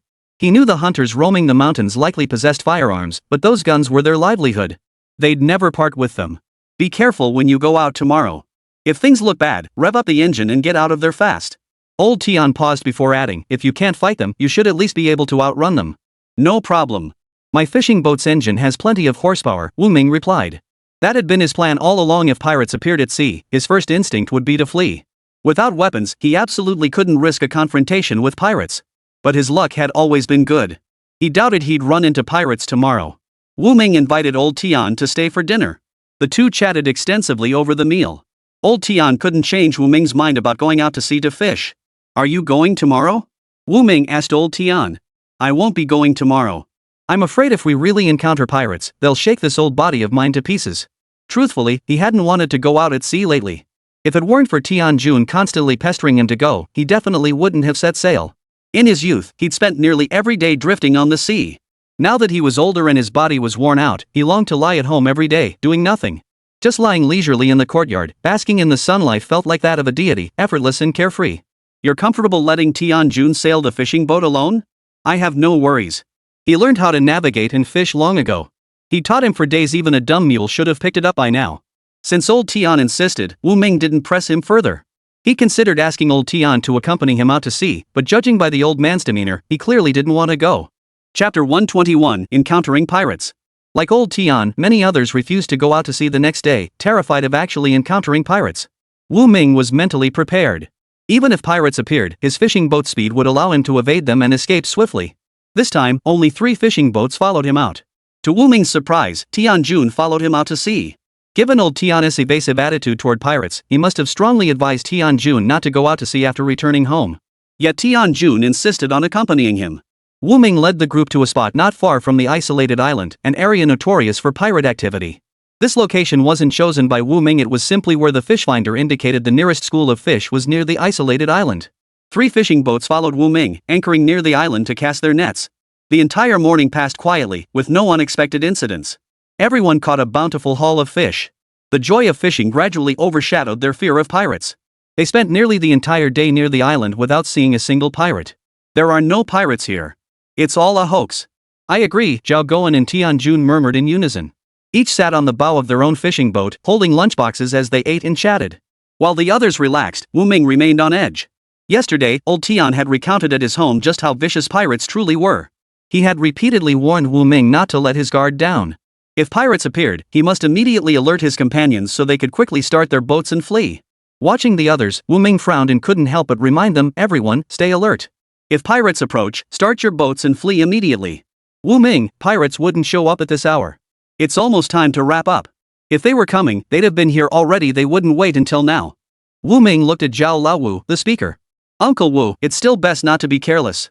Pirates didn't come to rob us this morning because we weren't fishing. Why would they rob an empty fishing boat? If you were a pirate, would you want an empty boat or one full of fish?" Hearing Wu Ming's words, Tianjun and Zhao Guan's expressions changed. Wu Ming's words made perfect sense. It seemed pirates weren't absent from the area, they were biding their time, waiting to strike after fattening their prey. A chill ran through both men. Fear gripped them as they hurriedly finished their meals and returned to the helm to take control of the ship's steering. The moment anything seemed amiss, they would start the engine and flee. Wu Ming surveyed the fish they'd caught in the hold. That's enough. Let's head back, Wu Ming said. All right, let's head back. Let's hurry back. I think I've caught enough fish. Startled by Wu Ming's earlier words, they now felt a chill down their spines, as if pirates wielding long knives were standing right behind them. One by one, the fishing boat's engines roared to life as everyone packed up to head home. Just as the engines roared to life, Wu Ming suddenly spotted a small boat emerging from the isolated island. It was clearly unlike any ordinary fishing vessel. Watching the small boat heading straight for them, Wu Ming was suddenly overcome by a terrible foreboding. Pirates are coming. Let's get out of here. The roar of the engines drowned out his words. Wu Ming urgently waved for everyone to leave immediately. Tianjun and the others saw Wu Ming's gesture and glanced to the side. Several small boats were speeding toward them. Their intent was clear: either murder or plunder. Tianjun immediately revved the fishing boat's engine to full throttle. The Zhao brothers did the same. Wu Ming deliberately brought up the rear, determined to ensure the others escaped safely first. His fishing boat was different from the others. If he accelerated, even the pirates' small boats couldn't catch up. Bullets flew relentlessly from the pirates' small boats, each shot narrowly missing Tianjun's vessel. Suddenly, he heard a loud thud, the sound of a bullet striking the propeller blades. Wu Ming pushed his boat forward desperately, the pirates relentlessly pursuing behind him. The pirate chief stood at the bow of the lead pirate vessel. A massive scar ran from the bridge of his nose to the base of his ear on the face of this seemingly gentle and refined young man. He smacked another pirate hard on the head. Stop! Who gave you permission to hit the fishing boat? He had his eye on Wu Ming's fishing boat. He intended to seize it for himself. If this fool beside him wrecked the boat, it would break his heart. Boss, didn't you tell us to attack? I only said to force that big fishing boat ahead to stop. I didn't tell you to ram it to pieces. The young man slapped his subordinate hard across the face twice. A brand new fishing boat smashed to pieces, what a waste. If this new boat fell into his hands, where would he find a master boatwright to repair it? Damn it, that thing's moving fast. A fishing boat outran his speedboat? What the hell was that? The pirate leader was so furious he wanted to slap someone. Boss, we'll chase it next time. I've heard these are fishermen from Blue Bay. They're just a bunch of guys who make their living fishing. They won't stay holed up in Blue Bay forever. The young pirate glanced at the one who spoke. Is that reliable? Dead reliable. My uncle told me. Seeing his boss looking at him, the young pirate quickly added, I also know who owns that fishing boat we just chased. Whose? Wu Ming's fishing boat from Blue Bay. That guy's been making waves around here lately, caught several great white sharks. The Bai family's been trying to recruit him too. Is he rich? The young pirate leader asked. Yeah, he's got it. Look at his boat, biggest and newest. He's the richest fisherman around. I heard he takes tour groups out and makes thousands a day. That much? He's practically robbing people. Since he's raking in that much, we'll rob him next time. None of the others mattered. His target was Wu Ming. Wu Ming, who had already fled back to Blue Bay, had no idea he had become the pirates' #1 target. Wu Ming led everyone back to the harbor. As soon as the fishing boat came to a stop, people rushed over to ask for news. Why are you back so early today? Did you spot any pirates? Don't even mention it. We nearly didn't make it back today. If it weren't for Wu Ming's quick thinking, warning us to get the boat moving fast, we might not have made it back to the dock at all, Tianjun said, still shaken. Today had been truly nerve-wracking. The pirate ship had come within mere meters of him, and the sight alone had filled him with dread. Fortunately, they escaped fast enough to evade the pirates. Zhou Kai frowned. You actually ran into pirates? Why would I lie to you? Ask them if you don't believe me. Tianjun gestured toward Zhao Guan and Zhao Laowu. Wu Ming hadn't emerged from the cabin yet. He was still pondering where to stash the weapons. Chapter 122, How to Deal with Pirates. Storing them at the bow would allow him to turn back and confront the pirates head-on, but that seemed rather unrealistic. Lately, he'd been sailing alone every time. To fight back against pirates, he'd need a partner. Most of the time, he fought alone. After careful consideration, he decided stowing the weapons in the hold was the better option. When pirates pursued him, he could strike them by surprise and show them what he was made of. Decision made. Wu Ming, did you really run into pirates out there today? Zhou Kai appeared on Wu Ming's fishing boat and asked. We did. They were very close. Wu Ming paused before continuing. The pirates were armed with guns. They weren't easy to deal with. Hearing this, Zhou Kai frowned. What are we supposed to do?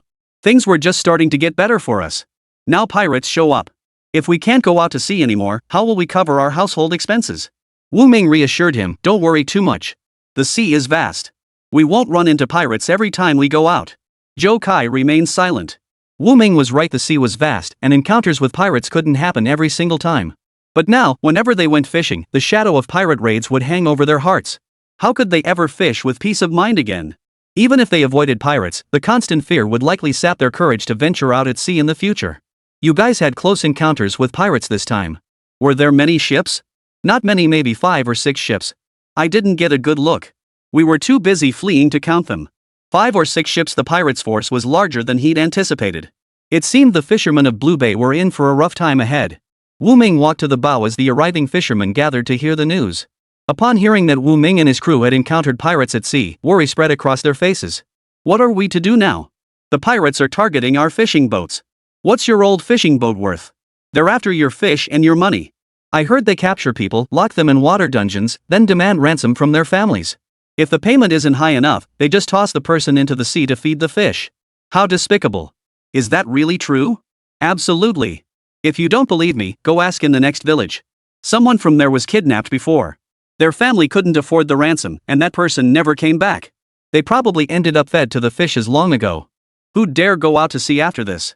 Come on, let's go talk to the village chief about this. We need to find a way to stop this. They were fishermen who depended on the sea for their livelihood. Losing their right to fish meant pushing them toward a dead end. Wu Ming, are you coming with us? Zhou Kai called out to Wu Ming. Wu Ming shook his head. I'll find someone to sell the fish first. Once everyone had left the pier, Wu Ming retrieved all the fish from the hold in one go. Ding! Host redeemed 60 squid, receiving 300 gold coins. Ding! Host exchanged 67 hairtail fish, obtained 670 gold coins. Ding! Host exchanged 100 silver pomfret for 1,400 gold coins. With each successive system notification, the gold coin balance instantly reached 50,000 gold coins. 50,000 gold coins could purchase some basic defensive equipment. First, deploy the machine guns. This rapid-fire weapon proved most effective against pursuing pirates. By nightfall, he had them all deployed. Wu Ming packed his things and left the fishing boat, heading toward the village chief's house. The others were currently gathered around village secretary Wang Guoxiang, arguing fiercely. Old secretary, you've got to give us some advice. We can't just sit here and starve to death. That's right. We need a solution. I have 2 children to raise at home, plus an ailing mother. If I can't go out to sea anymore, how will we earn a living? I've fished my whole life, I have no other skills. How am I supposed to survive? With that, he began wiping away tears right in front of party secretary Wang Guoxiang. We all depend on the sea for our livelihoods. If the pirates won't let us fish, isn't there any way to solve this? Calm down, everyone. I'll report this immediately. I'll submit a report on the situation in Blue Bay. Zhou Kai frowned. Just reporting our situation won't help. You need to report the pirate activity to the higher-ups so they can send someone to deal with this. The fishermen were impoverished and unable to go out to sea to fish. Were they supposed to rely on government relief to survive? Government aid might get them by for a day or two, but what about the days after? Were they supposed to keep relying on the government like this? Alright, I'll report the pirate situation. Old Party Secretary Wang Guoxiang frowned deeply, straightened the coat draped over his shoulders, and assumed the dignified bearing of a village party secretary. Hearing this, the crowd finally felt somewhat reassured. Wu Ming appeared at the doorway. Wu Ming, you're just in time. You're full of ideas. Quick, tell us what to do. These pirates aren't easy to deal with. You saw them today, every one of them has a gun. We ordinary fishermen are no match for them, Zhao Gowen said, his heart heavy with worry. Yeah, the pirates have guns, and we don't. My family does have an old flintlock my grandfather left behind. I've never used the thing, heard it can blow up if handled wrong. I'm scared. Sigh. In the end, everyone feared the pirates yet felt powerless. I don't have any good solutions either. I saw the pirates running away like the wind today, Wu Ming said. Earlier at the entrance, he had overheard their discussion. They planned to have the village party secretary, Wang Guoxiang, report the situation to higher authorities, hoping the leaders would find a way to deal with the pirates in Blue Bay. But judging by the current situation, even if they did report it, things probably wouldn't improve much. Pirate activity near Blue Bay wasn't a recent phenomenon, it had existed for years without being thoroughly addressed. This year's sudden surge in piracy might stem from deeper underlying causes. What exactly those reasons were, these ordinary fishermen probably couldn't fathom. After careful consideration, Wu Ming decided it was best not to share his thoughts with them. Wang Guoxiang, the village party secretary, saw the worried looks on everyone's faces and offered reassurance. You all go back first. I'll figure out a way to deal with the pirates. The villagers rose one by one and departed. Wu Ming brought up the rear when party secretary Wang Guoxiang called out to him. Wu Ming, don't you have any ideas for dealing with the pirates? I do. Take up arms and fight back. But that wasn't a solution, it was suicide. They were unarmed fishermen, not Coast Guard officers armed with cannons. How could they possibly defeat pirates who were armed? I plan to find a way to get some weapons and try it out. Wu Ming preemptively prepared the others, letting them accept the idea of him having weapons. Alright, if you manage to pull it off, I'll give it a shot too, Jokai said. Were they really going to let a bunch of pirates in small boats scare the hell out of them? Chapter 123, Sinister Intentions. Fishermen with Jokai's boldness were few and far between. The others remained silent, afraid to confront the pirates head-on. Watching the departing fisherman, Wu Ming couldn't help but sigh deeply. Everyone was struggling just to survive. Exhaustion and resentment were etched on every face. They feared the pirates, yet had no choice but to deal with them. Seeking help from higher authorities was, after all, another way of dealing with the pirates. Zhou Xian won, and the pirates were wiped out. Had he lost, they could only minimize losses by fishing within the bay, barely scraping by to avoid starvation. Wu Ming felt sympathy for the simple fishermen and resolved to change their plight. Back home, his sister Wu Jing asked, Ming, I heard pirates have been roaming the seas lately. Did you encounter them today? I did. Don't worry, sis. My boat's fast, the pirates couldn't catch me. I left before they could even get close. I heard pirates have guns. Yes, but they're just primitive muskets. They're inaccurate and can't hit anyone. Wu Ming's reassurance didn't ease Wu Jing's worries. Instead, she grew even more concerned. Guns meant these weren't ordinary pirates. They might even take lives. Ming, maybe we shouldn't go out to sea for a while. Let's wait until someone cleans up those pirates. We have savings at home now, and I earn a little each day. If we're careful, we can get by. Life is much better than it used to be. Sis, don't worry. These pirates won't run rampant for long. Uncle Wang reported their activities. The Coast Guard will be here soon to deal with them. I won't go out to sea for now. I'll just gather seafood on the beach. All right. Hearing Wu Ming's words, Wu Jing finally felt at ease. Wu Ming hadn't abandoned his plans. When he said he'd focus on beachcombing for now, he didn't mean he'd stay ashore until the pirates were dealt with. Instead, he intended to save up gold coins until he had enough to fully equip his weapons. With Wu Ming and his crew's return, all the fishermen in Blue Bay now knew pirates were lurking nearby, making fishing trips unsafe. Those who still wished to fish dared only venture within the bay, afraid to sail far out to sea. For a time, the fishmongers who bought catches at the docks vanished. Wu Ming strolled leisurely along the shoreline, gathering seafood with a bucket in one hand and tongs in the other. Wu Ming, why aren't you out fishing? Wu Ming looked up and saw Sui standing a few steps away. He frowned, then gave a faint smile. This man had come to mock him, to watch the spectacle. If he acted utterly defeated, Sui would surely gloat. I'm scared of pirates. I'm scared of dying. Wu Ming deliberately put on a terrified expression. You're afraid too? Sui chuckled. His smile held no good intentions. Aren't you supposed to be so tough? Why haven't you thought about driving those pirates away? Sui pressed on. How did you know I wanted to fight them off? You really are a mind reader.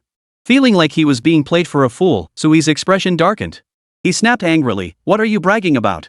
How could you possibly take on pirates alone? Your good days are over. You won't be going out to sea again. You won't be making a living from fishing anymore. As Wu Ming spoke to Sui, he spotted several fishermen approaching them. He deliberately raised his voice, pirates are rampant, and we can't go out fishing. Why do you look happier than the pirates? Did you guys leak the fishermen's information to them? Sui, your intentions are truly malicious, Tianjun sneered as he approached. Even if I had such intentions, I wouldn't dare voice them. We're from the same village, blood is thicker than water. How could you wish for us all to starve? Wrong. Sui moved out of our village long ago to live with that city woman. He's no longer one of us, so naturally he wouldn't wish us well. Sui, I never thought you'd still be as venomous as ever. Wu Xiu stepped forward, glaring at him with hatred. Sui had deceived her for decades, forcing her to toil like a beast of burden for the Su family. Because she hadn't borne him a son, Sui had treated her with constant scorn and ridicule, which she had endured time and again. Today, seeing a crowd criticizing Sui, she felt a rare sense of satisfaction. That wasn't my intention. Sui realized he couldn't win against them all alone. His gaze fell on Wu Ming. It was all Wu Ming's fault. He'd stirred up trouble by voicing his true thoughts. He'd only thought it, he hadn't actually done those things. What right did they have to accuse him? You didn't mean it? We all heard you loud and clear just now. Did someone else egg you on? Since you've moved out of Blue Bay, you're no longer one of us. Don't ever come back. Hearing this, Sui's face turned ashen. His son craved seafood, so he returned specifically to catch some for the child. He encountered Wu Ming alone on the beach gathering seafood. Having heard rumors of rampant pirates lately, he couldn't resist approaching to taunt Wu Ming with a few sarcastic remarks. Little did he know he'd drawn the others over as well. You're going too far. I'm not wasting my breath on you. Knowing he was no match for the group, Sui slunk off with his bucket to forage elsewhere. Wu Xiu watched Sui get the short end of the stick and gave a cold smile. That despicable man was truly contemptible. Bullying the weak and cowering before the strong, never a good thing. Auntie, how come you only caught so little? It won't be enough to eat. Here, take these 2 fish from me. Wu Ming said, scooping the 2 fish from his bucket into Wu Xiu's. If you give them to me, what will you and Jingjing eat? I'll catch some myself later. Wu Ming quickly pulled his own bucket away. Don't worry, I've always had good luck. I'll catch a big fish soon. Why would you worry? I can't catch any. You silly boy. Why don't you and Jingjing come over to my place for dinner today? I'll send Xiao Rou to call you both over in the evening. Auntie, really, there's no need to go to all that trouble. It's no trouble. It's settled then. Wu Xiu glanced in Sui's direction. If Sui came looking for her in the evening hoping to stay overnight, she had Wu Ming backing her up. She wouldn't let Sui get the upper hand. Sui would be wise not to provoke her. She wanted nothing more to do with Sui. Their paths had diverged long ago. The home in Blue Bay was hers, not his. If Sui knew his place, he wouldn't come looking for her. But she feared he'd persist in his clingy ways. He didn't cherish her when he had her, but now that he'd lost her, he thought she was wonderful and wanted to cling to her again? He was dreaming. Wu Xiu glared fiercely in Sui's direction. Sui seemed to sense something. He glanced toward the shore but detected no unusual gaze. Just then, Wu Ming picked up a crab to toss it into the bucket. He looked up and caught Sui's gaze, instantly understanding Wu Xiu's subtle warning. Chapter 124, A Good Brother Borrows Money. He and Wu Jing had been indebted to Wu Xiu since childhood. Helping her out now wouldn't hurt. He'd head back soon to tell his sister in advance that they wouldn't need to prepare dinner tonight. They'd be eating at Wu Xiu's place instead. Wu Ming continued gathering seafood while his thoughts wandered. Ming, pirates have been spotted at sea lately. Are you still planning to go out?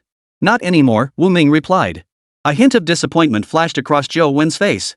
Not going out is better. At least you can ensure your own safety. But if you don't go out to sea, where will your income come from? Wu Ming glanced sideways at his gloomy expression. What? Are you short on cash lately? Thinking of going out to sea? Zhou Wen chuckled. You really know me. He'd recently started seeing someone, and the girl wanted him to take her sightseeing in the city. Just wandering around wouldn't cut it to impress her. He'd definitely need to spend some money. After hearing Zhou Wen's story, Wu Ming asked in confusion, You made a decent haul from your last trip out to sea. Didn't your dad give you a single penny? He did. But expenses are high. I blew it all. I've taken her into town a few times already. She loves it every single time. Yesterday she asked me to take her again. Wu Ming frowned. Do your parents know you're dating that girl? They know. How could they not? Wu Ming noticed Zhou Wen's evasive gaze and instantly sensed something was off. Zhou Wen, tell me honestly, do your parents really know? Is this girl from a respectable family? Do I know her? His friend was at that headstrong age, easily falling into traps if he wasn't careful. Don't get caught in a trap of beauty. Wu Ming, what do you mean by that? And here I was trusting you as a friend and telling you about this. Seeing him get angry only made Wu Ming more suspicious. Zhou Wen was in a state of infatuation. He'd fallen head over heels for that woman. What kind of respectable girl keeps sneaking off to the city with men every other day? Judging by Wu Ming's reaction, he must be seeing this girl behind his family's back. I'm worried about you, Wu Ming paused before continuing. If you need money, I can lend you some. Once the pirates are gone, you can go fishing at sea, sell your catch, and pay me back. All right. Zhou Wen agreed immediately. Wu Ming could tell Zhou Wen was desperately short on cash. Do I know this girl of yours? When will you introduce me to my sister-in-law? At the mention of the girl, Zhou Wen's face lit up with joy, as if he had endless stories to share with Wu Ming. Wu Ming busied himself gathering seafood nearby while Zhou Wen chattered on about the girl who had captured his heart. In the end, Wu Ming concluded, this girl doesn't seem like a good person. Watching his best friend sink deeper into trouble, Wu Ming was torn. Should he tell Zhou Wen's parents about this? If he did, Zhou Wen might take it out on him, damaging their brotherly bond forever. But if he kept quiet, Zhou Wen would only pour more and more money into it, and in the end, he might lose both his money and his life. After much deliberation, Wu Ming made a decision. Even if Zhou Wen resented him, he would inform Zhou Wen's parents. Using the excuse of borrowing money from Zhou Wen, he planned to visit the Zhou household. He first told Zhou Wen he had no cash on him and would return home to fetch it before lending him the money. Wu Ming took the money from home and didn't go to the beach. He headed straight for Zhou Wen's house. Zhou Kai saw Wu Ming arrive and pulled out a chair for him to sit down. Wu Ming didn't sit down. He feared that if he lingered, Zhou Wen might return. Uncle, I won't sit. I have something I need to discuss with you. Seeing Wu Ming's serious expression, Zhou Kai immediately grew attentive. What is it? Go ahead. On's been a bit strapped for cash lately. Uncle, have you been giving him too little money? He seems really short on cash recently. I came today to give him some money. How could Zhou Wen be short on money? I gave him all the money from selling fish the other day. Wu Ming was shocked. It seemed Zhou Wen was spending far more than he had imagined. Fortunately, he had come today to discuss the situation with Zhou Wen's father. Wu Ming, take this money back. I'll talk to Zhou Wen about it. Uncle, Zhou Wen might be facing some difficulties. Don't get too worked up, Wu Ming said. I'm not upset. He's my only son, what else could I do to him? Rest assured, I won't harm him, Zhou Kai said with a smile. Hearing this, Wu Ming finally felt at ease. He left Zhou Wen's house and headed to the beach. When Zhou Wen saw him approaching, he hurriedly asked, "Where's the money? I thought you'd gone home. I brought the money to your house, but your dad refused it. He said he wanted to give it to you personally." Zhou Wen. He had a very bad feeling about this. Going home today would likely not end well. Wu Ming, you're going to ruin me. If I get beaten to death, remember to collect my body. Zhou Wen's face was ashen. Zhou Wen, let's have a proper father-son talk. He turned to see his father walking toward him. Wu Ming chuckled, go have a nice chat with uncle. There's nothing a father and son can't talk through. No sooner had Wu Ming finished speaking than Zhou Wen pointed at his father, who was walking toward him while unbuckling his belt. Does this look like someone ready for a nice chat? Seeing this, Wu Ming hurriedly interjected, Uncle, please go easy on him. Zhou Wen didn't mean it. Wu Ming, you absolutely did this on purpose. Just you wait. Watching Zhou Wen scramble frantically to escape the pursuit, Wu Ming doubled over with laughter. This heartwarming scene of fatherly affection and filial piety unfolded on the beach. Father and son played a game of chase along the shore. Zhou Kai was simply too old to keep up with the young and vigorous Zhou Wen. After chasing him around in circles without success, he stopped, hands on his hips, panting heavily. Zhou Wen, you stop right there. Explain yourself clearly, and I won't hit you. Zhou Wen hesitated, you promise not to hit me? He stood a short distance away, testing the waters with his question. Zhou Kai pointed at Wu Ming beside him. I promise in front of everyone, I won't hit you. But you have to come back with me and explain yourself first. Otherwise, don't come back to this house. Go back with your dad. This needs to be resolved. Wu Ming stepped forward and patted Zhou Wen on the shoulder. Zhou Wen glared at Zhou Wen, resentful that his careless words had led to him being chased down the beach by his own father with a belt, completely humiliating him. I'll go back and resolve this right now. Wu Ming nodded. Go back. As for your girlfriend, think it through. Someone who truly wants to build a life with you won't constantly take money from you. They'll discuss when to get married and how to formally commit to each other. Hearing this, Zhou Wen's body stiffened. He stopped in his tracks, lost in thought. He had considered this possibility, but all the money he'd spent couldn't just go to waste. Maybe next time, that girl might agree to be with him. If he didn't try, he'd have nothing. The gap between them was too vast. Just treating her to a meal had cost him a fortune. But without doing so, he wouldn't even get the chance to eat with her. Chapter 125, Strategy Against the Enemy. Wu Ming didn't know if Zhou Wen had taken his advice to heart.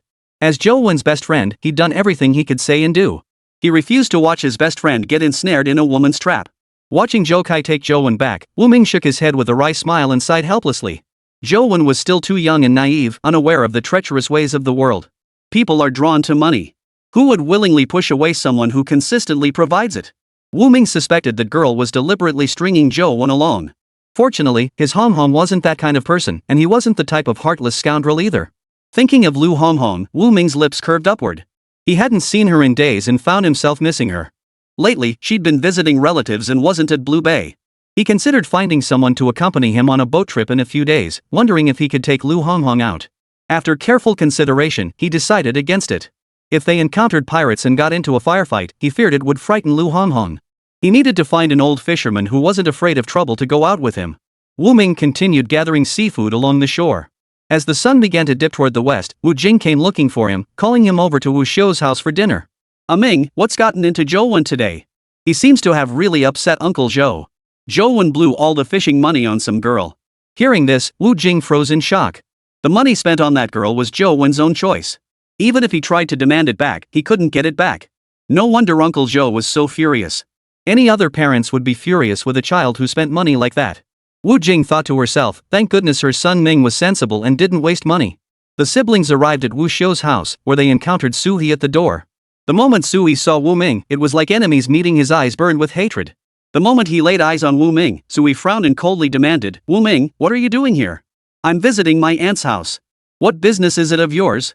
And you, an outsider, what are you doing here? Su He nearly lost his temper at Wu Ming's words. This is my home. Why can't I come here? He glared at Wu Ming, his teeth clenched. Wu Ming first addressed Wu Jing, sister, go inside first.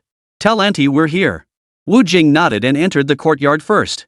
Wu Ming looked at Su He standing before him. He gave a slight smile and began to unleash his full force. Su He, you have no connection to this place anymore.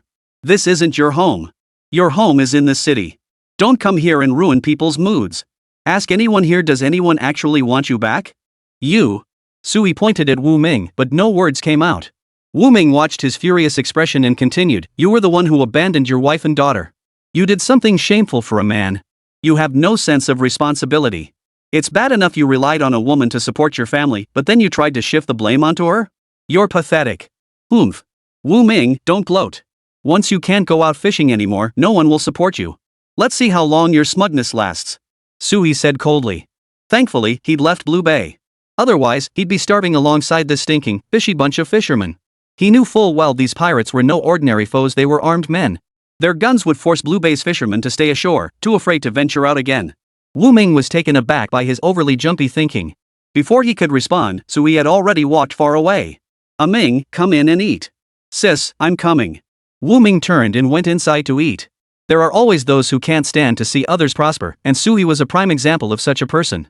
His mind twisted with the madness of jealousy. After eating at Wu Xiu's house, Wu Ming pondered on the way back. He and Sui had started out without any conflicts, yet somehow Sui had taken an instant dislike to him. Gradually, their differences had deepened. Later, he learned that more than half the villagers had some kind of beef with Sui. Sometimes even the smallest issue could spark an argument with Sui. Regarding Sui's departure from Blue Bay Fishing Village, the villagers were largely in agreement, with many hoping he would leave. Ultimately, it was Sui himself who was the problem. Wu Ming knew Sui wasn't a good person, but he hadn't connected him to the pirates' activities. The next day, a shocking piece of news spread through Blue Bay Fishing Village. Fishermen from the neighboring village continued to go out to sea normally, unafraid of pirates. They had the protection of the Bai family. Wu Ming, have you heard? The folks from the neighboring village have a team sent by the Bai family protecting them. I heard every one of them is armed with guns, the pirates won't dare come near them. What do you think? Should we just join the Bai family's fleet? Hand over all our catch to them. Even if the price is low, it's better than starving to death. Yeah, we're too scared of pirates to go out now. If this keeps up, we'll starve to death sooner or later. I don't mind dying, but I've got kids at home. Wu Ming, what do you suggest we do? Listening to the others, Wu Ming frowned. The Bai family had indeed begun their moves. He wasn't sure if the pirates' appearance had anything to do with the Bai family, but judging by the current situation, it all seemed to favor them. Even without the Bai family coming to recruit them, the fishermen were already considering joining their ranks. Everyone, let's wait a few days and see. I'll get some weapons and confront the pirates. I need 2 helpers, one to steer the boat and one to keep watch. Is anyone willing to join me in facing the pirates? After speaking, Wu Ming waited quietly, prepared for the possibility that no one would follow him. Wu Ming, I'll go with you. I'll go too.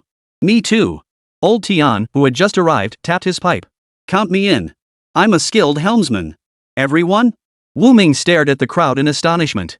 Driving away pirates is everyone's responsibility. Alright, since everyone wants to go, let's all go. We'll show those rampant pirates what we're made of. Since everyone was willing to go, Wu Ming was happy to lead them all. More hands meant more strength. Wu Ming didn't announce a specific departure time, fearing a mole might leak the information. That night, under cover of darkness, Wu Ming boarded the fishing boat. He retrieved weapons purchased with gold coins from the system store. A machine gun with a range exceeding 100 meters, 2 cannons, and 5 rifles. He selected the most advanced rifles, which were reliable and unlikely to jam. Even those unfamiliar with firearms could operate them after minimal training. He had no intention of distributing the firearms among the crew. Should pirates appear, the ship's cannons and machine guns alone would be sufficient to overwhelm them, forcing the pirates to keep their distance. Chapter 126, Teaching them to use weapons. Wu Ming arranged these weapons aboard the fishing boat. After completing this task, he finally felt at ease looking at the vessel now equipped with advanced armaments. The weapons were concealed beneath coverings. Only by removing these coverings could their full forms be seen. Wu Ming was cautious in his actions, unwilling to risk someone with ulterior motives seeing them and reporting it, potentially escalating the situation. He left the fishing boat and returned home. Ming, is everything set? Are you really going out to sea tomorrow? Wu Jing's eyes were filled with worry. Yes, I must set sail tomorrow. Don't worry too much, sis. I know my limits and won't act recklessly. I'll wait for you at the pier tomorrow, Wu Jing said, adjusting his collar. Go to bed now. You have to get up early. I'll sleep after washing up. He eagerly anticipated tomorrow, the day they would confront the pirates head-on. They would show those pirates who was truly formidable them or these ordinary fishermen. The first rays of dawn pierced through the clouds, bathing the faces of the fishermen preparing to set sail. With solemn expressions, as if prepared to face death, they boarded Wu Ming's fishing boat, seen off by their loved ones. Ming, come back safely. Dad, I'll be waiting for you to come back. Old man, I'll be waiting for you to come home for dinner this afternoon. As their loved ones waved farewell from the pier, the fishermen aboard Wu Ming's vessel seemed resigned to their fate. Tianjun stared wide-eyed, nearly shedding tears. What's wrong? I'm not asking you to fight pirates head-on. Why are you crying? Old Tian said to his nephew Tianjun. Uncle, I know you're brave, your courage is admirable. But I've never seen pirates before. Can't I worry a little? Ha! Tianjun, you've been sheltered too much. When your father was alive, he wouldn't let you go out to sea for anything, afraid you'd get sunburned. As the group spoke of Tianjun's late father, the mood gradually lightened.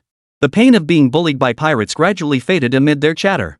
Wu Ming and old Tian stood in the wheelhouse, chatting back and forth. Look at them, they don't seem to feel any sense of impending danger, old Tian remarked to Wu Ming. That's actually a good thing. Don't worry too much, Wu Ming replied. Once we leave Blue Bay, we'll be exposed to pirates immediately. How could I not be worried? Relax, I've got a backup plan. You take the helm while I go discuss something with the crew. Old Tian nodded and took over steering the fishing boat. Wu Ming stepped outside. Seeing him appear, everyone turned to look at him. Wu Ming's here. Wu Ming, how are we going to deal with the pirates? What's your plan? Follow me. I'll show you something. What is it? So mysterious. Is it a secret weapon? Someone asked. It is a weapon, but not some mysterious one. With that, Wu Ming led the group to the weapon he had hidden. Pulling back the waterproof tarp, a brand new cannon revealed itself before them. They hadn't expected Wu Ming to go this big, he'd even managed to get a cannon. Amidst their stunned gazes, Wu Ming asked, what are our odds of winning against pirates with this? At least 80%. This thing isn't very maneuverable, it can't turn, right? I'd say at least 60%. Tianjun spoke softly, swallowing hard as he stared at the cannon. What kind of man was Wu Ming? He could even procure a cannon. It can turn. It can even be operated with one hand. One person is enough. With that, Wu Ming picked up a cannonball in front of everyone and fired it toward the open sea. The shell flew through the air, striking the water with a thunderous boom that sent seawater spraying dozens of meters high. What immense power! Everyone flinched, their necks jerking back in shock. With that kind of force, if it hit a fishing boat, it could easily split it in two. We have 4 of these cannons, one on each side of the fishing boat. How much do you think our chances are now? Wu Ming asked. At least 80%. Follow me. With that, Wu Ming led everyone to the stern. At the stern position sat a machine gun. Wu Ming had exchanged for a Maxim machine gun, a weapon capable of sustained automatic fire as long as ammunition held out. And this? This machine gun has a range of over 100 meters. If pirates pursue my fishing boat, those at the stern can directly open fire with it. Wu Ming paused before continuing, if they try to surround us, the cannons on both sides will come into play. Wu Ming, you're forgetting the bow. If we face pirates head-on, we can't go without weapons up front. You're absolutely right. That's why I prepared shoulder-fired rocket launchers and deck-mounted ones to adapt to different situations. Listening to Wu Ming's explanation, everyone couldn't help but give him a thumbs up. Brilliant. Absolutely brilliant. If the pirates see this, they'll have no choice but to run for their lives. Wu Ming's fishing boat was equipped with advanced and diverse weaponry. Every detail had been meticulously considered by Wu Ming. All that remained was for the pirates to take the bait. After finishing his presentation, Wu Ming carefully covered the weapons with burlap once more. Zhao Guowen's face was beaming, a stark contrast to his expression when he first boarded. He slapped Wu Ming's shoulder excitedly. Wu Ming, you're something else. If pirates ever see this, they'll be beaten into a pulp. You know what? Those pirates will probably get scared out of their wits the moment they see the cannons. They won't dare come any closer. Zhao Lawu grinned, revealing a mouthful of yellow teeth. They think they can bully us Blue Bay fishermen with no one to protect us? Well, let them see what we're made of. Right. Let's wait for the pirates to come. I'll go start the boat. Let's head to the same spot as last time and give it a try. He still remembered the coordinates of the isolated island in the sea. He suspected the pirates were holed up there.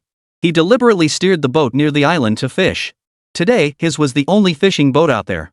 The pirates, seeing only his lone fishing boat, would surely be overjoyed and come to plunder it. Before long, Wu Ming steered his fishing boat to the spot where he had encountered pirates during his last fishing trip. From this vantage point, Wu Ming could clearly see houses on the island, along with wisps of smoke rising from chimneys. Someone lived on this isolated island in the middle of the sea. Who would choose to live on such an island, isolated and exposed to the constant threat of storms? Now he was almost certain the people living on the island were the pirates who raided fishing boats at sea. Wu Ming's gaze was piercing as he fixed his eyes on the island ahead. The others also noticed something unusual. There's smoke rising from the island, people are living there. Tianjun suddenly understood. So the inhabitants of the island are the island itself? Likely so, Zhao Guowen replied. Wu Ming glanced at the island's situation. We'll just focus on our own tasks. If anything happens, we'll all go straight in. I've taught you how to use the weapons. You've got it down, right? Wu Ming asked. Chapter 127, Suspicion of a Trap. I still don't know how. Zhao Guan raised his hand like a schoolboy. Wu Ming, this stuff is way too hard. I haven't mastered it yet either, Zhao Lawu said. Zhao Guan glanced at his brother and thought, so I'm not the only one who doesn't get it. Wu Ming frowned, realizing he had overestimated them. After all, the men standing before him were ordinary fishermen, untrained in military tactics and unfamiliar with firearms or ammunition. These cannons and machine guns were completely foreign to them. Trying to teach a group of men in their 50s and 60s to handle something entirely new was indeed challenging. Wu Ming stood before them and said, "It's okay, take your time. I'll demonstrate a few more times later." After finishing the instruction, he resumed fishing. He feared that if he simply anchored the boat here without fishing, the pirates wouldn't fall for the ruse. Halfway through fishing, more people came to ask. Wu Ming patiently demonstrated the technique once more. After finishing, he asked again, "Got it now?" Zhao Guan, Zhao Lawu, and Tianjun exchanged glances. "Do you get it or not? Just say so. If not, I'll teach you again." Just then, old Tian emerged from the cabin and gave the three of them a sweeping glance. Even Coach Niu only needed 3 lessons to get it. "You still don't know? Uncle, do you even know how?" Tianjun asked indignantly. "When your uncle first started handling guns, you weren't even born yet." Saying this, he picked up the rifle in his hand and fired a shot not far away. Though the shot missed its mark, his stance revealed him to be a seasoned marksman. "Wu Ming, let me stay up front later. If those pirates dare come near, I'll make them cry for their mothers." Wu Ming agreed, pulling out a safety helmet and bulletproof vest to hand to old Tian. "Put them on." Wu Ming ordered old Tian. Old Tian stared at the helmet in Wu Ming's hand. "What's this for?" "Helmets and vests wear what you need, bring what you need. Safety first."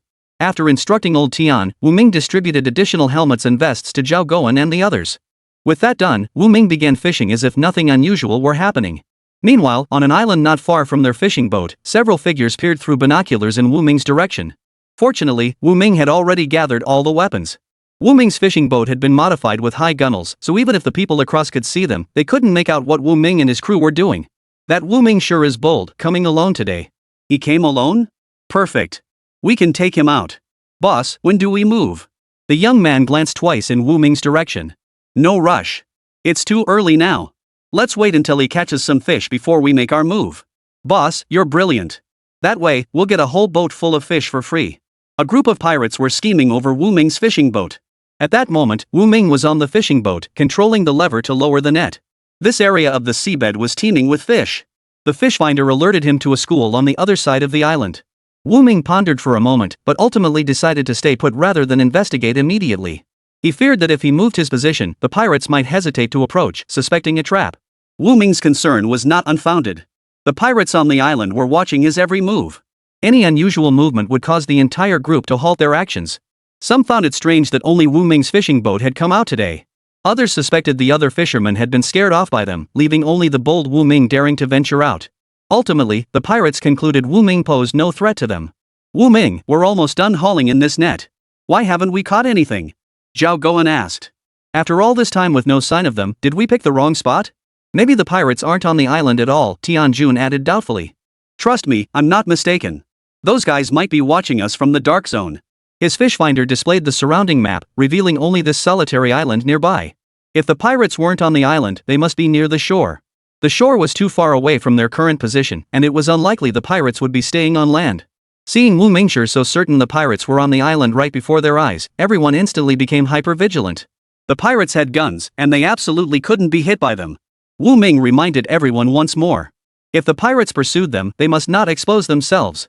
Standing up exposed them to the risk of being shot in the head. Even with helmets for protection, it was still extremely dangerous.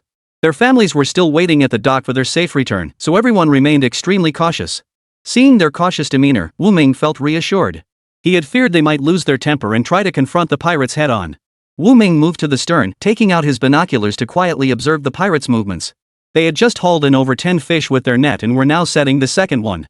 Each haul yielded few fish, as their goal today wasn't fishing but drawing the pirates' attention across the water. Why haven't Wu Ming and his crew made a sound today? Could they not be coming? Probably just watching and waiting. Wu Ming paused before continuing. Since we're the only fishing boat here today, they're worried there might be a trap. You're right. I think they're checking if anyone's lying in wait nearby, Tianjun said. Zhao Guan retorted to Tianjun, we're out at sea here, not up in the mountains. You can see clearly at a glance if there's an ambush or not. His words drew uproarious laughter from the crew. Old Tian, at the helm, saw everyone laughing at Tian Jun and knew the dimwit had said something funny again. The boy had been a bit slow since childhood. The group's boisterous laughter drew the pirates nearby to stare in stunned silence. Does the boss really think so little of us? What are we waiting for? Let's go take him down. I want to see just how arrogant that Wu Ming really is. Yeah, I heard from Su He that Wu Ming is the most arrogant kid in their village. At such a young age, he's already forming cliques and gangs worse than us pirates. The middle-aged man speaking was acquainted with Su He. The young leader, Zhang Bufan, frowned. Something just didn't feel right. But after watching for so long, he still couldn't figure out what was going on. That lone fishing boat was quietly fishing near the island. After his men had investigated, they didn't see any other fishing boats following. Chapter 128, The Pirates Escape. Boss, hurry up and go. If we don't move now, they'll be gone. Our men have searched high and low, left and right. Aside from this solitary fishing boat, no other vessels are anchored nearby. Yeah, boss, what are you waiting for? Let's move. Indecision isn't your style. Pirate Chief Zhang Bufan gritted his teeth at his brother's urging. Wait a little longer. His ability to hold sway over Python Island, not far from South Sea Bay, for so many years relied on his instincts and caution. He had led his men to evade several pirate eradication campaigns. He desperately wanted that brand new fishing boat, but he needed to stay alive to enjoy it. While fate determined life and death, and fortune was in the heavens, his creed held that certain risks were simply not worth taking. Was that Wu Ming just a reckless young bull fearing no tigers? Knowing full well pirates lurked here, he still sailed his fishing boat out to catch fish. He was either foolish or truly brave. Boss, I heard that young Wu Ming is barely in his teens. What could a wet behind-the-ears kid possibly accomplish? I reckon he's just a foolhardy young buck, that's why he dares fish here. Let's strike now. That new fishing boat will be ours soon. Didn't you want a brand new vessel for our worship? Wu Ming's boat seems perfect for it. I also heard that Wu Ming is a skilled fisherman. Wherever he sets his sights, fish appear. Why not lock him up and make him fish for us every day? Big brother, that's a brilliant idea. The brothers around him chattered excitedly, discussing how to divide the spoils after victory. Zhang Bufan frowned, deep in thought. Perhaps she really was overthinking it. How skilled could a youngster be? Once they haul in their next net of fish, we'll make our move. Tonight, we'll have a feast of fish. Sounds good. I've got some fine new wine. We'll all have a few cups together then. The group chatted animatedly. Come on, let's go meet this Wu Ming. Zhang Bufan rose and led his brothers away from the gathering spot. Each pirate in the group held a flintlock musket. These firearms seemed formidable to others, but to Wu Ming, they were utterly insignificant. The pirates were certain they had this one in the bag. So when they reached the open sea, they didn't launch an attack on Wu Ming. Instead, they sailed their ships brazenly toward Wu Ming's fishing boat. Ming, they're coming closer. Shouldn't we attack now? Zhao Guoxin asked anxiously. He was timid and easily frightened. 4 or 5 small boats approached their large vessel, each man aboard holding a long musket. The young man leading them held an even more advanced handgun. Wu Ming judged from the man's bearing that he must be the leader of this pirate crew. He appeared much younger than Wu Ming had imagined. He had the appearance of a scholarly intellectual, yet his face bore a gruesome scar. Only his eyes were truly terrifying, leaving a lasting impression. Zhang Bufan's eyes held a ferocity uncommon in ordinary men. Crew of the fishing vessel, you are surrounded. If you know what's good for you, lower the ladder and let us aboard, the pirates on the ship shouted toward Wu Ming's large fishing boat. He's talking to us. What should we do now? Tian Jun asked Wu Ming excitedly. This was his first time encountering pirates at such close range.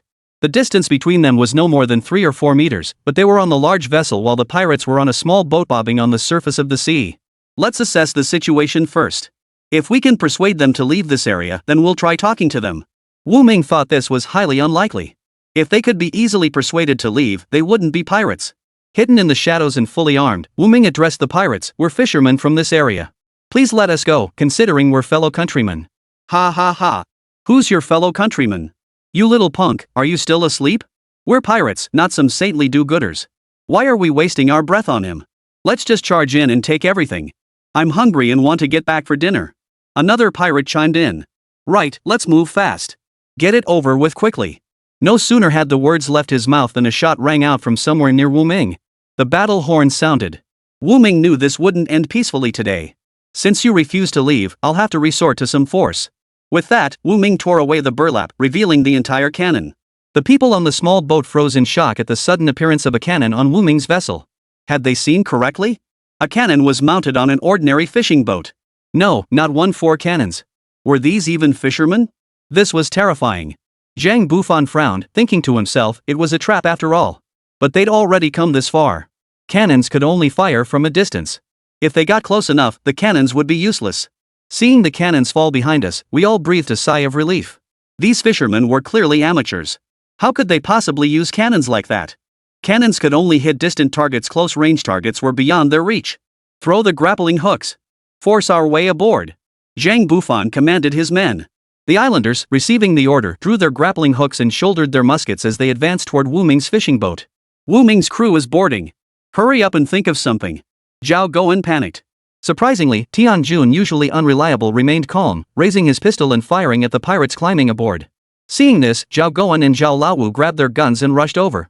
Immediately, Wu Ming turned and shouted to old Tian, full throttle ahead. They needed to shake off this group of pirates and create distance. Once they had enough distance, the cannons and machine guns could be deployed. If those pirates dared to pursue, his machine gun would mow them down. Wu Ming had already devised a plan in his mind. He calmly raised his musket and fired at the pirates climbing aboard. Captain, it's bad. They have muskets too. No, that's not a musket, it's a rifle.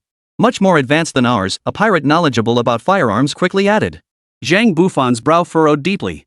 Climbing up meant certain death, not climbing up also meant certain death. After a few seconds of deliberation, he immediately decided to retreat. This Wu Ming was no pushover. Today was his unlucky day. Two of his brothers had fallen into the sea while climbing the ship. The splash of water stirred up a crimson swirl, and within moments, not a sound remained. Chapter 129, Victory. After pulling their injured comrade from the sea, the pirates began their retreat. Wu Ming wasn't going to give them a chance to retreat. As they retreated, he pulled out his machine gun and unleashed a furious barrage of fire. In an instant, many more pirates were wounded. Prepare the cannons for bombardment. Wu Ming, positioned at the rear, shouted to Zhao Guan and the others. He didn't specify what state the cannons would leave those men in. His main goal was to use the cannons to thoroughly intimidate them. He wanted those pirates to know he wasn't just armed, he had advanced weaponry. From now on, if they dared to target the fishermen of South Sea Bay, they'd have to think twice. Upon receiving Wu Ming's orders, Zhao Guan and Zhao Laowu immediately directed the cannons toward the fleeing pirates. Massive cannonballs streaked through the air, crashing into the sea eastward. The resulting tidal wave capsized the pirates' escape boats. Pursue or not? Old Tian asked Wu Ming. Pursue. Wu Ming declared through gritted teeth.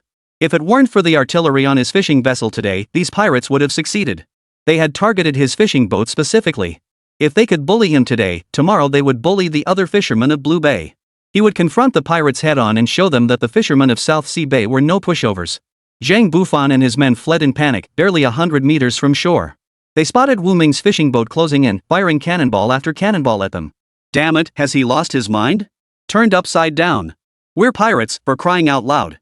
Only pirates chase fishermen, never the other way around. One by one, the pirates were beaten into a state of wailing and crying for their mothers. They'd never encountered such a formidable fisherman before, someone who not only witnessed pirates fleeing but then pursued them relentlessly. Did he really think he was some kind of official military force? The cannonballs on Wu Ming's fishing boat seemed inexhaustible. Boss, what should we do? Should we head ashore or keep fighting them? Engage? What nonsense! Do you think we can escape? If they kept fighting, his men would likely be wiped out to the last man. The only option now was to grit their teeth and head for shore. Still nearly 100 meters from shore, they could only race the boat toward the coast with every ounce of strength. If they didn't, they'd face even fiercer cannon fire. Wu Ming stood at the bow, watching the pirates he'd routed. Finally at ease, he let a smile spread across his face. Today, he had finally avenged the fishermen who had been oppressed before. Should we pursue them? Until they're ashore, Wu Ming replied with a satisfied grin. Instead of directly using machine guns to mow them down, he hurled cannonballs at the pirates, sending them running for their lives in terror. These pirates had always bullied others, but now it was their turn to be thoroughly defeated. This reversal gave Wu Ming immense satisfaction. Wave after wave of shells landed around the pirates. Zhang Bufan listened to the thunderous roar in his ears, nearly convinced he was about to die at sea. He had experienced countless battles before, but never had he felt death so close as he did today. His men were still carrying some wounded, dying brothers. We pushed the small fishing boat to the shore with all our strength. Seeing the pirates who had already fled ashore, Zhao Guan still felt unsatisfied. He fired the cannons several times toward the shore. The pirates on shore, terrified, helped each other up and fled deep into the jungle, their pants full of. Boss, do you think they'll come after us? The pirates glanced back over their shoulders as they fled. No way, Zhang Bufan replied with absolute certainty. He trusted Wu Ming wasn't that foolish. The island was their stronghold. With its dense forests and their overwhelming numbers, Wu Ming and his few men would face countless traps if they dared set foot on land.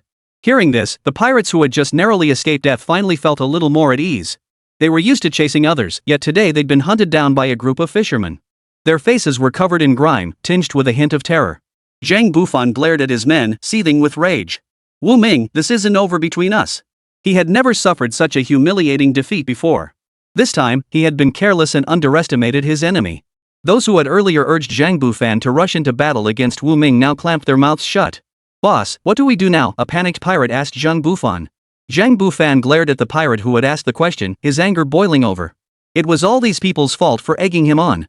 He stepped forward and delivered a vicious punch to the man's face. Boss, calm down. I can't calm down. We've lost 2 men, Zhang Bufan said furiously. If these men had just listened to him and waited a little longer, this wouldn't have happened. No one would be dead. Now look at them. They'd held out on Python Island for years without losing a single man in clashes with the Coast Guard. Now, fighting a mere common fisherman, they'd lost 2 men. Zhang Bufan felt profoundly humiliated. His dark, menacing eyes made everyone around him tremble. Boss, you're injured on the forehead. I'll go find a doctor for you. Why has everyone gone quiet? Where are those who claimed there were no traps and clamored to take down Wu Ming? Zhang Bufan had never uttered such words after the fact before. Today, he was furious. Boss, it's all our fault. If we hadn't been careless and underestimated them, Old 5 and Old 8 wouldn't have died. Blood trickled down Zhang Bufan's forehead as he slumped dejectedly beneath a tree. 8th brother was his own flesh and blood. He had no idea how he could face his parents back home. His mood was utterly miserable right now. He was so furious he could have shot the person who had egged him on to confront Wu Ming. He knew full well that even if he shot someone dead, it wouldn't bring back the dead. Ultimately, it was his own poor judgment. Had he held firm, he wouldn't have rushed out recklessly. Now it was too late for regrets. Wu Ming, you just wait. I'll avenge Lao Ba. Meanwhile, Wu Ming and his men, victorious in battle, were basking in the joy of their triumph. Wu Ming, that cannonball of yours is truly formidable. And your gun is way better than those old muskets. Yeah, this gun never jams. It's incredible. Wu Ming watched as everyone's faces flushed with excitement. Let's head back. Our families are waiting for us at the dock. Right. Let's hurry back and share this great news with everyone. Now we won't have to fear pirates coming after us anymore. Wu Ming started the fishing boat, carrying everyone back to Blue Bay. Chapter 130, the whole village welcomes them. As Wu Ming's fishing boat appeared along the coastline, cheers erupted from the shore. Look, everyone. It's Wu Ming's fishing boat. They're back safely. Make way. Let me get to the front. Hearing Lu Honghong's words, the crowd promptly parted, allowing her to take the front position. Sister, it's Wu Ming. They're back safe and sound. Lu Honghong excitedly grabbed Wu Jing's hand.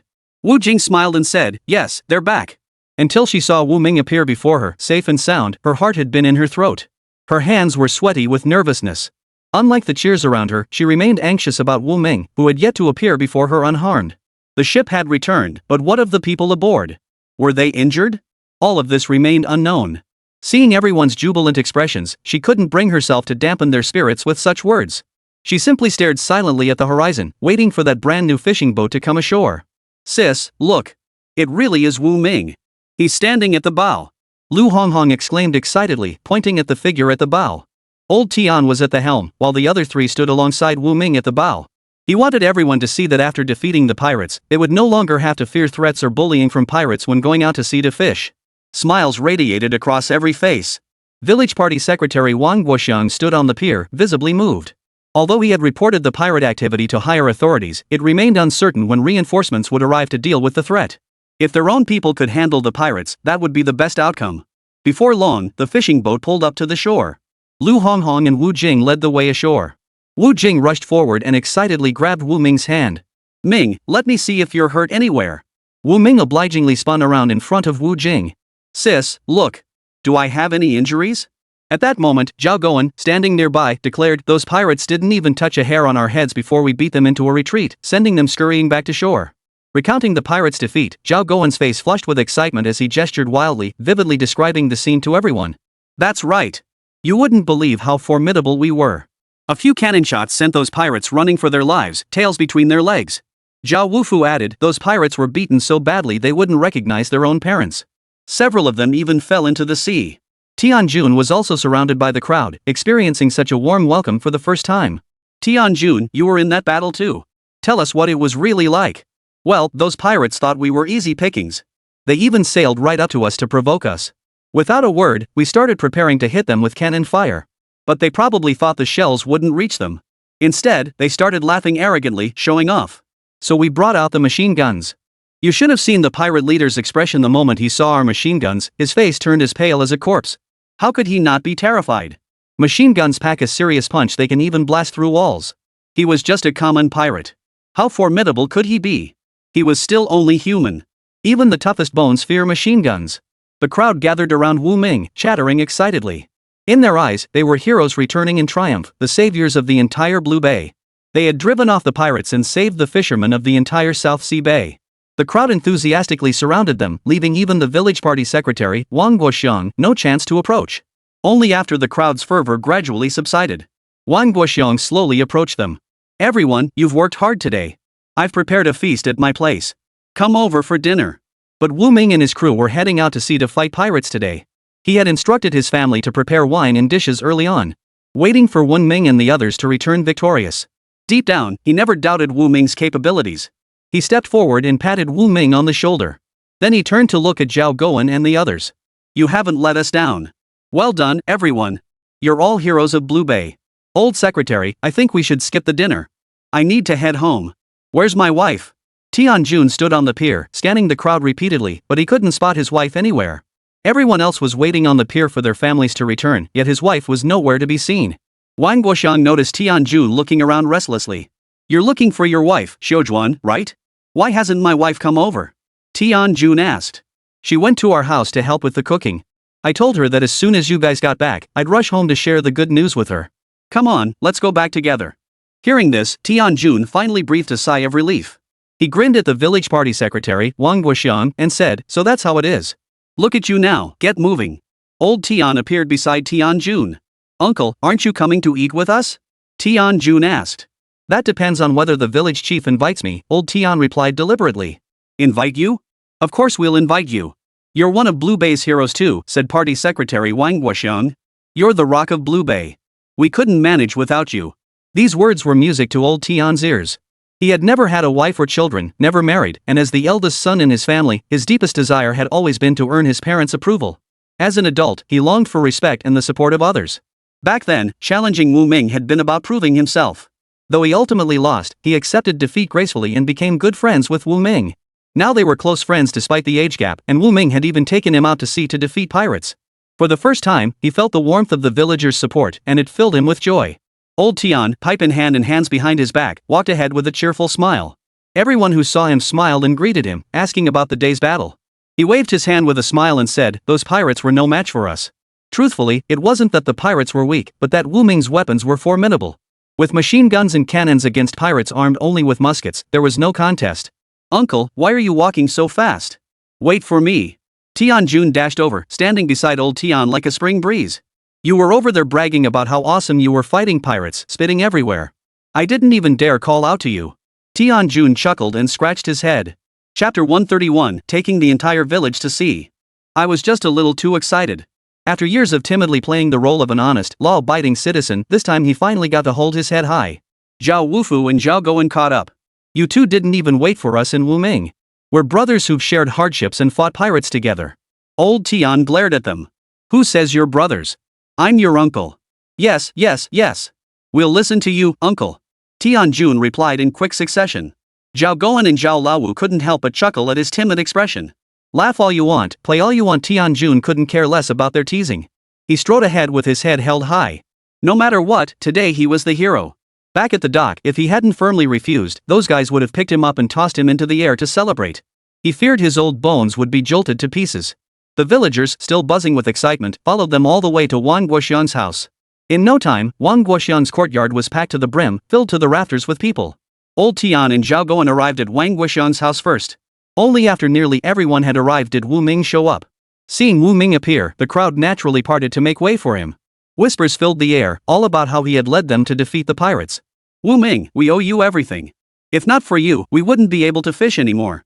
How would we make a living? Wu Ming, we're so grateful to you. A fisherman stepped forward, grasping Wu Ming's hand, his eyes brimming with tears of emotion. These old farmers possessed no other skills. Fishing was their sole means of supporting their families. The pirates' rampage had cut off their only means of survival. Now that Wu Ming had driven the pirates away, he had given them a new lease on life. Jingjing, you're back. Dinner's ready, come eat quickly. Xiujuan and Wu Xiu grabbed Wu Jing's hands and pulled her toward the house. Without turning back, she glanced at her younger brother, Wu Ming. Nodding to him, Wu Jing followed Wu Xiu and the others inside. People gathered under the eaves, discussing today's battle with the pirates. After just a few exchanges, they decided they could go fishing tomorrow. Several days of rest had everyone itching to get out and show what they could do. Since everyone wants to go fishing, I'll lead the group tomorrow. Alright, with Wu Ming saying that, we'll definitely return with a full haul tomorrow. Yeah, when has Wu Ming ever brought us back empty-handed? Wu Ming is our fishing god. Wang Guoxiang, the village party secretary's wife, brought over some melons and fruits and placed them before Wu Ming. Seeing how expensive these fruits were, Wu Ming felt too embarrassed to eat them. Don't be so polite. Everyone, help yourselves. Though he said this, they weren't pirates setting out to plunder. How could they possibly accept free food so casually? Wang Guoxiang insisted, eat up, don't be shy. Wang Guoxiang grabbed handfuls of melon seeds and started stuffing them into everyone's hands. Everyone then symbolically grabbed a small handful of melon seeds. The crowd gathered around Wu Ming, continuing to listen as he recounted how they had driven off the pirates. Only when Wang Guoxiang's family served dinner did the villagers gradually disperse. The next morning, fishermen from South Bay who hadn't ventured out to sea for ages gathered at the pier. The roar of fishing boats filled the air. A neat line of vessels sailed out of the harbor. Wu Ming steered the wheel, heading toward the foolish direction 25 nautical miles away. The 50-mile journey was neither too far nor too near, landing them right near the island from their last encounter. Today was the perfect opportunity to test whether those pirates dared to show their faces again. When Wu Ming and the fishermen's boats appeared around the island, the pirates on lookout duty immediately alerted Zhang Bufan. Zhang Bufan, who had sustained minor injuries yesterday, lay listlessly in bed recuperating. The physical injury was minor, it was the psychological blow that was hard to bear. His childhood friend, the brother who had grown up alongside him, had died at Wu Ming's hands. He truly didn't know how to break the news to his parents, who were still alive. He feared that once the news was out, he would lose more than just his brother. Even his elderly parents might follow his younger brother into the abyss. Zhang Bufan sighed. Boss, bad news. Bad news. Zhang Bufan shot upright from his bed. What happened? That Wu Ming and the fishermen from Blue Bay have arrived. He actually dared to show up. Zhang Bufan was boiling with rage. He'd been itching for a chance to settle things with Wu Ming. He was eager to see how these reckless fishermen dared set foot on his island. His island was riddled with traps. If they dared set foot here, they'd never leave alive. Zhang Bufan, furious, followed the pirate who brought the news up to the lookout tower. Climbing to the top, he raised his telescope and scanned the sea. Sure enough, Wu Ming was approaching with a group of fishermen. But they were anchored offshore fishing, showing no intention of landing on the island. It seemed these men weren't after him. Keep an eye on them. Report any movements to me immediately. Boss, aren't we going to do something about them? Zhang Bufan shot a glance at his not-so-bright subordinate. Are you tired of living? After being thoroughly beaten by Wu Ming, they still dared to come looking for trouble today. The pirate, harshly reprimanded by Zhang Bufan, instantly fell silent as a quail. He hunched his shoulders, trying desperately to make himself invisible. How could he have forgotten? Yesterday, their boss's brother had died at sea. Today, his mood was truly foul. How dare he remind him to go out to sea? Zhang Bufan angrily tossed aside the telescope and stormed down from the lookout tower. It wasn't that he wasn't thinking about dealing with Wu Ming, it was just that the time wasn't right. His weapons weren't as advanced as Wu Ming's. Once he acquired a batch of superior arms, then he'd see how arrogant Wu Ming could be. So what if Wu Ming had a few cannons? If Wu Ming could get them, so could he. Early this morning, he'd already sent someone to the coastal villages to scour for cannons. As long as his weapons were advanced enough, he refused to believe he couldn't take down Wu Ming. At that moment, Wu Ming was directing his men at sea to cast their nets for fishing. The detector indicated fish at their current location, with the school residing below 30 meters. If his guess was correct, the school encountered today would likely be either sorry or sardines. His sentiment detector could still be upgraded. Once upgraded sufficiently, it would be able to identify the specific species of fish encountered in the area. That would make fishing much more convenient. Wu Ming, look at those pirates. Tianjun held a monocular telescope and pointed toward the pirates on the isolated island. Don't worry. After the beating we gave them yesterday, they won't come over. I suppose so, Tianjun replied. Chapter 132, Drawing Attention. With Wu Ming's reassurance, Tianjun returned to his fishing boat to continue his work. The others kept a close watch on Wu Ming's movements. As long as Wu Ming remained still, they could fish without worry. The pirates on the isolated island, seeing Wu Ming present, dared not make a move. Once certain the pirates wouldn't attack again, the other fishermen began setting their nets. Half an hour later, Wu Ming hauled in a net brimming with sari. Fresh and lively, the fish flapped and darted about within the net. I'll catch a few more bluefin trevally to make fish soup for my sister tonight. Ming muttered to himself as he cast his net again. That day, he casually cast his nets twice, each time reeling in a bountiful catch. The other fishermen fared just as well, hauling in large quantities of fish. Everyone began returning to the dock with their boats full of fish. Before setting out, they had already called the fishmongers to inform them that fish would be arriving at the dock today. Chen Zhishuan arrived with several of his close friends to collect the fish. He immediately hopped onto Wu Ming's fishing boat. Didn't Wu Ming say there were pirates? Why did you still go out to sea? Who told you about pirates? Wu Ming asked. Who else? We heard it from you fishermen yourselves. The fisherman from the neighboring village said you wouldn't dare go out to sea because no one would protect you. Hearing this, Wu Ming frowned. Such talk didn't sound like something ordinary fishermen would say. It must have come from the Bai family. The fishermen from the neighboring village had been recruited into the white fishing fleet. They received monthly wages and were protected by the Bai family when they went out to sea, so they weren't afraid of pirates. We have our own protection too, Wu Ming replied. Chen Zhishuan perked up immediately. Quick, tell me which protection squad you hired to guard you. Wu Ming proudly raised an eyebrow. I am their guardian. As long as he was around, those pirates wouldn't dare target the fishermen of South Sea Bay. Chen Zhishuan stared at Wu Ming in disbelief. Wu Ming was just a teenager. How could he possibly stand up to pirates who had terrorized the seas for decades? Wu Ming ignored the disbelief in his eyes, not bothering to explain. News of the South Sea Bay fishermen returning with bountiful catches had also reached the neighboring fishing village. How is that possible? Bai Songjun jumped to his feet in shock. It's absolutely true. The fishermen from Blue Bay went out to sea today. What about the pirates on Python Island? Aren't they the most notorious? Why didn't they raid Blue Bay's fishermen? Bai Songjun asked, puzzled. I have no idea either. You'd have to ask the pirates on Python Island yourself. Bai Songjun decided he must inform his master's household about this matter as soon as possible. They had assumed the pirates would force the fishermen of South Bay to stop going out to sea, eventually forcing them to seek refuge under the Bai family. Then the Bai family could control all the fishermen in the bay, setting whatever price they wanted for the fish. Now, all that had come to nothing. News of the South Sea Bay fishermen returning with bountiful catches spread like wildfire, swiftly reaching the Bai family in the city. Bai Ying held the envelope in his hand. He returned to the study and handed it to his father. Father, news has come back from the fishing village. Put it on the table. I'll look at it later. Bai Ying nodded, set the envelope down, and left. After Bai Ying left, Bai Jingwei casually picked up the envelope from the desk. He opened it and glanced inside. The moment he opened it and saw the contents, his brow furrowed. It seemed something was slipping beyond his grasp. The entire situation was unfolding completely differently than he had anticipated. What was happening? Who had encountered an unexpected turn of events? Sensing the situation was escalating, Bai Jingwei immediately dispatched someone to summon Bai Yan back. Dad, you wanted me. Why in stairway? Bai Jingwei stood before him. Go ahead. Tell me about the fishermen in Nanhai Bay. Bai Yan quickly caught on his father wasn't interested in the fishermen of South Sea Bay, but rather wanted to know the current status of Wu Ming. For decades, Blue Bay had remained peaceful. Ever since Wu Ming emerged, the entire Blue Bay had changed dramatically. I already told you about Blue Bay last time. It's pretty much as I said. They don't want to join our Bai family. Especially Wu Ming. I tried bribing him with money, but it didn't sway him. But the situation will change soon. They can't go out to sea to fish, and we have teams protecting them. With no other options, they'll eventually come to us. It seemed Bai Yan was still unaware of the events unfolding in the South China Sea. Bai Jingwei handed the letter to Bai Yan. Bai Yan took it with a puzzled look. After reading it, his expression changed dramatically. How could this be? But isn't there a pirate problem on Python Island? How dare those fishermen venture out to sea? Go investigate immediately. Find out what's happening. Report back to me the moment you discover anything. Understood. I'll depart immediately. After Bai Yan left, he immediately began organizing an investigation. Soon, word came that Wu Ming had led a group to defeat the pirates. Wu Ming again, Bai Yan frowned. How could this teenager be so formidable? His prowess seemed almost otherworldly. Upon returning, Bai Yan immediately relayed the news to his father, Bai Jingwei. How could someone so formidable not be part of our Bai family? Bai Jingwei frowned.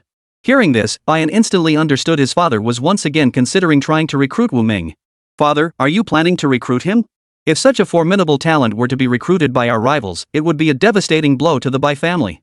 We absolutely must win him over. But Wu Ming is incorruptible. Neither wealth nor property tempt him. If enticement won't work, then we'll find another way. Destroy him. He never allowed anyone who could truly threaten the Bai family to exist. The Bai family has endured for a century precisely because we embrace the mindset of preparing for danger in times of peace. Wu Ming is either his friend or his enemy. Dad, I don't think Wu Ming would defect to anyone else, Bai Yan stated with certainty. How long have you known Wu Ming? Do you truly understand what kind of person he is? The consecutive questions left Bayan speechless. He had indeed spent little time with Wu Ming. Do as I say. Get out. Bai Jingwei said firmly. Hearing this, Bayan could only leave the study with his head hanging low. Brother, what's wrong? Why do you look so down? Bai Ying saw Bayan emerge from the study and wondered if her brother had been scolded by their father again. Seeing his lively younger sister Bayan's eyes lit up. If he couldn't persuade their father, surely his sister could. Chapter 133, Persuasion. So Bayan recounted everything that had just happened to Bai Ying in detail. Sis, now it's all up to you to protect Wu Ming. You must keep him safe. Hearing this, Bai Ying's brows furrowed deeply. She knew her father all too well. He was a good husband and father, but he was certainly not a good man. To achieve success, he would resort to any despicable, underhanded means. Alright, I'll go tell Dad right now. With that, Bai Ying turned and walked into the study. Ying, you're not going out to play today? How come you have time to come keep Dad company? Bai Jingwei gazed at his youngest daughter with doting affection. His youngest daughter was a late-in-life blessing, cherished and protected since birth. She had never known hardship. When she recently mentioned wanting to visit a fishing village, he'd only let her go for 2 days before missing her terribly. Dad, did you send brother to deal with Wu Ming? Business matters, you little girl. Mind your own business. Why can't I meddle? Wu Ming and his crew are my friends. I don't want you to go after him. If you do, I'll be heartbroken. But he refuses to join our 100 families now. We can't win him over. If another clan recruits him, it'll be a major threat to us. I don't care. I won't let you go after Wu Ming. Bai Ying pouted, paused, then continued. Wu Ming only cares about the fishermen of Blue Bay. I believe he won't join any faction. Dad, trust me. I promise he won't join any faction. We're friends. If he ever does join another side, I'll personally eliminate him for you. What do you say? Bai Jingwei shook his head helplessly. Both his son and daughter were so protective of this young man named Wu Ming. He was now eager to meet this Wu Ming in person. What kind of alluring power did this young man possess? What kind of mesmerizing power did he possess to charm his son and daughter into speaking on his behalf? Alright. You're shaking my arm so hard it might break. I'll do as you say. I'll have your brother back off immediately. He won't pursue this Wu Ming fellow. Now that's my good daddy, Bai Ying said with a smile as she left the study. As she reached the doorway, she turned back to call out, Thanks, Dad. After Bai Ying left, she immediately relayed the news to Bayan. Just as the siblings breathed a sigh of relief, Bai Jingwei picked up the phone in the kitchen. Holy crap. Find someone to trip up that Wu Ming. Just make sure he can't go fishing at sea for a while. He'd only held back because of Bai Ying. Given his temperament, he'd normally want to destroy this young man completely. Since he was someone the Bai family couldn't co-opt, he had no reason to exist. Bai Ying, happily chatting with Bayan outside, had no idea what her dear father was up to. The moment he turned away, he changed his mind. Brother, I want to go play at Blue Bay Fishing Village again. Will you take me? Bai Ying batted her eyelashes at her brother. I can't help you with that. If you're not at home, Mom and Dad will come looking for me when they can't find you. Just say I snuck out, okay? If neither of us says anything, no one will ever know. Bayan frowned, feeling his family had spoiled this sister of his into being far too naive. With all the bodyguards and spies around the house, how could they possibly not notice her leaving? Staying home was too boring. She really wanted to go out. After pondering for a moment, he suddenly had an idea. I'll go check out Professor Zhao's research institute tomorrow. He couldn't openly go to South Sea Bay Elementary School, but he could tag along with Professor Zhao and his team to the fishing village. Professor Zhao would inevitably return to Blue Bay Fishing Village for his research. Recently, that Zhou Wen hadn't come to play with her either. With no one to play with, she was utterly bored. There were still a few more days before school started, meaning she'd have to stay home for another 20 or 30 days at least. Bai Ying frowned wearily. Meanwhile, Wu Ming and the others were happily gathering seafood along the shoreline. Yesterday they'd returned with a bountiful haul, so today they planned to take a break. For fishermen, the best way to rest wasn't lounging at home, but rather heading to the beach with a bucket in hand to hunt for treasures left behind by the receding tide. The beach, freshly swept by the high tide, held surprises everywhere. Just around the next bend, a sea fish might be waiting for them. The joy of beachcombing rivals that of fishing. With calm seas today, some fishermen even took their boats out to fish in the bay. Wu Ming, his sister, Lu Honghong, and a few others were foraging along the shoreline. Honghong, look! There's a big fish over here, Wu Jing called back to Lu Honghong. Where? Where? Let me see. Lu Honghong peered closer and saw a large eel wriggling in the puddle. I'll go get Wu Ming to come help catch it, she exclaimed, then ran off cheerfully. Wu Ming, who had been picking crabs nearby, saw Lu Honghong suddenly come over and thought something serious had happened. Honghong, what's going on? When foraging along the shoreline, carelessness can lead to danger. The beach harbors poisonous conch shells, sea snakes, jellyfish, and other hazards. Seeing how flushed and excited you looked, he almost thought his sister had been stung by something poisonous. Big fish over there, sis. He wants me to call you over to help catch it. So it was just to help catch a fish after all. Wu Ming breathed a sigh of relief. He hurried over to the puddle by Wu Jing's side. Sure enough, a slender, elongated body was swimming inside. Without hesitation, he reached in and scooped it out. What a huge eel! Lu Honghong exclaimed excitedly. His sister had been lucky today, encountering such a large fish right after stepping out. Sis, you're so lucky, Wu Ming said to Wu Jing with a smile. I just happened to come across it. My luck? It's nothing compared to yours. You're the one everyone in our fishing village says is blessed with good fortune. Sis, we're siblings. You don't need to say all that polite stuff to me.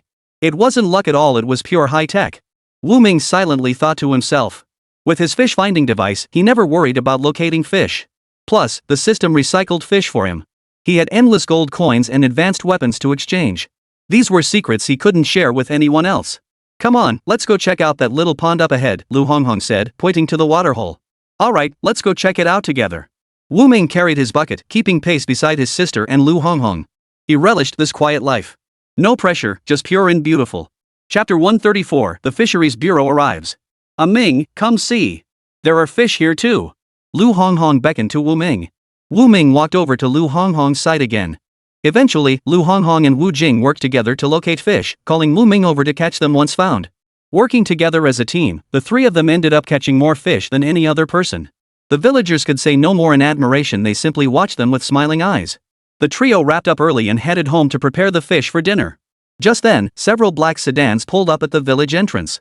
Several men dressed in Zhongshan suits stepped out. How far is Wu Ming's house from here? The man who had visited Wu Ming's home before quickly replied, not far at all, just a dozen meters or so on foot. The man who had asked nodded. The four men then set off toward Wu Ming's house. Smoke curled gently from Wu Ming's kitchen as a fire crackled beneath a pot of fish. Wu Ming thought to himself that today he would show off his cooking skills to his sister and Honghong. Sis, you don't need such a high flame. The fish broth in the pot was already boiling hot, it only needed to simmer gently over low heat. After simmering for about 20 minutes, the fish soup would turn white and delicious. Thump, thump, thump. Knock, knock, knock. Just then, a knock sounded at the door. Who is it? The door's open, why knock? Lu Honghong hurried to the door to investigate. Several men dressed in crisp, tailored suits appeared at the doorway. The scene immediately suggested they were here for Wu Ming. Could it be that news of Wu Ming's victory had reached the city, and these men had come to commend him? As Lu Honghong pondered this, the man standing at the front spoke up. Is Wu Ming at home? He is. What business do you have with Wu Ming? Lu Honghong scrutinized the four men before her. She was highly sensitive to people's demeanor and speech. Judging by their bearing, these four didn't seem to be here to commend Wu Ming at all, they looked more like they'd come to confront him. Her demeanor shifted instantly. We're from the Fisheries Bureau. We need to discuss something with Wu Ming. The Fisheries Bureau again. Lu Honghong frowned. Why did these Fisheries Bureau people keep haunting Wu Ming like persistent ghosts? Honghong, who's here? Wu Ming asked from the kitchen where he was stir-frying vegetables. Lu Honghong frowned as she studied the four people standing before her. She said with obvious displeasure, come in. She really wanted to kick these people out. They were probably here to cause trouble for her brother again. The Fisheries Bureau officials, sensing they weren't welcome, stood silently. They arrived at Wu Ming's home. Seeing it much cleaner and tidier than before, they thought to themselves that Wu Ming had been doing quite well lately. The house had acquired several new electrical appliances, and there was even a sewing machine on display. In this era, the 3 revolutions and 1 sound were all the rage. Wu Ming must have earned all this from fishing. Seems they were right, Wu Ming was the best fisherman around. Please have a seat, everyone. I'll go tell Brother Ming. With that, Lu Honghong headed toward the kitchen.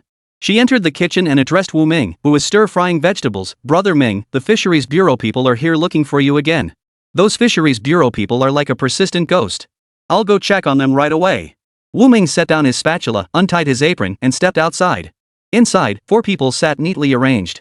Last time there were only 2, but now there were 4 clearly, this time they meant business. Looks like what they want to talk about is even more serious than last time. I'm Wu Ming. What brings you here? Wu Ming asked directly. He hadn't done anything wrong and had nothing to hide, so he spoke with confidence. The Fishery Bureau officials found Wu Ming's behavior quite peculiar. Other ordinary fishermen, upon seeing the Fisheries Bureau officials, would tremble like mice encountering a cat, not daring to breathe a word. Unlike Wu Ming, who remained calm and composed, showing no sign of panic. Wu Ming, we've received reports that you've been overfishing, severely damaging the marine ecosystem, and using prohibited fishing gear. By the end of the accusation, Wu Ming nearly laughed in anger. To frame him, they were accusing him of using gear that couldn't even be used on fish. He wanted to ask these people, what exactly was this prohibited tool they claimed he used? Did the informant tell you what tools I supposedly can't use?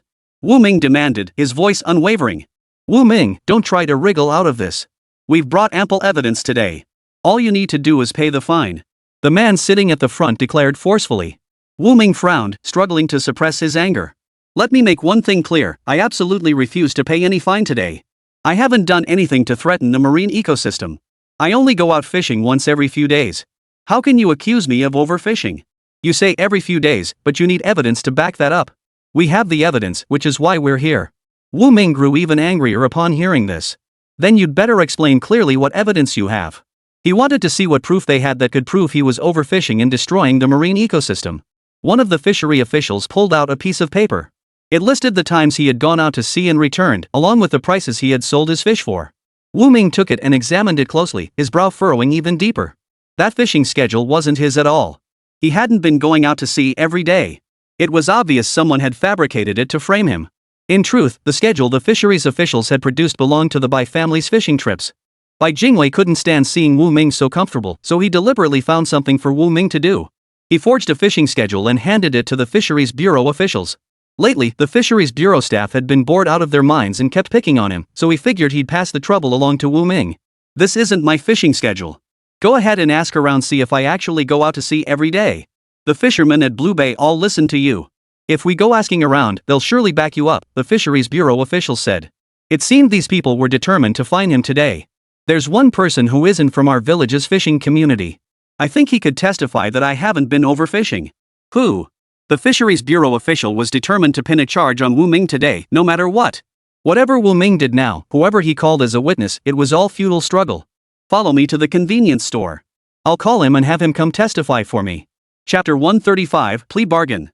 The Fisheries Bureau officials thought to themselves, no matter what tricks Wu Ming pulled, he couldn't escape their grasp. Alright, we'll go with you to make the call.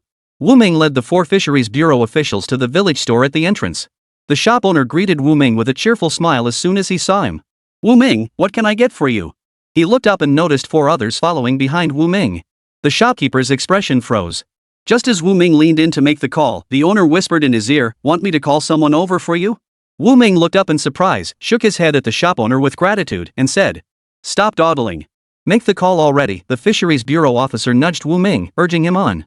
Seeing how these men were treating Wu Ming, the shop owner's expression darkened further. Wu Ming must have been threatened by them and dared not speak the truth. Once they left, he would find a way to rescue Wu Ming. Wu Ming pulled out the phone number written on his paper and dialed the Marine Biology Research Institute. "Hello?" Zhao Sai's voice came through the line. "Professor Zhao, I need to trouble you about something." Worried that this opening didn't convey the urgency, Wu Ming added, "Professor Zhao, I need your help." Having dealt with Wu Ming several times before, Zhao had gained some insight into his character. A situation like today's meant Wu Ming must be facing serious trouble. Recalling how diligently Wu Ming had assisted him last time, Zhao Sai replied without hesitation, "Whatever trouble you're facing, just tell me. If it's within my power to help, I'll do my best." "Nothing major, really. Just that someone from the Fisheries Bureau approached me earlier, accusing me of overfishing and damaging the marine ecosystem. I was hoping you could step in and vouch for me. Destroying the marine ecosystem? That's utter nonsense. You're just ordinary fishermen, not some villains using nuclear weapons." Zhao Sai retorted angrily, "Don't worry, I'll handle this. I'll call Director Chen of the Fisheries Bureau right now." After that, Zhao Sai added to Wu Ming, "You could ask Chen Jixuan for help. Director Chen Jixin of the Fisheries Bureau is Chen Jixuan's older brother." The connection between Chen Jixuan and the Fisheries Bureau director suddenly made Wu Ming's eyes light up. With a hint of amusement, he turned to look at the men behind him. The 4 men from the Fisheries Bureau felt a chill run down their spines under Wu Ming's gaze. After hanging up, Wu Ming turned to face the 4 from the Fisheries Bureau. "You can go back to the Fisheries Bureau. Once you're back, you'll find that your superiors have already revoked the fine against me." What an arrogant tone. You think you can just revoke it? Who do you think you are? Wu Ming, don't think you can fool us into leaving. You're paying this fine today, no matter what. The 4 men surrounded Wu Ming, blocking his path. Seeing this, the convenience store owner thought to himself, I was right after all. These guys are crooks here to extort Wu Ming. He was about to call for help to rescue Wu Ming.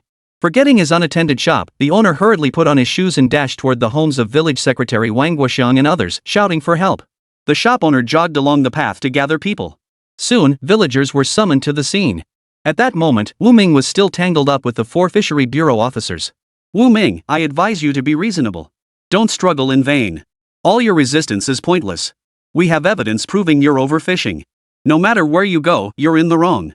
Could a forged certificate really prove he was overfishing and destroying the marine ecosystem?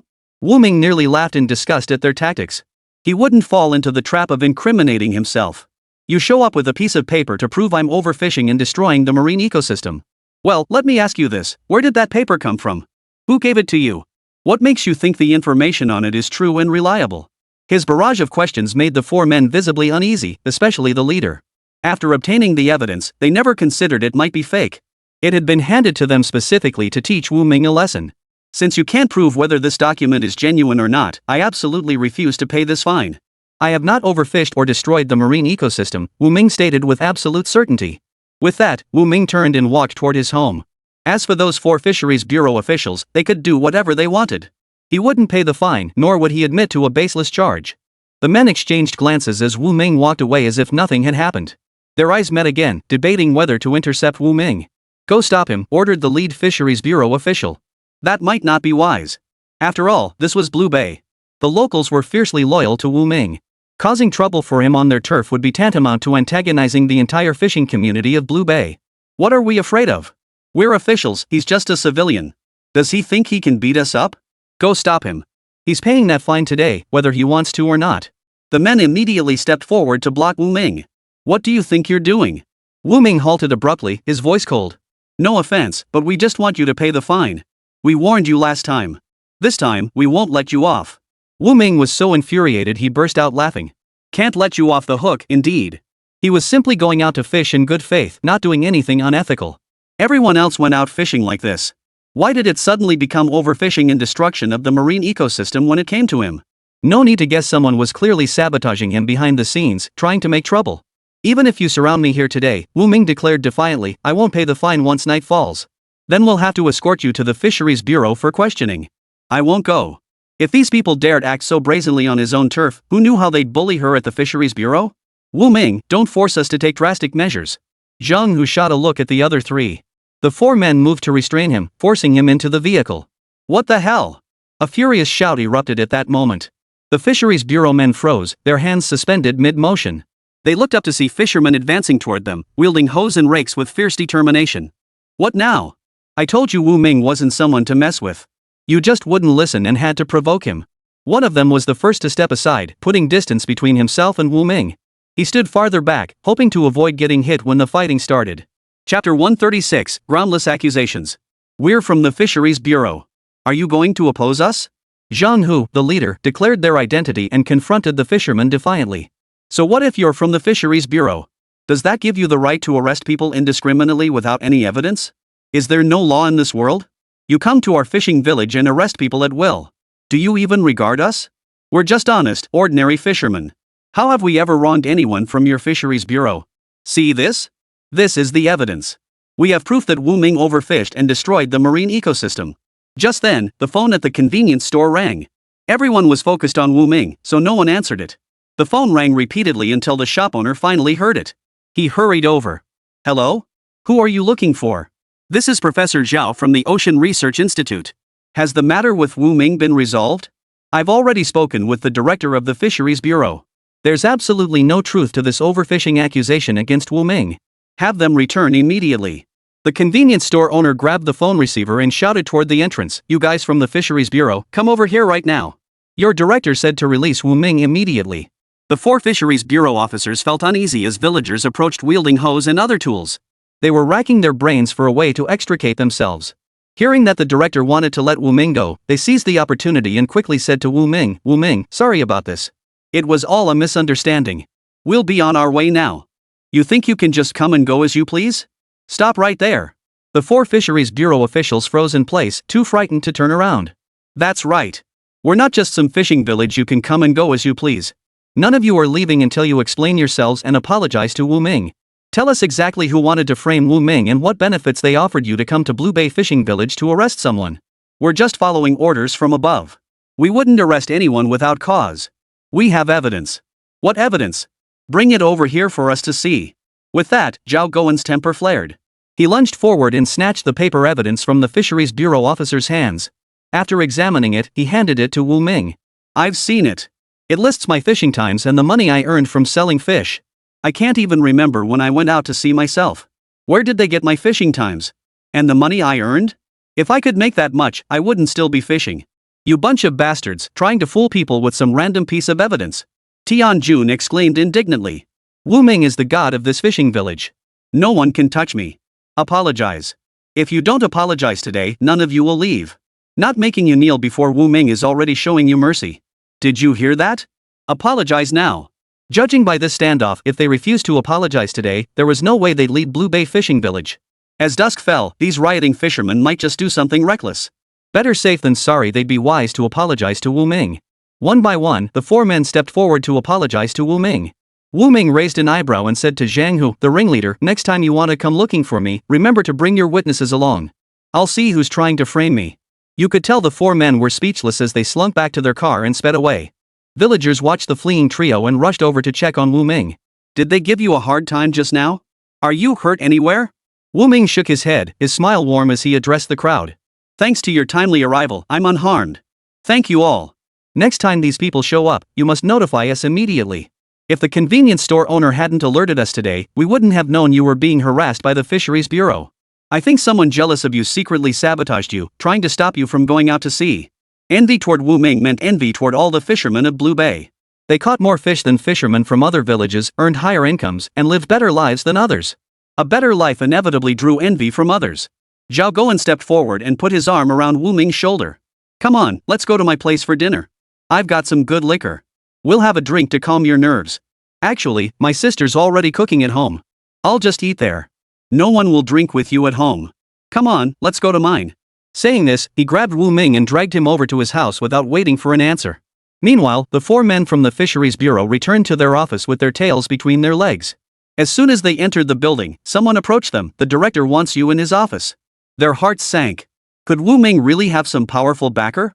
If this backer was powerful enough to reach the director, this matter was unlikely to end well. The four exchanged glances, each casting a reproachful look at Zhang Hu, who had tricked them into going after Wu Ming. They all knew full well that the so-called paper evidence didn't exist. What ordinary fisherman would keep records of their fishing trips? As they entered the Fisheries Bureau chief's office, the moment they entered, they saw the director's long, sullen face. Their hearts sank. Today was over. You went to see Wu Ming again today. Who ordered you to go find Wu Ming? Are you really working for me, or are you in the Bai family's pocket? How much did the Bai family pay you? How did the director know about this? Zhang Hu, you explain. If you can't account for today's actions clearly, don't expect to leave my office. I saw the Bai family provided that timetable. I thought it was probably true, so I went to see Wu Ming. Chen Zhixin laughed in exasperation. Are you an idiot? Or do you think I'm an idiot? Get out. Each of you write 1,000-word self-criticism. If anything like this happens again, you'll be dismissed and investigated. That final sentence sent a chill through all four of them. They had merely dealt with an ordinary fisherman, yet now faced such severe punishment. They'd just done their duty. What harm had they caused? At worst, they'd been overly strict and harsh in enforcing the law. With the chief currently in a rage, they dared not confront him head-on. Now they all understood that Wu Ming was no ordinary fisherman without backing someone they could bully at will. Getting any favors from Wu Ming was now virtually impossible. From that day forward, no one dared to target Wu Ming again. Chapter 137, The Wayward Son. After the Fisheries Bureau officials visited Wu Ming, everyone rushed to his home to offer comfort. Professor Zhao Side specifically called to inquire about Wu Ming's situation. He also asked Han Yun, have you offended anyone recently? I've offended plenty of people lately, the Bai family, and that band of pirates on Python Island. After careful thought, it probably wasn't the pirates' doing. If not the pirates, then it must be the Bai family. The Bai family resented him for defeating the pirates and leading the Blue Bay fishermen back to sea. Such tactics were truly despicable. After taking the call, Wu Ming walked home from the convenience store. All the way home, he pondered whether he should expand his influence further. If he was content to remain just an ordinary fisherman, incidents like today's would surely happen again. He needed powerful backing to rely on. It was the first time he had seriously contemplated this matter. Lost in thought, he walked all the way back home. Wu Ming, help me! Zhou Wen frantically hid behind Wu Ming. What's going on?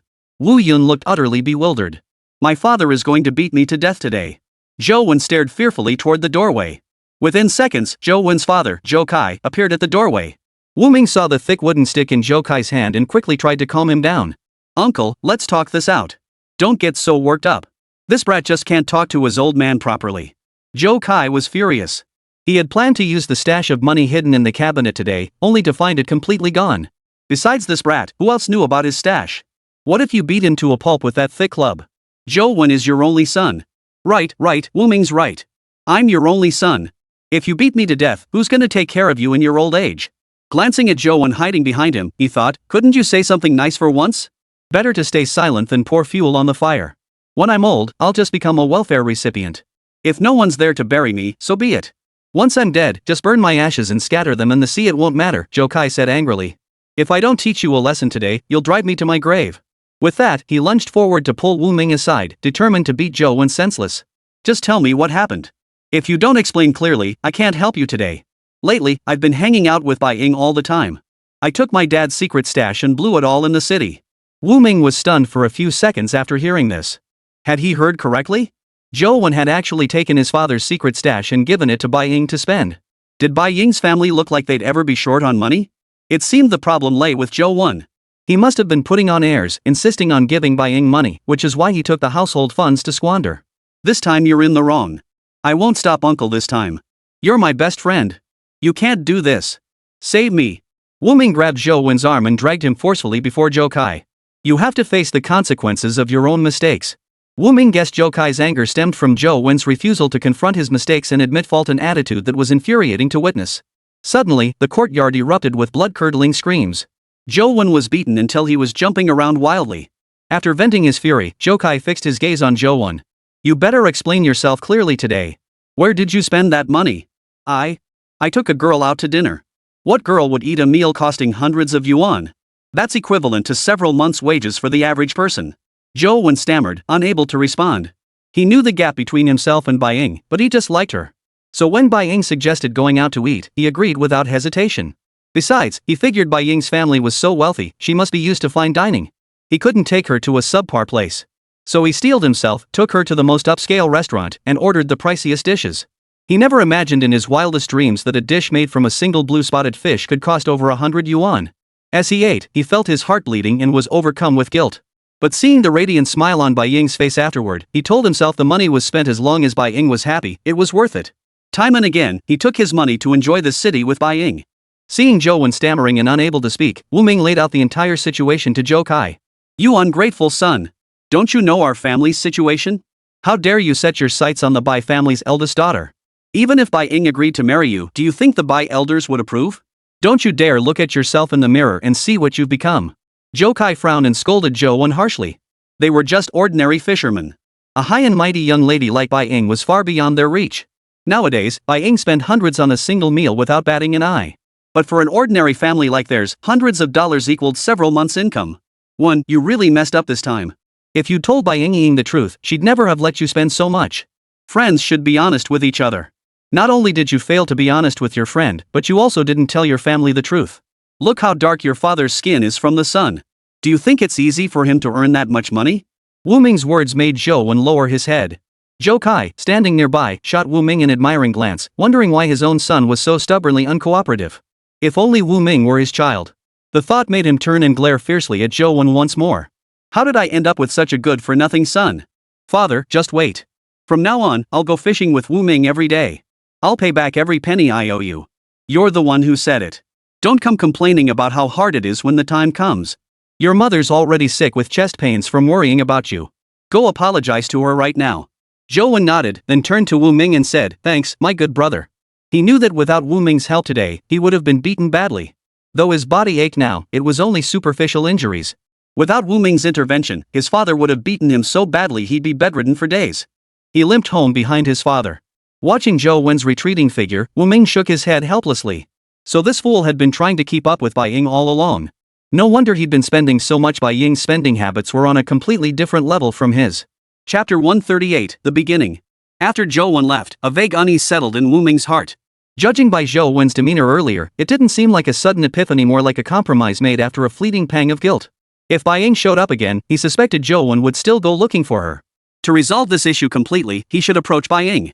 As the eldest daughter of the Bai family, Bai Ying was not someone ordinary people like them could easily meet. Wu Ming thought of Lu Honghong, who had a good relationship with Bai Ying. Perhaps Hong Hong had Bai Ying's contact information, Wu Ming reasoned. Wu Ming immediately went to find Lu Hong Hong. Brother Ming, what brings you here? Are you asking me to go out to sea with you? Lu Hong Hong inquired. Do you have Bai Ying's contact information? Zhou Wen wants to meet her, Wu Ming replied. Zhou Wen must really want to see Bai Ying, he wasn't lying about that. Yes, I do. I'll get it for you. After saying that, Lu Hong Hong went back to her room and dug out the phone number Bai Ying had left her from an iron box. Before leaving the village, Bai Ying had written down a number for her, telling her to call if she ever missed her. Lately, her focus had been entirely on Wu Ming's bandit suppression campaign, and she hadn't even thought to call Bai Ying. After placing Bai Ying's note inside the box, she never took it out again. I'll go make the call first and come back later. After informing Lu Hong Hong, Wu Ming clutched the note with Bai Ying's number and headed toward the small shop. As he walked, he hoped Bai Ying was home and would answer his call. Wu Ming held the receiver, waiting for the other end to pick up. 3 rings passed without an answer. Thinking the chances of getting through today were slim, he was about to hang up when the call connected. Who are you looking for? Came a mature voice, likely the Bai family's maid. Is Bai Ying home? I'm looking for Bai Ying, Wu Ming said. Miss Bai, someone is looking for you. Wu Ming heard the person on the other end say. After a moment, he heard Bai Ying's voice. Wu Ming then recounted everything that had happened at Zhou Wen's house to her in detail. After listening, Bai Ying paused briefly. What do you want me to do? Could you come and talk to Zhou Wen? Tell him to stop looking for you, Wu Ming said. Zhou Wen and Bai Ying must have had a prior arrangement, or perhaps Zhou Wen had called Bai Ying, and the two had planned to go out together. My relationship with Zhou Wen isn't what you think it is. If he calls me again, I'll tell him I'm not available, Bai Ying frowned. She just wanted a normal friend, never expecting it would bring her unnecessary trouble. All right. Wu Ming agreed and hung up. Asking Bai Ying to confront Zhou Wen face to face was indeed asking too much. As the eldest daughter of the Bai family, Bai Ying wasn't an ordinary girl. Asking her to come to the fishing village was unrealistic to begin with. With that thought, Wu Ming could only hope Zhou Wen would come to his senses and stop wasting money trying to keep up appearances. After hanging up, Bai Ying frowned in frustration. She wondered how just 2 dinners with Zhou Wen had caught Wu Ming's attention. Miss Bai. The maid greeted Bai Ying respectfully. Bai Ying looked up, her gaze landing on several people passing through the hallway. One was her brother, another was someone from the Fisheries Bureau. She had seen this man from the bureau a few times before. The others she didn't recognize. Why had they brought in the Fisheries Bureau again? Curious, Bai Ying followed them. They entered the courtyard where her father, Bai Jingwei, sat sipping tea in the pavilion. The others took seats around him. Bai Ying paused, not revealing herself. How did you handle that matter with Wu Ming I asked you to take care of last time? Bai Jingwei handed Zhang Hu a cup of tea. Head Bai, I'm afraid I won't be able to help you with matters like this anymore. Wu Ming's background isn't simple, he has powerful people backing him. Now even our bureau chief is siding with Wu Ming. Bai Jingwei smiled faintly, not the least bit surprised. Talented individuals like Wu Ming were coveted by countless people. It was perfectly normal for someone to leverage personal connections to win his favor. Listening to their conversation, Bai Yin frowned. Hiding behind a pillar and eavesdropping, Bai Ying couldn't help but frown as well. Her father had promised her he wouldn't make things difficult for Wu Ming, yet now he was still going after him. It was utterly untrustworthy. She had no desire to listen to their conversation any longer. At that moment, a shameful sense of betrayal her friends welled up inside her. Wu Ming and the others had been so kind to her. Even knowing she was from the Bai family, they hadn't shunned her. Instead, they befriended her and brought her delicious treats. How could she possibly face Lu Honghong, Wu Ming, or Sister Jingjing? Bai Ying sat on the sofa, her face dark and gloomy. Holding the cup of black tea the maid had handed her, her mood was deeply gloomy. After the others left, Bai Ying intended to seek out her father. Bai Yin noticed her unusual expression and approached with concern. Who's been picking on you? No one. Go back to your work. I'm going to find Dad. With that, Bai Ying rose to seek out Bai Jingwei. She knew full well her father was a man who stopped at nothing to get what he wanted. She never imagined he would break his own promise to her. The thought made her blood boil. Dad, what did you promise me? Bai Ying stared at Bai Jingwei, her eyes reddening. What? Why are you saying something so out of the blue? Bai Jingwei frowned. Dad, how long do you plan to keep deceiving me? You promised you wouldn't cause trouble for Wu Ming, yet you still had people go after him. Bai Ying's expression was deeply hurt. Hearing this, Bai Jingwei sighed helplessly. You don't understand business matters. I'm not making things difficult for him, just asking him not to go out to sea for now. He's just an ordinary fisherman. If you stop him from going out to sea, how will he feed his family? Every fisherman in Blue Bay relied on fishing for their livelihood, just like Wu Ming. If they lost this basic means of survival, how would their families survive? Wu Ming has connections. My little tricks won't affect him. Don't worry about it. Bai Jingwei said nonchalantly. Bai Ying tried to say something more, but saw her father impatiently pick up the newspaper from the table. This wasn't about having connections or not. His father's approach was fundamentally wrong. Yet he remained utterly oblivious to his own misguided actions. In the past, whenever such matters arose, her father would often tell her not to meddle in business affairs to counter her objections. She stayed out of business matters, but what about her brother? He frowned, forced to endure their father's increasingly unorthodox tactics. Bai Ying felt like punching a pillow. Fuming, she stomped her foot and stormed back to the living room, seething with pent-up anger. Chapter 139, Return to the Fishing Village. Bai Jingwei pushed aside his newspaper and watched his youngest daughter storm off in a huff. A faint smile touched his lips. He thought to himself that little girls were just prone to such outbursts. A few gifts in a couple days would surely placate her. He still treated Bai Ying like a 4 or 5-year-old child to placate. Back on the sofa, Bai Ying grew angrier the more she thought about it. What was she still doing in this household? Her father didn't take her words seriously. He treated her friends like they were clowns to be mocked. Bai Ying immediately decided she would leave home and stay elsewhere for a few days. She hurried back to her room, packed her things, and slipped out the side door.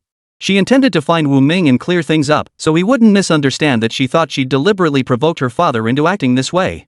Recently, when she went out to sea with Wu Ming and Lu Hon, he had been truly happy. At home, he couldn't find that kind of joy. Staying there only made him feel suffocated and miserable. No sooner had Bai Ying left than Bai Jingwei received word. Go find your sister and bring her back, Bai Jingwei instructed Baiyan. Baiyan hesitated to speak, but Bai Jingwei urged him, what are you still standing here for?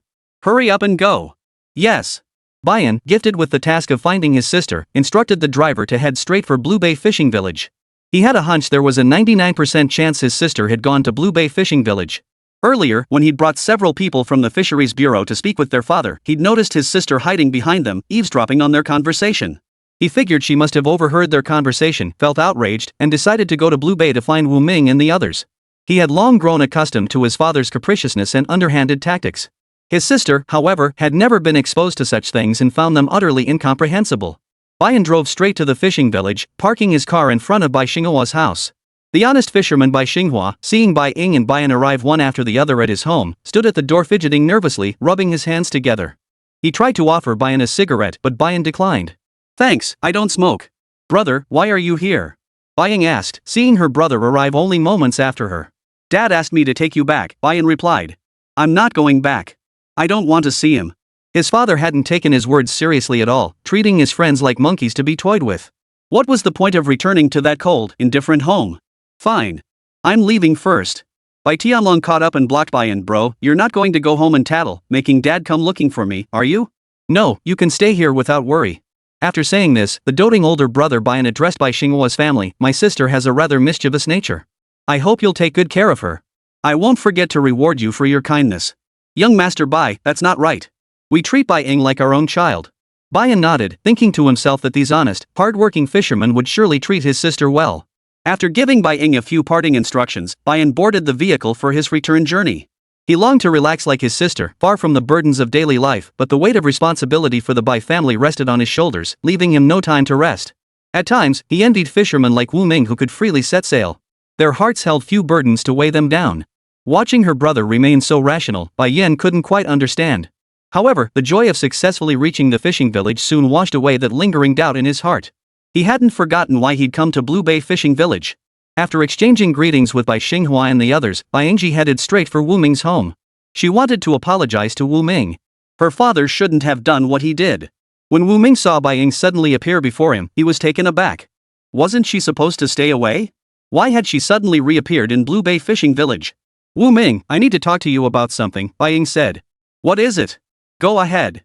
Bai Ying frowned and hesitated for a moment. Just get it out, Wu Ming urged him. My father colluded with the Fisheries Bureau to target you. I'm sorry. I'm apologizing on his behalf. The Fisheries Bureau's investigation into my affairs has already been resolved. You don't need to apologize to me. If you truly want to apologize, go apologize to Zhou Wen's family. He felt Zhou Wen's parents were the ones who truly deserved an apology. Fine. I'll go with you to apologize to Zhou Wen. He had only intended to make a proper friend, so how did things end up requiring an apology? When I see Zhou Wen later, what should I say when I apologize? Bai Ying tilted her head, asking innocently. You don't need to apologize to Zhou Wen. If you're going to apologize, it should be to his parents. Zhou Wen stole money from home to treat you to dinner. Wu Mingdu continued, I know you're a wealthy young lady. A single meal costs you a fortune. Your spending habits are beyond what ordinary people like us can imagine. He stole money from home just to put on airs in front of you. Don't you know? Where did he get that money? She frowned, feigning concern. When she first heard Zhou Wen had so much money, she'd been suspicious too. But Zhou Wen explained it was all from his parents. They'd given it to him voluntarily. At the time, she thought since it was his parents who gave it to him, it wasn't her place to question it. Little did she know Zhou Wen had actually stolen money from home to treat her to dinner. How old are you that you still have to steal money just to eat with a girl? Bai Ying frowned. The two arrived at Zhou Wen's home. Zhou Wen's parents were out, leaving him home alone. Bai Ying walked up to Zhou Wen and got straight to the point. I'll give you back every penny you spent on that meal you treated me to. After hearing this, she glanced at Bai Ying, then at Wu Ming. Then she stated firmly, I don't want your money. That money was spent voluntarily by me and has nothing to do with you. But that money wasn't yours, was it? Bai Ying pressed. The words had barely left her lips when Zhou Wen felt as though he'd been slapped hard across the face. A man's dignity had been trampled underfoot. He turned to Wu Ming with a flash of anger. Wu Ming had brought the man before him, and he must have said something to Bai Ying beforehand. Probably everything that should and shouldn't have been said. Whether that money is mine or not, I won't demand you compensate me. You may leave now. Zhou Wen's emotions were tangled like a ball of yarn at that moment. I came today to apologize to your parents. Why aren't they home? Where did they go? I don't need your apology. You didn't do anything wrong, so why apologize? Zhou Wen paused before continuing, spending all that money on dinner for you, it was entirely my choice. Chapter 140, Turning Over a New Leaf. Since they're not home, let's go, Wu Ming said to Bai Ying. Bai Ying turned to Zhou Wen and said, I'll come back tomorrow when your parents are home. Hearing this, his wrinkled brow furrowed tightly. The expression on his face revealed the pain he was feeling at that moment. A surge of anger welled up inside him, urging him to roar. But he couldn't vent this fury on Bai Ying. Everything was his own doing. He'd willingly spent money on Bai Ying, and it was his own twisted mind that had stolen the money from home. He shouldn't have tried to keep up appearances. The one who needed to apologize most wasn't Bai Ying, it was him. Before he could chase after her, Bai Ying had already followed Wu Min away. Bai Tian was speechless and returned to Wu Ming's home. He'll never admit to this money. I'm giving it to you. Bai Ying took the money out of her bag and handed it to Wu Min. This sum was barely pocket change to him, but it was truly significant for Zhou Wen's family. When Wu Ming first told her that Zhou Wen's family had beaten him up badly over this money, she hadn't quite understood. Later, she realized not everyone was as well off as her own family. Seeing how every fisherman's family lived on a tight budget, it suddenly clicked. That money was crucial for Zhou Wen's family. Living in Bai Xinghua's home, she witnessed him and his wife insist on finishing every scrap of leftover food. That's when she truly grasped how different some people were from her. Not everyone was born with a silver spoon in their mouth like she had. Alright, I'll pass it on to him. Hearing this, Bai Ying felt a weight lift from her heart. She no longer owed Zhou Wen anything. Whatever conflicts ultimately arose within Zhou Wen's family had nothing to do with her. Ultimately, Zhou Wen had only himself to blame for this situation. Bai Ying, the real fault in this lies with Zhou Wen. I just don't understand. You knew full well his family's financial struggles, so why did you go ahead and spend his money so recklessly? That was precisely why he insisted Bai Ying apologize to Zhou Wen's parents. I didn't think that far ahead. With that, Bai Ying turned and walked away. In her past friendships, spending money freely was commonplace, mutual treats were routine. The places she frequented were the same as those she visited with Zhou Wen after a collaboration. She never imagined befriending ordinary people would be so complicated, having to consider where to go, what to eat, and always choosing the cheapest options. Wu Ming watched Bai Ying's retreating figure. He took the money in his hand and headed toward the docks. Uncle Zhou should be at the dock by now. The money Bai Ying had given him felt like a hot potato in his hands, and he wanted to get rid of it as quickly as possible. You arrived at the pier to find Zhou Kai busy working on the fishing boat. He had gone out fishing today, and the boat held some fresh sea fish. Spotting Wu Ming approach, he looked up and greeted him with a smile. Uncle, I've got some fresh fish here. Take them home to eat. Uncle, I don't need any. I still have fish at home. I came over to discuss something with you. What is it? Go ahead and tell me, Zhou Kai said, smiling at Wu Ming. If he had a son like Wu Ming, he'd be smiling in his sleep. The more he saw Wu Ming, the more he grew fond of him. This is the money Zhou Wen spent on Bai Ying. Bai Ying asked me to give it to you. Wu Ming handed over the money.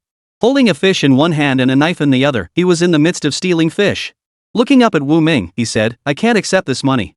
How can I take back money I spent from the girl herself? Uncle, please reconsider. Zhou Wen's mother needs money for treatment. Without it, how can she get better? This sum is nothing to the Bai family's eldest daughter. You shouldn't be at odds with money, no matter who you're at odds with. Hearing this, Zhou Kai thought of his wife undergoing treatment in the hospital. He took the money from Wu Ming's hand. Thank you for getting our money back. Wu Ming shook his head. I didn't get this money back, the eldest miss Bai gave it voluntarily. Deep down, he felt Bai Ying was partly to blame for this situation. Spending Zhou Wen's money once was bad enough, but she did it repeatedly. Zhou Wen himself was utterly foolish. Didn't he know his own family's circumstances? Yet he insisted on putting on airs. Associating with the Bai family's eldest daughter. Zhou Kai clutched the money in his hand, feeling deeply saddened. Poor people like them would agonize over such a small sum.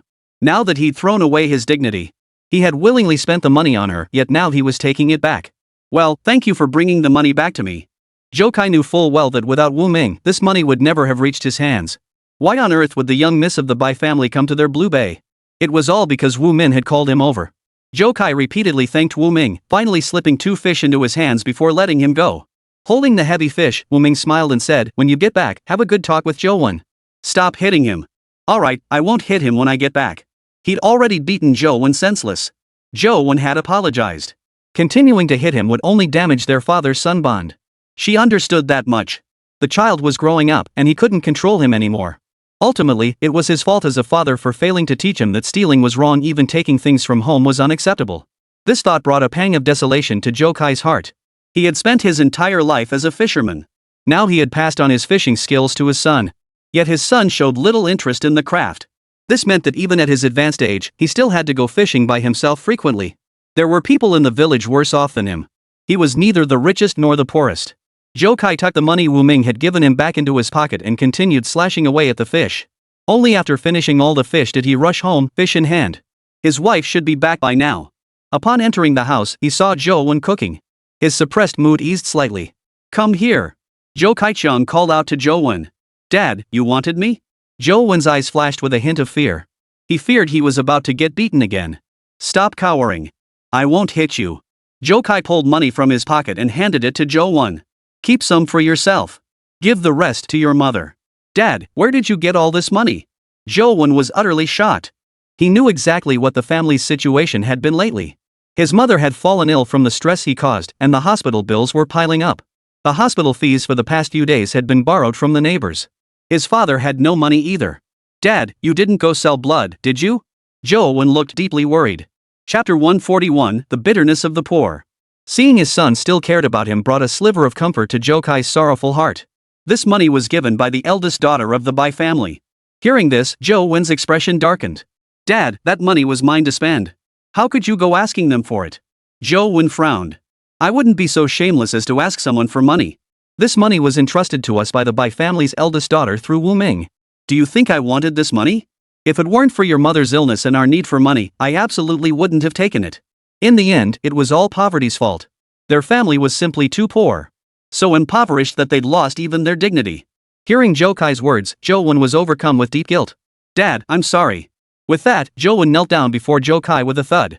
Only then did he truly grasp how despicable his previous actions had been. He had burdened his parents with worry. He had only considered his own feelings at the time, never thinking of his family. He had been utterly selfish. Now, his family was suffering the shame along with him. "Get up. Let bygones be bygones. Dad, please forgive me. This time I truly understand my mistake. I shouldn't have secretly taken money to spend recklessly. It's good you understand. We're an ordinary family. Someone of Baijia's status is beyond our reach. A single meal for her could cover our monthly expenses. The money you scraped together tooth and nail wouldn't even cover one of her meals." Zhou Wen hung his head, tears welling in his eyes. He vowed to earn money diligently from now on, to make more money and support his parents. "You must recognize your place in the world. Don't harbor unrealistic fantasies about things that aren't meant for you," Zhou Kai advised earnestly. "I know all this. I won't dwell on it too much. You don't need to lecture me like this." Zhou Kai stepped forward and helped Zhou Wen to his feet. "Come on, let's go to the intersection together to pick up your mother." Wiping the tears from his face, Zhou Wen stood up and nodded earnestly. He silently vowed to treat his parents well. Tomorrow, he would go fishing at sea with Wu Min. Wu Ming had extensive fishing experience. He was sure to help him catch more fish. For several days, Wu Ming didn't go out to sea. Using the gold coins he earned from beachcombing, he purchased more advanced weapons from the system store. Cannons and machine guns still had some flaws. They lacked sufficient flexibility in close combat. He was determined to ensure the safety of himself and the other fishermen. Next time he went out to sea, he planned to visit Python Island, where the pirates were said to be. He wondered if anyone would be willing to join him. Fighting pirates at sea was different from storming their lair. He needed to carefully select a few brave and courageous individuals to join him. Before setting out, Wu Ming first paid a visit to the old party secretary, Wang Guoxiang.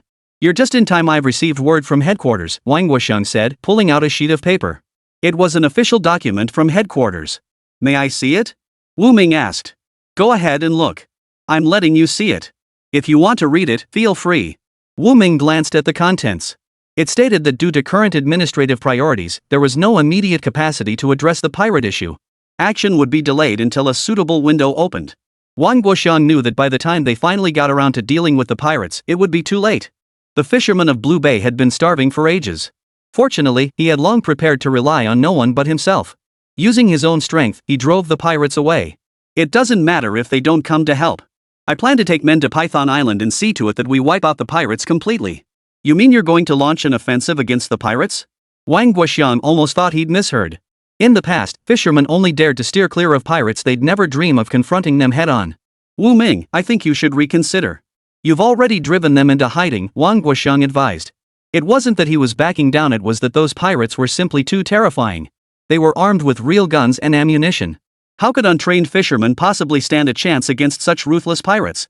Seeing Wang Guoxiang's reaction, Wu Ming knew his plan to organize a raid on Python Island was doomed.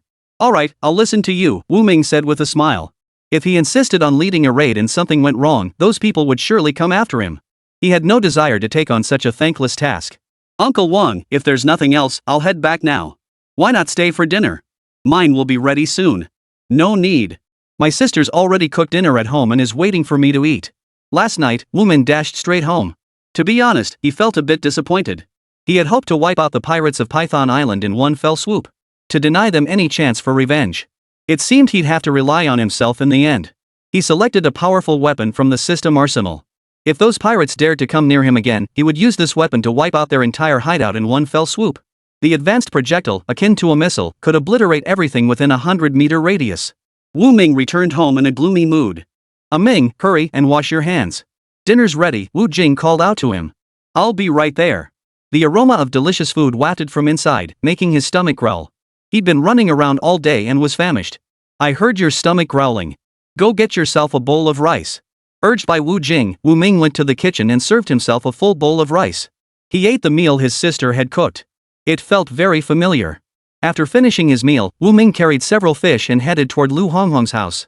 There was no refrigerator or anything like that there. The fish couldn't be kept for too long.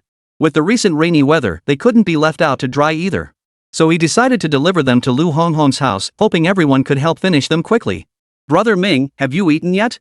Lu Honghong greeted him with a smile. "I've eaten. These are the sea fish I brought for you. How would you like them prepared? Smoked? Or cooked right away? Did you go fishing today?" "You brought me so much fish," Lu Honghong asked cheerfully. "No, I didn't go out. I just had good luck today and caught quite a few." The fish Zhou Kai gave him, he kept at home for his own consumption. The fish he brought to Lu Honghong were all ones he'd found himself on the beach. "Brother Ming, you're so lucky. You can even find fish this big on the beach." Lu Honghong looked at Wu Ming with admiration. Her brother Ming was truly fortunate. Chapter 142, The Pirate's Revenge. As Wu Ming and Lu Honghong were talking, someone suddenly burst in. "Bad news. Bad news. Something terrible has happened." Zhao Guan shouted as he rushed over. "Honghong, where's your dad? Hurry and tell him to come to the pier." Zhao Guan spotted Wu Ming among the crowd and rushed over as if he'd found a lifeline, grabbing Wu Ming's hand. "Wu Ming, you must save our little Bao." Two clear tears streamed down Zhao Guan's cheeks. "Uncle Zhao, what happened?" Lu Honghong hurried over to ask. "You must save Xiao Bao. He's been captured by pirates." Wu Ming's heart sank. He hadn't expected the pirates to retaliate against the fishermen of Blue Bay so quickly. Zhao Guan clutched our hands tightly and knelt before Wu Ming with a thud. "Ming, you must help me save Xiao Bao. He's my only son my whole life." "Uncle C, please get up. I understand how you feel. The pirates took Xiao Bao away, but they won't harm him for now. They just want to negotiate with us. Don't panic. Xiao Bao is safe for the moment." "That's good. That's good." Hearing Wu Ming's words, he felt a surge of hope. The panic in his eyes began to settle. He fixed his gaze on Wu Ming, recalling how Wu Ming had driven off pirates recently. Wu Ming must have a solution. "Just give me Xiao Bao. Besides the little one, were any others captured?" Wu Ming asked. "I think old Tian was taken too," Zhao Guan replied uncertainly. The moment he heard his son had been taken by pirates, his mind was consumed with worry. Was his son okay? He hadn't had the heart to ask about anyone else. Now, prompted by Wu Ming's question, he recalled that his son wasn't the only one taken. Uncle C, sit here and calm down. I'll go check the situation. Wu Ming watched Zhao Guowen's trembling hands, purple lips, and limbs that wouldn't obey him. His eyes were filled with concern. When people become overly tense and agitated, they can suddenly suffer strokes or heart attacks. For now, it was best to prioritize Zhao Guowen's health. It's fine. I can handle it. I'll go with you. He didn't want to miss any news about his son. How had his son been taken? He didn't know the details, only that pirates had abducted him. In the fishing village, there had been others taken by pirates before, and most of them never returned. He feared his son might never return either. The moment he learned his son had been taken by pirates, it felt like the sky had fallen. He had worked tirelessly his entire life for his son. With his son gone, his very purpose crumbled. Zhao Guowen felt his head buzzing as he followed Wu Ming in a daze to the pier. By then, villagers had already summoned Party Secretary Wang Guoxiang. Upon seeing Wu Ming approach, Party Secretary Wang Guoxiang hurried forward. Wu Ming, what should we do now? All eyes turned to Wu Ming. At that moment, everyone forgot that Wu Ming was just a teenager. In their hearts, he was the hero who had defeated the pirates. No one else seemed capable of confronting the pirates. All their hopes rested on Wu Ming. He thought to himself that Wu Ming must find a way to deal with the pirates and rescue the hostages. How many people did the pirates capture? Wu Ming asked. They took Old Tian and Zhao Bao. Wu Ming pressed further. How were they captured? The pirates hijacked Zhao Bao's fishing boat, then accidentally rammed into Tian Jun's vessel. Old Tian was sitting at the bow and was thrown into the sea instantly, explained a fisherman who witnessed the abductions. Did the pirates leave any message? Wu Ming inquired. Since this was a deliberate abduction of fishermen, they couldn't have left without saying anything. The pirates told you to go to Python Island alone. As the words fell, everyone's gaze turned to Wu Ming. Some wore subtle worry, others brimmed with hope. The hopeful gazes, of course, belonged to the married couple, Zhao Guowen and Lu Lifan. Before Wu Ming could respond, Wang Guoxiang, the village party secretary, spoke up first. I don't agree with you going. The pirates were clearly targeting Wu Ming? Wu Ming was a pivotal figure in their village, and everyone hoped to set sail with him. Wu Ming's fate was inextricably linked to everyone's interests. Suddenly, Lu Lifan knelt before Wu Ming. Wu Ming, I beg you, you must help me. Zhao Bao is my only son. I'm kowtowing to you. Lu Lifan knelt before Wu Ming, banging her head on the ground again and again. Standing nearby, Lu Honghong frowned deeply. He stepped forward and grabbed Lu Lifan's arm. Auntie, you're putting Wu Ming in a tough spot. The others finally caught on. They couldn't afford to lose Wu Ming. They couldn't let Wu Ming risk his life negotiating with pirates just for Zhao Bao. When we clashed with the pirates earlier, we wounded them. Those pirates are likely after Wu Ming's life. Lu Lifeng, you can't be so selfish. Your little Bao's life matters, but so does Wu Ming's life. We've watched Wu Ming grow up. He's an orphan with no parents, even more pitiful than your own Xiao Bao. Exactly. You can't let Wu Ming lose his life just because your Xiao Bao was captured by pirates. Lu Lifeng stared at the crowd in despair. She never imagined that these neighbors, who always seemed so kind and gentle, would be so heartless when it truly mattered. She wished she could rip out her own heart and show them she'd gladly die herself to save her son's life. Tears streamed down Lu Lifen's face. Zhao Guowen stepped forward, trying to pull Lu Lifen away from Wu Ming. I won't get up. Lu Lifeng struggled to shake off Zhao Guowen, her eyes fixed intently on Wu Ming. She needed to know Wu Ming's decision at this moment. At that moment, Lu Honghong's father, Lu Guohua, approached. Seeing his own sister kneeling before his future son-in-law, he was momentarily at a loss for what to do. But when he saw the anguish on his daughter's face, his mind made up in an instant. He stepped forward, grabbed Lu Lifeng's arm, and pulled her up from in front of Wu Ming. Stand up first. Everyone is watching. If Wu Ming is willing to go save her, it's because he has a kind heart. If he's unwilling, that's fine too, Lu Guohua said. Hearing this, Lu Lifeng stared at Lu Guohua in utter disbelief. Could her own brother really say such a thing? Her eyes darted back and forth between Wu Ming and Lu Guohua. Of course you don't feel the pain when it's not your son dying. You're my own brother, how could you say something like that? If neither of you is willing to go, then I will. With that, Lu Lifeng rushed toward their fishing boat, determined to sail to Python Island. Chapter 143, Seeking His Help. She would rescue her own son herself, relying on no one else. Seeing this, Lu Guohua hurried forward to block Lu Lifen. At that moment, those who had just accused Lu Lifeng of acting selfishly fell silent. None of them wanted anything to happen to Wu Ming. And they certainly didn't want their earlier words to cost Lu Lifeng her life. After the fact, when others gossiped about it, they would say it was their encouragement and provocation that drove Lu Lifeng to stubbornly insist on going to Python Island.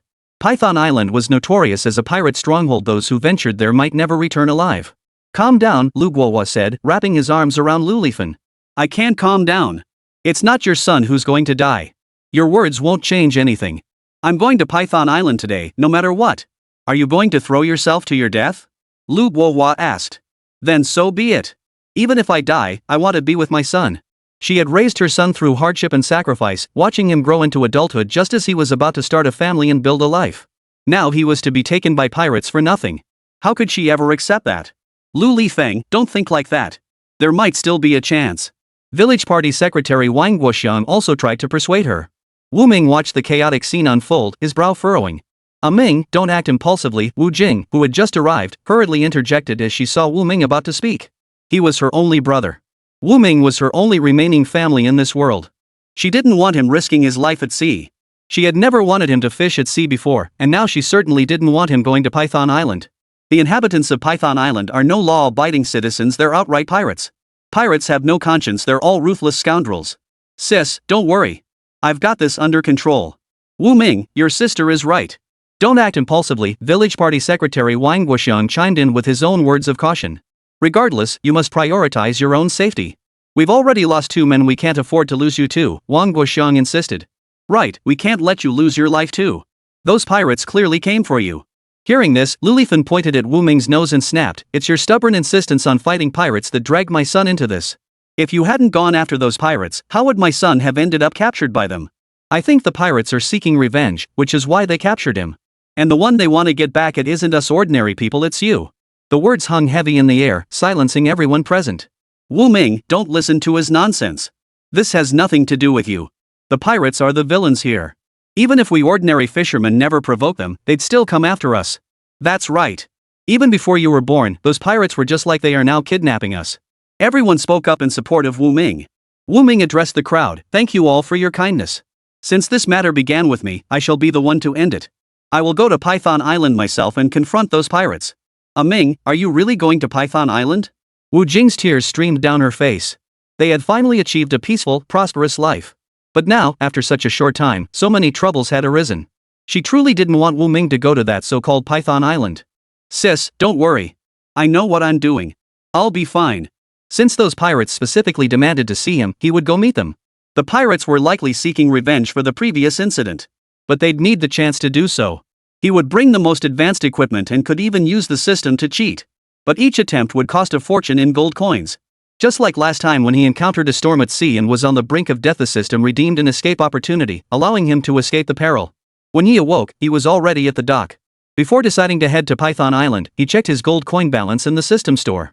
A full 180,000 gold coins, more than enough to guarantee his safety. Upon hearing Wu Ming intended to go to Python Island, Lu Lifan's attitude shifted instantly. Wu Ming, you're a good boy. You must bring my little Bao home safely. I was wrong to scold you earlier. I'm just a woman who doesn't know better. I was so worried about my son that I said those things. Please don't take them to heart. Lu Lifeng pleaded humbly, terrified that Wu Ming might refuse to rescue Zhao Bao out of resentment. What nonsense are you talking about? Wu Ming isn't that kind of person. Both Zhao Bao and I owe our lives to him, he saved us from the storm. You have to trust Wu Ming, Zhao Guoan said to Lu Lifan. He trusted Wu Ming's character, which was why he hadn't spoken up earlier. Besides, Wu Ming had saved both his and Zhao Bao's lives before. Wu Ming was their benefactor. How could they repay kindness with betrayal and send their savior to his death? Right, I believe Wu Ming, Lu Lifan repeated urgently. Seeing Lu Lifan's attitude, some people couldn't bring themselves to hate him anymore. Instead, they felt pity for her. Her only son had been captured by pirates, his fate uncertain. If she truly lost her son, her future would be utterly bleak. Since that's how things stand, everyone should disperse for now, Village Secretary Wang Guoxiang told the villagers. After speaking, Wu Ming and Wang Guoxiang walked together toward Wang Guoxiang's home. Accompanying them was Tian Jun, who still felt uneasy about the pirates. Wu Ming and the others arrived at Wang Guoxiang's house. What exactly happened? Tell me in detail, Village Secretary Wang Guoxiang instructed Tian Jun. Tian Jun, who had remained silent until then, nodded blankly. My uncle said he was going to the bow to get some air, so I took over the fishing boat. Suddenly, I heard a loud bang, my boat was hit hard. Then I heard someone shout, "Pirates!" By the time I realized what was happening and went to look, my uncle had already fallen into the sea. I tried to reach out and pull him back, but I couldn't get a hold of him. If he hadn't been so careless and spotted the pirates earlier like the others did, his uncle wouldn't have fallen into the sea. These past few days, Uncle didn't want to go out to sea with him, but he insisted on dragging Uncle along. Now that this had happened, he felt terribly guilty. The pirates first hijacked Zhao Bao's boat. Today, Zhao Bao went fishing alone. The pirates came prepared. We'll set sail tomorrow. I need to find 2 helpers, preferably calm, wise, and fearless in the face of danger. After Wu Ming finished speaking, village secretary Wang Guoxian was at a loss. The villagers were terrified of pirates. Just hearing the word sent shivers down their spines. Who would be willing to go? Chapter 144, The Bai family steps in. We can't proceed without helpers. We absolutely need them. He was going to Python Island to rescue people, not to throw himself to his death. Then let's wait and see. We'll wait for the pirates to send word, said Wang Guoxian, the village party secretary. Hearing this, Wu Ming silently gave him a mental thumbs up. Truly, someone capable of being village chief had a mind for calculation sharper than anyone else's. Then let's wait and see. But you need to calm the other families down, Wu Ming said. He hoped no one would disturb him before he left. Focus solely on how to deal with the pirates. Leave the others to me. It was Wang Guoxian's words that truly won Wu Ming over. After settling the matter, Wu Ming dragged his weary body back home. Wu Jing had been waiting at the door. Spotting him, she immediately rushed forward. Ming, are you really going to confront those pirates? Wu Ming nodded. Someone had to confront those pirates, if not him, then someone else would. Seeing her disbelief, tears streaming down her face, made my heart ache too. He stepped forward and gently wiped the endless tears from her eyes. Sis, don't cry. Go comfort Hong Hong for me. Today, I nodded with tears welling in my eyes. At this moment, the one who needed comforting most was Lu Hong Hong. She was about to marry Wu Min tomorrow. I'd have to deal with the pirates. I might well die at Haidong's hands. No one inside is willing to go with me. I won't be heading to Dragon Snake Island alone for now. So no one's ever willing to go? Are you seriously planning to go alone? Guo Qing naively thought that if no one ever went, then you wouldn't have to go collect social security either. Someone will eventually volunteer. He thought the most likely candidate was Fuan Guxianju. Their relatives were being held captive by pirates on Python Island. He had clearly made up his mind not to go out these past few days. He wanted to stay home in peace, not caring what others said or did. He left the villagers' emotions to be handled by party secretary Wang Guoxian. Thus, Wu Ming stayed indoors for several consecutive days. Villagers who came specifically to inquire about the farmer's situation were all sent away by Wu Jing. Then someone knocked on the door again. Wu Jing walked over and opened the door. A very young man stood at the doorway, dressed in a crisp suit that stood out starkly against the farmer's attire. No one in the countryside wore suits. Behind the man stood 2 imposing figures, each over 6 feet tall, broad-shouldered and muscular, their faces expressionless. The overwhelming sense of pressure was palpable at first glance. Who are you here to see? Wu Jing asked. She recognized the man at the front. He seemed to be Bai Ying's brother. I need to discuss something with your brother, Bai Yin stated bluntly to Wu Jing.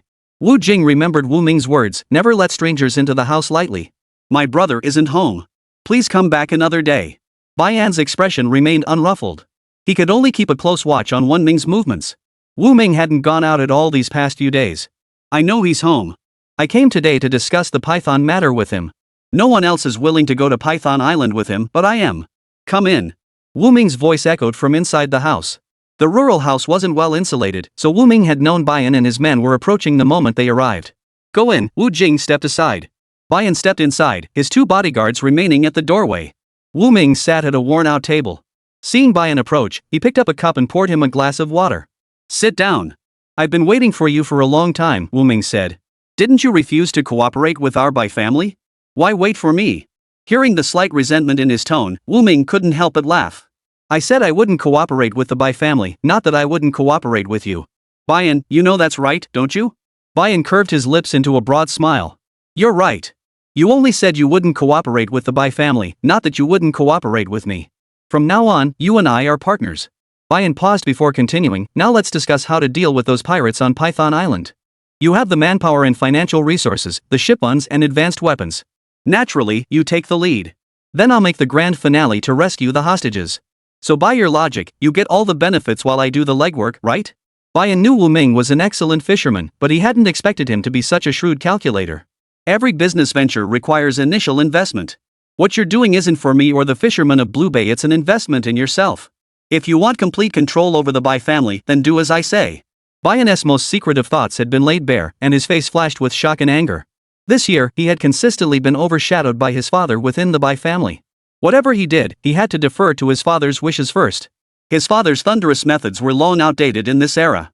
Consequently, his management style frequently clashed with his father's. He had grown weary of being constantly suppressed and restrained in every aspect of his life. He wanted sole control over the Bai family, craving greater power. Blue Bay was to be the starting point of his power. When do we set sail? Bayan asked through gritted teeth, his resolve steeled. You decide the time. Nightfall would be best. You mean you want me to lead a raid? Bayan asked uncertainly. You don't need to go personally. Send a few men to ambush them. But make sure those pirates know you're from the Bai family. Only then could he guarantee the safety of Blue Bay's fishermen. If Bai family members went, the pirates would recognize them. Holding hostages would be meaningless against them, thus ensuring the captives' safety. In the end, I still have to go personally. As the eldest son of the Bai family, Zhang Bufan on Python Island had seen him and knew he was one of the Bai family. This would mislead Zhang Bufan into believing that all those who stormed the island were members of the Bai family. Young Master Bai, you seek wealth and honor through peril. What you desire isn't merely riches, it's to hold the White family's future development in your hands for the next century. With such ambition comes the courage and resolve to match it. A mere fisherman dared to speak of ambition and resolve in his presence. For a fleeting moment, he froze, as if he himself were the frog in the well. Yet Wu Ming, merely stationed at Blue Bay, knew everything. He understood it all. Everything unfolded exactly as Wu Ming had anticipated, including this man seeking him out today.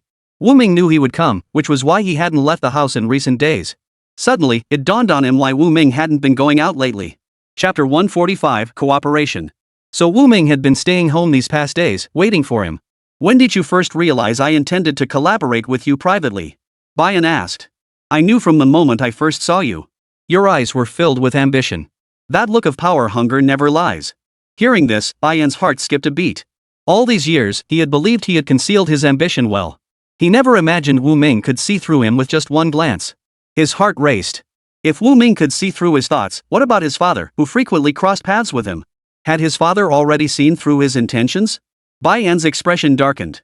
Originally, the Bai family had only two heirs, himself and Bai Ying. But not long ago, his father had brought home a son from outside. This son bore an uncanny resemblance to his father. Bai Jingwei father and son looked as if carved from the same mold. Though he was the eldest son, he sensed his father's obvious preference for the boy who shared his exact features. This affection made him feel a strong sense of danger. Approaching 30, he was poised to inherit the family fortune. He refused to compete for the estate with this sudden, unexpected younger brother. Fine. I'll do as you say, Bayan paused before continuing, but you must help me control the Bai family. Rest assured, I'll make good on my word. Wu Ming fixed Bayan with a serious gaze. Compared to Wu Ming's calm composure, Bayan appeared visibly agitated.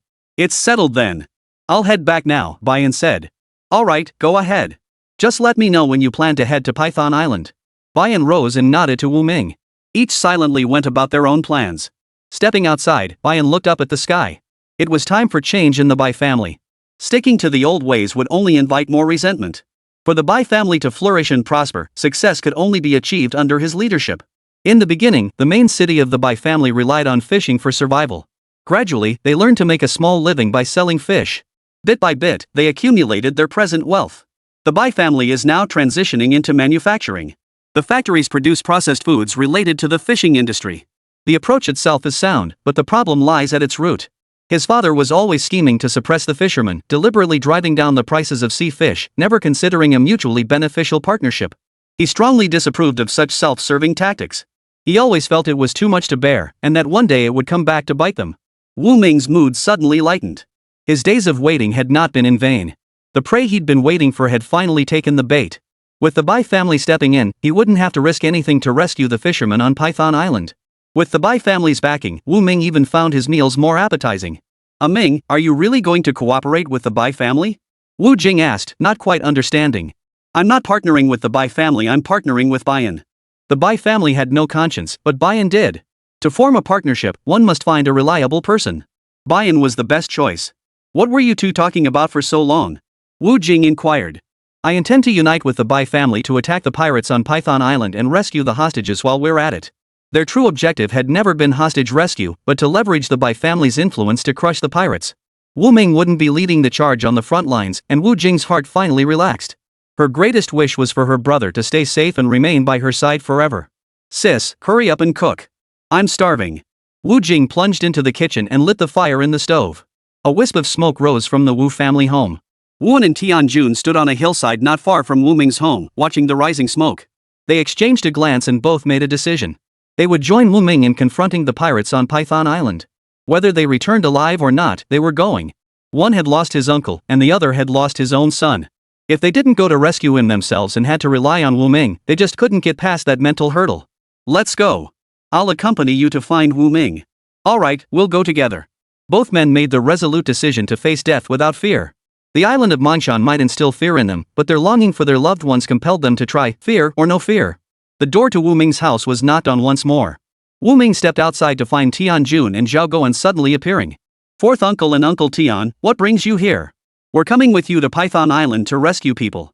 Wang Ming hurriedly waved his hands, smiling. I was just joking with you that day. You don't need to come with me. Hearing this, Zhao Guan instantly lost his temper. They had agreed to go rescue people, so why suddenly back out? Are you planning to venture deep into Python Island alone? Tian Jun asked. Just the mention of Python Island made his heart race. The pirates of Python Island were utterly despicable. I'll have other companions with me. Rest assured, I'll bring your loved ones back safely.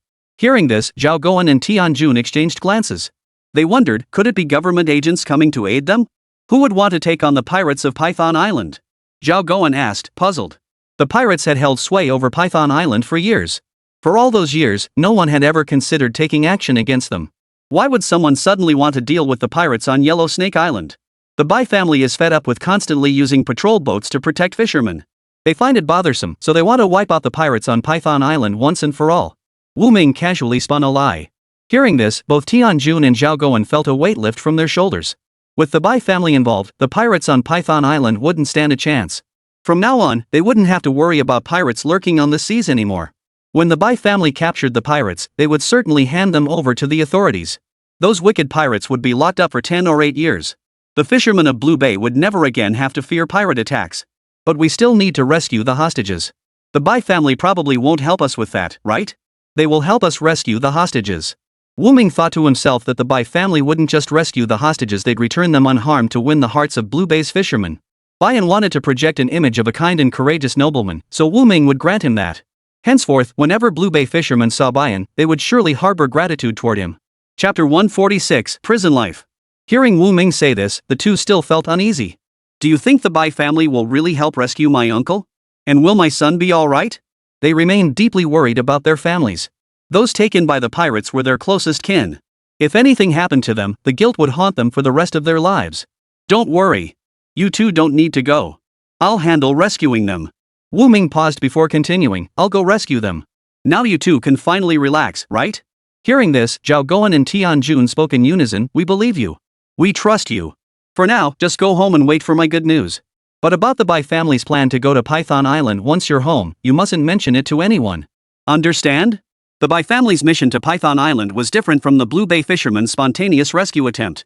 Facing the pirates on Python Island, unarmed fishermen without advanced training were nothing but a disorganized rabble. The Bai family was different. They were trained security personnel equipped with tactics and weapons.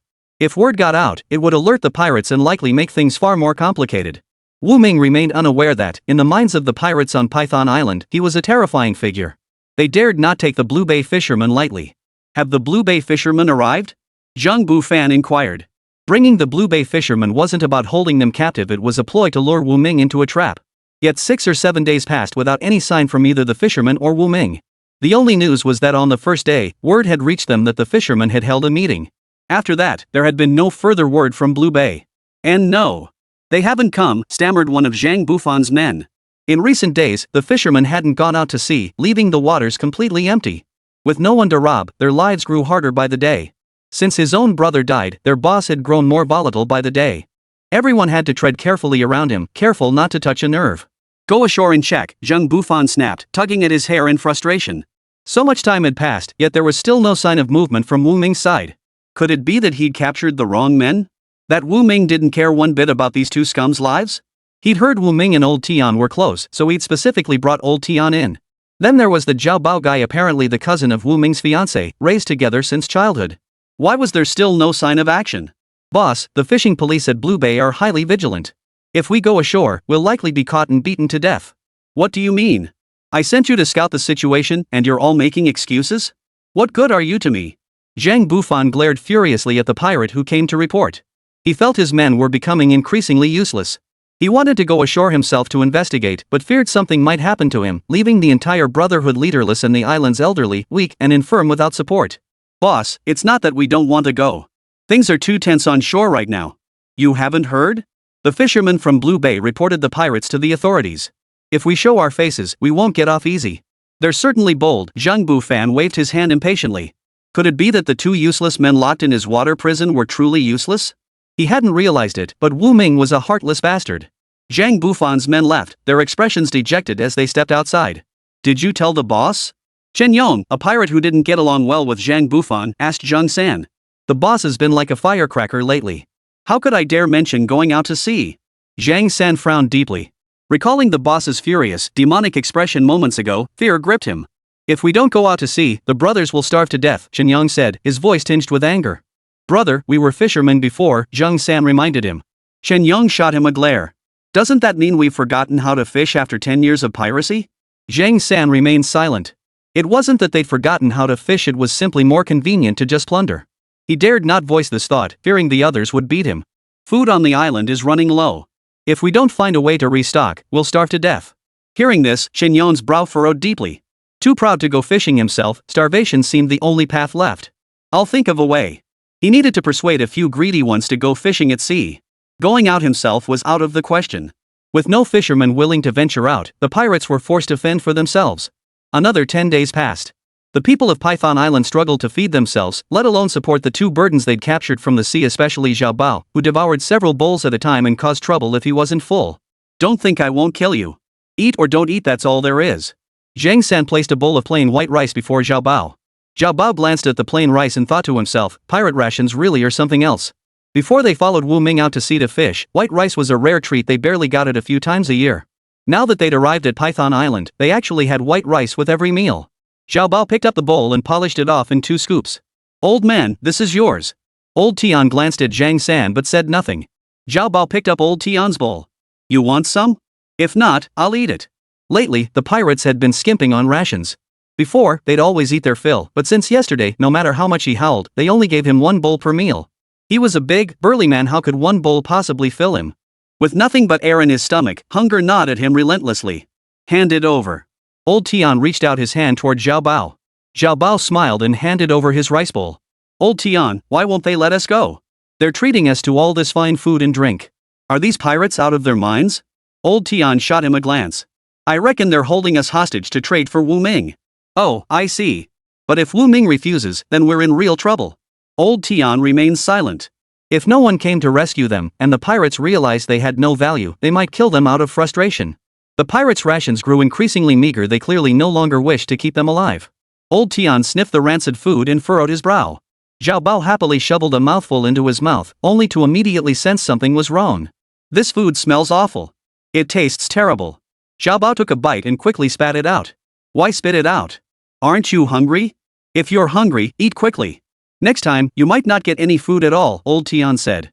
He tapped his empty pipe, inhaling the lingering tobacco scent. Chapter 147, Pirates are all bastards. These pirates were truly despicable. After capturing him, they'd swiped his tobacco pouch.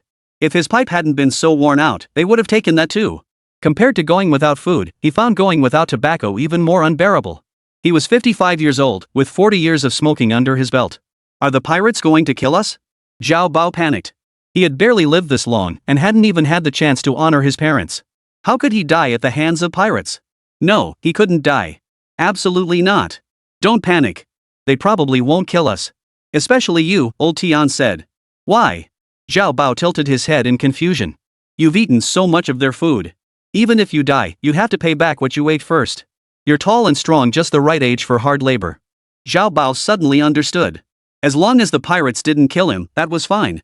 Working like a slave for the pirates at least left him a chance to escape. If he died, he'd have nothing. Thinking of his grieving parents back home, Xiao Bao resolved to survive no matter what. No matter how awful the food tasted, he would force himself to eat it. After all, who knew when the next meal would come? He couldn't let himself starve to death on Python Island. Old Tian saw that his persuasion had made Xiao Bao eat, so he began eating himself. He ate while cursing silently. These pirates were all bastards, deliberately poisoning their food. He wondered when Wu Ming would come to rescue him and Xiao Bao. He believed Wu Ming would definitely come to Python Island to rescue them. Meanwhile, Wu Ming and Bian were plotting the timing for their landing. After observing for some time, they had discovered the pirates' shift rotation patterns. During the handover, they could sneak into the pirates' ranks undetected and rescue the hostages. They had also pinpointed the location where the hostages were being held. The pirates were having a rough time lately. Someone had recently slipped ashore, and from that pirate's mouth, they'd gleaned a lot of information. Wu Ming, are you planning to go down to the dungeon yourself to rescue them? Bian asked. He felt Wu Ming had no need to personally venture into the dungeon, sending his men would suffice. I'll go myself. Old Tian treated him like his own son. He had to go himself to feel at ease. After all, no matter how capable the Bai family members were, they couldn't compare to him. I'll go with you. If anything happens, I can at least protect your life, Bian said with concern. As they discussed strategies against the pirates, Wu Ming's erudition once again deepened Bian's understanding of him. A talent like Wu Ming, it would be a shame if he fell to the pirates. The pirates would undoubtedly station heavy forces at the hostage location. The real fear was that Zhang Bufan was waiting in the dungeon for Wu Ming to walk straight into the trap. It's fine. Just assign extra men to protect me. You lead the assault on their stronghold, Wu Ming said. Hearing this, Bian felt a surge of excitement. He finally had the chance for real combat, to clash head-on with the pirates. Lately, the Bai family had been dispatching security vessels to protect fishermen, a massive, unnecessary expense that had grown tiresome. It was all those reckless pirates' fault, daring to target the Bai family fleet. It was best to wipe them out early and put an end to their troubles. Once the pirates were driven off, Python Island would become the Bai family's territory. Fine, do as you see fit. Just be careful. The two men sat on the fishing boat, silently waiting for nightfall. The planned landing time was 2 a.m., when people were most exhausted and least vigilant. Exactly at 2 o'clock, the pirates on the lookout tower would be changing shifts. They aimed to strike at this precise moment, catching them off guard. Finally, the clock struck past 1 a.m. Under cover of darkness, the Bai family's fishing boat and Wu Ming's fishing boat slowly approached Python Island. 3 or 4 nautical miles from the island, all engines were shut off. Relying solely on oars, the boat slowly paddled toward Python Island. On the eastern side of Python Island stood a cliff, and along its edge lay a well-hidden path. They planned to use that path to reach the shore. They were sure to give the pirates a surprise. The boats touched shore silently. Wu Ming and Bian exchanged a glance and nodded. The two men led their 2 squads to split up and act separately. Both squads were equipped with advanced weapons provided by Wu Ming, each man carrying grenades, smoke grenades, tear gas grenades, and other gear. Wu Ming led the way at the front. Stay close, don't fall behind. This island likely holds other traps. To be cautious, Wu Ming used the most traditional method to scout the path ahead. They advanced slowly and cautiously. The closer they got to the pirate stronghold, the calmer Wu Ming felt inside. He hadn't encountered a single trap along the way. Had he overestimated them? Had he overestimated these pirates? Did they lack the capability to set traps? Wu Ming halted abruptly, mentally reviewing every possible trap he might encounter. Why did you stop? Someone asked. Did you hear something? Wu Ming asked. He strained his ears to listen. Sounds like gunfire. The echo of shots in the night was jarring. Pick up the pace. Something's wrong. Based on the distance traveled, Bian and the others shouldn't have reached the pirates' island hideout yet. There must be conflict among the pirates. He wondered how old Tian and the others were faring. Wu Ming's heart was filled with worry, yet his feet never slowed. Only upon seeing old Tian and Tian Jun safe and sound would he be able to rest easy. The gunfire grew louder the further they advanced. Listening to Zhou Chao's voice, Wu Ming's brow furrowed deeper. Slow down. The men behind us can't keep up, said the man sent by the Bai family, trailing behind Wu Ming. Rescuing people is like fighting a fire, there's no time to slow down. If you truly can't keep up, then proceed at your own pace. You know the way, so lead them to meet me at the watchtower. I'll head to the dungeon first.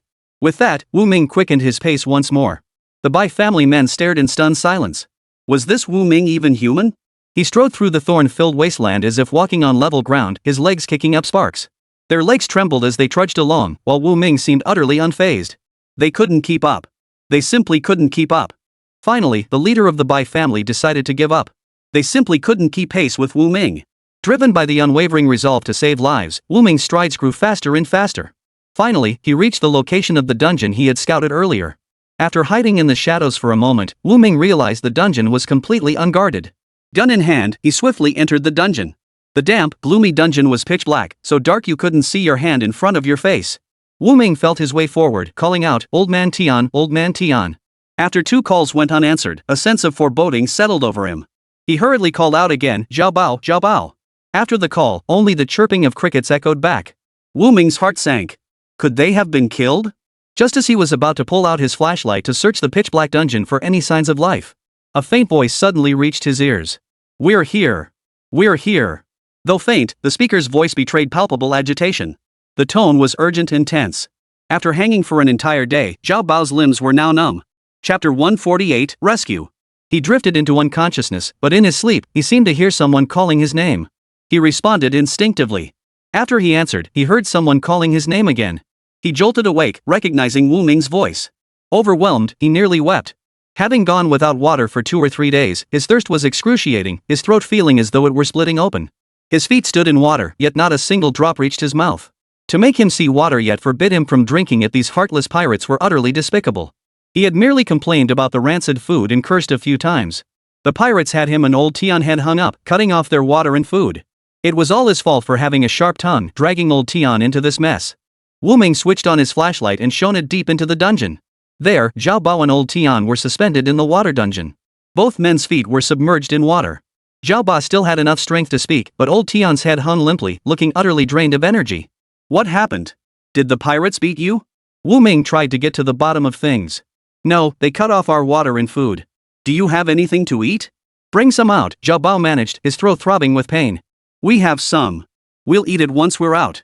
It's not safe here. As he spoke, Wu Ming began untying the ropes binding the 2 men. Can you still walk? Wu Ming asked Zhao Bao. Yes. As soon as the ropes were untied, Zhao Bao bent down to drink the filthy water in the dungeon. Don't drink it. Wait until we're outside. I brought water and food, Wu Ming said. All right. Now that he was free, there was no need to rush. They had to leave the dungeon quickly to avoid encountering the pirates.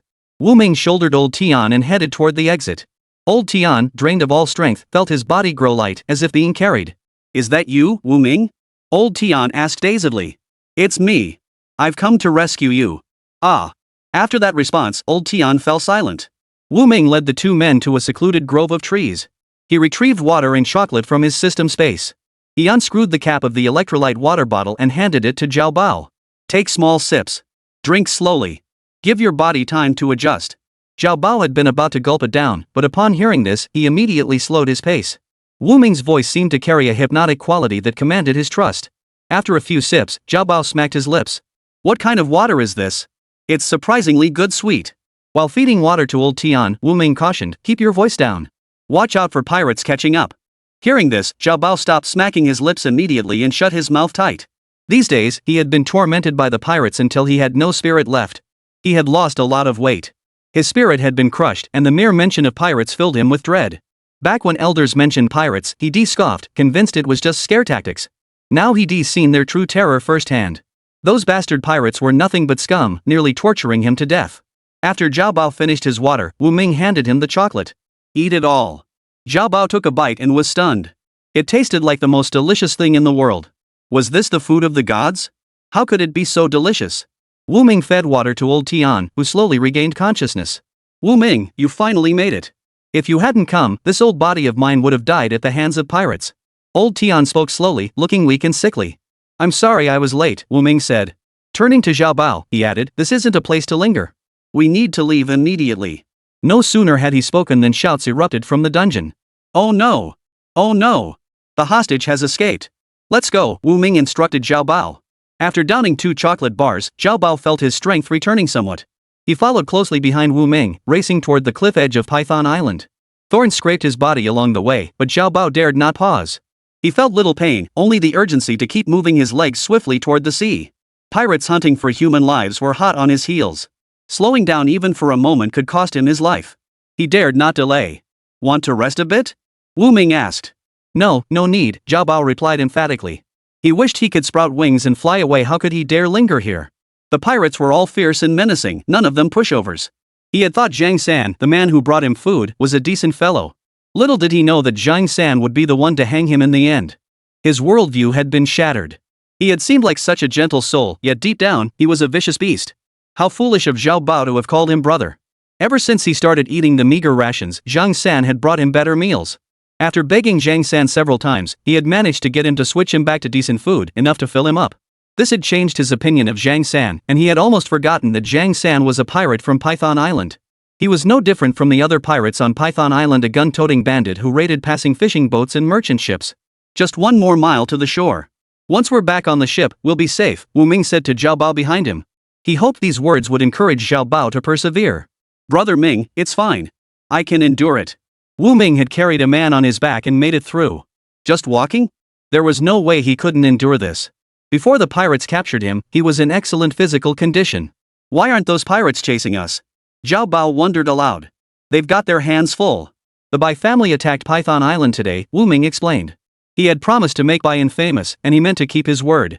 He casually mentioned Bayan's name. So that's why. Wu Ming carried old Tian unhindered all the way to the cliff's edge. He pulled out the prepared rope and handed it to Zhao Bao. First, tie him securely to me. I'm afraid I might fall when we go down. Wu Ming instructed Zhao Bao to secure the old farmer to his body with the rope. Got it.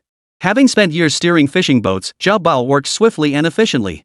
In just a few moments, he had the rope secured. Clapping his hands, he looked with satisfaction at old Tian, now bound to Wu Ming. Seeing he was secured, Wu Ming continued his instructions, tie the other end of the rope to that tree. Zhao Bao complied, tying a secure knot in the tree. Alright, now let's go down, Wu Ming said. Zhao Bao hesitated, listening to the howling wind in his ears. There seemed to be no path ahead. There's a cliff ahead. The boat's waiting below it. There's a narrow path on this side. Be careful going down, no stumbling. Got it? Zhao Bao swallowed his slightly cloying saliva. Got it. He silently concluded, the cliff is dangerous, a fall means certain death. I'll go down first. Follow me. Wu Ming said, grabbing the rope with one hand as he stepped toward the cliff edge. Zhao Bao took a deep breath, thinking to himself, thank goodness it's nighttime. He couldn't tell how high the cliff beneath his feet truly was. If it were daytime, he'd be scared half to death before even reaching the bottom. Chapter 149, Escape. Someone's coming. Not long after descending, Zhao Bao heard sounds from above the cliff. His heart pounded like a drum, fearing pirates were in pursuit. For a moment, he didn't trust the rope in his hands. If the pirates spotted the rope dangling down the cliff and decided to cut it without hesitation, would he and Wu Ming even survive? Don't make a sound, Wu Ming whispered. Hurry down. It's not far now. Wu Ming felt a flicker of panic himself. He was gambling betting that the people above weren't pirates from Python Island, but allies. Or perhaps he was betting they hadn't spotted the rope. Grab onto the trees beside you, Wu Ming reminded him. Better safe than sorry. He couldn't pin all his hopes on the rope. He feared those above might spot the rope and cut it. Got it, Zhao Bao whispered. The howling sea wind whipped past his ears. The late autumn coast felt chilly, yet his palms were drenched in cold sweat. His heart pounded relentlessly. He dared not take another step until he had firmly planted his feet. He dared not let go, fearing that one slip would mean eternal ruin. Wu Ming carried the unconscious old Tian on his back, descending slowly step by step. He knew Zhao Bao must be even more nervous than he was. After enduring months of torture at the hands of pirates, Zhao Bao was on the verge of a mental breakdown. That he could now cling to the rock face and descend slowly showed his mental fortitude was still holding up. Wu Ming worried he might suddenly lose his balance from fear. We're almost there, just a few meters left. Zhao Bao couldn't even bring himself to speak more. At regular intervals, Wu Ming offered words of encouragement. Finally reaching the shore, their feet sinking into soft sand, Zhao Bao felt alive again. Hurry to the ship, Wu Ming urged. None of the others who had followed him toward the dungeon had returned, and they hadn't encountered any of them on their way back either. Wu Ming felt a sense of foreboding. The Bai family members were likely in grave danger. He carried old Tian back to his fishing boat. The fishing boat had a room he had prepared earlier, which now came in handy. Zhao Bao seemed to be in decent condition, so Wu Ming tended to old Tian first. He fed the old man a glucose stick to help replenish his energy. Soon, old Tian slowly regained consciousness. Opening his eyes to see Wu Ming standing before him, he finally felt a sense of relief. Am I dreaming? The old man asked dazedly, his eyes still unfocused. Wu Ming, standing by his side, replied, It's not a dream. You're safe now. Old Tian's already frail body now looked gaunt and emaciated, his face etched with exhaustion. I came too late. You suffered so much. Old Tian remained silent. After waiting so many days, he had long given up hope that anyone would come to rescue him and Zhao Bao. After all, going to Python Island meant confronting pirates on their own turf, a mission that could cost them their lives. He never imagined Wu Ming would come to rescue him. Venturing deep into the pirate's lair was no joke. Wu Ming, you're a brave soul, old Tian said with a smile. Let's get out of here while Hai Tao hasn't caught up yet, said Zhao Bao, who harbored deep psychological scars from the pirates. Wait a moment. I came here with others. Though I've saved you now, I can't abandon my companions. We can't just leave like this. Wen Ming thought to himself that, after all, he had come with Bai's people. Since they hadn't shown up yet, he couldn't leave alone. The three sat inside the cabin, occasionally hearing the sound of explosions echoing in the distance. Wu Ming knew those were the grenades he'd left for the Bai family. The Bai family had advanced weapons, grenades, and smoke bombs. They shouldn't run into too much trouble. As Wu Ming hesitated about whether to hurry back, Zhao Bao's urgent voice reached his ears. We'll have to rely on our own luck. Let's hurry back. He saw people carrying torches, guiding them step by step along the way. His heart raced with panic, fearing the pirates were closing in. From a distance, they could see people carrying torches. He knew it wasn't pirates approaching, but Bayan arriving with his men. You're finally back. If you hadn't returned, I was about to leave and go looking for you, Wu Ming said to Bayan, who had just returned. Hurry up and set sail. We can't let the pirates catch up to us, Bayan said. Right, he's right. Wu Ming, let's go now before the pirates catch up. After days of torment by pirates, Zhao Bao was utterly terrified. At the mere mention of pirates closing in, his body trembled 3 times. None of those pirates were pushovers. Wu Ming, start moving now. If we don't leave soon, we won't make it. Wu Ming nodded and returned to the boat to start the fishing vessel, preparing to head back to the city. He knew those pirates wouldn't dare pursue them. He even thought that if they did come, he could wipe them out in one fell swoop. Such thoughts were bound to come to nothing. There was no point lingering along the coast any longer. Wu Ming started the fishing boat and headed toward Blue Bay. Soon, the fishermen of Blue Bay would witness a new chapter unfold. Those tyrannical pirates had been utterly routed this time, suffering an even more devastating defeat than their previous clash with Wu Ming. After Bayan reached shore, his first act was to blow up the pirates' grain storehouses. All the grain they had plundered was reduced to ashes. He had intended to transport the grain to his fishing boats, planning to distribute it later to the fishermen or other needier people. After careful consideration, he realized this plan would be difficult to execute. So he simply set off a cannon blast and burned the grain to ashes. Deprived of their food supply, the pirates would eventually be forced ashore. Bayan recounted the outcome of his battle to Wu Ming. Listening to Bayan's account, Zhao Bao felt a deep sense of satisfaction.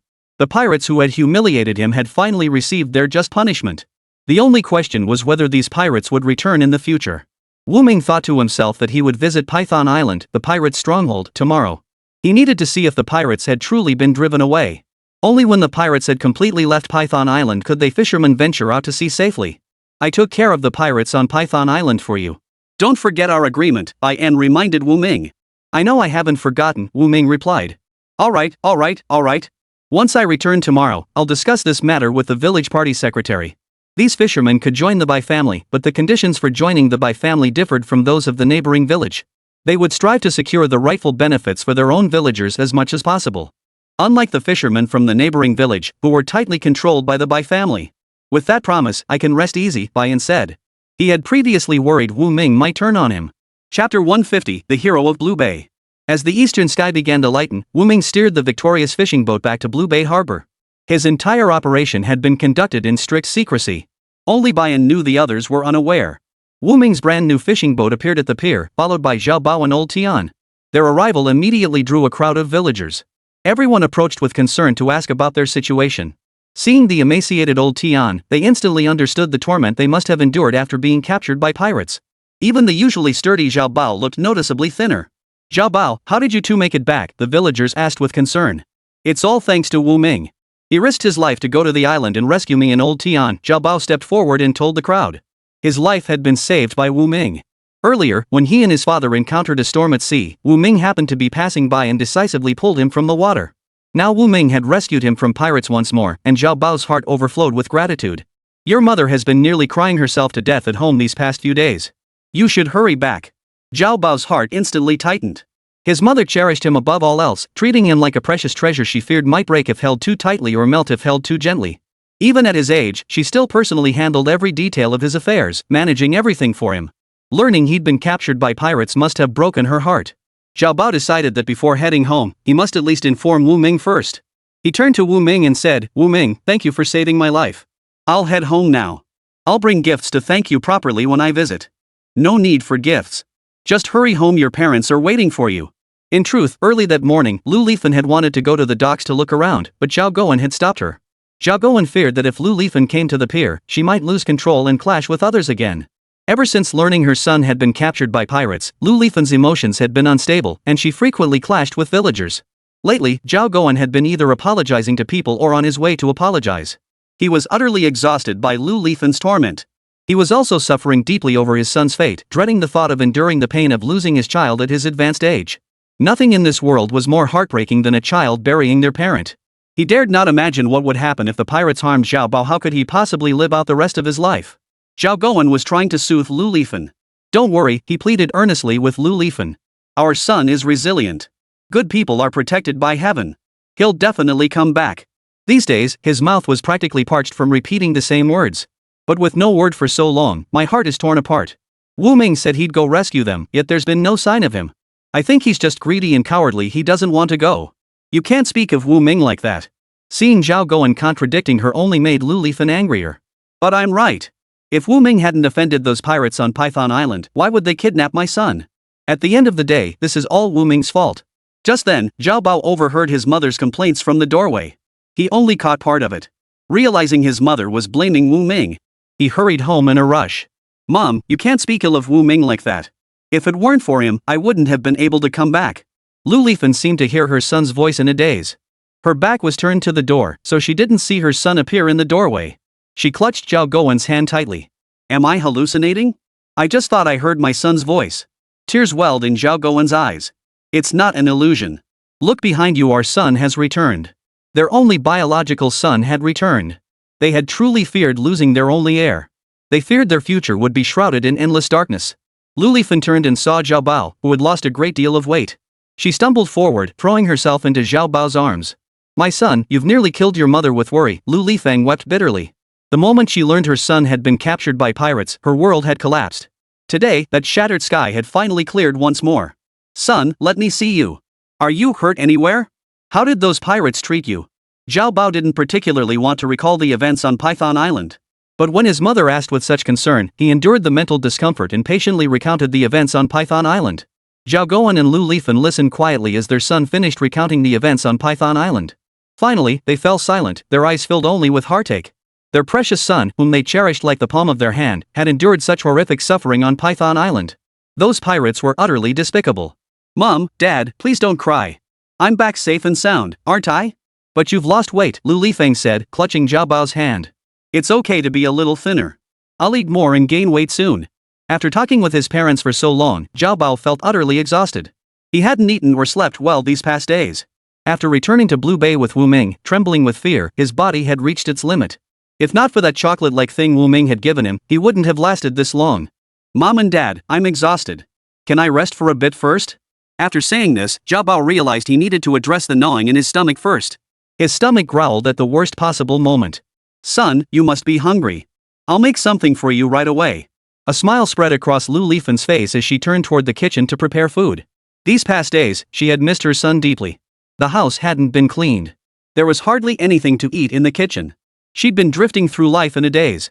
Today, seeing her son return, she had to show off her skills and whip up a few good dishes for him. Meanwhile, Tianjun's entire family had also gone to the pier. Villagers ran all the way to tell Tianjun the news of old Tian's return. Upon hearing that old Tian had returned, Tianjun didn't even bother to get dressed properly. He threw on a coat and rushed toward Blue Bay Pier. He almost thought someone was playing a joke on him. Only when the villager insisted his uncle had indeed returned did he believe it. Only then did he believe that his uncle, who had been kidnapped by pirates, had safely returned to Blue Bay Harbor. Upon hearing the news, a weight lifted from his heart. Uncle, you've lost weight. Are you all right? Tianjun noticed something was off with old Tian. The once vibrant old man now looked utterly drained, his eyelids barely lifting. Chapter 151, The Bai Family's Demands. Uncle, are you okay? Look at me, it's your nephew, Tianjun. Tianjun waved his hand excitedly in front of old Tian's face. Old Tian showed no sign of life, not even bothering to lift his eyelids. His slightly eccentric nephew remained as unreliable as ever. Couldn't he see he didn't have the strength to speak? Where the hell was Wu Ming? Why wasn't he here to explain things? He just let Tianjun babble on in front of him. It was downright noisy. He hadn't slept in days and was just about to doze off. Seeing that old Tian kept ignoring him, Tianjun finally got fed up. He stood up and walked toward Wu Ming. Once beside Wu Ming, he nervously asked, "What's wrong with my uncle? He doesn't respond when I talk to him. Did the pirates beat him into a stupor?" Old Tian, inside the cabin, heard Tianjun's question and thought to himself, "You're the one who's been knocked silly by pirates. Old Tian needs rest. Let him rest on my fish spring first, then go back." "All right." Tianjun agreed immediately. "Uncle Tian is very weak. You need to take him to the hospital. It's best if he stays in the hospital to replenish his energy," Wu Ming told Tianjun. Tianjun nodded repeatedly. "All right, once my uncle has slept enough, I'll take him to the hospital right away." At this moment, he felt that his uncle probably didn't want him to come over and disturb him. As the two were talking, Bayan walked over. Tianjun spotted Bayan approaching at a glance. His startled gaze darted back and forth, uncertainly shifting between Bayan and Wu Ming. "Wu Ming, do you know who he is?" Tianjun pointed at Bayan. "I know Bayan, the eldest son of the Bai group. He's my friend. We owe this entire operation on Python Island to his help." Tianjun was stunned again, not expecting Wu Ming to have such extensive connections. Even the eldest son of the Bai group was his friend. No wonder they had routed the pirates on Python Island and rescued the hostages. It turned out the Bai family had lent their support. News of Wu Ming's triumphant return after defeating the Python Island pirates spread throughout the entire village. Village party secretary Wang Guoxiang hurried over. He approached Wu Ming and showered him with concern. Wu Ming, thank you for saving us once again. Uncle Wang, you're too kind. As a fisherman of Blue Bay, it's only right that I do my part for the community. Curious villagers began gathering one after another. Everyone wanted to see what had become of old Tian and Zhao Bao, who had been taken by pirates. But when they arrived, neither man was in sight. They could only learn bits and pieces about the two from Wu Ming's account. Wu Jing and Lu Honghong also rushed over. Seeing Wu Ming unharmed, both women's eyes welled up with tears. They had barely slept all night, consumed by worry over Wu Ming's journey to Python Island. Earlier, Lu Honghong hadn't known Wu Ming was going to Python Island. She had gone to Wu Ming's house that evening to find him and accidentally learned from Wu Jing that Wu Ming was going to Python Island that night. Learning this news didn't excite Wu Ming. He tossed and turned all night at home, his heart filled with worry for you. Seeing Wu Ming appear before him unharmed, the weight on his heart finally lifted. Brother Ming, now we won't have to fear pirates when we go out to sea anymore, right? Lu Honghong stepped forward to ask. Yes, we've driven the pirates away. They'll never dare threaten Blue Bay fishermen again. Though he hadn't personally witnessed the battle, the cannon and gunfire he'd heard earlier gave him a clear picture of how fierce the fighting must have been. Most of those pirates were either dead or crippled, and they wouldn't be able to make much of a threat anymore. He hadn't misjudged Bayan. While others might appear polite and refined on the surface, deep down they were just as ruthless as his father. The difference was that Bayan adhered to his own set of principles. He would stop at nothing to secure his interests, abandoning even the most basic human conscience. Brother Ming, you're truly formidable. You've completely routed the enemy. He turned to Bayan beside him. This time, the credit doesn't belong to me. It's all thanks to Bayan, the eldest son of the Bai family. He led the men who wiped out the pirates on Python Island. Wu Jing looked at Bayan. Their eyes met, and he nodded. Bayan then stated, the pirates on Python Island have been dealt with. I'll be heading back now. Call me if anything comes up. Alright. Wu Ming watched Bayan walk away. This time, it truly was thanks to Bayan. Without Bai, who had gone in alone, there would have been no way to deal with the pirates on Python Island. The fishermen in the village feared for their lives and refused to accompany him on a dangerous mission to confront those pirates. Now that the pirate menace had been completely eliminated, they could finally fish at sea with peace of mind. Ming, you must be starving. Come home with me quickly. I've prepared a hearty breakfast for you, Wu Jing said to Wu Ming with a smile. She had worried all night that something might have happened to Wu Ming, unable to sleep a wink. She rose early to prepare breakfast for him. After preparing breakfast, she was about to head to the pier to watch the sunrise when she heard the villagers' cheers outside her window. Someone shouted joyfully, Wu Ming drove away the pirates from Python Island. Wu Ming drove away the pirates from Python Island. The cheers echoed through every household. Hearing this, she quickly wiped her hands clean and dashed out the door. She wanted to see if Wu Ming had been injured. Joy overwhelmed her. Seeing Wu Ming's stomach growling from hunger, she suddenly remembered she should have packed some food from home for him when she left earlier. Come on, let's go home and eat first. Wu Ming, you go back first. I'll throw you a celebratory banquet tomorrow, said Wang Guoxiang, the village party secretary. Uncle Wang, no need to go to all that trouble. He really didn't want to throw a victory banquet. Trees fear the wind, people fear fame, pigs fear fatness. He worried that drawing too much attention would invite retaliation from the pirate remnants. It wouldn't matter if he himself was targeted, but what about Lu Honghong and her sister? It's settled then. No need to refuse. You deserve it. We all look forward to throwing you a celebration banquet. After saying this, village party secretary Wang Guoxiang turned to the crowd and asked, everyone, agree? That's right, Wu Ming, no need to refuse. This is all our heartfelt sentiment. Well, I'll thank you all in advance. His stomach was growling so fiercely that he couldn't bear to linger any longer. He turned on his heel and sprinted toward his home. Despite staying up all night, he felt surprisingly alert. Wu Jing watched him vanish in a flash. She thought to herself, Wu Ming must be starving today. She smiled and shook her head at his retreating figure. How could someone his age still run home bouncing and skipping like a child? But seeing Wu Ming return home so full of life and energy filled her heart with joy. Chapter 152, Visitors from Above. News of Wu Ming driving away the pirates spread throughout the surrounding villages. That day, a well-dressed, dignified middle-aged man unexpectedly arrived at the home of Wang Guoxiang, the village party secretary. Wang Guoxiang immediately recognized the man trailing behind the group. He glanced at the county magistrate of Changjun County, then looked at the others in front. The only person who could have the county magistrate escorting him, positioned at the rear with an obsequious demeanor, was someone of higher rank than the magistrate himself. Wang Guoxiang rose awkwardly. Please, stay seated. Zhao Zhuzhen, who had been walking at the front, stepped forward and gently took Wang Guoxiang's hand. Wang Guoxiang's hair was entirely white, his body stooped, and he appeared quite advanced in years. Please sit down, Wang Guoxiang hurriedly urged the middle-aged man to take a seat. Even the county magistrate had to stand behind him. How could a lowly village party secretary dare to sit while speaking? If his guess was correct, these were people sent from above. Earlier, when pirates had rampaged on Mangshai Island, he had reported the situation to his superiors. These men must be the ones sent to help deal with the Mangshai Island affair. You're Wang Guoxiang, the village party secretary here. Wang Guoxiang nodded repeatedly upon hearing this. No need to feel awkward. I'm just here to ask a few questions. The middle-aged man leading the group glanced back at the others. With a smile, he addressed Wang Guoxiang. I hear you drove the pirates off Python Island. Yes, we drove them off yesterday. Cold sweat beaded on Wang Guoxiang's forehead. How quickly the news had spread. Yesterday, Wu Mingkai and the Bai family had just returned triumphant after driving off the pirates. Yet early this morning, the county magistrate had already arrived at their doorstep with his men. Wang Guoxiang's mind raced. Could there be a traitor among his own people? Every time something happened in the village, it seemed to be reported to the higher-ups. In truth, Wang Guoxiang was completely off track. The reason they could come today was that they had already known about the battle between Wu Ming and the pirates. That night, the commotion on Python Island was immense. A military reconnaissance vessel happened to be passing by. Military personnel had witnessed the battle between pirates and fishermen firsthand. Was it driven off by a young man named Wu Ming? I wish to meet him, said the middle-aged man in charge. He had been watching from a distance that very night of the pirate skirmish.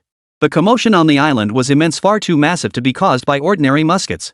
It sounded like cannons or grenades. The pirates were utterly helpless, proving these weapons were entirely controlled by the fishermen.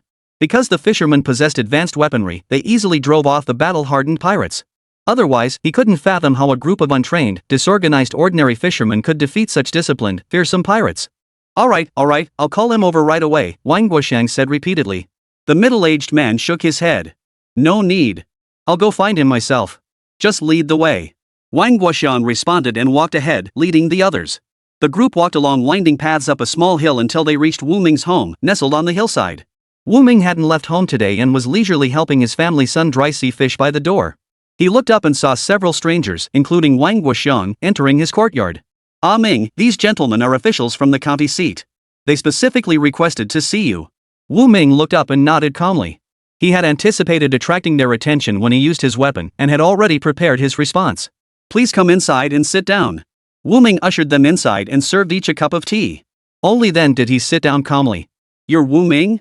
You look much younger than I expected, the middle-aged man remarked to Wu Ming. I'm an adult now. I just came of age earlier this year. Even as a new adult, he was still far younger than those seasoned fishermen. Zhao Zhuzheng reflected inwardly. He had come today to probe Wu Ming's background. Certain things couldn't be discussed in front of others. Everyone, step outside. I need to speak privately with young Wu Ming, Zhao Zhuzheng instructed the men following him and Wang Guoxiang. The group left without a word. Zhao Zhuzheng sat down before Wu Ming. Do you know why I sought you out today? Another man accustomed to wielding authority. Even his tone carried an oppressive weight. I don't know, Wu Ming chose to play dumb. The man's purpose was painfully obvious, yet he dared to ask him? Did he think Wu Ming was a 3-year-old child or some kind of cute little pet? Did you drive away the pirates on Python Island? He had many questions, but he intended to ask them one by one, slowly. Having arrived early today, he had plenty of time to linger in South Bay fishing village. No, it was the Bai family who drove them off. I'm just an ordinary fisherman. How could I possibly have that kind of power? Wu Ming had long decided to give all the credit to the Bai family. He knew well that standing out invites trouble, and he had no desire to deal with these people. Then why did I hear people say you were the one who drove off those pirates? They're just ordinary fishermen. How would they know about fighting pirates? People just repeat whatever they hear, and rumors get more and more exaggerated. So that's how it is. Zhao Zhuzheng felt a bit disappointed. He had expected Wu Ming to have some advanced weaponry, but it turned out to be just sheer numbers. With the Bai family's assistance and a human wave tactic, the pirates on Python Island were no threat. Wu Ming noticed the disappointment in his eyes and realized he must have believed his earlier words. Any reasonable person faced with a choice between a newly minted adult and the Bai family would naturally side with the Bai family first. His alliance with Baiyan had been for this very moment. Baiyan was his shield. Anything else you wish to ask? Wu Ming inquired of the man whose face bore disappointment. The government will reward you for driving away the pirates, Zhao Zhuzheng stated. Regardless, the young man before him had participated in the pirate eradication, a commendably courageous act. Driving away the pirates means we won't have to worry about encountering them when we go out to sea. That's the best reward for ordinary fishermen like us. You're a young man with good political awareness. With that, Zhao Zhuzhing stood up and extended his hand to Wu Ming. Thank you for answering my questions earlier. Are you a county official? Wu Ming asked. He wanted to probe the man's background, sensing he might not be entirely truthful. After a moment's hesitation, the man replied, you could say that. He was military personnel, and his identity couldn't be disclosed casually. He didn't want to bring trouble upon himself, nor did he want to cause unnecessary trouble for the young man before him. The village chief wrote to the county leadership requesting assistance to deal with the pirates on Python Island, but there's been no reply. I thought you were here to eliminate the pirates on Python Island. Chapter 153, Wanting to go to the city. Now that you've driven the pirates away, there's no need for us to intervene. You've done well, Zhao Zhuzhing said earnestly, his expression solemn and upright. Wu Ming shook his hand and escorted him to the door. Wang Guoxiang hurried forward to lead them away. Wu Ming watched the group disappear into the distance, narrowing his eyes. Fortunately, he had already made plans to bring the Bai family along. Otherwise, he wouldn't be able to explain where his weapons came from. Some weapons simply hadn't been invented yet in this era. He would have to be even more discreet in the future. The man who had spoken with him privately earlier, he suspected he was from the military. That a small place like Blue Bay could attract the military's attention was far beyond his expectations. He could tell these men weren't thugs. The one who spoke with him radiated integrity. Even so, he dared not reveal everything to anyone. He feared being seen as an outsider and dreaded the possibility of being discovered and treated like a monster to be captured and studied. Wu Ming shifted all blame onto Bayan, so the military would naturally go after Bayan next. He should call Bayan and give him a heads up. Clutching the note with Bayan's number, Wu Ming dashed to the village store to call him. Bayan answered. You called so quickly? Is it something important? Yes. Wu Ming paused, then lowered his voice. Military personnel came looking for me, questioning me about the pirates on Python Island. You should say you were the one who wiped them out. Alright, we'll stick to our original plan. Bayan smiled slightly, holding the phone. You called me just for this little thing? Don't you trust me? What a huge burden to shoulder, Wu Ming couldn't help but laugh. Of course I trust you. If I didn't, I wouldn't have called. I just wanted to give you a heads up so we're on the same page and don't slip up later. Wu Ming, there are too many mysteries surrounding you. What kind of person are you, really? Bayan's voice on the other end murmured the question. Hearing this, Wu Ming simply replied, regardless of who I am, all you need to know is that I am someone who benefits you and poses no threat to you. That is enough. Yes, that's enough. We trust each other. We're the best of friends, Wu Ming said. After speaking, he received Bayan's response and hung up the phone. Bayan was a smart man.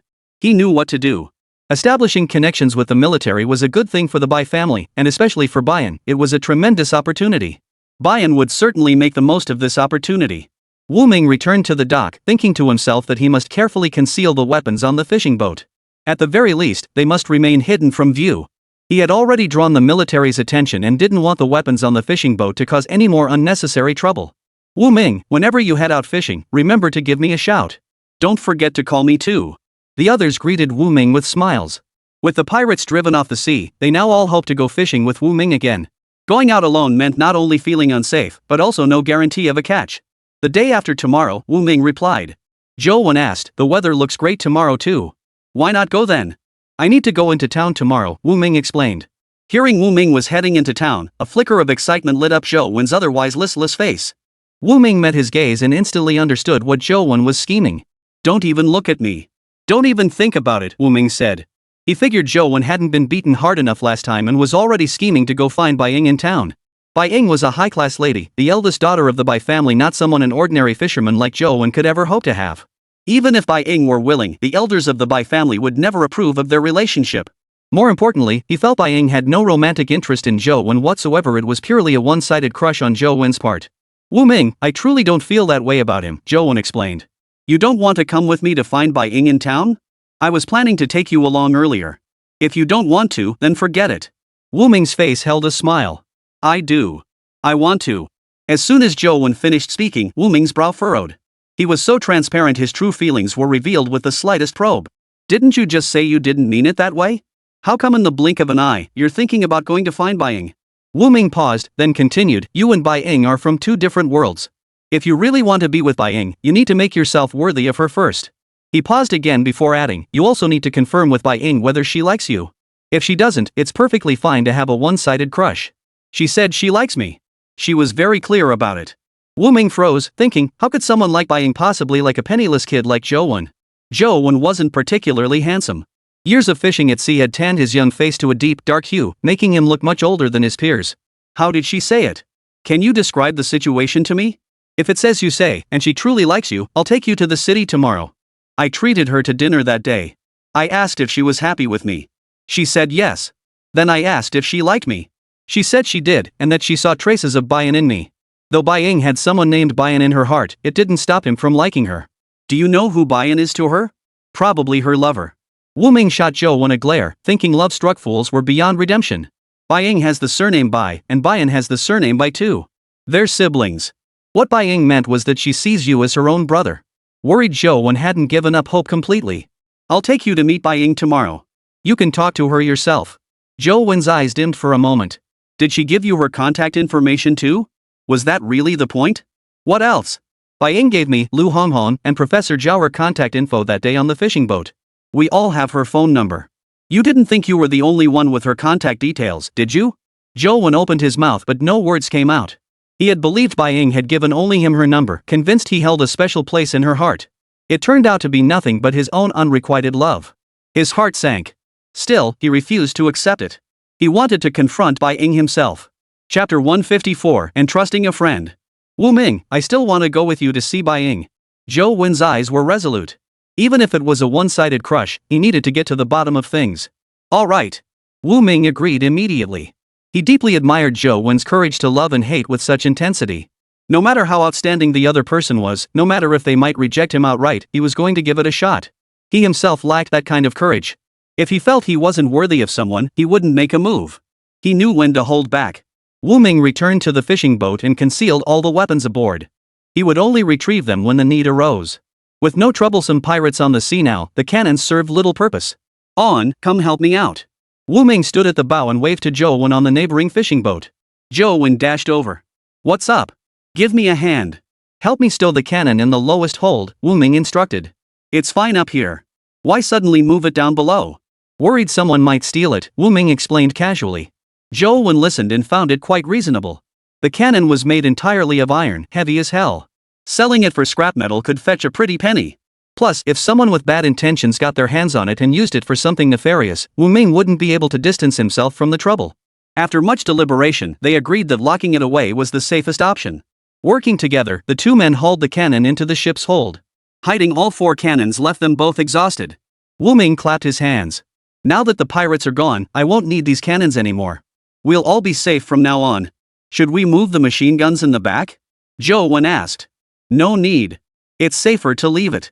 The pirates had only retreated for now, they might return. It's all thanks to you, Zhou said, giving Ming a thumbs up. The pirates were driven off, but who knows if they'll come back, Ming said, pausing before continuing, come with me. I want to show you something. Curious, Zhou followed. Ming led him to another part of the ship's hold. He opened a door to reveal countless machine guns inside. Where did you get these? Zhou's face lit up with excitement as he eagerly ran his hands over the machine guns. These are the most advanced machine guns available. If we encounter pirates again, you leave the villagers and take these weapons with you. What about you?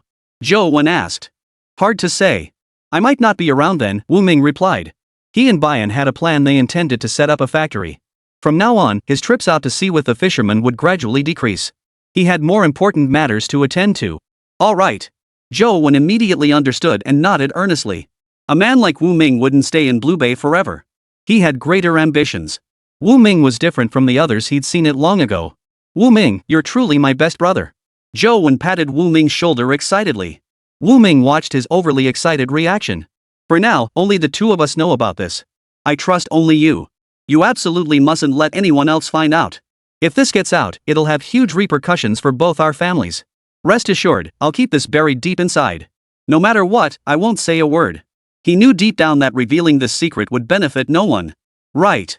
Don't mention it unless it's an absolute emergency. Understood, Zhou replied emphatically. Zhou was like a brother to him, having grown up together since childhood. They knew each other inside out. He knew Zhou was reliable, which was why he was willing to share this with him. Where did you get these weapons? I've never seen such new ones before, Zhou remarked, running his fingers over the shiny, modern arms. I gathered them from various sources.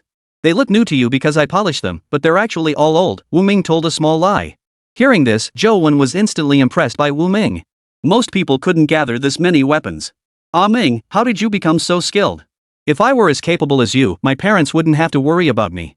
Zhou Wen's eyes dimmed as he spoke of his father. His father, in particular, believed in disciplining him with physical punishment. Over the years, he'd endured countless beatings.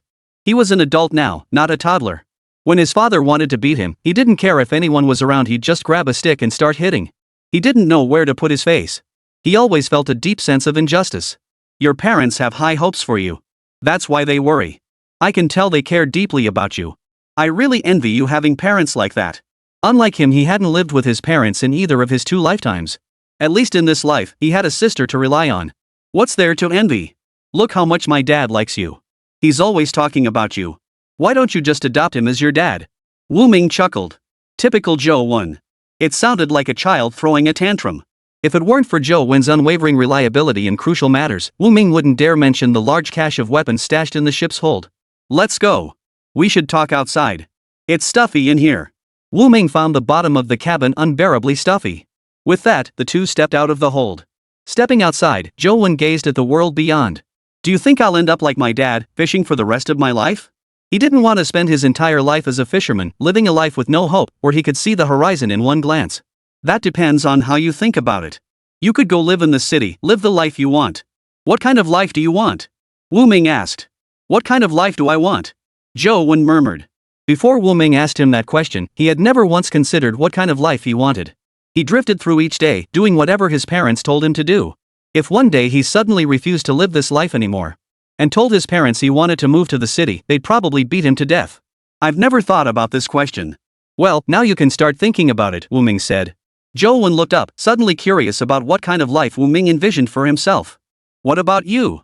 What kind of life do you want? Zhou Wen asked. Me? I'm perfectly content just being a quiet fisherman. Zhou Wen glared at him. How can you be so unambitious? What's so great about being a fisherman?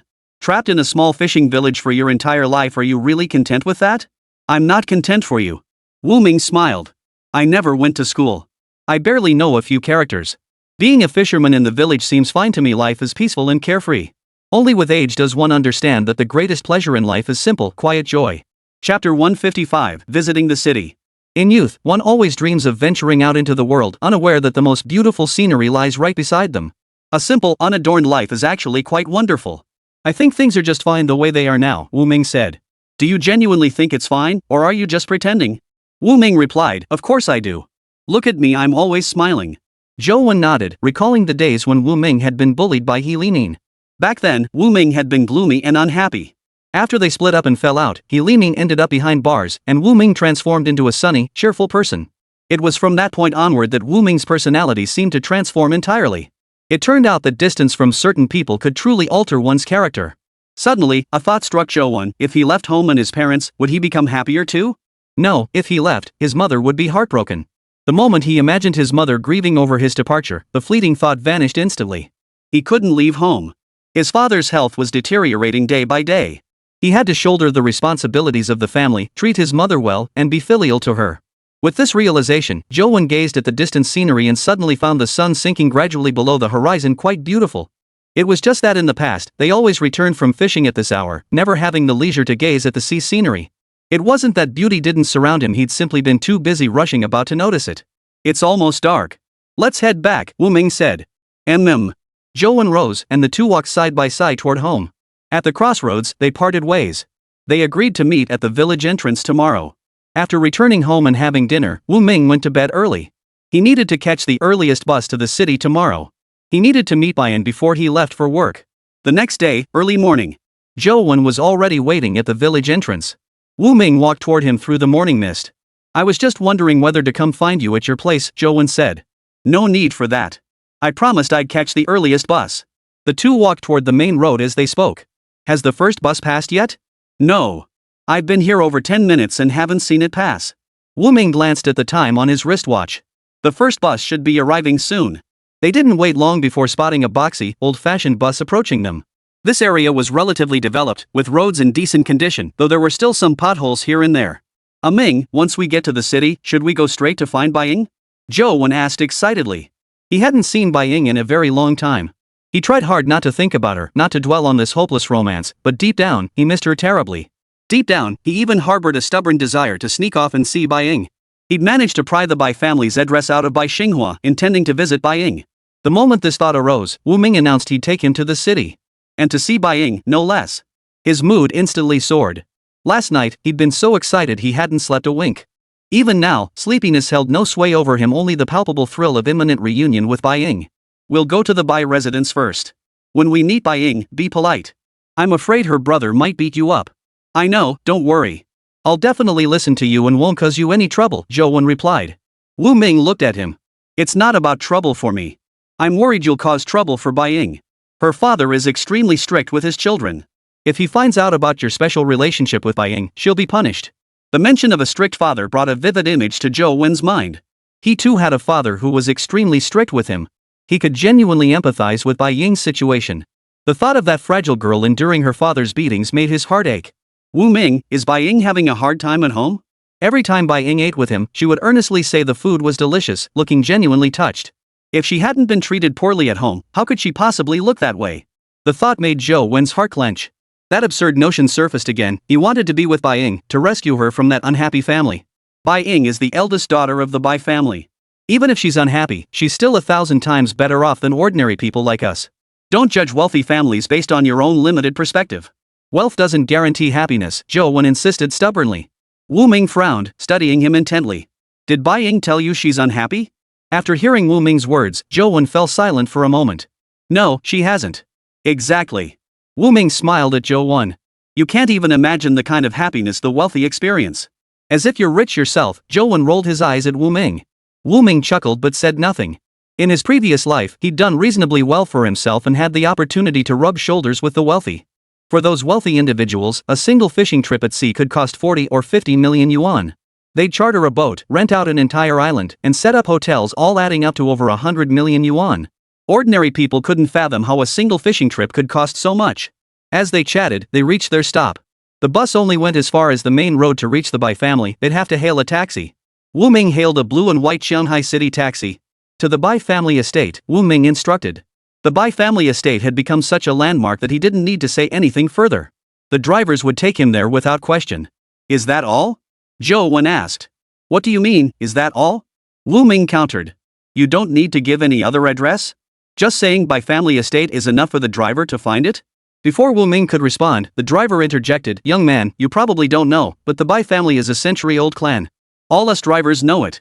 Now you see the difference, don't you? Wu Ming remarked. Zhou Wen froze, unable to respond. So this was the gap between him and Bai Ying. He had tried several times to find Bai Ying, but had been stymied by not knowing her family's address. On more than one occasion, he'd asked Bai Ying about it, but she'd only smiled at him without saying a word. She was laughing at his shallowness, or perhaps his ignorance. Everyone knew things he didn't, simply because he wasn't a city boy, just a poor kid from the countryside. So this is the gap between us, Zhou Wen murmured to himself. Are you heading to the Bai residence? The driver asked. My friend works for the Bai family, Wu Ming replied. It's great to have a friend working at the Bai residence.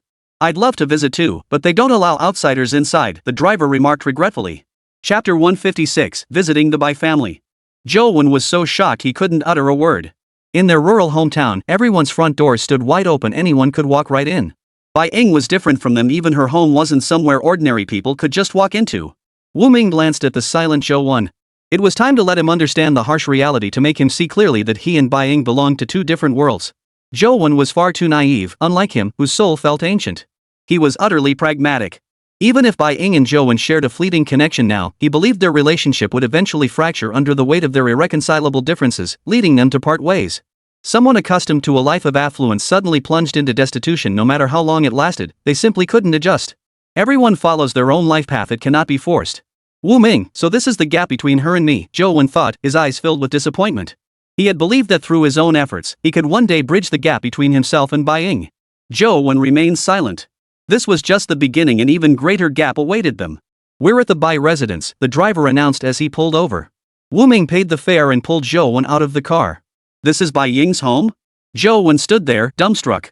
The building before them was countless times larger than their village collective courtyard. This must be what the legendary imperial palace looked like. Does Bai Ying have a big family? Zhou Wen asked. Not many. Zhou Wen was even more puzzled. Why would the Bai family need such a huge house if there weren't many people? Let's go. Wu Ming led Zhou Wen to the main gate of the Bai residence. Do you have an invitation? The guard stopped them.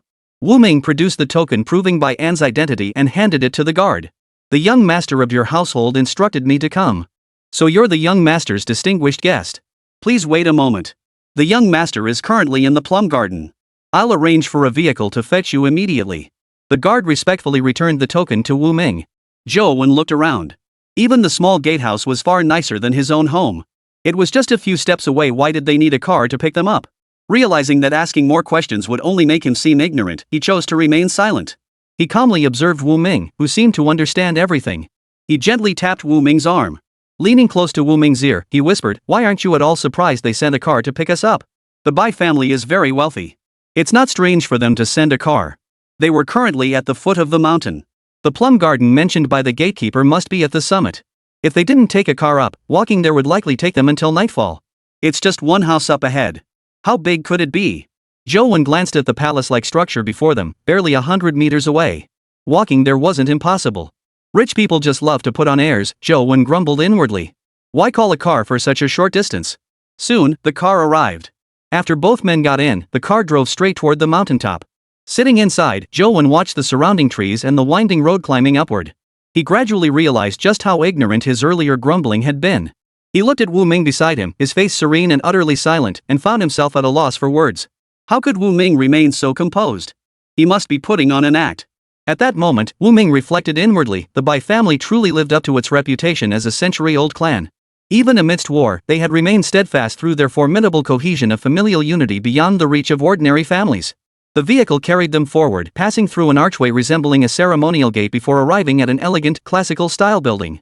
The vehicle halted, and the driver stepped out to open the doors for them. A man stood at the entrance.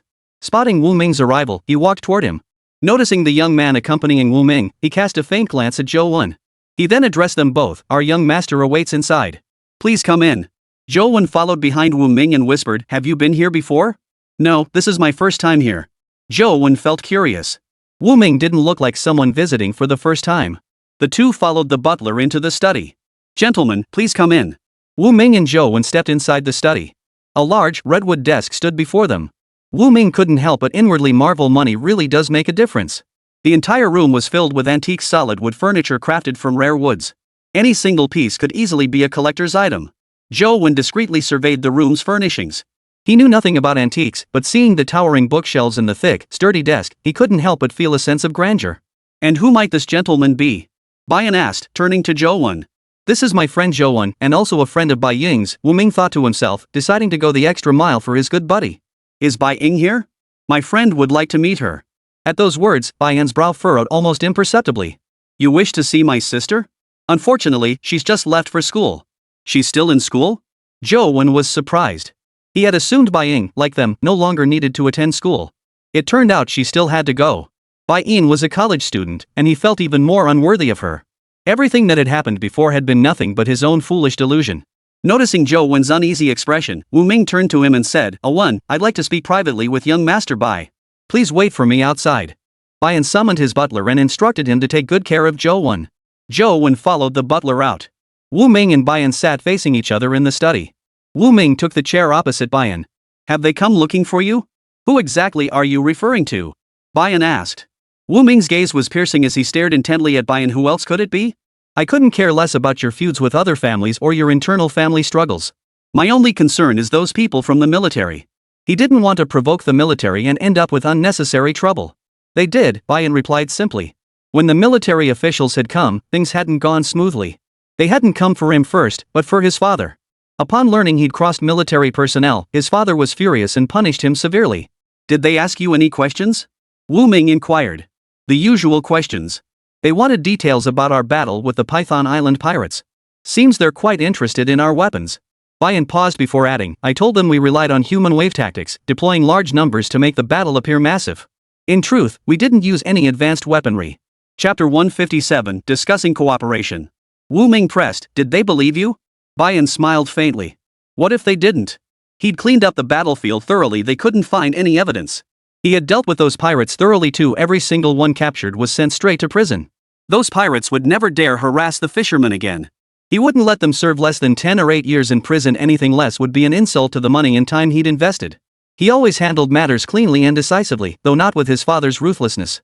He disliked his father's ruthless methods, disregarding humanity to achieve his goals. This was a society governed by law. The old ways no longer applied. He feared his family would eventually face major trouble under his father's leadership. He now urgently sought to seize control from his father to solidify his own rule over the clan. You came all the way here today just to ask about this? Bayan stared at Wu Ming with a hint of amusement. Pretty much. What else could it be? Seems you still don't trust me. I told you I'd handle the loose ends for you, yet you still came all this way over such a minor matter. Bayan raised an eyebrow, slightly annoyed by Wu Ming's lack of trust. It may be a minor matter to you, but for someone like me without any connections or backing, it's a major issue. Wu Ming continued with a serious expression. If I end up behind bars, there's no one willing to bail me out. Who says there isn't? If you end up behind bars, I'll be the first one to bail you out. Hearing this, Wu Ming chuckled. Then I'd have to thank you for being willing to bail me out. He hadn't realized before that the always serious Bayan could be such a humorous person. He recalled the first time Bayan had brought people to find him. Despite his youth, Bayan's face bore a maturity and steadiness that seemed out of place for his age. He carried himself with the solemnity of an elderly man. Only after getting to know him closely did I realize that beneath Bayan's composed exterior lay the fiery heart of a youth. Alright, enough joking around. Let's get down to business. Wu Ming's expression suddenly turned serious. Now, all the fishermen in South Sea Bay know you led the men who drove away the pirates, Wu Ming said. But they still feel some resistance toward being incorporated into the force. Over the past few days, while interacting with the fishermen, he had casually brought up the topic of recruitment. Most of them held a pessimistic view on the matter. They feared losing their freedom after being incorporated and wouldn't be able to sell their fish at higher prices. If being incorporated meant worse conditions than before, they would certainly refuse. Did you mention any favorable terms for them? That's hard to say. After all, you haven't told me exactly how favorable the terms will be. Didn't I mention it? Bayan frowned in inquiry. Wu Ming shook his head earnestly. He hadn't heard Bayan specify how generous the future terms for the fishermen of South Sea Bay would be. As the saying goes, people climb upward while water flows downward. As long as the terms are generous enough, the fishermen would surely agree. It all depended on how generous Bayan was willing to be. Then let me explain in detail the terms I can offer. Bayan proceeded to lay out in meticulous detail the preferential terms he intended to offer the fishermen of South Sea Bay. Facing Wu Ming, he scribbled on a piece of paper, jotting down a dozen or so favorable terms for the fishermen in one breath. His sole purpose in doing this was to bring all the fishermen under his command. He felt his family's enterprise wasn't entirely reliable, so he had established his own company independently. From now on, all seafood caught by the fishermen of South Sea Bay would be delivered to his company, creating a competitive dynamic with his family's enterprise. Once he could exert dominance over his family's company, he would then propose terms to become the actual power behind both companies. For now, gaining control within his family was extremely difficult. His father held on to power like an absolute monarch, refusing to relinquish even an inch. If he waited for his father to willingly hand over control, it would likely only happen after his father passed away. If his father could manage the family business well, he would willingly obey. But over the past 2 years, his father's tyrannical and ruthless rule had caused significant problems. My success in taking over depends entirely on you, Bayan said, looking at Wu Ming with hopeful eyes. All right. I won't let you down. I hope you won't let me down either. I definitely won't let you down, Wu Ming declared with unwavering confidence. It's getting late. Stay for dinner. I'll treat you both. Bayan glanced outside. Sounds good. I'm eager to try the Bai family's cooking today. Bayan replied, nothing beats the fresh sea fish you catch yourself. Then come to my place another day for some seafood. I'll have my sister cook a feast for you. Sounds good. With that, the two walked out of the study together. Bai led Wu Ming to Zhou Wen, who was waiting in the back garden. Zhou Wen spotted them and immediately greeted them cheerfully. He was holding a cup of tea in his hand. The snacks and tea the butler had arranged for him were delicious. He'd never tasted such delicious treats at home before. Who knew sugar could be made so delicious? You're living it up, aren't you? Wu Ming sat down across from Zhou Wen. When are we heading back? Zhou Wen asked. You're leaving so soon? Didn't you say you wanted to see Bai Ying? At the mention of Bai Ying, a shadow briefly crossed Zhou Wen's eyes. Isn't she in school? How could she just come home whenever she wants? Besides, he now understood the gap between himself and Bai Ying. He wouldn't cling to those foolish fantasies anymore. His family was poor, and he had little education. His affection for Bai Ying felt like a toad dreaming of eating swan meat. Seeing Bai Ying living in such a grand house only made him feel utterly inferior. No matter how he looked at it, he truly wasn't good enough for Bai Ying. Even his previous imagination of her family's home had seemed poor by comparison.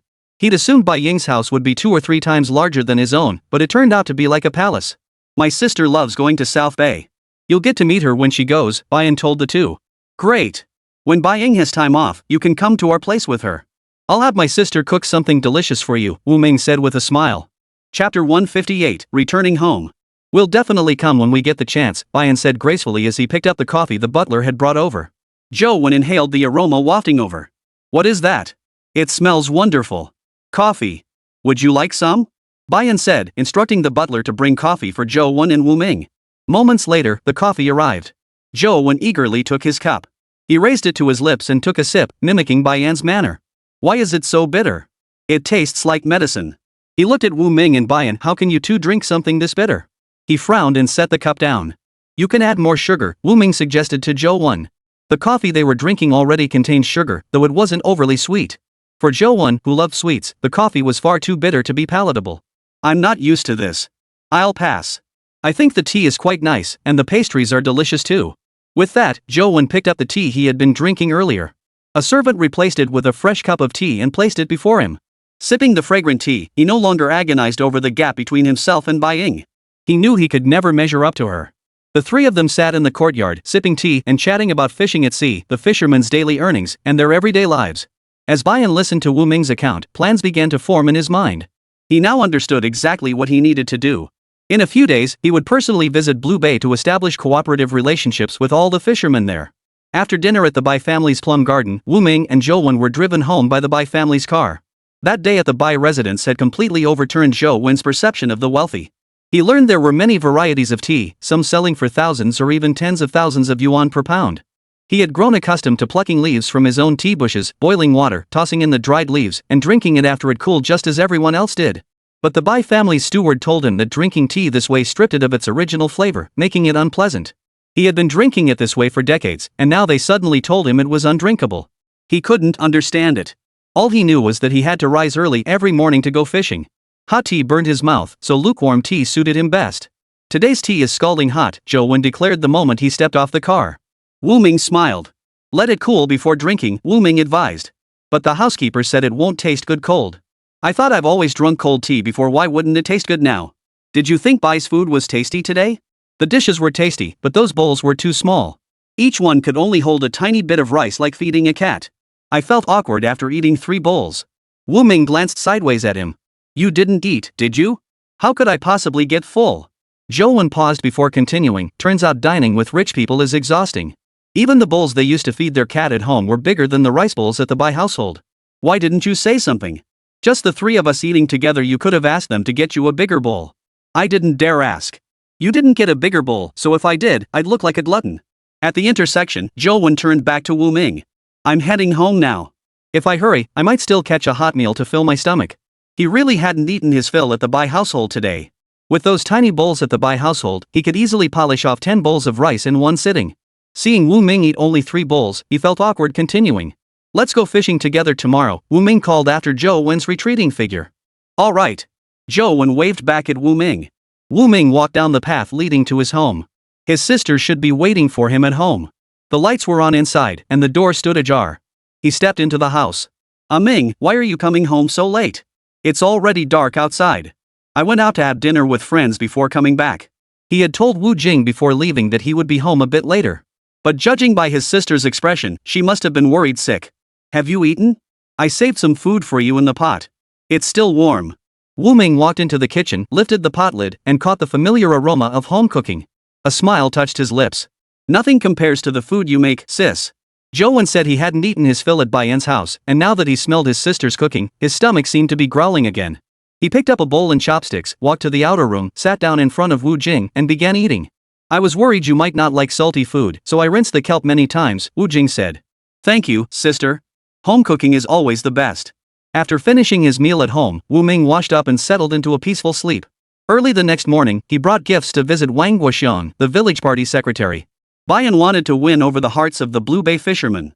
If he could secure the village chief's approval, things would become much easier. Wang Guoxiang held great prestige in Blue Bay, and the fishermen were willing to heed his words. He exchanged noodles and oil from the system store, along with 5 pounds of beef and a bottle of Maotai liquor. These items were insignificant to him, but if the matter succeeded, it would benefit both him and Bai Yan. Wu Ming carried the items straight to Wang Guoxiang's house.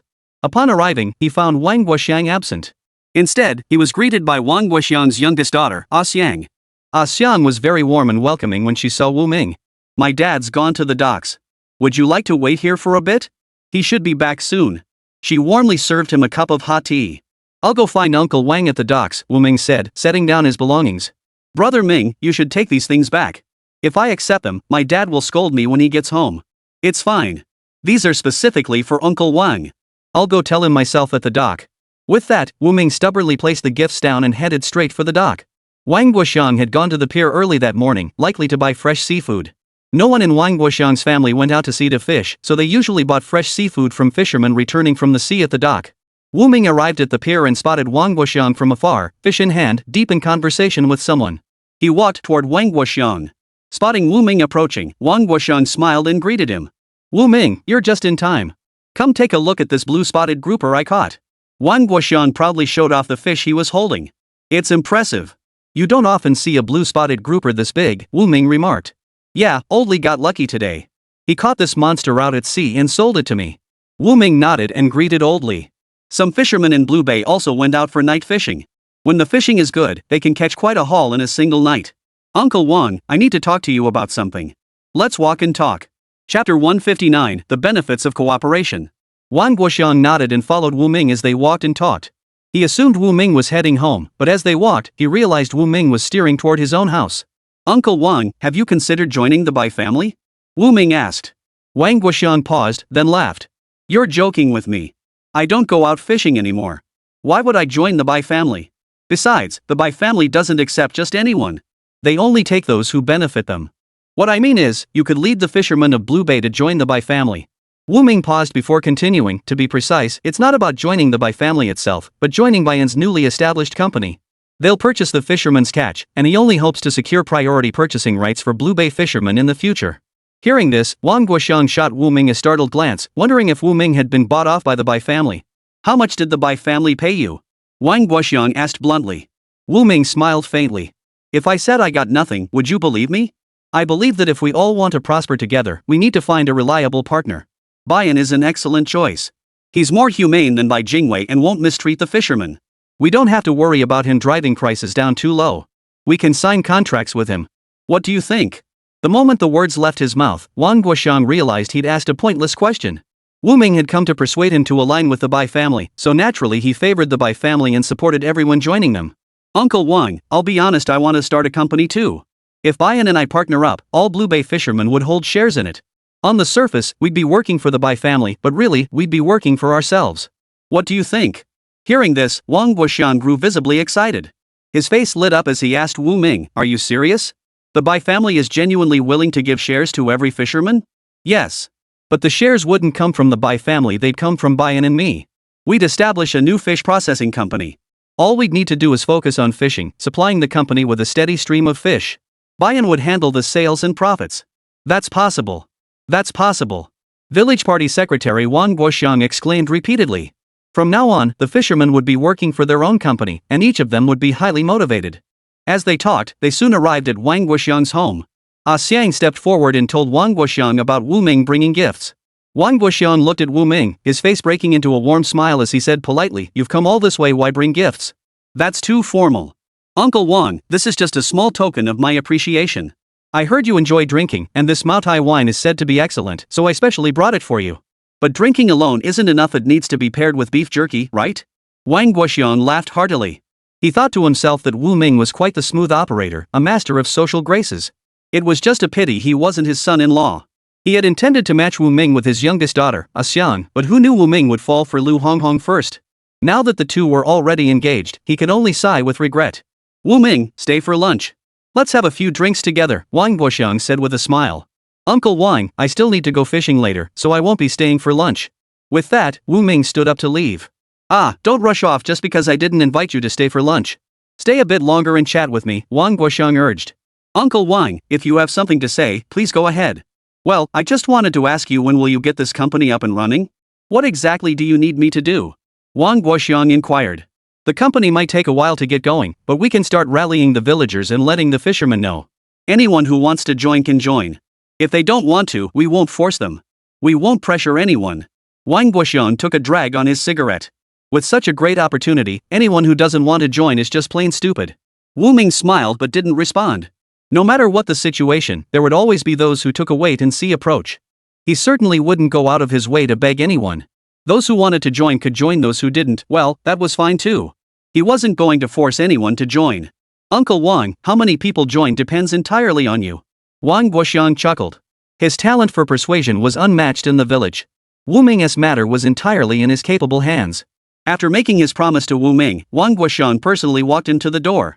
Uncle Wang, I'll be heading out now. When I have time, I'll definitely come over for a meal at your place. With that, Wu Ming smiled and left Uncle Wang's house. After leaving the house, Wu Ming turned a corner and headed straight for Zhou Wen's home. Wang Guoxiang turned back into the house and saw Xiang tidying up the gifts Wu Ming had brought. Dad, look. Brother Ming even brought you noodles and oil. These are worth quite a bit. Wang Guoxiang was taken aback. Wu Ming had even given him the oil used for stir-frying beef. What a down-to-earth guy. Brother Ming is a down-to-earth person. Yes, Wu Ming is a very good man. It's such a pity that such a fine man is someone else's son-in-law. If only he were mine. As he spoke, a look of melancholy spread across Wang Guoxiang's face. Back then, he'd called Xiang back from the city hoping to set Wu Ming and her up. But their relationship never materialized. Wu Ming said he didn't want to marry. He had felt it was such a pity at the time. Little did he know that not long after, rumors began circulating about Wu Ming and Lu Honghong, claiming that Wu Ming had spied on Lu Honghong. He almost believed it. Later, witnessing the feud between Wu Ming and He Limin, he learned that He Limin had deliberately slandered Wu Ming. Only then did he breathe a sigh of relief. He really hadn't misjudged him. Wu Ming was a good kid. Dad, stop sighing like you're worried your daughter will never find a husband, Xiang said to Wang Guoxiang. I'm heading back to the city tomorrow, and I'll definitely find you a wealthy son-in-law from the city. Wang Guoxiang smiled, but it was a bitter one. He had hoped Wu Ming and Xiang would take a liking to each other precisely because he didn't want Xiang to marry a city man and move far away from him. Now, hearing Xiang say she wanted a city man, his heart sank. Dad just wants you to be happy. It would be best if you stayed close to me. I want you to be happy. Our family has decent means, why not just find a son-in-law who marries into our family? She was the precious treasure he held in the palm of his hand, and he truly couldn't bear to see her marry and leave. With only 2 daughters, one already married, he truly dreaded the thought of his youngest daughter moving far away. So that's how you feel, Dad. I'll follow your lead. When you see someone suitable in the village, introduce them to me, Xiang replied. She knew most of the young men her age in the village. She didn't believe her father could find someone truly different for her. Alright, Dad will definitely find someone you like. Chapter 160, Fishing at Sea. No way. I only want someone who loves me, cherishes me, and has money, Xiang declared. Village party secretary Wang Guoxiang nodded repeatedly upon hearing this. His daughter had always been strong-willed. Alright, whatever you say. Xiang smiled and ran off to do her chores. She actually liked Wu Ming too, but since he didn't like her, she believed in mutual consent. If he didn't like her, she wouldn't force it. Xiang went about her tasks with cheerful optimism. Meanwhile, Wu Ming arrived at Zhou Wen's house to arrange a fishing trip for the next day. His large fishing boat required several people to operate the nets. He called Zhou Wen, then went to find old Tian and Tian Jun. Halfway there, taking advantage of the empty surroundings, a thought flashed through his mind. He exchanged 5 pounds of pork, 5 pounds of lamb, and 50 pounds of rice from the system store. He had wanted to exchange for 100 pounds of rice, but unfortunately, he couldn't carry that much. He walked all the way to old Tian's house, afraid he might collapse from exhaustion. Old Tian's gate stood wide open, and no one was outside. Wu Ming stepped inside and called out twice. Old Tian, where are you? After setting down the meat and rice, he scanned the room but found no one. Just as he was about to head over to Tian Jun's house, old Tian appeared in his line of sight, clutching a bunch of vegetables. Where'd you go? I've been looking all over front and back for you, but couldn't find you anywhere. I went next door to pick some greens for dinner, old Tian replied. Didn't Tian Jun invite you over for lunch? Why didn't you go? I'm getting old. It wouldn't be right for me to always eat at Tian Jun's house. He's not the only one living there. Wu Ming fell silent. Old Tian had a point. Going over for a meal or two was fine, but if he went too often, who knew what the others might think? Look at me, I'm perfectly content eating alone at home. He might as well not go. He could cook for himself at home, he wasn't so helpless he needed others to fuss over his meals. If he could manage it himself, he didn't want to trouble others. I brought you some food. Later, I'll whip up a couple of dishes for us. We'll have a drink together. Sounds good. Old Tian chuckled cheerfully. After being captured by pirates and enduring much suffering, his body hadn't fully recovered yet. He was nowhere near his former self, and cooking for himself was a bit of a struggle. When Wu Ming volunteered to cook for him, he gladly accepted. In his heart, Wu Ming wasn't an outsider, he was like his own grandson. Go sit outside and soak up some sun. I'll call you when it's ready. Wu Ming took the vegetables from old Tian's hands and turned toward the kitchen. Old Tian sat outside humming a tune, leisurely packing tobacco into his pipe. Wu Ming spent nearly the entire day at Old Tian's house, helping him cook, cleaning the house, and even drawing water for his bath. Old Tian didn't want to bathe, but Wu Ming insisted, practically dragging him to the tub. Only when he saw the house inside and out, and Old Tian himself, all spotless and tidy, did Wu Ming finally leave with a satisfied smile. The next day, Wu Ming went out to sea, and Old Tian too, Zhou Un, and Zhou Kaiel came along. Old Tian, still recovering, sat leisurely in the room reserved for tourists. If Wu Ming needed someone to steer the boat later, he would take the helm. He might be useless at other tasks, but he could still handle the boat. With Lu Honghong joining them, the group of 5 set out to sea. Upon learning Wu Ming was going out today, other fishermen followed suit. The grand spectacle of a collective fishing trip, absent for over 2 months, reappeared today. Those waiting at the pier discussed the day's fishing prospects. Do you think they'll bring back any fish today? What nonsense are you talking about? Look who's leading the crew. It's Wu Ming, a godlike man. Wherever he points, fish appear. His eyes are like detectors. Exactly. We've fished with Wu Ming before, has he ever failed? Zhao Bao stood confidently by Wu Ming's side, arms crossed. You lot stop making a spectacle of yourselves. If they don't catch any fish today, I reckon the sun will rise in the west. With that, everyone burst into laughter. Laughing at Wu Ming catching no fish? Better laugh at them not having enough room in their hold for all the fish they'll haul in today. By now, Wu Ming and the others had already set sail, heading southwest. That direction led straight to Python Island. At first, the crew felt uneasy. Approaching Python Island to fish, they wondered if remnants of the pirate gang still lurked on the island. Wu Ming assured them there were absolutely no pirates there, and even if there were, he had the strength to drive them off. Only then did the fishermen follow Wu Ming with laughter and cheer. With Wu Ming present, they felt secure and knew the fish would be endless. Upon reaching the vicinity of Python Island, they cast their nets in unison, completing the task in one fluid motion. Within a short span, they cast their nets 3 times in succession, each haul brimming with fish. Staring at the fishing boats nearly overflowing with their catch, the men couldn't help but question their own lives. Was their boat really that flimsy? It filled up completely in just half a day. The sun still blazed overhead. It wasn't a hallucination, their fishing efficiency today was simply too high. While others had paused to rest, only Wu Ming's crew kept fishing. We're nearly full too, Old Tian remarked, surveying the packed hold. It's still early. If we haul in our nets and head back, won't the others think we're leaving too soon? Wu Ming asked. Old Tian pointed at the nearby fishing boats. Why don't you go see what they're doing? We're the only ones still casting nets. They've long since finished work. Looks like everyone's haul is plentiful today. Wu Ming silently marveled to himself. His upgraded fish finder was incredibly useful. The number and types of fish were clear at a glance. If large fish like great white sharks or whales passed by, the detector would alert him. These were all new features it didn't have before. The more comprehensive the features, the easier it would be for him to make money in the future. Standing at the bow, Wu Ming called out, time to pack up and head home. As soon as his shout faded, the roar of diesel engines began to rise and fall in waves. Before long, Wu Ming and his crew arrived at the dock. He revved the fishing boat's engine to full throttle, propelling it forward at breakneck speed. Seeing his rapid pace, the others increased their engine power to keep up. With the increased speed, they arrived at the dock much earlier than usual. Few people were at the dock at that hour. Some who had spotted Wu Ming's boat returning from the beach hurriedly whispered to their companions, "That's Wu Ming's fishing boat. Why are they back already?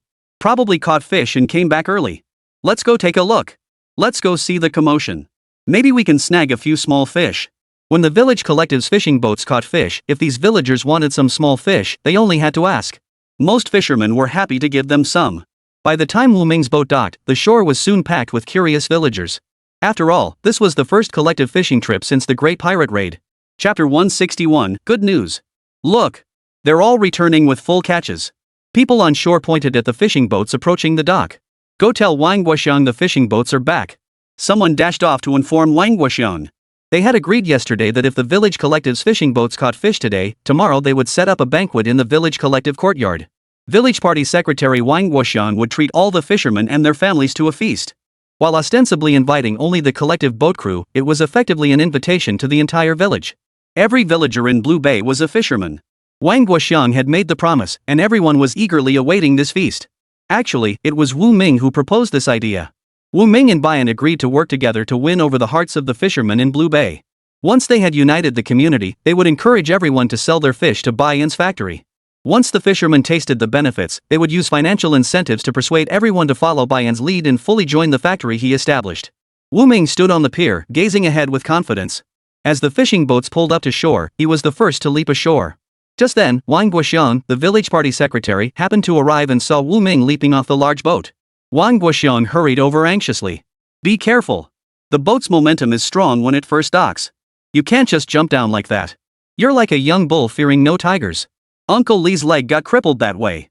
Wu Ming was their Blue Bay's money tree. He couldn't afford to break his leg. A broken leg would delay his ability to lead everyone in making money. Uncle Wang, don't worry. I know what I'm doing, Wu Ming said with a smile. Uncle Wang, what about that matter I discussed with you? Wang Guoxiang gave Wu Ming a knowing look, then leaned close and whispered, leave it to me. Everything's taken care of. He'd come to the docks today to check on everyone's haul. He also wanted to follow up on the matter they discussed earlier. So he had to wait until the fishing boats returned today. If the catch was plentiful, tomorrow they would host a banquet in the village courtyard, treating everyone to a feast. With every fishing boat brimming with fish, it seemed certain the banquet would happen. We wrapped up around 2 or 3 this afternoon. Didn't let you down, did we? Wu Ming whispered to party secretary Wang Guoxiang. Wang Guoxiang smiled. When you're in charge, how could anyone be disappointed? He knew that whatever Wu Ming set his mind to doing, he would accomplish. He just hadn't expected that in such a short time, Wu Ming would lead everyone to catch so many fish. Every fishing boat was piled high with fish. There was certainly enough fish for the banquet in the village collective courtyard, and the surplus would be sold.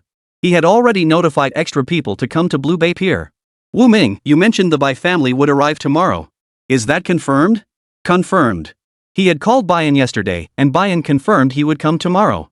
Bayan was a man of his word. He would most likely come tomorrow unless something extremely important came up. Hearing this, Wang Guoxiang felt a surge of excitement. He never imagined he'd one day become a shareholder in the Bai family's company. From now on, he could sit at home and collect dividends. If the fishermen of Blue Bay were willing to invest, they'd enjoy a steady stream of income, a perk he'd secured for the villagers as their party secretary. Did you notify the fish buyers to come? Wu Ming asked Wang Guoxiang. I notified them as soon as I saw all this fish when I came to the pier, Wang Guoxiang replied. Recently, some fish buyers were willing to come, while others might refuse for various reasons, prompting Wu Ming to ask one more question. Did you call all the fish buyers? How could I call every single one? I only contacted a few larger, more reliable fishmongers. Did you call Chen Jixuan? I don't think so. His written note didn't include Chen Jixuan's name. I'll have someone call Chen Jixuan tomorrow to notify him to come collect fish. As long as Chen Jixuan comes, he can take any fish, big or small. He remembered Chen Jixuan mentioning he had a processing plant. With a factory, things would be much easier. Once his partnership with Bayan was finalized, he too would own his own factory, effortlessly acquiring what he desired. Wu Ming, I bet you'd come back with a full haul and I won. Zhao Bao, looking noticeably thinner, rushed over excitedly to tell Wu Ming. If only his health hadn't been poor, and his mother hadn't insisted he stay ashore, he too would have returned with a bountiful catch today. Seeing everyone else with fish filled him with envy. He should have stood his ground this morning instead of listening to his mother. He should have insisted on going fishing with Wu Ming. Missing a chance to return with a bountiful catch, what a pity. Wu Ming looked at Zhao Bao before him. After the initial excitement, the sparkle in his eyes visibly faded. Zhao Bao, are you feeling better? Wu Ming approached with concern. Pretty much, Zhao Bao replied, patting his chest. He was younger than old Tian.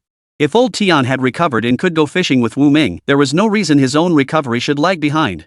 What a pity. But his parents simply wouldn't let him go to sea. His parents had made it clear that even after he was fully recovered, they wouldn't let him go fishing at sea again. Wu Ming, next time you go out to sea, give me a heads up. I'll sneak out with you. If you sneak out with me and your mom finds out, she'll come looking for trouble, Wu Ming said with a laugh. He meant he didn't want to take Zhao Bao out to sea, but Zhao Bao didn't understand and cheerfully said, then it's settled. Wu Ming shook his head helplessly. Wu Ming, don't listen to him. If he dares to follow us out to sea, I'll turn around and tell my aunt and the others about it. Hong Hong, don't be like that. I'm practically molding up cooped up at home every day. I just want to stretch my legs out on the sea. Zhao Bao was patiently pleading with Hong Hong. Hong Hong, please try to persuade my parents. Tell them not to be so stubborn. There are no pirates on the sea anymore. It's perfectly safe to drive a fishing boat out to sea. Seeing Zhao Bao's dejected expression, Lu Honghong couldn't help but soften. Fine. I'll talk to your parents for you. Lu Honghong sighed helplessly. Her aunt was a stubborn woman. Once she set her mind on something, not even 8 oxen could pull her back. Thank you, cousin.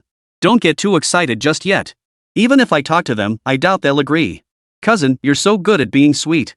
If you just act cute, they'll definitely say yes. If only he could be charming too. Zhao Bao wished he could turn into a woman just to charm them. You overestimate me. You know my aunt's temperament better than I do, Lu Honghong said coldly. Ever since Lu Lifan had slandered Wu Ming without a shred of evidence last time, she had little desire to deal with her anymore. Chapter 162, The Unruly Relatives. I'll give it a shot. If it doesn't work, then forget it. Zhao Bao pointed excitedly toward the hillside. My mom's coming over. You can talk to her later. Just as she spoke, Lu Lifan appeared. Lu Honghong waited reluctantly for her arrival. Spotting Lu Honghong, Lu Lifan immediately smiled and stepped forward to greet her. Having previously received Wu Ming's assistance, Zhao Bao had returned safely from Python Island. Lu Lifan reasoned that Wu Ming might achieve great things in the future, so she decided to curry favor with both him and Lu Honghong. She could tell Wu Ming was very fond of Lu Honghong, and their marriage was bound to happen. Once they were married, Wu Ming would even have to call her aunt. Lu Lifan had completely forgotten how she had previously berated Wu Ming, but Lu Honghong hadn't forgotten. Lu Honghong's hand, which had been taken, stiffened slightly. Honghong, how are your parents holding up lately? Auntie's been so busy she hasn't had time to visit your place, Lu Lifeng chattered on, holding Lu Honghong's hand. Lu Honghong smiled. They're both fine. Her father's chronic arthritis had flared up recently, confining him to bed at home. Everyone knew about it. She couldn't believe Lu Lifan was unaware. Knowing full well what was happening in her family, yet pretending ignorance while holding her hand and feigning concern, suddenly, Lu Honghong felt her aunt was so unfamiliar. It felt like all her past kindness had been fake, nothing but feigned concern. Auntie, Zhao Bao wants to go fishing at sea. Why won't you let him? Standing nearby, Zhao Bao nearly stumbled and fell upon hearing Lu Honghong's words. He had indeed said those words, but he couldn't bring himself to say them directly to his mother's face. His little cousin really was something. If he'd known Lu Honghong would blurt it out in front of his mother, he might as well have gone to his parents himself to explain properly. Maybe there could still be a chance to turn things around. After Lu Honghong finished speaking, Lu Lifan's face turned green. She shot a look at Zhao Bao, then took 3 steps in 2, determined to get to him and get to the bottom of this. Zhao Bao plastered a smile on his face and backed away repeatedly. Mom, let me explain. Though he offered an explanation, his feet never stopped moving. After backing up several paces, he turned and ran. Watching Zhao Bao about to get beaten and Lu Lifan in a rage, Lu Honghong couldn't help but lift the corners of her mouth. Her brother Ming had kindly rescued Zhao Bao, yet her aunt and Zhao Bao not only showed no gratitude but secretly blamed Wu Ming. They believed it was Wu Ming who had provoked the pirates, leading to Zhao Bao's capture. She couldn't be bothered with such a stubborn relative. Wu Ming walked over. What are you standing here laughing about? Lu Honghong turned to see Wu Ming. Nothing much, just ran into something funny. Tell me about it. Lu Honghong recounted the entire incident, how Zhao Bao had begged her to intercede, and how Zhao Bao had ended up getting beaten. Hearing this, Wu Ming couldn't help but laugh. So that's what happened. No wonder Lu Honghong had devised such a scheme to get Zhao Bao beaten. Now that the matter was out in the open, it would benefit both him and Zhao Bao. If Zhao Bao secretly followed him out to sea, Zhao Bao's unreasonable mother would assume he had encouraged her son to go. Then, it would be impossible to explain. By making it public and letting Lu Lifan know, it would be clear that it wasn't Wu Ming who wanted to take Zhao Bao out to sea, but Zhao Bao himself who insisted on going. Brother Ming, I clearly saved Zhao Bao out of kindness. Not only did my aunt fail to show gratitude, but she spoke to you with such sarcasm and insincerity. I couldn't swallow that humiliation, so She didn't want Brother Ming to misunderstand her as a heartless, scheming woman. Wu Ming gently pinched her little nose. Don't worry. I know exactly how you feel. I think the same way you do. Lu Honghong smiled with relief. Thankfully, her brother Ming had always been reasonable and understanding, unlike her aunt who was unreasonable and ungrateful. Has the fishmonger come to collect the catch yet? Lu Honghong asked. He should be here soon. Alright then, I'll go home and start cooking. If you're not back by the time dinner's ready, I'll come call you home for dinner. With that, Lu Honghong dashed home. Wu Ming was about to call out to Lu Honghong to take 2 fish home with her, but before he could stop her, she was already out of sight. He had no choice but to carry the fish home himself. He hadn't planned to eat at Lu Honghong's house today, but then he remembered his future father-in-law was ill and he hadn't visited yet. Having just returned from fishing, he felt he ought to pay a visit regardless, it wouldn't be right otherwise. Earlier, several people had mentioned his father-in-law Lu Guowa's condition, subtly inquiring whether he had visited. If he didn't go, it would reflect poorly on him as a person. Some busybodies might even start spreading rumors about trouble in his relationship with Lu Honghong, suggesting he wouldn't even visit Lu Guowa when he was sick. Wu Ming carried the fish back home first, telling his sister they wouldn't need to make dinner tonight. They'd be having dinner at Lu Honghong's place instead. After saying that, he retrieved beef, mutton, and some health tonics from his system storage. He took the 2 fresh sea fish to Lu Honghong's house. When Lu Honghong saw Wu Ming appear at her door, she paused in surprise. You're done already? Dinner isn't ready yet. Why don't you go out and play for a bit before coming back? Wu Ming smiled. You ran off so fast I couldn't even catch up to you. I asked you to bring back 2 fish for dinner. Did you bring these fish especially for me? Lu Honghong asked, eyeing the fresh sea fish in Wu Ming's hands. Yep. Take these fish to cook later. These are the tonics for Uncle Lu. Wu Ming paused, remembering he'd brought beef and mutton. This is mutton and beef. They're nourishing. Cook them for your father. Lu Honghong's mother, who was cooking in the kitchen, heard Wu Ming's voice and hurried out. Seeing the heavy bundles of meat and fish, her face lit up with a smile. Wu Ming, another big haul today? You could have just come over, no need to bring all this stuff. You're far too kind. Truth be told, she genuinely liked Wu Ming, her future son-in-law. Not only was he a good person, but he was also exceptionally capable. Everyone in Blue Bay couldn't help but praise her good fortune for having such a wonderful son-in-law. A mother-in-law's affection for her son-in-law only deepens with time. Aunt Lu, this is nothing. Just stew it up for today. I'll head into town tomorrow and buy some more. How could I let you spend more money on this? Mom, just take it and cook it. Ming and I have been out at sea all day and we're starving. Wu Ming smiled. Truthfully, he wasn't that hungry yet. They'd finished work early today. They'd returned early and were waiting at the pier for the fish buyers to arrive. The village secretary had just sent word that the fish buyers wouldn't arrive for a while. Chapter 163, A Life Interfered With. You stay home and help Mom with dinner. I'll be back after selling the fish. Wu Ming lowered his voice and whispered in Lu Honghong's ear. Hearing this, Lu Honghong's ears flushed red. Wu Ming's words about our mom kept swirling in her mind. Her mother, busy cooking in the kitchen, called out Lu Honghong's name several times before she snapped out of it and hurried to help. No sooner had Wu Ming left than Lu Lifeng, Zhao Bao, and Zhao Guan arrived at the door. Upon arriving at Lu Honghong's home, Zhao Guan headed straight for Lu Guohua's room. Lu Guohua had been suffering from severe leg pain these past few days. He had just taken his medicine and finally managed to fall asleep. Zhao Guan, who had come to visit, rushed to his bedside and bellowed loudly, instantly waking him up. What happened to your leg? Zhao Guan asked in alarm. Just a few days ago, Lu Guohua had looked quite well. Now, his complexion had deteriorated so badly. The darkening of his forehead was not a good sign. And what about his weight? Had he not been eating enough at home? How could he have lost so much weight in just a few days that he was barely recognizable? Brother, I came to see you. What happened? Why is your leg hurting all of a sudden? Lu Lifeng, tears and snot streaming down her face, threw herself at Lu Guohua's feet. Little sis, get off my injured leg. Move it. Lu Guohua glared at his unreliable younger sister. He'd been ill for some time now, and word of his sickness had likely spread throughout Blue Bay. His sister lived nearby, yet she'd only come to visit now. Truthfully, it stung a little. After their parents passed away, he had raised his sister alone. He had married her off to the honest and upright Zhao Guan. Now, Zhao Guan's household was run by Lu Lifeng. Yet behind his back, Lu Lifeng never stopped complaining that he'd given her a man too honest and upright, lacking any real ability. He thought to himself, if he had ability, would anyone even look at you? And could you really control a man with ability? Why abandon a peaceful, ordinary life for one filled with chaos and turmoil? Brother, I didn't mean to. When I heard you were sick, I rushed over with Zhao Bao and Zhao Guan to see you. I brought you some nutritional supplements. She pushed a bottle of malted milk powder, nearly past its expiration date, toward Lu Guohua. Lu Guohua recognized it instantly. This malted milk powder was the very same gift he brought to Lu Lifeng's home during the New Year celebrations. Who knew she left it untouched and sent it back to him? It had been sitting around for over half a year. Could it still be safe to eat? He hoped his leg wasn't the only thing that had gotten worse. He didn't want to end up with food poisoning too. As he pondered this, Lu Lifeng said, Brother, you haven't eaten yet. I'll mix you some malted milk powder. No, I won't. Lu Lifeng placed the malted milk powder on the cabinet and suddenly noticed several other items sitting there. This ginseng calming syrup and the milk. Who sent these to you? Lu Lifeng stared in surprise at the items displayed on the cabinet.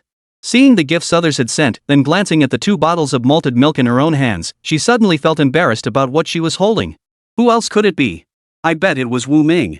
Earlier, when he'd fallen asleep, she'd vaguely heard Wu Ming come by. Honghong really has good fortune, Lu Lifeng remarked with a touch of envy. Lu Guohua completely missed the jealous undertone in Lu Lifeng's words, thinking she was genuinely happy for Lu Honghong to have found such a good man as Wu Ming. Yes, my Honghong is blessed to have found a man like Wu Ming who truly cares for her. Hearing this, Lu Lifeng shot Zhao Guan a displeased glance. What good is being considerate? Making money is what really matters. What use is a man who can't earn a living, just sitting around at home? Zhao Bao retorted, Mom, you didn't talk like this before. When I wanted to go fishing at sea, you dragged me back and wouldn't let me go. Now suddenly staying home is bad? Lu Lifeng's eyes widened. How old are you? What's wrong with staying home? With your father and me protecting you, it's safer here than out at sea. Zhao Bao nearly fainted from anger. I'm a year older than Wu Ming. I'm not a child. If Wu Ming can go fishing at sea, why can't I? I said no means no. You're our only son. If anything happened to you out at sea, your father and I wouldn't go on living. Zhao Bao stormed off in anger. Ever since he escaped from the pirates, his parents had refused to let him go fishing at sea. He watched helplessly as his peers grew rich following Wu Ming out to sea. One by one, their families bought televisions, bicycles, electric fans while he had nothing. He couldn't relate to his friends' conversations anymore. They talked about who caught the biggest fish today or whose nets nearly overflowed with catch. He could only listen from the sidelines, unable to join in. He even felt they were starting to exclude him, and it really hurt his feelings. Children grow up so quickly without understanding. Why can't he see my good intentions? Lu Lifan frowned. You two shouldn't always interfere with his thoughts. Xiaobao isn't a child anymore. He wants to earn money like everyone else. If you won't let him go fishing at sea, what do you plan to arrange for him? He can't just stay home doing nothing, Lu Guohua advised his sister. We haven't decided on anything yet, Lu Lifeng replied. They lived by the sea. Going out daily to gather what the tide left behind provided enough to eat. What else did they need? Isn't that how everyone lives? You can't keep the boy cooped up at home forever.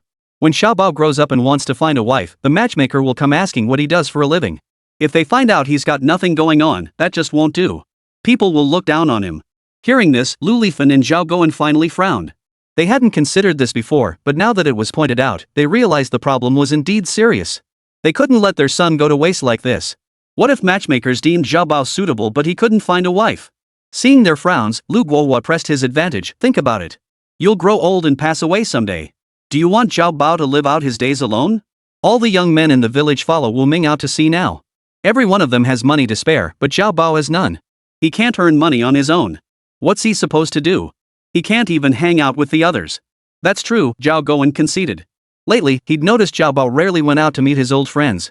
When he'd asked about it a few times, Xiaobao always seemed downcast. At first, he hadn't thought much of it, assuming Xiaobao was still traumatized from being rescued from Python Island and didn't want to socialize. But now he realized Xiaobao probably couldn't hang out with them anymore. They had nothing in common to talk about, so he didn't want to go out with them anymore. When the group went fishing with Wu Ming, they talked about sea matters. Xiaobao, who hadn't been out to sea, naturally had nothing to contribute. Chapter 164, The Stubborn One. Lu Guohua, considering Xiaobao's feelings, cautiously tried to persuade Zhao Guowen and his wife. If they listened, that was fine. If not, it couldn't be helped. His sister probably hadn't taken it to heart. She'd been stubborn since childhood. Once she set her mind on something, not even 8 oxen could pull her back. Lifan, what do you think we should do? Maybe we should just listen to the kid and let him do whatever he wants, Zhao Guowen said to Lu Lifan in a conciliatory tone. He was careful not to provoke Lu Lifan. If he wants to eat, are you going to let him eat? The remark left the two grown men staring at each other in silence. They couldn't understand how the earlier suggestion to let Xiaobao go out and do whatever he wanted had somehow become about eating feces. How could anyone eat feces? Xiaobao wasn't a toddler. After exchanging speechless glances, Lu Guohua cleared his throat and spoke first to Lu Lifan. Lifan, go check where Xiaobao went. I'll talk with Guowen for a bit longer. Lu Lifeng slapped her thigh in realization, nearly forgetting about her son who had run off. She had to find him immediately. After dismissing Lu Lifeng, Lu Guohua exhaled a long sigh. You've suffered these past years. His eyes filled with sympathy as he looked at Zhao Guowen. His sister was stubborn and unreasonable, impossible to reason with. Ah, I'm used to it now, Zhao Guowen said slowly.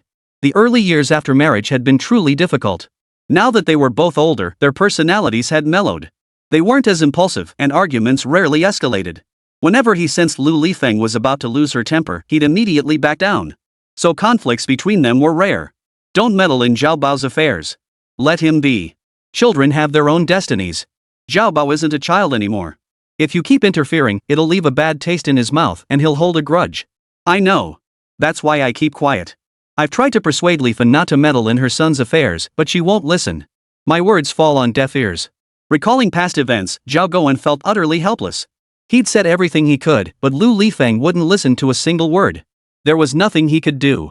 My sister's been stubborn since childhood. She won't listen to reason. You'll have to work through Xiaobao. Tell him you support his decisions and let him handle things his way. Lu Guohua paused. If anything happens, I'll back you up. I doubt Lifan will make too much of a scene. All right. Zhao Guowen nearly wept with relief. These past days, caught between his son and his wife, had been unbearable. His son blamed him for being powerless at home, while his wife accused him of being useless for failing to control even his own child. He wasn't useless, he'd just stumbled upon 2 stubborn mules. He'd learned a lesson: never marry someone with a stubborn temperament. When 2 stubborn mules breed, they produce stubborn foals. No one can reason with them, and it's unbearable. Come eat. Wu Ming is here. Zhao Guowen, come on, I'll help you to dinner. Lu Guohua waved him off. No need. I can manage. I can still walk the short distance from my room to the kitchen. Lately, it was just leg pain, not lameness. He couldn't manage long distances, but short ones were fine. In his youth, he spent 4 out of every 5 days diving for fish to make ends meet. His body was constantly immersed in seawater, and years of exposure to the cold had frozen his joints, leaving him with rheumatism. At just 60 years old, his body was already failing him. Lu Guohua and Zhao Guowen stepped into the outer room but didn't see Lu Lifan or Zhao Bao. "Where are Zhao Bao and Lifan?" Lu Guohua asked. The family was gathered for dinner, the meal already prepared, yet the two were still nowhere to be seen. "I haven't seen them. Did they even come?" Lu Honghong asked. "They came, but then left again," Zhao Guowen paused. "Let's eat first." If the mother and son had to wait an hour for someone who never returned, did that mean the whole group should wait for just the two of them? The son was inconsiderate, and his wife was a bit thoughtless too. They didn't even tell their sister-in-law before heading out. If it were anyone else, they'd surely have something to say about it. Fortunately, his brother and sister-in-law were easygoing. "Honghong, go look for them," Lu Guohua instructed Lu Honghong. Lu Honghong was reluctant. "The village is so big. Where am I supposed to look?" "Never mind. Let's all eat. We can't just starve ourselves waiting for those two. Wu Ming's been out at sea all day, he must be famished. We'll eat first."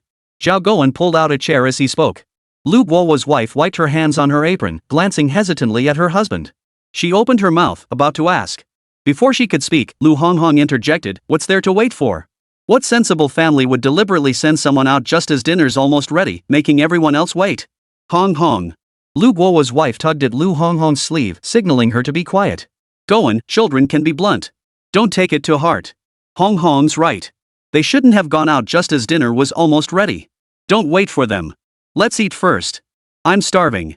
With that, Zhao Guowen led the way by sitting down and picking up his rice bowl to eat. "Why are you all staring at me? Sit down and eat. Don't wait for them." Only then did everyone settle down to their seats. Just as everyone was ready to dig in, Lu Lifan and Zhao Bao returned. Zhao Bao wore a cheerful grin, but Lu Lifan's face was sullen.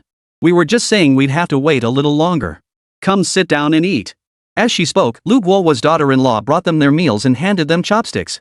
Her face held a smile, but Lu Lifeng's expression remained sour, as if someone owed her a fortune.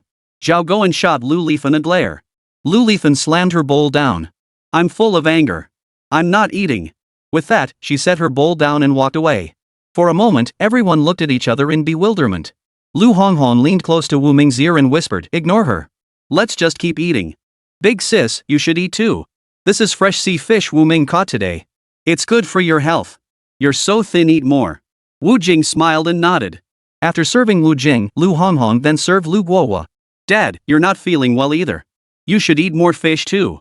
Mom, you've been cooking for hours. Sit down and eat with us." Zhao Guowen watched Lu Honghong with envy from the side.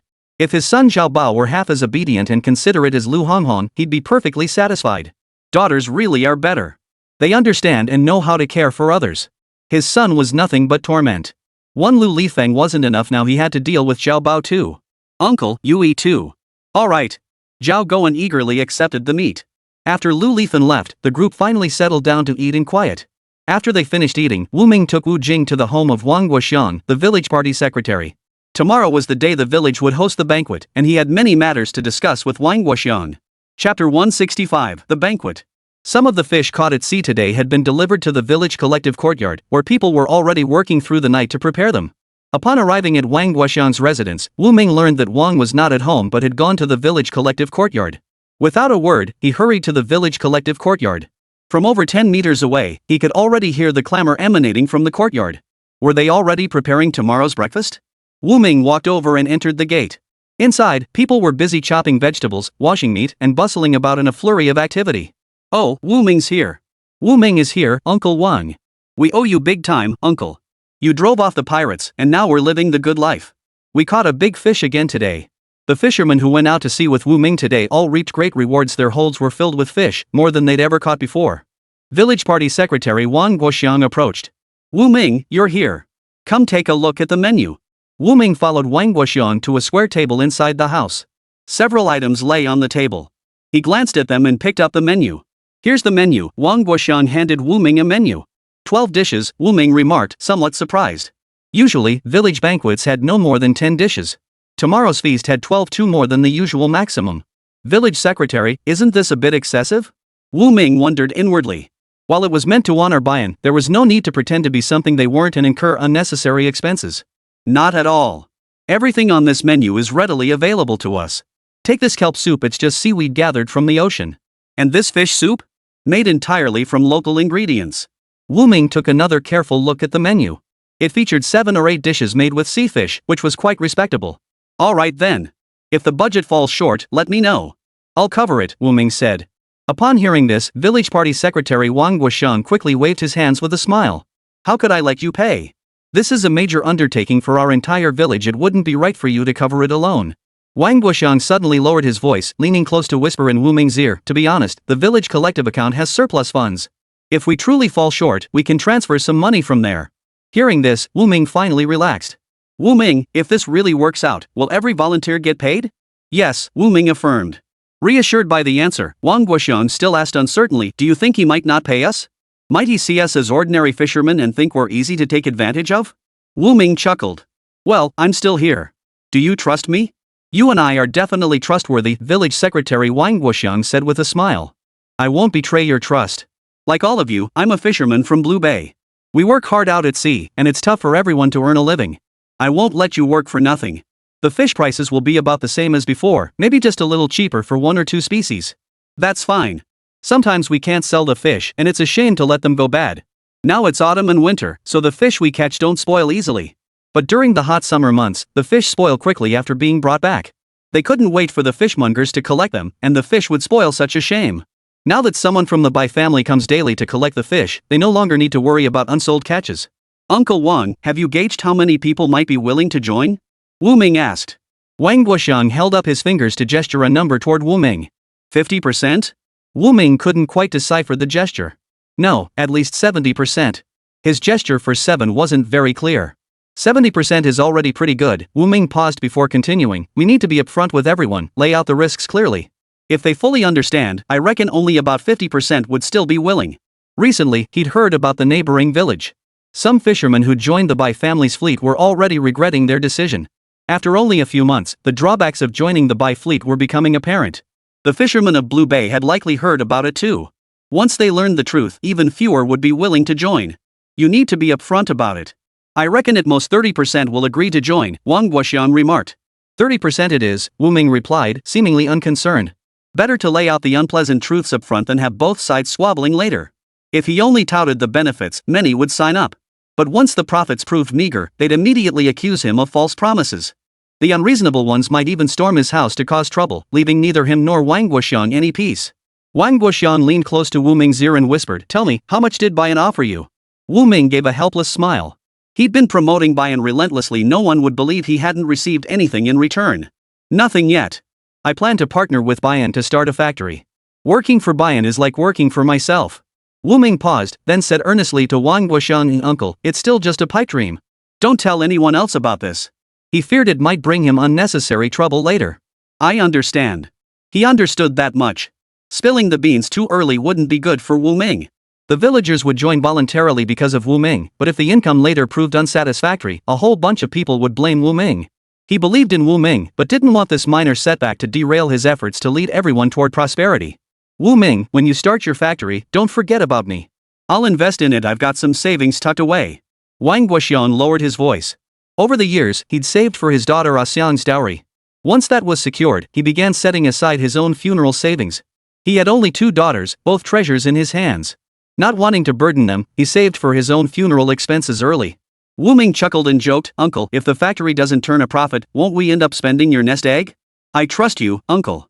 Wang Guoxiang didn't say anything more, but just that one sentence touched Wu Ming deeply. No matter what, he couldn't let down someone who truly trusted him. Uncle Wang, I'll go help. With that, Wu Ming joined the crowd preparing the feast.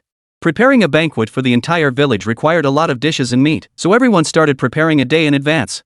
Wu Ming rolled up his sleeves and got to work, his movements clearly those of someone accustomed to cooking and labor at home. Chapter 166, Preparing the Food. Wu Ming, come quickly and slice the beef.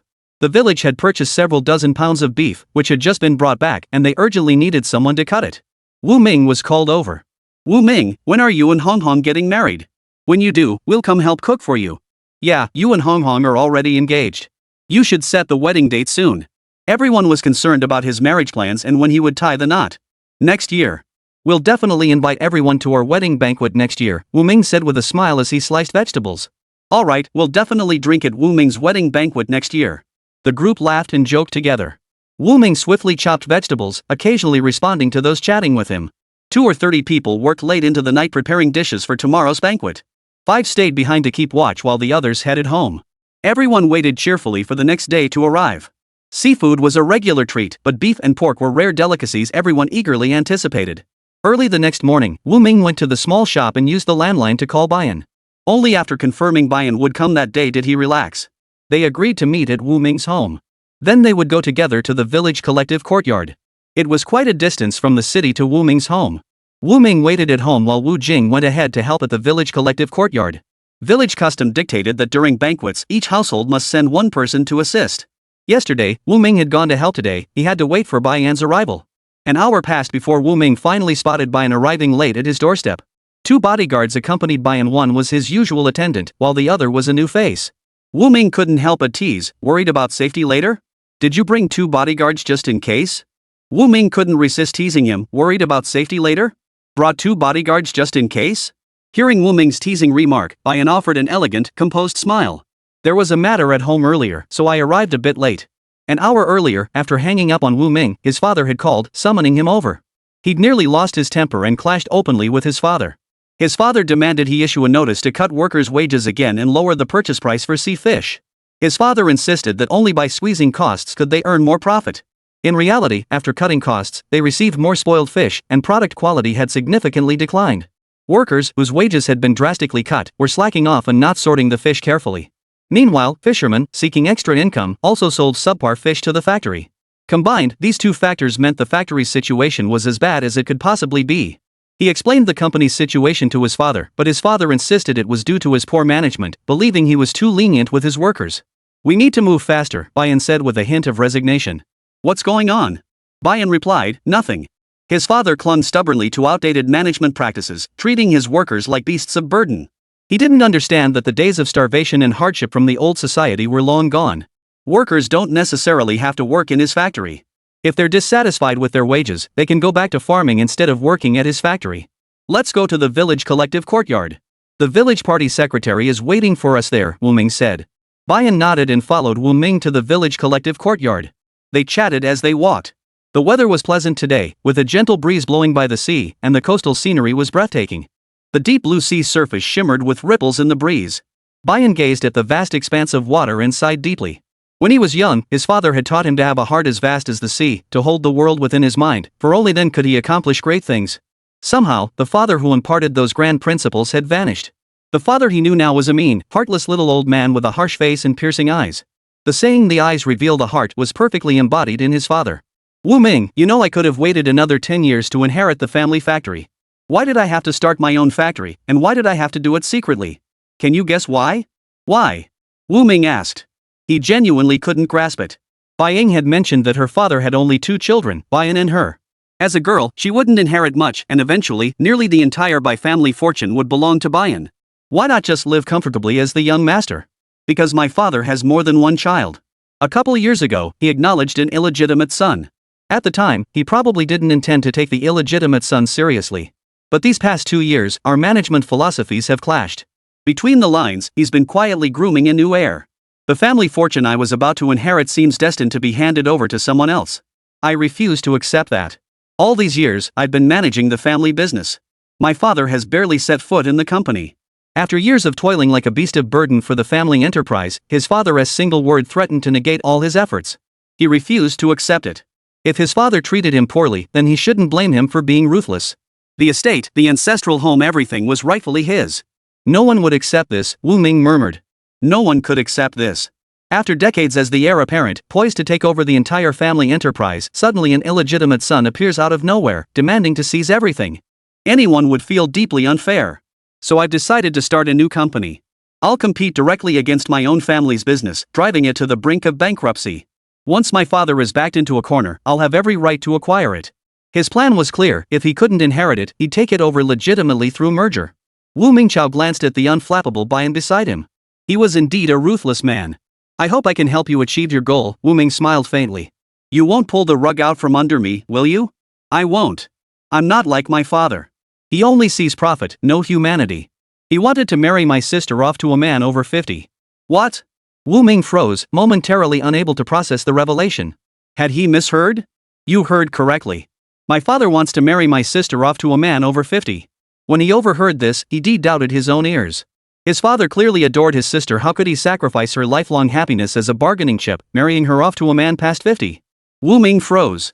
I remember Bai Ying saying your father adores her. Whatever she wants, he'll grant it. I wish it were a misunderstanding too, but it definitely isn't. We'll know for sure once my sister comes back in a few days. With that, Bai Yin suddenly smiled. Let's not dwell on this. Let's talk about something happier. Chapter 167, Signing the Contract. Happy things? Is half the village willing to join considered a happy thing? I had party secretary Wang Guoxiang conduct a survey. Half the villagers are willing to join. That's excellent news. I'd only estimated about a third, Bai Yin remarked. After all, his father had already ruined the Bai family's reputation in Blue Bay. It was nearly impossible for the fisherman to trust him without reservation. Thinking of his father's past actions, Bai Yin felt speechless. The century-old family reputation he had worked so hard to build had been ruined by his father's hands. It was hard to accept. He hoped everything he was doing now could salvage the family's reputation. Wu Ming, what's your take on this? If we end up losing money and gain nothing, the villagers will probably throw rotten vegetables at you. If you can't stay in Blue Bay, I'll provide you with a place to live in the city. Wu Ming glanced at him. Then I'd have to thank you properly.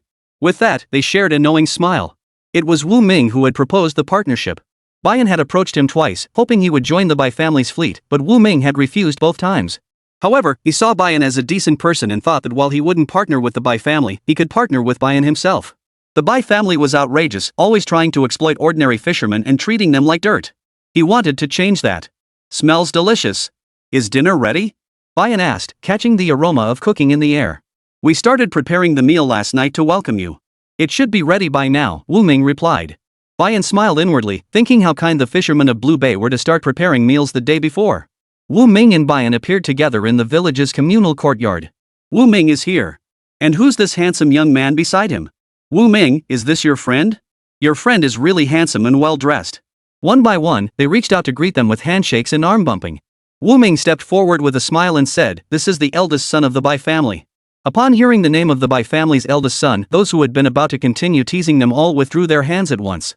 The restless village women, one by one, fell silent like quails.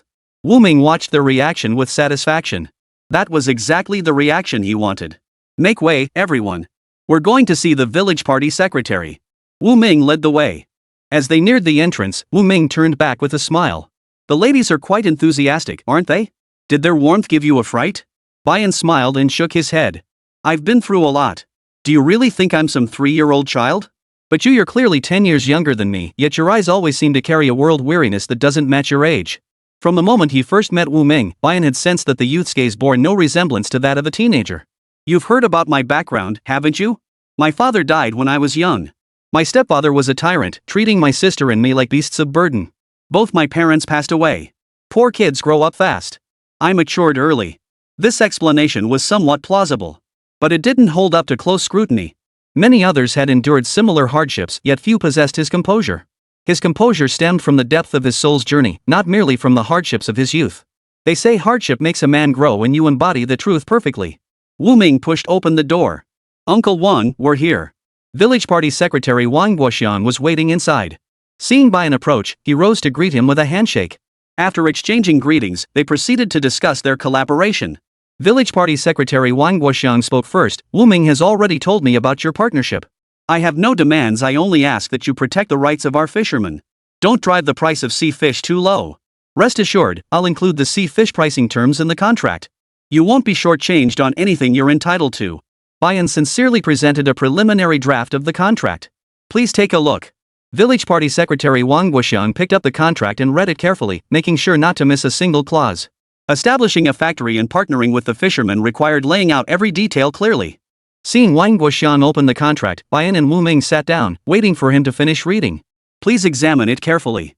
These are all the detailed terms of our partnership. Everything is clearly outlined from the price of sea fish to the village collective's profit sharing. Bai Yin explained patiently.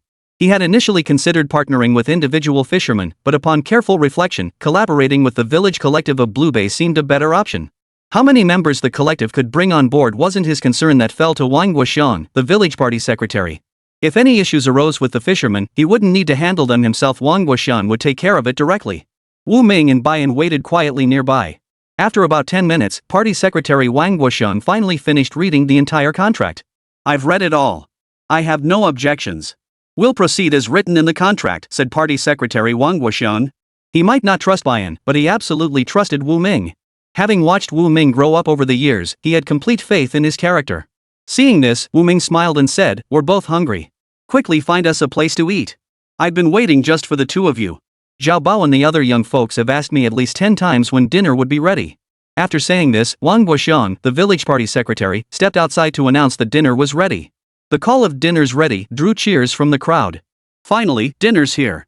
My stomach's growling so loud I can hear it. The village chief said we can eat our fill, so let's dig in.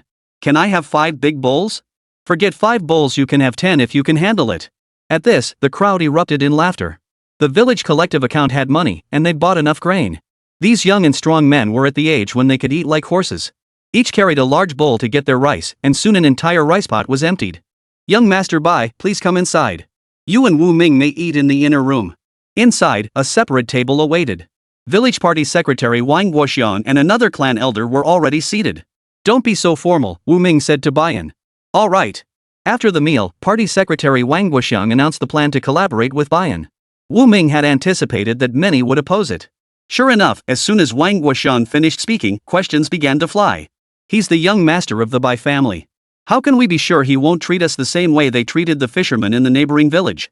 "Exactly. How can we trust him? Don't wait until we sign the contract to turn on us and treat us like dirt." At that moment, party secretary Wang Guoxiang stepped forward. "Young Master Bai is partnering with the village collective fishing team." Chapter 168, Moving into the Bai family. The village collective fishing team will recruit new members. Anyone who wants to join is welcome, and no one will be forced to join. Those who choose not to join can still sell their fish to young Master Bai, but they won't be eligible for factory profit sharing later on. Is that clear? Hearing Wang Guoxiang vouch for the arrangement, a partnership between the village collective and young master by those who had been wavering grew more resolute. "Since we have the village collective backing us, I'm willing to join." "Me too. Me too." They reasoned that if the Bai family proved unreliable later, they could hold party secretary Wang Guoxiang accountable. Either way, they wouldn't lose out. Taking a chance might just earn them a share of the profits. One by one, the fishermen who wanted to join came forward to register with Wang Guoxiang, writing their names by hand and pressing their red fingerprints. "All right. Once registration closes, there will be no more opportunities to sign up. Is there anyone else who wants to join?" Village party secretary Wang Guoxiang asked 3 times in a row. No one spoke up. "Since no one else is signing up, I'll take these papers back now." As soon as party secretary Wang Guoxiang finished speaking, Wu Ming chimed in, "I won't let down any of you who join. This factory was co-founded by me and the eldest son of the Bai family. We handle procurement and sales respectively. I'm in charge of fish collection, so I'll be buying all your fish from now on." "So Wu Ming is a partner in the company too? I should have signed up earlier," he regretted. "If I'd known Wu Ming was involved, I would have joined no matter what." "Yeah, I regret it too. Old Wang, can I join now?" "I regret it. I want to join." Village party secretary Wang Guoxiang's expression turned stern. "I made it perfectly clear earlier, the partnership registration is closed. We won't be accepting any new members." Wang Guoxiang's expression darkened as he looked at the few people raising their hands eager to join. Using Wu Ming's tactic had indeed been the right move. It effectively weeded out the undecided. His gaze swept over them, and upon closer inspection, he recognized them all as troublemakers who usually caused problems. Thankfully, these individuals hadn't joined.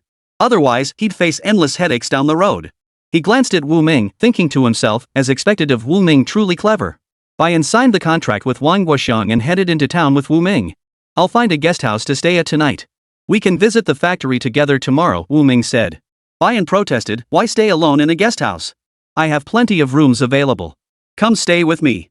He insisted on not letting Wu Ming get out of the car, determined to take him to the plum garden.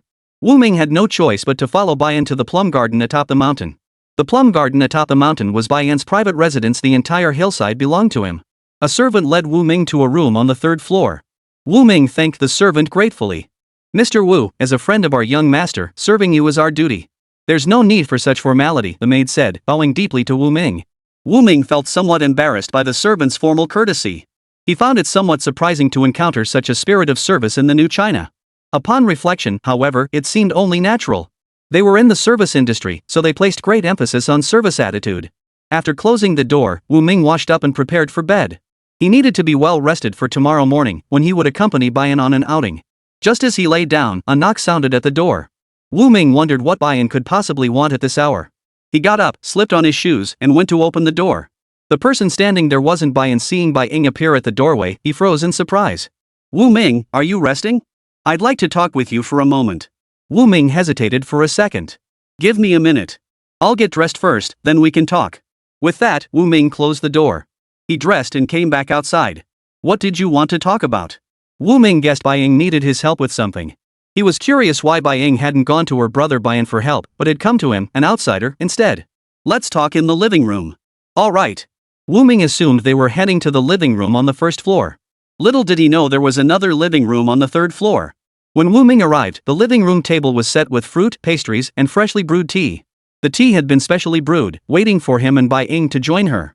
Please sit down. Bai Ying invited Wu Ming to take a seat as the host. Wu Ming sat down, lifted the fragrant tea, and took a sip. He waited quietly for Bai Ying to speak. Bai Ying looked at Wu Ming's composed expression. Taking a deep breath, she said, Wu Ming, I want to be with Zhou Wen. I hope you can help me. Wu Ming silently thanked his luck that he hadn't had anything in his mouth. It was one thing that Zhou Wen liked Bai Ying, but now Bai Ying liked Zhou Wen too? Bai Ying had been raised in luxury, exposed to all the finer things in life. She and Zhou Wen belonged to two different worlds. She had ventured into Zhou Wen's world, yet hadn't been scared away by its harsh realities. Instead, she still wanted to be with him. Could it be that Bai Ying and Zhou Wen truly loved each other? I might not be able to help you. Wu Ming paused before continuing. If you're worried about being forced into an arranged marriage by your family, you have other options. That option doesn't have to be Zhou Wen. Bai Ying looked at Wu Ming, slightly surprised. Did my brother say anything to you? Bai Ying asked. Wu Ming wasn't sure if Bai Ying knew about her impending marriage to that old geezer. They were friends, after all, and he couldn't bear to watch her walk into a trap. Bai Ying, promise me you'll stay calm no matter what I say next. Can you do that? Bai Ying's brows furrowed slightly before she nodded slowly. I can stay calm. She wasn't a child. She possessed the ability to remain composed in difficult situations. Your father intends to marry you off to a man well past 50. Your brother and I are trying to find a way to prevent this. Bai Ying smiled faintly. You didn't want to mention my message earlier because you feared I might use Zhou Wen to escape this marriage, didn't you? Wu Ming fell silent, offering no defense. No defense meant tacit admission. She understood. I do genuinely like Zhou Wen. I like his sincerity. I like his cheerfulness. Do you think he's sincere? I'm not so sure. He stole money to be with you. Lying to your face, that's not exactly sincere. Bai Ying frowned. She had expected Wu Ming to speak up for Zhou Wen. After all, they were close friends. But to her surprise, Wu Ming didn't defend Zhou Wen at all. You're right. It seems I need to seriously reconsider my relationship with Zhou Wen. Isn't your most pressing concern right now figuring out how to escape this arranged marriage? Wu Ming asked. Bai Ying tapped her head. You're absolutely right. I should focus on refusing to marry that old geezer first, not worry about other things. But with you and my brother helping me figure this out, I feel less anxious. Wu Ming was almost speechless. Did she really trust him and his brother that much? With the fire at her doorstep, she remained so calm. Chapter 169, The Most Cunning Scheme. It was clear Bai Ying was no ordinary person. You called me over just to ask me to set you up with Zhou Wen? Wu Ming felt a bit annoyed. He was exhausted and sleepy, and this was all she wanted? Exactly. What else did you think I wanted to talk to you about? Bai Ying burst into laughter. Not funny at all, Wu Ming thought, feeling rather annoyed. Forget it. I'm not talking to you anymore. I'm going to sleep. Wu Ming stood up, yawning. Bai Ying watched his retreating figure, then rose herself. Suddenly, she addressed Wu Ming. Wu Ming, I like you. Why don't you be with me? With your abilities, you could surely persuade my father.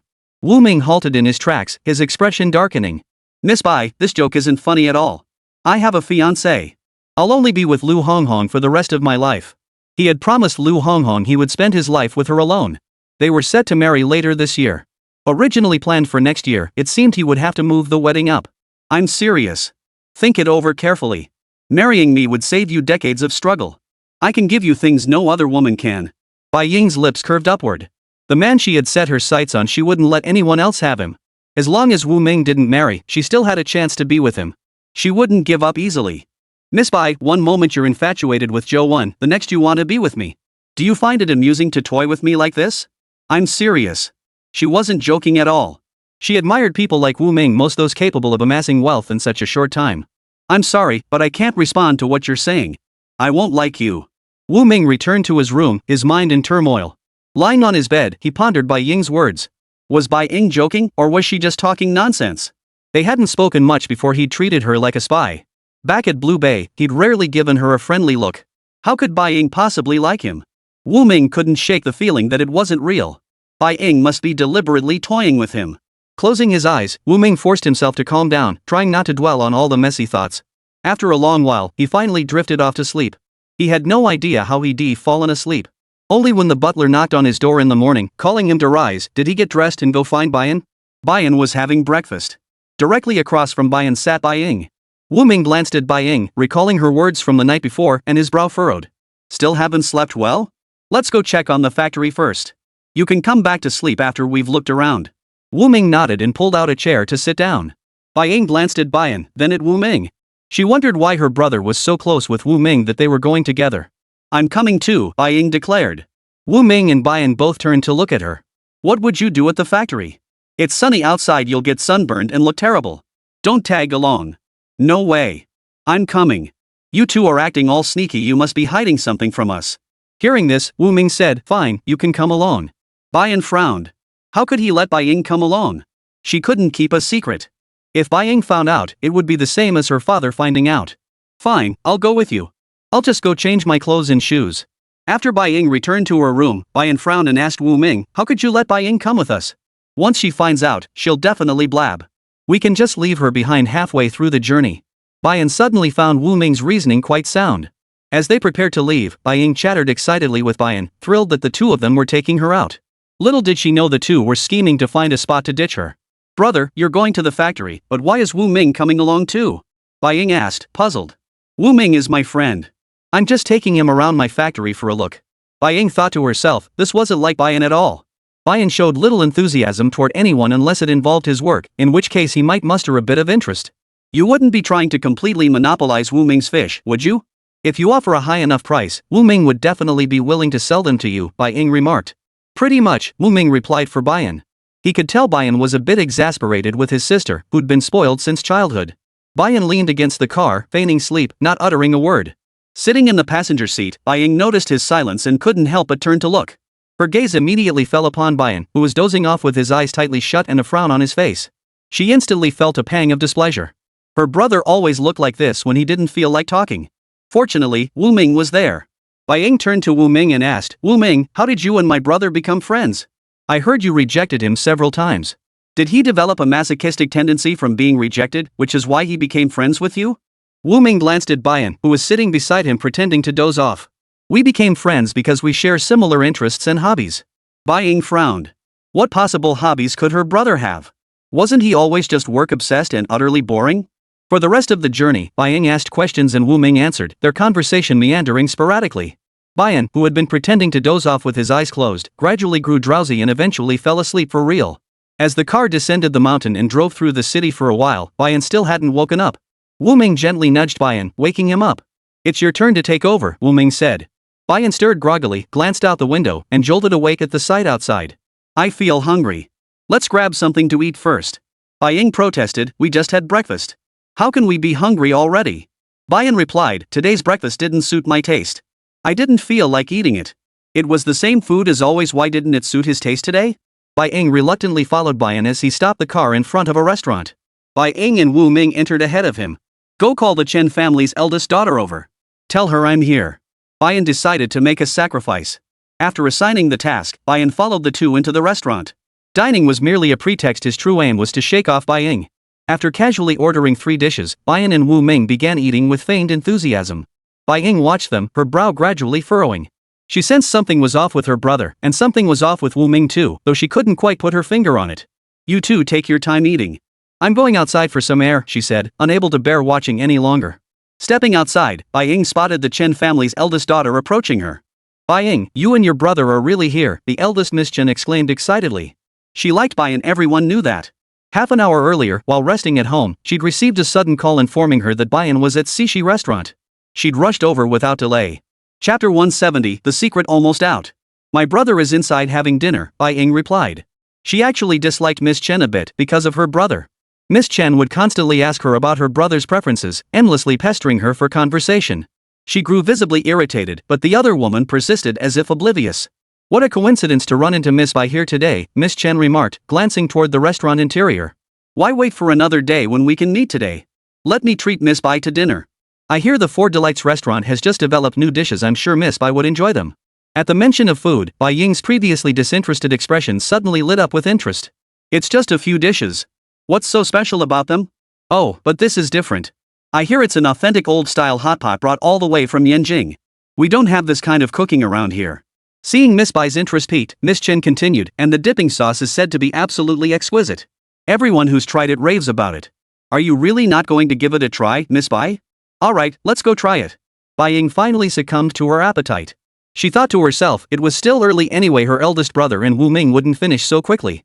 By the time her brother finished, she should be done too, no delay. Miss Chen followed Bai Ying into the Four Delights restaurant. She glanced toward another private room and smiled knowingly.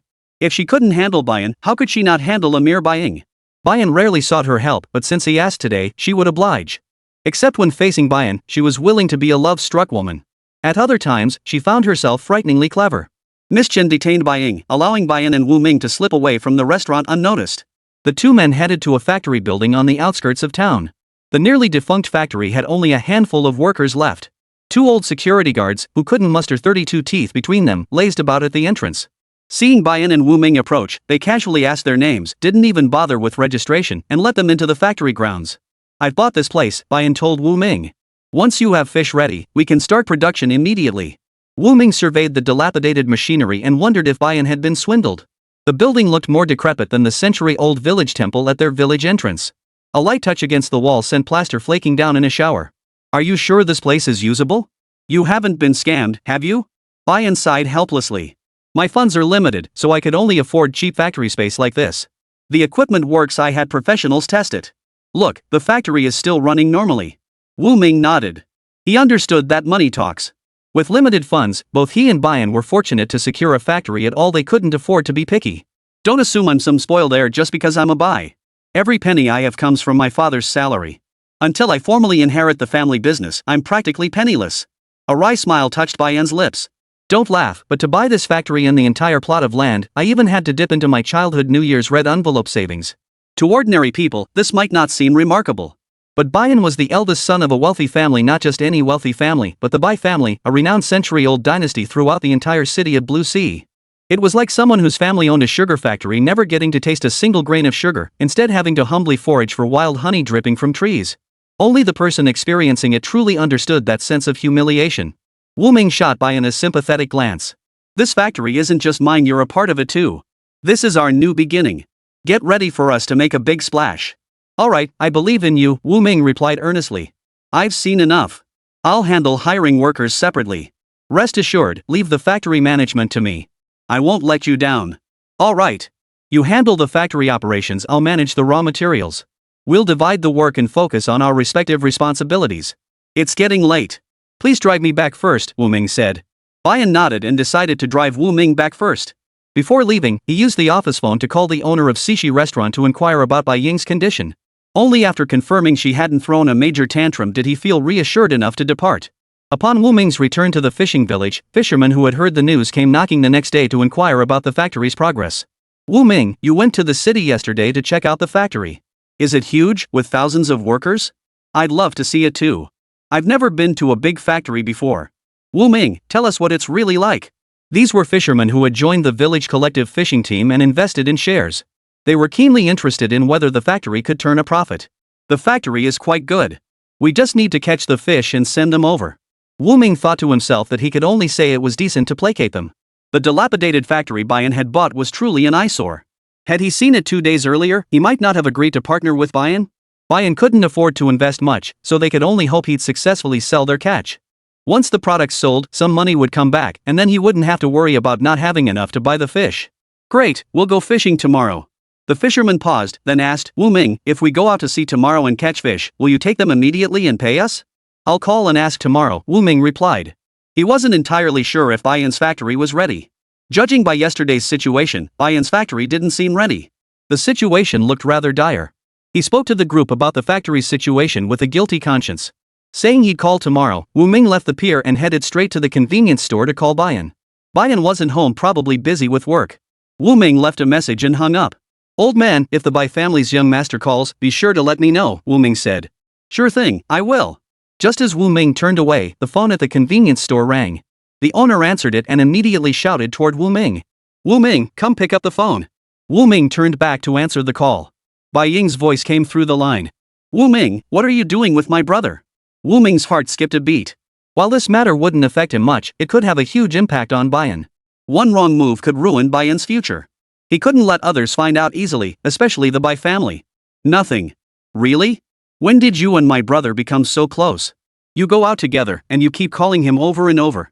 Pressed by her relentless questioning, Wu Ming finally snapped, just go ask your brother yourself. With that, Wu Ming hung up. After hanging up, Wu Ming deliberately waited a while. Even after he left, the phone at the convenience store never rang.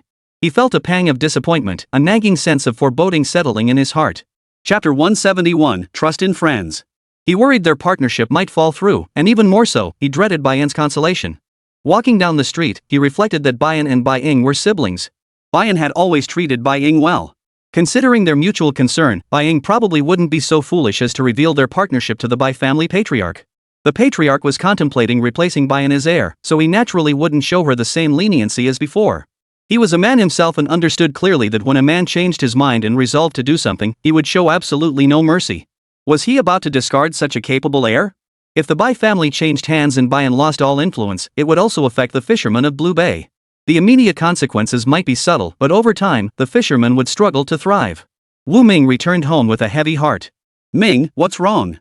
You look really upset. Wu Jing only glanced at Wu Ming as he appeared at the doorway and could tell he was in a bad mood. A friend of mine, his family's going through something.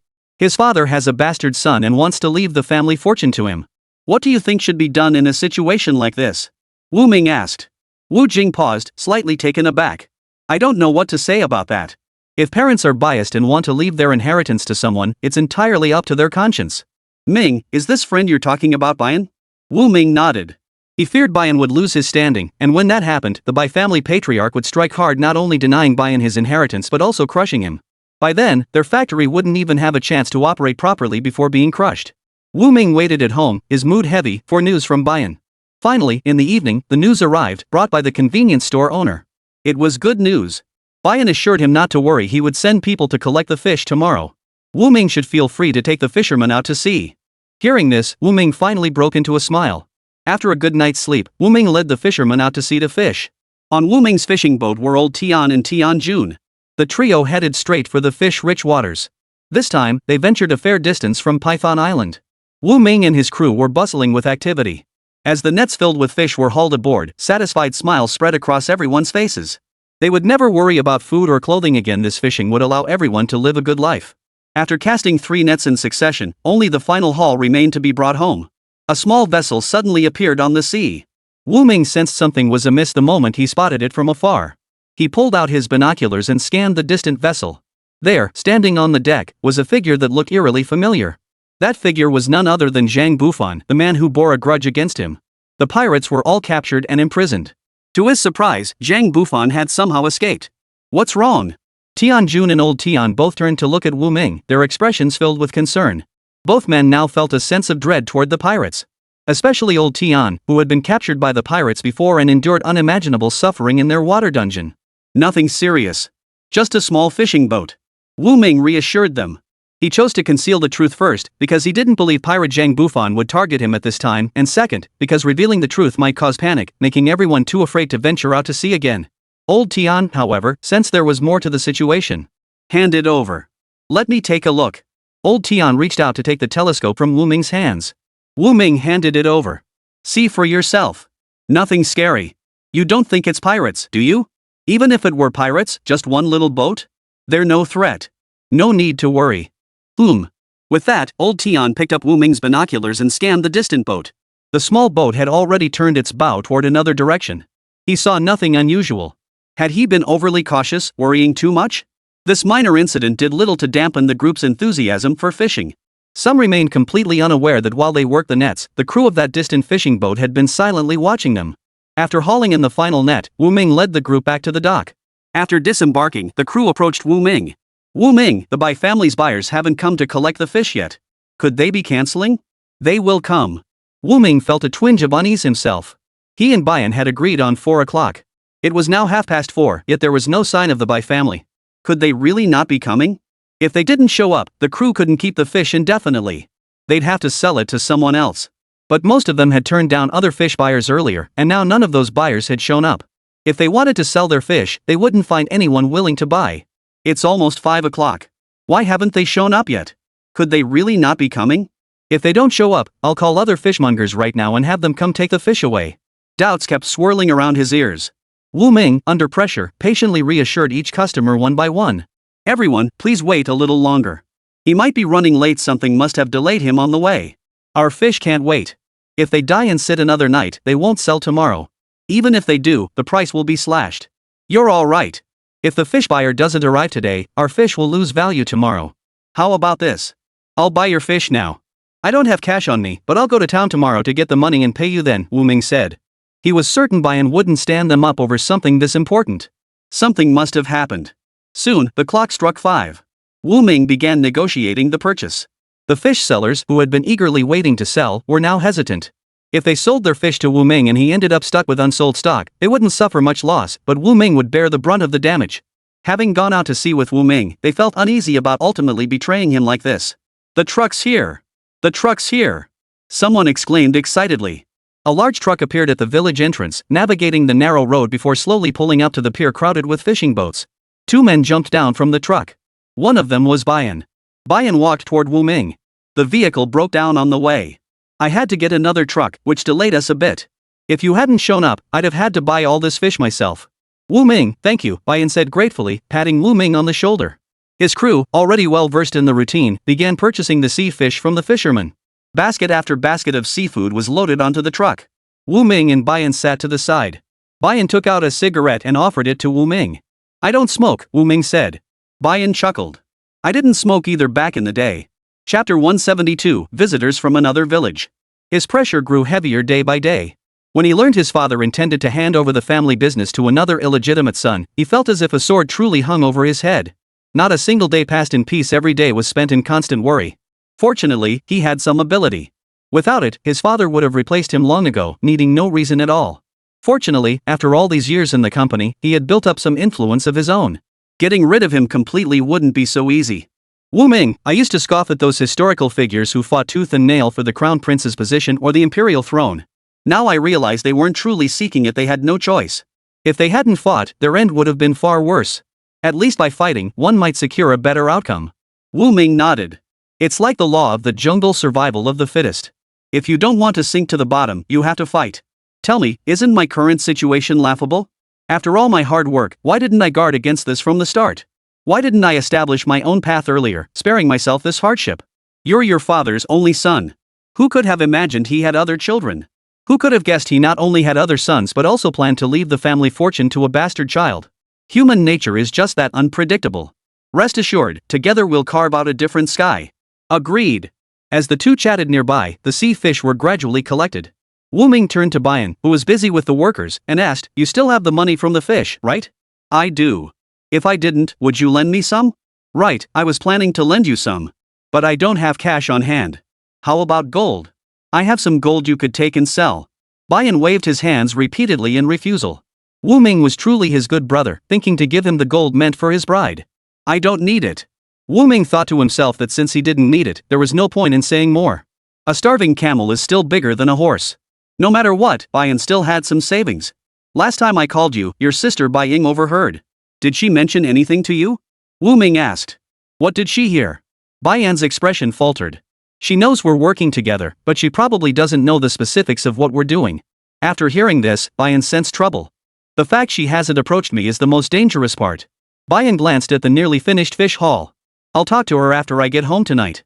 The only question was whether Bai Ying would still be home tonight. He hoped she would be.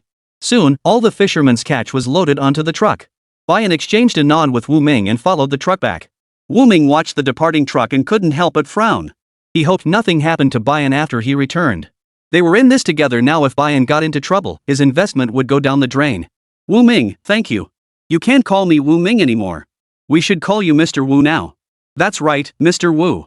From now on, it's Mr. Wu. Wu Ming chuckled. Stop teasing me, everyone. The fish are sold out. Let's all head home. Alright, we've worked hard all day. Let's head home. Let's go home for dinner. Wu Ming also started walking toward home. Behind him, the fishermen's voices drifted back. How much did you make today? How about you? I did the math, and it seems like we're selling the fish at a slightly higher price than before. I'm making more profit. I think so too. The fishermen's voices gradually faded into the distance. Wu Ming's lips curved upward as he quickened his pace homeward.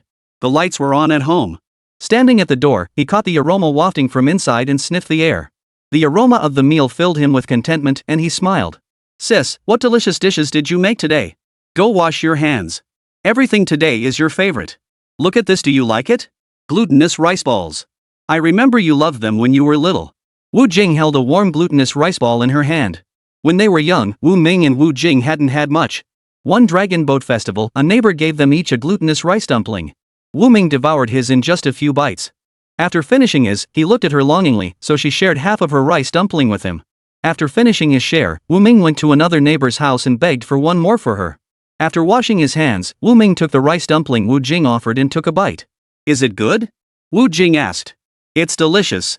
Everything you make is delicious, sister. The glutinous rice balls contained meat and shiitake mushrooms, making them even more delicious than he had imagined. With soy sauce and sesame oil added, these glutinous rice balls could even be sold for money in the city. Too bad they lived in the countryside, now no one would buy their rice balls. Sister, have you eaten?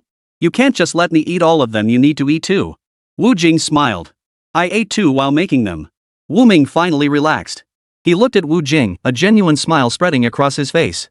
After finishing their meal, Wu Ming took out the money from selling fish that day. Sis, here's the money from selling fish today. Take it. Wu Jing looked at the money on the table. Ah Ming, aren't you going to marry Hong Hong? Keep this money yourself. You need to learn to manage your own finances. Sis, I don't know how to manage money. Once Hong Hong marries into the family, she can handle it. For now, you keep it for me. All right. I'll keep it for you for now. Write down how much you have in a notebook. You need to keep track of it. Hearing this, Wu Ming's brow furrowed involuntarily. Had Big Sis heard some gossip? Why was she being so strict about dividing things? Sis, I earn money so you can live well. When spending is necessary, we should spend. Why must we keep track between us siblings? I'm not nitpicking. I just want to keep track. Write down how much you earn each day. Then when the new year comes, we can review the accounts and see everything clearly. Wu Ming felt his sister had a point.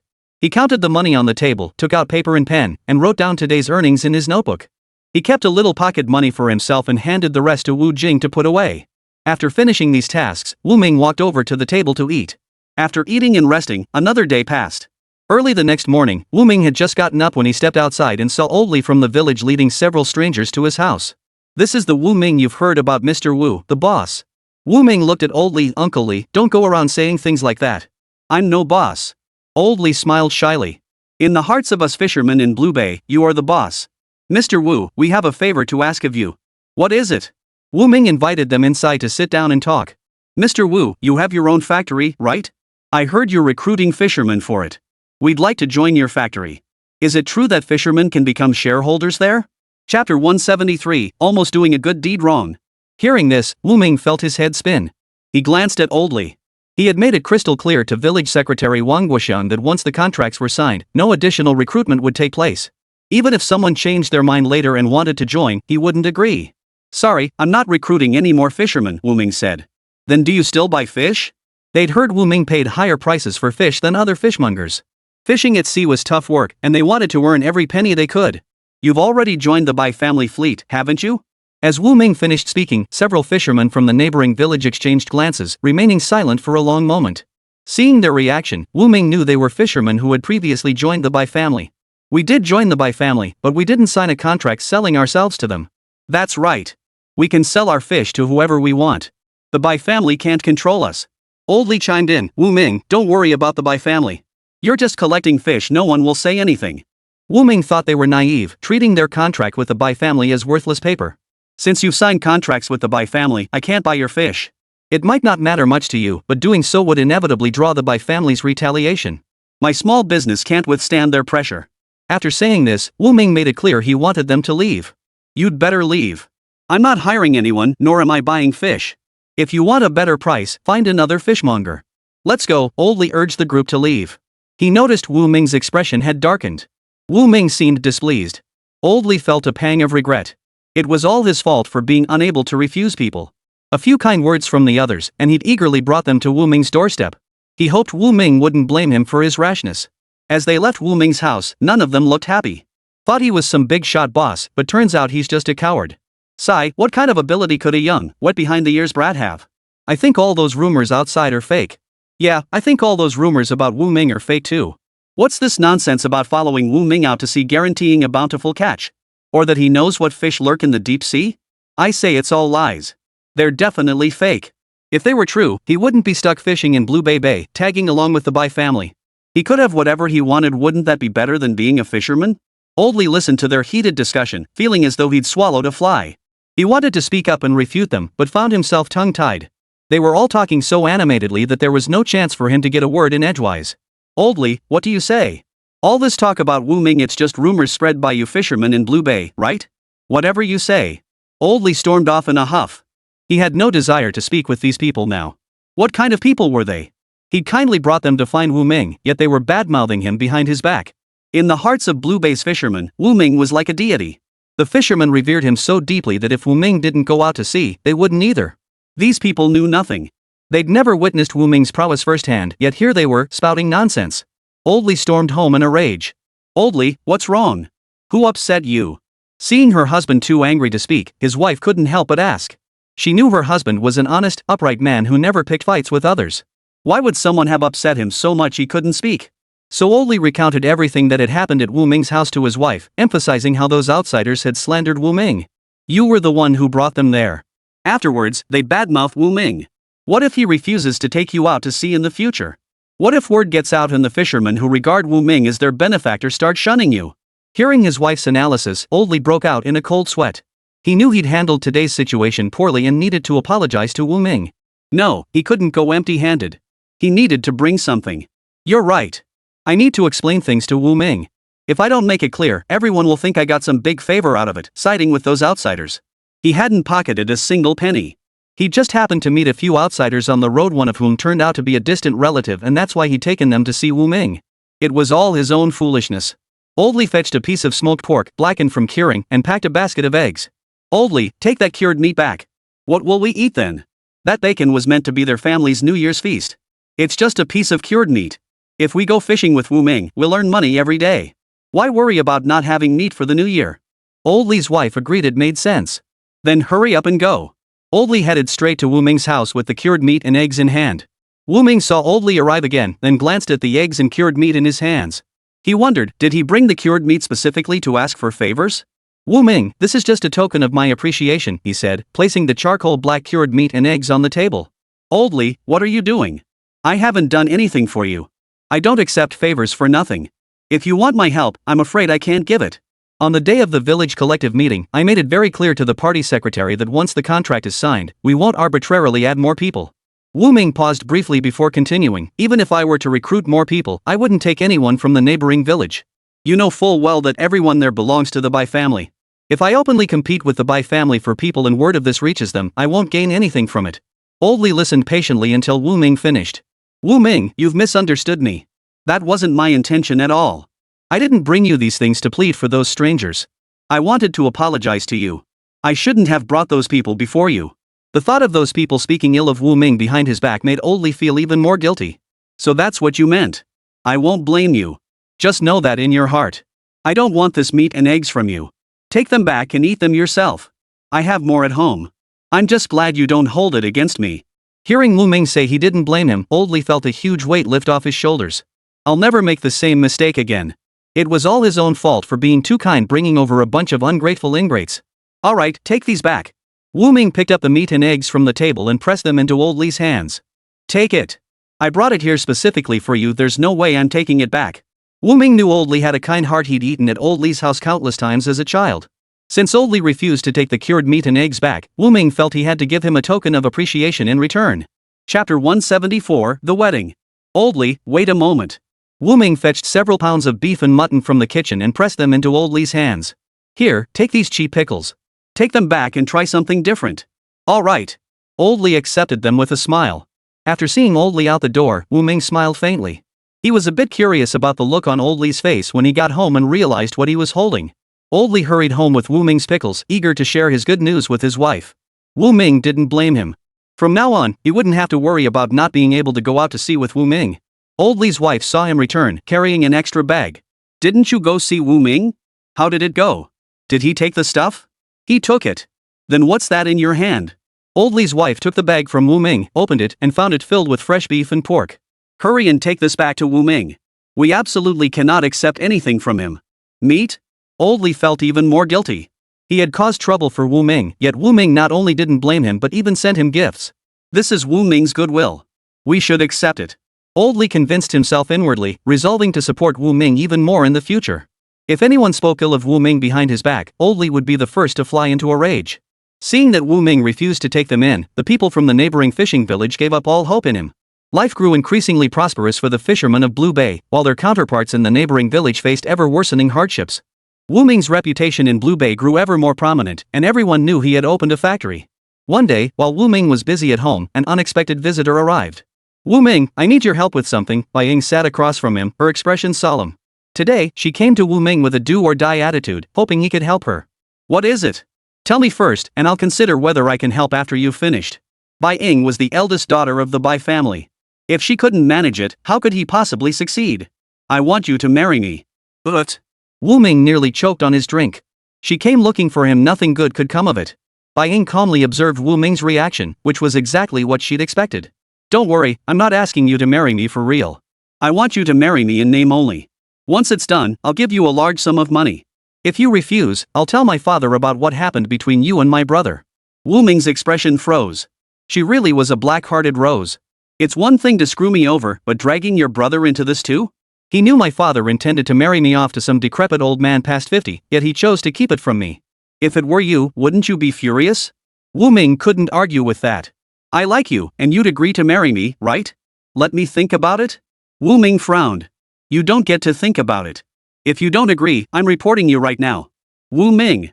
You can choose someone else. I have someone I like. If I marry you, what if Hong Hong misunderstands? Wu Ming's greatest concern was still Lu Hong Hong. I'll explain everything to Hong Hong. Just agree to marry me first. Fine. No sooner had their words fallen than a sound came from the doorway. Wu Ming glanced toward the doorway and saw Lu Hong Hong's figure flash past him. Just what he feared had come to pass. Wu Ming shot Bai Ying a glare before sprinting toward the door. As he ran, he called out to Lu Hong Hong, let me explain. No matter how loudly he called, Lu Hong Hong refused to turn back. Wu Ming cursed Bai Ying silently in his heart. Bai Ying was going to ruin him today. Wu Ming chased after her to her home, but no matter how hard he knocked, Lu Hong Hong refused to open the door. Her mother came out and asked, what happened between you two? Hong Hong came in and immediately slammed the door shut, crying.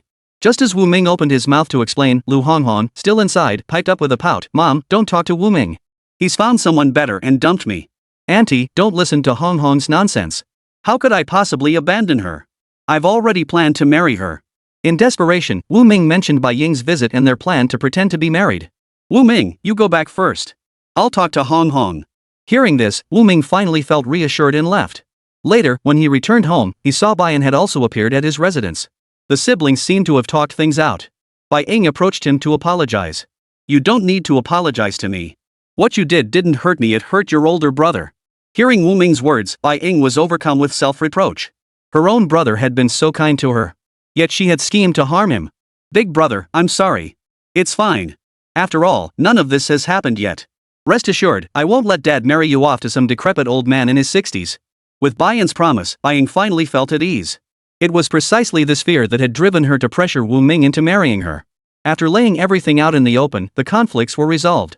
Bai Ying even made a special trip to Lu Hong Hong's house to tell her about it. To prove his sincerity, Wu Ming decided to move up the wedding date. Soon, all the fishermen in Nanhai Bay knew that Wu Ming would be getting married next month. Everyone eagerly anticipated the day. Good things come in pairs. The factory Wu Ming and Bai Ying had co-founded was also getting back on track. The once dilapidated factory was painted with fresh white walls. The old, worn-out machinery was replaced with new equipment. Wu Ming's life improved day by day. Soon, the day of his wedding to Lu Hong Hong arrived. The fishermen of the village all came to celebrate with Wu Ming. A black sedan pulled up at the village entrance. Bai Ying arrived at Blue Bay Fishing Village with Bai Ying in tow. Upon learning of their arrival, Wu Ming personally went out to greet them. Congratulations, Wu Ming. Bai Ying handed the gift to Wu Ming. What's so heavy? Open it quickly. This isn't for you, it's for the bride, Bai Ying said from the side. Wu Ming opened the box to find a pair of golden bracelets inside. Go get Hong Hong out here. These are for her, Bai Ying instructed Wu Ming. Lu Honghong stepped out, and she and Bai Ying exchanged a knowing smile. If not for the earlier misunderstanding, she wouldn't have married Wu Ming so quickly. Come to think of it, she had Bai Ying to thank for that. Come on, let's go inside and talk. Wu Ming ushered them into the house. As everyone watched Wu Ming step inside, congratulations poured out from all sides, joy radiating from every face. Wu Ming and Lu Honghong's wedding made waves throughout the entire South Bay. Those who witnessed the ceremony all agreed it was the most magnificent wedding they had ever seen.